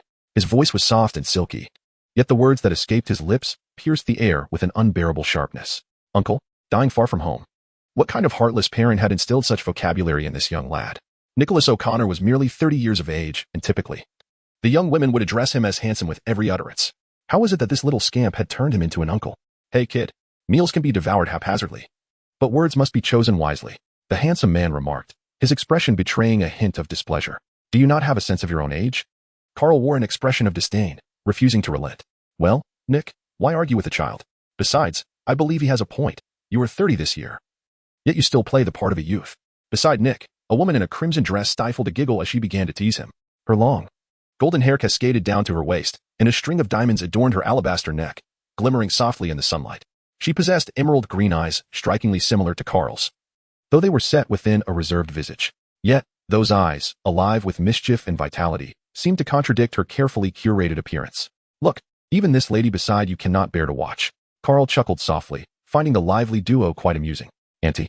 The smile on the woman in the red dress gradually faded. Her once radiant, emerald eyes turned icy and glimmered like steel freshly tempered in fire. Charming little imp, I shall grant you one more opportunity to rephrase your words. The woman in red maintained her captivating smile, if one could overlook the audible cracking of her joints and her menacing gaze. Still rather beautiful. Beside her, a man named Nick covered his mouth with both hands, his face flushed crimson. Yet, he dared not laugh, for to do so might result in dire consequences for him. Carl realized he had misspoken. The woman before him exuded an aura of formidable presence. He quickly corrected himself. I apologize, sister, it was my brother's fault. Only then did she cease her actions. Nick, feel free to laugh out loud if you wish, but I cannot guarantee your fate in the end. The woman in the red dress remarked, her voice a blend of amusement and mockery as she glanced at Nick. Sorry, Ilya. Nick quickly regained his composure and offered an apology to the woman he had referred to. Now, little one, where did you run away from? You should hurry back home. Many have gone missing in this area with no clues left behind. Be wary of human traffickers who might target you and sell you into a dark coal mine. Ilya straightened herself, crouching down to meet Carl's gaze, and spoke to him earnestly. Do you comprehend the gravity of this place? You rushed here, seemingly eager to offer your heads on a platter. Had you not encountered me, your survival beyond 3 days would have been unlikely. The thick calluses on your fingers and thumbs suggest years of pulling triggers, and if I am not mistaken, each of you likely carries 2 handguns. Which department do you belong to? The FBI? Carl also withdrew his previously carefree smile, gazing at the woman before him, named Alia, whose fair skin was inadvertently revealed. With a tone of calmness, he spoke. Alia's expression suddenly shifted, and in the next moment, a pistol was pressed firmly against Carl's head. Carl, is this what a capricious woman is like? Quite formidable indeed. Your instinct to draw a weapon swiftly in the face of an unknown threat is rather impressive. With systematic training, you might attain the level of that deranged woman, Kelly. Although the gun is pressed against his head, Carl remains unfazed. For he dares to wager that Alia's firearm is devoid of ammunition. As a dimensional wanderer, wielding the power of time and space grants him such audacity. Tell me, who exactly are you?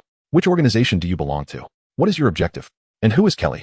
Elia enunciates slowly, her composure unwavering. Throughout her career as an operative, she has accumulated numerous adversaries, with the ruthless tactics of those frenzied organizations being nothing short of brutal. She has already survived 3 assassination attempts by seemingly innocuous children. Beside her, Nick's expression has also shifted. Though he and Elia often indulge in jest, they never falter during critical moments, a key reason for their survival thus far. When on duty, they transform into emotionless machines of death, yet they also savor the beauty of life during their leisure time.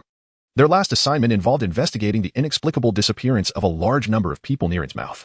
Once completed, they could finally embrace a life of retirement and relish the remainder of their days. As for Kelly, she is a heartless, shameless lunatic who revels in danger. However, she surpasses both of you in prowess. She could likely sweep through Insmouth single-handedly.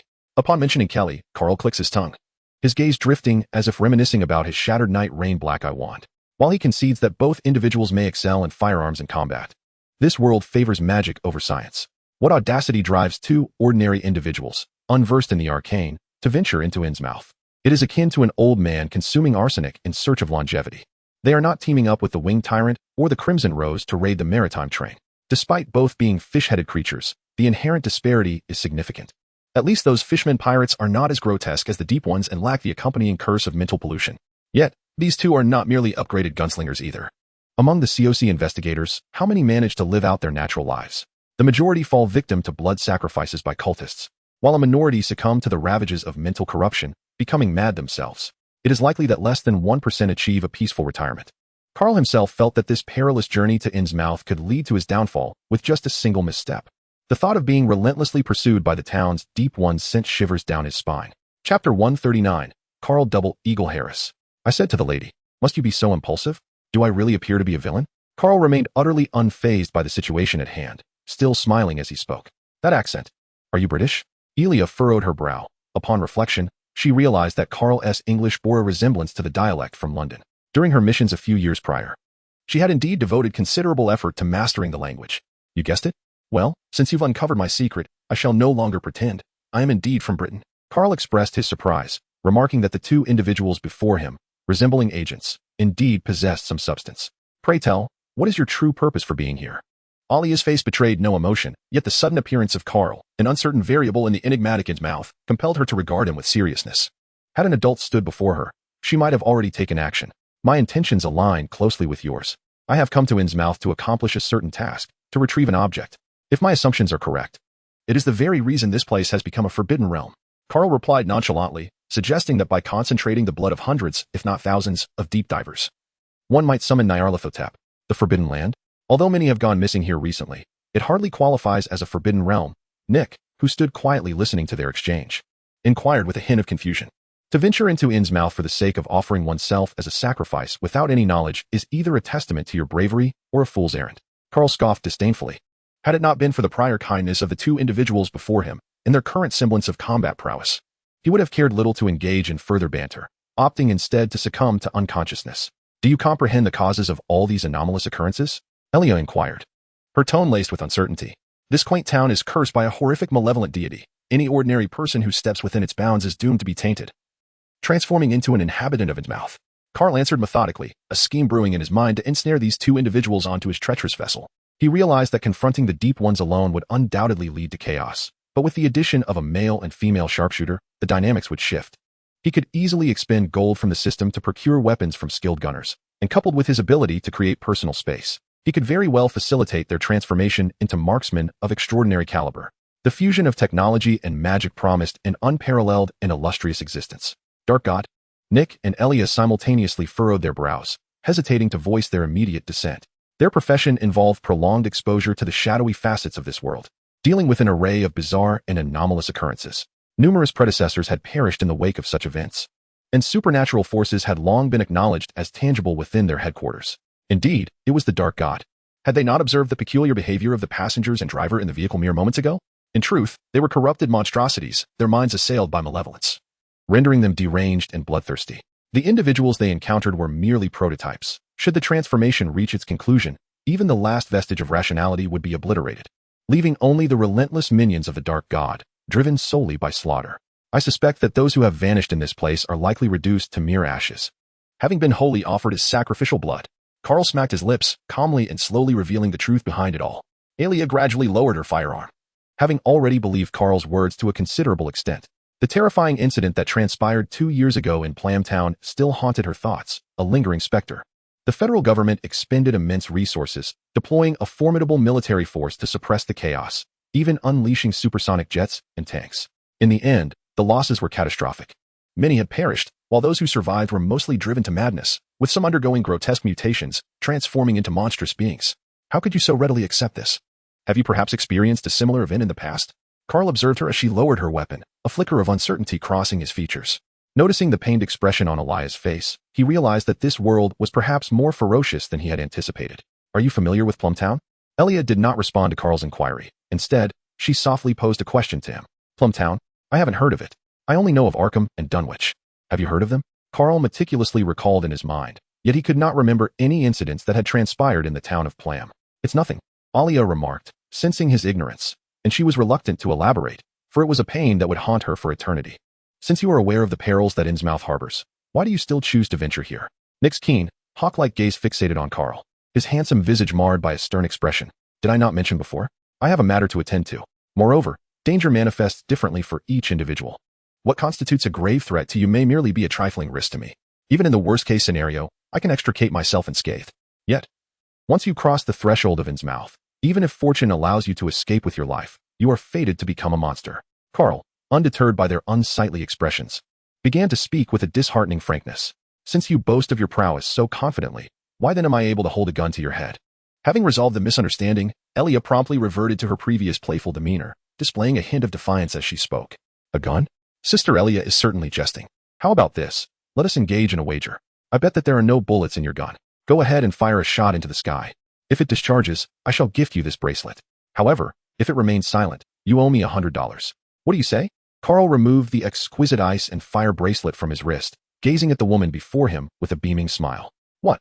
Arya was instantly bewildered, utterly perplexed by this unexpected turn of events. Her delicate face was adorned with a myriad of questions. If you don't believe it, just give it a try. Carl Yanchuanging Harris continued to smile as he spoke. Upon hearing Carl's teasing remarks, Alia felt a surge of indignation. After all, She was known as the blood-stained Rose at headquarters. How could she be so easily belittled by this young imp? She retrieved her gun once more, affixed a silencer, and discreetly aimed at a nearby tree. Given their proximity to Insmouth and listening to Carl's terrifying descriptions of the town, it was prudent to proceed with caution. In the next moment, the sound of the trigger being pulled echoed, yet undeniably, no bullet was discharged. Chapter 140, Delving into Insmouth. The unnameable horror Alia took a deep breath, gazing at the gun in her hand, suddenly engulfed by a profound sense of abandonment by the world. When did this world become so utterly deranged? The events that transpired in Plamtown 2 years prior had nearly shattered her worldview. Was she to endure another harrowing experience now? With a blank expression, she unloaded the magazine from her gun, inspecting it, and confirmed that, without a doubt, it was devoid of any bullets. Carl smiled as he opened his palm, revealing several bullets quietly resting within. It was effortlessly simple to transfer these bullets using dimensional power, and he was acutely aware that seasoned gun users are highly sensitive to the weight of their firearms. Therefore, he had also employed a dimensional cognitive distortion. How on earth did you accomplish this? I am certain your hands never even touched my gun. I had already chambered a round, at the very least. There should have been one bullet. Alia asked incredulously, while Nick, witnessing the outcome, was utterly stunned. I am not like you, blindly gathering information and recklessly marching to my demise. If I lacked the necessary skills, how could I dare to venture into Insmouth? Carl returned the bullets to Alia, speaking in a calm tone. I am a magician, and a rather formidable one at that. Had I wished to incapacitate you, it would have been a trivial task. Observing the astonished expressions on Alia and Nick's faces, Carl added, now that we are allies, it would be prudent for me to share a little information to enhance our collaboration. Let us proceed together. Are you not keen on investigating Insmouth? Our collective presence will certainly bolster our safety. At that moment, Carl extended his hand, formally inviting them to join forces. Curse that little rascal. How am I anything like an old man? Nick retorted, approaching with a smirk, while Alia methodically reloaded the bullets into the magazine, signifying her acceptance of Carl's invitation. The assault team was now assembled, poised to enter the unique dungeon of Insmouth. Very well, I shall refer to you as sister. We shall masquerade as a small family enjoying a leisurely visit here. By the way, I am called Prey Isis. Seeing their agreement, Carl finally breathed a sigh of relief, hopeful that this reckless journey might prove less arduous than anticipated. Carl grasped Alia's right hand, while Nick strode ahead, the three of them exchanging laughter and amusing anecdotes, resembling a genuine family. They encountered no one along the way, soon passing by various degrees of abandoned and dilapidated farms. Throughout their journey, Carl noticed a few houses still inhabited, their shattered windows stuffed with rags, and their litter-strewn yards scattered with shells and dead fish. He glimpsed a few lethargic individuals toiling in the barren fields or digging clams on the fish-stench-laden beach, as well as groups of filthy, monkey-like children frolicking near overgrown doorsteps. Though Alia and Nick continued their cheerful banter, they were surreptitiously scrutinizing everything in Insmouth, for a skilled investigator should possess the acumen to survey the terrain before a confrontation. Yet, for reasons unknown, they found the inhabitants far more unsettling than the eerie, desolate structures that surrounded them. There was an oddity embedded in each person's gestures and expressions, a peculiarity that Alia could not pinpoint or comprehend, yet instinctively loathed. For a fleeting moment, she felt that their typical physique evoked some image she had encountered before her time in Plumtown, perhaps in a book or within a particularly horrifying or melancholic atmosphere. However, this semblance of recollection quickly dissipated, as she was reluctant to revisit her painful past. As they delved deeper, they soon approached the crossroads of the town. The roads to the left led to unpaved, decrepit, and filthy waterfront areas, while the right fork revealed streets still hinting at former grandeur and prosperity. Occasionally, they caught sight of windows concealed by curtains, and sometimes a dilapidated car parked at the roadside. Gradually, the paved roads and sidewalks became more pronounced. Although most houses remained quite aged, dating back to the early 19th century with their brick and timber structures, they appeared to have received adequate restoration, remaining fit for habitation.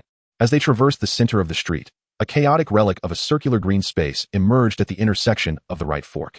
In an instant, a wave of overwhelming nausea washed over them, causing Nick and Elliot to stumble, nearly collapsing to the ground.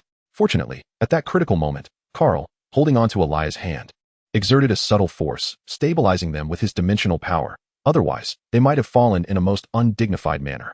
After standing still for a significant while, they finally managed to lift their heads. Before them stood a grand colonnaded hall. Its exterior, once painted white, had faded to gray, with much of the paint peeling away. The black and gold sign on the gable had also lost its luster, leaving them struggling to decipher the words Diagon cult. This was the hall, now sullied and overtaken by the taint of a sinister cult. Carl surveyed the eerily peculiar hall before him. While he did not appear as disheveled as Alia and Nick, he too experienced a profound sense of discomfort. He gazed curiously at the church, though his true intent was to decipher the inscriptions before him. At that moment, a series of heavy, jarring bells shattered the tomb-like silence of Insmouth, disrupting Carl's observations. Frowning, He turned to face the source of the sound, knowing that in Insmouth, one could afford to overlook no clue. The tolling emanated from a stone church topped with a diminutive tower, clearly constructed later than most buildings in the vicinity. It adhered to a clumsy Gothic style, featuring an excessively tall base and shuttered windows, although the clock hands on the visible side had long been lost. The piercing chimes informed him that it was now 10 o'clock. Alia and Nick too shifted their gaze toward the source. Do not look. A crystalline voice suddenly echoed in their minds, a warning projected by Carl's dimensional awareness. Regrettably, by the time he realized and cautioned them, it was too late. They had already fixed their eyes on the distant sight. In an instant, all thoughts were obliterated by a haunting vision that had unexpectedly manifested before them. It was a sight so sharp, intense, and terrifying that it defied description, capturing their senses before they could fully comprehend its nature. Chapter 141. The eerie priest Alia and Nick directed their attention toward the church, where the basement door stood ajar, revealing a rectangular black abyss within. As they peered inside, it seemed as though something malevolent and unclean had passed through. This entity etched a fleeting yet nightmarish impression in their minds. Although they could discern nothing overtly frightening about it, this only intensified their sense of madness and despair. This was the first living soul they had encountered since entering Insmouth, aside from the unsettling inhabitants of the outskirts. Strangely, Alia and Nick found nothing fearsome about this individual, yet the reality was starkly different. Their hands trembled uncontrollably upon seeing him, and cold sweat dampened their backs within moments. Dimensional cognition distortion. Faced with such a grave incident, Carl could not remain idle. He gently closed his eyes, allowing dimensional forces to temporarily distort the perceptions of the two, shielding them from further mental contamination. Slowly, he reopened his eyes. Although he did not gaze directly at the man, his transcendent perception enabled him to see through him completely. In an instant, he recognized that the figure was evidently a priest. After all, who else would occupy a church? However, it was clear that this priest did not seem to worship God. He wore peculiar vestments adorned with grotesque, half-human, half-frog motifs, which Carl surmised were new garments introduced by the Diagon cult after altering the local church's rituals. Yet, what first seized his subconscious and imparted an uncanny sensation was the towering headdress atop the priest's head. This ornament was notably tall, featuring a broad yet irregular silhouette, seemingly designed for a head of almost elliptical proportions. Its material appeared predominantly golden, yet it emanated a strangely lighter hue, suggesting that the creator had infused these golden elements with some equally resplendent and nearly indistinguishable metal, forging an unusual alloy. The headdress's condition was nearly immaculate, its surface intricately embossed with captivating yet perplexing patterns. Some patterns were merely geometric shapes, while others were evidently marine-themed, all displaying an astonishing level of craftsmanship and elegance. It appeared beautiful, yet it exuded an aura of malevolence and corruption. The indistinct visage beneath the headdress and the figure's shuffling gait in long robes instilled in Carl an indescribable sense of foreboding. On the surface, Carl appeared to be carefree and jovial, yet deep down, he harbored a profound unease regarding that peculiar object. The reason was simple. It exuded an unsettling aura that was undeniably sinister. Both Elia and Nick had nearly succumbed to its influence, their defeat seeming all too justifiable. Sister Elia, are you feeling unwell? Would you care for a bottle of yogurt? Carl silently kept a watchful eye in his heart, gently shaking Elia's hand. With his other hand, he retrieved a small bottle of yogurt from his pocket and, feigning an innocent demeanor, remarked that it was no ordinary yogurt, but rather a toy from a mysterious realm, renowned for its remarkable effects on negative states. Elia, fully aware of Carl's intentions, quickly grasped the situation and responded, "Thank you, brother. Perhaps it was the motion sickness from earlier. I feel somewhat nauseous. Brother Nick, would you like some as well?" Carl took out a bottle from his pocket and gently shook it before Nick. "If you are willing, a bottle would be most delightful," he said. Nick pressed his fingers against his temples, forcing a somewhat awkward smile on his handsome face. "Last time during my birthday, you promised to gift me a new watch. Yet here we are, and you have yet to procure it for me." Carl shook his small head, striving to feign an innocent and endearing demeanor. Yet his gaze remained fixated on the Rolex adorning Nick's wrist. After years of service as a covert operative, Nick was acutely aware of the underlying meaning in Carl's words. With a painful effort to suppress the turmoil within, he unfastened the watch and, with gentle movements, placed it upon Carl's wrist. "Is it all right if I give you my own?" The nauseating sensation and dizziness in his mind intensified, and Nick realized that if he did not shed some blood, he might find himself in dire straits. "Thank you, brother Nick." Carl smiled faintly and handed the mysterious toy from the world of wonders to Nick. Gazing at the shimmering watch in his hand, he mused that it should fetch a handsome sum, and upon returning, he could indeed assist Jane Moyle considerably. After consuming the elixirs, the two felt significantly better. The earlier strange sensation had nearly compelled them to hurl themselves against a wall. Do not glance around indiscriminately. While the eyes may be the windows to the soul, they are equally the most vulnerable entry points for malevolent forces. Carl cautioned them. Opportunities to aid you are not frequent, and in a bizarre place like Insmouth, encountering sights that ought not to be seen might lead to a demise shrouded in mystery. As the two inhaled deeply, finally regaining their composure, An ethereal voice resonated within their minds. They understood it was Carl silently warning them, prompting them to focus and cease their observations. The previous terror still haunted them. Elia, even now, felt a lingering dread. She had merely glanced at the ornate crown and was overtaken by a maddening impulse towards self-destruction. Meanwhile, Nick's heart bled. For the watch he had acquired a month prior, a limited edition Rolex for $50,000, was now lost. The trio pressed on, with Nick and Elia having learned their lesson. They tightly grasped Carl's hand, abandoning thoughts of surveying their surroundings. Should they endure another shock like the last, they believed they would surely descend into madness. Shortly after entering Insmouth, they finally encountered a few living souls on the streets. In their line of sight, a handful of repugnant young individuals sporadically populated the sidewalk. Some alone and others forming small, reticent clusters. The dilapidated ground floors of crumbling buildings occasionally housed stores adorned with filthy, tattered signs. Every scene seemed to silently narrate the desolation and decay that had befallen Insmouth. Perhaps we should first seek a place to rest, Elia proposed, surveying the structures around them. Given their current predicament, it was evident that uncovering the hidden malevolence of Insmouth in a single day was an unrealistic expectation. Thus, finding a relatively safe haven was imperative. Not long after they moved away, the priest clad in ornate vestments and peculiar garb, who bore the decorative crown, coldly scrutinized the direction of their departure. Chapter 142, Sniper Neil? The footsteps of the three individuals came to a halt before a grand edifice crowned with a circular roof. Its façade adorned with remnants of yellow paint, and a partially eroded sign proclaiming it to be the Gilman Inn. How splendid! Carl offered little in the way of words before he promptly acquiesced, opting to maintain his role as the younger brother until the moment arose to confront the heretics of the Diagon cult.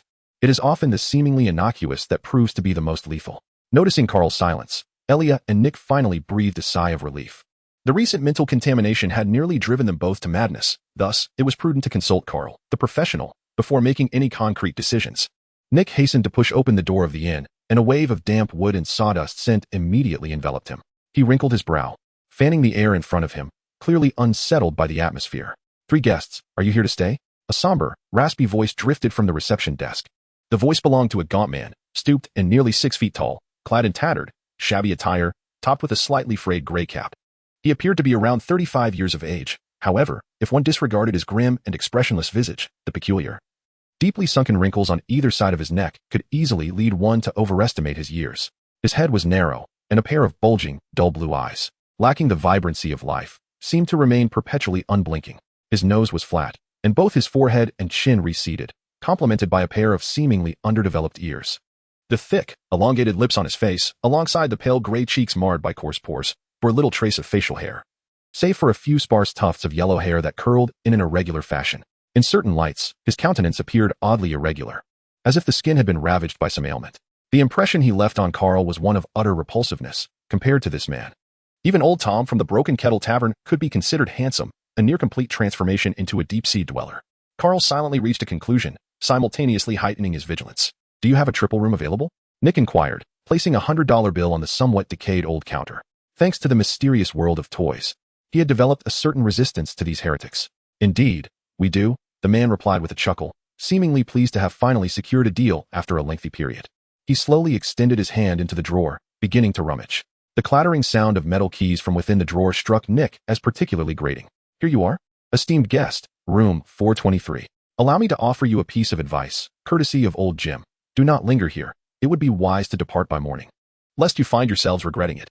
The man, who referred to himself as Old Jim, sinisterly handed Nick a rusty key, raising doubts about its usability. Carl and Elia then stepped forward to inscribe their names in the guest book. Following this, the trio ascended the creaking staircase behind a peculiar, solitary bellboy, traversing a dust-laden corridor that exuded an air of desolation. They were assigned a rear-facing room, dreary and dilapidated, featuring 2 windows, 3 steel-framed beds, and some bare, inexpensive furniture. From the room, they overlooked a grimy, derelict courtyard, surrounded by low, abandoned brick buildings. Additionally, they glimpsed a weathered roof extending westward and the distant countryside marshes. At the hallway's end lay a bathroom, a disheartening antiquity equipped with an old marble basin, a tin tub, dim electric lights, and some moldy wooden supports affixed around the plumbing. After showing Carl and his companions their room, the bellboy gently closed the door with one large, vein-riddled hand, which exhibited an unusually ashen hue. His fingers were notably shorter compared to the rest of his palm, perpetually curled towards the center of his massive hand. Nick and Elia also observed his peculiar, unsteady gait, with his feet appearing excessively large. The more they scrutinized his feet, the more they doubted whether he could procure a fitting pair of shoes. Elia gazed at the old, decaying door, resting her chin on her hand, seemingly deep in thought.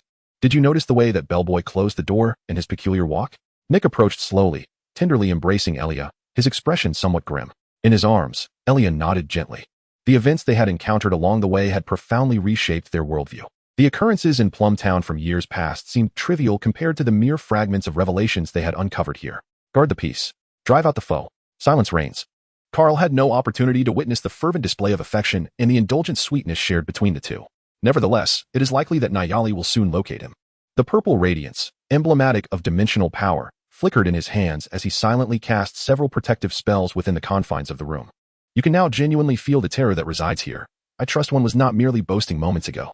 With a mere wave of his hand, Carl transformed the once tattered sofa into a magnificent piece of furniture through his exquisite shape-shifting skills. He then reclined comfortably, savoring a delightful sip of juice from his hand. This astonishing display left the couple, who had been reveling in their affection, utterly astounded, their eyes nearly popping from their sockets. Are magicians truly this remarkable? I find it hard to fathom how the two of you, armed with merely your twin pistols, summoned the courage to venture into Innsmouth. Carl reclined on the sofa, gazing at the two individuals with a pair of large, skeptical eyes. How could these two possibly have ascended to the rank of senior investigators? Who informed you that there were merely two of us armed with firearms? The individuals wielding the weapons have simply yet to arrive. Nick, perceiving the profound doubt in Carl's tone, could not help but interject in defense. Do you have additional assistance in weaponry? Carlton suddenly sat up, for this outcome truly took him by surprise. Indeed, his name was Neil, an exceptionally skilled marksman. All the firearms for this operation were in his possession. Our task was merely to scout the situation and identify a suitable location for his arrival. Aaliyah playfully tossed her beautiful hair and smiled as she elaborated. 3 hours later, Nick glanced at the communicator in his hand, a peculiar smile gracing his face. The trio promptly set out towards the outskirts of Innsmouth, where a seemingly dilapidated small truck awaited by the marsh, appearing to have been there for quite some time. Long time no see, Nick, Aaliyah greeted. Long time no see. Neil, Nick replied. Please take a day off. The creative well has run dry, and I find myself at a loss for words. These past few days have seen a significant downturn, leaving me questioning my very existence. Tomorrow, I shall strive to recover. Chapter 143. It is the moment to reap the harvest. Neil appears relatively youthful, around the same age as Elia. He is tall and slender, possessing an unremarkable face that would go unnoticed in any crowd. The only aspect that piques Carl's interest is his keen, vulture-like gaze. It seems that any adversary caught in his sight is doomed to meet their end. Indeed, Carl is perceptive, on the battlefield. Being targeted by a top-notch sniper is akin to receiving a death sentence. A bullet may emerge from an unexpected vantage point, and before one comprehends the situation, they may find themselves staring at their own demise. By then, it is far too late. Where does this young scoundrel hail from? Were you clandestinely raising a love child a decade ago? You truly have a knack for surprises. Noticing Carl observing him silently, Neil couldn't help but chuckle. Elia cast a glance at Carl and promptly distanced herself, having realized that his expression had darkened unexpectedly. In an instant, Carl raised his hand, and Neil was hoisted upside down, squawking in dismay. What on earth is happening, Elia? With his head pointed toward the ground, Neil could only catch sight of the dust below, rendered utterly dumbfounded by this outrageous turn of events. You are the true illegitimate child. Your entire family is composed of bastards. Should you utter another word, do you believe I won't scatter your ashes to the wind? Carl, with a grim expression, gazed at Neil, who was upside down with his backside in the air, and said menacingly, Neil, you ought to temper your words. After all, Carl is a magician. Nick, with a resigned shrug, attempted to clarify. A magician? Such beings truly exist in this world. Neil's worldview shattered instantaneously. The circumstances he found himself in left no room for disbelief. Neil did not intend any harm. He had always been fond of jesting. Please, let him down. Elia pleaded softly, watching the sniper struggle helplessly while suspended in midair. Carl let out a cold snort, waved his hand to dispel the curse upon himself, and cautioned. One can indulge in food indiscriminately, but words must be chosen with care. The latter immediately began to plummet through the air, and Carl initially expected him to land in a most undignified manner. To his surprise, however, he gracefully pushed off with both hands, executing a flawless somersault and landing steadily on the ground. This prompted Carl to regard him with newfound respect. At the very least, his agility was commendable. The situation at hand was somewhat precarious. Have we gathered all the necessary equipment? Nick and Elia inquired simultaneously, their urgency palpable. The difficulty of the upcoming mission had escalated to a nightmarish level. Although the addition of a formidable mage to their ranks provided some reassurance, it did little to alleviate the weight in their hearts. Just this morning, a mere glance at the ornate crown atop the priest's head had nearly robbed them of their combat readiness. Hey, do you not trust my capabilities?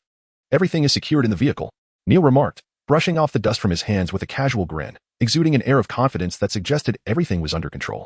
He then dashed to the back of the vehicle and flung open the doors of the small truck.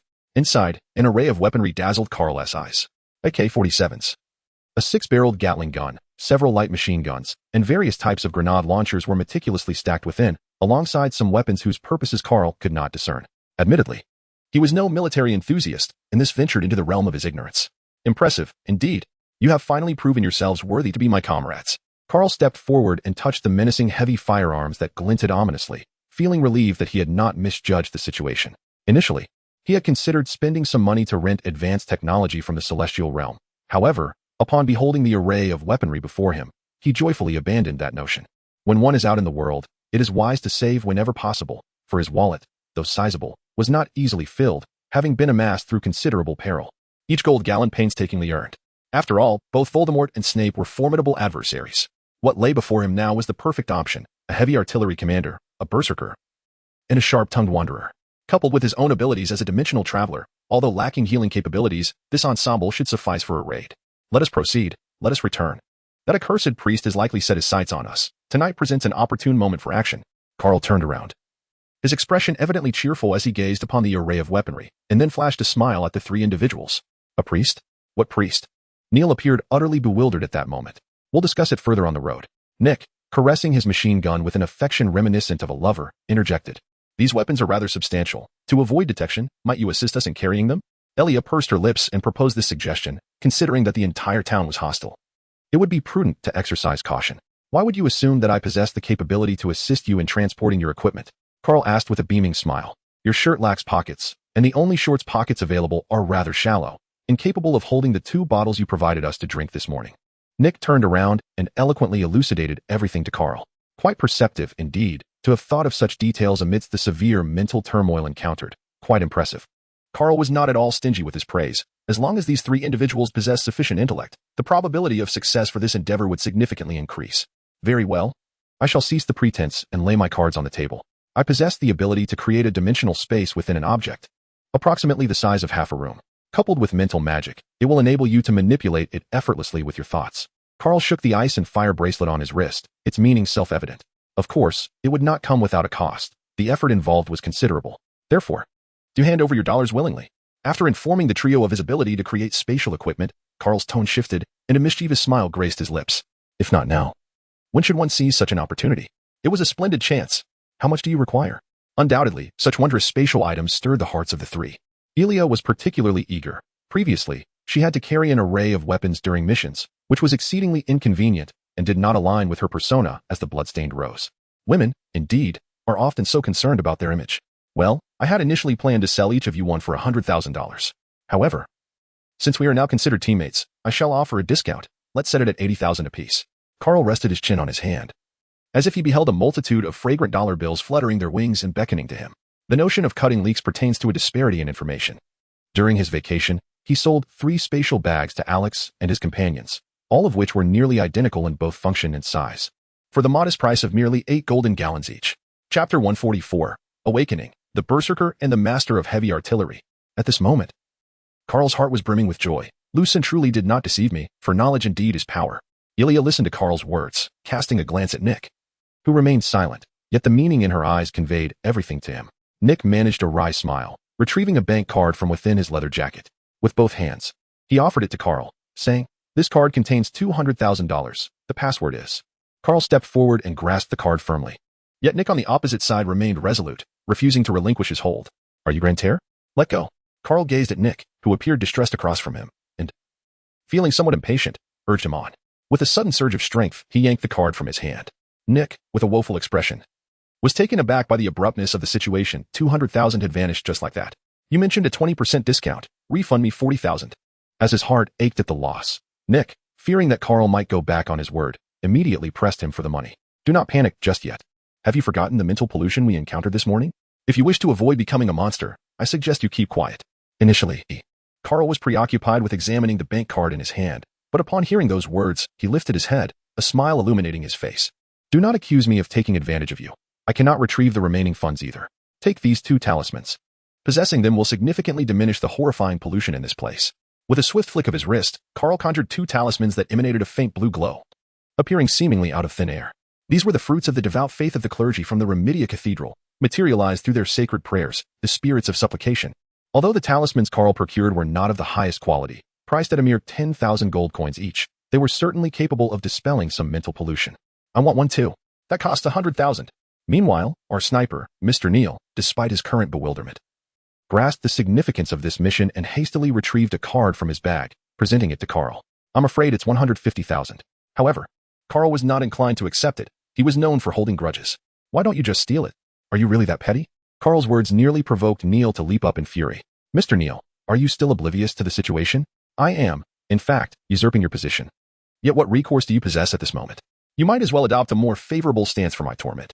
After all, I am not in one of that 150,000.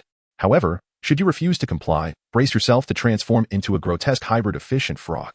Carl twirled the bank card given by the Elia couple in his hand, displaying an air of indifference. You have won, you vile vampire. Neal gritted his teeth as he fished out another card worth 50,000 from his trench coat, his gaze upon Carl sharp and predatory, as if he wished to devour him. Many have uttered similar words to me in the past, yet in the end, they invariably found themselves stripped of everything, left without even a pair of trousers to wear. Carl chuckled softly as he accepted the 2 cards, a look of cunning triumph adorning his face. All set, Mr. Sniper.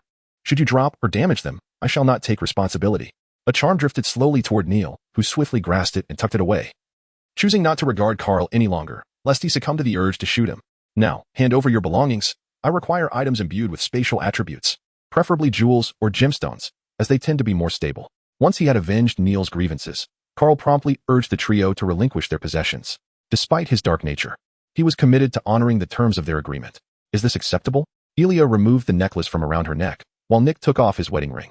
Neal scratched his head in contemplation, realizing that, as a still single nobleman, he possessed no adornments or gemstones. His only previous girlfriend had tragically lost her life during a mission. What's the matter, Mr. Sniper?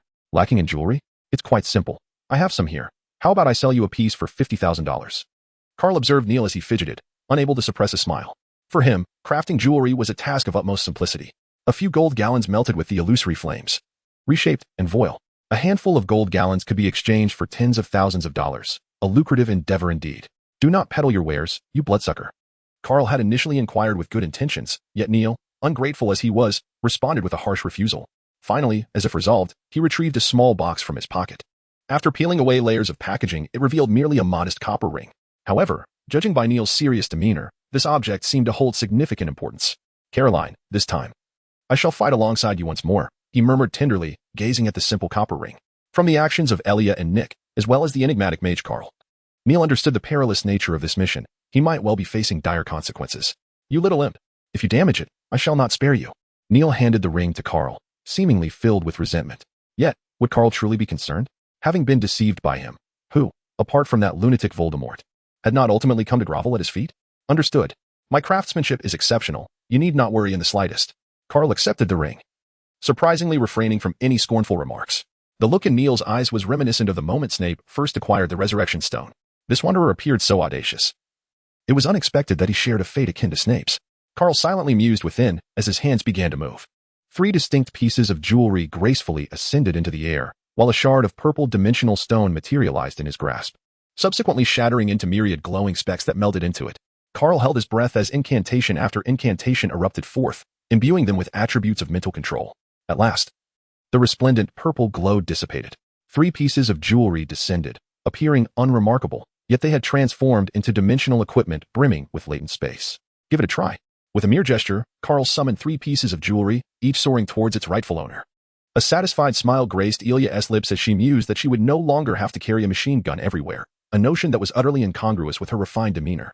Once she adorned herself with the necklace anew, Elia approached the back of the van, and with a flicker of thought, several machine guns vanished into thin air.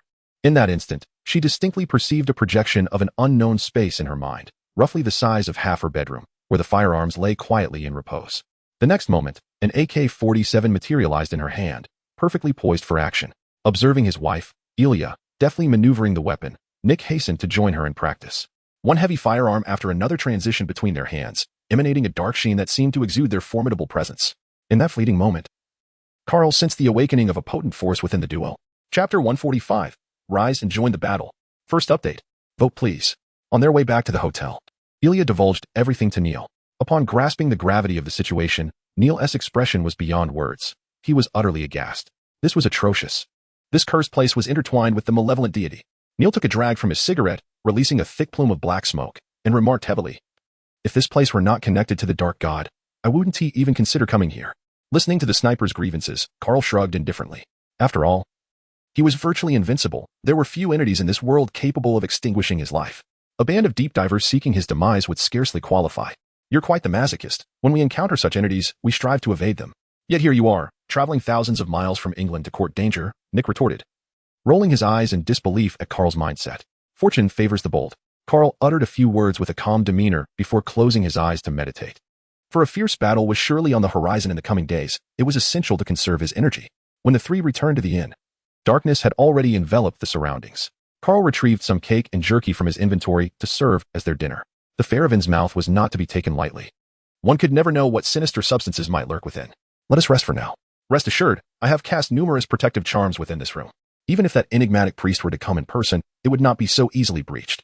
Carl gazed at the antiquated steel-framed bed before him and, with a crisp snap of his fingers, it instantly transformed into a sumptuous velvet king-sized bed. The exquisite carvings adorning the frame silently lauded his remarkable shape-shifting prowess. Ilya and the others stared in astonishment at Carl's opulent bed, then glanced back at their own dilapidated steel frame, their eyes nearly bulging with disbelief. Are all you magicians truly this extraordinary? He questioned. Why do you look at me like that? With your financial means, surely you can afford such a bed. Carl curled his lips in a gesture of incomprehension towards their expressions. We all understand the rationale. During an assassination mission, I could even lie motionless in the underbrush for an entire day. However, my teammates, too, endure the same treatment, as Elia forced a smile. Ahem. You seem to have misunderstood my meaning. Must I elucidate my words? Carl cleared his throat, a peculiar smile gracing his face as he continued. Do you understand now? Use this to subdue me. Suddenly, a dollar bill materialized in his hand, which he promptly affixed to his forehead. Elia and the others were instantly taken aback by Carl's audacious display. In their extensive careers as operatives, they had never encountered such unabashed shamelessness. Subsequently, a few fragrant bills found their way into his wallet. Having secured the funds, it was time to attend to business.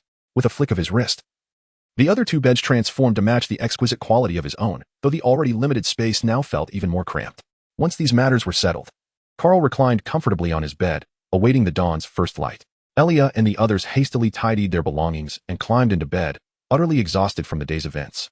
A perfect night's sleep was undoubtedly what they needed most at that moment. Hours passed, and faint sounds echoed within the stillness of the Gilman Inn. In the darkness, even the slightest noise seemed to be amplified infinitely beneath the night sky. Carl abruptly opened his eyes, flinging off the covers as he sat upright in bed. He had also cast several detection spells, ensuring that even the faintest sound would not escape his notice. After a moment, he perceived the intermittent creaking of the stairs and corridor, reminiscent of sporadic footsteps. Doubt began to creep in. Perhaps other guests had taken residence in the adjacent rooms. However, no further sounds could be discerned. Following a prolonged and tedious silence, the creaking resumed, emanating from the staircase and hallway. This faint yet disturbingly pronounced noise served as a sinister omen, as if all his anxieties in Insmouth were materializing before him. He was acutely aware that a confrontation with the cursed Deep Ones was imminent, though he had not anticipated it would arrive so swiftly. Without a doubt, he heard the cautious, furtive jingle of a key attempting to unlock the door. Simultaneously, the finely tuned instincts honed over years of vigilance stirred the three slumbering companions, Alia among them, to a sudden awareness of the disquieting atmosphere. Rest assured, they would not gain entry. Are you prepared? What lay ahead was a struggle in which it would be either their survival or demise. With a gentle wave of his hand, Carl instantly illuminated the room. His tentative attempt to unlock the door proved futile. It seemed that the person outside had become infuriated, as the sound of the door being battered grew increasingly fierce and terrifying. Clearly, the assailant had resorted to employing heavy objects, wielding them like battering rams to breach their defenses. Yet, miraculously, the seemingly fragile door held steadfast, refusing to yield to the relentless assault. Calm and composed, Carl rose from his bed, the checkered pajamas upon him beginning to morph. Soon, a shimmering silver robe enveloped his figure. His light golden hair transformed into a deep black, while his green irises darkened into abyssal orbs, reminiscent of death itself. The spirit of the divine gracefully emitted flecks of luminescence, silently trailing behind him. Having witnessed Carl's myriad of flamboyant maneuvers, Elia and her companions were now inured to the spectacle, particularly after having observed his shirt and shorts metamorphose into pajamas during his slumber. With his magnificent transformation complete, Carl gently parted the curtains, revealing a torrential downpour outside. Thunder rumbled ominously, shattering the tranquility of the heavens, akin to a furious lion roaring, showcasing its might across the sky. A distant lightning bolt cleaved through the dense shroud of black clouds, disrupting the stillness of the night. Regrettably, before it could reach the ground, it was thwarted by a thick blanket of clouds, as if refusing to allow the lightning to trespass upon its domain. At that moment, another arc of light illuminated the entire sky, piercing through countless dark clouds like a sword thrusting into the earth, unveiling grotesque figures that emerged from the shadows. As though they had been waiting for this moment for an eternity, Carl gazed down with an expression of indifference. Next to the Gilman Hotel at the heart of the town lay the Central District. The Church of the Cult of Diagon was situated there as well, where countless grotesque inhabitants of Insmouth bathed in what appeared to be filthy rainwater, their incessant howls drawing them closer to the church. The nauseating scent of fish growing ever more pungent in the air. A silvery flash of lightning illuminated Carl's impassive face, while the sounds of crashing from outside grew increasingly louder. It was time to put an end to the evil that thrived here. Chapter 146. My friend, I am dissatisfied. We are all dissatisfied. Are you prepared to ensure that this monstrous horde does not return? Carl's lips curled into a cruel and indifferent smile as he approached the door of the room. A group of feckless beings, incapable of even breaking down the door, dared to trouble me. Truly, they must be weary of life. He gently turned the doorknob, and the light from within streamed out through the crack. Several grotesque creatures extended their slimy appendages into the opening. They presented a murky green hue overall, though their bellies were white. Most of their bodies gleamed with a slick sheen, yet along their backs ran a ridge covered in scales. Their forms bore a vague resemblance to humanity, while their heads were fish-like, adorned with enormous, protruding eyes that never closed. On either side of their necks, gills quivered incessantly, and their long limbs were webbed. Upon seeing Carl open the door, they appeared wildly excited, leaping forward in a chaotic manner, some balancing on their hind legs, others scuttling on all fours. Their hoarse, sharp vocalizations conveyed a darkness of emotion that their faces could not express. The divine blade strikes unseen. Carl lowered his gaze, whispering softly as an invisible blade, conjured by dimensional magic, sliced through the air, producing eerie sounds of rending silence. In an instant, several fully transformed deep divers met their demise, either cleaved in half or having their skulls severed with chilling indifference.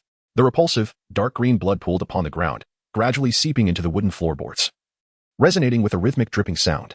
A few black rose vines swiftly ensnared these creatures tightly, and in the next moment, their barbed tips plunged deeply into the monsters' bodies, draining them of their very essence in a mere heartbeat. Carl had not forgotten the purpose of his perilous visit to Insmouth. Hurry, this place is about to be surrounded. With his transcendental perception activated, he could sense the movements of all the deep ones. He noticed that the monstrous entities were increasingly converging from all directions of the town. Moreover, the vitality of the deep ones was remarkably tenacious. Only a bullet to their fish-like heads or hearts could deliver a fatal blow. Observing a deep one, now desiccated like a salted fish due to the thorny embrace of roses, Carl turned to remind the trio. Ilya's machine gun was primed and ready. Nick wielded a Gatling gun with a steady grip, while the sniper caressed his Barrett, his steadfast companion. Let us go. Let us charge forth. At this moment, Carl appeared to be brimming with excitement as he exclaimed, Hey there, kid, can you leap out the window? The road below is likely blocked now. Would you like Uncle Nick to take you flying? Nick smiled broadly, as the commotion caused by Carl had already alerted the creatures lurking below. The ancient wooden floorboards groaned under the strain, creaking ominously, and he surmised that those monsters were now surging upward, one after another. You want to take me flying? Into a heap of garbage, perhaps? As for jumping out of the window, I must confess, that's not within my skill set. However, I see no need to learn that trick, for I possess the ability to teleport. Besides, rolling around on the ground in the rain would be utterly unbecoming of my appearance. So, fret not. Once the wind picks up, I shall whisk you away with my teleportation. Carl flashed a grin, and in an instant, his figure vanished from the room. Nick peered out the window to find him standing on the rooftop, smiling down at them, untouched by the torrential rain that cascaded from the heavens. As if some invisible force shielded him from the downpour. Nick shook his head in a bemused manner, cursing himself for being a fool to still entertain rational thoughts about this impish figure. Enough of this nonsense, Nick. Do you truly wish to dance with those monsters? Elia huffily flung open the window, her attire having transformed from a vibrant red dress into a sleek combat uniform, her figure perfectly accentuated by the fitted fabric, radiating an aura of resolute vigor. Let us go. With that, the three of them leaped into the air, executing a flawless roll before landing beside Carl. Outsiders, Insmouth does not welcome you. If you depart today, perhaps you may escape unscathed. However, anyone who knows the true secrets of this town cannot possibly leave alive. So do not feel aggrieved. Stay and offer yourself to the great true god, Diagon. Behold the great high priest of Cthulhu. May the light of the true god illuminate Insmouth. In the shadows, a magnificent golden crown stood out starkly, and as this proclamation echoed, countless townsfolk of Insmouth fell to their knees in fervent worship, some even attempting to kiss his robes. It was the bizarre priest they had encountered that morning. Carl had initially assumed he held a bishopric, only to discover he was, in fact, the high priest. Do you think you are the witch Agatha? You are light years distant from her. Your words are more melodious than any song. The true god Dagon, merely a subordinate of Cthulhu, not even worthy of being counted among the lesser old ones, ruling only over inferior races. How dare you proclaim yourself a true god? You risk breaking your own tentacles. Carl tilted his head disdainfully atop the roof, his expression replete with scorn. The high priest spoke in grandiloquent terms, portraying himself as the victim while Carl and his companions were mere marauders seeking to uncover their secrets.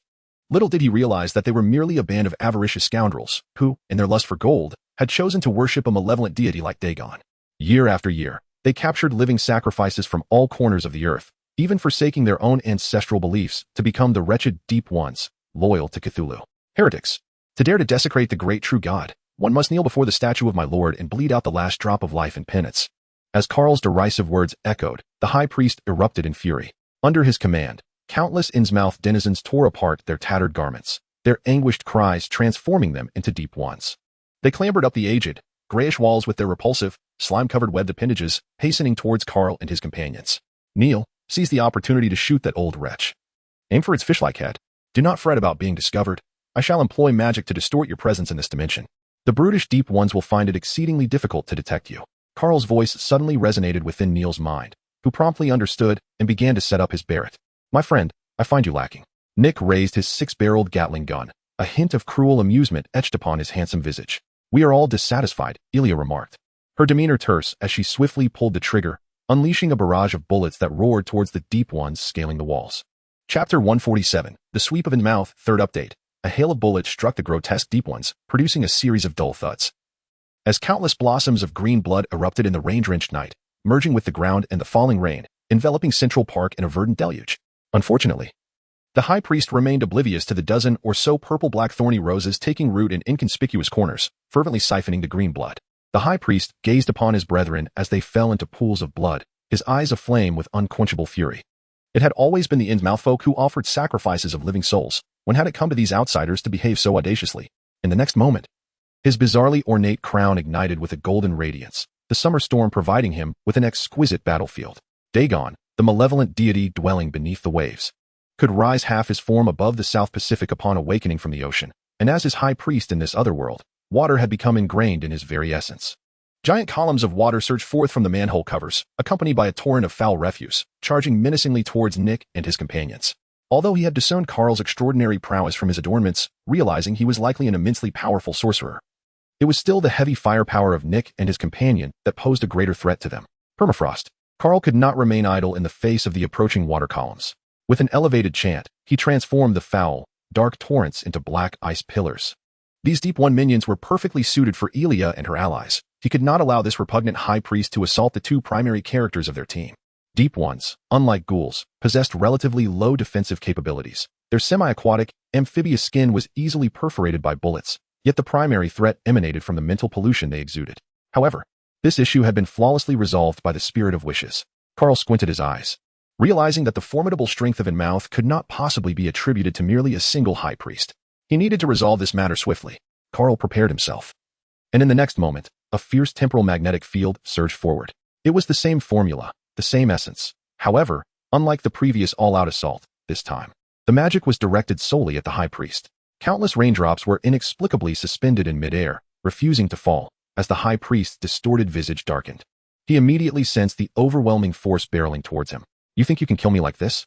The high priest rasped with a sinister grin, as the crown upon his head shimmered with renewed brilliance. Suddenly, multiple projections of deep divers manifested in the air, radiating outward in all directions. The forces of darkness, filth, and malevolence clashed violently against the purple dimensional field. With a swift motion of his hand, Carl conjured a beautifully crafted ice bow, as raindrops fell into his palm, transforming into sharp arrows of ice. Drawing the bowstring and knocking the arrows was a seamless act. A dozen glimmering ice arrows, exuding a chilling aura of death, were launched towards the high priest's forehead, limbs, and vital heart, leaving no room for error. Their intent was to claim his life. Yet, Crete, having served as the high priest in Insmouth for countless years, possessed more than mere tricks. Just as Carl could wield raindrops to forge his ice bow, Crete could equally manipulate them to create formidable barriers. With a flick of his wrist, a column of water rose and spread, forming a seemingly fragile barrier of liquid. Yet, this delicate Aude effortlessly repelled dozens of ice arrows. Nick, wait for my signal, then throw the grenade to end him. Show him what it means for times to change. Carl glanced at Nick beside him and activated the dimensional transmission once more. Nick immediately understood, and several grenades silently appeared at his waist. After parrying Carl's icy arrows, the high priest finally made his move. With his hands forming intricate seals, he displayed gestures that defied the capabilities of an ordinary human, his hands demonstrating resilience that could rival even Luffy's. A column of malevolent black light coalesced from his palms. Die. Annihilation. Faced with the High Priest's fierce assault, Carl did not dare to underestimate him. Dimensional Ion Beam. A purple dimensional stone fused with Carl's right hand. And as he chanted softly, a massive purple beam illuminated much of the dark night sky. The ion beam shattered the watery veil, relentlessly hurtling towards the High Priest's dark column of energy. The two beams erupted with boundless energy, causing the already dilapidated structures around them to collapse under the shockwave, enveloping the battlefield in a cloud of dust. Now, a voice suddenly echoed in Nick's mind. In that instant, he yanked the pins from several grenades at his waist and hurled them towards the High Priest, who was locked in a fierce confrontation with Carl above. Boom. In the darkness, an unusually distinct gunshot rang out. The sniper had finally found the opportune moment to strike. A unique bullet shot forth from the shadows, aimed directly at the High Priest's brow. As a sniper, he was like a venomous serpent, lurking in the dark, ensuring that the opposing leader would fall without understanding the cause of his demise. It was akin to the moment night fell, and one closed their eyes, seeing nothing, not even having the time to contemplate death. In the instant Neil took action, many of his targets were oblivious to their impending doom. The grenades detonated violently. The colossal energy released by the intersecting beams, coupled with the sniper's lethal shot, made Carl reluctant to ponder whether the High Priest could withstand it. Even if he faced such a dimensional onslaught, he would undoubtedly taste defeat. Yet, for the sake of caution, Carl still reached out with his senses to ascertain if the High Priest still clung to life. However, his expression soon shifted. That inexplicable life force had yet to dissipate, and the High Priest seemed to still be alive. Kret, how will you express your gratitude this time? Perhaps you could share half of your bloodline as a reward. I have long desired to taste your blood. It must be exquisite. In this terrifying rain-soaked night, aside from the sounds of gunfire, the patter of raindrops, and the horrifying wails of the deep divers, Carl could hear nothing else. Yet, at that moment, a rhythmic sound of high heels striking the ground suddenly pierced through the chaos, accompanied by a chime-like voice that resonated sweetly. This sound was as enchanting as a babbling brook, soothing and delightful, yet the words that followed were exceptionally chilling. Chapter 148. To combat a curse with a curse tap. Tap, tap. In the darkness, the sounds of heels striking the ancient stone pavement grew ever closer. Nick pinched himself hard. Each echoing sound felt like a sharp heel piercing his heart, rendering his breath labored. Countless deep divers knelt humbly upon the ground, welcoming her arrival. The young girl wore a light, golden garment, with strands of golden silk cascading gracefully down her attire. Adorning her head was a lavish crown akin to that of the High Priest, her light brown hair perfectly cascading in harmony with the crown's design. If you offer yourselves as sacrifices to my lord, he will surely be pleased. Kret, you are becoming increasingly useless. You nearly lost your life dealing with a few insignificant rodents. The girl elegantly turned, looking down upon the High Priest Kret, who was now gravely wounded and barely clinging to life, slumped against the wall. His once dazzling ceremonial attire was now tattered, and the foul green blood seeped from his wounds, mingling with the rainwater. The situation was more dire. A specialized bullet had penetrated his brow, nearly claiming his life had the girl not intervened in time. Lucia, cease this charade. If I die, can you escape the onslaught of these individuals? Kret gasped for breath. And under his strange power, Neil's originally fatal sniper bullet harmlessly clattered to the ground, producing a clear sound. The ritual of sacrifice is a solemn and sacred affair, especially now that we are short 2 participants. Now, go and eliminate those 3 humans, sparing the sorcerer. My lord will surely delight in his sweet blood. The girl, referred to by Kret as Lucia, licked her lips, seemingly already considering Carl as her prize. Unbeknownst to them, she had employed some means, and in an instant, countless deep divers surged forth, their speed and strength dramatically enhanced, making Nick and his companions feel the weight of their newfound vigor. They appeared ravenous, swiftly scaling the remnants of the battlefield where Carl and Kret had clashed, their bloodthirsty eyes glowing with a menacing red against the backdrop of night, presenting a horrifying sight. Carl stood suspended in midair, his expression impassive as he listened to Lucia's unabashed words. Glancing at the Deep Ones, who had undergone a striking transformation as if invigorated by the darkness of night, he gently raised his hand. After such prolonged preparation, it was time to astonish these creatures. Just as magic can only be vanquished by magic, the aberrant curse of the Deep Ones also requires a counter-curse. My arrival in Insmouth has illuminated an eternal truth. I wonder if the assembled Deep Ones might pause to heed my words. Carl's hand tightened and then slowly relaxed, as he gazed at the oncoming assailants with a serene smile. Well, little one, why don't you enlighten us? He remarked at a leisurely pace. Lucia, resting her chin on her hand, chuckled softly, her large eyes glimmering with an enigmatic light. To her, it seemed that Carl was merely engaging in a futile struggle against the inevitable. Look at all of you with your grotesque appearances. Cursed as you are, how can one hope to escape the fate of lingering between life and death? How could such a curse ever dissipate? Carl gazed coldly at the monstrous creatures surging below, a wicked smile gracing his lips as he spoke with a nonchalant air. his tone dripping with disdain for the denizens of Insmouth. Utterly enraged, the young woman across from him. How audacious! How dare you blaspheme the great Diagon? To her. Carl's derogatory remarks about them being aberrations constituted a sacrilege against the divine, a most vile heresy. The girl, nearly beside herself with fury, was filled with a chilling murderous intent. With a delicate lift of her hand, a peculiarly designed golden staff materialized, which she struck forcefully against the ground. In an instant, massive, formidable tentacles burst forth from the earth, striking towards him with ferocious speed. As Carl observed the tentacles adorned with glinting barbs and spikes, he noted the grotesque green slime corroding the stone slabs above, leaving ghastly holes in their wake. At that moment, Illyria could not help but feel a shiver run down her spine. The ferocity of the assault was overwhelming, and she had no doubt that should she be struck, her fate would be most dire, likely reduced to a mere pool of pus. In the face of the swiftly approaching tentacles, Carl yawned languidly. Having nearly finished collecting the blood he had previously absorbed with his thorned roses. Bloodsource curse. His silver robe appeared increasingly enigmatic as he recited a series of obscure incantations. Suddenly, a bone-chilling wail reverberated throughout Insmouth, and the once menacing deep ones seeking to rend Carl and his companions apart were engulfed in an eerie crimson glow. In an instant, all the deep ones poised to scale the rooftops fell to the ground, writhing in agony, their green skin lacerated by sharp shards. The nauseating scent of fish intensified under the downpour. Meanwhile, the robust tentacles withered under the curse's power, eventually disintegrating into ashes that scattered in the air. What burned was not merely blood, but also the tainted essence of your wretched souls, Carl murmured to himself, recalling the formidable forbidden curse inscribed in the notebook of Angela Hecate, a spell that possessed the power to alter the very fabric of reality. According to the records within the diary, this enchantment was originally devised to combat creatures that thrived in communal settings and reveled in consanguinity. The inhabitants of Insmouth epitomized such a condition. Decades of isolation from the outside world, coupled with the ritualistic sacrifice of any living captives and the relentless transformation of deep ones, had not diminished the population of this small town in the slightest. Apart from the inevitable inbreeding, Carl could conceive of no other explanation. It could be asserted that nearly all of Insmouth's denizens were closely related within 3 generations. The curse's potency, mediated by an unending flow of blood, silently entwined itself around every deep one present. Under the influence of this eerie force, their blood began to seethe. Even the high priest and the Saint Lucia felt immense agony as they leaned against the wall. The more individuals ensnared by the spell, the greater its power became. They sensed their very bloodlines and souls igniting, the strength bestowed upon them by Diagon slipping away. In the next moment, Carl abruptly materialized before Lucia, gently lifting her pale, smooth chin. Now, tell me, where do you conduct your blood rituals? What is the extent of the Pope's power? Speak the truth, and I shall grant you a swift end today. Otherwise, you shall return to the embrace of your father Diagon beneath this curse. A mysterious smile graced the corners of Carl's lips as he observed Lucia, the saintess of the cult of Diagon, who stood in stark contrast to the grotesque, deformed deep ones. While retaining her human form, she wielded formidable power.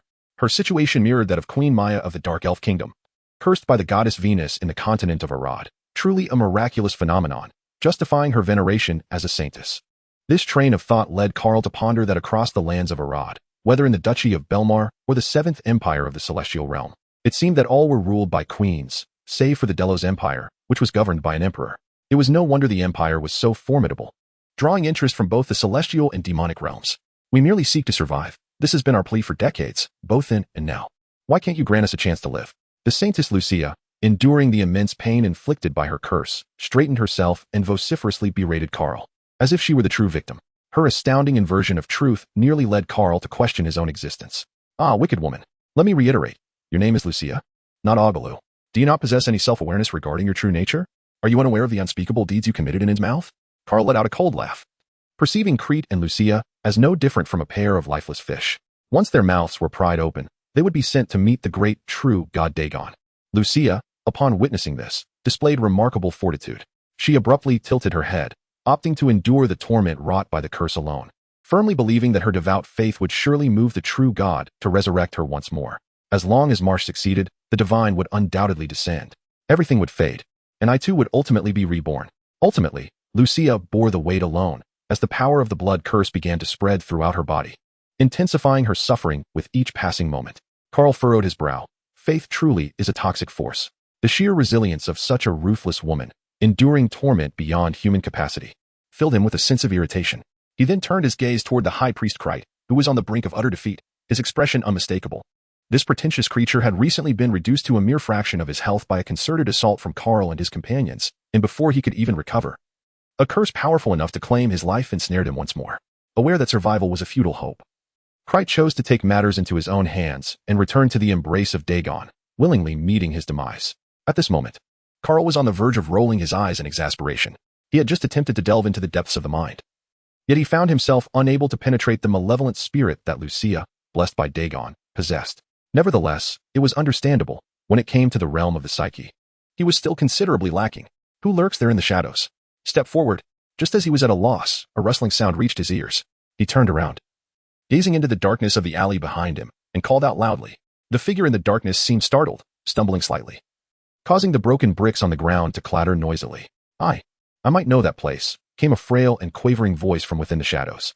Following this, an elderly man, clad in tattered and worn garments, his cheeks flushed, beard thick, eyes glassy, and reeking of alcohol, cautiously approached, carefully navigating around the debris and the grotesque corpses of deep ones. Clearly, the sight of this horrifying battlefield had sobered him up entirely. Carl grinned broadly, for he discerned no trace of the Insmouth peculiarities in the drunken old man before him. This individual had resided here for decades as a native, having even endured the cataclysmic events of history, yet he remained utterly untainted, potentially offering Carl a favorable opportunity for insight. Curiosity piqued. Carl wondered how this elderly man had managed to evade the dreadful curse that plagued the area for so long. Meanwhile, upon sighting the old man, Lucia erupted into frantic screams. No, Zacto, may the Pope have mercy upon you and permit you to pledge an eternal oath before the statue of our Lord, vowing never to reveal the secrets of this place. Are you aware of the consequences of breaking such an oath? Silence. Speak further, and I shall silence you permanently. Carl no longer wished to endure Lucia's hysterical wails. With a single incantation, he silenced her completely. In that instant, the world fell into a profound stillness. I am aware, of course, of the consequences. Merely a more terrifying curse awaits. But what of it? To be obliterated alongside your monstrous ilk is a thought that has brought me solace through countless dark nights. The old man, referred to as Zacto by Lucia, laughed maniacally. His eyes glazed with madness. He had grown weary of the grotesque existence he'd endured in Insmouth for decades. Lucia, I neither know nor wish to know how you ascended to sainthood. But supposing one fateful night, you witnessed Obed's flatboat navigating the demon reef, casting some heavy object into the abyss, only to learn the next day of a young man's disappearance from his home, what would you think? Has anyone even glimpsed the remains or hair of Hiram Gilman? Or Nick Pierce, Lily Water, Adoniram Shoswick, Henry Garrison? Huh. Hey. Those beings gestured as if they truly possessed hands. Zacto raged at Lucia, declaring it was her covetous band who had incurred the wrath of the eldritch god for the sake of gold, transforming bustling Insmouth into a hellish nightmare. Those who profess the cross are heretics, deserving of sacrifice. What has their great god bestowed upon his followers? Only war. It is only the Father God who grants us the schools of fish, gold, and even immortality. Lucia's eyes glinted with malice as she summoned the last vestiges of her strength to break free from Carl's silencing spell, hurling invective at Zacto. Yet, Zacto paid her no heed, instead turning to Carl, his gaze shimmering with a light known as hope.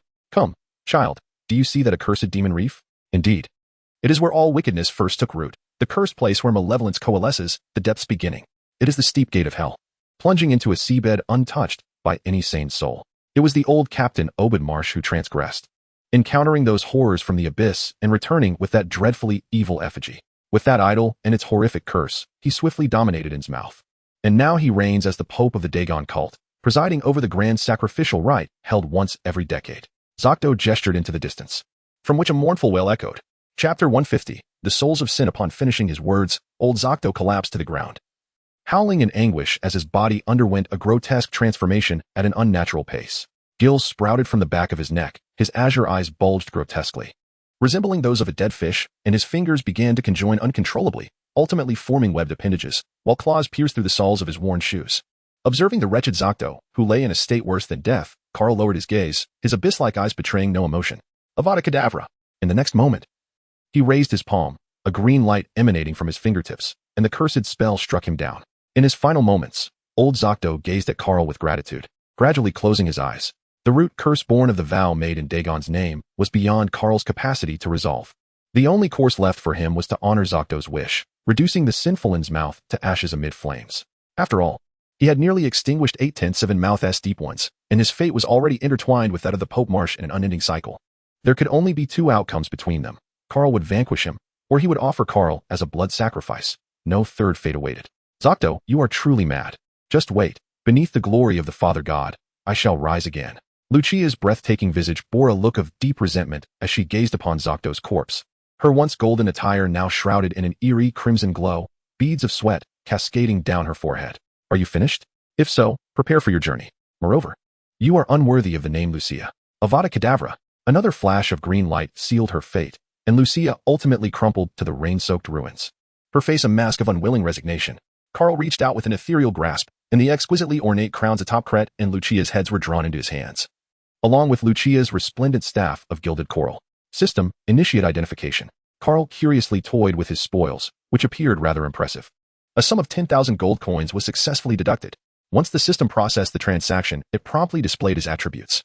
Item name: Cursed Priestess, Saint, Crown Rarity, Artifact Special Item Description. This diadem, blessed beneath the statue of the malevolent deity Diagon, harbors potent mental corruption. Those who dare to don it without proper purification risk becoming deep ones. After melting it down to remove the curse, it serves as an excellent material for crafting puppets. P.S. One of the sources of evil in the eerie town, have you heard the wails of the souls? Please concentrate while using it. Once you begin to lose your sanity, it is all over. Item name: Lucia's Grudge, Staff, Rarity, Artifact Special Item Description. The Saint Lucia of the Dagon cult met a tragic end, consumed by insatiable resentment. Her hatred transformed into an obsession and curse that envelopes her staff, destined to one day retaliate against its next wielder. P.S. The great true God shall protect you. Upon reviewing the attributes of these three items, Carl couldn't help but twitch at the corners of his mouth. What bizarre artifacts were these? Either one would become a deep one or be cursed. Indeed, anything associated with the malevolent deity was perilous in the simplest of ways. After safely stowing away the three items, Carl surveyed the shattered battlefield, where the bodies of countless deep ones lay, their green blood pooling on the ground. The stench of carnage overwhelmingly pungent. In the distance, Nick and Elia lay exhausted on the ground, taking a moment to recuperate. Even they found such an intense battle taxing, as neither possessed the ability to unleash latent potential. The most at ease was Neil, who was frowning as he lit a cigarette. Under the protection of Carl's dimensional magic, he had no need to seek cover. He merely needed to shift positions and fire ambush shots continuously. Carl held his breath, focusing intently as he unleashed a formidable dark magic spell for soul extraction. Having inherited the legacy of the puppeteer, it was only natural for him to create some puppets. It is well known that puppeteers require not only materials, but also powerful souls, as these are the soul essence that animates the puppets. Although he currently lacked a soul extractor, this dark magic could serve a similar purpose.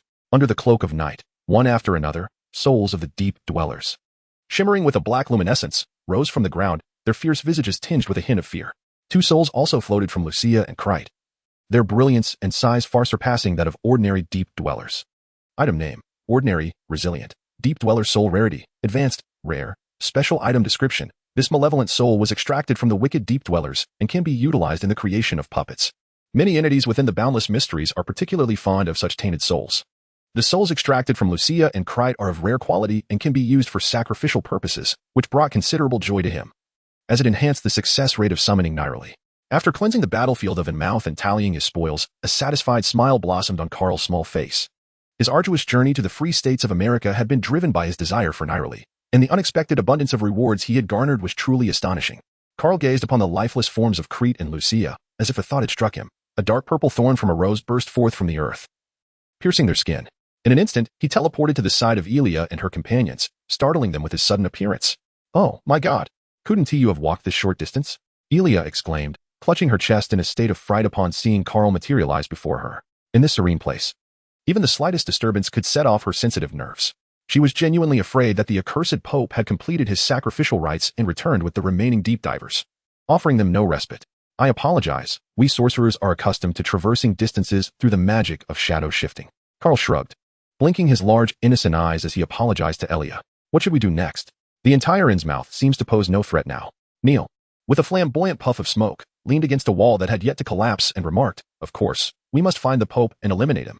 I have no desire to face his wrath in the future. Now that we have nearly flattened Insmouth, there is no room for negotiation." Nick wiped the rain from his clothes and stated decisively, "If we return empty-handed, without Carl's assistance, it would be effortless for the Pope to seek vengeance against us. Today, there will be a temporary update. The female lead is about to appear. Tomorrow, Naya will make her entrance, and I must organize my thoughts." Chapter 151, The Feast of Blood. "Then let us proceed to eliminate the Pope." Carl smiled, his gaze filled with murderous intent as he looked towards the distant Devil's Reef. He grasped my hand tightly. Carl spoke softly, and then a dimensional stone transformed into starlight, merging seamlessly into his being. Otherwise, transporting three individuals in an instant would indeed prove quite taxing. Elia and her companions immediately understood, approaching to rest their hands upon Carl's shoulders. Are you ready? Let us proceed. A flash of purple light illuminated the scene, and the shattered Insmouth bore no trace of life. Only the desiccated corpses of deep ones lay scattered, silently recounting the horrors that had once transpired in this forsaken place. The figures of Carl and his companions emerged upon the beach, while Elia and her two companions shook their heads, finally managing to suppress the dizziness induced by the temporal distortion. Is this how you magicians typically teleport? Nick gasped on the ground, struggling to catch his breath. The sensation was undeniably unpleasant. My form of teleportation is relatively gentle. Had you experienced Shadow Step, I fear you would have vomited last night's meal. Carl gazed into the distance, where several deep divers had heard the commotion and were approaching. The spell, Killing Curse, taught by the cunning Severus Snape, proved remarkably effective. The grotesque creatures fell silent, cleaved in twain, collapsing lifelessly onto the ground. Their green blood soaked into the sand, creating a gruesome and eerie scene. Let us proceed. Carl walked ahead, making his way toward a distant flicker of light that hinted at a fire. As he navigated through the massive rocks, the glow from the flames grew increasingly intense. Suddenly, a colossal ancient altar emerged before him. At the center of the altar, a tree and a gigantic stone statue were being venerated by a group of deep divers. The statue, undoubtedly a representation of Diagon, appeared to be crafted by the Pope in his likeness, rather than being the source of all malevolence, for Carl sensed an overwhelming spiritual pollution emanating from it. However, the tree was truly horrifying. As Carl had traversed the path illuminated by the red light, they initially believed it to be the radiance of flames. Yet, reality proved their assumption gravely mistaken. A gruesome, blood-soaked tree of flesh exuded a terrifying and sanguinary red glow in all directions. Its trunk was composed of ominous white bones, while the bark seemed to be fashioned from patches of a bluish-gray skin, which Carl surmised belonged to the deep divers themselves. The blood that should have flowed downward was bizarrely frozen into the shape of flowers, red and green blood blossoms intertwining upon the bony branches.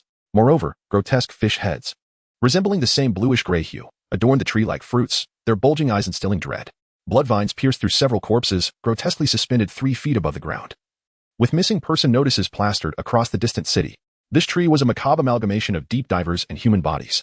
Elia covered her mouth with her hands, tears welling in her eyes. She had never encountered such a dreadful blood ritual, even in the annals of medieval history. Nick and Neil exchanged glances, their eyes twitching in horror, finally grasping the true significance of the blood ritual that Lucia had alluded to. Carl held his breath, his expression betraying an unnatural discomfort. This scene struck him with profound shock, causing him to involuntarily clench his fists, his gaze growing increasingly indifferent and frigid. The surrounding stench became unbearable, while the remaining deep divers gazed in exhilaration at the blood tree, partially formed from the bodies of their comrades, kneeling in a bizarre posture under the moonlight, emitting a cacophony reminiscent of beasts, raspy chokes, roars, and barks, yet devoid of any semblance to human language. A tall middle-aged man emerged from behind the sanguine tree, exhibiting no deformities akin to Lucia.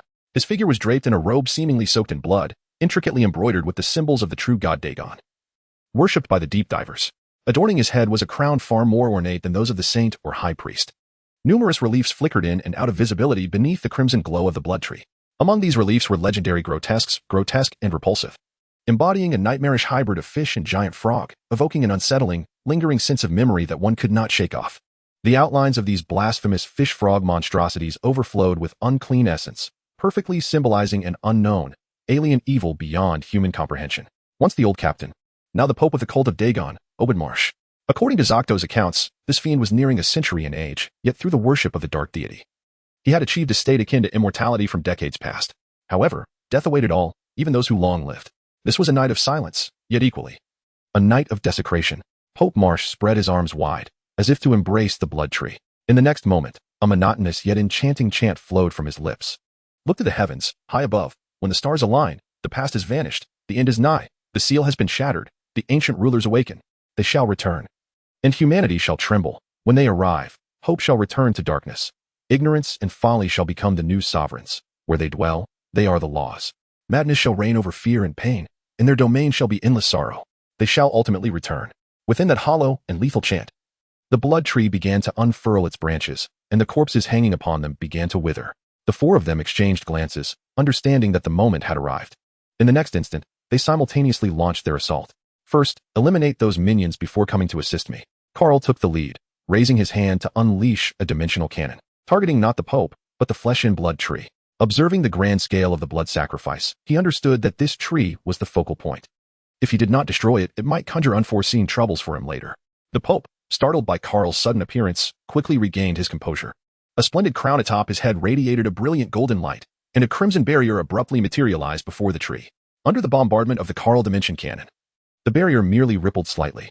In the distance, Alia and Nick raised their submachine guns, mercilessly unleashing a barrage of bullets, turning the kneeling deep divers into mere sieves before they could even rise.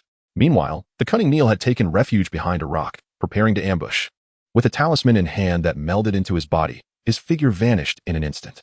It was a cloaking charm specially bestowed upon him by Carl. Are you ready to meet your demise? Carl gazed upon the grotesque tree of flesh, consumed by an intense desire to shatter Marsh into a million fragments. Chapter 152. At last, I have found you. This is a phrase that should be uttered by me to you. A cruel and tyrannical smile flickered at the corner of Marsh's lips, as if he could already envision Carl defeated, kneeling before him, kissing his blood-stained robe, pleading for mercy and beseeching him not to offer him as a sacrifice. It is rather impressive that you managed to locate this place. I presume the inept and counterproductive duo, Cret and Lucia, have already fallen into your grasp. Marsh's eyes narrowed slightly as he delicately smoothed out the creases in his robe, caused by the explosion of the dimensional cannon. You are referring to these two items, are you not? Carl tilted his head, a mocking smile adorning his face. With a gentle flick of his wrist, two resplendent crowns floated gracefully in the air. How intriguing. I find myself somewhat captivated by you. Ultimately, this world shall be obliterated by my lord. Should you choose to join the cult, I would bestow upon you the title of High Priest. For that wretch Crite is unworthy of such a diadem. In response to Carl's provocation, Marsh merely smiled nonchalantly, appearing utterly unfazed, almost as if he admired him. Do I strike you as someone easily deceived? If I were to acquiesce, I would likely find myself obliterated in an instant. Carl rolled his eyes, regarding Marsh with an expression akin to that reserved for fools. Then go to hell. Their conversation had devolved into hostility, and upon realizing Carl's refusal, Marsh immediately resorted to violence. Instantly, the crimson light emanating from the blood tree intensified, casting a ghastly glow upon Marsh's sullen, icy visage, revealing his profound gaze brimming with murderous intent. It surged forth like blood from the depths of the gruesome tree, swiftly enveloping Carl in its embrace. Simultaneously, the countless heads of deep-sea dwellers and ordinary folk atop the tree emitted horrifying shrieks, and visible scarlet ripples reverberated in Carl's ears. He felt as though his skull had been struck violently by a blunt instrument, the world around him spinning erratically, nearly causing him to faint. Carl struggled to uncork a bottle of mid-tier elixir and took a deep swig, then instantly teleported away from the battlefield.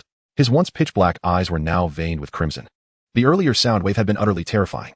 Since he became a dimensional traveler, he had never suffered such a great loss at the hands of another. Dimensional Oblivion Blade.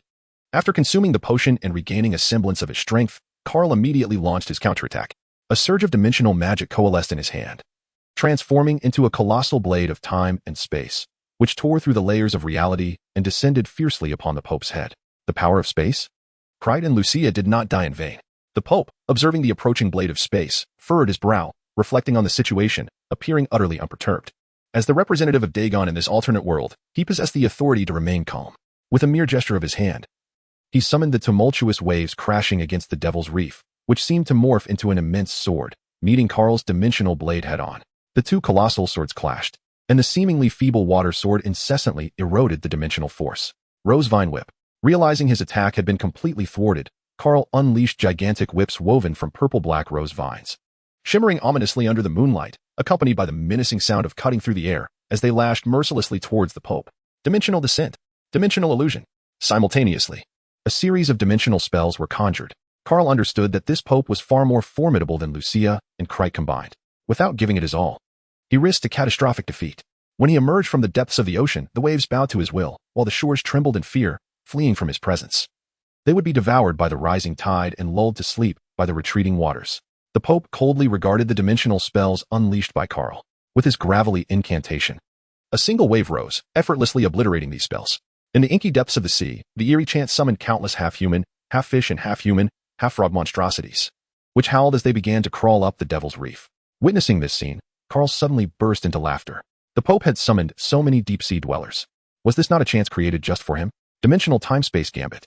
With a cruel smile, Carl momentarily vanished from the battlefield, ceasing his assault on the Pope and his cherished blood tree, instead directing his blade towards the newly emerged deep divers.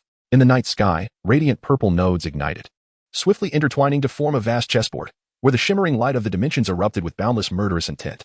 The compact chessboard mirrored the infinite cosmos. Under the relentless pressure of dimensional power, the recently surfaced deep divers were mercilessly torn asunder, their foul green blood swiftly absorbed by the thorny roses. After unleashing such a colossal dimensional spell, Carl's pallid visage reflected his exhaustion, nearly collapsing under the strain. Although the Eye of Darkness regenerated its magic rapidly, it could hardly withstand such exploitation. "You wretch, I shall rend you into pieces." The Pope, witnessing Karl's actions, was consumed by fury. Initially, he had approached the encounter with a playful demeanor, wanting to amuse himself with Karl, for his years of solitary dominance over Insmouth had grown rather monotonous. Yet now, his sole desire was to shred Karl and feed him to the deep divers. Thus, he hastened the progress of the ritual. Those who eternally slumber are not the deceased. Within the ancient enigma, even death itself fades away. "My master, your servant awaits your descent." After chanting the incantation, Pope Marsh reverently knelt, beseeching the arrival of his true deity. Karl observed his actions with a disdainful smirk, questioning the need for such theatrics. Who cannot engage in a bit of showmanship? Soon, he would witness whose influence truly reigns supreme. Unless Marsh had summoned Cthulhu today, perhaps that might instill a modicum of apprehension in Karl. After all, Cthulhu is a genuine great old one, while Nyarlathotep, as one of his myriad manifestations, might not command the same level of respect.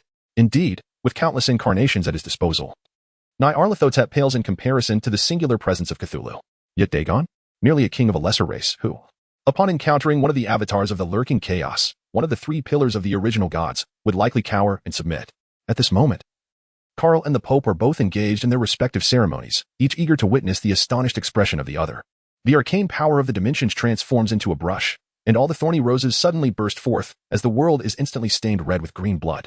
The ghastly emerald blood of the deep diver begins to extend into the void, gradually outlining obscure and inscrutable magical runes. At last, I have found you, my dimensional traveler. Chapter 153, Nyarlathotep. Karl's body involuntarily ascended into the air, as a complex and ancient resplendent magic circle gradually expanded outward from a singular point, occupying half the heavens in the blink of an eye. The dark ocean was illuminated in a splendid manner by this seemingly eternal dimensional radiance. Meanwhile, the actions of the Pope were equally swift. His crimson robe appeared increasingly sinister. The crown upon his head radiated an exceedingly blinding spiritual light. As the once thriving blood tree withered at an observable pace, the skeletal trunk turned to ashes, the blood flowers ignited spontaneously, and the corpses suspended above decayed rapidly. Both individuals found themselves at a critical juncture. Karl gazed at the triumphant expression of the Pope, understanding that his own ritual would pale in comparison in terms of swiftness. He clenched his teeth, a flicker of resoluteness flashing in his eyes. With a deft twist of his wrist, black points of light, reminiscent of fireflies, began to dance gracefully in the air. "Go forth, fulfill your final purpose." The multitude of deep one souls he had gathered in Insmouth were now summoned. And even if he could not outpace the Pope in completing the ritual, he would strive to minimize the time lag. Otherwise, not even immortality could save him. As the black points merged into the incantation, Karl clearly observed the acceleration in the formation of the magical array. No more futile struggles. To offer oneself to the great Diagon is the utmost honor of your life. The Pope's scarlet robes billowed in the sea breeze and under the moonlight. He appeared as an elegant figure from the medieval aristocracy. Behind him, layers of space began to shatter like mirrors, gradually revealing a vast black void. From the depths of this abyss, the distant sound of waves crashing against the shore echoed, and an unbelievable vision emerged in Karl's mind. He seemed to perceive the endless half-human, half-frog deep ones flailing, leaping, and clamoring, their low murmurs reminiscent of a grotesque and sinister dance in a fevered nightmare. Surging forth in a manner wholly unrecognizable as human, rallying around their shared king, Dagon. The great old ones, whose mere sight could drive humanity to madness, dwelled within the cosmic darkness, unable to traverse the void to reach the realm of mankind. Yet, there existed avaricious humans who still fervently worshipped the old ones, yearning to harness their immense power. Fundamentally, Karl's and the Pope's rituals stemmed from the same origin, though his was more manageable. Throughout countless ages, the mad dimensional travelers of the Arad continent had perfected this ritual over generations, rendering it almost flawless, provided one adhered strictly to the requirements and offered suitable sacrifices. Errors would be minimal, far superior to the Pope's haphazard methods of recklessly invoking a dark artifact. That illustrious predecessor had successfully summoned an avatar of an outer god, ascending to the pinnacle of existence. Now, Karl aspired to emulate that esteemed figure. "Praise be to Father Dagon and Mother Hydra," intoned the Pope in a deep, raspy voice. His gaze fixated on the black void behind him, filled with fervent adoration.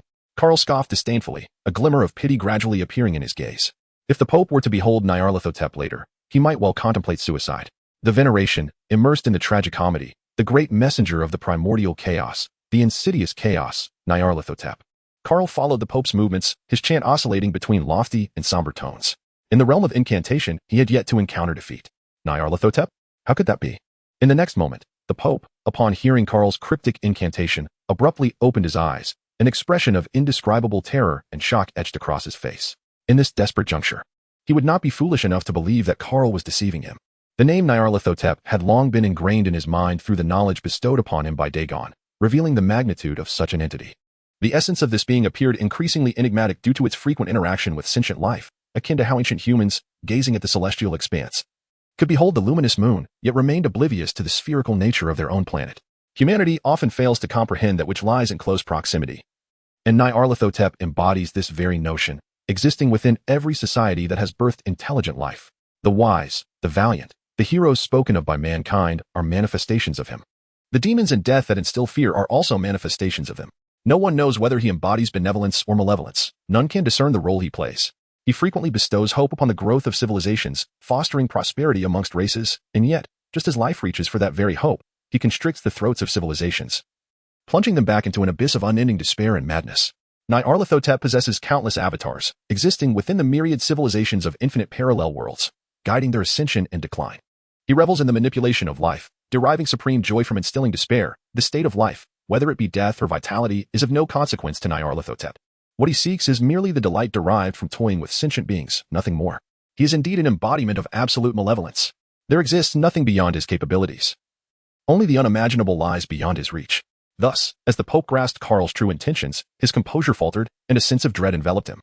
He could not fathom the transformation this world would undergo upon the arrival of such an existence. There was a significant likelihood that it would be turned into a grotesque amusement park. Did you not appear so formidable, just now? What is there to fear? Should calamity arise, your divine patron will undoubtedly shield you. A sarcastic expression adorned Karl's face, as he contemplated how to demonstrate what true authority entailed. No, it is inconceivable. How could such a prominent figure deign to respond to your summons? At that moment, the Pope appeared to have a sudden revelation, erupting into a frenzied laughter. You must surely be aware that this entity possesses countless incarnations. Any one of them could easily subdue your divine progenitor with ease. With a gentle smile, Karl continued to channel an immense amount of dimensional magic into the magic circle. Finally, after he had sacrificed all the souls of the deep divers, the magic circle reached its climax. A magnificent dimensional gate gradually materialized from the void, becoming increasingly tangible. The ultimate inscriptions began to form upon its doors. And steps of time and space, crafted from dimensional power, shimmered in the night sky, extending down to the ground. In stark contrast, the Pope's black hole grew ever larger, a terrifying claw emerging from its depths. Suddenly, the dimensional gate emitted a deep, resonant sound, and a delicate hand slowly pushed the grand doors open. At last, I see you, she spoke, her voice like the sweet chime of wind bells, echoing in Karl's ears. Tears streamed down his face. It was all worth it. The countless efforts he had expended were not in vain. From this moment forth, he too would have a wife. I am sorry, Remedios. You may remain single for eternity, Karl thought to himself. Greetings, my dimensional traveler. I am Nayali, and you have finally met the threshold required to summon me. In the night sky, the brilliance of the stars dispelled the layers of darkness, and tonight, the heavens shone in her honor. The girl donned a flowing robe of deep purple and black, her silver hair cascading down to her waist, dancing in the breeze. Her crystalline shoes tapped rhythmically upon the steps forged from Karl's dimensional power, the sound a heavenly melody to his ears, yet to the Pope. It was akin to the piercing of his heart by a sharp stake. Though she appeared no older than 11 or 12. She effortlessly pushed open the colossal dimensional gate with a strength that belied her appearance. The magical ritual was irrevocably complete, and the Pope, sensing the terrifying aura radiating from the girl, collapsed to the ground, consumed by an overwhelming fear. It is over. Everything is over. Diagon? How could you manifest in this world? The girl furrowed her brow at the vast black hole behind the Pope, a glimpse of a claw emerging. Dismissing him as an inconsequential figure, Karl succinctly summarized the origins of the events. Upon hearing his account, the girl's previously calm demeanor shattered. Return to your Relaya. A colossal whip, piercing through the heavens and earth, emerged, shattering the fabric of space-time, and in the next moment, it struck with unfathomable might against the monstrous tentacles. In a single blow, it completely retracted Dagon's half-formed body back into the endless black hole. An instant annihilation. Next was the Pope, with merely a glance from the girl. His body and soul vanished cleanly from this realm. Even as a mere avatar of Nyarlathotep, Nayali's power was terrifying, sending chills down Karl's spine. Now, come and sign the contract, she said nonchalantly after dispatching Diagon and his herald. An ancient scroll of parchment appeared out of thin air and flew towards Karl. A contract? He stammered, feeling somewhat disoriented, as if caught in a surreal dream. He extended his hand and received the aged document, beginning to read it carefully. The script was archaic. Yet despite never having studied such language, he comprehended its meaning with clarity. A torrent of strange knowledge flooded his mind. And one particular phrase caught his attention. After the contract is signed, Nayali shall no longer serve as the avatar of the chaos of stealth. At this moment, Karl's face was one of sheer incredulity. He was certainly aware that Nayali was an avatar of the three pillars of the divine. However, He never anticipated that the contents of this contract would contain such a stipulation. As if sensing the confusion etched on Carl's face, the young girl gently smiled and said, "Though great beings akin to the Master are few, they are not entirely scarce. One such magnificent entity has struck a bargain with the Master. Once we affix our signatures to this contract, I shall no longer be the forbidden Nayali, but rather Nayali Harris. System, what is the meaning of this?" Deep within, Carl questioned the urgency of his desire to uncover the truth. The system held its highest secrets, revealing that the host could learn them for the price of an inconceivable number of gold coins. Yet, all that met his inquiry was the frigid, electronic synthesized voice of the system. An inconceivable number? Have you lost your mind? Upon hearing the exorbitant cost, Carl was utterly dumbfounded. Even selling this world might not yield the vast sum required. Listening to Nayali's words, Carl fell into a contemplative silence. By signing this contract, it meant that Nayali would relinquish her identity as an avatar of the outer god. From that moment forth, Nyarlathotep and she would share no connection. The immense power she wielded, capable of overpowering Dagon, would be reclaimed by her master, Nyarlathotep. Observing Carl's silent countenance, Nayali exhibited no hint of impatience. Instead, she gently brushed her silver hair, tousled by the sea breeze, while smiling serenely at him. After a prolonged moment, Carl finally lifted his gaze, locking eyes with Nayali's violet orbs. "Are you truly willing to forsake your power for me?" The maiden extended her right hand, tenderly caressing Carl's face, her eyes brimming with tenderness. The purpose of her master, Nyarlathotep, was to fulfill the will of the great, blind, foolish god Azathoth, thus manifesting countless avatars to wander through the boundless mysteries. Though the universe is infinite, there exists one particularly unique realm. It was conceived within Azathoth's dreams. And to sustain his beautiful dreams, the three pillars emerged. Thus, the unifier established the foundations of time and space, while the black goat of the woods nurtured life. So, to ensure the permanence of time and space, and to allow life to flourish without overwhelming the entire cosmos, how might one awaken Azathoth's dreams? Nayali did not directly answer Carl's question. Instead, she posed one of her own. Perhaps, within this universe, a balancer is needed? Carl swiftly provided his answer. Indeed, the emergence of a balancer is indispensable. Thus, under the will of Azathoth, the Great One Nyarlathotep was born, his existence meant to uphold the fabric of time and space, to maintain the cycle of life and oblivion, in order to preserve this world birthed from the dreams of Azathoth. The Great One Nyarlathotep could neither remain aloof like the omniscient Yog-Sothoth, nor could he nurture life like the black goat of the woods, Shub-Niggurath. Consequently, he fragmented into countless avatars, existing within the various civilizations of the world, guiding their rise and fall. Do you understand now? Even such a magnificent entity as the Great One has a profound purpose in his existence. Within the infinite parallel universes, many Nyarlathotep exist, each accompanied by a dimensional traveler. Without you, I would not exist, for my very birth and existence hold meaning solely because of you, my dimensional traveler. A drop of blood was gently extracted from the fingertips of Nyarlathotep and dripped onto the parchment, placed softly before Carl. In the next moment, a pure smile blossomed on Carl's silent face, a drop of blood also falling upon it. "I would rather share a fleeting mortal life with you than witness the endless cycle of creation and destruction across this vast universe alone." The girl tenderly embraced her one and only dimensional traveler, burying her face in a kiss upon his lips. Chapter 155, Otherworldly Orthopedics. "When you two are embracing, could you first come over and take a look at us?" Carl heard Neil's feeble groans whispering in his ear. At that moment, Carl recalled that during his fierce struggle with the Pope, he had unleashed a plethora of area of effect skills, uncertain if his allies had been caught in the crossfire. Judging by the sounds, it seemed they had indeed been affected. He turned his gaze to Nick, who was leaning against a rock, one arm hanging limply, clearly indicating a possible fracture. Meanwhile, Elia and Nick were resting while cradling their weapons, appearing to be in relatively good condition. Nayali also glanced at Neil, but her expression was one of profound dissatisfaction, as if she wished to whip him away, urging him to find somewhere more agreeable to stay. Completely oblivious to her busy endeavors, how could this man possess such a lack of awareness? He might as well remain single for life. Carl halted his embrace with Nayali and, in an instant, teleported before Mr. Sniper. "I fail to comprehend how someone like you, lurking at the back as marksman, sustained injuries." Carl scratched his head, pondering that a player like Neil, who stealthily ambushes opponents from the shadows, should be one of the least likely to sustain injuries on the battlefield. It was not until the fierce confrontation with that accursed Pope that a colossal rock unexpectedly hurtled towards him while he was aiming. Fortunately, his reflexes were swift, otherwise, it would have been more than just a mere injury to his arm. He might have been reduced to a mere heap of minced meat. Neil gripped his wounded arm, unable to suppress a sharp intake of breath. "Do you require assistance?" "I possess considerable expertise in bone setting," Neri interjected, her figure swiftly appearing beside Carl, her gaze directed at Neil, imbued with a veiled malice. Neil regarded the violet-clad maiden before him. The earlier spectacle of her whip-shattering space left an indelible impression on his mind. Her mastery of the craft was undeniable. Thus, he bore the searing pain and managed a strained smile, feigning compliance. Yet his smile was short-lived. With a mysterious smile gracing her lips, Neri grasped Neil's arm, and a resounding crack echoed through the air. Hey! Neil's scream resonated, reminiscent of a slaughtered pig. Yet, he was not mistaken. Neri's ministrations were indeed steady. Under the influence of her magic, the shattered bones realigned with remarkable speed, even mending the lingering injuries sustained during his previous endeavors. The process, however, was not entirely devoid of agony. Well then, is there anything else you require? Neri released Neil's arm with a faintly amused expression, seemingly recalling something as she added, I advise you to remain vigilant at all times. Naivety is ill-suited for survival in any circumstance.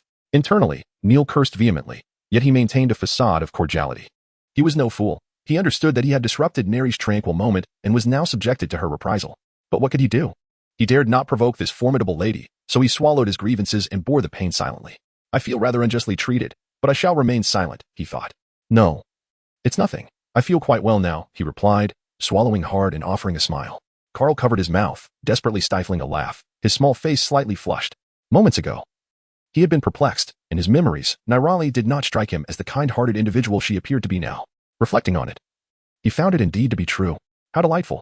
Nirali, pleased with Neil's reaction, smiled as she grasped Carl's hand and turned around. A ray of morning light was gradually ascending on the horizon, casting a warm glow upon them. The darkness would eventually fade, and the sun was about to rise. We are leaving. Do you need us to take you along? Carl spoke in a calm tone. Given that Insmouth had been breached, and both the Holy Pope and the High Priest had perished by his hand, there was no longer a reason to linger in this vile and corrupt place now that Nirali stood beside him. No, we can manage on our own, Aelia replied, shaking her head, indicating that they would prefer not to. The thought of teleportation was simply too disconcerting for them. Very well, then, until we meet again, Carl acquiesced.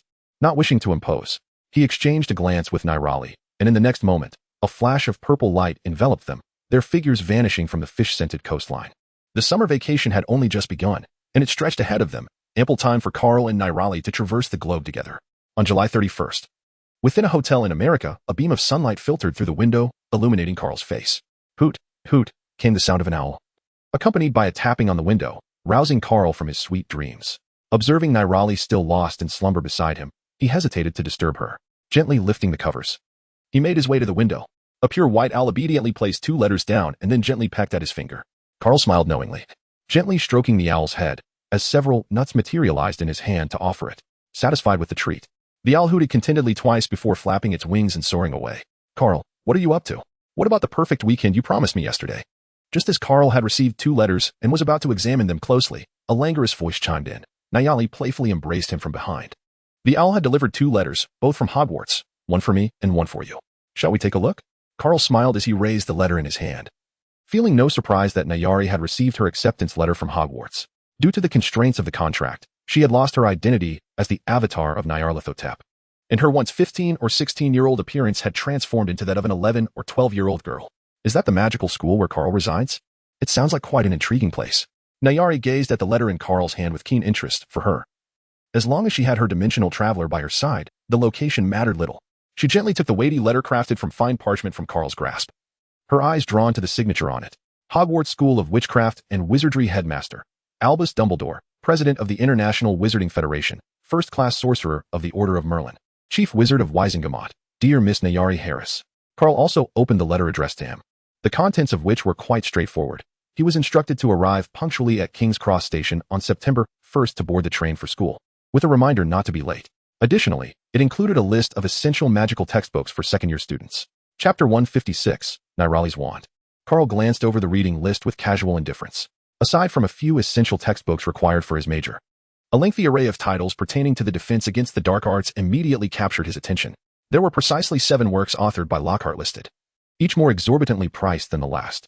For a miser like him, Lockhart's audacious scheme of profiting from his position as a professor was utterly exasperating. It was utterly lethal. Remarkable, indeed. This old charlatan, Lockhart, must have come to Hogwarts solely to peddle his books. Yet, even more formidable was Dumbledore himself.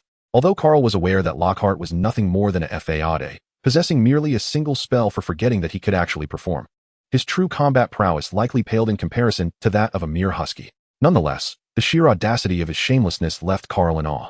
The professor had the audacity to exploit his position to boost the sales of his books among the students of Hogwarts, and given that these were essential textbooks, The students had no choice but to purchase them. He was truly a commercial genius. It seemed that Hogwarts had stumbled upon a veritable charlatan this year. It appears we should return. We have lingered here long enough. Carl carefully folded the letter and approached Naali, who was still intently examining the admission notice, seeking her opinion. Wherever you are, I shall be there as well, he gently remarked. Naali lifted her head and softly replied, then let us prepare. How about we use the teleportation potion?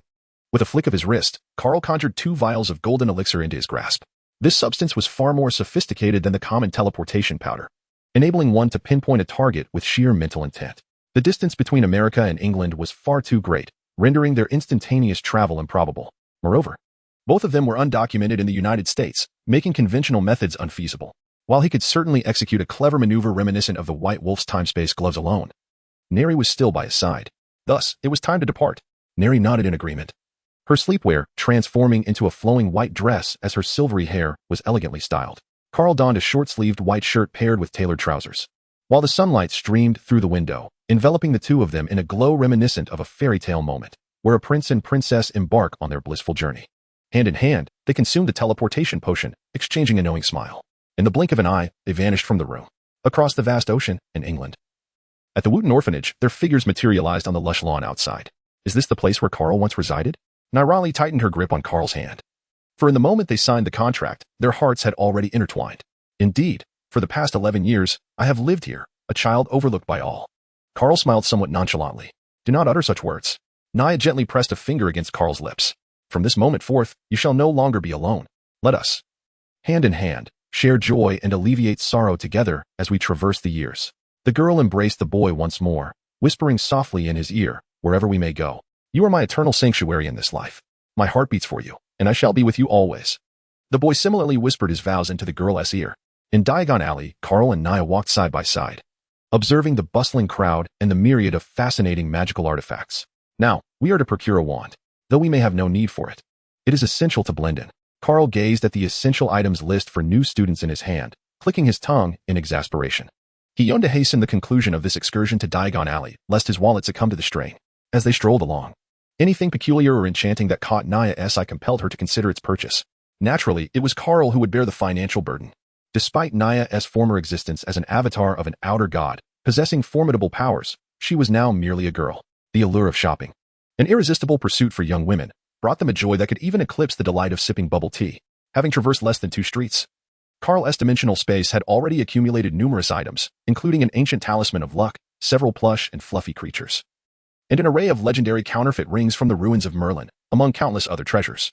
Sensing that the situation was spiraling out of control, Carl promptly led Naya to Ollivander's wand shop, a place he had frequented in the past. Upon returning, Carl was flooded with nostalgia. A year ago, he had been a meticulous miser, calculating every expenditure. After navigating a few mishaps involving Snape and Voldemort during his first year at Hogwarts, he had finally secured some means of sustenance and stability. Gently turning the nearly decrepit doorknob, he pushed the door open and stepped inside with Naya. The shop's lighting remained dim and warm, with thousands of seemingly aged wand boxes stacked against the walls. The store appeared desolate, void of patrons. Good morning, Mr. Harris. I still vividly recall the moment you selected your wand a year ago. It feels as though it transpired yesterday. A walnut wand, 14¼ inches long, with dragon heartstring, remarkably resilient. The memory of that near-perfect connection lingers in my mind. It is truly enchanting. A sound of a ladder sliding echoed as Ollivander turned, offering Carl a warm smile, his azure eyes shimmering with a hint of mystery. Good morning, Mr. Ollivander. My sister has received her acceptance letter to Hogwarts this year. Perhaps she is in need of a suitable wand? Carl returned the smile politely. Child, I am Ollivander. May I inquire your name? Moreover, which hand do you prefer to wield your wand? With practiced ease, Ollivander picked up a measuring tape. Naali Harris, and like my brother, I tend to favor my right hand, Naali replied. The measuring tape swiftly completed its task, and after a moment of contemplation, the elderly man turned to retrieve a box. Here, give this a try, he said, presenting a wand made of willow, measuring 9¼ inches, with a core of unicorn hair. Unlike Carl, who had effortlessly transformed his wand to suit him, Naali was earnestly selecting one that would truly belong to her. She was not in search of the most expensive option, but rather the one that felt most fitting. Before long, wand after wand was presented to her by Ollivander, and his excitement grew with each passing moment. Carl rolled his eyes and stifled a yawn, preparing to wait patiently. Boys often compare prices among a few stores, but girls tend to evaluate 30. The yew tree, measuring 10 inches in length, and the phoenix feather are simply marvelous. Chapter 157, The Upside Down Alley in the sweltering summer heat of late July. There is no greater joy than savoring a large cup of ice cream while leisurely shopping. After emerging from Ollivander's wand shop, Carl and Nayali promptly turned into a dessert shop. After parting with a golden galleon, they exited with a cup of strawberry sundae in hand, both beaming with delight. Carl, this looks absolutely delightful, Nayali exclaimed, cradling her strawberry sundae as they walked along. Occasionally, she urged Carl to purchase peculiar items that caught her fancy. Nayali, I need to find a shop to buy something. Will you accompany me or explore Diagon Alley on your own? Carl pinched his somewhat withered wallet, finding that the galleons remaining within were scarce after his recent extravagant purchases. Initially, he had exchanged the vast majority of the galleons owned by Voldemort and Snape for system coins, retaining only a meager sum for emergencies. His shopping spree had nearly depleted his funds. Sell something? Are you referring to that worthless junk you scavenged in Mouth? Nayari remarked dismissively, licking her sundae.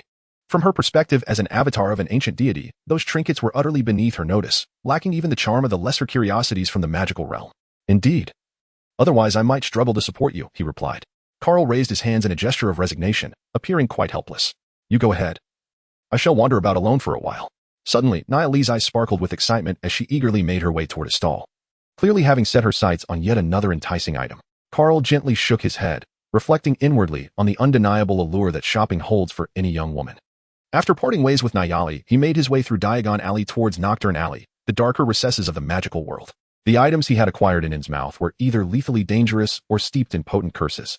Such illicit contraband would not only be unsellable in the legitimate magical shops of Diagon Alley, but the proprietors might even alert the Aurors, embroiling him in troublesome circumstances. Thus, the notorious Nocturnal Alley, a haven for dark wizards and arguably the foremost black market in England, became the ideal venue for him to dispose of his ill-gotten goods.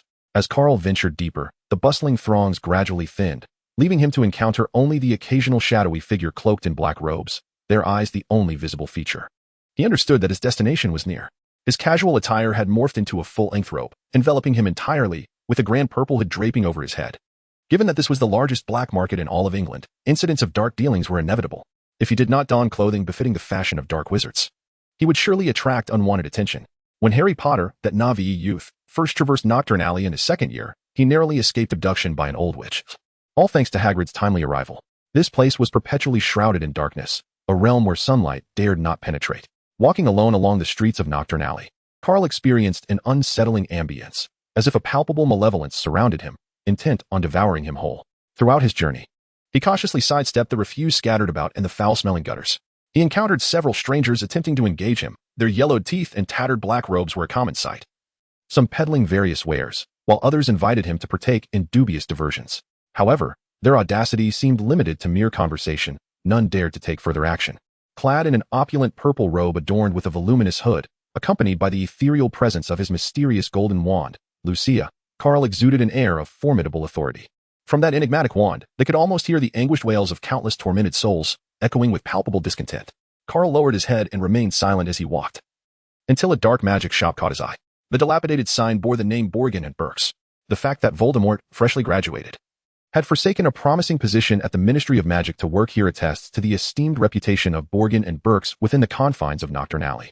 Just as Carl's interest was piqued and he intended to approach, the small savior, Harry Potter, tumbled out of the dust-laden fireplace with a resounding crash. He donned his glasses with a pained expression, silently lamenting the unfortunate fate of his recently repaired spectacles. After brushing off the dust from his clothes, he surveyed his surroundings with a hint of curiosity. This place did not resemble Diagon Alley. Where had he been transported? Harry furrowed his brow in confusion. The youthful spirit within him brimmed with wonder, and as he lightly touched a skeletal hand resting on the counter, he was suddenly seized by that very eerie hand. As he struggled to break free from its grasp, his eyes inadvertently caught sight of a familiar figure, his pupils dilating in recognition. It was him, the mysterious wizard who had battled Voldemort in the Forbidden Forest. Gritting his teeth, Harry exerted all his strength to escape the grip and hastily flung open a peculiar cabinet. Seeking refuge within, Carl gently tapped on the door before stepping inside. The taste of Bokenbach was not dissimilar to that of Snape. The entire shop exuded a somber and damp atmosphere, adorned with an array of terrifying dark magical artifacts. Among the eerie displays were the skeletal hand of a deceased, bizarre statues, the wings of a vampire, and the claws of a werewolf, items rarely seen in the outside world, yet abundantly present within the shop. Esteemed guest, welcome to my humble establishment. How may I assist you today? We have just received a splendid new assortment of goods, and I would be delighted to introduce them to you. They are undoubtedly of exceptional quality at reasonable prices. Upon noticing Carl's attire and the wand he bore, Old Boken's eyes sparkled with recognition, instantly realizing that a lucrative opportunity had presented itself. A broad smile spread across his face as he approached warmly. Carl scrutinized the purveyor of dark magical artifacts before him. The elderly bargain, appearing to be in his 40s or 50s, wore a disingenuous smile. His hair, seemingly abundant around the sides, revealed a stark, balding crown when viewed from above, presenting a quintessential Mediterranean profile. "I am not here to make a purchase," he stated. "I possess a collection of dark magical items that are proving difficult to sell. As fortune would have it, I find myself in a tight financial situation. I wonder if you are interested or possess the capability to acquire this lot." Carl, with a hoarse voice, slowly revealed his intentions. Upon hearing Carl's purpose, the fervent light in Bork's eyes intensified. After all, just by observing Carl's attire, he discerned that this was undoubtedly a powerful dark sorcerer. The wares that could emerge from such a sorcerer, if palatable to him, could easily fetch a handsome price upon resale. Chapter 158. The successful transaction. "I am unaware of what the esteemed guest wishes to sell. Might I have the privilege of viewing it?" Bork remarked, his hands rubbing together with a hint of greed. "What do you think of these?" With a gentle wave of his hand, Carl transformed the previously barren countertop, instantly adorned with an array of intriguing items. The blood of deep divers, bizarre and unknown metals, sinister cloaks that induced dizziness, and several unfinished crowns shimmered under the dim light, casting an enchanting glow. Bokenbach narrowed his eyes. Those crowns and cloaks were evidently formidable artifacts of dark magic not to be trifled with. Tentatively, he picked up a vial containing the deep diver's blood, uncorked it, and wafted the contents toward his nose to take a sniff. "This is the blood I procured from vanquishing some exceedingly malevolent creatures. Its rarity is on par with that of unicorns, and I need not elaborate on its worth. Furthermore, the remaining cloaks and crowns are spoils I claimed after defeating several formidable foes." Carl, his voice hoarse, briefly elucidated the origins of these items while subtly instilling a sense of trepidation in Bokenbach, cautioning him against any mischievous thoughts. In the alley of overturned carts, the loss of a few lives was as inconsequential as the death of a handful of ants, far too easily obscured. Bokenbach's expression stiffened, but he quickly forced a smile, replying, "There is no need for you to elaborate on such matters. I have always accepted goods without inquiring into their provenance." No, Carl insisted. "I am merely informing you of the potential dangers these items pose, fulfilling my duty as a seller. After all, mishandling these objects could indeed prove fatal." Carl gently tapped on the counter, a shadowy smile playing upon his lips. The customer's belongings were indeed remarkable, yet it was likely that they were also aware of the recent upheaval within the Ministry of Magic. The prospects for sales might not be particularly promising in the near future. Therefore, looking at the items before him, Gringotts seemed to express a semblance of difficulty, pondering how the Ministry's reach could extend even to Nocturnal. Carl's lips twitched slightly, revealing a hint of dissatisfaction. It appeared that the patrons remained oblivious to the Ministry of Magic's resolute stance this time, unaware of the peculiar lapse in Fudge's reasoning that compelled him to create such disarray for everyone involved. During this period, even Nocturnal had been thrown into chaos. Morgan shook his head helplessly. Regarding the Ministry's sweeping searches, even he, the foremost dark merchant of Nocturnal, found himself at a loss for effective countermeasures. "If you cannot partake, so be it. I shall bide my time until this tumult subsides and then attempt to see if I can make a move. However, by that time, I cannot guarantee that I will return to you." A sardonic smile curled at the corners of Carl's mouth as he waved his sleeve, swiftly concealing all items before turning to exit. "Bargaining. You must have mistaken me for someone else." Just as Carl was about to grasp the doorknob, intending to enact a clever ploy of feigned retreat, the door unexpectedly swung open, revealing two platinum-haired Malfoys before him. "It's you. How could you possibly be here?" The younger Malfoy's eyes widened in astonishment. He never anticipated encountering the enigmatic wizard who had battled the Dark Lord in the Forbidden Forest. Although the wizard now bore a magnificent wand, the iconic mysterious purple robe had long since embedded itself in the recesses of his mind. "Ah, so it is the young master of the Malfoy family. What is this? You appear quite astonished to see me, yet if my memory serves me correctly, it seems we have not crossed paths before, have we?" As Carl caught sight of Draco, a flicker of surprise coursed through him, yet he swiftly regained his composure, immediately striving to uphold his aloof and formidable persona as a mysterious wizard. At that moment, the slightly anxious voice of Borgin echoed through the air. "Wait, esteemed guest. We can renegotiate the price." Hearing the old Borgin's words, laced with both greed and urgency, Carl chuckled softly and turned to approach him. "Draco, never forget what you represent, regardless of the circumstances. Moreover, who is he that you find yourself so flustered?" After Carl had turned away, Lucius prodded the ground with his cane, casting a discontented glance at Draco. "As you wish, father. He is the individual I mentioned to you previously." "The one from the Forbidden Forest," Draco replied, first offering an apology to Lucius before elaborating. Lucius delicately twirled a strand of his platinum hair between his fingers, revealing no outward sign of turmoil, yet a tempest brewed within him. "Have you considered how much gold galleons you are prepared to offer for my goods?" Carl spoke in a flat tone, displaying no trace of the awkwardness that had nearly led to a breakdown in their earlier conversation. The amount in this bag should be to your satisfaction. With a tremor, Bokenbach produced a small pouch from his pocket and pushed it toward Carl. Clearly having invested a considerable sum in his desire to acquire this batch of goods, Carl took the small pouch from Bokenbach's hands, utilizing his mental prowess to ascertain its contents. 2,000 gold gallons, this transaction was quite satisfactory. Thus, the exchange was agreeable. Beneath the immense hood that shrouded Carl's visage, a contented voice emerged. You are welcome to visit again. Bokenbach bowed slightly, smiling as he spoke. I trust you won't mind if I browse around your shop. Perhaps I might discover something I need. After securing a bag of gold galleons, Carl surveyed the store as he uttered these words. Of course, I do not mind at all. However, I must attend to 2 other customers, so please feel free to explore at your leisure. Having just concluded a significant transaction, Bokenbach readily acquiesced to Carl's request before turning his attention to the Malfoy father and son. Mr. Malfoy, it is an honor to see you again. I sincerely apologize for the wait. May I inquire what you seek on this occasion? Is it the same as last time? Bokenbach offered an apology as the Malfoys approached. In business, profit was paramount. Everything else was secondary. This visit is different. I am not here to purchase, but rather to sell some items. Lucius articulated his request with a calm demeanor, leaning on his staff while quietly observing Carl, who was browsing nearby. Selling? Bokenbach replied, somewhat perplexed. Why is it that today I am besieged by individuals wishing to sell? Earlier, the Gaunt family visited, and now a mysterious wizard, followed by the Malfoy family. Does the Ministry of Magic no longer regard pureblood families? Indeed, I have come specifically to seek your assistance in handling certain matters, Draco. Chapter 159. Riddle's diary. Upon hearing Lucius's voice, Draco, who had been wandering about the shop, immediately regained his focus and placed a small box upon the counter. Carl, who had been searching for the concealed cabinet, felt a surge of excitement. He recognized that the diary of Tom Riddle, the first Horcrux created by Voldemort, was hidden within that box. Thus, he feigned nonchalance while contemplating how he might acquire this coveted diary. Bojan, you are aware that the Ministry has been conducting frequent surprise inspections of residences lately. There are even rumors of a new Muggle Protection Act being proposed. Lucius tapped his staff, his words laced with disdain for the Ministry. The Malfoy family, having served Voldemort for many years, had accumulated a plethora of dark magical artifacts.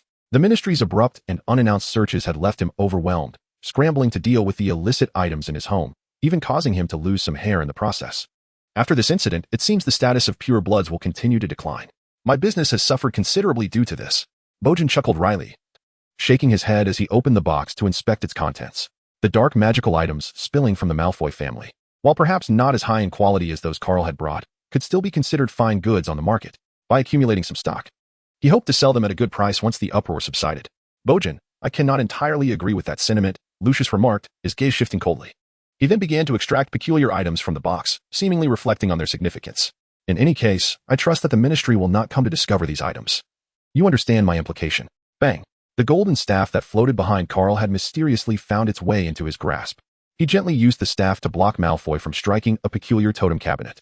The items within were not meant for a young wizard of your age to touch. Most were imbued with potent curses, capable of inflicting a fate worse than death, and some were utterly unsolvable. Do not let a fleeting curiosity lead to your untimely demise. At the very least, I believe that curiosity should be commensurate with one's abilities. He spoke in a hoarse whisper, and with his enigmatic attire, he indeed exuded an aura reminiscent of a formidable dark wizard. Lucius, engaged in a transaction with Borkin and Burke, suddenly turned his attention towards the disturbance. Meanwhile, Harry, hidden within the cabinet and eavesdropping on their conversation, was overwhelmed with fright, nearly convinced that he would be discovered, found in a sinister shop teeming with dark wizards. He dared not imagine the grim fate that awaited him if caught. Draco, what did I just say? Lucius thundered, rapping his staff sharply against his palm. His irritation palpable. Do not touch anything? Typically exuding an air of superiority at Hogwarts, Draco swallowed hard, trembling slightly as he replied, I believe that, at times. The curiosity of young wizards should be encouraged, provided they do not recklessly exceed their limitations. This approach can enhance the longevity of their magical journey, Mr. Malfoy. Carl, wielding a golden staff, spoke in a deep voice that resonated from beneath his voluminous hood. However, an excessive curiosity is not without its perils, at times. The more one knows, the closer one treads to the brink of death. Lucius gazed at the peculiar wizard before him, who exhibited rather eccentric manners, and spoke each word with profound significance. Perhaps, Mr. Malfoy, do you intend to sell all of these items? There is indeed one particular object that piques my interest. Carl whispered enigmatically as he approached the counter, extending his right hand adorned with dark purple gloves to gently caress Lucius's small box. I would like to offer this in exchange. With a swift motion of his wrist, a vial, resembling the palm of a youthful hand and radiating a spectrum of colors, appeared atop the counter.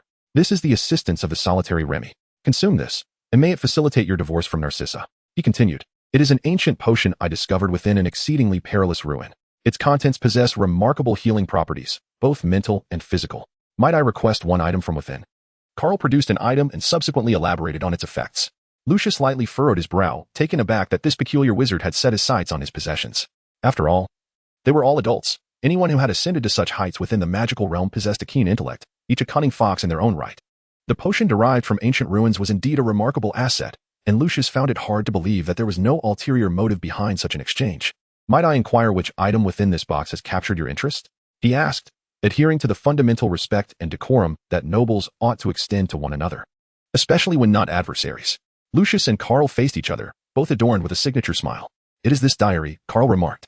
I recall a friend of mine once possessed a diary that bore an identical design. Reflecting on it now, it has indeed been many years. Carl spoke with an air of exuberance, and in the next moment, with a gentle wave of his hand, an old diary emerged from the box and landed in his grasp. It appeared slender and insubstantial, with edges that were slightly curled and yellowed. The date inscribed on the cover in ink had faded, suggesting it had long been forgotten by its original owner. As Carl casually opened it, he found the pages entirely blank, devoid of even a single word, which seemed rather implausible. Carl gazed at the unremarkable notebook in his hand, fully aware of the malevolence it harbored. This was the diary of Tom Marvolo Riddle, the very first Horcrux created by Voldemort through a ritual of murder. The apparent victim was the Weeping Myrtle. Should he choose to disregard it today, this Horcrux would undoubtedly incite a series of catastrophic events throughout the academic year. With the Weeping Myrtle as its seemingly innocent victim, Ginny Weasley, the youngest child of the Weasley family, would fall under its sinister influence, becoming its vessel, and subsequently unleashing the basilisk from the Chamber of Secrets, plunging Hogwarts into a maelstrom of chaos and bloodshed, with the Weeping Myrtle once again at the center. However, it remained uncertain whether the savior, Mr. Harry Potter, would be able to vanquish the basilisk and thwart Voldemort's resurrection. Carl comprehended that with his involvement, the fate of the magical realm had veered off its predetermined course. The future had become an enigmatic tapestry, unpredictable and ever-changing. It was difficult to ascertain what tomorrow would unfold. The butterfly effect induced by the time traveler proved challenging to reconcile, regardless of the world in question. Chapter 160, Tom. We meet again. Upon acquiring the notebook, Carl immediately began to reminisce about the escapades he had during his first year. He had ensnared Snape, extorted Voldemort, which nearly led to catastrophe. The crystal Harry Potter had been stolen, and then he collaborated with the projections of Lily and Alice to bid farewell to Quirrell. Truly, I am a remarkable talent. Carl gently shook his head, pondering internally why he had such a penchant for causing trouble. After orchestrating so many incidents, he did not believe that life would return to its previous rhythm. A serpent of such magnitude could sustain him for several days, yet within the confines of the school. Despite multiple attempts, he had failed to vanquish even a single student, let alone Felch's cat. As the final boss of the academic year, he had merely petrified a handful of students, with perhaps only Hagrid's chicken bearing the brunt of his failures. What a dismal outcome. This time, however, he dared not take any chances. Last year, even with Lily's assistance, they had been no match for Voldemort's overwhelming power. Should Voldemort reveal additional strategies, Carl would find himself utterly bewildered. Thus, it seemed far more prudent to maintain control over the situation. Once the diary fell into his possession, Voldemort's intentions would no longer be his to dictate. Should he dare to act recklessly, divine retribution would swiftly descend upon him in the form of searing flames. With a blue flame of fierce intensity in his left hand and an ethereal blaze of illusion in his right, Carl, with a benevolent expression, proclaimed, "In my grasp. Justice shall never be delayed by even a heartbeat." Now, presented with such a rare and fortuitous opportunity, Carl was keen to eliminate the nuisance of the diary once and for all. What would be the true power of the fusion between the fierce flame and the blaze of illusion? He felt an insatiable curiosity and wished to conduct an experiment on his classmate Tom. The more you struggle, the stronger I become. Is not the profession of a dimensional traveler centered around the ultimate ambition of deciphering the entirety of existence? Carl gazed intently at the diary for a considerable time, a myriad of thoughts flashing through his mind, and then he promptly devised a clear plan for Tom. He intended to extract every last ounce of utility from him. Meanwhile, Lucius observed Carl curiously examining the diary, a shiver of apprehension coursing through his mind. This diary had been personally entrusted to him by the Dark Lord for safekeeping. Could anything that originated from the Dark Lord himself, meant for clandestine preservation, be trivial? It might very well be a formidable weapon capable of unleashing rivers of blood. Thus, upon acquiring this item, he had hidden it away in the Malfoy family's secret vault, avoiding it like a venomous snake. Terrified of inadvertently triggering this dark magical artifact and turning the entire estate into a hell on earth. It was only this year, upon hearing that the Ministry of Magic intended to recklessly investigate the proliferation of dark magical items, that he reluctantly retrieved it, intending to dispose of it discreetly. lest the Ministry uncover it. After all, should the Ministry's foolish agents unwittingly utilize this diary and create a catastrophic incident or a breach of security, he would be unjustly implicated. Carl's recent remarks, coupled with the information Draco had previously relayed about the Battle of the Forbidden Forest, suggested a significant depth of meaning. Could it be that he was once an adversary of the Dark Lord? In that moment, Lucius found himself wildly speculating on various possibilities within the depths of his mind. Mr. Malfoy, would you be willing to engage in this transaction with me? Carl observed Lucius's restless demeanor and gently tapped the counter to draw his attention. May I have a moment to contemplate? Lucius pondered for a while before slowly responding. Of course, but do not keep me waiting for too long. Carl found a chair and sat down, quietly awaiting Lucius's response. After all, Lucius intended to dispose of the diary anyway, if he was unwilling now. It would merely require some effort on Carl's part to procure it from Ginny Weasley. Engaging in a transaction with him was simply an aversion to complications. Lucius pondered at the counter for a considerable time before ultimately deciding to sell the diary. Given the Ministry of Magic's search, it was evident that this object could no longer remain in his possession. Since it was inevitable that he would part with it, he might as well derive some residual value from it. After all, in the eyes of nobles like them, even familial bonds could sometimes be weighed against self-interest. This diary is yours, Lucius declared, sweeping aside the bottle of single Remy on the table, thereby consenting to the transaction. Thus, the agreement was made with mutual satisfaction. Carl chuckled softly as he closed the diary, then turned to leave, having achieved his purpose for visiting the dark magic shop. And even acquiring the diary as an unexpected bonus, there was little left to linger over. He found himself more enamored with the delightful confections and enticing ice creams of Diagon Alley. Meanwhile, he did not forget to have the system evaluate the diary's specific attributes. With a successful deduction of 5,000 gold coins, the complete properties of the diary as a Horcrux materialized in his mind. Item name: Tom Marvolo Riddle's Diary, Horcrux. Rarity: Heritage. Special item description: this diary was originally used by Voldemort during his student years to record mundane knowledge. However, upon receiving insights into profound Horcrux knowledge from Professor Scrohorn, he ventured into the Forbidden section, where he unearthed ancient secrets. He subsequently located the long-sealed chamber of Slytherin, successfully unleashed the basilisk, claimed the life of an innocent student, and conducted a unique ritual of slaughter, fragmenting his soul and embedding it into the diary he carried, thus creating his first Horcrux. Special attributes: seduction, manipulation. P.S. Do you wish to possess vast knowledge and formidable power? Come, do not hesitate to inquire of me, the youthful Voldemort. Tom, we meet again. I hope this time we can coexist harmoniously. A faint, icy smile played at the corners of Carl's lips, as if he were witnessing the moment when the diary, after being thoroughly drained of its value, was reduced to ashes. After Carl's departure, Borgin and Burks politely settled Lucius's accounts and bid them farewell. At that moment, Harry, who had been trembling in the vanishing cabinet, finally breathed a sigh of relief. He cautiously opened the cabinet door and stepped out quietly, only to be discovered by Borgin, who, fortunately, chose to let him be.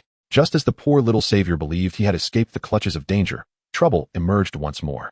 In a litter-strewn crossroads where sunlight struggled to penetrate, he looked around in a panic at the approaching wizards. All were clad in black robes that enveloped their forms. Their malice laid bare upon their faces. Oh, dear, you seem to be lost. Would you like Granny Jor to guide you out? An old witch, her mouth full of yellowed teeth and her visage grotesque, suddenly seized his shoulder. Dear child, are you done shopping and ready to head home? Come, follow me. It's easy to lose your way here. The elderly, unattractive witch grinned, her face adorned with a seemingly gentle smile that revealed her crooked yellow teeth, speaking to Harry in a tone reminiscent of a kindly, neighborly grandmother. Had he not found himself in the sinister Nocturnal alley, he might have been persuaded by her facade. Harry clenched his teeth tightly, his small face contorted from the sheer force of her grip. As he struggled against her for control of his own body, a chill swept over him. Despite her frail, bony arms, her hold was unexpectedly strong. He exerted every ounce of his strength, yet the old witch inexorably pulled him deeper into the shadows of Nocturnal alley. Though Harry could not foresee the consequences of being taken by this old hag, the ominous atmosphere suggested nothing favorable awaited him. Desperately, he cast pleading glances at the surrounding wizards, hoping for someone to intervene. However, the hopeful vision he conjured was met with stark reality. None of the wizards paid him any mind. He could only discern indifference, amusement, or cruelty etched upon their faces. Help me, please. With no other recourse, Harry shouted at the top of his lungs, yearning for the kindness of a wizard to save him. Yet, the old witch, hearing his cries, only grinned more widely. Ah, my little darling, call all you like, but in this place, even the ministry's reach is ineffectual. So, even if you scream until your throat is raw, no one will come to your aid. The old hag, tired of pretending, revealed her true intentions, her eyes glinting with delight as she savored the despair etched on Harry's face. To her, this prey was firmly in her grasp. There was no chance of escape. Granny Jor held a certain reputation in Nocturnal alley. Were Harry to elude her clutches, her reputation would be irrevocably tarnished. The wizards surrounding them erupted into laughter. as if they could already foresee the tragic fate that awaited him. In that moment, a wave of regret washed over Harry. Why had he ever thought it wise to dabble in the unfamiliar? Could he not have simply taken a stroll for exercise instead? After Carl exited the dark magic shop of Bokingbach, he visited several other stores that sold rare materials to procure a few items. For crafting a puppet is no simple task. Just as he contentedly finished counting his acquisitions and was about to leave the alley, a somewhat familiar voice echoed from ahead. Carl felt a sense of confusion. It seemed unlikely that any of his acquaintances would venture into this eerie place. Thus, he hastened his pace, following the source of the sound, only to discover that the street leading to Diagon Alley was obstructed halfway. Before him stood an old witch, grinning with drool trickling down her chin, her eyes sparkling with avarice as she relentlessly tugged at a young wizard who appeared to be no older than 11 or 12. Surrounding them were robed wizards, each harboring ulterior motives, inching closer, while the area was thronged with onlookers leaning against the walls, eager to witness the unfolding spectacle. Carl gently furrowed his brow, and with the activation of his transcendent perception, he immediately discerned the identity of the disheveled young wizard. How could Harry possibly be here? Where had Hagrid gone? Carl looked left and right, finding no trace of Hagrid, and ultimately decided to step forward to intervene. Unbeknownst to him, in the diagonally opposite alley, Neely was enjoying a lively conversation with the giant Hagrid inside an ice cream parlor. You are Harry Potter? What a coincidence to meet again. Just as the two were entangled in their chatter, a deep voice resonated from behind. The old witch was startled and then let out a sinister chuckle, realizing that this young lad had a companion. Perfect, they could capture them together, two of them neatly in hand. They turned to look back, only to discover that the speaker was a mysterious wizard of similar height to Harry. Madam, I advise you not to meddle in affairs here in Nocturnal, the old witch warned, her tone laced with trepidation. Initially, she had anticipated that Harry's companion would be a small child of similar stature, but upon observing Carl's attire, particularly the peculiar one at his back, she understood that he was no ordinary adversary. The best course of action was to retreat without confrontation. As soon as the witch finished speaking, several unsightly male wizards encircled them. It's him, Harry gasped inwardly. This mysterious wizard had just conducted a transaction with Lucius and the shopkeeper, dealing in a batch of dark magical items, undoubtedly a dark wizard. Now, he had suddenly emerged to aid Harry, leaving him puzzled about his true intentions. However, following him was evidently a better fate than being ensnared by the old witch before them. Thus, he quickly addressed the old witch. Madam, my friend has come to find me. We can return home together. Would you kindly release me? Release him. Otherwise, I cannot guarantee what I might do. Carl gazed at the approaching male witches encircling him, and the old witch across from him, who remained unmoving. He couldn't help but exclaim with a fierce tone. Do you truly intend to oppose me, Granny Chiao, today? Provoked by Carl's relentless threats, the old witch felt her ire rising. However, Carl had already discerned that this confrontation was inevitable, prompting him to act preemptively. Entwining thorns. With a low chant, Carl summoned several purplish-black thorns to erupt from the hardened ground, resembling demonic vines as they lunged towards the surrounding witches and the old witch. Carl's sudden offensive caught them off guard, inflicting a significant loss. Two grotesque male witches were ensnared by razor-sharp thorns, their dark robes shredded by the glinting spikes, with droplets of crimson blood cascading to the ground, creating an eerie spectacle. At this moment, the old witch could no longer focus on Harry. She hastily shoved him aside and brandished her wand to unleash a fire spell. She understood that this plant-like dark magic would regenerate swiftly if merely destroyed. Only explosive and fire spells could vanquish it. However, using an explosive spell in the cramped confines of Upside Down Alley would be tantamount to courting death. Ouch! Harry, propelled forcefully by the old witch, fell hard, grimacing as he clutched his backside in pain. Chapter 162. Quite clever indeed, having spent many years in Upside Down Alley. The old witch comprehended better than anyone the terror of the magic Carl had unleashed. The thorny tendrils, shimmering with dark light, continued to split and surge towards her with a menacing whoosh. Just from the sound, she realized that if ensnared, she, Grandma Jo, would be doomed to falter and meet her end here. She could not believe that this enigmatic wizard, who resorted to violence at the slightest provocation, would spare her easily. However, with Carl seizing the initiative and the thorns multiplying around her, she resorted to a defensive fire spell to buy time, hoping her remaining companions could quickly regain their composure. Yet, Carl, having initiated the assault, was determined not to grant his adversary a single opportunity. A series of skills culminating in a devastating strike was the duty of a true artillery mage. With a gentle flick of his golden wand, several silver lightning spheres, imbued with intense malevolence, hurtled towards the old witch's face. Just as she managed to incinerate the thorns, the lightning spheres descended upon her with ferocity, gritting her teeth. She was left with no choice but to create a barrier on the litter-strewn ground to narrowly evade this fierce onslaught. You little brat. Do you think I can be trifled with without consequence? The old witch gasped, her voice laced with fury. Simultaneously, she muttered incantations, and tendrils of black mist emanated from the tip of her wand. The black mist swiftly coalesced into a massive wolf-like head, bearing sharp fangs and emitting a piercing howl. Lunging fiercely at Carl, Ice Wall, 5 pillars, exuding an aura of chilling death, erupted from the ground, forming an impenetrable barrier that ensnared the wolf's head within. Carl narrowed his eyes slightly, and in the flicker of purple light, he suddenly appeared before the old witch. Falling flower palm, he murmured inwardly, while the witch gazed in disbelief at the enigmatic figure of the purple-robed sorcerer before her, completely taken aback by this unexpected display of teleportation. Wasn't such an illusionary technique typically employed in combat to create distance from an adversary, or to evade a curse? What could it possibly mean to teleport directly in front of an enemy? Yet, in the next moment, she comprehended, with a force that defied the very essence of magic. Carl struck her, sending her hurtling backward to crash against the dusty stone wall behind her. Disarm your weapon.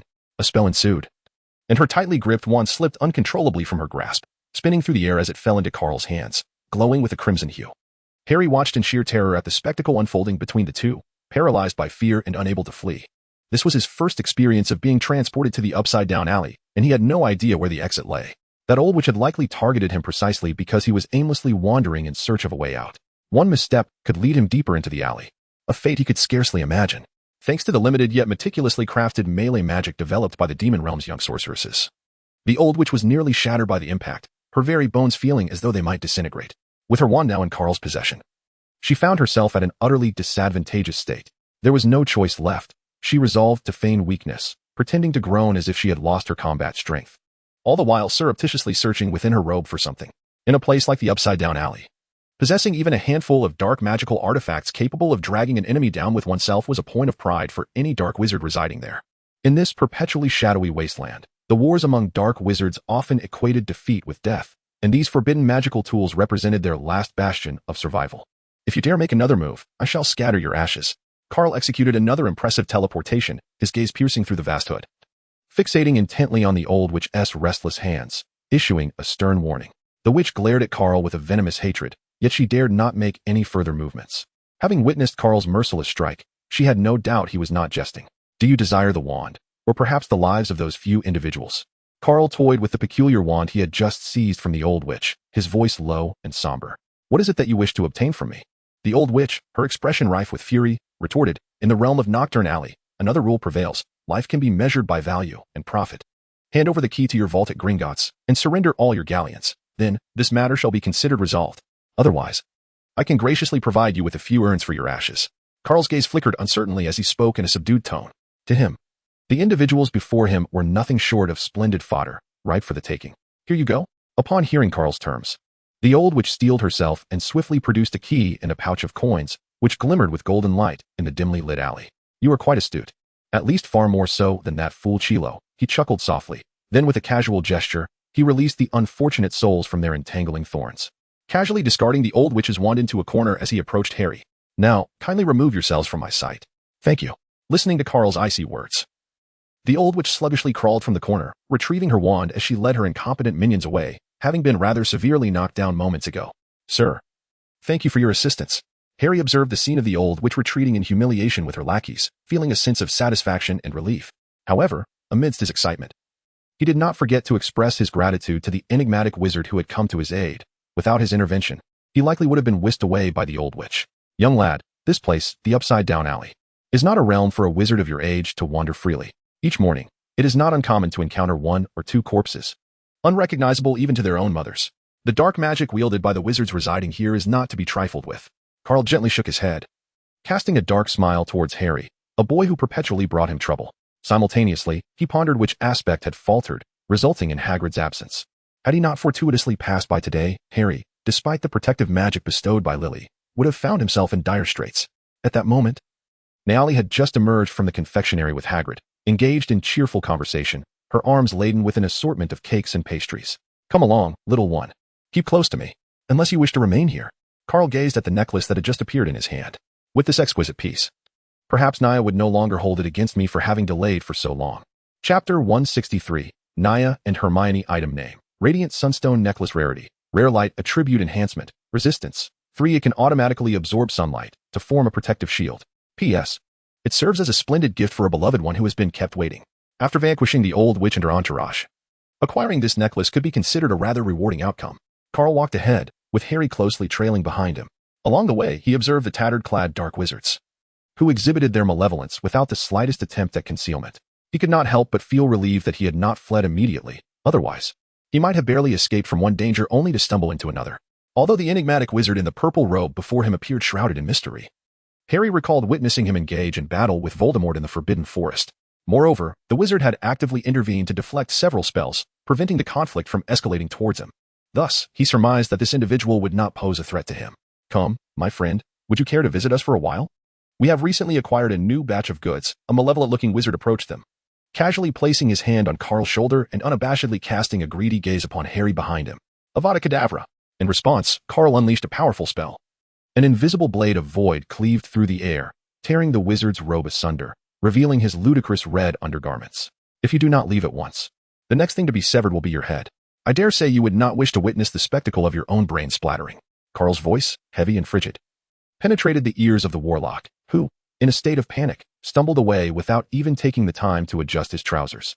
The surrounding dark sorcerers, reveling in the spectacle, erupted into a chorus of laughter at the sight of the flustered warlock, his face flushed and desperately tugging at his pants. Carl's mood was utterly dismal. He had merely come to Diagon Alley to procure some items, yet he was constantly beset by these oblivious nuisances. This led him to ponder whether he appeared overly benevolent, thus giving rise to a sense of being easily bullied. After dealing with the malevolent wizard, Carl continued on his way to Diagon Alley, unaware that in just a short time, chaos had erupted at Niali's place. "Oh, Niali, in the midst of our conversation, I nearly forgot my urgent business," Hagrid remarked, retrieving a battered pocket watch from his clothing. "Business? What sort of business? Allow me to accompany you, for I find myself quite at leisure.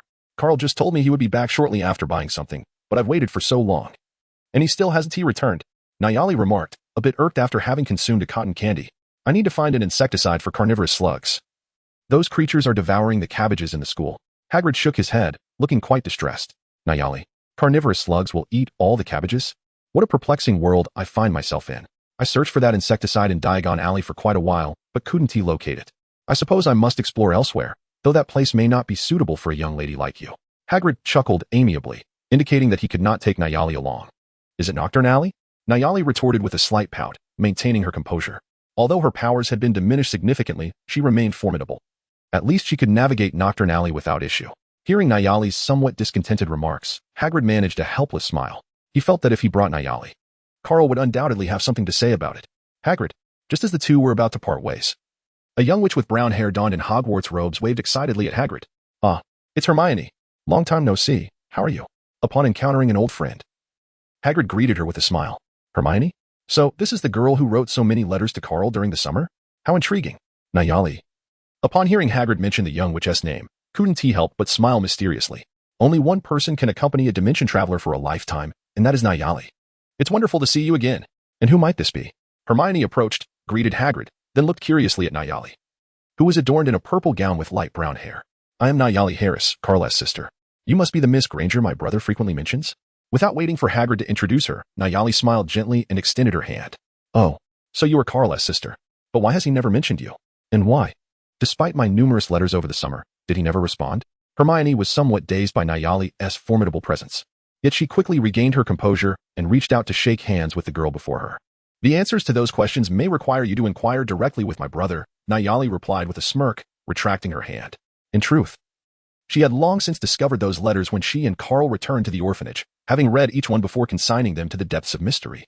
This process was so discreet that Carl never caught wind of the letters. He was completely oblivious to their existence, and thus, the notion of replying was non-existent. "Are you attempting to steal my man?" "Not a chance." "Hagrid, aren't you heading to Nocturnal Alley? Take me along. I wish to witness the infamous black market of the English magical world. Rest assured, my magical prowess is quite impressive, likely on par with Carl's." Niali brandished her newly acquired wand, executing a graceful flourish in the air. According to the terms of her contract, Niali's abilities could either depend on the Dimension Traveler or be cultivated through her own meditative practices. Having just joined Carl, she had little time to meditate. Hagrid appeared somewhat hesitant. "Surely Miss Granger knows the way to Nocturnal Alley? Carl mentioned he was going there to purchase some items and asked if I would join him. I didn't have time then, but now that he has been gone for so long, I feel compelled to seek him out." Observing Hagrid's lingering uncertainty, Niali turned to Hermione and whispered her inquiry. "Let us go, Niali. I'll take you to find Carl. But you must stay close to me." After pondering for a moment and considering the magical capabilities of both Carl and Niali, Hagrid ultimately consented to her request. Chapter 164. What to do about Niali's jealousy. "Urgent. Let us head back, young one. Don't come here again." As he stood before Diagon Alley, Carl warned Harry in a hushed, gravelly voice before turning to leave in search of a secluded spot to restore his original form. Thank you for your assistance, sir. Harry expressed his gratitude once more. The entrance to Nocturnal is just ahead. Nayali, stay close to me. The terrain here is quite intricate. Understood, Hagrid. I want to get lost. You've mentioned it several times along the way. As Carl took just a few steps, he abruptly heard two familiar voices, seemingly belonging to Hagrid and Nayali. However, something about her voice seemed slightly off. Hagrid, I've heard that Nocturnal is a sinister place where dark wizards from all over England congregate. Are you truly going to take Nayali in there? Just as he sensed impending trouble and prepared to slip away, Hermione's voice reached his ears, startling him. It was a fortuitous encounter between the two. Pills. At that moment, as Nayali and Hagrid drew nearer in conversation, Harry also caught the exchange. Excitement surged through him. It was Hagrid. At last, he had encountered a familiar face in this dreadful place. Hagrid, it's me, Harry, he exclaimed, his voice rising with enthusiasm. But as he turned to his side, he noticed that the mysterious wizard who had been beside him had inexplicably vanished. Harry, what on earth are you doing in this wretched place? Come here at once. This is no place for you. Hurry up, Hermione, Nayali. Upon hearing Harry's call, Hagrid quickened his pace, and soon, the group converged at the entrance of Nocturnal. You look dreadful. I can't believe you thought to wander here. Others might assume you're up to no good, Hagrid remarked, brushing the dark soot from Harry's clothing with a perplexed expression. What have you done? Your glasses are broken. Back to normal, Hermione said, her wand drawn at once. With a flick of her wrist, the shattered glasses magically restored to their original state. Perhaps you need another spell? Clean and fresh. Nayali frowned at Harry, who was covered in soot, clearly troubled by his disheveled appearance. Observing Harry as if he had just emerged from a coal mine, she effortlessly cast a cleaning charm with a mere wave of her hand, returning him to his former state. Thank you. May I ask who you are? Harry expressed his gratitude, his gaze shifting to the unfamiliar Nayali with curiosity. She is Carl's sister, Nayali Harris. Hermione promptly introduced her. Pleased to meet you. I am Harry Potter, he replied, eager to present himself after learning Nayali's identity. The group then engaged in lively conversation, but throughout, Nayali's attention remained fixed on the entrance of Nocturnal. She had distinctly sensed Carl's presence flickering by moments ago, yet now she was uncertain of his whereabouts. Within Nocturnal, Carl exerted his exceptional perceptive powers, observing Harry and the others while maintaining a considerable distance. His expression bore a weight of concern, particularly given the number of individuals he had inadvertently ensnared in trouble. His experience told him that Nayali's tone had signaled potential danger. Yet, no matter how arduous life may be, one must continue to persevere. He pressed his temples in frustration, took a couple of deep breaths, and resolutely approached Nayali. Regarding Hermione, please, allow me to explain. He called out. What are you all doing standing around here? With a faint smile adorning his face, Carl appeared as calm as an old dog. Yet his heart raced frantically as he approached. Carl, you finally emerged. We were just about to go in search of you, exclaimed the little witch, Hermione, who hurriedly approached from a distance, arms wide open for an embrace. Observing Hermione's exuberance, Carl's smile gradually stiffened, and he inwardly lamented his fate. What should he do about Naya's jealousy? He felt an urgent need for a solution. Stealthily, he cast a sidelong glance at Naya, standing beside Hermione. As expected, Naya's previously cheerful expression shifted instantly, and a primal instinct surged within her, compelling her to ensure that this woman did not succeed. Brother, you've kept us waiting for so long. You nearly drove me frantic. Naya was much swifter than Hermione. In the blink of an eye, she had reached Carl. Without hesitation, she opened her delicate, fair arms and enveloped Carl in a loving embrace. Witnessing the tender moment between Carl and Naya, Hermione found herself in a most awkward position. I just stepped out, didn't I? As Carl rigidly maintained his smile, a sudden sharp pain shot through his waist, causing him to wince in discomfort. You had better recount the events that transpired between you and Miss Granger shortly, or I shall transform you into a splendid dimensional crystal and cast you into the boundless unknown. Just as he contemplated how to explain Hermione's reaction to him, Nirali's voice, laden with implicit threats, echoed in his mind.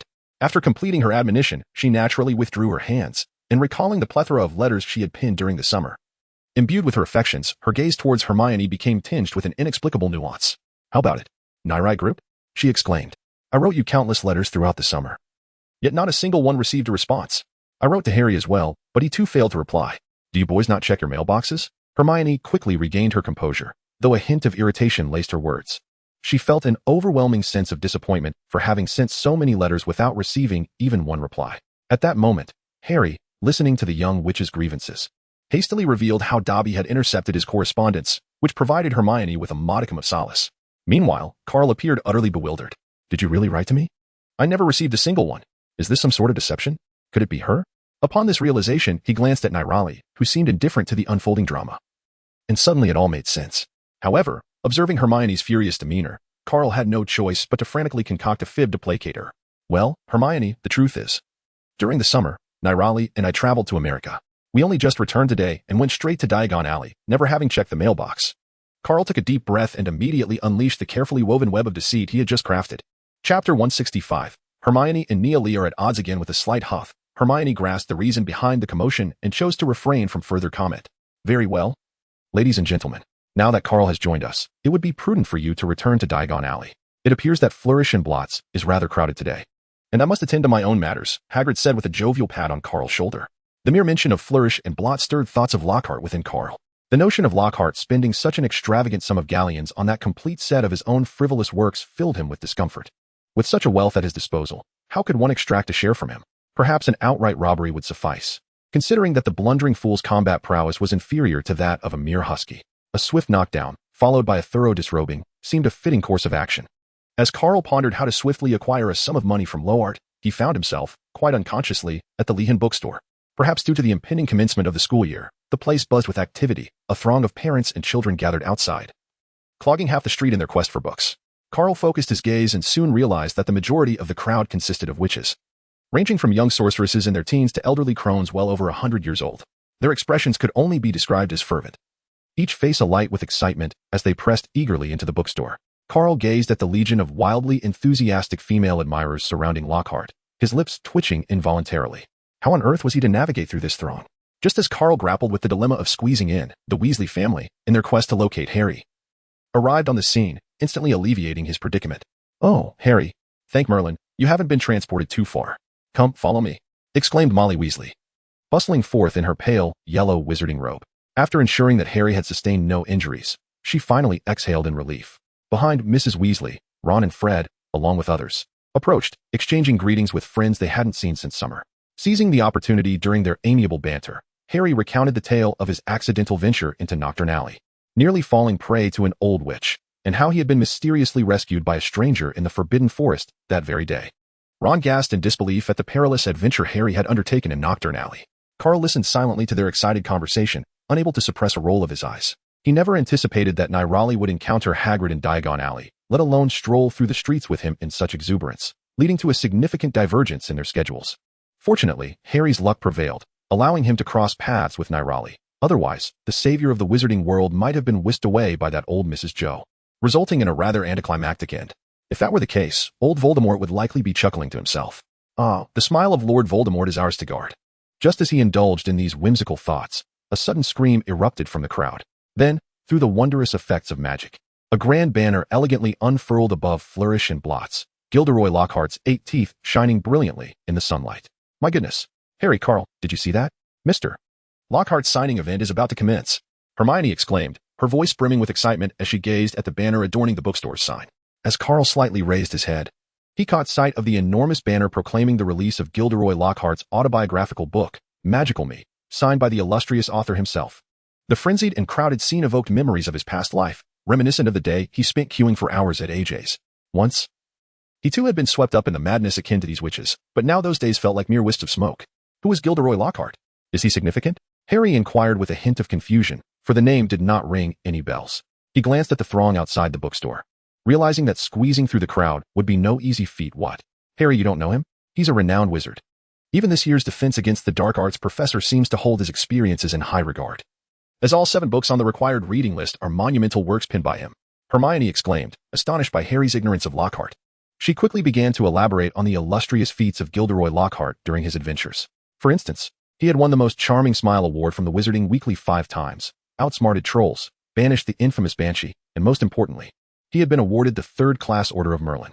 I think he appears to be nothing more than a loudmouth jester, Nealie remarked disdainfully after listening to Hermione's praises. She had sensed the abysmally low magical capacity of the event's subject within, believing that even a single lash of her wand could shatter him entirely. Nealie, how can you speak of Mr. Lockhart in such a manner? Hermione retorted, her indignation flaring like a cat whose tail had been stepped on. I harbor no intent to malign him. I merely state a fact. The exploits chronicled in those books are beyond the capabilities of that superficially charming fellow, Nealie replied, shaking her head gently. While she acknowledged that Lockhart possessed a certain flair for imagination and rhetoric, she found Hermione's blind faith in others to be rather foolish. Aligning her thoughts with those of Angel Hecate, are you suggesting that the contents of the book are fabricated? But these were approved by the Ministry of Magic before publication. Hermione protested, hands on her hips, her anger evident. I cannot say for certain, Perhaps a team works behind the scenes to bolster his reputation? Regardless, I doubt he could withstand even a single spell from me, and given the current circumstances, I suspect this year's defense against the dark arts professor may very well be him. Naali concluded, indifferent to the unfolding situation, savoring her ice cream, confident that her constitution would prevent any weight gain.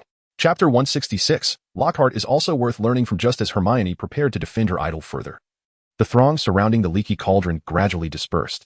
Gilderoy Lockhart, impeccably dressed, emerged from the store after the signing ceremony. He was met with a flurry of magical camera flashes, and a few middle-aged witches, captivated by his smile, erupted into excited screams. Among them was Mrs. Weasley, who, with arms raised high, cheered for Lockhart, her face flushed, as if transported back to her youth when she first fell in love with Arthur. Under Lockhart's enchanting smile, Hermione momentarily forgot her earlier irritation with Naali and joined in the fervent cheers for her idol. At that moment, the Daily Prophet opportunely captured several photographs, and Lockhart felt as though he had reached the pinnacle of existence. Just as he prepared to respond to the adoration of his fans, his gaze swept over to Carl. Do not ask why. It was Hermione's exuberant scream that successfully caught Lockhart's attention. He was suddenly as thrilled as if he had discovered a relic from Merlin himself. Disregarding the surrounding fans and reporters as he pushed through the eager witches vying for his attention, striding towards this direction. The dark corridor was ominous, with the wind howling ominously. Hastily, I seized Harry by the arm, ready to make our escape. However, how could Lockhart allow us to slip away so easily? Carl ultimately arrived a moment too late, for the crowd was overwhelmingly dense. He could only watch helplessly as Lockhart strode forward, seizing Harry's arm with fervent enthusiasm in his gaze. To Lockhart, a photograph with these two young wizards, who had vanquished the nefarious quarrel and thwarted the sinister plots of Voldemort earlier in the year, would undoubtedly propel his popularity to new heights. Witnessing Lockhart capture Harry, Carl decisively released his grip and stepped back, thinking to himself, better the death of a friend than the death of a monk. Apologies, Harry.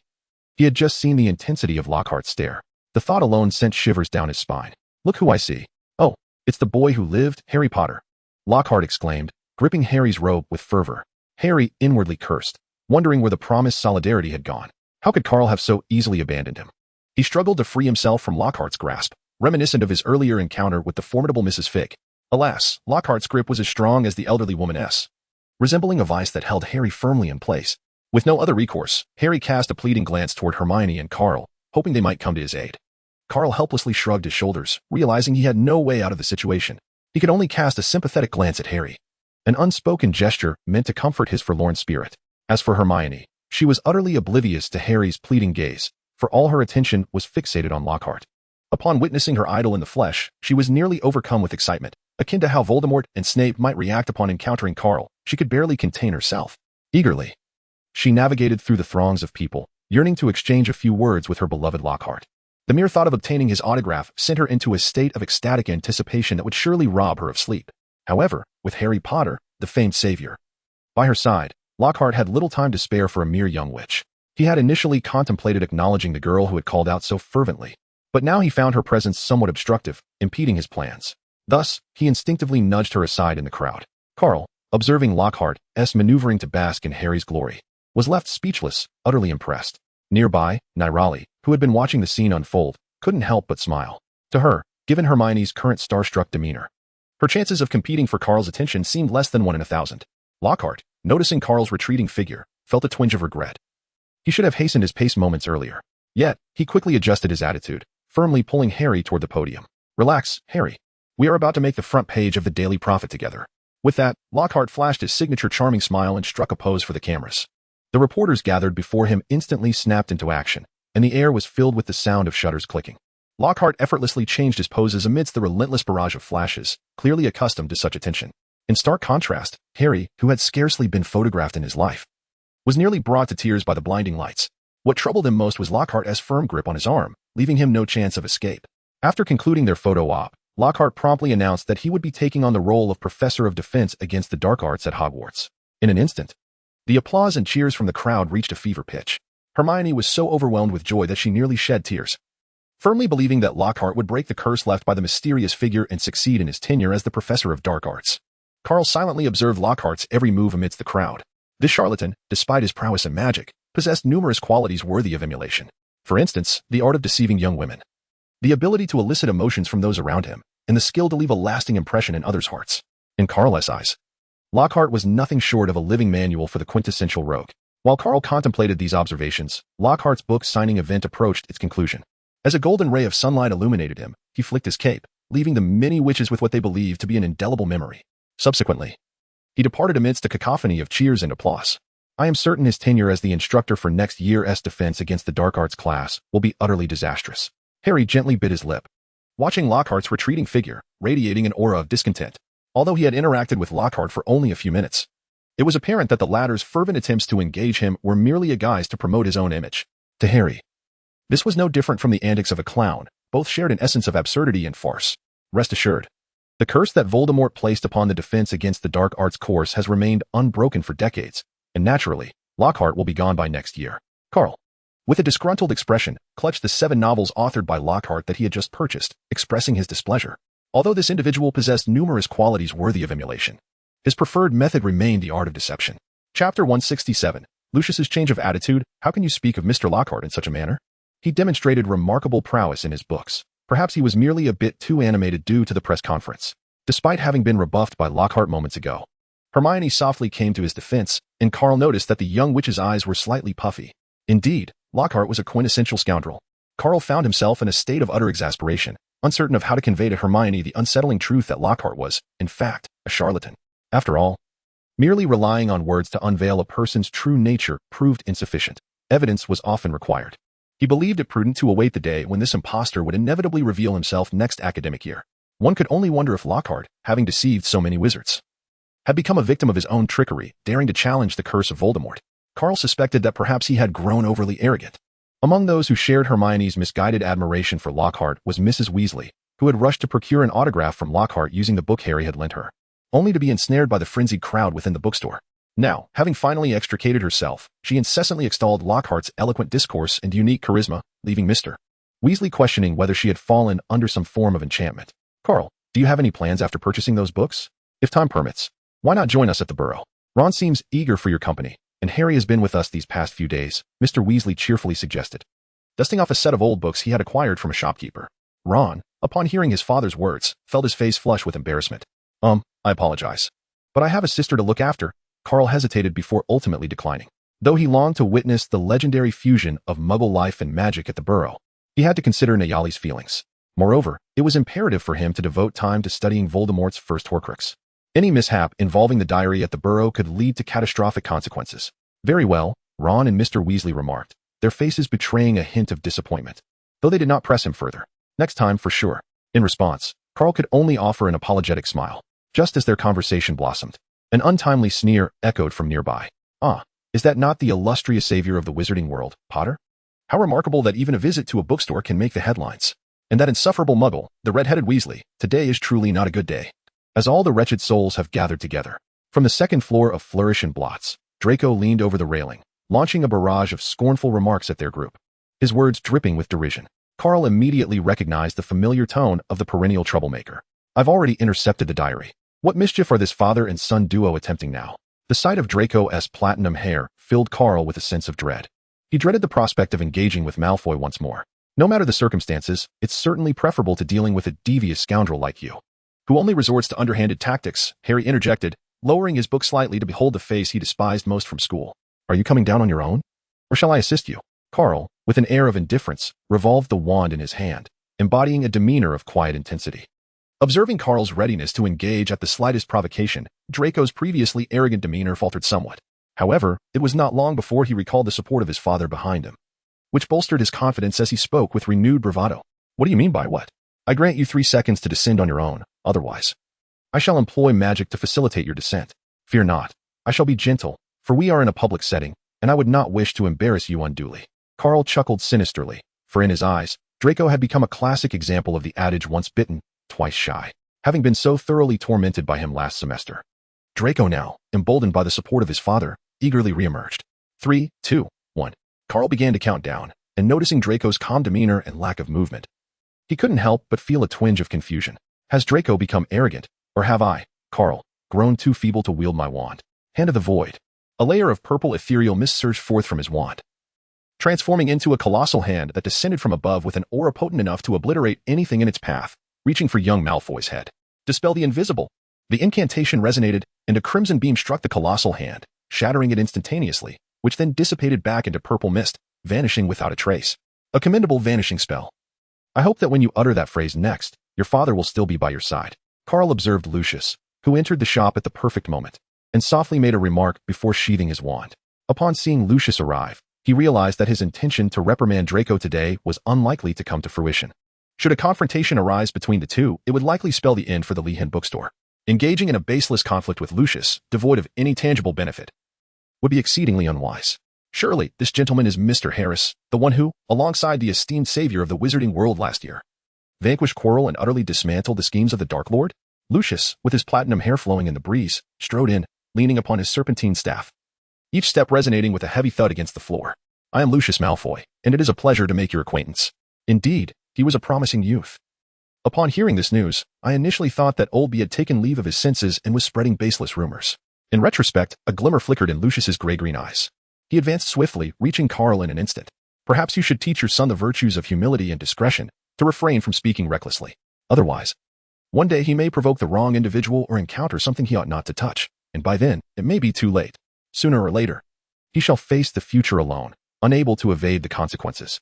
Carl raised his head to gaze at Lucius, speaking in a tone devoid of emotion. Thank you for Mr. Harris's counsel. I shall give this matter due consideration. To Carl's surprise, Lucius did not respond with mockery. Instead, he appeared to listen intently. At that moment, Lucius was equally astonished. The formidable hand he had just encountered, though seemingly intended merely as a lesson, bore considerable strength. Upon reflection, he realized that if unleashed with full force, it would be entirely effortless to extinguish a life. Yet, therein lay the crux of the matter. When had first and second year wizards become so formidable? Had the times changed, or had Lucius merely aged? This was the immediate reason for his shifting demeanor. Chapter 168. Nayali, am in need of funds. I must admit, I anticipated that Mr. Malfoy would seek vengeance for his child, Carl mused, lowering his eyelids with a mysterious smile. Meanwhile, Lucius contemplated what attitude he should adopt towards Carl. After Draco's unintentional test earlier, he had gained a clear and intuitive understanding of Carl's prowess. It was likely that even the Dark Lord had not surpassed him at this age. Perhaps, investing in Carl would yield favorable returns. In the present day, the magical world was rife with turmoil. The news from Hogwarts last year regarding the Dark Lord's attempt to resurrect Quirrell, thwarted only in the nick of time, had already been corroborated by their esteemed pureblood families. Truth be told, Lucius harbored no desire for Voldemort's return. If that madman were to resurface and witness his former subordinates living lives of opulence, he would undoubtedly unleash his wrath. And it was conceivable that several of the 28 pureblood families could be obliterated throughout the annals of time. I regret Draco's recklessness, Lucius remarked with his signature smile, embodying the fundamental tenet of a distinguished Slytherin, the pursuit of self-interest, which he executed with unparalleled finesse. Carl appeared to nod indifferently, yet in reality, he was re-evaluating Lucius. Through their encounters at Borgin and Berks, and in the present moment, he discerned that the Malfoy family's continued prosperity after Voldemort's downfall was not without justification. At the very least, they possessed a keen insight into circumstances and made astute decisions, regardless of the cost. The phrase cutting off one's own arm was not merely an expression. During Voldemort's zenith, the Malfoy family was among the few with whom he had the deepest associations, even entrusting one of his Horcruxes, the diary, to their care. The only families surpassing their foresight were the Blacks and the Lestranges, who, in their quest to evade the Ministry's sanctions and maintain their current glamorous status, likely paid an undisclosed price in the shadows. Indeed, the pureblood families that thrived today were anything but simple. In his heart, Carl silently mused that, unless absolutely necessary or in a situation where confrontation became inevitable, he truly wished to avoid dealing with this cunning assembly of old foxes. The act of overturning the table is not something to be done lightly. It requires careful consideration of the circumstances at hand. After appearing to engage amicably with Carl, Lucius shifted his gaze towards Harry Potter. The title of the savior of the wizarding world was not bestowed without reason. The true circumstances of the Trelawney family were well known among these purebloods. Her ancestor was rumored to have been subjected to a certain curse, which was essentially a prophecy destined to come to fruition. Otherwise, Voldemort would not have been so relentlessly obsessed with bringing this prophecy to an end, driven by fear. Yet, in the end, he found himself ensnared by the very prophecy he sought to escape, ultimately facilitating Harry's destiny. Mr. Potter, at last, we meet. Lucius extended his hand towards Harry, his intentions unmistakable. Adhering to the adage that one should not strike a smiling face, Harry hesitated momentarily but ultimately accepted the handshake, considering Lucius's earlier demeanor. Please forgive me. Lucius leaned forward, gently brushing aside Harry's hair with his wand. Indeed, as the rumors suggested, your scar is a legend.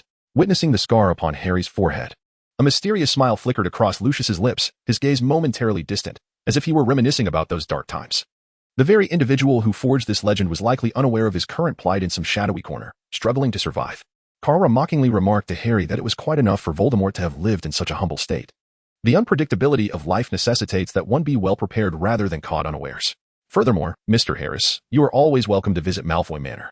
Lucius chuckled softly, shaking his head, and swiftly took Draco by the hand, disappearing from view in a matter of moments. Carl quietly gazed at their retreating figures, a plan slowly taking shape in his mind. Should it succeed, perhaps the Malfoy family would find themselves stripped of everything, left with naught but their undergarments. Carl, have you purchased your books yet? You're taking longer than I do when shopping. At that moment, Nayali sauntered in, having meandered through Diagon Alley for quite some time. The large bag of snacks and trinkets she held in her hand instantly captured his attention. Carl gazed at the items in her hands, the corners of his eyes twitching involuntarily. Just by observing the extravagant packaging, he discerned that their cost was undoubtedly exorbitant. In a mere span of a day, Nirali had likely spent 300 to 400 galleons, an amount equivalent to Mr. Weasley's annual salary at the Ministry of Magic. At this rate, it seemed he would soon find himself unable to sustain her. It appeared that his plans to earn more money would need to be expedited. He lowered his gaze to the 7 novels by Lockhart clutched in his hands, a devilish smile fleeting across his face. In the past few years, Hogwarts had seen no other professor of defense against the dark arts as wealthy, albeit somewhat foolish, as Lockhart, with more money than sense. Carl was well aware of his vulnerabilities. If not him, then who else would he exploit? Furthermore, judging by his rough calculations, the expenditures he had incurred on indulgences last academic year were likely less than a mere tenth of what Nirali had spent today. After all, the majority of his funds had been devoted to enhancing his abilities through the system. How on earth was he to support her? He lamented inwardly. Almost everything had already been purchased. Although a sense of bitterness weighed heavily on his heart, he endeavored to maintain a smile. After all, the world of adulthood has never been an easy one. Carl swallowed hard, contemplating how he could instill in Nayali a proper understanding of money, ensuring she grasped that it does not come easily. However, in the next moment, the very vision of triumph over the wealthy lord and aiding Nayali in cultivating a sound financial perspective was nearly shattered. Nayali delivered yet another unexpected blow. She held his hand, her large eyes twinkling with innocence as she playfully inquired, "What's wrong? Is there something on your mind?" A sense of unease gripped Carl's heart as he realized the precariousness of the situation. Just moments ago, Nirali, who had been fiercely jealous in the alley, was now exhibiting an unusually playful demeanor, which could only spell trouble. His intuition proved correct when Nirali seamlessly picked up the thread of conversation, stating, "It's nothing of great consequence, really. It's just that the 500 gold crowns you provided for our shopping spree have vanished." As she spoke, she playfully winked at Carl, her intent unmistakably clear. "I, Nirali, am in need of funds. You, Carl, shall provide." Understanding her implication, he nodded in acknowledgement. Carl forced a smile as he retrieved a small purse from his pocket, trembling slightly as he handed it to Nayali. She eagerly snatched it from him and planted a kiss on his cheek. With a flick of his wrist, a small mirror appeared in his hand. Gazing at the imprint of her lips on his face and the joy radiating from Nayali, he suddenly felt that it was all rather worthwhile. Chapter 169, Greetings. Tom the night gradually elevated the nearly full moon into the sky. A veil of translucent gray clouds gently obscured the moonlight, enveloping London in a wispy haze, as though one had descended into a dream. Within the confines of the Woosley Orphanage, Carl sat in his pajamas at a makeshift desk conjured through transfiguration, quietly contemplating a diary that appeared modest yet bore the signs of age with its yellowed edges. He pondered in silence how he should confront the 15-year-old Voldemort, whether to employ his usual flair for theatrics or to wield the thread of fierce flames directly. This was indeed a conundrum. Carl was aware that this soul artifact currently lay in a dormant state. However, he believed that merely opening it and adding a touch of ink would likely rouse the lingering soul within. He picked up the diary and began to scrutinize it meticulously, hoping to uncover some elusive clues. Regrettably, after thoroughly examining the entire surface of the diary, he found nothing. This indicated that the principles behind the artifact's creation deviated from his expectations. It was less likely powered by magical crystals or runes, and more probable that it was animated by the fragment of the soul itself. Calmly, Carl opened the diary. This particular volume could be regarded as the weakest of Voldemort's soul artifacts, and he had no reason to fear any tumult it might provoke, should it dare to resist. He could simply incinerate it with a fierce flame. The name on the front page had nearly faded into obscurity over the passage of time, but Carl could just barely discern the surname riddle. Carl grasped the pen that had been prepared beside him, dipped it in ink, and was poised to unleash his exquisite artistry by inscribing tales of youthful quotidian experiences that might capture Voldemort's attention. However, the ink at the tip of the pen was abruptly consumed by the somewhat yellowed pages. "Hello, I am Tom Marvolo Riddle, pleased to make your acquaintance." In the dim light, a phrase suddenly emerged within the empty diary, the faint ink weaving together in an extraordinarily beautiful pattern, presenting itself before Carl, only to vanish without a trace moments later. Carl raised an eyebrow, surprised by Voldemort's eagerness to emerge so swiftly. A spark of excitement flickered in his large eyes, fitting for his age, as he feigned astonishment and began to scribble a multitude of questions in his diary with a pen. Greetings, I am Carl Harris. You claim your name is Tom Riddle, correct? Given this name, you must be a boy, yet how is it that you inhabit this diary and can converse with me? Have you been cursed by a malevolent wizard, your soul extracted and imprisoned within these pages? If that is the case, do you possess any extraordinary abilities? This is how such tales are often depicted in storybooks. After swiftly completing the questions, Carl held his diary close and began to wait in silence, eager to see what persona Voldemort would fabricate in response to his inquiries. This would determine the demeanor he would adopt to extract information, whether with ferocity or pretense. It all hinged on Voldemort's whims. The sudden barrage of questions nearly left Tom Riddle bewildered. After a considerable pause, the handwriting Carl had inscribed gradually faded line by line, only to be replaced by a few elegant characters that began to emerge. I have not been cursed and sealed by a malevolent wizard. I am merely a diary created by a person named Tom Riddle, which is why I refer to myself as such. His memories from this age have been preserved, allowing me to communicate with you normally. This conventional identity, while lacking the aura of mystery that an elderly figure might convey, enabled a more egalitarian exchange with the young wizard, thereby allowing for a subtle infiltration of their innermost thoughts, in the depths of his heart. Carl mused briefly before once more taking up his pen, ready to extract the essence of his diary's worth. When the ink began to once again rearrange itself in delightful disarray. You just mentioned wizards. Surely, you must be a student of Hogwarts. Allow me to speculate on your house. With such a plethora of inquiries, you must be a Ravenclaw, am I right? I hail from Slytherin, and one could consider me your senior. Should you encounter any perplexities in your studies, do not hesitate to consult me at any time. No matter the nature of your queries, I assure you, there exists no conundrum that can confound me. Perhaps in fear of Carl's propensity for endless questions, the diary, this time, chose to take the initiative. Carl gazed at the handwriting in his diary, reflecting on the undeniable prowess of Voldemort. His predictions were astoundingly accurate. From the lines, he could palpably sense the spirited confidence and exuberance of Tom Riddle's psychological landscape. Upon further contemplation, it was clear why he exuded such arrogance. After all, he possessed the credentials to be so. At merely 15, he had located the Chamber of Secrets, an entrance concealed within the girls' lavatory, which had not yet ceased operations at that time. This singular achievement alone was enough to inspire reverence in Carl, who had felt a profound embarrassment when facing a troll in the very same restroom. This led him to a rather morbidly humorous thought. Could it be that Voldemort had a penchant for such peculiarities in his youth? After discovering the chamber, he had even enslaved the basilisk, the most formidable magical creature in the wizarding world, and at the tender age of 15, he had accomplished the grim task of crafting a Horcrux, thus embarking on his path to immortality. Under such circumstances, anyone would be prone to a sense of superiority, viewing the world with disdain. Carl rotated the pen in his hand, contemplating how to confront this individual, determined to prevent him from becoming increasingly arrogant. Thus, he lifted the pen and inscribed the most enigmatic questions regarding this world. What is the essence of time? What principles govern the creation of a time converter? Is the past as replete with infinite possibilities as the future? After a considerable pause, the words Carl had penned remained motionless on the page. Tom, enveloped in silence, internally screamed, "What on earth is this? Who, for heaven's sake, knows the essence of time? If not, then let me pose another question." Carl's face was marked by unmistakable disappointment. Indeed, he held a keen interest in the time converter, hoping that Tom might possess some insight into it. After all, he regarded this device as astonishingly extraordinary. Although the concept of the time gate has been mentioned in DNF, where adventurers ultimately return to the past to assist the celestial realm in vanquishing the Dragon King Bakal. The realm of time has always been governed by the formidable Mine and the lion-headed figures. This dominion represents the essence of the world, a power that remains beyond the reach of all but the great will. Ultimately, it was through their might that the adventurers and Shilon were able to reverse time and revisit the past.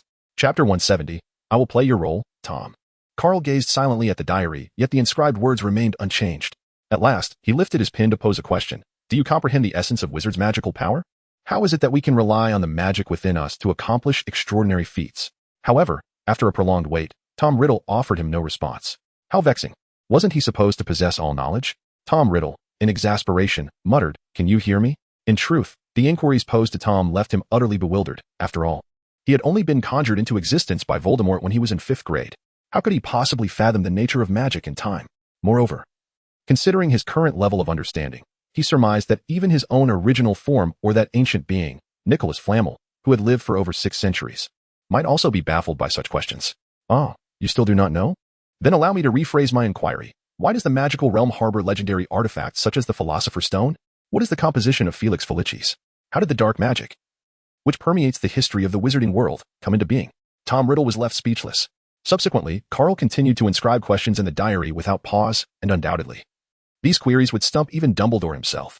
Carl gazed at the unchanged diary, a sly smile creeping across his face as he thought, "You are still too inexperienced to play games with me." After posing several questions without receiving even the slightest response, Carl realized that he had achieved his objective. He comprehended that the young Voldemort appeared similarly, solely fixated on the pursuit of power and immortality, while remaining oblivious to matters of a higher nature. With his probing intentions fulfilled, it was time to begin digging deeper based on the information he currently possessed. Thus, the subsequent inquiries he made became significantly simpler, revolving around various spells and potions. As Carl abruptly lowered the difficulty, the words in the diary began to rearrange themselves once more, and he finally received answers to his questions regarding standard coursework. Perhaps it was due to the embarrassment he suffered from Carl's earlier bombardment of inquiries. Or perhaps he sought to gain trust for future manipulation. But Tom Riddle's responses were detailed, brimming with an undertone suggesting that these were not difficult. Anyone could achieve them, including you. Carl could immediately discern that this individual had indeed presented some valuable insights, among which were even a few of his own devised techniques for casting spells swiftly. It appeared that Tom had grasped the age-old adage that one must be willing to sacrifice in order to gain. Although these casting techniques bore little significance for him, after all, he was capable of manually conjuring the killing curse. What remained most precious in the realm of magic was this very knowledge. Carl could not replicate his own circumstances for other wizards, as some abilities were inherently innate and defied instruction. Yet, should he distill Tom's experiences into a cohesive summary, it would transform into a replicable source of power, one that could be exchanged for galleons. "Thank you, Tom." A subtle smile graced Carl's lips as he realized that the bait had taken the hook. He promptly commenced the next phase of his plan. "By the way, Tom, are you proficient in alchemy or the creation of magical artifacts?" Carl picked up his pen and, with an air of hesitation, continued to write intermittently in his diary. He had not forgotten that Voldemort, in addition to being a master of dark magic, was also well-versed in alchemy. The 7 Horcruxes stood as the finest testament to this fact. Carl recalled the other Horcruxes created by Voldemort, many of which were directly fashioned from powerful magical artifacts. Without a grasp of the requisite knowledge, not only would the creation of Horcruxes be impossible, but such objects could very well explode. The very process of crafting magical items is fraught with peril. Why do you wish to inquire about this? To my knowledge, such knowledge is exceedingly difficult to grasp. The diary did not respond immediately but posed this question instead. Well, my sister and I grew up in an orphanage, believing we would lead a quiet, unremarkable life together. However, a letter delivered by an owl last year altered our destinies. You have witnessed my current circumstances, and I aspire to improve her life through my own efforts. The Ravenclaw Tower, as it happens, is ideally suited for nurturing crystals. Carl pondered for a moment before inscribing the following passage in his diary, secretly acknowledging that Voldemort was indeed somewhat difficult to deceive. The diary remained silent for a while before words began to reappear upon its pages. "I apologize. It was not my intention to mislead you. However, my memories are confined to the age of 15, hence I do not possess the knowledge to create magical artifacts. Nonetheless, during my time at Hogwarts, I consistently excelled in ancient runes and have some understanding of the intricacies of rune engraving, which may prove beneficial to you." Carl observed the inscribed words and silently acknowledged that Voldemort indeed possessed a profound understanding of magical artifacts. Otherwise, this diary would never have been crafted. "I never anticipated this. You are truly remarkable. Could you impart some of your knowledge to me?" Carl, brimming with excitement, lavished praise upon Tom Riddle in his diary, secretly reveling in the prospect of finally having a legitimate side occupation. His response came swiftly. Within moments, words began to manifest upon the pages of his diary. "Of course. However, I have just awakened and am unaware of how many years have elapsed since my creation. Could you enlighten me about the events of these years? I am quite curious." Faced with Carl's request, Tom Riddle readily acquiesced, though he did propose a condition. It was a perfectly reasonable demand, one that left Carl with no justification for refusal. Should he decline, their burgeoning, albeit superficial, friendship would likely falter and shatter in an instant. "Certainly, that's a trivial matter, and I would be more than happy to oblige." Carl smiled and immediately agreed. As he penned this statement, Tom Riddle also breathed a sigh of relief. As a fragment of a soul imbued with self-will, Tom had sensed that something was gravely amiss with his primary self ever since he awoke. However, due to the vast distance and his own weakened state from just regaining consciousness, he was utterly incapable of perceiving the precise circumstances of his original self. This urgency to cast out his chips and inquire was fundamentally rooted in his awareness of the troubles facing his primary form, prompting his eagerness to ascertain the situation. Carl twirled the pen in his hand, lost in a whirlwind of thoughts, quickly piecing together the facts. "So, Tom, what is it that you wish to know?" "I am requesting a day off, as school resumes tomorrow. At present, I lie in bed, utterly drained of energy, feeling as if I might explode. Every time the school year approaches, I am devoid of any motivation. I am acutely aware of life's hardships, but this is exceedingly challenging. Enough of that. I must retrieve my school uniform, which has been tucked away in the wardrobe for 3 months. Chapter 171, The Most Powerful Wizard? That would undoubtedly be Professor Lockhart. Are you familiar with the Malfoy family? Before I regained consciousness and encountered you, I had been kept in the family storage room. Could you enlighten me on how you came to possess me? To Carl's surprise, Tom Riddle did not immediately inquire about the significant events that had transpired in the wizarding world over the years to glean information about the main soul. Instead, he cautiously sought to understand how he had come into Carl's possession. A few days ago, in Diagon Alley, I was buying books at Flourish and Blots with the Weasley family. Then Lucius Malfoy appeared, and an altercation was inevitably sparked. It was during that moment that I stumbled upon this diary. As Carl's thoughts stirred, the lies took form. Upon receiving Carl's response, the words in the diary gradually faded. As he pondered the veracity of his answer, Tom, let me tell you, the Malfoy family may be in trouble. I've heard from Mr. Weasley that the Ministry of Magic has been conducting frequent raids on dark magical items. Those pureblood families are likely scrambling in a frenzy right now. Seeing the diary remain still for an extended period, Carl appeared much like an ordinary young wizard, anxiously eager to share joy with his newly acquired friend. Thus, it became evident that the Malfoy family ultimately adhered to their inherent nature of seeking gain while avoiding harm. As he felt the words Carl inscribed, Tom Riddle suddenly experienced an epiphany. Surely, the original had encountered some unforeseen predicament that precipitated the Malfoy family's change in demeanor. He could not believe that Lucius would carelessly misplace the diary. An item bestowed directly by the original was a mark of supreme honor. Yet it had transformed into a perilous burden in his possession. Tom Riddle could not help but internally lament the capriciousness of fate. However, no one knew that he had long ago split his soul and secretly created several Horcruxes, existing in a state of near immortality. On the path to eternal life, he had ventured further than anyone else. Voldemort would ultimately return. As the inked words in the diary began to vanish, Tom Riddle contemplated how to frame his next inquiry. Moments later, the words re-emerged.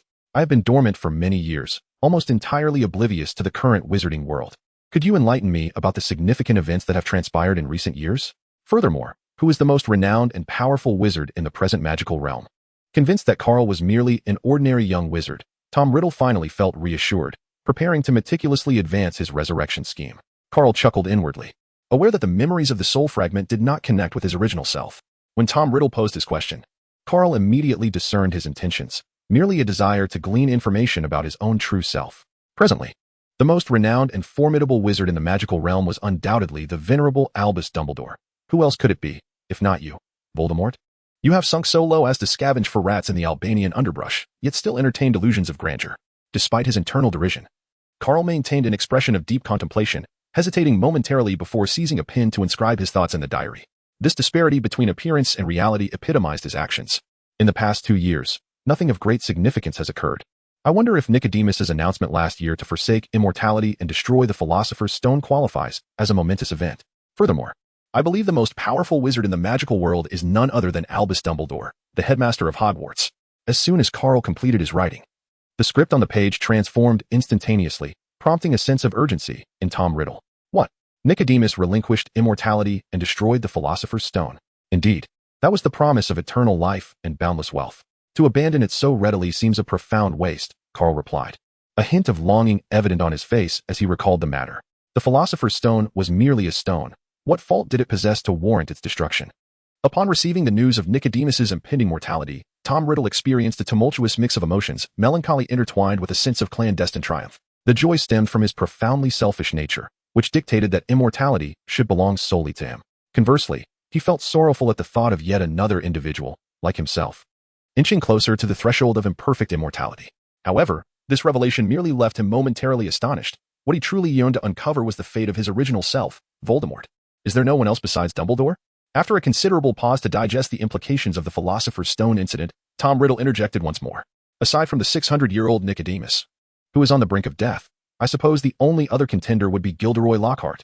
He has penned a plethora of works based on his adventurous exploits. Carl pondered for a moment before deciding to introduce Lockhart to Tom Riddle. Gilderoy Lockhart? Who is that? I have never heard of him. Tom Riddle inquired urgently upon hearing the unfamiliar name mentioned by Carl. You mean Professor Lockhart? He is a renowned wizard, famous far and wide, who has resolved numerous perilous situations during his travels around the globe. These feats include, but are not limited to, vanquishing werewolves, banishing vengeful spirits, and even sharing a voyage with vampires. Moreover, he is set to assume the position of defense against the Dark Arts Professor this year, determined to break the curse placed upon this role by the Second Dark Lord. The corners of Carl's mouth lifted slightly. If Professor Lockhart were to witness his fervent praise, he would undoubtedly award numerous points to Ravenclaw. The Dark Lord? Curses? Are you familiar with these matters? During their conversation, Tom Riddle expressed his weariness, pondering what nonsense the boy held in such high regard. Vampires, banshees, werewolves, all mere trifles, amongst countless wizards and myriad magical creatures. His sole inquiry remained, could any withstand an Avada Kedavra? The penmanship in the diary, once neat and elegant, now appeared somewhat hasty, as if Tom Riddle were eager to grasp the answer to this query. Perhaps later, realizing that such a direct approach might be deemed inappropriate, he hastily reorganized his thoughts and added, well, I mean, before being buried under the Malfoy family's influence, I often overheard them discussing this title, and I grew rather curious. After such lengthy discourse, his true intentions were finally revealed. The pen twirled in Carl's hand. Indeed, Tom Riddle, with merely 15 years of experience under Voldemort's shadow, proved somewhat naive. However, this was to be expected. After all, Tom Riddle, who had navigated his journey through Hogwarts with ease, was exceedingly proud and arrogant. It was only natural for his temperament to flare after being denied the answers he sought for so long. Chapter 172, Plastic Brotherhood Curses? It is said that before the Dark Lord ascended to his infamous title, he applied for the defense against the dark arts position at Hogwarts, only to be rejected by Headmaster Dumbledore. In a fit of rage, he cursed the position, and ever since, no professor has managed to sustain their tenure for more than a year. Carl swiftly grasped his pen and inscribed his response. So it is. Since one can curse the illustrious Hogwarts, a school of a millennium, for decades on end, this Dark Lord must be quite formidable, yet. Do you truly believe that the Gilderoy Lockhart you previously mentioned surpasses him in strength? Tom Riddle, seizing upon Carl's words, seamlessly advanced his theme. The Dark Lord, you see, was vanquished a decade ago by the renowned savior of the wizarding world, Harry Potter. It is said that he was undone by the very curse he unleashed, and now, I dare say, there is likely nothing left of him at all. Carl smiled and candidly conveyed the truth to him. The diary remained silent, with no new entries appearing for quite some time. Aware of the existence of a soul fragment, Tom Riddle certainly knew that his true self had not perished. However, the backlash from his own death curse was formidable, and he speculated that his true self was likely recuperating somewhere, biding time for an opportunity to return. Thank you, Carl. Aren't you interested in learning rune inscription? Come, allow me to teach you. After a considerable pause, the diary once again displayed words. The impact of being thwarted by his own magic was quite significant for him. Who would have imagined such an outcome? Yet, Tom Riddle, the young Dark Lord, swiftly adjusted his mindset, preparing to use the seemingly innocuous young wizard before him as a springboard for his aspirations to reclaim dominion over the magical realm. One must first offer something of value to ensnare the prey. For others, such knowledge might be invaluable, yet for Tom Riddle, it held no real significance. After a lengthy wait, Carl finally observed the ink reappearing in the diary, causing him to feel a surge of excitement. His face adorned with a pure smile befitting his age. Inwardly, he marveled at the fruit of his labor, relieved that his efforts had not been in vain. Indeed, he had successfully ensnared his target. Days later, within Carl's chamber, he held his breath, focusing intently as an intricate and ancient rune gradually took shape in the etheric magic, dispersing a faint purple luminescence in the air. Glancing at the quartz watch on his wrist, he was struck with a decisive thought. He raised his right hand, guiding the rune to gently descend and imprint upon the watch. A flash of soft purple light illuminated the scene, and several delicate runes materialized on the surface of the quartz timepiece. Carl was aware that he had succeeded. Item name, Secret Quartz Watch, Rarity, High. Effect, automatically generates a magical shield when attacked. Item description, this is a qualified magical artifact. When worn, it will automatically create a magical shield upon being subjected to a curse. Kindly note, its effect is limited and requires magical crystals for recharging. Furthermore, excessive use significantly increases the risk of damage. One cannot rely on it to ward off sophisticated dark magic. Doing so would be perilous. He had originally acquired the inheritance of a puppeteer from the diary of Anchi Hecate, and the crafting of dolls and magical items was intrinsically linked. With the assistance of Tom Riddle, he found himself gaining unique insights almost daily, propelling him further along this path. After several days of diligent effort, he finally completed his first crafted magical item, examining it repeatedly and growing increasingly fond of it. The value of a first creation is always held in high esteem. Regarding the drawbacks noted in the system's gentle reminders, he felt little concern. After all, this was merely his inaugural magical item. With time and practice, its quality would undoubtedly improve. Additionally, the material cost for this watch was not exorbitant, amounting to merely 7 silver sickles. Achieving such an effect had already surpassed his expectations. As for the concern of potential damage, he chuckled at the notion. It was implausible to expect perpetual sale without deterioration. Such a notion is inconceivable in any realm. Following the creation of his first magical item, what did Carl intend to do? Naturally, he would share this accomplishment with his dear friend Tom Riddle at the first opportunity. Such an action would undoubtedly enhance Tom Riddle's perception of him as pure and harmless. How could he resist? Carl immediately laughed like a hefty child, eagerly flipping open the diary on the table. His right hand, trembling with excitement, rendered his once neat handwriting somewhat haphazard. Tom, look, I've succeeded. At that moment, Tom Riddle seamlessly transitioned into his role as the caring older brother. While offering encouragement to Carl, he also reminded him to remain humble. It is evident that you possess a remarkable talent in ancient magical inscriptions and runes. However, do not let pride cloud your judgment. This is merely the most rudimentary form of magical artifacts. You still have a long journey ahead to reach the pinnacle of alchemy, the Philosopher's Stone. Nevertheless, keep striving, for I have great faith in you. With dedication, you can certainly enhance the living conditions for both you and your sister. Perhaps you may even become the next Nicholas Flamel. The diary increasingly filled with words of wisdom, brimming with motivational platitudes. Should an ordinary young wizard glance at it, they would undoubtedly become elated and lose their sense of direction. Yet, amidst the intricate charades, who truly believed whom? At that moment, the two Oscar-worthy dark wizards were fervently showcasing their acting prowess, each hoping the other would place unwavering trust in the words spoken. Both harbored ulterior motives, intent on extracting every ounce of value from one another. Carl yearned to extract every ounce of knowledge from Tom Riddle before ultimately reducing him to ashes. Conversely, Tom Riddle harbored hopes of ensnaring the Na'vi young wizard before unleashing the basilisk upon Hogwarts, intending to drain his life force entirely, thereby reclaiming his existence in the magical realm of England at the pinnacle of youth, around 15 or 16 years of age. Both individuals harbored dark intentions. Outwardly, they appeared as steadfast allies, yet secretly, they longed to deplete one another. Thus commenced their intricate dance. Oh, Senior Tom, how should I arrange this magical rune to maximize its potential? Oh, Junior Carl, begin this way, then proceed that way, and finally do it like this. Yes, precisely. That is perfect. In this mutual flattery, one filled the pages of a diary, marking the conclusion of summer's final day. Chapter 173, A Profound Lack of Presence, September 1st. In the early morning, the winds clamored for my attention today, while tomorrow's stars shall shine brightly for me. Carl and Nayali strolled hand in hand, their laughter echoing as they approached King's Cross Station. A multitude of young wizards, accompanied by parents clad in eccentric robes, were effortlessly pushing their carts, one after another vanishing into the stone pillars. In stark contrast, Nayali and Carl appeared as if they hailed from an entirely different realm. They carried nothing and donned attire that was decidedly contemporary. The pair, reminiscent of a youthful Muggle couple in the throes of first love, merrily traversed the stone pillars, leaving the wizarding families astounded. As they entered the wizarding station together, Carl glanced back at the passageway they had just navigated. He pondered whether, after he had intercepted the Horcrux diary, Dobby would still obstruct the entrance, preventing Harry and Ron from entering as before. He surmised that Dobby would likely continue to do so, for he seemed rather dim-witted. As Carl contemplated the events that might unfold in the coming academic year, he searched for an unoccupied compartment within the train. A low hum began to resonate as soon as they settled into their seats. The crimson train vibrated gently as it commenced its journey, billowing thick white steam from its black chimney, which coalesced into clouds before gradually dissipating into the atmosphere. Within this compartment near the rear of the train, only he and Naya were present. Naya, lazily resting her chin on her hand, gazed out at the swiftly passing scenery, feeling a flicker of excitement. From what Carl had described, it seemed to be an intriguing place. A fleeting smile danced upon her lips as she appeared to recall a joyous memory. Just as they were about to deepen their connection, the door swung open abruptly, and a throng of familiar faces entered: Hermione, Ron, Ginny, and the twins. How troublesome. Carl's smile gradually froze upon his face. These individuals truly possess an uncanny sense of timing. The group wore expressions of hurried urgency, while Ginny and Hermione were on the verge of tears. Could it be that there were no more available seats ahead? Surely, that cannot be the case. Carl suppressed the urge to exclaim in frustration and spoke with a calm demeanor. We have searched the entire train, yet there is still no sign of him. Ginny wiped away her tears, her voice quivering as she responded. What do you mean, there is no one?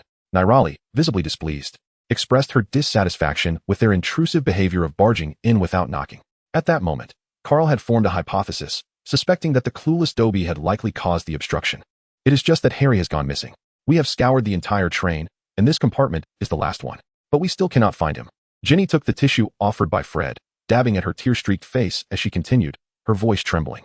George and Fred, having found no one in the final carriage, collapsed beside Carl, utterly exhausted. How can one get lost on a train? Under such circumstances, I would prefer to stay indoors. After all, there are numerous kidnappers these days, and not every incident can turn out as fortuitously as last time in the alley of Upside Down. Upon realizing that their intrusion had disrupted the intimate moment between her and Carl, Nirali's expression transformed dramatically. This situation was markedly different from what had transpired in the alley of Upside Down. Hermione raised her hands in exasperation, then proceeded to explain the situation to Carl and Nirali. It is impossible that they are lost.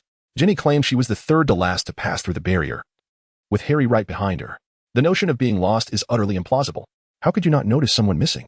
Carl cracked open a sunflower seed and chuckled softly. Upon hearing Carl's teasing remarks, Ginny, whose face was already flushed with guilt, found herself blushing even more. It was all Ron's fault for delaying them this morning with his incessant search for his large black rat. Otherwise, they would have arrived much earlier. Because of this incident, they ended up waiting for him for quite some time, and when they finally rushed to the station, the train was merely 5 minutes away from departure. As a result, Ginny, consumed by her remorse, felt as though she might bury her face in the ground. Wait a moment, Ginny. You just mentioned that you were the third to last to pass through the stone pillar. With Harry included, does that mean we seem to have overlooked someone? Hermione, pulled back to reality by Ginny's words, wore a somewhat stiff expression on her face. Carl continued to munch on sunflower seeds, silently reveling in the splendid drama unfolding before him. In the next moment, Hermione and Ginny exchanged a glance, their eyes widening in astonishment. Where was Ron? The twins and Nayali, as they observed this captivating scene, Nayali and Carl could no longer contain their laughter. Poor Ron, if he were to discover the truth. How heartbroken he would be. Indeed, siblings are often unreliable. Nothing is more crucial than the safety of our beloved idol. What should we do now? They had searched the entire train, yet no one could be found. Where could they possibly be? Could they have been abducted by the mysterious figure again? Hermione began to feel a sense of panic, a dreadful consequence creeping into her mind. Do not worry. The mysterious individual was severely injured just last year and will not regain strength so swiftly. He is likely still lurking in some dark corner, subsisting on mice. If he intends to cause trouble, he will have to wait another 2 years, Carl reassured. I believe they are merely delayed for some reason. Those two clever little ones will find their own way to Hogwarts. Look, what is that? Carl said comfortingly, as if he had spotted something. With a gentle flick of his sleeve, the train window opened immediately, and he pointed towards the sky outside. What does that mean? Hermione asked, puzzled. Yet she followed Carl's suggestion and gazed into the distance. In mere moments, she was utterly astounded. Where are they? Let me see, Ginny exclaimed, rushing to the train window, her expression mirroring Hermione's. If Dad finds out, he will surely be furious with Ron. A muffled whisper escaped the little girl's lips. When conditions are lacking, one must create their own. Flying a car to school is indeed a first for me. Such creativity. Carl smiled as he gazed out the window. In the distance, an old blue Ford car was racing through the pristine sea of clouds, its taillights faintly visible. Chapter 174. Roller coaster. Shall we take a look? Damn it. How dare they do this? Upon seeing the speeding car amidst the clouds, Hermione was instantly consumed by fury, akin to Professor McGonagall, nearly immobilized in her seat. The Weasley twins rested for a while, gradually regaining some strength. Just as they stood up, another blow struck them. Had their heads been bashed by a troll's club? Fred, usually so jovial, wore a rare expression of shock. This is disastrous. If they were discovered, expulsion would be inevitable. George paced anxiously within the compartment, despite their usual antics. They were reliable in critical moments. Their actions had clearly violated over 30 significant school rules, enough to necessitate their return to their joyful hometown. Hermione, in a state of distress, clutched her hair, her words laced with worry and fury for the two. Listening to her brothers and the older student deliver the final verdict on her idol, Ginny's tears flowed uncontrollably. She tugged at Hermione's sleeve, anxiously asking, Hogwarts wouldn't really expel Harry, would they? Rest assured, they were merely speaking in anger. Harry would never be expelled, as long as Professor Dumbledore held the position of headmaster. Harry's place at Hogwarts was secure. Carl gently reassured the little girl. Although Harry and Ron's actions were certainly worthy of expulsion, the real question was whether old Dumbledore would actually go through with it. As the occupants of the train compartment fervently debated the potential consequences awaiting Harry and Ron. High above the clouds, Harry and Ron were embodying Ellie's famous adage, if one seeks excitement, one must fully commit. In the vast expanse of the sky, an old Ford car sped gracefully above the soft, white clouds. The blue metal body shimmered brilliantly under the radiant sunlight. This is incredible, Harry exclaimed, gazing out at the clouds and the occasional birds flying by. I never imagined I would embark on such a marvelous journey. He opened the window and leaned out, peering down at the entirety of England laid out before him. Suddenly, Ron, who was at the wheel, swerved sharply to avoid a sparrow that had flown too close, nearly sending Harry tumbling out of the window. In a frantic effort, Ron grabbed hold of Harry's pants and shirt, pulling him back into the car with all his might. The vehicle shook violently in midair for a moment before Ron finally managed to reel Harry back inside. Both boys were panting heavily, their faces flushed, yet after exchanging a glance, they couldn't help but burst into laughter. Despite having just faced a near-death experience, they seemed to have forgotten it in an instant. Engaging in reckless behavior was akin to a boulder rolling down a slope. Once it began, it could not be halted. And when it finally did stop, it would signify the end of one's life. However, this truth was evidently lost on the two of them. If George, Fred, and Carl could see us driving through the clouds, I can only imagine how envious they would be, Ron remarked, appearing quite at ease as he expertly maneuvered the steering wheel. Harry wholeheartedly agreed, nodding excitedly. To him, Soaring in a flying car above the clouds was a dream come true. Carl, that guy probably only enjoys reading. I heard he even turned down an invitation to join the Quidditch team. How dreadfully boring. He can't possibly comprehend the joy of being in the sky, Ron said, tousling his windblown hair with a spirited grin directed at Harry. If Carl were to overhear our boasts, he would undoubtedly scoff at us. Flying? What nonsense. My main occupation is that of a dimension traveler, and whether in battle or on the road, I rely on the exquisite art of teleportation. Fly lower. We need to locate the train. Otherwise, I fear we may run out of fuel before reaching Hogwarts, and it would take ages to even find the train. Harry adjusted his mindset and addressed Ron. Taking Harry's suggestion into account, Ron pondered for a moment and then decided it was indeed wise, steering the car downwards. While they reveled in their aerial escapades, below, the twins were engaged in a serious discussion with Hermione about how to prepare for the aftermath of their reckless actions. It's over. Dad works at the Muggle liaison office. If this flying car is discovered, he'll definitely face suspension. Fred exclaimed, cradling his head in despair, envisioning the collapse of their family as sole pillar of support. If only I could turn back time. I would go back 11 years and persuade Mum not to conceive Ron, Fred lamented, realizing that they had once viewed Ron as a timid younger brother, often playing pranks to bolster his courage, such as transforming a teddy bear into a giant spider. Yet now, it seemed that Ron had merely been playing a role all along. In comparison, they were the true younger siblings. As the individuals involved gazed out at the tumbling car, only Carl and Nia retained their cheerful expressions, while the others were filled with trepidation. Carl, we must find a way to help them, to get them onto the train. It's far too dangerous for them to drive that car to Hogwarts, Hermione urged, observing the swaying vehicle in the sky. Her initial anger began to subside, replaced by a rational determination to minimize the potential impact and risk. If we could stabilize that car, perhaps we could safely bring them over, Ginny suggested, tilting her head as she contemplated a rather impractical idea. No, the car is flying too high. The kinetic energy required to overcome gravity is immense. Even if we drained all your magical energy, it would likely prove ineffective. And even under normal circumstances, the weight of that vehicle, several tons, would be impossible for our levitation spell to manage, let alone in its current state. Carl shook his head, deeming the method utterly ineffective, and with a single statement, he shattered Ginny's illusions. Although she lacked understanding of the subject matter, it did not hinder her from grasping Carl's intent. Observing Ginny's bewildered expression, Carl pondered for a moment before adding, Hermione will likely comprehend what I am saying. If you have any questions later, you may inquire with her. Carl was not mistaken. Achieving that was indeed a daunting task. Hermione's expression darkened as she remarked, in my view, Harry and Ron are truly on the verge of a downfall. Chapter 175. Even your mother would want to strike someone. Observing the palpable anxiety etched upon everyone's faces, Carl felt a sense of embarrassment wash over him, rendering his usual jovial demeanor inappropriate. In his eyes, Harry and Ron were merely two young boys, scarcely 12 years of age, lacking the maturity and composure he had acquired over his long existence. In a moment of desperation, he suggested, perhaps we should inform Professor Dumbledore. He surely possesses a solution. Yes, indeed. Professor Dumbledore, Hermione exclaimed, as though she had found her anchor. However, her expression quickly shifted to one of dismay. But we lack his contact information. I may not have Professor Dumbledore's details, but I do have Professor Snape's. We can use him as a conduit. With a swift flick of his wrist, Carl conjured an ancient scroll of parchment into existence. Having engaged in numerous clandestine transactions with Snape, he naturally possessed various means of communication. Meanwhile, Snape, contentedly spending time with Lily in Spider's Tail Alley, suddenly felt a heat radiating from within his robes. A sense of foreboding gripped him. He surmised that the insufferable vampire had once again stirred trouble, necessitating his intervention. What is it, Severus? Lily inquired, her demeanor graceful and composed as she sat on the sofa, meticulously adding final touches to a sculpture. She noticed Snape's previously cheerful expression shift abruptly, prompting her curiosity. There's been another issue with the vampire, Snape replied, his face darkening as he retrieved a scroll identical to Carl's from his robe, his mood evidently souring. Lily, upon hearing this, shook her head in resignation. Having gleaned the circumstances from Carl, she recognized that he had ultimately inflicted profound wounds upon Snape. Years of accumulating galleons had vanished overnight, leaving him burdened with a mountain of debt, an unbearable predicament for anyone.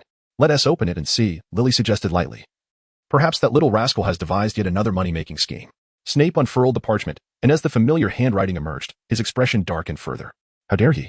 Snape's hand trembled as he clutched the parchment, his voice a tempest of rage. Let me see. Lily, sensing the gravity of the situation, abandoned her craft. With a flick of her wrist, the parchment floated into her hands. Professor Snape, I apologize for intruding upon your moment with Lily. However, I felt it prudent to inform you that Harry and Ron missed the train for some unknown reason and have taken a flying car to the school. A few muggles may have witnessed this. Well, the situation stands as it is. You may either inform Professor Dumbledore or handle it yourself. Do as you see fit. Additionally, please refrain from asking me to clean up your mess. I find myself somewhat incapacitated at the moment, although I cannot intervene directly. Discreetly ensuring his safety is not beyond my capabilities. I'll offer you a discount. How does 500 galleons sound? Upon reading Carl's letter, Lily was nearly driven to crush her sculpture in frustration.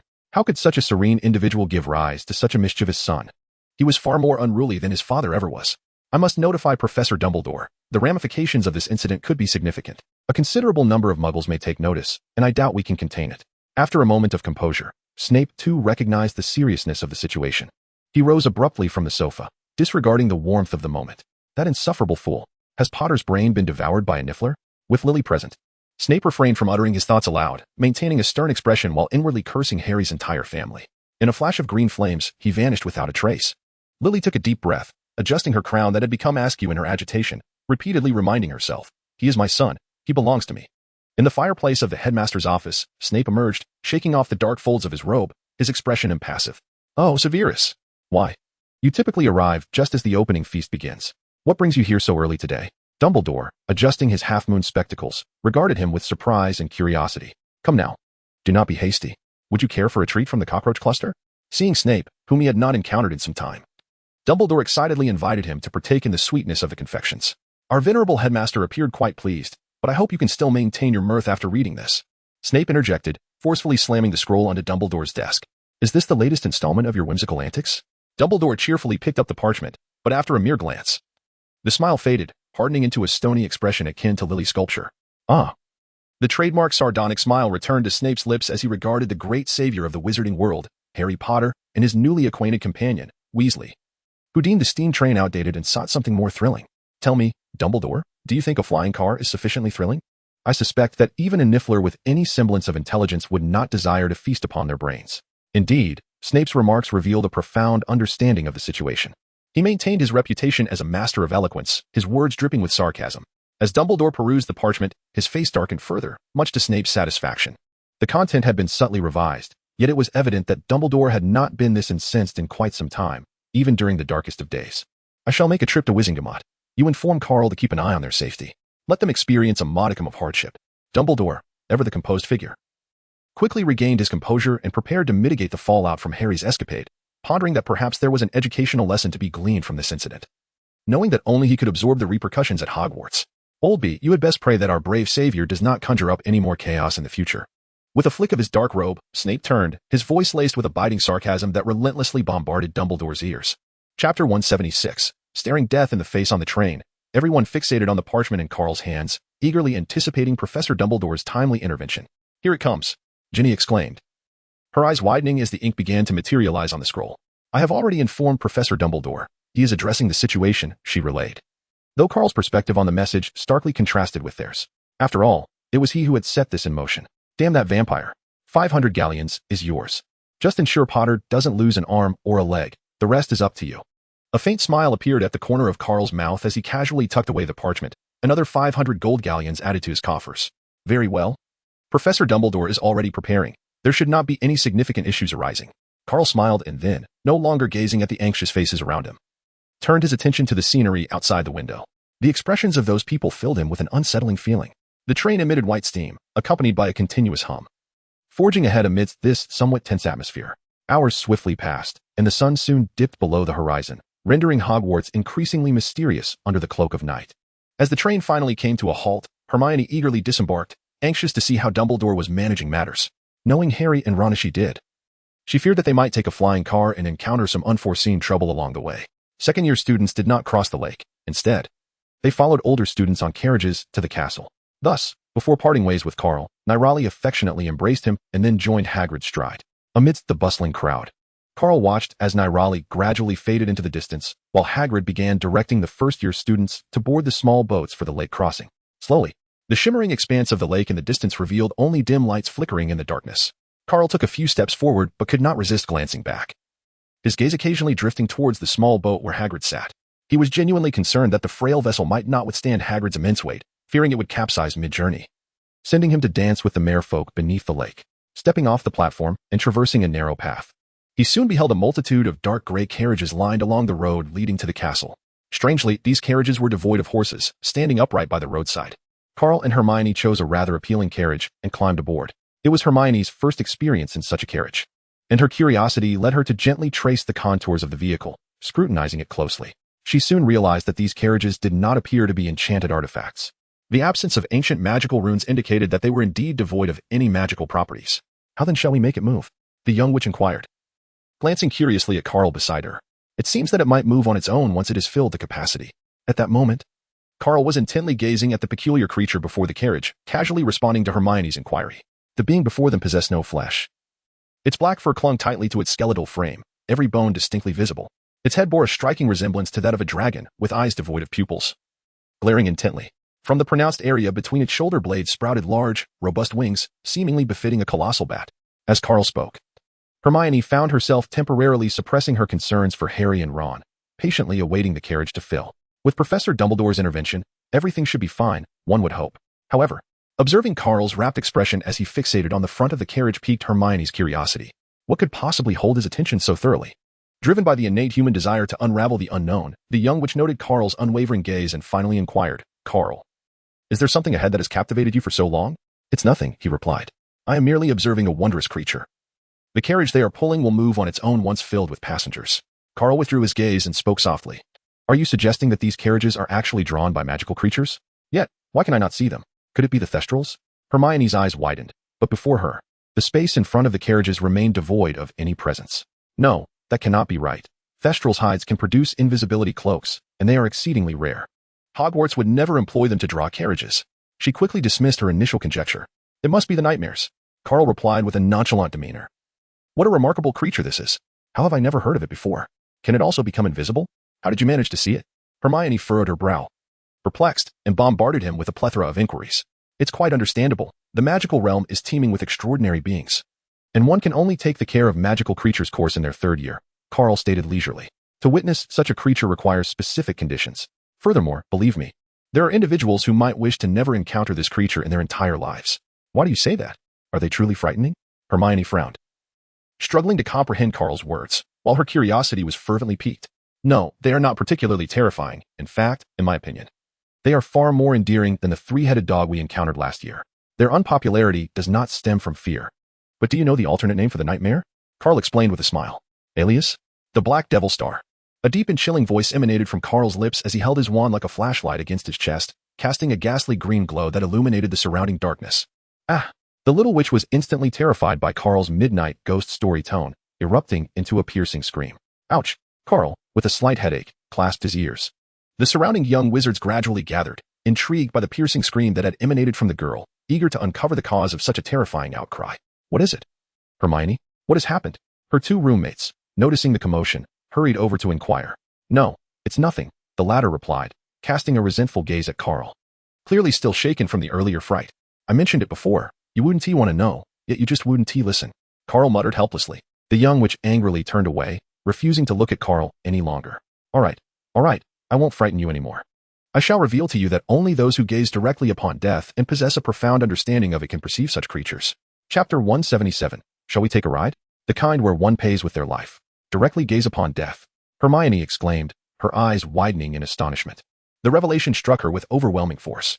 Indeed, that is why people regard such beings as harbingers of misfortune and calamity, akin to how muggles perceive crows.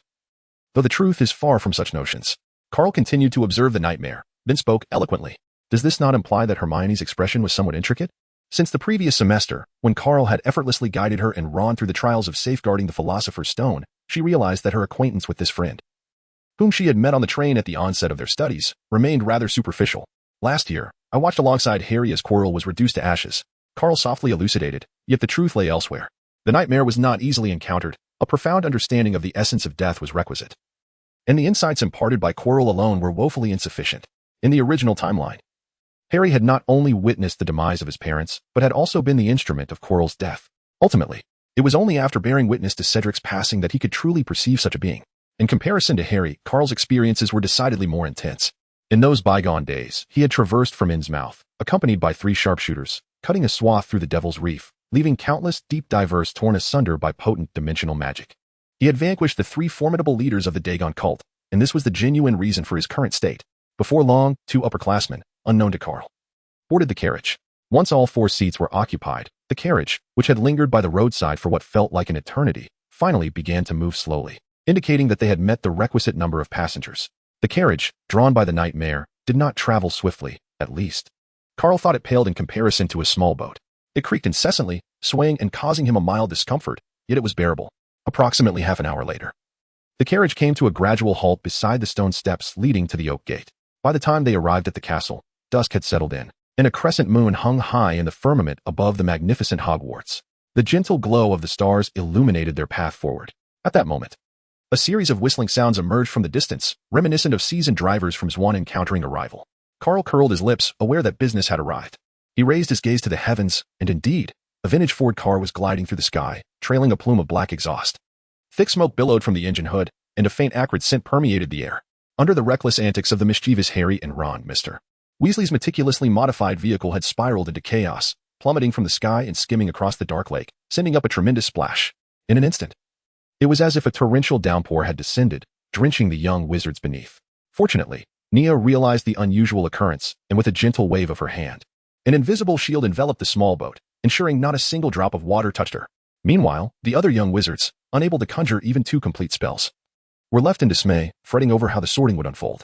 Suddenly, a shadow passed by, leaving them to wonder if a large black rat had scurried past, only to find themselves drenched moments later. By the time they grasped the situation, the car had already distanced itself from the lake and, guided by instinct, soared once more. It glided over Hagrid's vegetable patch and herb greenhouse, continuing its ascent above the castle lawn without any sign of halting. Merlin's beard, Hermione, having just disembarked from the carriage, noticed the commotion above and, upon recognizing the familiar Ford, was rendered momentarily bewildered.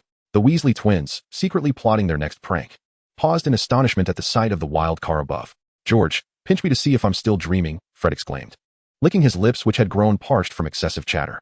"Fred, this isn't a dream. Ron has truly gone overboard this time." A glimmer of saliva trickled from George's mouth, utterly captivated by the exhilarating spectacle unfolding before them. The car, seemingly malfunctioning, spun wildly in the air, heading straight for the unsuspecting Whomping Willow. "You two fools. If you don't want to be shaken to death, hurry and brake."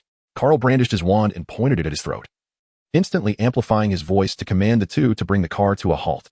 Tom Riddle's diary remained in his possession, making it inconvenient for him to reveal his true powers, as exposure would lead to dire consequences. Observing the increasingly colossal willow tree in his line of sight, Ron was nearly paralyzed with fear. It was only upon hearing Carl's voice that he jolted back to reality, hastily pressing the pedals and nearly slamming the accelerator. With Harry's assistance, he finally managed to stomp on the brake. However, the car, whether due to water intake or a violent impact, seemed to spiral even more erratically towards the attacking willow. "My dear nine-tailed fox grandmother." Carl covered his face with his hands, unwilling to gaze upon the two fools any longer. Their lack of skill was one thing, but their reckless endangerment was another matter entirely. Indeed, foreigners have historically excelled at population control, as both muggles and wizards alike seem to possess an affinity for courting danger. At that moment, Ron finally remembered that he was, in fact, a wizard. In a panic, he frantically searched for his wand, and after much commotion, he eventually retrieved it from beneath his feet. "Stop! Stop!" he shouted, wildly striking the dashboard and windshield with his wand. Yet, all his efforts appeared futile. Not only did the old wand, long neglected, snap under the force of Ron's frantic blows, but they were also hurtling towards the Whomping Willow with alarming speed. "If you can't control it, jump out. We'll catch you. I promise you won't be harmed." Exhausted from the spectacle of the two's astonishing incompetence, Carl finally emerged from his stupor, shouting into the air once more. Harry, forcing himself to remain composed, turned to the back seat at Carl's command without hesitation. He freed Hedwig, who was trapped in her cage, opened the car door, and prepared to leap to safety.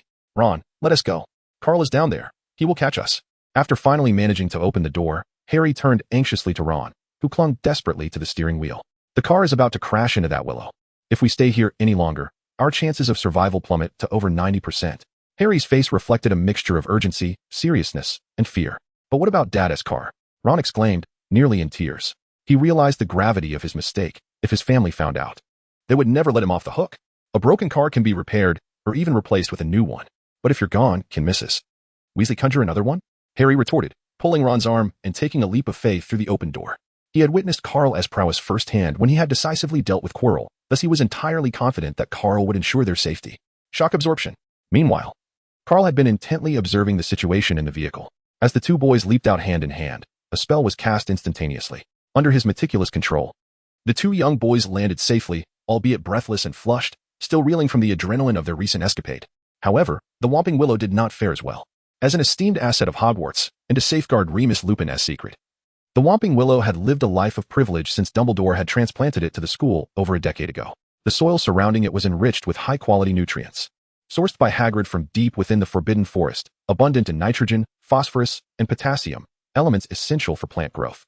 Given its stature, even the finest fertilizers paled in comparison. Only the freshest unicorn dung would suffice. But that was not all. As a noble among trees, it enjoyed the utmost grooming, with dozens of house elves, possessing skills far surpassing that of Professor Flitwick, meticulously trimming its unnecessary branches with tiny scissors at regular intervals. For over a decade at Hogwarts, the Whomping Willow had been the aggressor. Never had any dared to provoke it, risking a brutal retaliation. However, today marked a change. When a smoking, lightning-embellished car came crashing down from the sky towards it, the tree was filled with unbridled rage. How dare they be so audacious? The Whomping Willow had always assumed the worst of wizards, yet it could not fathom their cruelty to such an extent. Was the vehicle truly about to collide with it? With a furious rustle, the tree's branches unfurled fully, entering a state of heightened readiness. As it prepared for battle, the Whomping Willow began to exhibit its formidable power.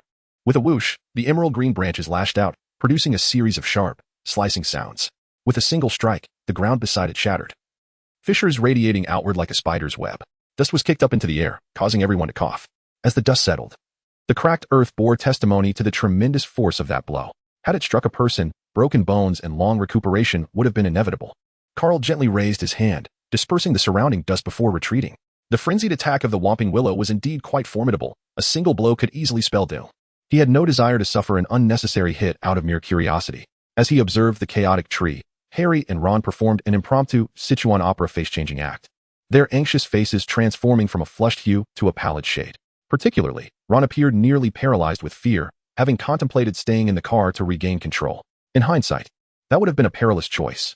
Meanwhile, the Whomping Willow lashed out with its branches, relentlessly assaulting Mr. Weasley, who was operating the magical car forged from Muggle technology and wizardry. Under the combined influence of the two worlds' truths, a remarkable chemical reaction ensued. As the Willow's aggressive strikes intensified, the car's instinct for survival surged forth. It seemed to awaken a form of sentience akin to that of a robot boy from artificial intelligence, stabilizing itself beneath the onslaught of flailing branches to avoid being ensnared before executing an impressive escape. In a bid for greater agility, the car's doors swung open abruptly, causing Harry and Ron's belongings to tumble from midair, scattering across the ground in a chaotic display. The two boys exchanged desperate glances, their luggage now within the reach of the Whomping Willow's wrath. Their floating charm was far from mastered, rendering them incapable of retrieving their scattered possessions. "Don't look at me. This is your mess to fix," Carl remarked, his expression revealing little sympathy as he stowed his wand. Ron glanced at the rampaging Willow, then at his nearly splintered wand. Feeling utterly despondent, let us return our focus to the clash between the Whomping Willow and the enchanted automobile. Despite the car's nimble maneuvers, the Willow, having thrived in a nurturing environment, unleashed a multitude of branches in simultaneous assault, inevitably exacting a toll. One by one, the car's headlights were shattered by the thick, snake-like limbs, and the windows were on the verge of disintegration. Nevertheless, the automobile's sole desire was to escape the Willow's clutches, and this desperate gamble seemed justifiable. At last, after one door had been crumpled inward, the car broke free from the Willow's grasp, leaving behind a battleground marred by damage. Its horn blaring frantically as it sped into the foreboding depths of the Forbidden Forest, smoke billowing from its rear and the last flickering tail light signaling its retreat. "I am exceedingly displeased," Ron lamented as he watched the car vanish into the distance, feeling as though his entire existence had lost meaning. Losing the car, he surmised, would spell doom for him in the days to come. He imagined his remaining family of 8 plotting ways to exact their vengeance upon him. "I am such a fool," he thought, realizing that in its struggle, the Willow had inflicted damage upon itself as well. After all, the car's metallic exterior was not merely flimsy. In its rage, many of the Willow's branches had snapped. The Whomping Willow, raising its weary limbs, seemed to convey a message. Those little wizards, frolicking just beyond my reach, may only drive cars in Muggle towns, yet I had no inkling that Hogwarts would harbor such antics. I was just about to retire for the night when I suddenly felt a searing pain on my face. Upon inspection, I discovered 2 tire tracks marring my visage. Chapter 179. Another sorting ceremony. It's over. I am doomed. Ron, utterly dejected, collapsed to the ground, his eyes devoid of luster, drool escaping the corners of his mouth. In that moment, he lost all sense of purpose. "Let us hurry. The feast is about to commence, and I wish to witness Nia's sorting." Carl expressed profound sorrow for Ron's misfortune, yet he found himself utterly powerless to halt the rampaging vehicle. Unless, of course, the diary was not in his possession. "You two are truly remarkable. Prepare to face expulsion." Having witnessed the recent events firsthand, Hermione's face flushed crimson with anger. After uttering a terse remark, she strode towards the great hall without a backward glance. "Harry, with his head bowed and cheeks burning, was devoid of the earlier confidence he had displayed while driving. Come on, rise up. Otherwise, we shall miss the sorting ceremony, and the situation will only worsen. Carl let out a soft sigh, preparing to console Ron, whose mental state had evidently crumbled. The sorting ceremony? It seemed certain individuals might never witness it. A greasy laugh echoed from the grand oak doors. Severus Snape, adorned with a wickedly sardonic smile, strode forth in his billowing black robes, having just returned to his lair after alerting Dumbledore.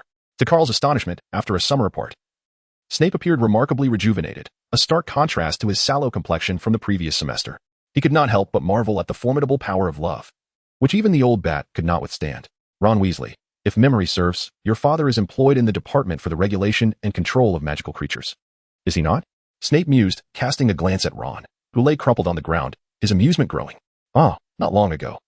He was wielding his authority with reckless abandon. And now, what has become of his son? Moreover, what of the deranged automobile mentioned in the letter? Snape withdrew his wand, scanning the vicinity, but found no trace of it, an expression of puzzlement crossing his somber features. Professor Dumbledore had ventured to Azkaban for the sake of Hogwarts' reputation and had asked me to rein in the vehicle to prevent you two fools from injuring yourselves. It crashed into the Whomping Willow, Harry mumbled, his gaze cast downward, unable to meet Snape's darkening countenance. What did you say? It crashed into what? Speak again. Snape's sinister smile vanished, replaced by incredulity. Professor Snape, Harry meant the Whomping Willow. I think you ought to inspect its condition. It seems rather urgent. Carl stifled a laugh, feigning seriousness as he spoke. You scoundrel. Snape's fury erupted instantaneously. The Whomping Willow was a cherished possession of Professor Sprout, and she would undoubtedly unleash her wrath upon these two oblivious young wizards if she found out. To my office, immediately. I shall request Professor Dumbledore to expel you both. Only then can we contain Professor Sprout's frenzied antics. Snape drew his wand, appearing anxious, for he needed to ascertain the extent of the Whomping Willow's injuries. Harry and Ron exchanged bewildered glances, as if contemplating the grim fate that awaited them. They had not anticipated entering Snape's office prior to the sorting ceremony, nor the imminent judgment they were to face. This was far from the heroic entrance they had envisioned. Now, they felt cold and famished, their garments marred with several rips, as they numbly packed their belongings and trudged after the already distant Carl towards the oak door.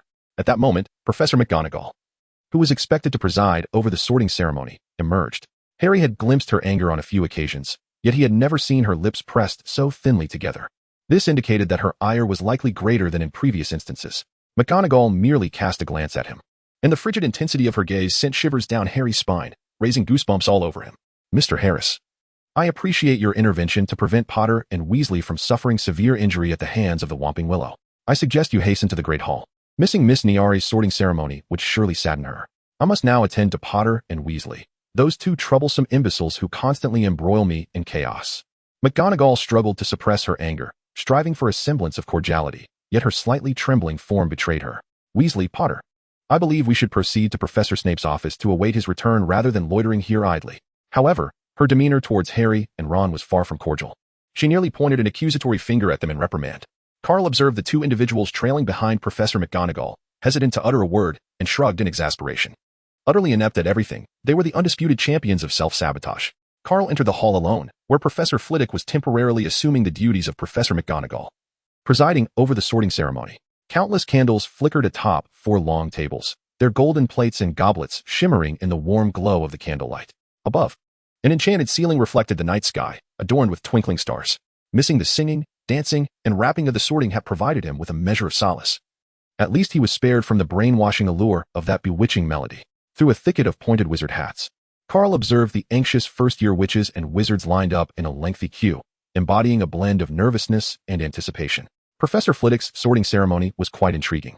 He was acutely aware that his stature precluded him from personally placing the sorting hat atop the young wizards' heads. Thus he relied on his remarkable levitation charm to execute the task. This, however, displeased the sorting hat, which abhorred the sensation of being manipulated by magic. As each name was called, one by one, the young sorcerers took their seats and donned the hat. To maintain the atmosphere, Carl gently slowed his pace and swiftly made his way toward the Ravenclaw table. Luna Lovegood. In the next moment, Professor Flitwick called out a distinctive name. Luna. Hearing her name, bounded over with the exuberance of a rabbit. Carl, finally seated, lifted his gaze upon hearing this name. The girl, often referred to as the Loony One, possessed a wild, unruly mane of dirty, waist-length golden hair, with eyebrows of a notably light hue and bulging eyes that perpetually conveyed a sense of astonishment. Carl, with keen observation, noticed her peculiar adornments, a pair of carrot-shaped earrings and a necklace crafted from a butterbeer bottle cork. Quite eccentric indeed. Chapter 180. The perfection of Nealy. After donning the sorting hat, Luna finally noticed Professor Flitwick beside her. Surprised by his stature, her already prominent eyes appeared even larger. Carl gazed at her earrings, resting his chin in contemplation. It is truly remarkable to have pierced ears at such a tender age. On the continent of Arad, even the fearless adventurers who dare to confront apostles can only attain this privilege after their second awakening, which requires reaching level 90.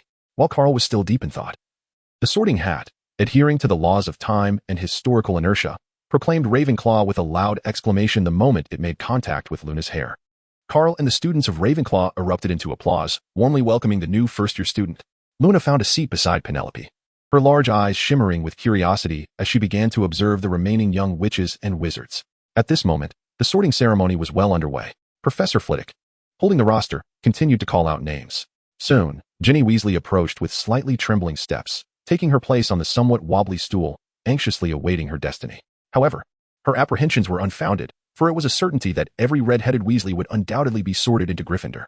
With a flourish of his wand, Professor Flitwick sent the tattered sorting hat soaring onto the girl's head, just as swiftly as it had with Luna.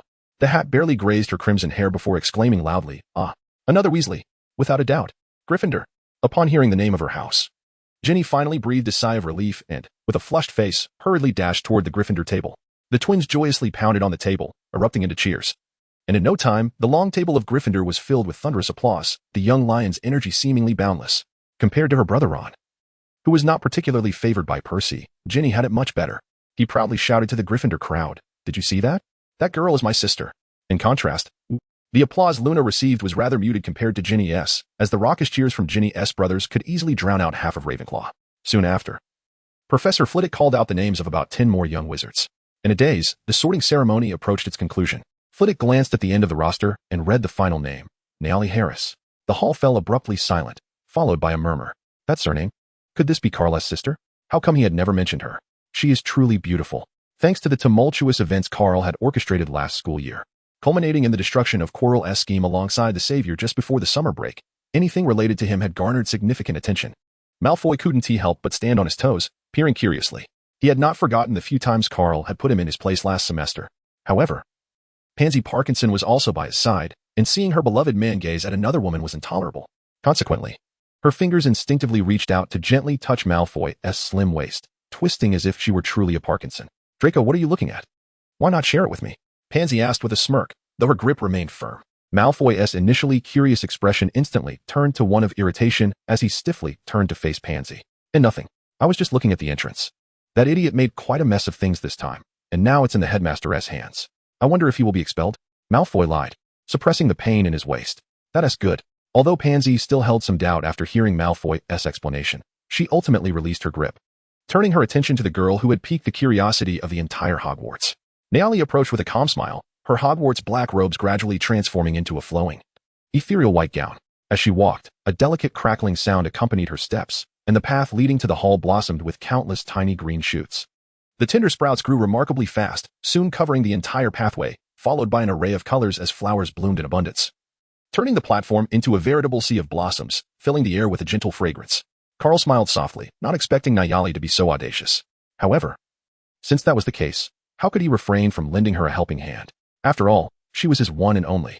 With a gentle wave of his hand, Carl summoned a refreshing breeze that intensified the fragrance of blooming flowers. The wind gradually picked up strength, causing the seemingly endless array of blossoms along the path to sway gracefully. As Carl moved his hand, ethereal melodies drifted from the horizon, akin to celestial harmonies that transported one into a dreamlike realm, where petals danced upon the wind, accumulating in abundance.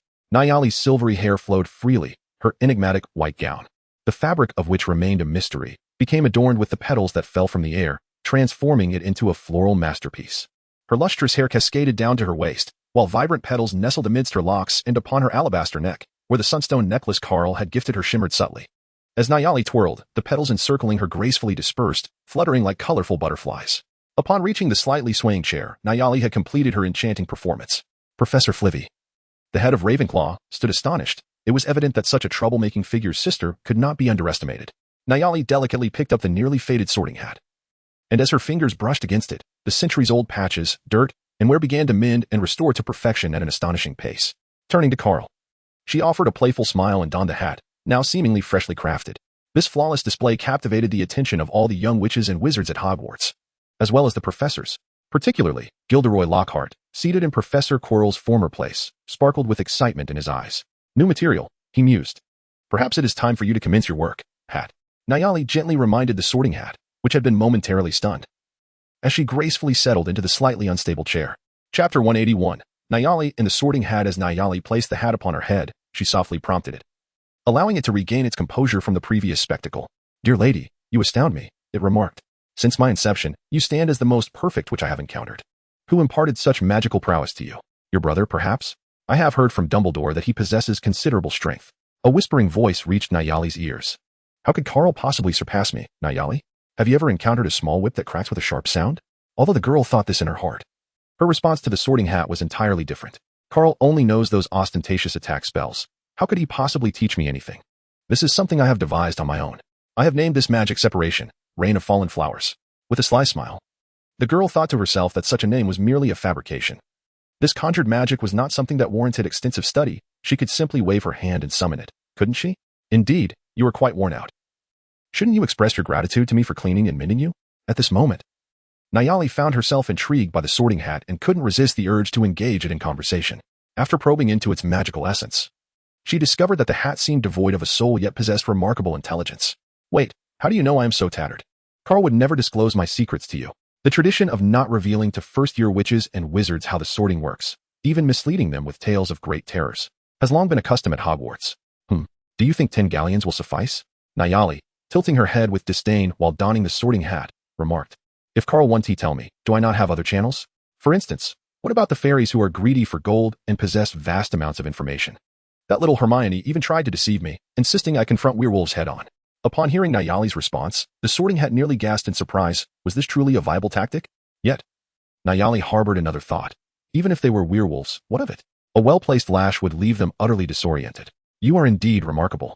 Among the most extraordinary young witches I have encountered, none surpass you. Flattery, flattery, she replied, though I find your words to be entirely accurate. The Sorting Hat, increasingly captivated, continued to engage in light-hearted banter with Nayali, having seemingly forgotten the ongoing sorting ceremony, while a multitude of hungry students and professors awaited their feast. Meanwhile, Dumbledore, having just returned from a meeting at the Wisengamot, took his seat and coughed softly, somewhat perplexed. What on earth was the Sorting Hat up to? Was it preparing yet another embarrassing moment? 10 minutes had already passed. He had rushed to the Wisengamot to tend to the troublesome Harry Potter and was now looking forward to the meal to relieve his stress. How peculiar. Why can't I fathom your thoughts? The Sorting Hat, having prattled on with Nayali for quite a while, finally recalled its duties upon hearing Dumbledore's cough. Just as it was about to delve into Nayali's current thoughts and make a decision, it was astonished to discover that its soul-reading enchantment had lost its efficacy against her. A permanent fixture of Ravenclaw. I shan't reveal that to you. The answer to this question requires your own exploration. However, should you indeed uncover it, that would be quite intriguing. Nayali smiled gently, her human form having been derived from the Grand Nyarlathotep, although her power had been retracted. It was not something everyone could pry into. Unlike Carl, her sanity was eternally solidified. I am the oldest and most knowledgeable hat in the world. Let me take a guess. The Sorting Hat, feeling challenged, said, It's the brain defense charm, isn't it? In the wizarding world, the only magic capable of resisting soul-reading spells is indeed the brain defense charm, prompting the Sorting Hat to reach this conclusion immediately. Incorrect. Try again. Nayali chuckled, shaking her head, while she began to delve deeper into the hat's secrets. So, are you inherently mentally strong? The Sorting Hat responded in astonishment.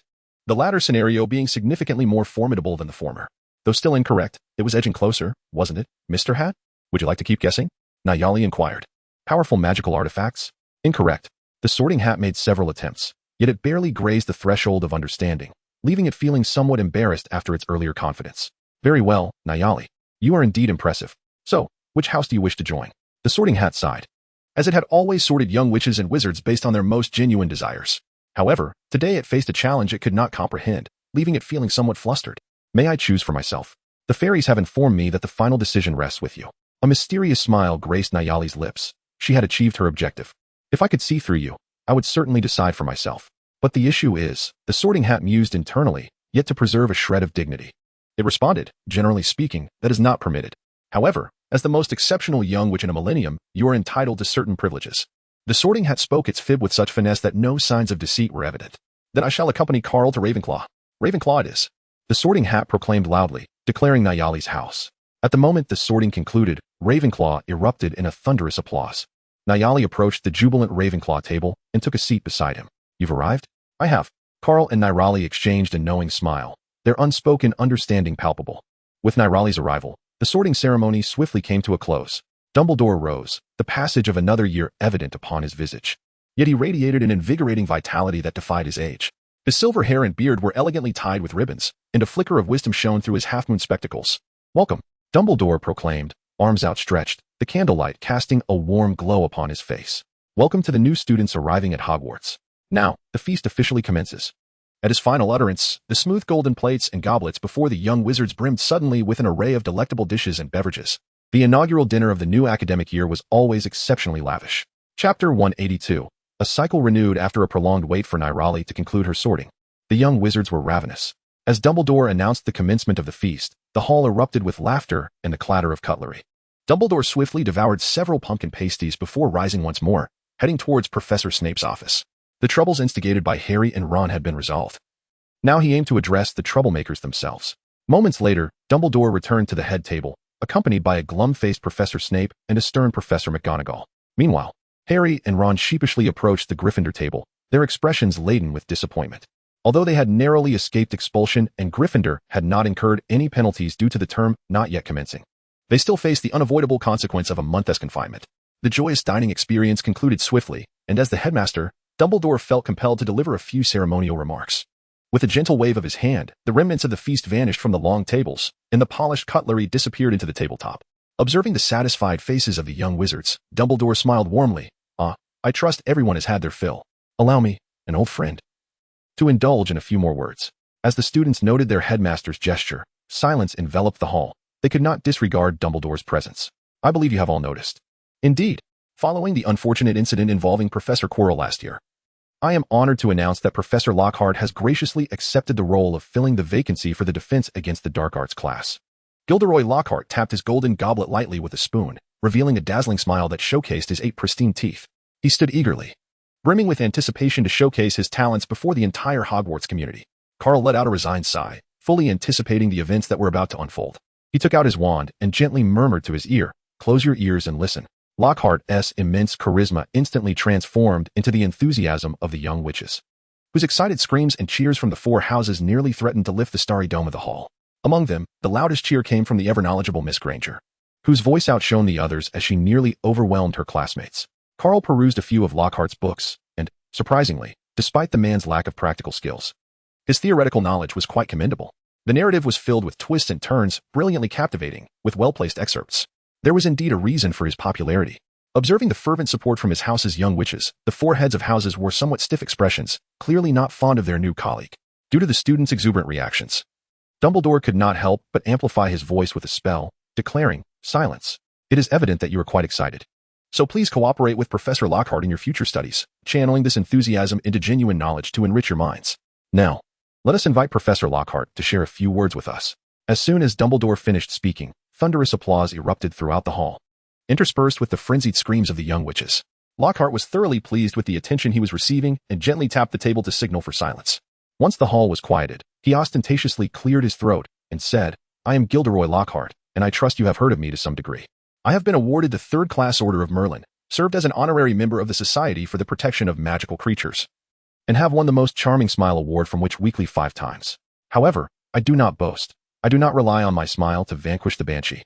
As a former outstanding student of Hogwarts, having completed my N.E.W.T.S. with 7 outstanding grades, I have returned to my beloved alma mater at the invitation of Professor Dumbledore, gladly accepting the role of Defense Against the Dark Arts professor. In my class, I shall teach you how to defend against formidable dark magical creatures. For those eager to get a head start, I recommend you peruse my earlier works." After his flamboyant introduction, Lockhart resumed his seat, contemplating how to further elevate his fame at Hogwarts while gathering material for his next book. "Thank you, Professor Lockhart, for your remarks. I have a few matters to address," Dumbledore said, brushing his temples in exasperation. Had it not been for the difficulty in finding someone for the Defense Against the Dark Arts position, he would not have hired Lockhart.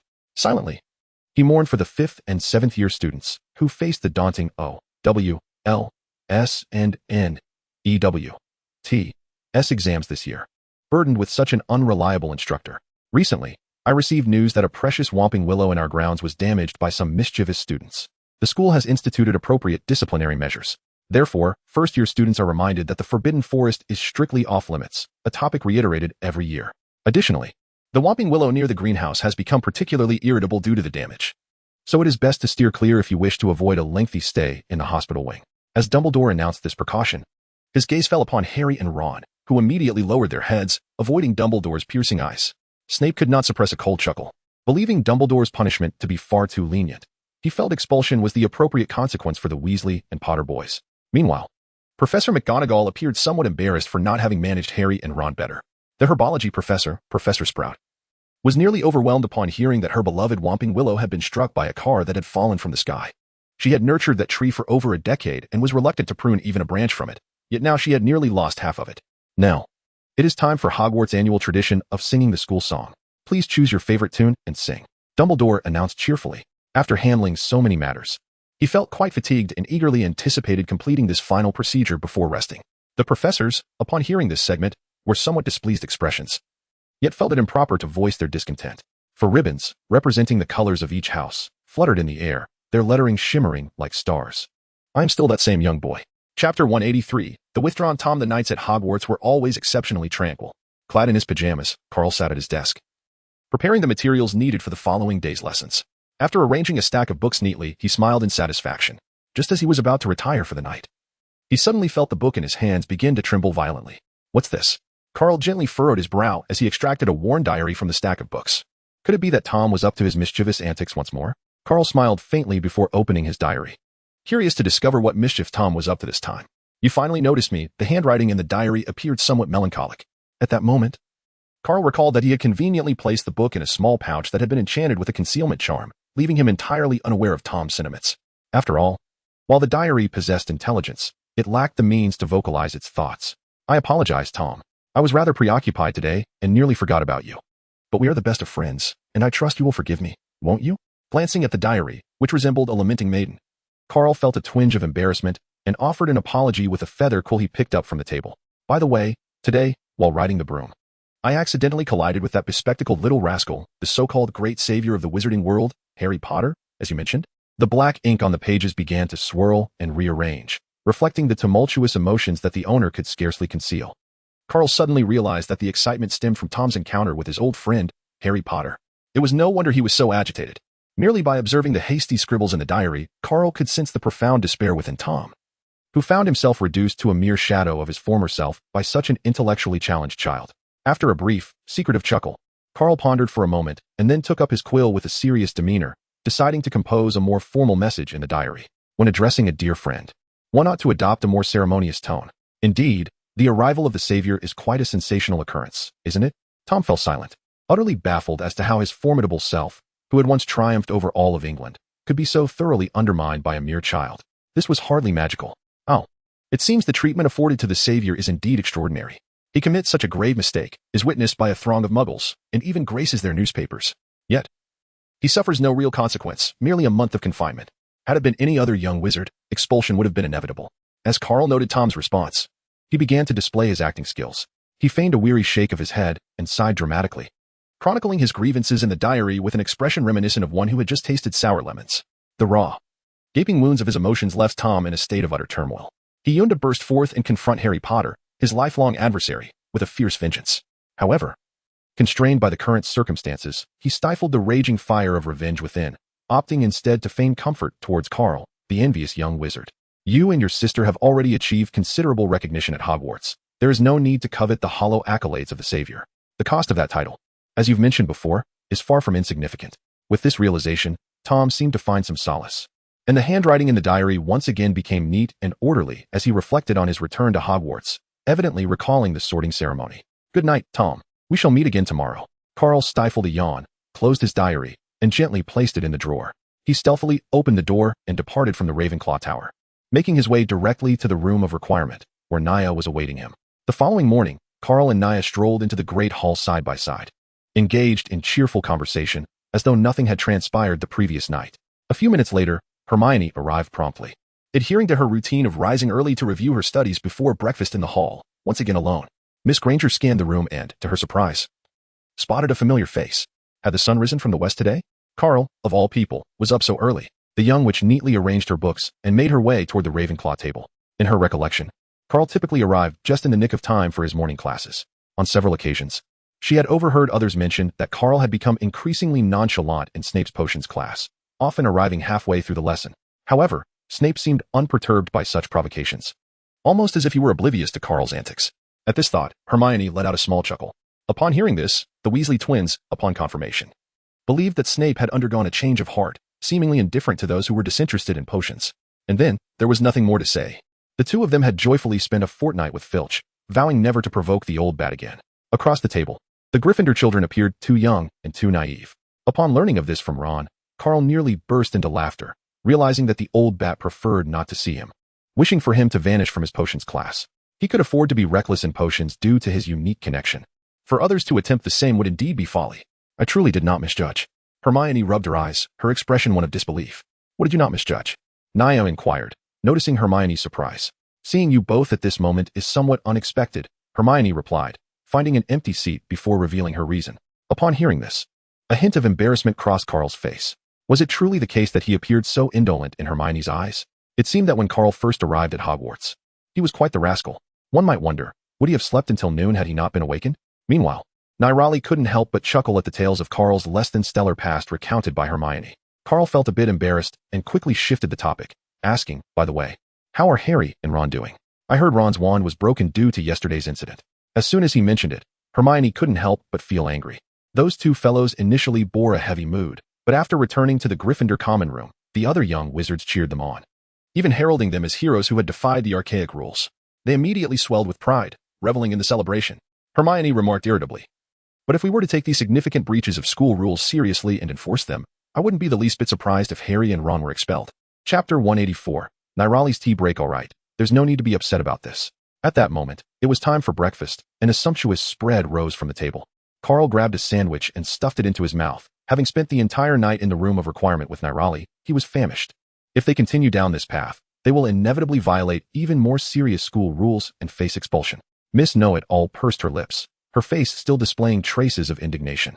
Young wizards age 11 or 12 often go through a rebellious phase, especially those from Gryffindor. It would only be when they finally comprehend the severe repercussions of their actions that they might truly qualify as competent wizards. This realization is a gradual process. It cannot be achieved overnight. I can see that Professor Dumbledore is quite cunning in his planning. Nirali elegantly lifted her cup of red tea, taking a delicate sip and surprisingly refraining from rebuttal. Compared to the pumpkin juice at Hogwarts, she preferred her own meticulously brewed tea. Now was Nirali's tea break. Thus, I believe Professor Dumbledore's punishment was too lenient. They should be made to reflect more profoundly through labor. Hermione bit into her pumpkin pasty, already exhibiting some of Professor McGonagall's assertiveness. A month of detention would suffice. Filch has been in the castle for so many years and has plenty of ways to make their lives miserable. Carl poured himself a cup of red tea and spoke slowly. He was quite astonished that a person from another realm could brew such delightful tea. At least in this regard, his efforts to delve into dimensional magic and his arduous endeavors in Insmouth proved to be worthwhile. However, what was this tea actually called? He must find an opportunity to inquire with Naomi, and it absolutely must not be some tentacle play. Yet, I didn't observe him exhibiting much prowess last semester. Hermione remarked with a dismissive pout, appearing skeptical. No, you have only perceived the surface. Filch is far more intricate than he appears. Otherwise, he wouldn't be ranked alongside Peeves and the Old Bat as one of the 3 nuisances of Hogwarts. Moreover, have you heard of those Howler letters? According to George and Fred, they have received several from Mrs. Weasley over the past 2 years due to their pranks. Now that Ron has landed himself in such a significant predicament, it is even possible that it might make them Muggle newspapers. How could he possibly escape this? I wouldn't believe it if Mrs. Weasley didn't give him a thorough scolding. Carl wore a mysterious smile, and one could immediately discern the presence of the old trickster.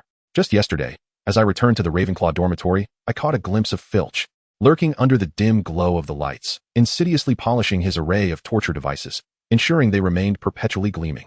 At that moment, Naya interjected, expressing her disdain for the old man, whom she deemed exceedingly perverse, almost rivaling the antics of her childhood companions who reveled in tentacles and curses.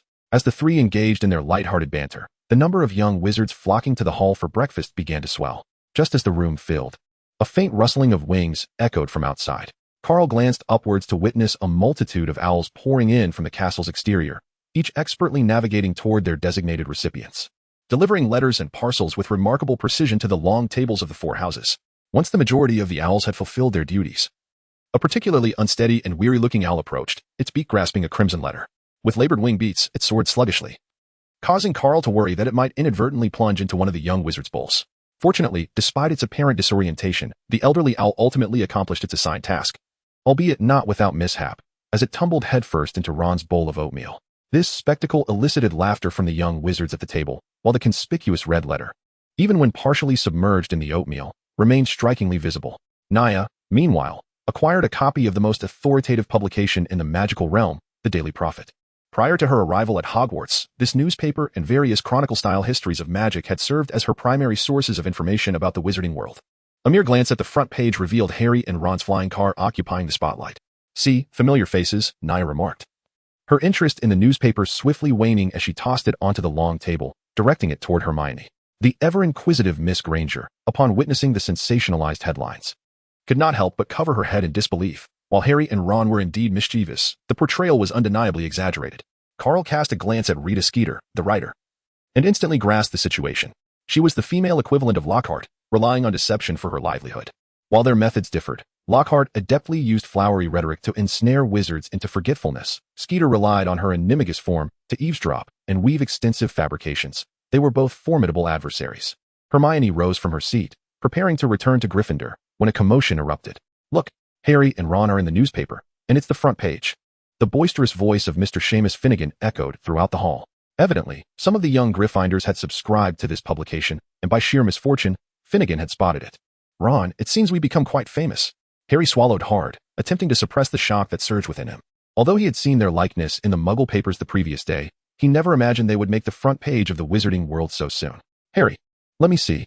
Ron's voice quivered with disbelief as he grasped the newspaper from Harry. Just a glance nearly sent him into a faint. Nevertheless, even in the direst of times, he resolved to face it with a smile. Mr. Finnegan, noticing the crimson envelope, burst into laughter, delivering a final blow to Ron. A howler. What a rare sight. "It seems our Ron has struck gold. Naya, I believe we should." At that moment, Carl set aside his meal, realizing he needed to prepare for what lay ahead. "I understand. Plug your ears." Naya put down her exquisite cup of tea, her mood soured, finding even a simple tea break fraught with difficulty.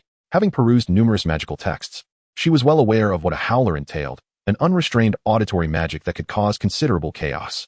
Chapter 185. The Lion's Roar Trembling. Ron picked up the howler, contemplating casting it aside to evade the ensuing turmoil.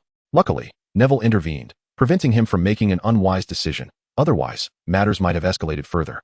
Ron's fear rendered his hands shaky as he attempted to tear open the envelope, causing the nearby young Gryffindors to erupt in laughter. Just as he managed to breach the wax seal, the letter sprang to life, folding into a gaping, red maw, though its paper teeth appeared harmless. The terror it instilled in Ron rivaled that of a giant spider. Once transformed, a thunderous voice reverberated through the hall, causing Harry, who was closest to Ron, to cover his ears in agony, nearly rendered deaf by the cacophony. "Ron Weasley, how dare you pilfer the car, and to drive it to Hogwarts behind our backs? Upon learning this, your father and I nearly lost our minds. You should be grateful you are at Hogwarts. If you were expelled, I wouldn't be the least bit surprised. Your father is now under investigation by the Ministry of Magic, and it is all your fault. Just wait until I get my hands on you." Mrs. Weasley had once carved a path through a throng at Lockhart's book signing with remarkable prowess, bringing Carl and Harry to the forefront. Otherwise, even Lockhart's keen eyes would have struggled to spot the diminutive Harry among a sea of middle-aged women. Due to financial constraints, her voice was already quite loud. Add to that the amplification of the howler, which granted her an extraordinary boost, causing sound waves to resonate violently, making the cups on the table clatter and cracking some in proximity. As the howler's booming voice echoed, everyone in the hall was left in no doubt, particularly Draco Malfoy nearly doubled over with laughter. Under the scrutinizing gaze of the entire hall, Harry and Ron buried their heads in shame, wishing for a fissure to swallow them whole. Mrs. Weasley showed no mercy, delivering her reprimand in front of the entire assembly. Even Professor Snape, who had just arrived, could not suppress a genuine smile. As the victim of the tirade, Ron lowered his head in shame, unable to offer any defense while Mrs. Weasley's voice rang out for over 10 minutes. Eventually, the envelope tore itself apart, disintegrating into fragments that fell onto the table.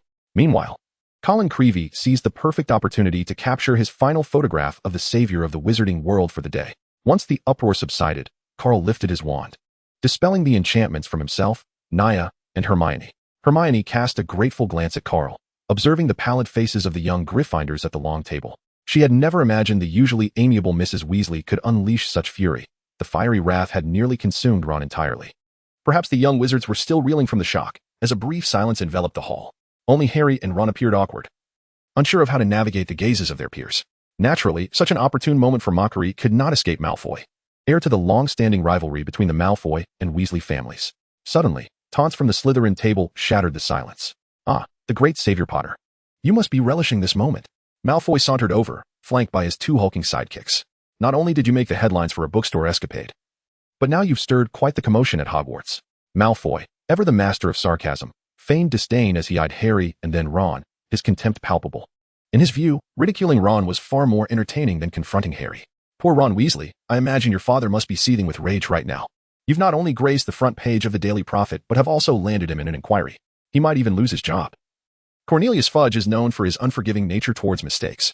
"Who knows, you might even find yourself in Azkaban if this escalates." As he spoke, Malfoy could hardly contain his laughter, and with his jest, the entire Slytherin table erupted in derision, their taunts piercing Ron's ears. Ron's face, already pale, flushed crimson with indignation. Overcome with rage and disregarding the consequences, he drew his wand, nearly broken from the previous night's mishap and hastily repaired, and pointed it threateningly at Malfoy. "Watch out," he shouted, casting a spell in a fit of fury. Malfoy, taken aback, recalled the previous year's altercations with Ron. The two parties initially exchanged pleasantries about their families. Gauging the situation before escalating into a brawl, Ron was taken aback by the sudden frenzy. He hurriedly drew his intricately crafted wand from its holster at his waist. But it was too late. The extended period of inaction had afforded Ron ample time to conjure a rather formidable curse. In a moment of despair, he shut his eyes, realizing he had underestimated the situation and was bound to face dire consequences. Malfoy opened his eyes in astonishment, first inspecting himself. To his surprise, he found no signs of harm from the curse. Could it be that that fool Weasley had miscast? A malicious thought crossed his mind. He lifted his gaze to Ron, noticing that the wand in his hand was devoid of any tangible curse energy, only a faint black mist wafting from the tip, accompanied by the acrid scent of burnt magic. Ron, his face ashen with failure, had hoped that magical tape could temporarily mend his wand, but today it had betrayed him. He dared not mention the wand's damage to Mrs. Weasley, fearing a far worse reprimand. Consequently, he had reluctantly and carefully rewrapped it with magical tape to meet the demands of spellcasting for the school year. Chapter 186, the first lesson of second-year. Malfoy nearly choked with laughter at Ron's futile attempts to use magic against him. "Oh dear Weasley. Do you intend to slay me with your absurd spells?" he taunted, brandishing his wand with a mocking grin. Ron, fuming with indignation, was tempted to smash his wand against the ground, having suffered its disrepair at the hands of the Whomping Willow the previous night. However, after a moment of reflection, he chose to return it to his waist. A wand cost a small fortune, after all. Standing still, Ron analyzed the situation. After a brief contemplation, he resolutely transformed into a berserk oil tycoon, letting out a fierce battle cry before charging at Malfoy, fists clenched, ready for a physical confrontation. "Weasley, you hardly resemble a wizard." Malfoy sneered, his scorn deepening as he observed Ron's inability to cast a spell while still maintaining a considerable distance between them. With a languid flick of his wand, Malfoy summoned a sleek, ebony serpent that slithered toward Ron with chilling precision, its cold eyes devoid of any emotion. Witnessing the venomous snake conjured by Malfoy, Ron's face drained of color, and he instinctively halted his advance, retreating in haste. Malfoy, reveling in Ron's fright, laughed uproariously.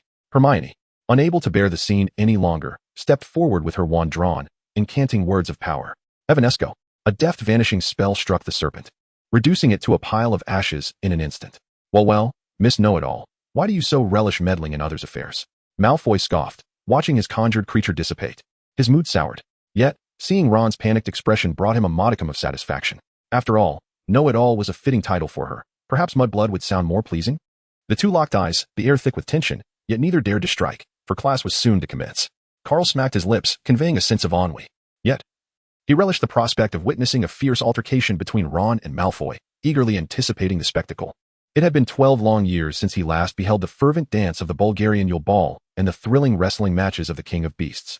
He had hoped for a live broadcast of such events, but now it appeared to be mere delusion. With this thought, Carl felt a wave of disinterest wash over him, a sense of tedium enveloping his mind.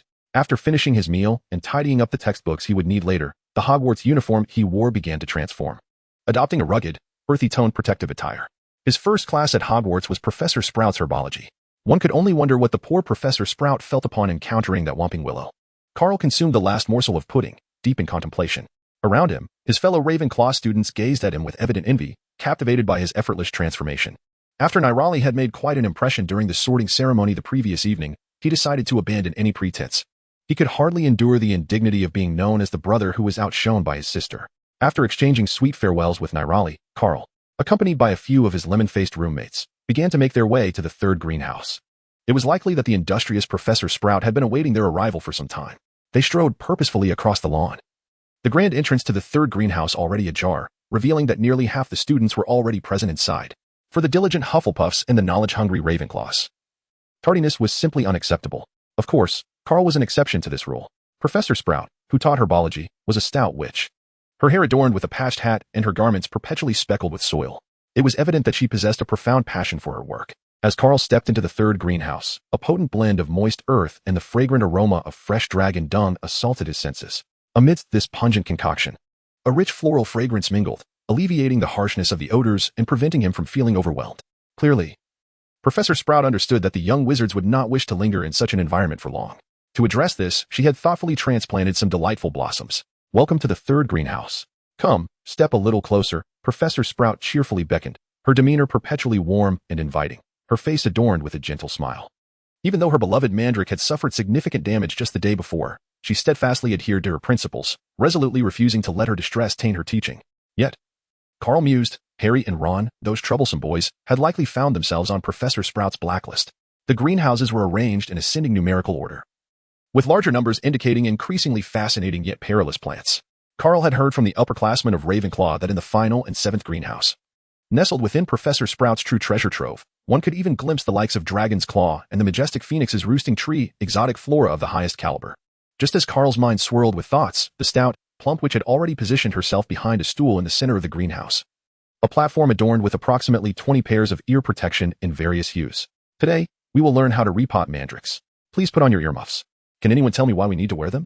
Professor Sprout prompted, encouraging each student to select a pair and don them, all while smiling broadly as she began to award points to Carl.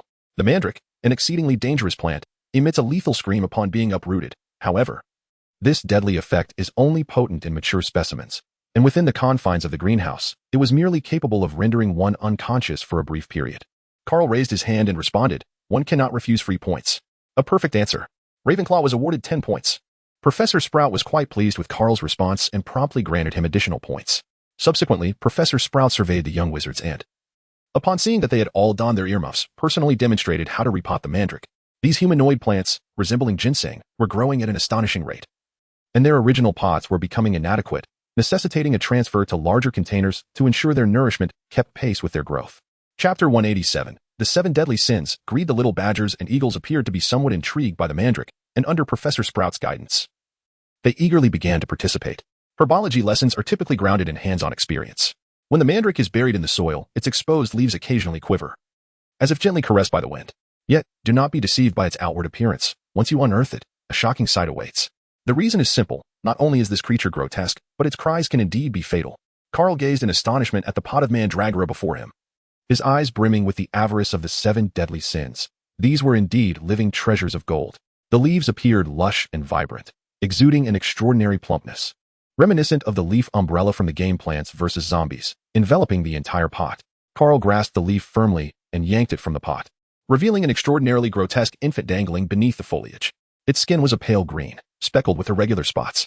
The mandrake, uprooted from its earthen haven, opened its mouth and shrieked like a startled groundhog. It writhed its limbs in a futile struggle, flailing its tiny fists and gnashing its teeth, intent on sinking its sharp little nails into Carl's hand. Such a creature could wield both magical and physical attacks. How remarkably audacious. Carl lifted his head and cast a glance at his fellow classmates, noticing that they were all intently grappling with their own challenges. Their faces contorted in expressions that clearly indicated the formidable test of courage that this endeavor demanded. Carl, with an air of detached perception, stealthily observed Professor Sprout above him, undoubtedly having drawn attention to the mandrake. Even the most formidable of professors can have their moments of oversight, and that instant presented the perfect opportunity for the underachievers to engage in deceit. Although Carl was not among the underperformers, he possessed the shrewdness of a miser, and would not overlook anything pertaining to galleons. Seizing the moment while Professor Sprout descended to conduct her inspection, Carl discreetly reached out and snapped off 2 of his mandrake's small roots, swiftly storing them within his personally created dimensional space. The entire process was executed with remarkable finesse, clearly indicating he had practiced this maneuver countless times. In an instant, the mandrake in his grasp emitted a more wretched and mournful cry. Silence enveloped the surroundings. Yet, no one spared a glance of pity at the creature. The only response came from Carl, who deftly cast a silent spell without need for a wand. The unfortunate mandrake was rendered mute in that moment. Cry all you wish, but even if you were to scream until your throat was raw, Professor Sprout would remain oblivious. With a malevolent grin upon his face, Carl observed the mandrakes, which were incessantly opening their mouths yet producing no sound. Without hesitation, he swiftly stuffed them into a nearby large flower pot and buried them beneath the soil. Last year, during his herbology class, he had employed this very method to detach numerous parts from various plants, earning himself a handsome sum of galleons. By the time the class was nearing its end, Carl's confined space was filled with a plethora of small mandrake arms and legs. None of the specimens that had passed through his hands remained intact. After all, being herbaceous plants, a few missing parts would not hinder their regrowth. It merely meant a longer maturation period. Furthermore, these particular specimens would serve no purpose, as his diary remained securely tucked away in his drawer. Following this potting procedure, these glimmering little darlings would remain undisturbed for quite some time, ensuring that Professor Sprout would not be inclined to check on their growth every few days, thus successfully executing a grand deception. Meanwhile, Carl effortlessly completed his tasks while continuously surveying the rare plants within the third greenhouse. In stark contrast, his classmates were devoid of his spirited energy. Each one of them drenched in sweat, their backs aching, and their bodies smeared with soil and fertilizer. This left some cleanliness-conscious young witches on the brink of despair. Due to the incessant commotion caused by the mandrakes, every young wizard bore traces of dragon dung to varying extents. Initially, while still inside the greenhouse, the odor was hardly perceptible. As the saying goes, when one dwells among the wicked, one becomes desensitized to their stench. However, the moment they stepped outside into the fresh air, a dreadful chemical reaction commenced.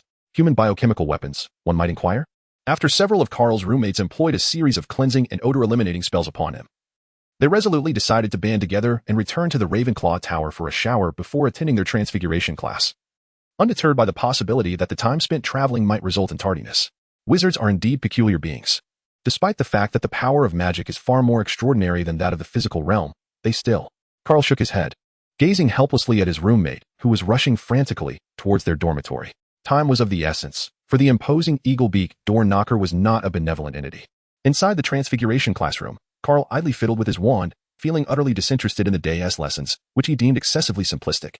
Professor McGonagall had announced that the sole requirement for the class was to transform a beetle into a button within the allotted time. As he contemplated McGonagall's remarkably straightforward task, Carl was reminded of the reckless days he spent in Insmouth during the summer. He had once utilized transfiguration to transform a rickety metal bed frame into a luxurious mattress, reaping a considerable profit in dollars. Noticing McGonagall approaching to assess the students, Carl casually waved his wand. The unidentified, speckled beetle on his desk flipped over and, with a gentle quiver, morphed into a pale blue button, adorned with intricate patterns that formed his name. The most remarkable aspect was the formidable nature of dimensional magic, which rendered the button's form remarkably stable. Carl estimated that unless someone actively cast a counter curse, it might remain in this state for a fortnight or even longer. A flawless and spectacular transformation. Ravenclaw earned 10 points. Just as Professor McGonagall finished distributing materials and prepared to circulate among the students, she spotted the button on Carl's desk. While marveling at Carl's rapid progress and transfiguration, she spoke without hesitation. Such was her nature, a fair and impartial professor. Unlike the old bat, who, regardless of how well Carl performed in potion-making, wore a perpetual scowl as if Carl owed him 500 galleons. The irony was that it was the old bat who owed Carl 500 galleons for aiding Harry in escaping the Whomping Willow, a debt yet to be settled. Indeed, in any realm, it is the debtor who holds the power. As Carl engaged in a mental brainstorming session, Professor McGonagall approached briskly, gently waving her wand to levitate the transform button created by Carl, showcasing it to the other young wizards. Chapter 188. Do you believe I'll shark you? When? Oh, when will Harry, Ron, and Seamus reach such heights? Professor McGonagall, observing Carl's creation, couldn't help but recall the chaotic antics of Gryffindor in the previous lesson, leaving her with an unsettling feeling. In an effort to prevent the notorious explosive genius, Mr. Seamus Finnegan, from causing another classroom mishap, she had nearly resorted to one-on-one, hands-on instruction. Yet, despite the explosive genius title being somewhat exaggerated, under her watchful gaze, the students merely followed instructions with their wands, though the details were far from perfect. Instead of a dazzling light, a bolt of electricity erupted from the wand's tip. By the time Professor McGonagall looked back, a small fire had ignited on the desk, and a beetle had been thoroughly cooked by the electrical surge. Ron proved to be no less troublesome. His wand had spiraled into near chaos during that lesson, emitting puffs of black smoke akin to a frenzied automobile from days prior. As for our great savior of the wizarding world, Harry Potter, he had spent the entire lesson beneath the table capturing beetles. For each time he attempted a spell, his erroneous incantation sent them flying. The other young lions, while lacking the prowess of these three, nonetheless produced creations worthy of acknowledgement. Fortunately, Hermione's commendable spell work salvaged her dignity, preventing her from falling apart completely. After presenting Carl's creation, Professor McGonagall continued to wander the classroom, hoping to discover more commendable works. Alas, disappointment awaited her. for Transfiguration lived up to its reputation as the most challenging subject at Hogwarts. The Hufflepuff students struggled to produce anything. Their attempts were either crooked or lacked endurance. The Ravenclaw students fared slightly better, as Rowena Ravenclaw's wisdom still resonated within the Sorting Hat. As the bell signaling lunchtime chimed, the young wizards, their arms numbed from tirelessly waving their wands, finally exhaled in relief. They slowly lowered their wands, wiped the fine beads of sweat from their foreheads, and rubbed their aching arms, grateful for a moment of respite. The young wizards had endured an entire lesson of Transfiguration with trepidation. Although Professor McGonagall was not as harsh as Professor Snape, who would unleash a torrent of scorn upon any misstep, her disappointed gaze could pierce the depths of one's soul. "Carl, why are you still here? Lunch is about to begin," Alex stammered, retrieving a handkerchief from his pocket to dab the cold sweat from his brow. He felt that second-year Transfiguration was infinitely more challenging than the previous year. "You all go ahead. There's no need to wait for me. I have a few matters to discuss with Professor McGonagall." With a smile, Carl graciously declined Alex's kindness. This time, he spoke the truth. He genuinely needed to speak with Professor Mac. "Very well. Do you require me to bring back anything to eat?" Alex inquired earnestly, carefully placing his handkerchief aside and lifting a stack of books. "How do you feel about pickled sea sparrows and herring in a can?" Carl wore an awkward yet polite smile, remarking, "I believe your ashes would make quite a delightful seasoning for rice. If you dare to bring me such a thing. Do you think I wouldn't turn you into a shark?" The plastic roommate, after making a face at Carl, hurriedly exited the classroom. He was genuinely afraid that Carl might conjure a shark to bite his behind. Such occurrences were not without precedent. Last time, several of Philip's undergarments had been thoroughly chewed up, leaving him embarrassed for an entire week. After waiting for the rest of the young wizards to vacate the classroom, Carl ascended the podium and addressed Professor McGonagall, who was diligently organizing textbooks and the assignments of the young wizards, with an air of utmost seriousness. "Professor McGonagall, do you recall the agreement we made last academic year? The one regarding my mastery of Transfiguration and your promise to teach me about becoming an animagus?"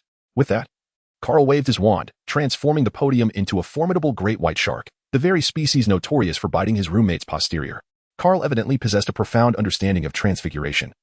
As the great white shark, deprived of water, thrashed wildly on the floor, its ferocity captured in every movement by Professor McGonagall's keen gaze. Just moments ago, she had found it peculiar that Carl, who typically was the first to exit the classroom, had chosen to revisit their earlier agreement and showcase such exquisite transfiguration. Temporarily setting aside her work, a hint of bittersweet nostalgia crossed her aged face as memories began to resurface.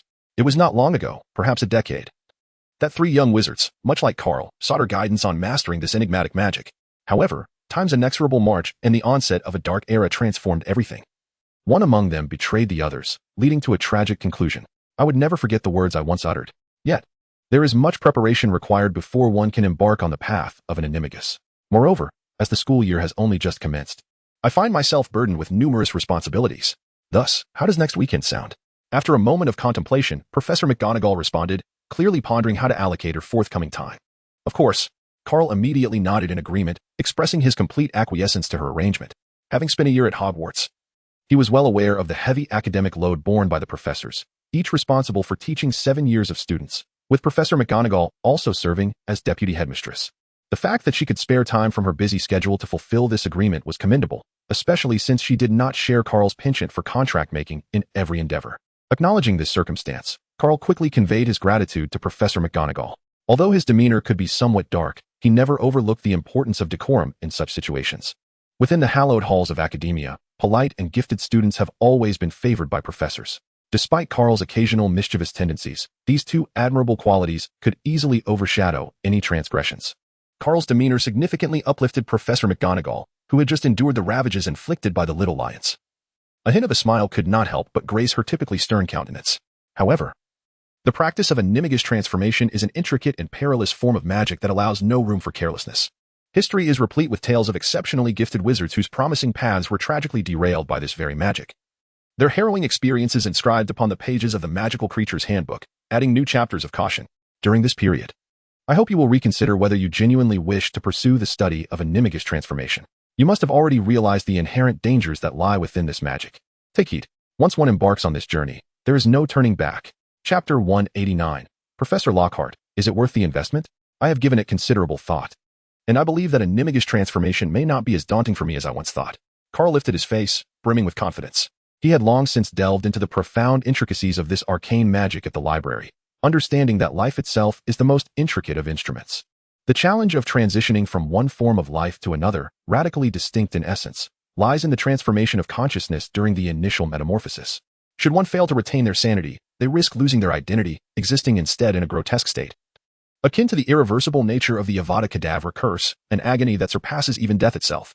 Consequently, becoming an animagus is regarded as one of the most perilous forms of magic. However, the drawbacks of this enchantment posed no significant challenge for him. As a dimension traveler drawing power and knowledge from the void, he had endured considerable mental pollution. His will stood nearly indomitable compared to most witches and wizards in this realm. Only a few, such as Dumbledore, Voldemort, who had split his soul into 7 fragments, and Grindelwald, could possibly rival him in this regard. Suppressing the primal instincts brought forth by the animagus transformation was, for him, an effortless endeavor. After all, dimension travelers with frail mental fortitude either succumbed to madness or were entirely consumed by unspeakable horrors. Having secured Professor McGonagall's promise, Carl exited the classroom in high spirits. Glancing at his wristwatch, he noted that it was still too early for dinner. By the time he arrived at the Great Hall, it was already teeming with students, fortunately. Alex had retained a seat for him. Carl looked around but found no sign of Nally, uncertain of her whereabouts. "Carl, what did you need from Professor McGonagall that made you so late?" Philip inquired, wrestling with a slice of pizza. Upon noticing Carl's return, he turned and asked with curiosity. "I merely had a few questions for Professor McGonagall," Carl replied with a smile, casually deflecting the inquiry, for divulging too much was rarely prudent. The secret of becoming an animagus was best kept among a select few. The formation of the Marauders by Rita Skeeter and Sirius Black demonstrated that they had no intention of reporting to the Ministry of Magic. After all, if others became aware, how could he pursue his own schemes? This academic year, he intended to clandestinely infiltrate the girls' restroom. "Don't get the wrong idea. I plan to eliminate the basilisk," he clarified. This creature was not only rarer than dragons, but also exceedingly dangerous. This particular one was no ordinary beast. It was a relic of Salazar Slytherin, having survived for a millennium. Slaying it would undoubtedly yield a substantial fortune. As this thought crossed his mind, Carl nearly drooled at the prospect. Such a 1,000-year-old basilisk could fetch tens of thousands of galleons. A veritable windfall. "You're quite adept at transfiguration, yet you still have queries. Are they concerning the great white shark?" Philip remarked, sipping his milk. Casting a somewhat envious glance at Carl, convinced that the latter must have been discussing ways to make the shark even more fearsome with Professor McGonagall. "You're astute. Perhaps I should procure one tonight to keep you company?" Carl chuckled with a mischievous delight, proclaiming that such behavior would result in his eternal loss. Amidst a flurry of laughter, they joyfully concluded their lunch break. The afternoon at Ravenclaw was dedicated to the study of charms, a subject that Carl found to be the most tedious among the core curriculum at Hogwarts, largely due to the lackluster nature of their house head's teachings. The realm of offensive magic was rather limited, and Hogwarts was reluctant to impart even the basics. For instance, students would have to wait until their 3rd year to learn the disarming charm. Young witches and wizards in the lower grades were left with little choice but to glean practical spells from their charms lessons, such as the entire class dedicated to the spell Clear Water taught by Professor Flitwick this afternoon. Carl languidly observed a group of young wizards as they waved their wands, occasionally splashing water that sprayed onto their faces. With a mere flick of his wrist, he conjured a stream of water that elegantly formed a beautiful ribbon in midair, earning him another 10 points. Just as Carl, feeling bored, approached Professor Flitwick to request an early dismissal from charms class, believing he had once again endured a mundane day, he witnessed Gilderoy Lockhart frantically emerging from the adjacent defense against the dark arts classroom. He even went so far as to lock the door behind him. Indeed, that was the invincible Professor Lockhart for you. Carl could only hear a piercing scream emanating from the classroom, a sound so heart-wrenching that it would bring tears to the eyes of any listener. "Carl, quickly go and find Professor Dumbledore. There has been an unexpected incident," Lockhart exclaimed in a state of panic upon seeing Carl emerge from the charms classroom.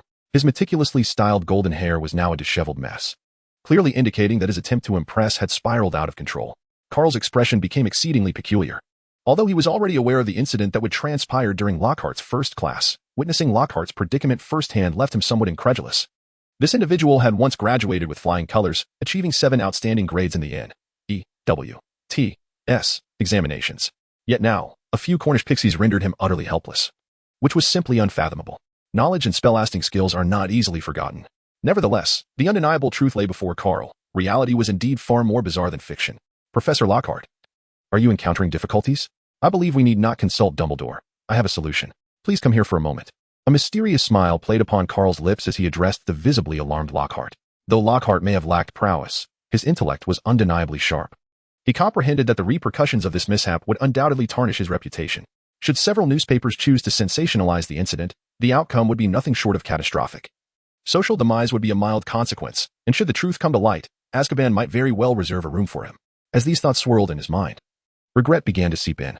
He questioned whether he had been bewitched or simply foolish to have agreed to Dumbledore's proposition in pursuit of better book sales. Just as Lockhart wallowed in his regret, an ethereal voice of insight resonated within his heart. Professor Lockhart, let us be candid. Those books of yours surely cannot stem solely from your personal experiences. So, have you resorted to monetary influence?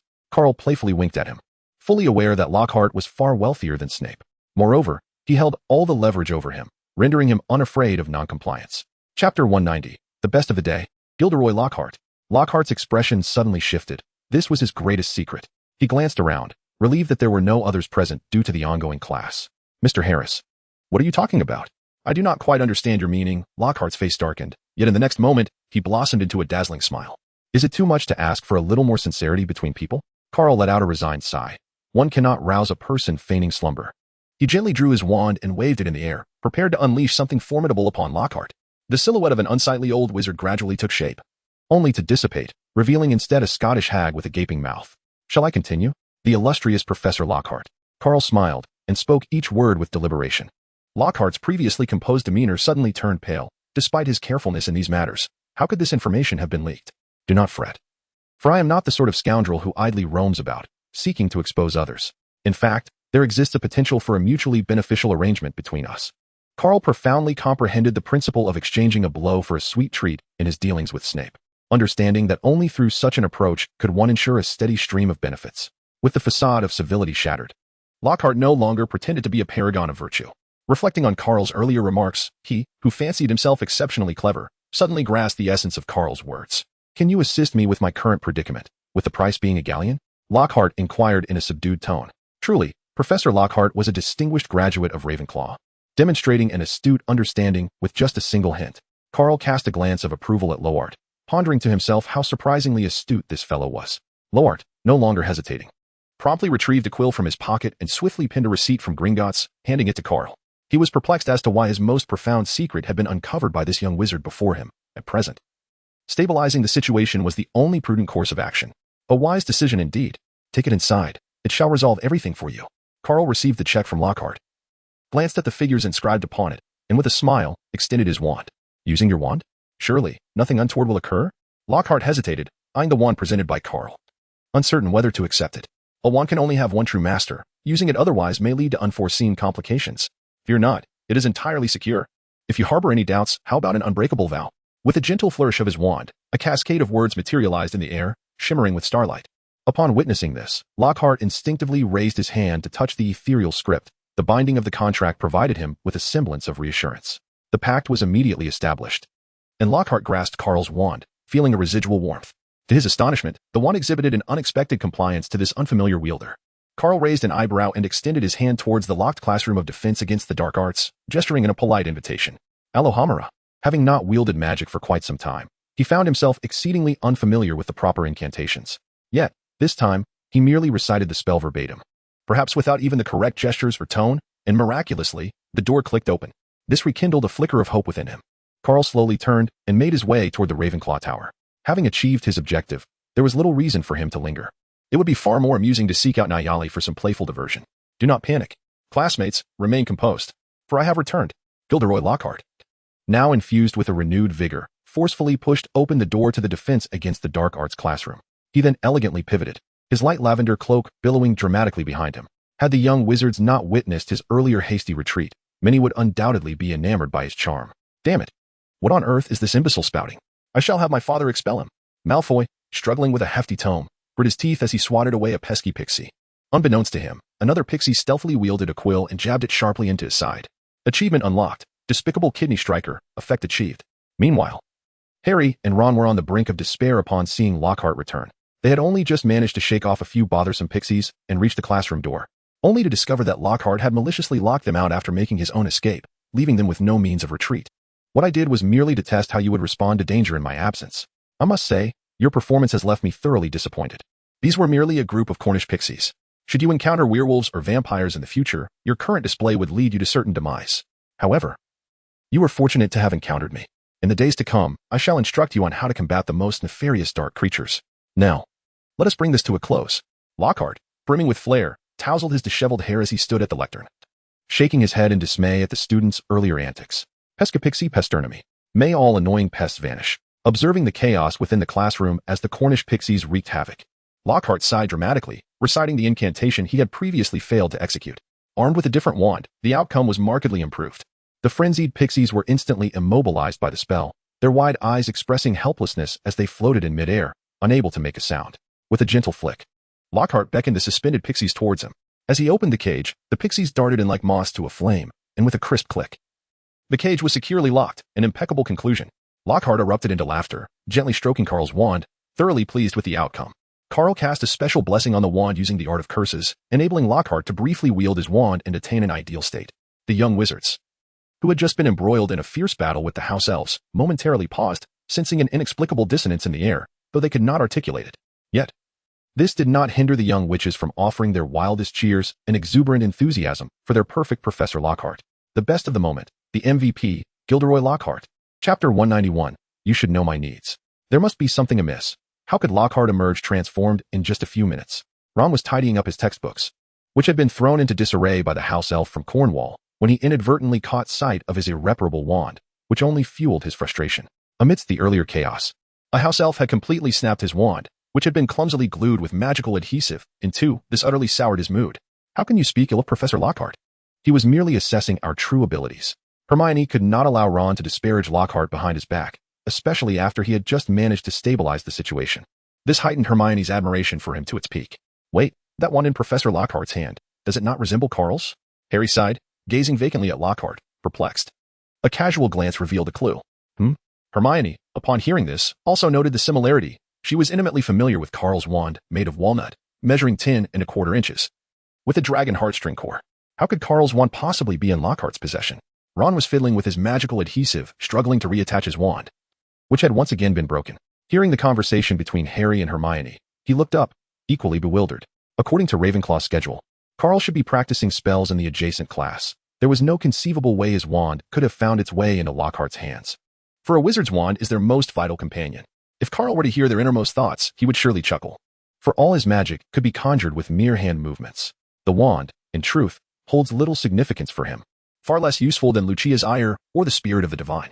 Let it be known, my greatest ambition is to eradicate the evils of the world, alongside marketing my exclusive line of hair care products. Lockhart, akin to a maestro conducting an orchestra, brandished his wand from the podium, incessantly boasting of his own prowess. It must be said, this charlatan, after indulging in some financial gain, truly resembled a grand wizard wandering through adventures. Alas, the class is nearing its end. I see you have all purchased my complete works. This brings me great joy. Lockhart's face retained that signature smile, his pearly whites glistening under the candlelight, leaving the young witches somewhat dazzled. Today's lesson shall conclude with a brief quiz. Only those who have prepared in advance and attentively listened to my lecture today will be able to answer correctly. It is not overly challenging. Lockhart was becoming quite addicted to using Carl's wand, employing the levitation charm method taught by Professor Flitwick in the first lesson. Sheets of exam papers soared gracefully through the air, landing with precision on each young wizard's desk. This flawless display of spellcraft incited fervent applause from the young witches. Satisfied, Lockhart twirled his cloak and departed amidst the enthusiastic cheers, eager to discuss specific arrangements with Carl. In the office of the Defense Against the Dark Arts, Lockhart sat alone on a luxurious sofa, lost in contemplation. He pondered how he had been so cautious in his actions, ensuring no third party was present. Thus, how could that young wizard possibly know his secret? Lockhart surveyed the office, feeling a twinge of irritation, although the first lesson had concluded without incident thanks to Carl's assistance. This question pricked at him like a thorn. The office, transformed under his influence, reflected his aesthetic sensibilities, adorned with an array of opulent furniture. The lighting was superb, and the walls were festooned with photographs of him smiling. As he contemplated his future path, a gentle knock at the door broke his reverie. Lockhart's eyes brightened. He had arrived. Enter. Lockhart cleared his throat and announced, Professor Lockhart, my wand has been performing admirably, hasn't it? Carl entered with a light step, a playful glint in his eyes as he regarded Lockhart, who seemed to grasp, albeit dimly, the true intent behind the summons. How on earth did you manage that? Lockhart inquired, appearing composed while his heart raced tumultuously. Ah, much like your obliviate charm, Professor Lockhart, it is a secret that belongs solely to me. Carl, with an air of familiarity, casually pulled out a chair and sat down, scrutinizing the Defense Against the Dark Arts office that had been utterly transformed by Lockhart. As he gazed at the wall adorned with one smiling Lockhart after another, a wave of nostalgia washed over him. Just 3 months prior, he had been here, engaging in pleasant transactions with the unfortunate Professor Quirrell. Yet now, everything had changed. The once prominent strings of garlic had been replaced by a plethora of Lockhart's personal photographs. and the dimly lit room had undergone a peculiar metamorphosis at Lockhart's hands, now basking in abundant light. Although the personnel had shifted, it seemed that Carl's dealings with the professors of defense against the dark arts would persist. Perhaps, with the exception of Lupin, who was a veritable pauper, Carl could hardly conceive of extracting any galleons from him. Poverty had spared next year's Professor Lupin from Carl's machinations. Professor Lockhart, perhaps it is time for you to return my wand. With a smile, Carl raised his hand in a beckoning gesture, causing the walnut wand in Lockhart's grasp to suddenly soar into the air before landing deftly in his palm. Stripped of his power, Lockhart felt a pang of despondency. Yet he quickly regained his composure. Gold galleons? He possessed them in abundance. This year, every student in their 7th year at Hogwarts had purchased his complete works, rendering him exceedingly wealthy. Now that you are aware of my secret, you should comprehend my current needs, Lockhart stated, abandoning the frivolous grin he often displayed before the young wizards, and instead adopting an impeccably serious tone. Following the near debacle of the first lesson, Lockhart realized he had overestimated himself. He had assumed that despite years spent pursuing fame and glory, neglecting the practice of magic, his impressive academic record of 7 outstanding grades would suffice to dazzle some of the still-enrolled young witches and wizards. However, reality proved far more disappointing than he had envisioned. The situation was significantly worse than anticipated, as he had nearly faltered in the very first class. The recent experience illuminated the fact that, at his current level, he could easily misfire even the simplest spells or render them ineffective. The prospect of swiftly reclaiming his former prowess seemed exceedingly unlikely. His present condition resembled that of a comatose patient just awakening. To restore his magical abilities without external assistance would require not only considerable time but also guidance from another. Thus, at this moment, Carl emerged as his primary choice. Chapter 192. This way, Lily will never come to like you. Carl smiled gently as he tapped the armrest of his chair, realizing that Lockhart had already taken the bait. The time required to rekindle the magic was too lengthy. I believe Professor Lockhart must be equally impatient. However, magical alchemical items can significantly enhance one's own power. With a flick of his wrist, Carl revealed a necklace that shimmered with a silvery glow. An alchemical artifact. What powers does it possess? Lord exclaimed, his excitement palpable as his gaze fixated on the necklace in Carl's hand. He recognized this moment as a rare opportunity. I dare say I am a reasonably skilled alchemist. He continued, and this necklace is the result of my painstaking efforts with numerous precious materials. By merely channeling magical energy or substituting a magical crystal, one can summon a formidable protective shield. Carl elaborated on the specific usage and effects of the protective necklace to Lowart, his eyes glimmering with a peculiar light. Lowart felt a flurry of excitement in his heart, akin to a fawn in a state of panic. Lacking strength, he resorted to financial investment. However, possessing only one type of magic seemed somewhat inadequate. Once he regained his composure, Lohart's expression turned troubled. Over the years, his power had significantly waned, leaving him far inferior to his literary counterpart. Merely a necklace was wholly insufficient to uphold the formidable persona he had in the narrative. This is simple. I can tailor a set of exclusive magical tools just for you. It will be absolutely flawless. Moreover, while wizards must invoke incantations and execute precise gestures to cast spells, magical tools are entirely free from such constraints, capable of manifesting instantaneously with mere thought. Carl's voice dripped with temptation as he spoke. He could already foresee a delightful throng of glimmering golden creatures joyfully tapping their way into his pouch. Are there any offensive spells? Lockhart inquired with great urgency, for in his eyes, the absence of such spells would hinder his pretense of grandeur. As long as the gold galleons were plentiful, none of these concerns would pose a problem. A mysterious smile graced the corners of Carl's lips. Without a moment's hesitation, Lockhart declared that money was never an issue.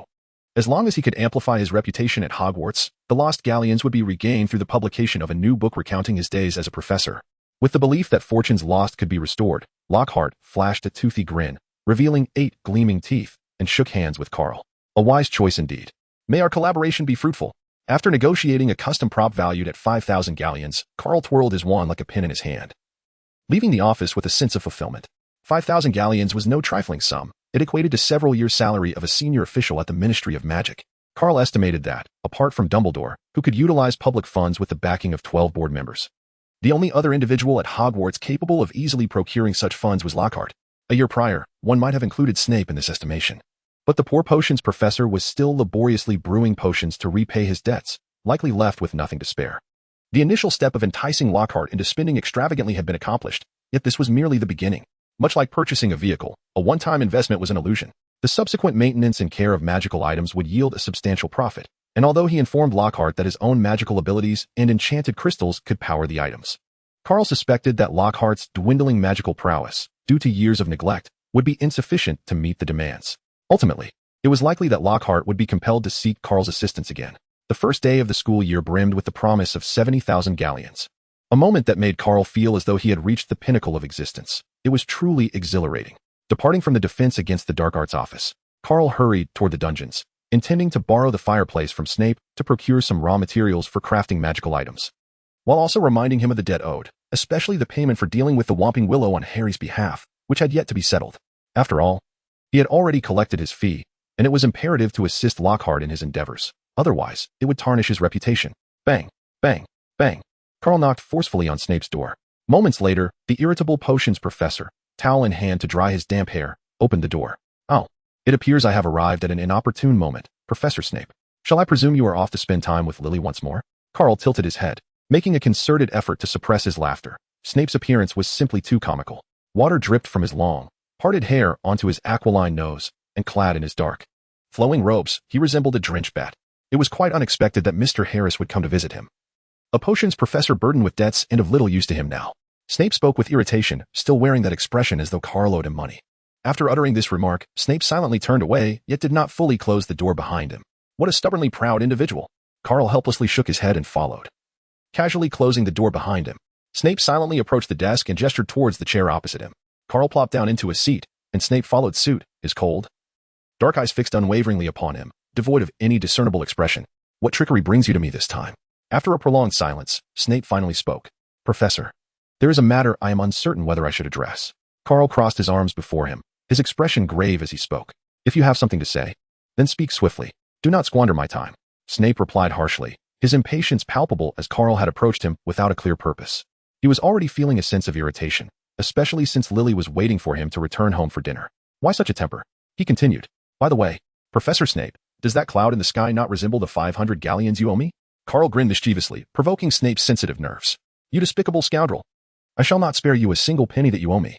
Now, you may leave. Snape took a deep breath, taken aback that Carl had sought him solely to demand repayment. I have been a bit short on funds lately, may I?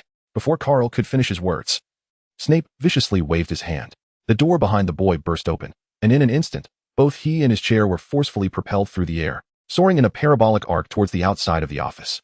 Goodness, you sneaky bat. Carl could hardly fathom that Snape would suddenly take action. Caught off guard, he suffered a significant setback. Blast! Carl nimbly leaped into the air, abruptly halting his backward motion. Lily will never come to like you this way. Chapter 193. Jealousy transforms one's countenance. Carl and Snape locked eyes in a prolonged, silent standoff. I need to step out for a moment to purchase some items. Could you lend me some flue powder? In the end, it was Carl who succumbed. You sought me out only to engage in a barrage of trivialities, all in the name of pressing your debts and borrowing flue powder. Snape found himself laughing in irritation. Yet Carl could not shake the unsettling sensation evoked by Snape's smile, particularly in the eerie confines of the cellar where the feeling was magnified. Enough with the idle chatter. I must return promptly after my errands to prepare for dinner. Carl spoke irritably, expressing that Snape's earlier strike had nearly sent him tumbling. You may leave now. Snape, suppressing his fury, impatiently tossed a box from his desk. Until we meet again. Carl opened the box and walked towards the fireplace, vanishing amidst a swirl of green. When he reappeared, it was within the confines of Bojan's black magic shop. I require the items on my list. You must have everything here. I trust you won't make my journey in vain, Carl rasped, shrouded in his purple robe. Meanwhile, in the library, Nirali and Hermione sat across from each other, both immersed in the world of knowledge provided by their magical tomes. Nirali, would you care to join me in watching the Quidditch practice? Hermione inquired. Having reached the end of her book on Transfiguration, a smile crept onto her face as she recalled something. Isn't it rather disappointing how inferior the wizards of this world seem? In the medieval period, they were pursued like stray dogs by mere mortals. Can armor truly diminish magical power? I see now. Nirali's slender, pale fingers idly caressed the slightly yellowed pages, her mind wandering. She had been striving to grasp the most authentic essence of this world through its literature, only to find herself rather disillusioned. In the legacy memories left to her by Nyarlathotep, wizards were depicted as exceedingly powerful and aggressively mad scientists, willing to resort to any means to augment their strength, even to the point of madly transforming themselves. Nirali, seeing the girl in the purple gown remain silent for an extended period, Hermione, mindful of the library's ambience, gently tapped the table to regain her attention. What did you say? Nirali suddenly snapped back to reality, softly closing her magic book. Hermione repeated her previous suggestion. Quidditch? What sort of sport is that? Nirali asked, her confusion evident as her understanding of the magical realm was still rather limited. You'll find out once you see it. Hermione replied with a smile. After a few days of acquaintance, she discovered that apart from her sharp tongue, Carl's sister had many admirable qualities. Nirali pondered for a moment, realizing she had no pressing matters at hand. It wouldn't hurt to take some time to witness the wizard sport, so she nodded in agreement. The two made their way to the Quidditch training grounds, encountering Ron along the way, who was also on his way. The trio decided to walk together, discussing the latest gossip and sharing laughter as they approached the practice field. This sensation was quite novel for Nirali. A smile gradually formed at the corners of her lips. Previously, she had drifted through endless dimensions, fulfilling the purpose of her master, Nyarlathotep, although she seemed to possess her own independent consciousness. Capable of transforming a world into an amusement park at will, she understood that she was merely a puppet under his control. Those thoughts, which appeared to be her own, were but illusions. Everything was ultimately governed by the master, who reveled in the tragicomedy of existence. It was only upon Carl's summons and the intervention of another great being that she truly broke free from his grasp and acquired her own genuine essence. As for the power she had lost, time would eventually restore them to her. Infinite life signifies infinite possibilities. Upon reaching the Quidditch pitch, Hermione and Ron noticed two groups confronting each other. Aside from Harry's Gryffindor team, there were also the Slytherins, clad in green robes. What's going on? Why are Slytherin students here? Didn't Harry say Gryffindor had the pitch reserved today? Ron exclaimed, his eyes fixated on the two teams in confusion. Look, it's Malfoy. Hermione, with keen eyes, spotted the individual they despised the most among the Slytherins. Upon hearing that detested name, Ron's face flushed with anger as he leapt down from the stands and sprinted towards the center of the pitch, prompting Hermione to chase after him, fearful of potential trouble. Nirali gently shook her head. Since they were Carl's friends, she felt compelled to assist them. It would not do to let their own suffer. She advanced slowly, appearing to move at a leisurely pace while quickly closing the distance between them. Flint, which shouted in frustration at the Slytherin captain, Marcus Flint. According to the scheduling regulations of the four houses, today is exclusively our training time. We even rose early for this. So now, please vacate the pitch. Oh, I'm terribly sorry, Dearwood. Flint replied with a toothy grin that was anything but pleasant. Today, as circumstances are a bit special, I possess a note specially authorized by Professor Snape for the training of a new seeker. Flint waved a note mockingly to irritate Wood. Wood took the note, his expression darkening as he realized it was indeed genuine. You've added a new seeker. Who is it? Wood managed to suppress his anger. As Slytherin had acquired a new seeker, and as captain, he could not overlook this development. The Slytherin players erupted in laughter, parting to reveal Malfoy. Flanked by his two rather portly minions, stepping out from behind six towering teammates, a smug grin adorning his pale face. Malfoy. Harry was taken aback at encountering this loathsome acquaintance on the Quidditch pitch. Indeed. Surprised, are we? You should be. It's me, haha. Malfoy fixed his gaze on Harry, licking his dry lips with fervor. He was no longer confined to the VIP spectator seats of his own team, enviously watching Potter excel on the field. From now on, Draco Malfoy would be able to openly engage Harry in fierce competition on the grass. All his frustrations could be vented through the act of defeating Potter on the pitch. Chapter 194, The Dance of the Incubus. Ah, Flint. He sneered, observing Gryffindor's outdated brooms. Oh dear, are you still using the Clean Sweep series? Those relics are outdated by many years.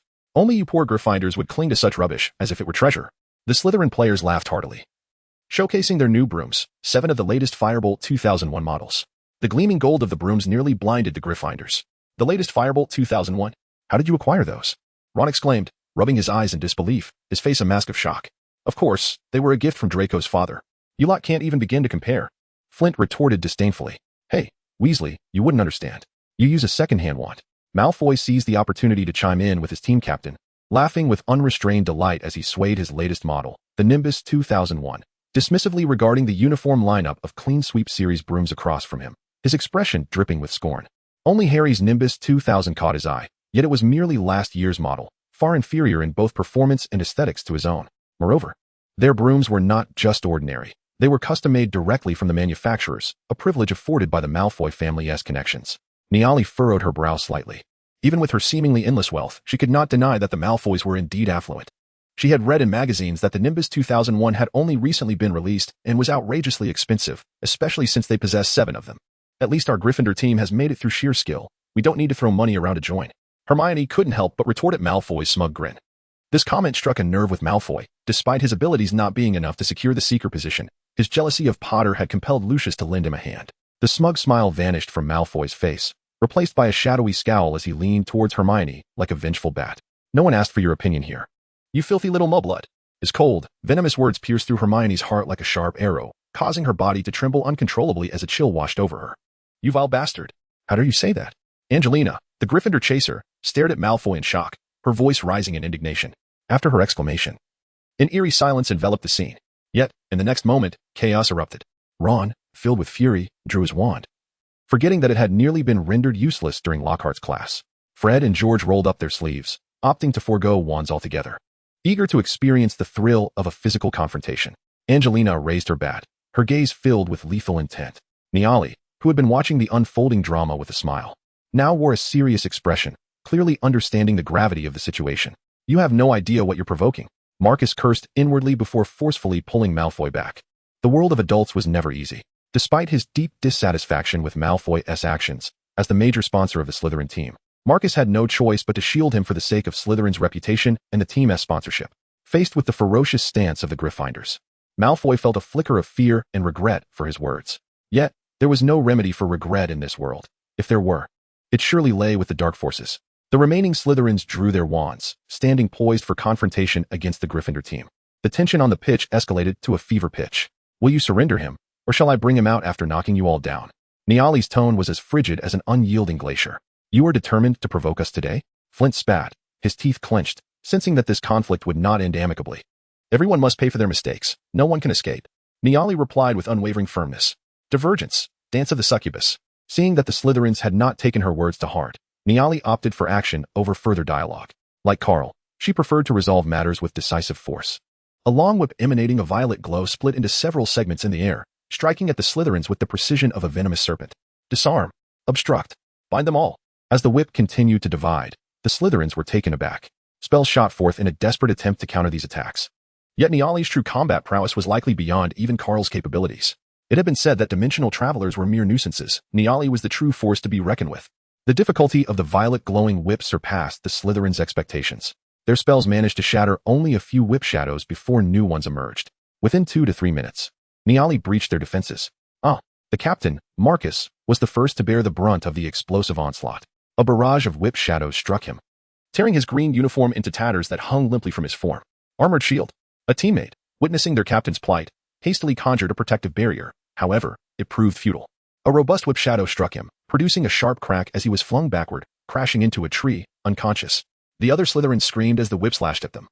But only he was sent flying, evidently singled out by Niali for special treatment. Why not just take the hits and be done with it instead of courting disaster? 6 towering Slytherin players fell one after another, leaving only Malfoy and his 2 hefty companions, who stared in terror at the fallen Slytherins. The Gryffindors, witnessing the Slytherins' disarray, swallowed hard. Carl's explosive power was indeed remarkable. His sister was no pushover either. Chapter 195. Ronald 8 Weasley calm. Repeat what you just said. Niali raised her hand, immobilizing Malfoy, and slowly approached, her exquisite face cold as ice. What are you going to do? My father is a Hogwarts. She gently lifted Malfoy's chin with her pale fingers and whispered, I don't care who your father is. Hasn't he taught you what to say and what not to say? In the next moment, her gentle fingers transformed into a stinging slap across his face. Try saying that again to me. But do you dare? The chilling words reached Malfoy's ears, filling him with frustration. If you have the ability, let me go. Under the pressure of her magic, he found himself utterly immobilized. Save for his mouth and eyes, as for his 2 lackeys, they had been effortlessly dispatched to who knows where by Niali. I hope you remember this lesson and forever forget the term mudblood. Otherwise, a wand appeared in Niali's hand as she tilted her head, poking Malfoy's temple. I wouldn't mind ensuring you remain silent forever. After uttering her warning, Niali released her magic, binding Malfoy, and turned to leave. He immediately crumpled to the ground, his legs giving way in shock. The remaining Slytherins lay on the ground, feigning death, inwardly cursing Malfoy for being such a fool, daring to utter the word mudblood. He had brought this lesson upon himself. It is truly unfortunate for their entire team to endure the punishment alongside this fool. How absurd. How could her first-year magical prowess possibly be so formidable? Marcus Flint cursed vehemently in his mind, believing that even if the opponent were Carl's eccentric sister, her abilities, despite being impressive, could not surpass that of a first-year. They should have been able to withstand her onslaught when combining their team's strength. However, to his astonishment, this was no mere sister. Her capabilities far surpassed those of Carl from the previous year. With a single spell, she incapacitated them all. And it is worth noting that half of their group was preparing for the NEWTS examination this year. Much like Carl's triumph over an entire year of Slytherin last year, his sister this year managed to take down 7 of them, all upperclassmen, which is utterly humiliating. Should he seek out Professor Snape to regain their honor? Perhaps not. He had heard from the previous year's seniors that for reasons unknown, Professor Snape detested that term. Given the disgrace brought upon his house, it would be wise to avoid provoking the ire of the headmaster. Let us depart. Remembering this phrase, a king is not revered by bloodline. Rather, bloodlines are honored by the king. Niali observed Hermione, gradually regaining her composure. And a particular phrase began to surface in her mind. Once, she had traversed a fantastical world, and the essence of that individual was quite intriguing. In the eerie, ominous potions classroom, the walls were adorned with paintings depicting individuals tormented by suffering and peculiar objects, all steeped in the signature style of Snape. Suddenly, a ghostly green flame erupted from the fireplace, and Carl's mysterious robes transformed back into the familiar Hogwarts uniform. A relaxed expression graced his face. The items within Borgin and Burke's shop were even more comprehensive than he had anticipated, and he swiftly completed his business.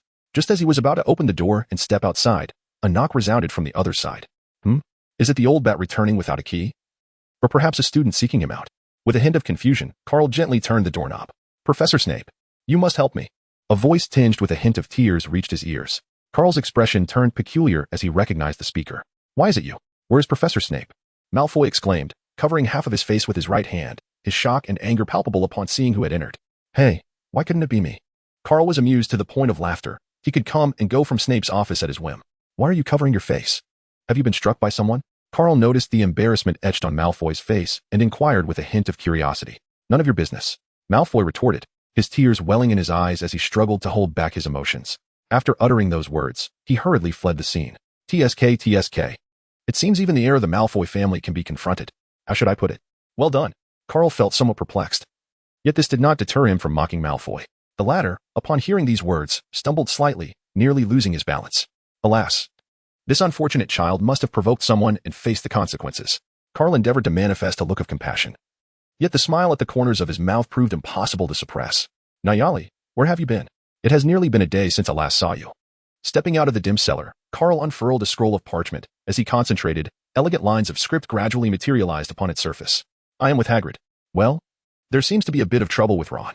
Would you care to join me? The girl did not keep him waiting long. Within merely 2 or 3 minutes, he received her response. Ron is in trouble, Hagrid.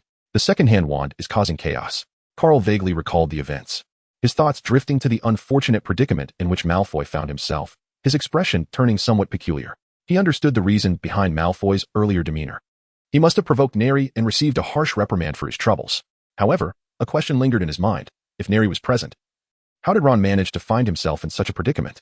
Meanwhile, inside Hagrid's modest hut, Hermione gazed helplessly at Ron, who was frantically expelling slugs into a wooden bucket. Neri sat nearby, struggling to suppress her laughter at Ron's misfortune. The long-standing feud between the Weasley and Malfoy families had been reignited. Ron, still agitated after Neri had dispatched Malfoy, seemed intent on delivering further punishment. Yet, his wand, much like a rebellious diva, had its own will and refused to heed its master's commands. Congratulations, your wand has achieved a special milestone. It devours its master. Neri found the scene utterly hilarious, doubling over with laughter at the absurdity of it all. Upon receiving a message from Neri, Carl felt a surge of urgency and swiftly traversed a significant portion of Hogwarts. Arriving at Hagrid's dwelling, having visited numerous times before, he confidently pushed open the wooden door as if it were Snape's office. Upon entering, he was immediately greeted by the sound of Ron retching. Down with the slugs, my brothers. A thought inexplicably crossed Carl's mind, further contorting his expression. Oh, it's all right. Young man, just let it all out, Hagrid remarked with a shake of his head, his concern evident. What on earth have you all done to end up in this state? Carl stifled a laugh, and, appearing quite serious, inquired. Chapter 196, Snape's Past. Harry sighed and recounted the events that had just transpired in detail. He also found Ron's actions rather foolish, despite being aware of his wand's malfunction. He still chose to act recklessly. By the way, what does the term mudblood mean? Why did everyone react so strongly? After narrating the incident, Harry, filled with curiosity, questioned why a single word had sparked such a fierce conflict between the two houses, intrigued by the underlying significance. It is a deeply insulting term, Naya gently remarked, pausing in her actions. In the eyes of wizards from pureblood families, those of Muggle descent are considered of inferior lineage, unworthy even of the privilege to learn magic. Upon hearing Naya's definition of mudblood, Harry felt a profound discomfort. He could not fathom such cruelty. Unfortunately, this discord had existed for millennia, remaining unresolved.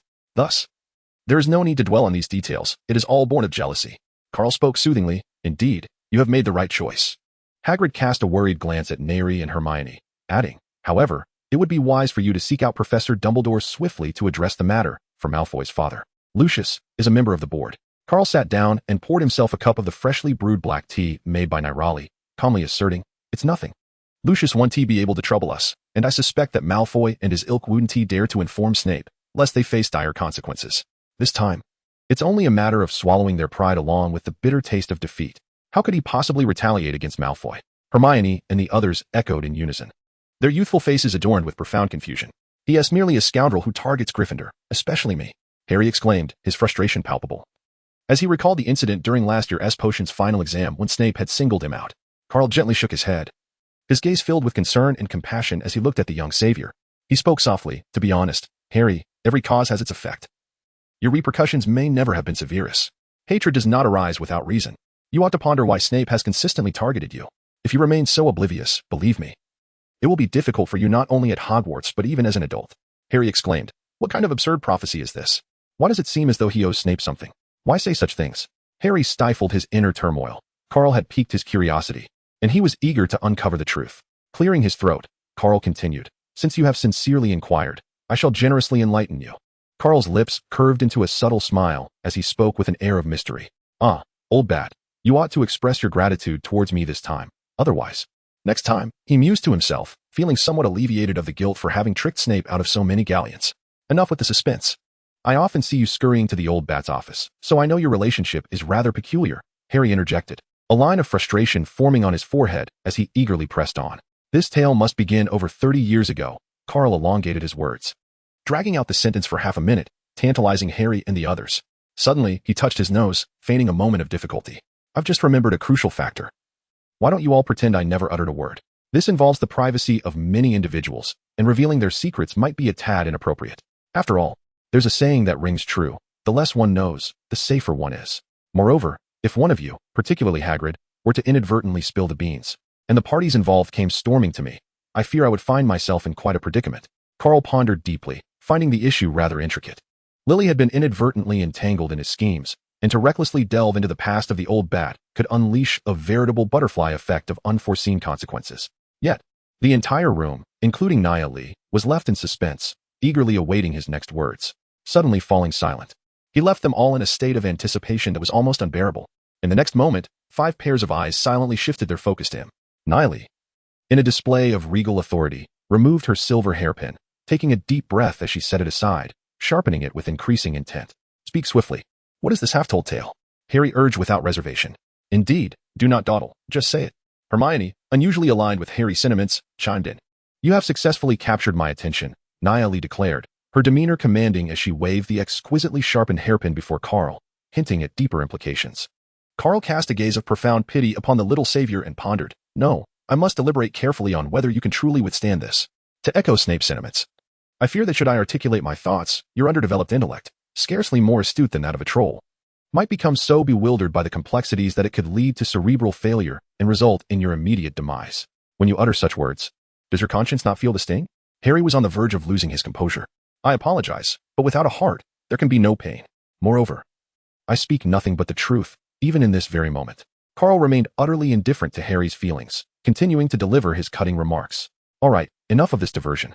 Just speak. Nia Lee interrupted Carl's habitual mockery with a hint of impatience. Fine, fine. Before we proceed, I must lay some groundwork and pose a question to you all. If a person has committed a wrongdoing in the past, do you believe that individual is destined to perpetuate misdeeds for a lifetime? Carl retracted his playful demeanor and, with a semblance of seriousness, posed the question. The answer varies from person to person. Indeed, some matters are distinguished solely by the difference between 0 instances and countless occurrences. The existence of a Muggle prison serves as a compelling testament to this. Neri pondered for a moment before delivering a measured and objective response.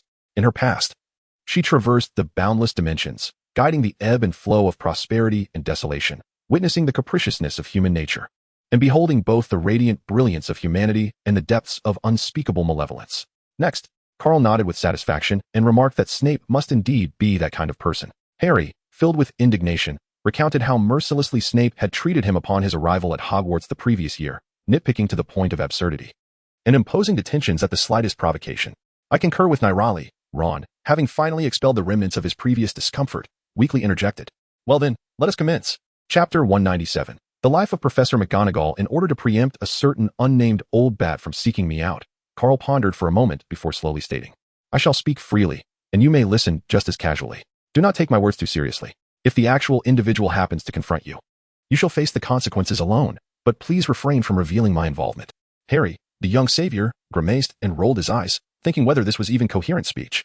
Before discussing this matter, allow me to outline the primary context, for I do not wish for you to be lost in confusion and interrupt my train of thought with frantic questions. Remember to raise your hand if you have inquiries. Carl, no longer paying attention to the black-haired Harry, slowly remarked, "It was perhaps 3 or 4 decades ago, though I can't be bothered to calculate the precise time. It was simply that age. Severus Snape, Prince, was born into a rather cramped little house, not spacious enough for a family of 3. England in the 50s and 60s was far less prosperous and safe than it is today, with slums proliferating. Indeed, poverty serves as the most fertile ground for wickedness. The house sat at the end of a street notorious for its deplorable conditions, a consequence of economic decline that rendered it infamous throughout Surrey. And what, Prince? The old bat doesn't actually bear the surname Snape?" Just as Carl was poised to continue his narrative, Ron's boisterous interjection abruptly disrupted his train of thought. What was it that I had just said?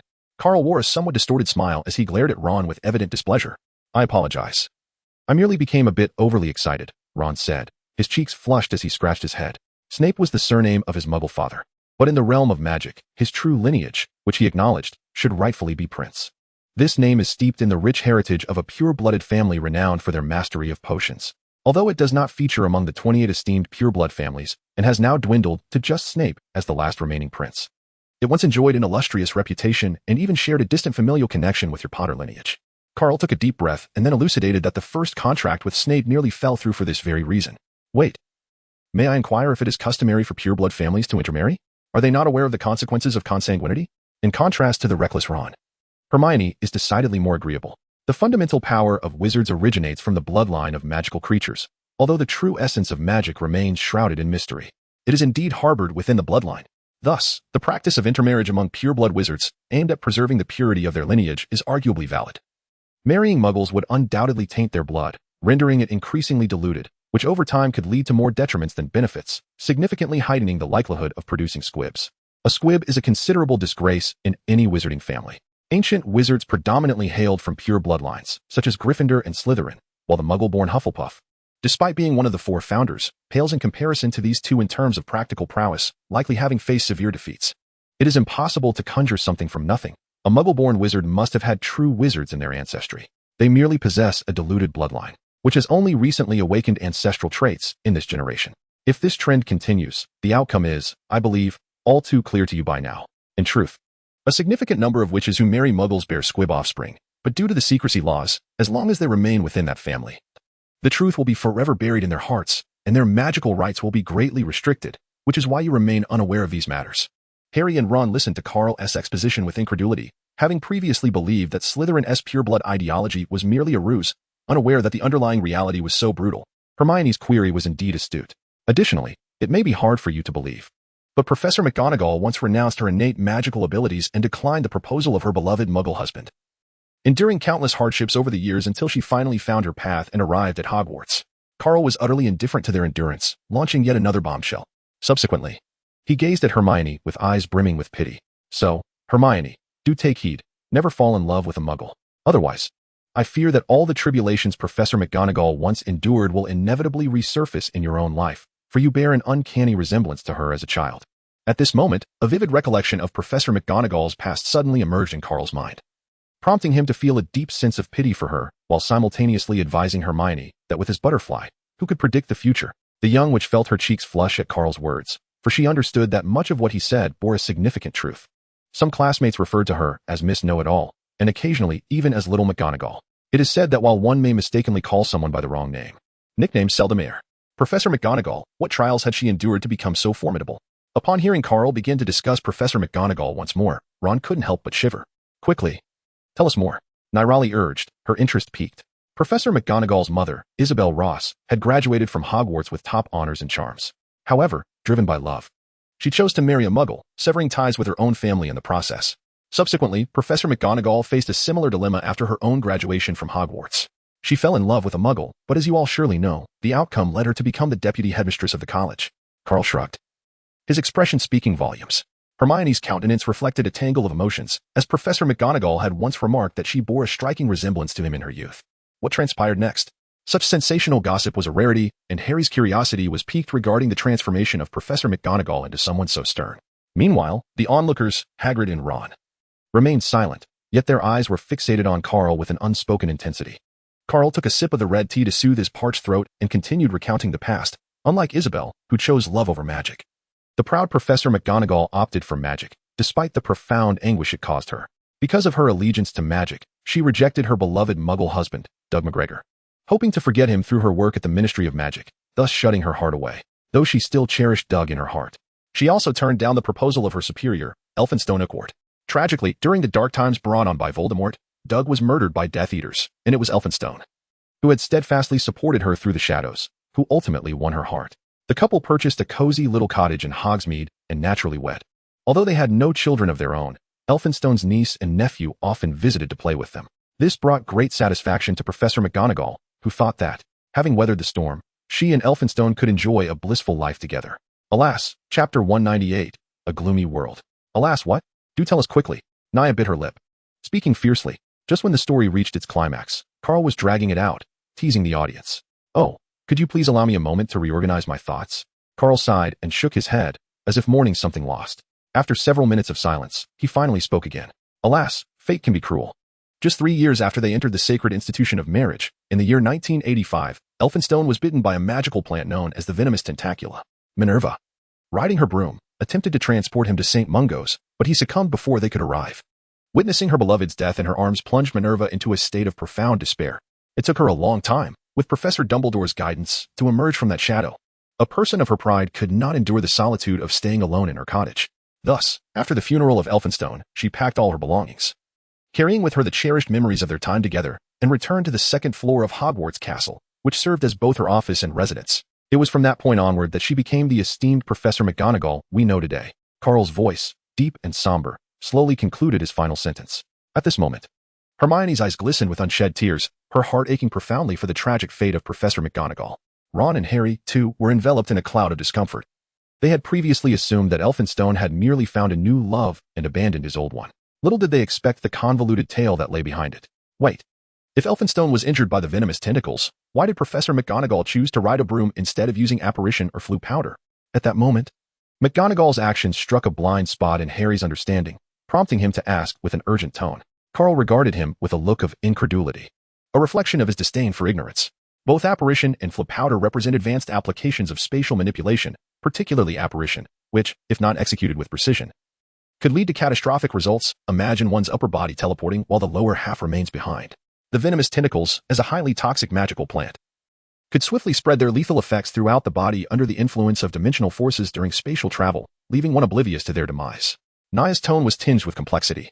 Although such occurrences involving Professor McGonagall had become commonplace throughout her long existence, they had scarcely stirred her heart before. Yet, since being with Carl, everything seemed to have transformed. She felt joy, excitement. Was this truly the essence of who she was? Nia clenched her fair hand tightly, only to gradually release it. Clenching her fist yielded nothing, while opening it bestowed upon her everything. A gentle smile of happiness graced her lips as she began to grasp the profound meaning of that sentiment. Hey, are you not going to tell us about Snape? Harry exclaimed, reflecting on Carl's earlier revelations about McGonagall's past. Suddenly, he slapped his thigh in realization, bewildered by the abrupt shift in conversation. What happened to discussing why Snape always seemed to target me? Just moments ago, he had implored them not to interrupt, as he often found himself inadvertently wandering off topic. Carl retorted sharply, his irritation palpable. Where exactly did I mention Severus Snape earlier? Carl realigned his thoughts in his mind and inquired, you just mentioned Snape's background and upbringing. Ron, having regained his focus from the tale they had just heard, bore an expression that lingered with intrigue. Oh, I see. Now, you all hush and listen closely. This time, you must not interrupt me. Carl lifted his teacup, savoring another sip as he reminisced about the past. If Severus Snape were present, he would undoubtedly scold Carl, exclaiming, enough of your nonsense. The Prince dynasty has perished, and you seek to disturb its remains. Unlike Professor McGonagall, who shared a loving bond with her two partners, Snape's mother, Eileen Prince, unwittingly fell for a man with violent tendencies, Tobias Snape. His ineffectual father bore no affection for either him or his mother. And when the terms inept and violent are combined in reference to a man, it often implies an excessive reliance on alcohol. Yet, as the last of the Prince lineage before Severus' arrival, Eileen was no saint herself. Thus, every time Tobias succumbed to intoxication, the needless arguments escalated into physical altercations, a commonplace occurrence. For a decade, the unfortunate young Severus endured the turmoil of his parents' conflicts, perpetually fearing that misfortune would suddenly befall him, plunging him into an abyss from which there would be no return. The factories outside their home consistently belched forth noxious fumes, casting a pallor over the world that had always appeared to him as a dismal gray, a color that seeped deep into his very bones. With a father prone to domestic violence and alcoholism, coupled with a mother worn down by life's adversities, her countenance resembling that of a skeleton, who incessantly poured her negative emotions onto him, Severus's upbringing in the squalid, cacophonous spider alley of England's old industrial district was dire. It is remarkable that he emerged as one of the greatest potion masters of the century and became the head of Slytherin House. At this juncture, Carl realized that among the professors at Hogwarts, only Flitwick and Sprout seemed to lead relatively smooth lives, perpetually cheerful. As for the other professors, each bore their own burdens. The defense against the dark arts instructors were particularly afflicted, often accompanied by curses and ominous shadows. Indeed, it echoed the words of Lu's son, Leo Tolstoy, all happy families are alike. Each unhappy family is unhappy in its own way. Upon hearing this, the kind-hearted young witch Hermione exhibited a trace of sympathy, as girls are often so sentimental. Meanwhile, Harry furrowed his brow tightly, having grown up in his aunt's home. Devoid of parental love and enduring mistreatment, he began to empathize with Snape's tragic existence, marked by living parents yet equally sorrowful circumstances. Ron, on the other hand, had been nurtured by his parents since birth. Although they occasionally scolded him for mischief, was that not a reflection of a healthy family? Thus, he could scarcely grasp the depth of despair Severus experienced in his youth, merely allowing a quiet lament for the poor old bat to escape his lips. Chapter 199, A Bizarre Life. 1. Carl gazed impassively at the trio, each adorned with a myriad of expressions, and continued his narration. The incessant quarrels of his parents became his eternal nightmare, casting an indelible shadow over his life. While some individuals heal their lives through a nurturing childhood, others spend their entire existence attempting to mend the wounds of their early years. Generally, such disputes yield two outcomes. Either he grows up to be exceedingly indifferent, caring solely for himself, or he develops an intense yearning for affection due to the emotional void of his childhood. Severus Snape, however, exhibited a remarkable blend of both characteristics. Upon reflection, young Snape likely fared slightly better than Harry, his disheveled hair and unkempt appearance, clad in the tattered clothing discarded by his alcoholic father, mirrored the pallid visage of his mother. At first glance, he was hardly an appealing child, and coupled with his timid and quirky demeanor, he was even less endearing. After hearing Carl's account, Harry involuntarily conjured an image of young Snape and nearly burst into laughter. I can almost envision what he must have looked like. Harry nodded in agreement. Judging by Snape's current demeanor, it was evident that he had not been well received in his youth. You are merely a case of the pot calling the kettle black. You are hardly better off in the Muggle world. The times have merely changed, and the quality of life has improved compared to those days. How could Carl possibly allow Harry to feel proud? He immediately spoke with a piercing heart. The little savior. Filled with defiance, locked eyes with Carl, yet he soon capitulated. Although their eyes shared the same hue, he inexplicably sensed an overwhelming darkness within them. A sensation that plunged him into an abyss of cold. It felt as though he had encountered this feeling before, but where could that be? Carl smirked, withdrew his gaze, and continued. When I was about 8 or 9 years old, a significant turning point occurred in my life. A vivacious and kind-hearted little girl, akin to an angel, entered Severus's existence, carrying with her a delicate dandelion. She illuminated Severus's dark and tragic life like a beacon of hope.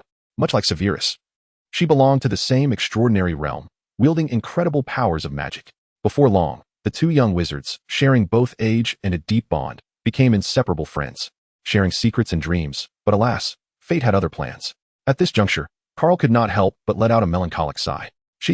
Given that this kind-hearted girl had entered Snape's world, why did he still bear such a somber demeanor? Moreover, he remained utterly alone. Did she ultimately forsake him? Harry sensed that he was on the brink of uncovering something significant, a cascade of questions flooding his mind. Indeed, if she had not abandoned Snape, then you would not exist. Carl looked at Harry with a gaze filled with compassion, fully aware that the poor little savior was on the verge of an explosive outburst. What? Harry sprang to his feet, the revelation striking him like a bolt from the blue. See? I told you that you might suffer from a cerebral meltdown. Now you believe me, don't you? Carl stifled a laugh as he observed the little savior's face flush with excitement. But how could this be possible? Harry took a deep breath, attempting to calm himself, yet his trembling form resisted the acceptance of reality. How could it be impossible? Carl queried with a hint of curiosity, then continued his narrative. Their innate talents destined them to embark on a journey together into Hogwarts. The pure-blood education of his mother, Prince, coupled with the hardships he had endured, ensured his placement in Slytherin. Meanwhile, his childhood companion found herself in the rival house of Gryffindor. Your father, James Potter, hailed from the ancient and powerful Potter lineage, a lineage that surpassed even the 28 pure-blood families, endowing him with exceptional qualities. He was nearly the quintessential star of Gryffindor. With proximity to opportunities and aided by a few mischievous friends, how could the reclusive and friendless Severus ever compete? Thus, it was only natural that he won the affection of Lily Evans, culminating in a grand wedding held in Godric's Hollow. Indeed, my father was far superior to Snape. Upon hearing Carl recount this history, Harry proudly raised his chin. But before he could continue in his boastful manner, Carl doused him with a cold reality. Don't rejoice too soon. The deeds of your father back then were rather unsavory. Carl proceeded to reveal the malevolent machinations of James Potter that led to the rift between Lily and Snape, abruptly halting Harry's laughter. To be fair, Such a betrayal would be intolerable for anyone. This incident became an eternal wound in Snape's heart. The moment he witnessed Lily wed James, he was engulfed by despair. Although his love for her remained steadfast, he understood that he could never return to the past. Thus, he could only wish for Lily's perpetual happiness from the depths of his soul. Once a man loses love, his remaining pursuits often narrow to career aspirations. In his relentless quest for dark magic and potion-making, Snape found an idol in Voldemort, who, under the guise of a pure-blood uprising, sought to incite rebellion. This affiliation allowed Snape to fulfill his ambitions and tenacity in his profession. From that point onward, Snape transformed his sorrow into strength, with love irrevocably lost. He bore the weighty responsibility of restoring the Prince family name alone. He devoted himself to Voldemort in hopes of one day realizing his ideals and ambitions. He aspired to meet the girl who had once haunted his dreams again, this time as the head of the Prince family, ensuring he would not appear foolish before her. The title of Mrs. Potter was indeed a dazzling identity at that time. What did you say? Snape once pledged allegiance to Voldemort? He is actually a Death Eater? Harry and Hermione exclaimed in astonishment almost in unison. How is that possible? Professor Dumbledore would allow a Death Eater to serve as the head of Slytherin? Ron, who had been quietly observing, could not contain his excitement and shouted. Why are you all shouting so loudly? Look at how composed Nayali is, Carl remarked, pouting. Do you remember the question I posed earlier? Humanity is a complex existence. One cannot solely judge a person's morality based on a single event. Chapter 200. The Peculiarities of Life 2. Snape must have employed some cunning means to deceive Professor Dumbledore, feigning allegiance while secretly acting as an informant. Biding his time for Voldemort's resurgence to collaborate and attempt to seize control of the entire magical realm. Upon learning of Snape's true identity, how could Harry Potter, the boy who lived and the savior of the wizarding world, refrain from expressing his outrage? Your imagination is truly remarkable, with such creativity. It is a pity you do not seek guidance from Lockhart to pen magical novels. Carl's eyes twitched slightly, and he felt an urge to delve into Harry's mind, to uncover the chaotic thoughts that occupied him daily. How could he be so absurd? Do not ponder excessively. Consider how you have survived an opportunity bought with your mother's life. Ultimately, Voldemort betrayed Snape. The loss of Lily pierced his heart like 1,000 daggers, for no one in the magical realm harbored more hatred for Voldemort than he. Do you still not comprehend the reasons behind Snape's incessant antagonism towards you? Have you forgotten your father's schoolyard bullying and his ruthless pursuit of love? Before you speak, I advise you to reflect carefully with your somewhat diminutive mind, lest you fall prey to bias. The saying disaster often comes from careless words is not to be taken lightly. Carl, with a grave expression and an exceedingly serious demeanor, gazed intently at Harry, lamenting as he gently patted his shoulder. If I were in your father's shoes and had acted as he did, given my fiery temper and unorthodox methods, you would have likely ceased to exist. Did Snape truly harbor such affection for my mother?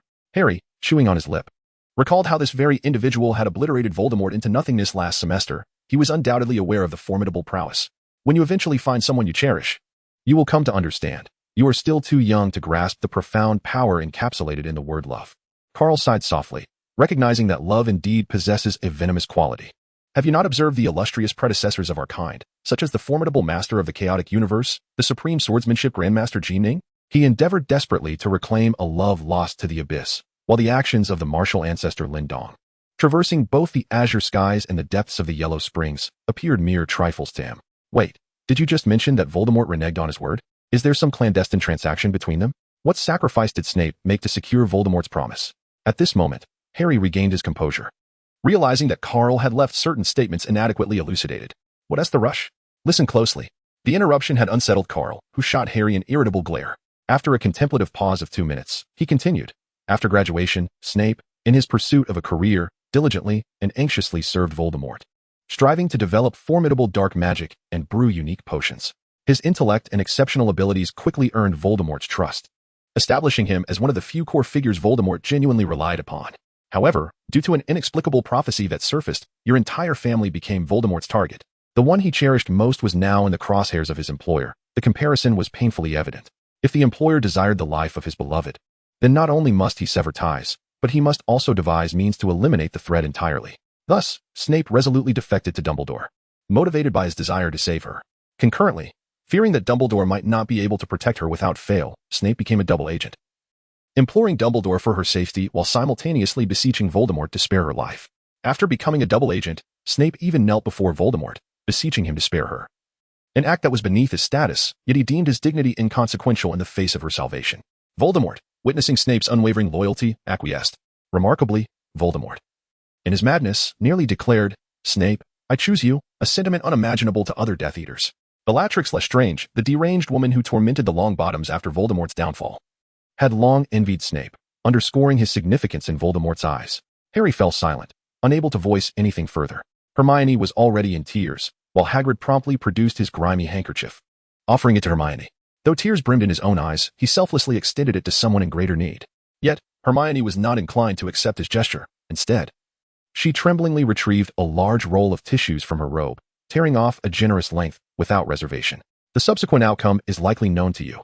Her family misplaced their trust, resulting in the shattering of the unbreakable vow and the exposure of their location to Voldemort. At that time, Voldemort, intending to honor his agreement, did not immediately kill her, merely casting her aside.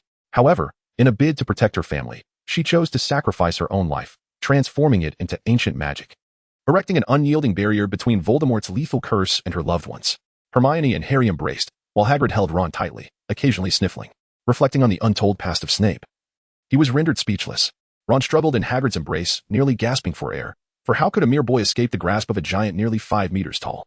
Having listened to this tale, Niley felt a pang of emotion, yet she quickly regained her composure. She and Carl would not share Snape's tragic fate. Should they encounter formidable challenges in the future, she could always muster a few friends for assistance, perhaps the likes of the Inflated Lady or the Dark Pharaoh, with whom she had maintained a good rapport. She glanced at the dwindling supply of red tea and biscuits on the table, quietly retrieving more tea leaves. As the afternoon tea was nearing depletion, observing the reactions of her companions, Carl opted not to offer consolation. Instead, he chose to embody the role of a quiet gentleman, sipping his tea, knowing that some truths would reveal themselves in due time. Eventually, how did Professor Snape endure? After a considerable pause, Hermione and Harry finally separated. The young witch, still choked with emotion, asked through tears, how did he manage to survive? Who else could have advised him besides that old softy, Dumbledore? Carl coughed lightly, narrowly avoiding an imprudent remark. That would have been disastrous had it reached Dumbledore's ears. Chapter 201, The Instrumental Tom Forever Bereft of His Beloved. Snape's career crumbled alongside his heart. Had it not been for Professor Dumbledore's intervention, it is likely he would have knelt at Lily's grave, succumbing to despair. Carl lifted his teacup, savoring the last drop of tea, then cast a meaningful glance at Harry. Harry, unnerved by Carl's gaze, shivered involuntarily. What is with that look? It gives me goosebumps. The young savior hugged himself, apprehensive that Carl might be plotting something sinister. Isn't it curious how Dumbledore managed to sway him? With a mischievous smile gracing his face, Carl remarked, how could I possibly know if you don't tell me? Harry tugged at the corner of his mouth, sensing that Carl, in some inexplicable way, was becoming increasingly wicked. I apologize, but I too am unaware of the answer to that question. Therefore, it seems you must embark on your own quest to discover it. Carl smirked insidiously, relishing this tantalizing sensation. After enduring a prolonged period of sorrow, Hermione erupted into laughter, amused by Carl's antics. By the way, Carl, how did your wand end up in Professor Lockhart's possession this morning? Finally extricating himself from Hagrid's embrace, Ron gasped for breath, suddenly recalling the absurd defense against the dark arts lesson earlier that day. Professor Lockhart claimed he had forgotten his wand in the classroom, but he had not anticipated that the door would close behind him, rendering it impossible to reopen. Hence, he sought to borrow mine. Carl smacked his lips, pondering deeply, and concluded that it would be wise not to unmask Lockhart, for he was currently his significant patron, and such an act would be an egregious folly that could jeopardize his own financial prospects. By the way, your mention of the wand reminded me that yours was broken. Wasn't it? Allow me to take a look. I might have a way to repair it. Carl had always been intrigued by the art of wand making, particularly the intricacies of the core materials. Moreover, he had heard that the Ministry of Magic possessed methods to trace the spells once cast by a wand, which only heightened his curiosity. Of course, it's completely beyond repair now, Ron replied cheerfully, handing over his wand without hesitation, his eyes glimmering with a hint of hope as he watched Carl. Upon receiving the wand, Carl meticulously examined it and discovered that it was significantly damaged. After enduring the dual torment of the Whomping Willow and Lockhart, it had fractured into 2 pieces, with only Ron's magical adhesive providing a temporary fix to prevent it from completely breaking apart. The system, however, merely requested a symbolic fee of 10 gold coins to retrieve the wand's information in its entirety. This allowed Carl to discern the wand's material, a process that had previously cost him several thousand gold coins to identify Lucia's resentment. Item description: wand made of ash. Core of unicorn hair. Rarity: high, decreased to common due to damage. Special note: this is a severely damaged wand. Its core has been gravely compromised, and using it for self-termination may be a viable option. It might be reparable, though I cannot guarantee it. I can only suggest it is worth a try. Upon reading the description, Carl furrowed his brow, as the situation was undeniably challenging. Nevertheless, with Tom Riddle's assistance, he felt he had a degree of confidence, though he was cautious not to make overly optimistic statements. Just do as you wish. There is no need to hold back. After all, it's already in a dire state, so it can hardly get worse, Ron said weakly, his frustration evident as he glanced at the wand's pitiful condition. all the while mentally berating Lockhart. The wand's damage was a grievous blow to him, who was not particularly affluent. Very well then. Carl nodded slightly. And with a flick of his wrist, Ron's wand vanished from his grasp. Subsequently, Carl quietly listened to the lamentations of unfortunate Harry and Ron, who bemoaned the repugnant methods of Filch. As the sun began its descent, he rose and stretched languidly. I've been out for quite a while. I think I'll return to the dormitory. What about you? He inquired. I need to clean the toilets, Harry replied. I must polish the trophies in the trophy room. Ron added, both of them resigned to their fates. Carl and Nayali exchanged a knowing glance, which was promptly followed by a shared smile. Upon returning to their dormitory, their intentions were far from rest. Instead, they gathered essential items and made their way directly to the room of requirements. There, they engaged in an act that I am unable to detail, which regrettably also requires me to expand upon my word count. Eventually, Nayali and Carl emerged from the room of requirements, drenched in sweat, yet carrying themselves as if nothing had transpired, laughing and chatting as they proceeded to the grand hall for dinner. During this journey, the enchanted robes they wore fulfilled their purpose magnificently, silently evaporating the perspiration and emanating a delightful fragrance reminiscent of shower gel. With grace, Nayali delicately cut a piece of steak and tenderly fed it to Carl, eliciting a chorus of envy and admiration from his roommates nearby. Before long, night descended upon them, casting an unusually dark veil over the sky, with not a single star's light filtering through the windows. Carl gently rose from his bed, still clad in his pajamas. In the darkness, he pretended to fumble his way toward the desk, cautiously igniting a solitary candle. Under the dim flicker of the flame, several roommates, sleeping soundly like logs, remained utterly oblivious to the sudden emergence of light. Carl retrieved a key from the pocket of his pajamas and unlocked the drawer of the desk. How peculiar it felt. Opening my own drawer as if I were a thief, Carl muttered under his breath as he retrieved a tattered diary from the drawer. Tom, brace yourself to be a mere tool. Tom, are you asleep? By the faint glow of the candlelight, Carl delicately lifted his quill and inscribed a line upon the slightly yellowed parchment. I generally do not slumber, save for those instances when no one is aware of my repose. Immediately after Carl had completed his writing, the parchment revealed another message. Could you possibly guide me shortly? Ron's wand is broken, and Professor Lockhart has entrusted me with the creation of a set of magical apparatus. Attempting this alone may lead to failure. Carl scratched his head, pouted his lips, and disguised himself as an innocent little wizard, penning the words, well, but it's already so late. Why are you only telling me now? The handwriting swiftly transformed, leaving Tom Riddle somewhat perplexed. Because I discovered a marvelous place. Chapter 202, Lockhart's Forgiver Ensemble, a marvelous place? Where? Tom inwardly scoffed, wondering if this little imp had fortuitously stumbled upon some hidden chambers within Hogwarts. Yet, what did it matter?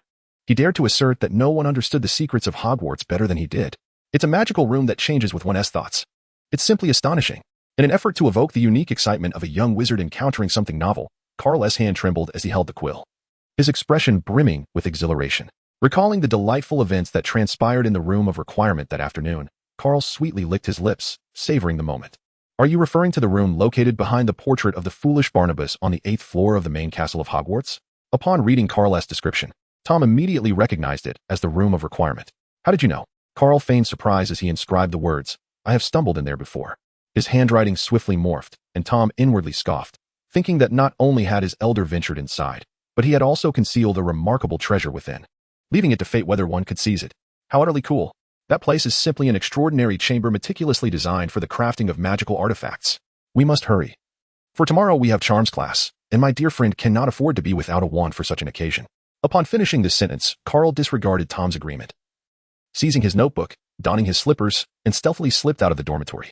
Outside, gazing at the resplendent Hogwarts illuminated by candlelight, Carl confidently drew his wand and lightly tapped it against himself, causing his entire form to vanish into thin air. It was evident that he was no stranger to nocturnal escapades. Your disillusionment charm is impressively proficient. It's clear you've indulged in quite a few midnight adventures. Suddenly, the diary in Carl's hands vibrated. He immediately opened it to find Tom's exasperated words vividly inscribed upon the pages. Oh dear, the basic spell is simply insufficient. In truth, aside from the illusionary transformation spell, I possess mastery over numerous incantations. How else could I possibly justify my title as the top student last month? Carl smiled shyly. Yet there remained an unspoken thought lingering in his mind. The incantations of the devouring fire and the even more formidable illusionary flame are within my grasp as well. The two engaged in a facade of mutual flattery along their journey, and soon they arrived at the entrance of the Chamber of Fulfilled Desires. I require a chamber for the crafting of magical artifacts.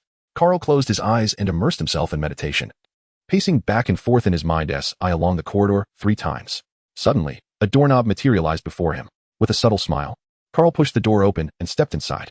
According to the vision conjured in his mind, The room was filled with an array of tools, including engraved chisels and cooling containers, while a massive workbench dominated much of the space. The creation derived from the highest level of transfiguration, the Room of Requirement. Had never disappointed Carl, and this occasion was no exception. He retrieved Ron's wand, gently unwrapping the enchanted tape that bound it, and meticulously removed the shattered wood splinters with tweezers. He then separated the unicorn hair, which had almost been severed into 2 pieces alongside the wand. From his pocket, he produced a pristine strand of unicorn hair, which he had collected from Hagrid earlier that afternoon. He had gathered only a modest amount, perhaps 200 or 300 strands. As Hagrid had a substantial supply, Carl was nearly at the point of weaving carpets from unicorn hair. Carl carefully placed the unicorn hair within, having completed the fundamental repairs. The next step involved the engraving of magical runes. A mere stick, combined with a touch of materials from mystical creatures, could effortlessly transform into a wand. It was, without a doubt, a remarkably simple process. However, for the past 2 millennia, the ancient craft has been preserved solely by the Ollivander family in England, with the true mystery residing in the engraving of these ancient runes. These archaic symbols, imbued with the truths of the universe, establish a profound connection between the wand's body and its core. Carl dipped an engraved brush into the freshly melted mithril beside the hearth, and one by one, silver runes shimmered in the air, radiating a brilliant glow. Their fundamental purpose was to channel magical energy, connect with the world, and shield against harm. Tom, do you see if I am doing this correctly? Carl gazed at the resplendent runes suspended in midair, feeling that something was amiss. He opened the diary resting beside him and pondered for a moment, preparing to consult Tom. What remains is a set of connecting magical patterns to thoroughly link the wand's body with its core.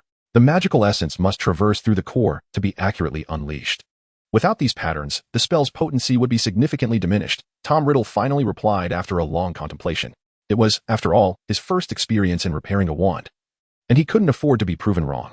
Upon hearing Tom's guidance, Carl could not help but silently commend his own inflated confidence. Indeed, the young Tom Riddle, destined to become the Dark Lord, possessed remarkable skills. Realizing his earlier oversight, Carl once again grasped the engraving pen and meticulously began his work. With all preparations completed, the moment of truth had arrived. Under Carl's direction, the runes lined up, merging one after another into the wand. A flash of silvery light enveloped the wand, which, once shattered into 2 pieces, rejoined seamlessly without a trace of a fissure. Tom, I am truly grateful to you. Carl excitedly embraced the diary, showering it with affectionate kisses. If one is to perform, one must commit wholeheartedly. No need for thanks. We are the best of friends. How could I possibly refuse such a small favor? A line of elegant handwriting reappeared on the diary, and Tom appeared to possess great patience. Carl grasped the newly repaired wand, meticulously examining it. Due to its recent restoration, the sheen of the mithril had yet to fade, and the entire wand exuded a subtle silvery luminescence, appearing extraordinarily mystical. Obstacles abound, all petrified. Armor protectively. Carl attempted several spells in succession, and the power exhibited by his wand left him quite satisfied. He subsequently set the wand aside, for it was time to fulfill his transaction with Professor Lockhart. Approximately an hour and a half later, several magical items appeared on the workbench before Carl, forming a complete ensemble. Item name: the Pitiful Forgiver set, robe, cloak, bottoms, shoes, belt. Special item description: this cursed ensemble was crafted by an unknown nefarious figure, who, for reasons unknown, wished for those who don this attire to be eternally forgiving of others. Each component is imbued with a spell, and when united, the 5 pieces yield an unexpected effect. 3-piece set effect: 15 casting speed, 10 movement speed. 5-piece set effect: 5 magical damage when attacked. It automatically consumes the wearer's magical energy to generate the shield of the forgiver, 60 minutes. P.S. Your wife flashed in to block the ultimate attack, claiming that a child cannot have a father? Is that all? How utterly ridiculous, neighbor Wong. TSK, how very green. He and Lockhart are truly a perfect match. Chapter 203. This little wizard seems rather dim-witted as time passed. Carl soon found himself attending his first class on defense against the dark arts. At this moment, all the young wizards from Hufflepuff and Ravenclaw sat upright, awaiting Lockhart's arrival. Following the previous class, where Lockhart had showcased his prowess, his self-promotion had spread throughout Hogwarts, leading everyone to believe he was indeed a man of genuine talent. Before long, Lockhart swaggered into the classroom, exuding an air of confidence, and launched into yet another exceedingly tedious introduction. He followed up on the content from his first lesson by distributing an in-class quiz, without even glancing at it. Carl knew it would be nothing more than Lockhart's self-absorbed questionnaire. The entire sheet of parchment was densely filled with text, printed on both sides, containing dozens of questions. 1. What is Gilderoy Lockhart's greatest achievement to date? 2. On what date did Gilderoy Lockhart receive the Order of Merlin? 3. What is Gilderoy Lockhart's favorite color? Carl furrowed his brow, confronted by a plethora of trivial inquiries. He had merely skimmed through that tome on combating trolls last year, and beyond that, He had no time to peruse the numerous autobiographies penned by Lockhart. Thus, he found himself utterly unable to respond to any of the questions posed. However, it mattered little. After all, Lockhart was now firmly under his control, and he harbored no fear of the man's defiance. Now, let us commence our lesson, Lockhart declared with a flourish. Today, I shall instruct you on how to subdue an enraged vampire. Observing the attentive expressions of his students, he turned with great satisfaction to retrieve the book he had meticulously prepared, titled Traveling by Boat with Vampires, and he even made a playful grimace at that juncture. Since the near catastrophe involving the pixies, Lockhart had learned to be cautious. Until Carl's magical kit was delivered to him, he dared not bring any living creatures into the classroom, as it would be an exercise in futility. Years of neglect in practicing magic rendered Lockhart incapable of demonstrating any spells. Yet his years of deceitful experience gleaned from various wizards allowed him to maintain a semblance of control over the class, albeit temporarily. After all, how could a professor of defense against the dark arts fail to demonstrate practical techniques? The other young wizards were momentarily bewildered by Lockhart's charade. But the astute Tom had long since discerned the truth. Ever since the summer when Carl had introduced Lockhart as one of the most formidable wizards in the contemporary magical realm, Tom had kept a watchful eye. When Carl mentioned Lockhart's class yesterday, Tom had insisted on bringing his diary, eager to witness the spectacle for himself. Lockhart's antics may have fooled the naive young wizards, but they could not deceive the great Lord Voldemort. In just a few exchanges, Tom detected the underlying deception, and as the lesson progressed, his conviction only deepened. This man was a fraud, unworthy of teaching the subject of defense against the dark arts, a role rightly belonging to Tom Riddle himself. The diary resting upon Carl's table opened of its own accord, its pages fluttering gently as the yellowed paper revealed black ink that gradually coalesced into a somewhat hasty line of text, hinting at the turmoil within Tom Riddle's heart. Carl had nearly elevated this fellow to the heavens, only to discover his true nature. Is this the great adventurer Gilderoy Lockhart you speak of? When did a professor of Hogwarts core curriculum become someone whose only merit lies in spinning tales for students? Carl gazed at the ink that had seeped 3 parts into the paper, suppressing a roll of his eyes. Wasn't this all you're doing? Had it not been for the curse you left behind, Dumbledore wouldn't be scouring the world for a professor. The position of defense against the dark arts instructor at Hogwarts? It is truly laughable. This is a cursed occupation. Ever since Dumbledore rejected Voldemort decades ago, no teacher has managed to hold the position for more than a year. Several have suffered severe injuries, falling into comas and becoming mere shells of their former selves, potentially destined to languish in St. Mungo's for eternity. 8 others have been left disabled, their physical impairments plunging them into destitution, with Quirrell's fate being the most tragic. He was reduced to ashes.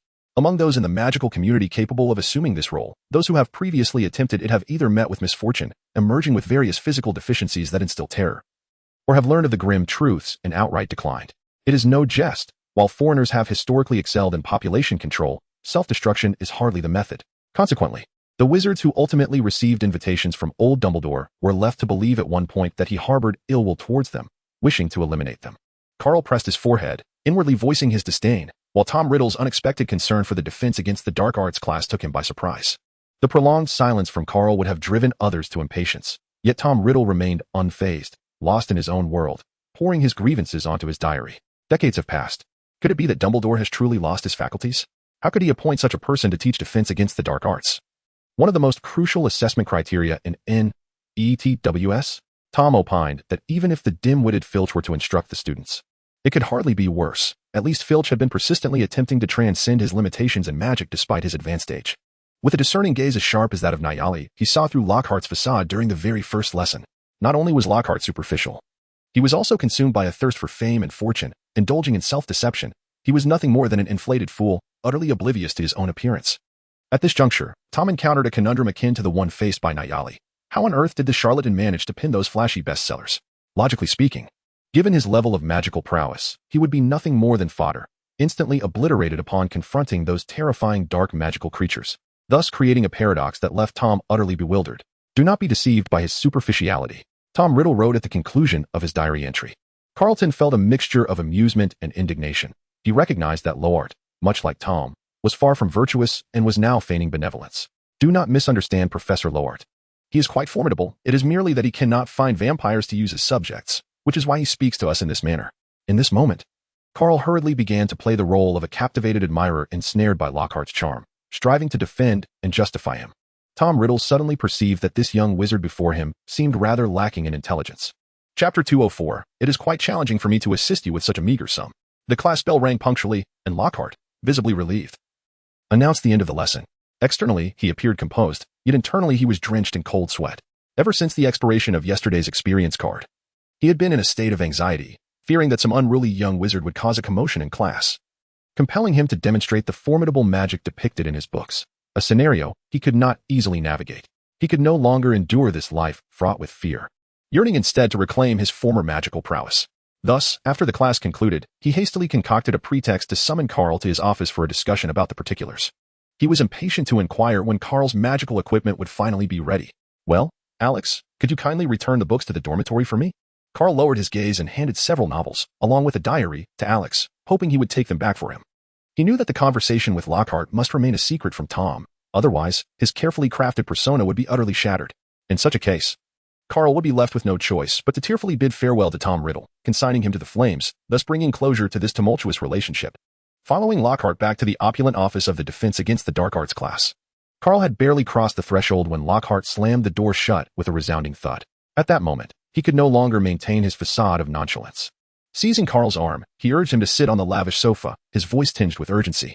"Carl, when will those magical items you mentioned be ready? I am on the verge of losing my composure. Perhaps you could lend me your wand to help me maintain some semblance of dignity?" And thus, the time had come to put their acting skills to the test. With a resigned shrug, Carl offered a wry smile and remarked, "You only had me begin yesterday. It will take at least a month to complete. Magical artifacts are not mere quills, they are intricate creations, and a moment's carelessness during the crafting process could lead to their ruin. Furthermore, to enable you to channel my wand yesterday, I expended considerable effort and precious materials. It is unlikely I could replicate that feat, as it was originally a one-time enchantment meant for self-preservation in times of peril. A month? I cannot afford such a delay. I can't possibly regale 7 young wizards with tales for an entire month." Upon hearing this, Lockhart jumped up from the sofa, pacing anxiously in the office with his hands clasped behind his back, nearly disorienting Carl in the process. "What if I offer you an additional 500 galleons? Surely, you can find a way to expedite the production time." Lockhart inhaled deeply, tossing his chips back into the fray. 500 galleons? Alas, Professor Lockhart. Such a sum would scarcely suffice for what you seek. Carl pondered, "Let us say 1,000 galleons, and I shall endeavor to condense the time frame to 2 weeks. At the mention of galleons, a glint of gold flickered in Carl's eyes, though it was quickly subdued. He fiddled with the hem of his garment, clearly troubled. Despite having completed the set the previous night, he was now engaging in a game of asymmetric information. Otherwise, how could he reap the rewards? Very well. 1,000 galleons for a fortnight's time. Lockhart's eyes sparkled at Carl's concession, and he nodded eagerly without hesitation.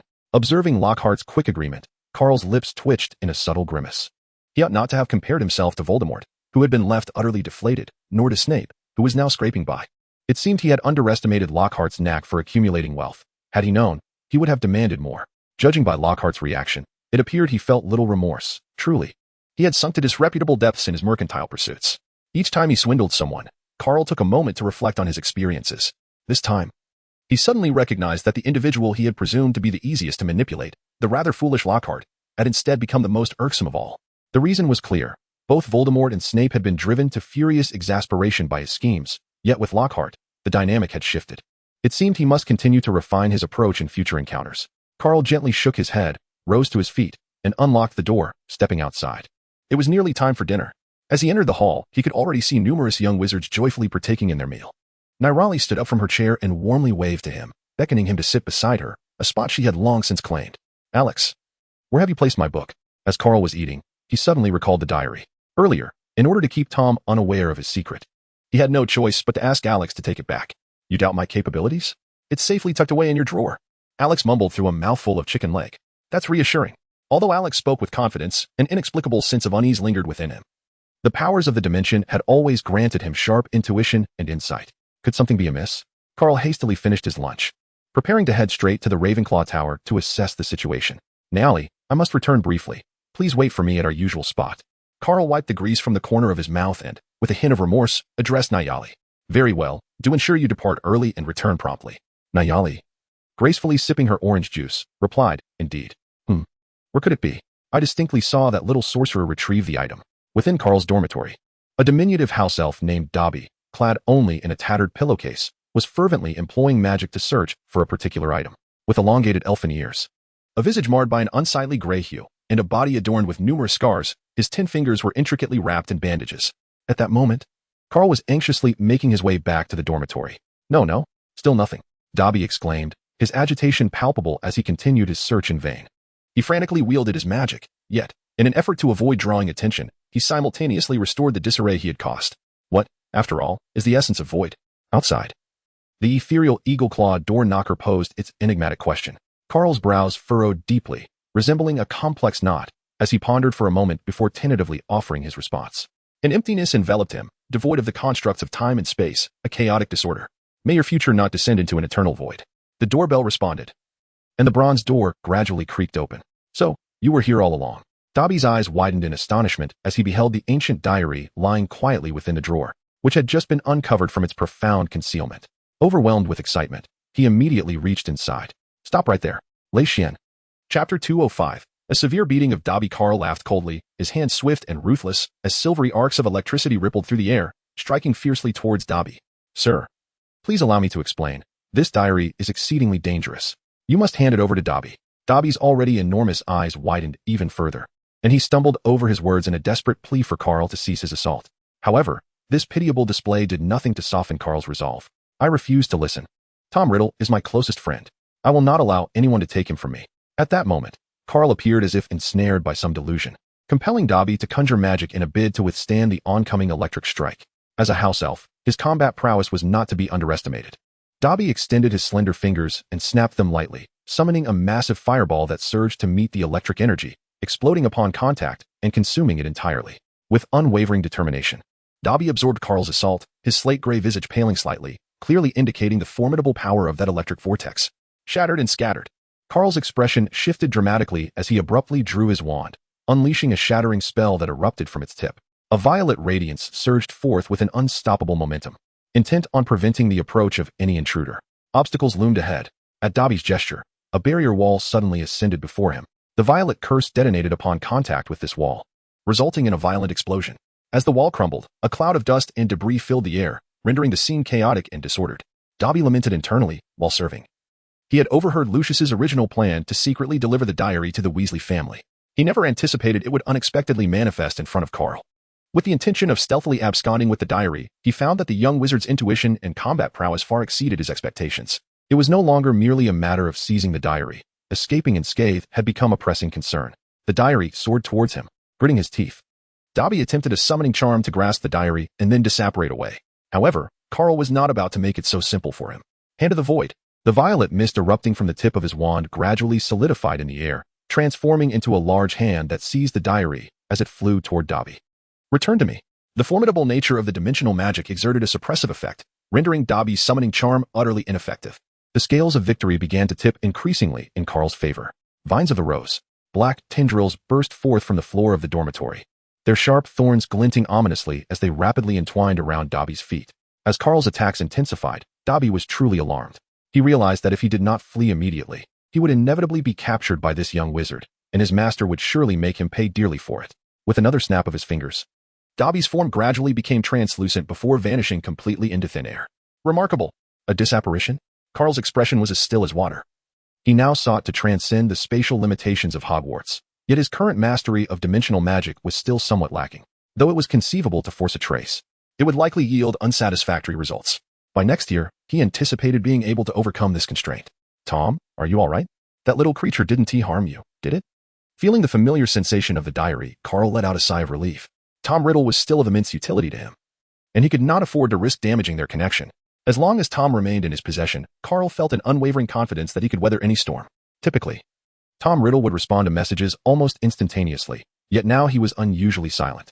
Having just witnessed the fierce battle between Carl and Dobby, he found himself questioning his perceptions.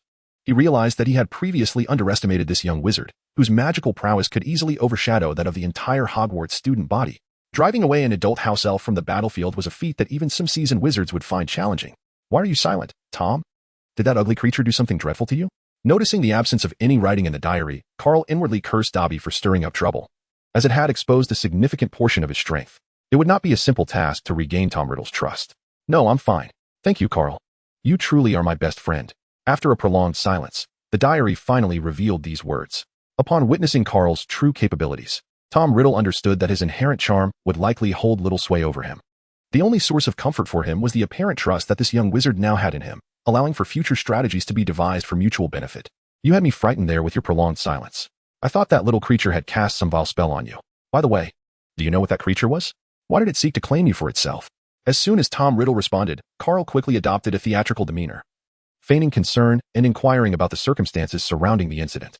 The creature you referred to is likely a house elf. They often serve ancient pureblood families for generations. This one is probably from the Malfoy family. Tom Riddle swiftly provided his conjecture, which was indeed quite accurate. Could Lucius be attempting to reclaim you? Carl pulled out a chair and sat quietly, engrossed in his writing. I cannot fathom what he is truly thinking, Tom remarked, yet internally he scoffed. Based on the information gleaned from Carl, he surmised that Lucius was preoccupied with his own affairs. Undoubtedly, the house elf had acted on its own volition. I shall not allow him to take you from me, Carl inscribed emphatically in his diary, thus concluding their discourse. After carefully placing the diary back, Carl surveyed the dormitory. Littered with debris and dust, his expression growing grim. It must be restored. It must be rejuvenated. He grasped his wand once more, releasing a continuous stream of repair spells. Should any of his roommates witness this spectacle, they would undoubtedly be astonished. He had no desire to find himself in a situation akin to the explanation Dobby had provided. At that moment, he would likely be bombarded with curses, and what need would there be for explanations then? Perhaps he could elucidate matters once he had transformed into a ghost, impervious to harm. Chapter 206. Professor McGonagall's private class having pacified Dobby and restored the dormitory to its former glory, Carl reclined comfortably on his bed and opened his pouch. A smile gracing his lips as he beheld the several thousand galleons he had cunningly acquired from Lockhart. His first week at Hogwarts had been rather unadorned and monotonous. Tomorrow heralded the delightful weekend. How splendid. After dinner, the tranquil night transformed into a lavish haven at Carl's behest, where Nirali lazily beckoned him. All was communicated without utterance. On Saturday morning, the weather was exceptionally bright. The ancient castle of Hogwarts gleamed under the sun, while the distant Quidditch pitch resonated with the fervent cheers of young witches and wizards rallying for their school team, permeating the air with the essence of youth. Carl held a piece of pineapple bread in his hand. Considering that he still had to study Animagus with Professor McGonagall today, he hurriedly completed his morning routine, not even intending to visit the hall. Grabbing a piece of bread to eat on the go, he made his way toward the designated Transfiguration classroom. Click. Carl gently turned the doorknob and stepped inside. The classroom, devoid of any presence on this quiet weekend, exuded an air of stillness. The desks and chairs were meticulously arranged. And upon the lectern at the front, a tabby cat sat quietly, its tail swaying softly, with its yellow slit pupils gleaming with an enigmatic light. My apologies, Professor McGonagall. It seems I have arrived a bit late, Carl remarked, shutting the door with a hint of regret, fully aware that punctuality was of utmost importance to Professor McGonagall. He pondered internally how she managed to arrive so swiftly, especially since he hadn't even had time for breakfast. No need for apologies, Mr. Harris. In fact, I have only just arrived myself. It is not that you are late, but rather that I arrived a tad early, she replied. The last student to inquire about the Animagus transformation was over a decade ago. Perhaps my excitement over this memory is the reason for my early arrival. The tabby cat opened its mouth and spoke, then, with a graceful leap, transformed into a witch clad in a flowing emerald robe. Carl watched in astonishment as Professor McGonagall executed her swift transformation. Although he had witnessed such a feat once in his first year, the sight still stirred a profound sense of awe within him. The ability to seamlessly shift between two forms of life without lengthy incantations or one movement struck him as nothing short of miraculous. Before we embark on our formal studies, I must pose a question. How much do you currently understand about animagi? Professor McGonagall inquired, as she pulled two chairs from the side and gestured for Carl to sit and converse. Carl stroked his chin and, after a moment of contemplation, responded, Animagus. Being one of the few advanced magics that directly affects the human body, can be considered the pinnacle of transfiguration. Once mastered, this spell requires neither incantation nor wand. Wizards can effortlessly transition between human and animal forms. Its primary applications are for exploration, evasion of peril, or flight, as the agility of most animals far surpasses that of wizards. However, due to its nature as a high-level magic that transcends life forms, practicing Animagus is exceedingly challenging and perilous, with most failures leading to irreversible consequences. Consequently, this characteristic has also led the magical community to classify it as one of the most dangerous forms of magic. Carl reminisced about the specific descriptions of animagi in the original text, and, combining this with the materials he had researched in the library in the restricted section, he summarized the precise nature of animagi. As he spoke, Professor McGonagall's expression grew increasingly satisfied, indicating that his desire to study Animagus transformation was not a whimsical decision made in a moment of admiration at her skill, but rather a well-prepared choice grounded in extensive research. Indeed, Ravenclaw proved to be more thorough than Gryffindor had anticipated, McGonagall mused as she adjusted her glasses. She recalled, with a sigh, the trio of troublesome young lions who had approached her over a decade ago, utterly clueless and nearly driving her to exasperation. Fortunately, their innate talent and a stroke of luck had allowed them to navigate the challenges under her guidance without any grave mishaps. As Carl concluded his thoughts, Professor McGonagall paused for a moment, contemplating the additional specifics she felt compelled to impart. You articulated your points well, But you have overlooked two critical aspects. The first is that animagus transformation is strictly limited to ordinary creatures. Should there be any inclination towards transforming into magical beings, the process must be halted immediately, without a moment's hesitation. The consequences of such a misstep could be unimaginably dire. The phrase worse than death scarcely does it justice.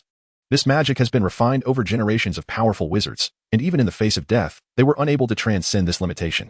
I hope you grasp this clearly. At this juncture, McGonagall's previously cheerful demeanor shifted to one of utmost seriousness. She recognized Carl's exceptional talent, yet was acutely aware that such gifted individuals often relish the challenge of pushing boundaries, a tendency that could lead to perilous outcomes. And what is the second point? She inquired. Carl etched these words deeply into his memory before continuing with his inquiry. The second point to consider is that any wizard who successfully becomes an animagus must report to the Ministry of Magic. Failure to do so constitutes an illegal act, punishable by sanctions. As Professor McGonagall uttered these words, she cast a significant glance at Carl, aware that a young wizard of his age would likely regard this as a secret, just as James and Sirius had done over a decade ago. However, this statement was imperative. Whether or not he chose to heed it ultimately rested upon Carl's own judgment. Carl met Professor McGonagall's gaze and shyly smiled. Everything was left unsaid. He was well aware from the outset that practicing this particular magic required notification to the Ministry of Magic, a fact that greatly displeased him, as this information was not confidential and could be easily accessed. This created a paradox. Carl's primary motivation for studying this magic was to achieve certain clandestine objectives. And if it became common knowledge, then what was the point? Thus, he had deliberately refrained from sharing this answer earlier, curious to gauge Professor McGonagall's stance on the matter.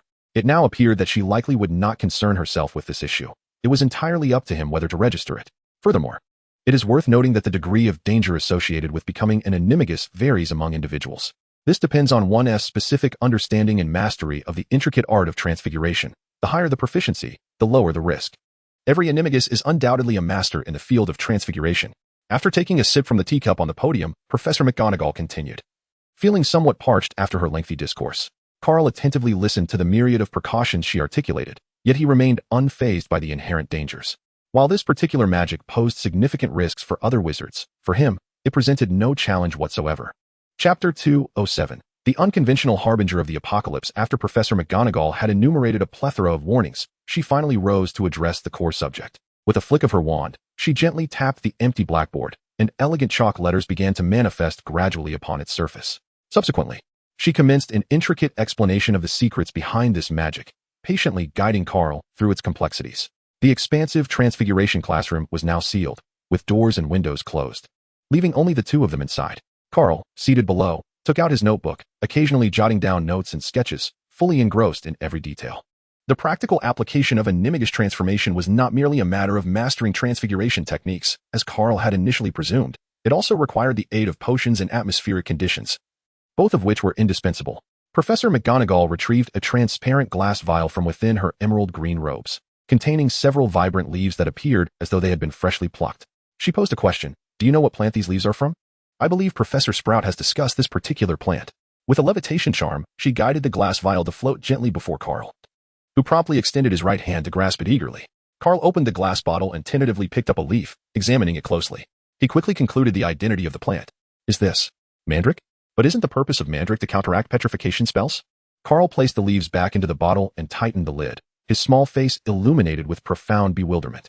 Professor McGonagall had just shown him the mandrake leaves, and he was not naive enough to assume their relevance to animagus transformation. Rather, he was astonished, as he had never encountered such information before. Indeed, these were the very leaves of the mandrake. Their ability to counteract petrification was merely a superficial effect. The deeper significance lay in their application to animagus transformation. No other potion ingredient could replicate their function. The reason this knowledge was not disseminated in herbology class was solely due to the perilous nature of animagus transformation. Professor McGonagall smiled gently, perfectly elucidating this rationale. She proceeded to elaborate on the intricate procedures involved. The animagus transformation, deserving of its esteemed reputation in transfiguration, was riddled with minutiae that made Carl's scalp tingle. The very first step was overwhelming. Professor McGonagall explicitly stated that the mandrake leaves must be held in the mouth for an entire month. At no point could the leaves be swallowed or removed. Should they leave the mouth, the entire process would have to commence anew. This arduous undertaking reminded Carl of the most grotesque creature from the Guide to Wisdom, the Harbinger of Doom, whose mere presence could rewind time for any adventurer it did not dispatch swiftly. Once revived, one would be trapped in an interminable temporal loop, unable to escape.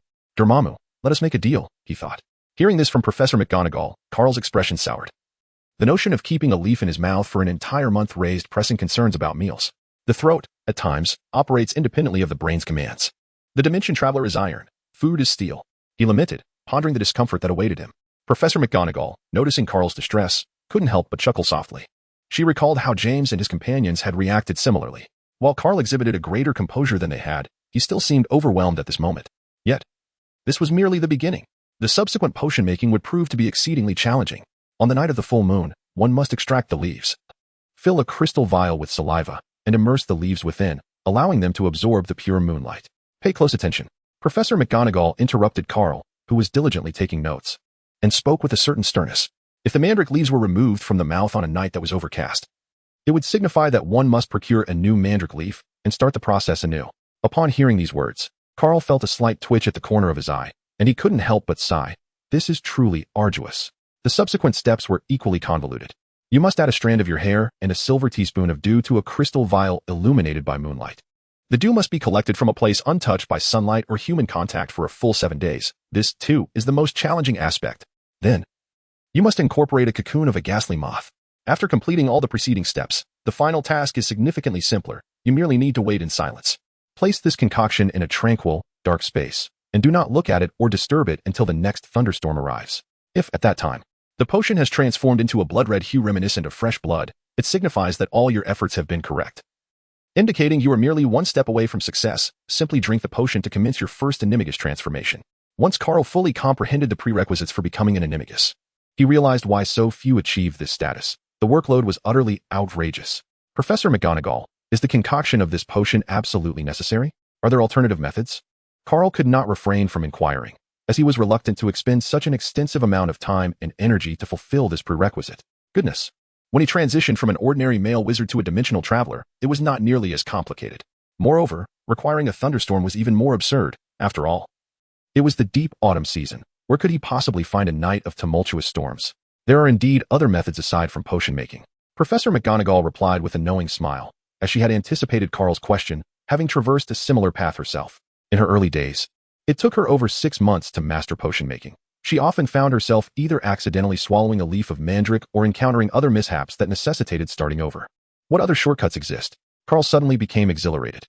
With a singular force, one could achieve mastery.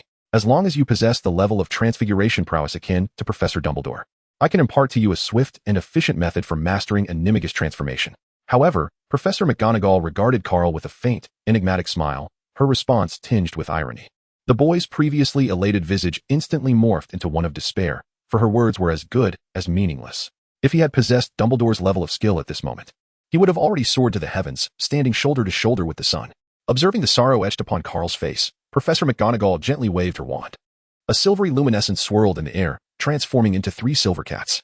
They leapt playfully from the tip of her wand, curiously adorned with spectacles-like patterns around their eyes. Chapter 208. Professor Snape, I have a request. Under McGonagall's command, the 3 silver cats dissipated, reconstituting into mist, which gradually morphed into several half-human, half-monster entities. Grotesque like deep-sea dwellers. Some possessed 5 legs, while others retained a normal lower body but had the convulsing head of a dog above. Each was a distorted figure. Their faces contorted in excruciating expressions as they began to thrash about in a frenzy. Do you see? These are the ultimate fates of wizards who once flouted the rules with reckless arrogance, leading to their failure in transformation. To date, the magical world has yet to uncover any effective means to reverse such a condition.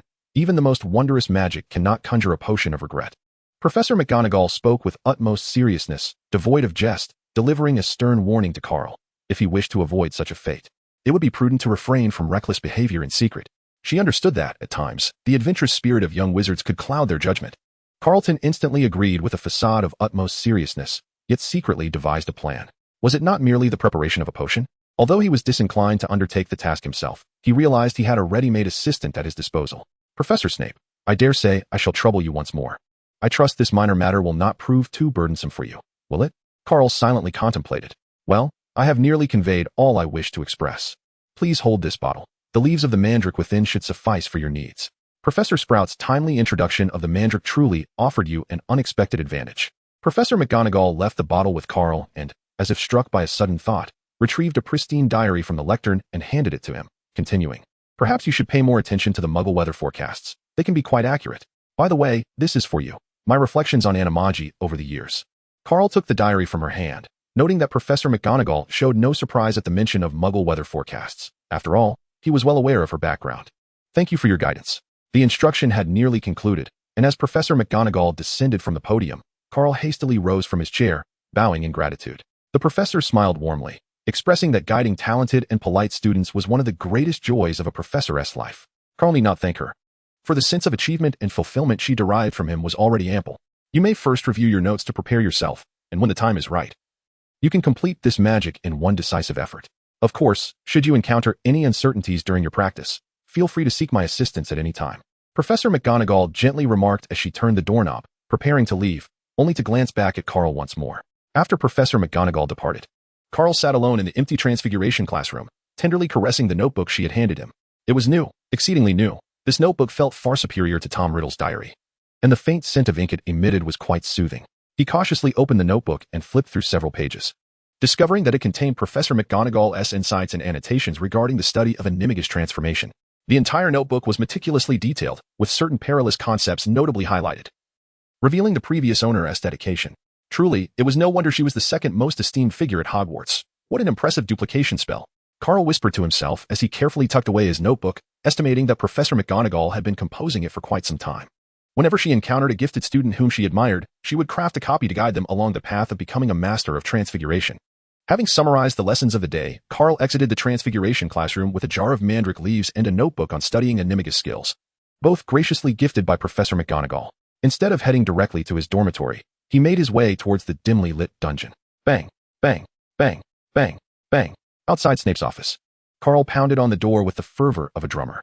The gloomy potions professor, who longed to teach defense against the dark arts, opened the door with a scowl that deepened upon seeing the familiar face before him. He knew all too well that this rascal was either there to borrow something or to settle a debt, or worse, to dig a pit and expect him to jump in willingly. Long time no see, Mr. Harris, Snape drawled in his characteristic elongated tone, his expression dark. If you cannot provide me with a reasonable explanation this time, perhaps a month of detention with Mr. Filch could help jog your memory on the proper etiquette of knocking. Professor Snape was jesting. They had seen each other just a few days ago. Where did this notion of long time no see come from?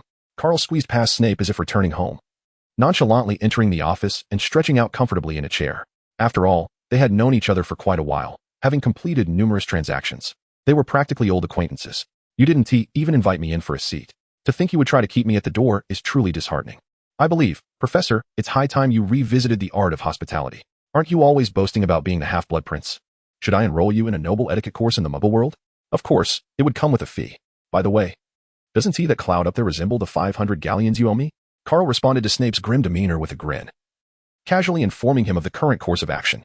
Snape, with a face ashen and furious, fixated his gaze on Carl. Each encounter with this little rascal ignited a tempest of rage within him, wreaking havoc upon his very being. No money, no life. Do you comprehend? He barked. If you do, you may take your leave. With a forceful slam, Snape swung the door open, his expression growing increasingly sour. There's no need to dismiss me so abruptly. Carl interjected. I actually came to propose a transaction, one that I assure you will be quite beneficial. Noticing the tumultuous shift in Snape's complexion, oscillating between hues of green and white, Carl adopted a more serious demeanor and spoke earnestly. The mention of a transaction caused Snape's taut features to falter. Ah, yet another transaction? I fail to comprehend what value remains for Mr. Harris's pitiful potions professor after he has squandered his galleons. Indeed, Snape was ever the same, his essence unchanged. This time, however, our positions might be reversed. Professor Snape, I have a request to make. Chapter 209. Professor Snape, your heart is truly dark. Let us speak plainly. I genuinely seek your assistance in a matter of importance. Carl steadied himself and regarded Snape across the table with a serious demeanor. Pray tell, what is it that the omnipotent and ever-calculating Mr. Harris cannot achieve? Snape flicked his black cloak and settled into his seat with an air of nonchalance. The animagus potion. You are aware of it, I presume? With a deft motion of his wrist, a vial of mandrake leaves, a gift from Professor McGonagall, materialized in the air, swaying slightly. Animagus? So that is the case.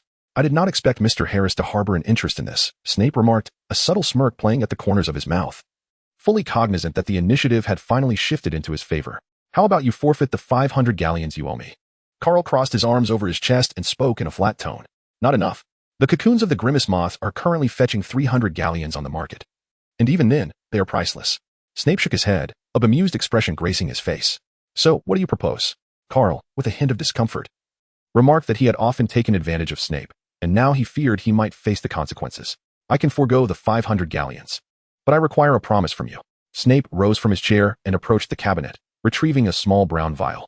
He removed the stopper, revealing a black pupa quietly resting within. Agreed. However, the worth must be determined by the contract. Should it exceed the value, you understand the implications. Carl pondered for a moment before retrieving another blank parchment contract from the depths of his wizard's robe. A golden quill materialized, instantly beginning to inscribe upon the surface. Severus Snape silently observed the shimmering golden letters gradually materializing, and a faint smile began to grace his otherwise expressionless visage. Take a look at the content.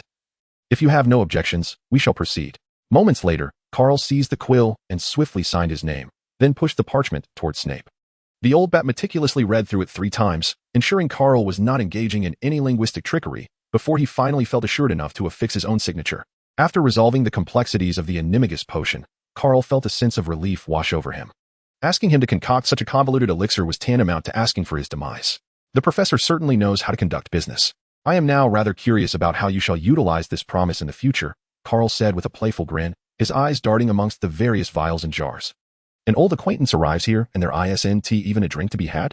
Surely you cannot be that destitute. After all, I am not a devil. I must have left you some reserve for your coffin. If you truly desire something to quench your thirst, I have a considerable stock of high-concentration veritaserum, he continued. Drawing from years of experience. In my personal opinion, that substance is far more invigorating than pumpkin juice or butterbeer. It will undoubtedly soothe your throat, allowing your eloquent tongue to produce even more witty repartees. Snape ominously pulled open a drawer from a potion cabinet, revealing several diminutive crystal vials within. Carl glanced over and, with an air of nonchalance, remarked, throat soothing? I would call it a stranglehold instead. Professor Snape, your heart is truly boundless in its darkness. The veritaserum. That concoction is not merely potent, it is sheer brutality at its peak, forcibly breaching the cerebral defenses. The mere thought of such an operation is terrifying. When confronted with this substance, the act of soul siphoning appears trivial by comparison.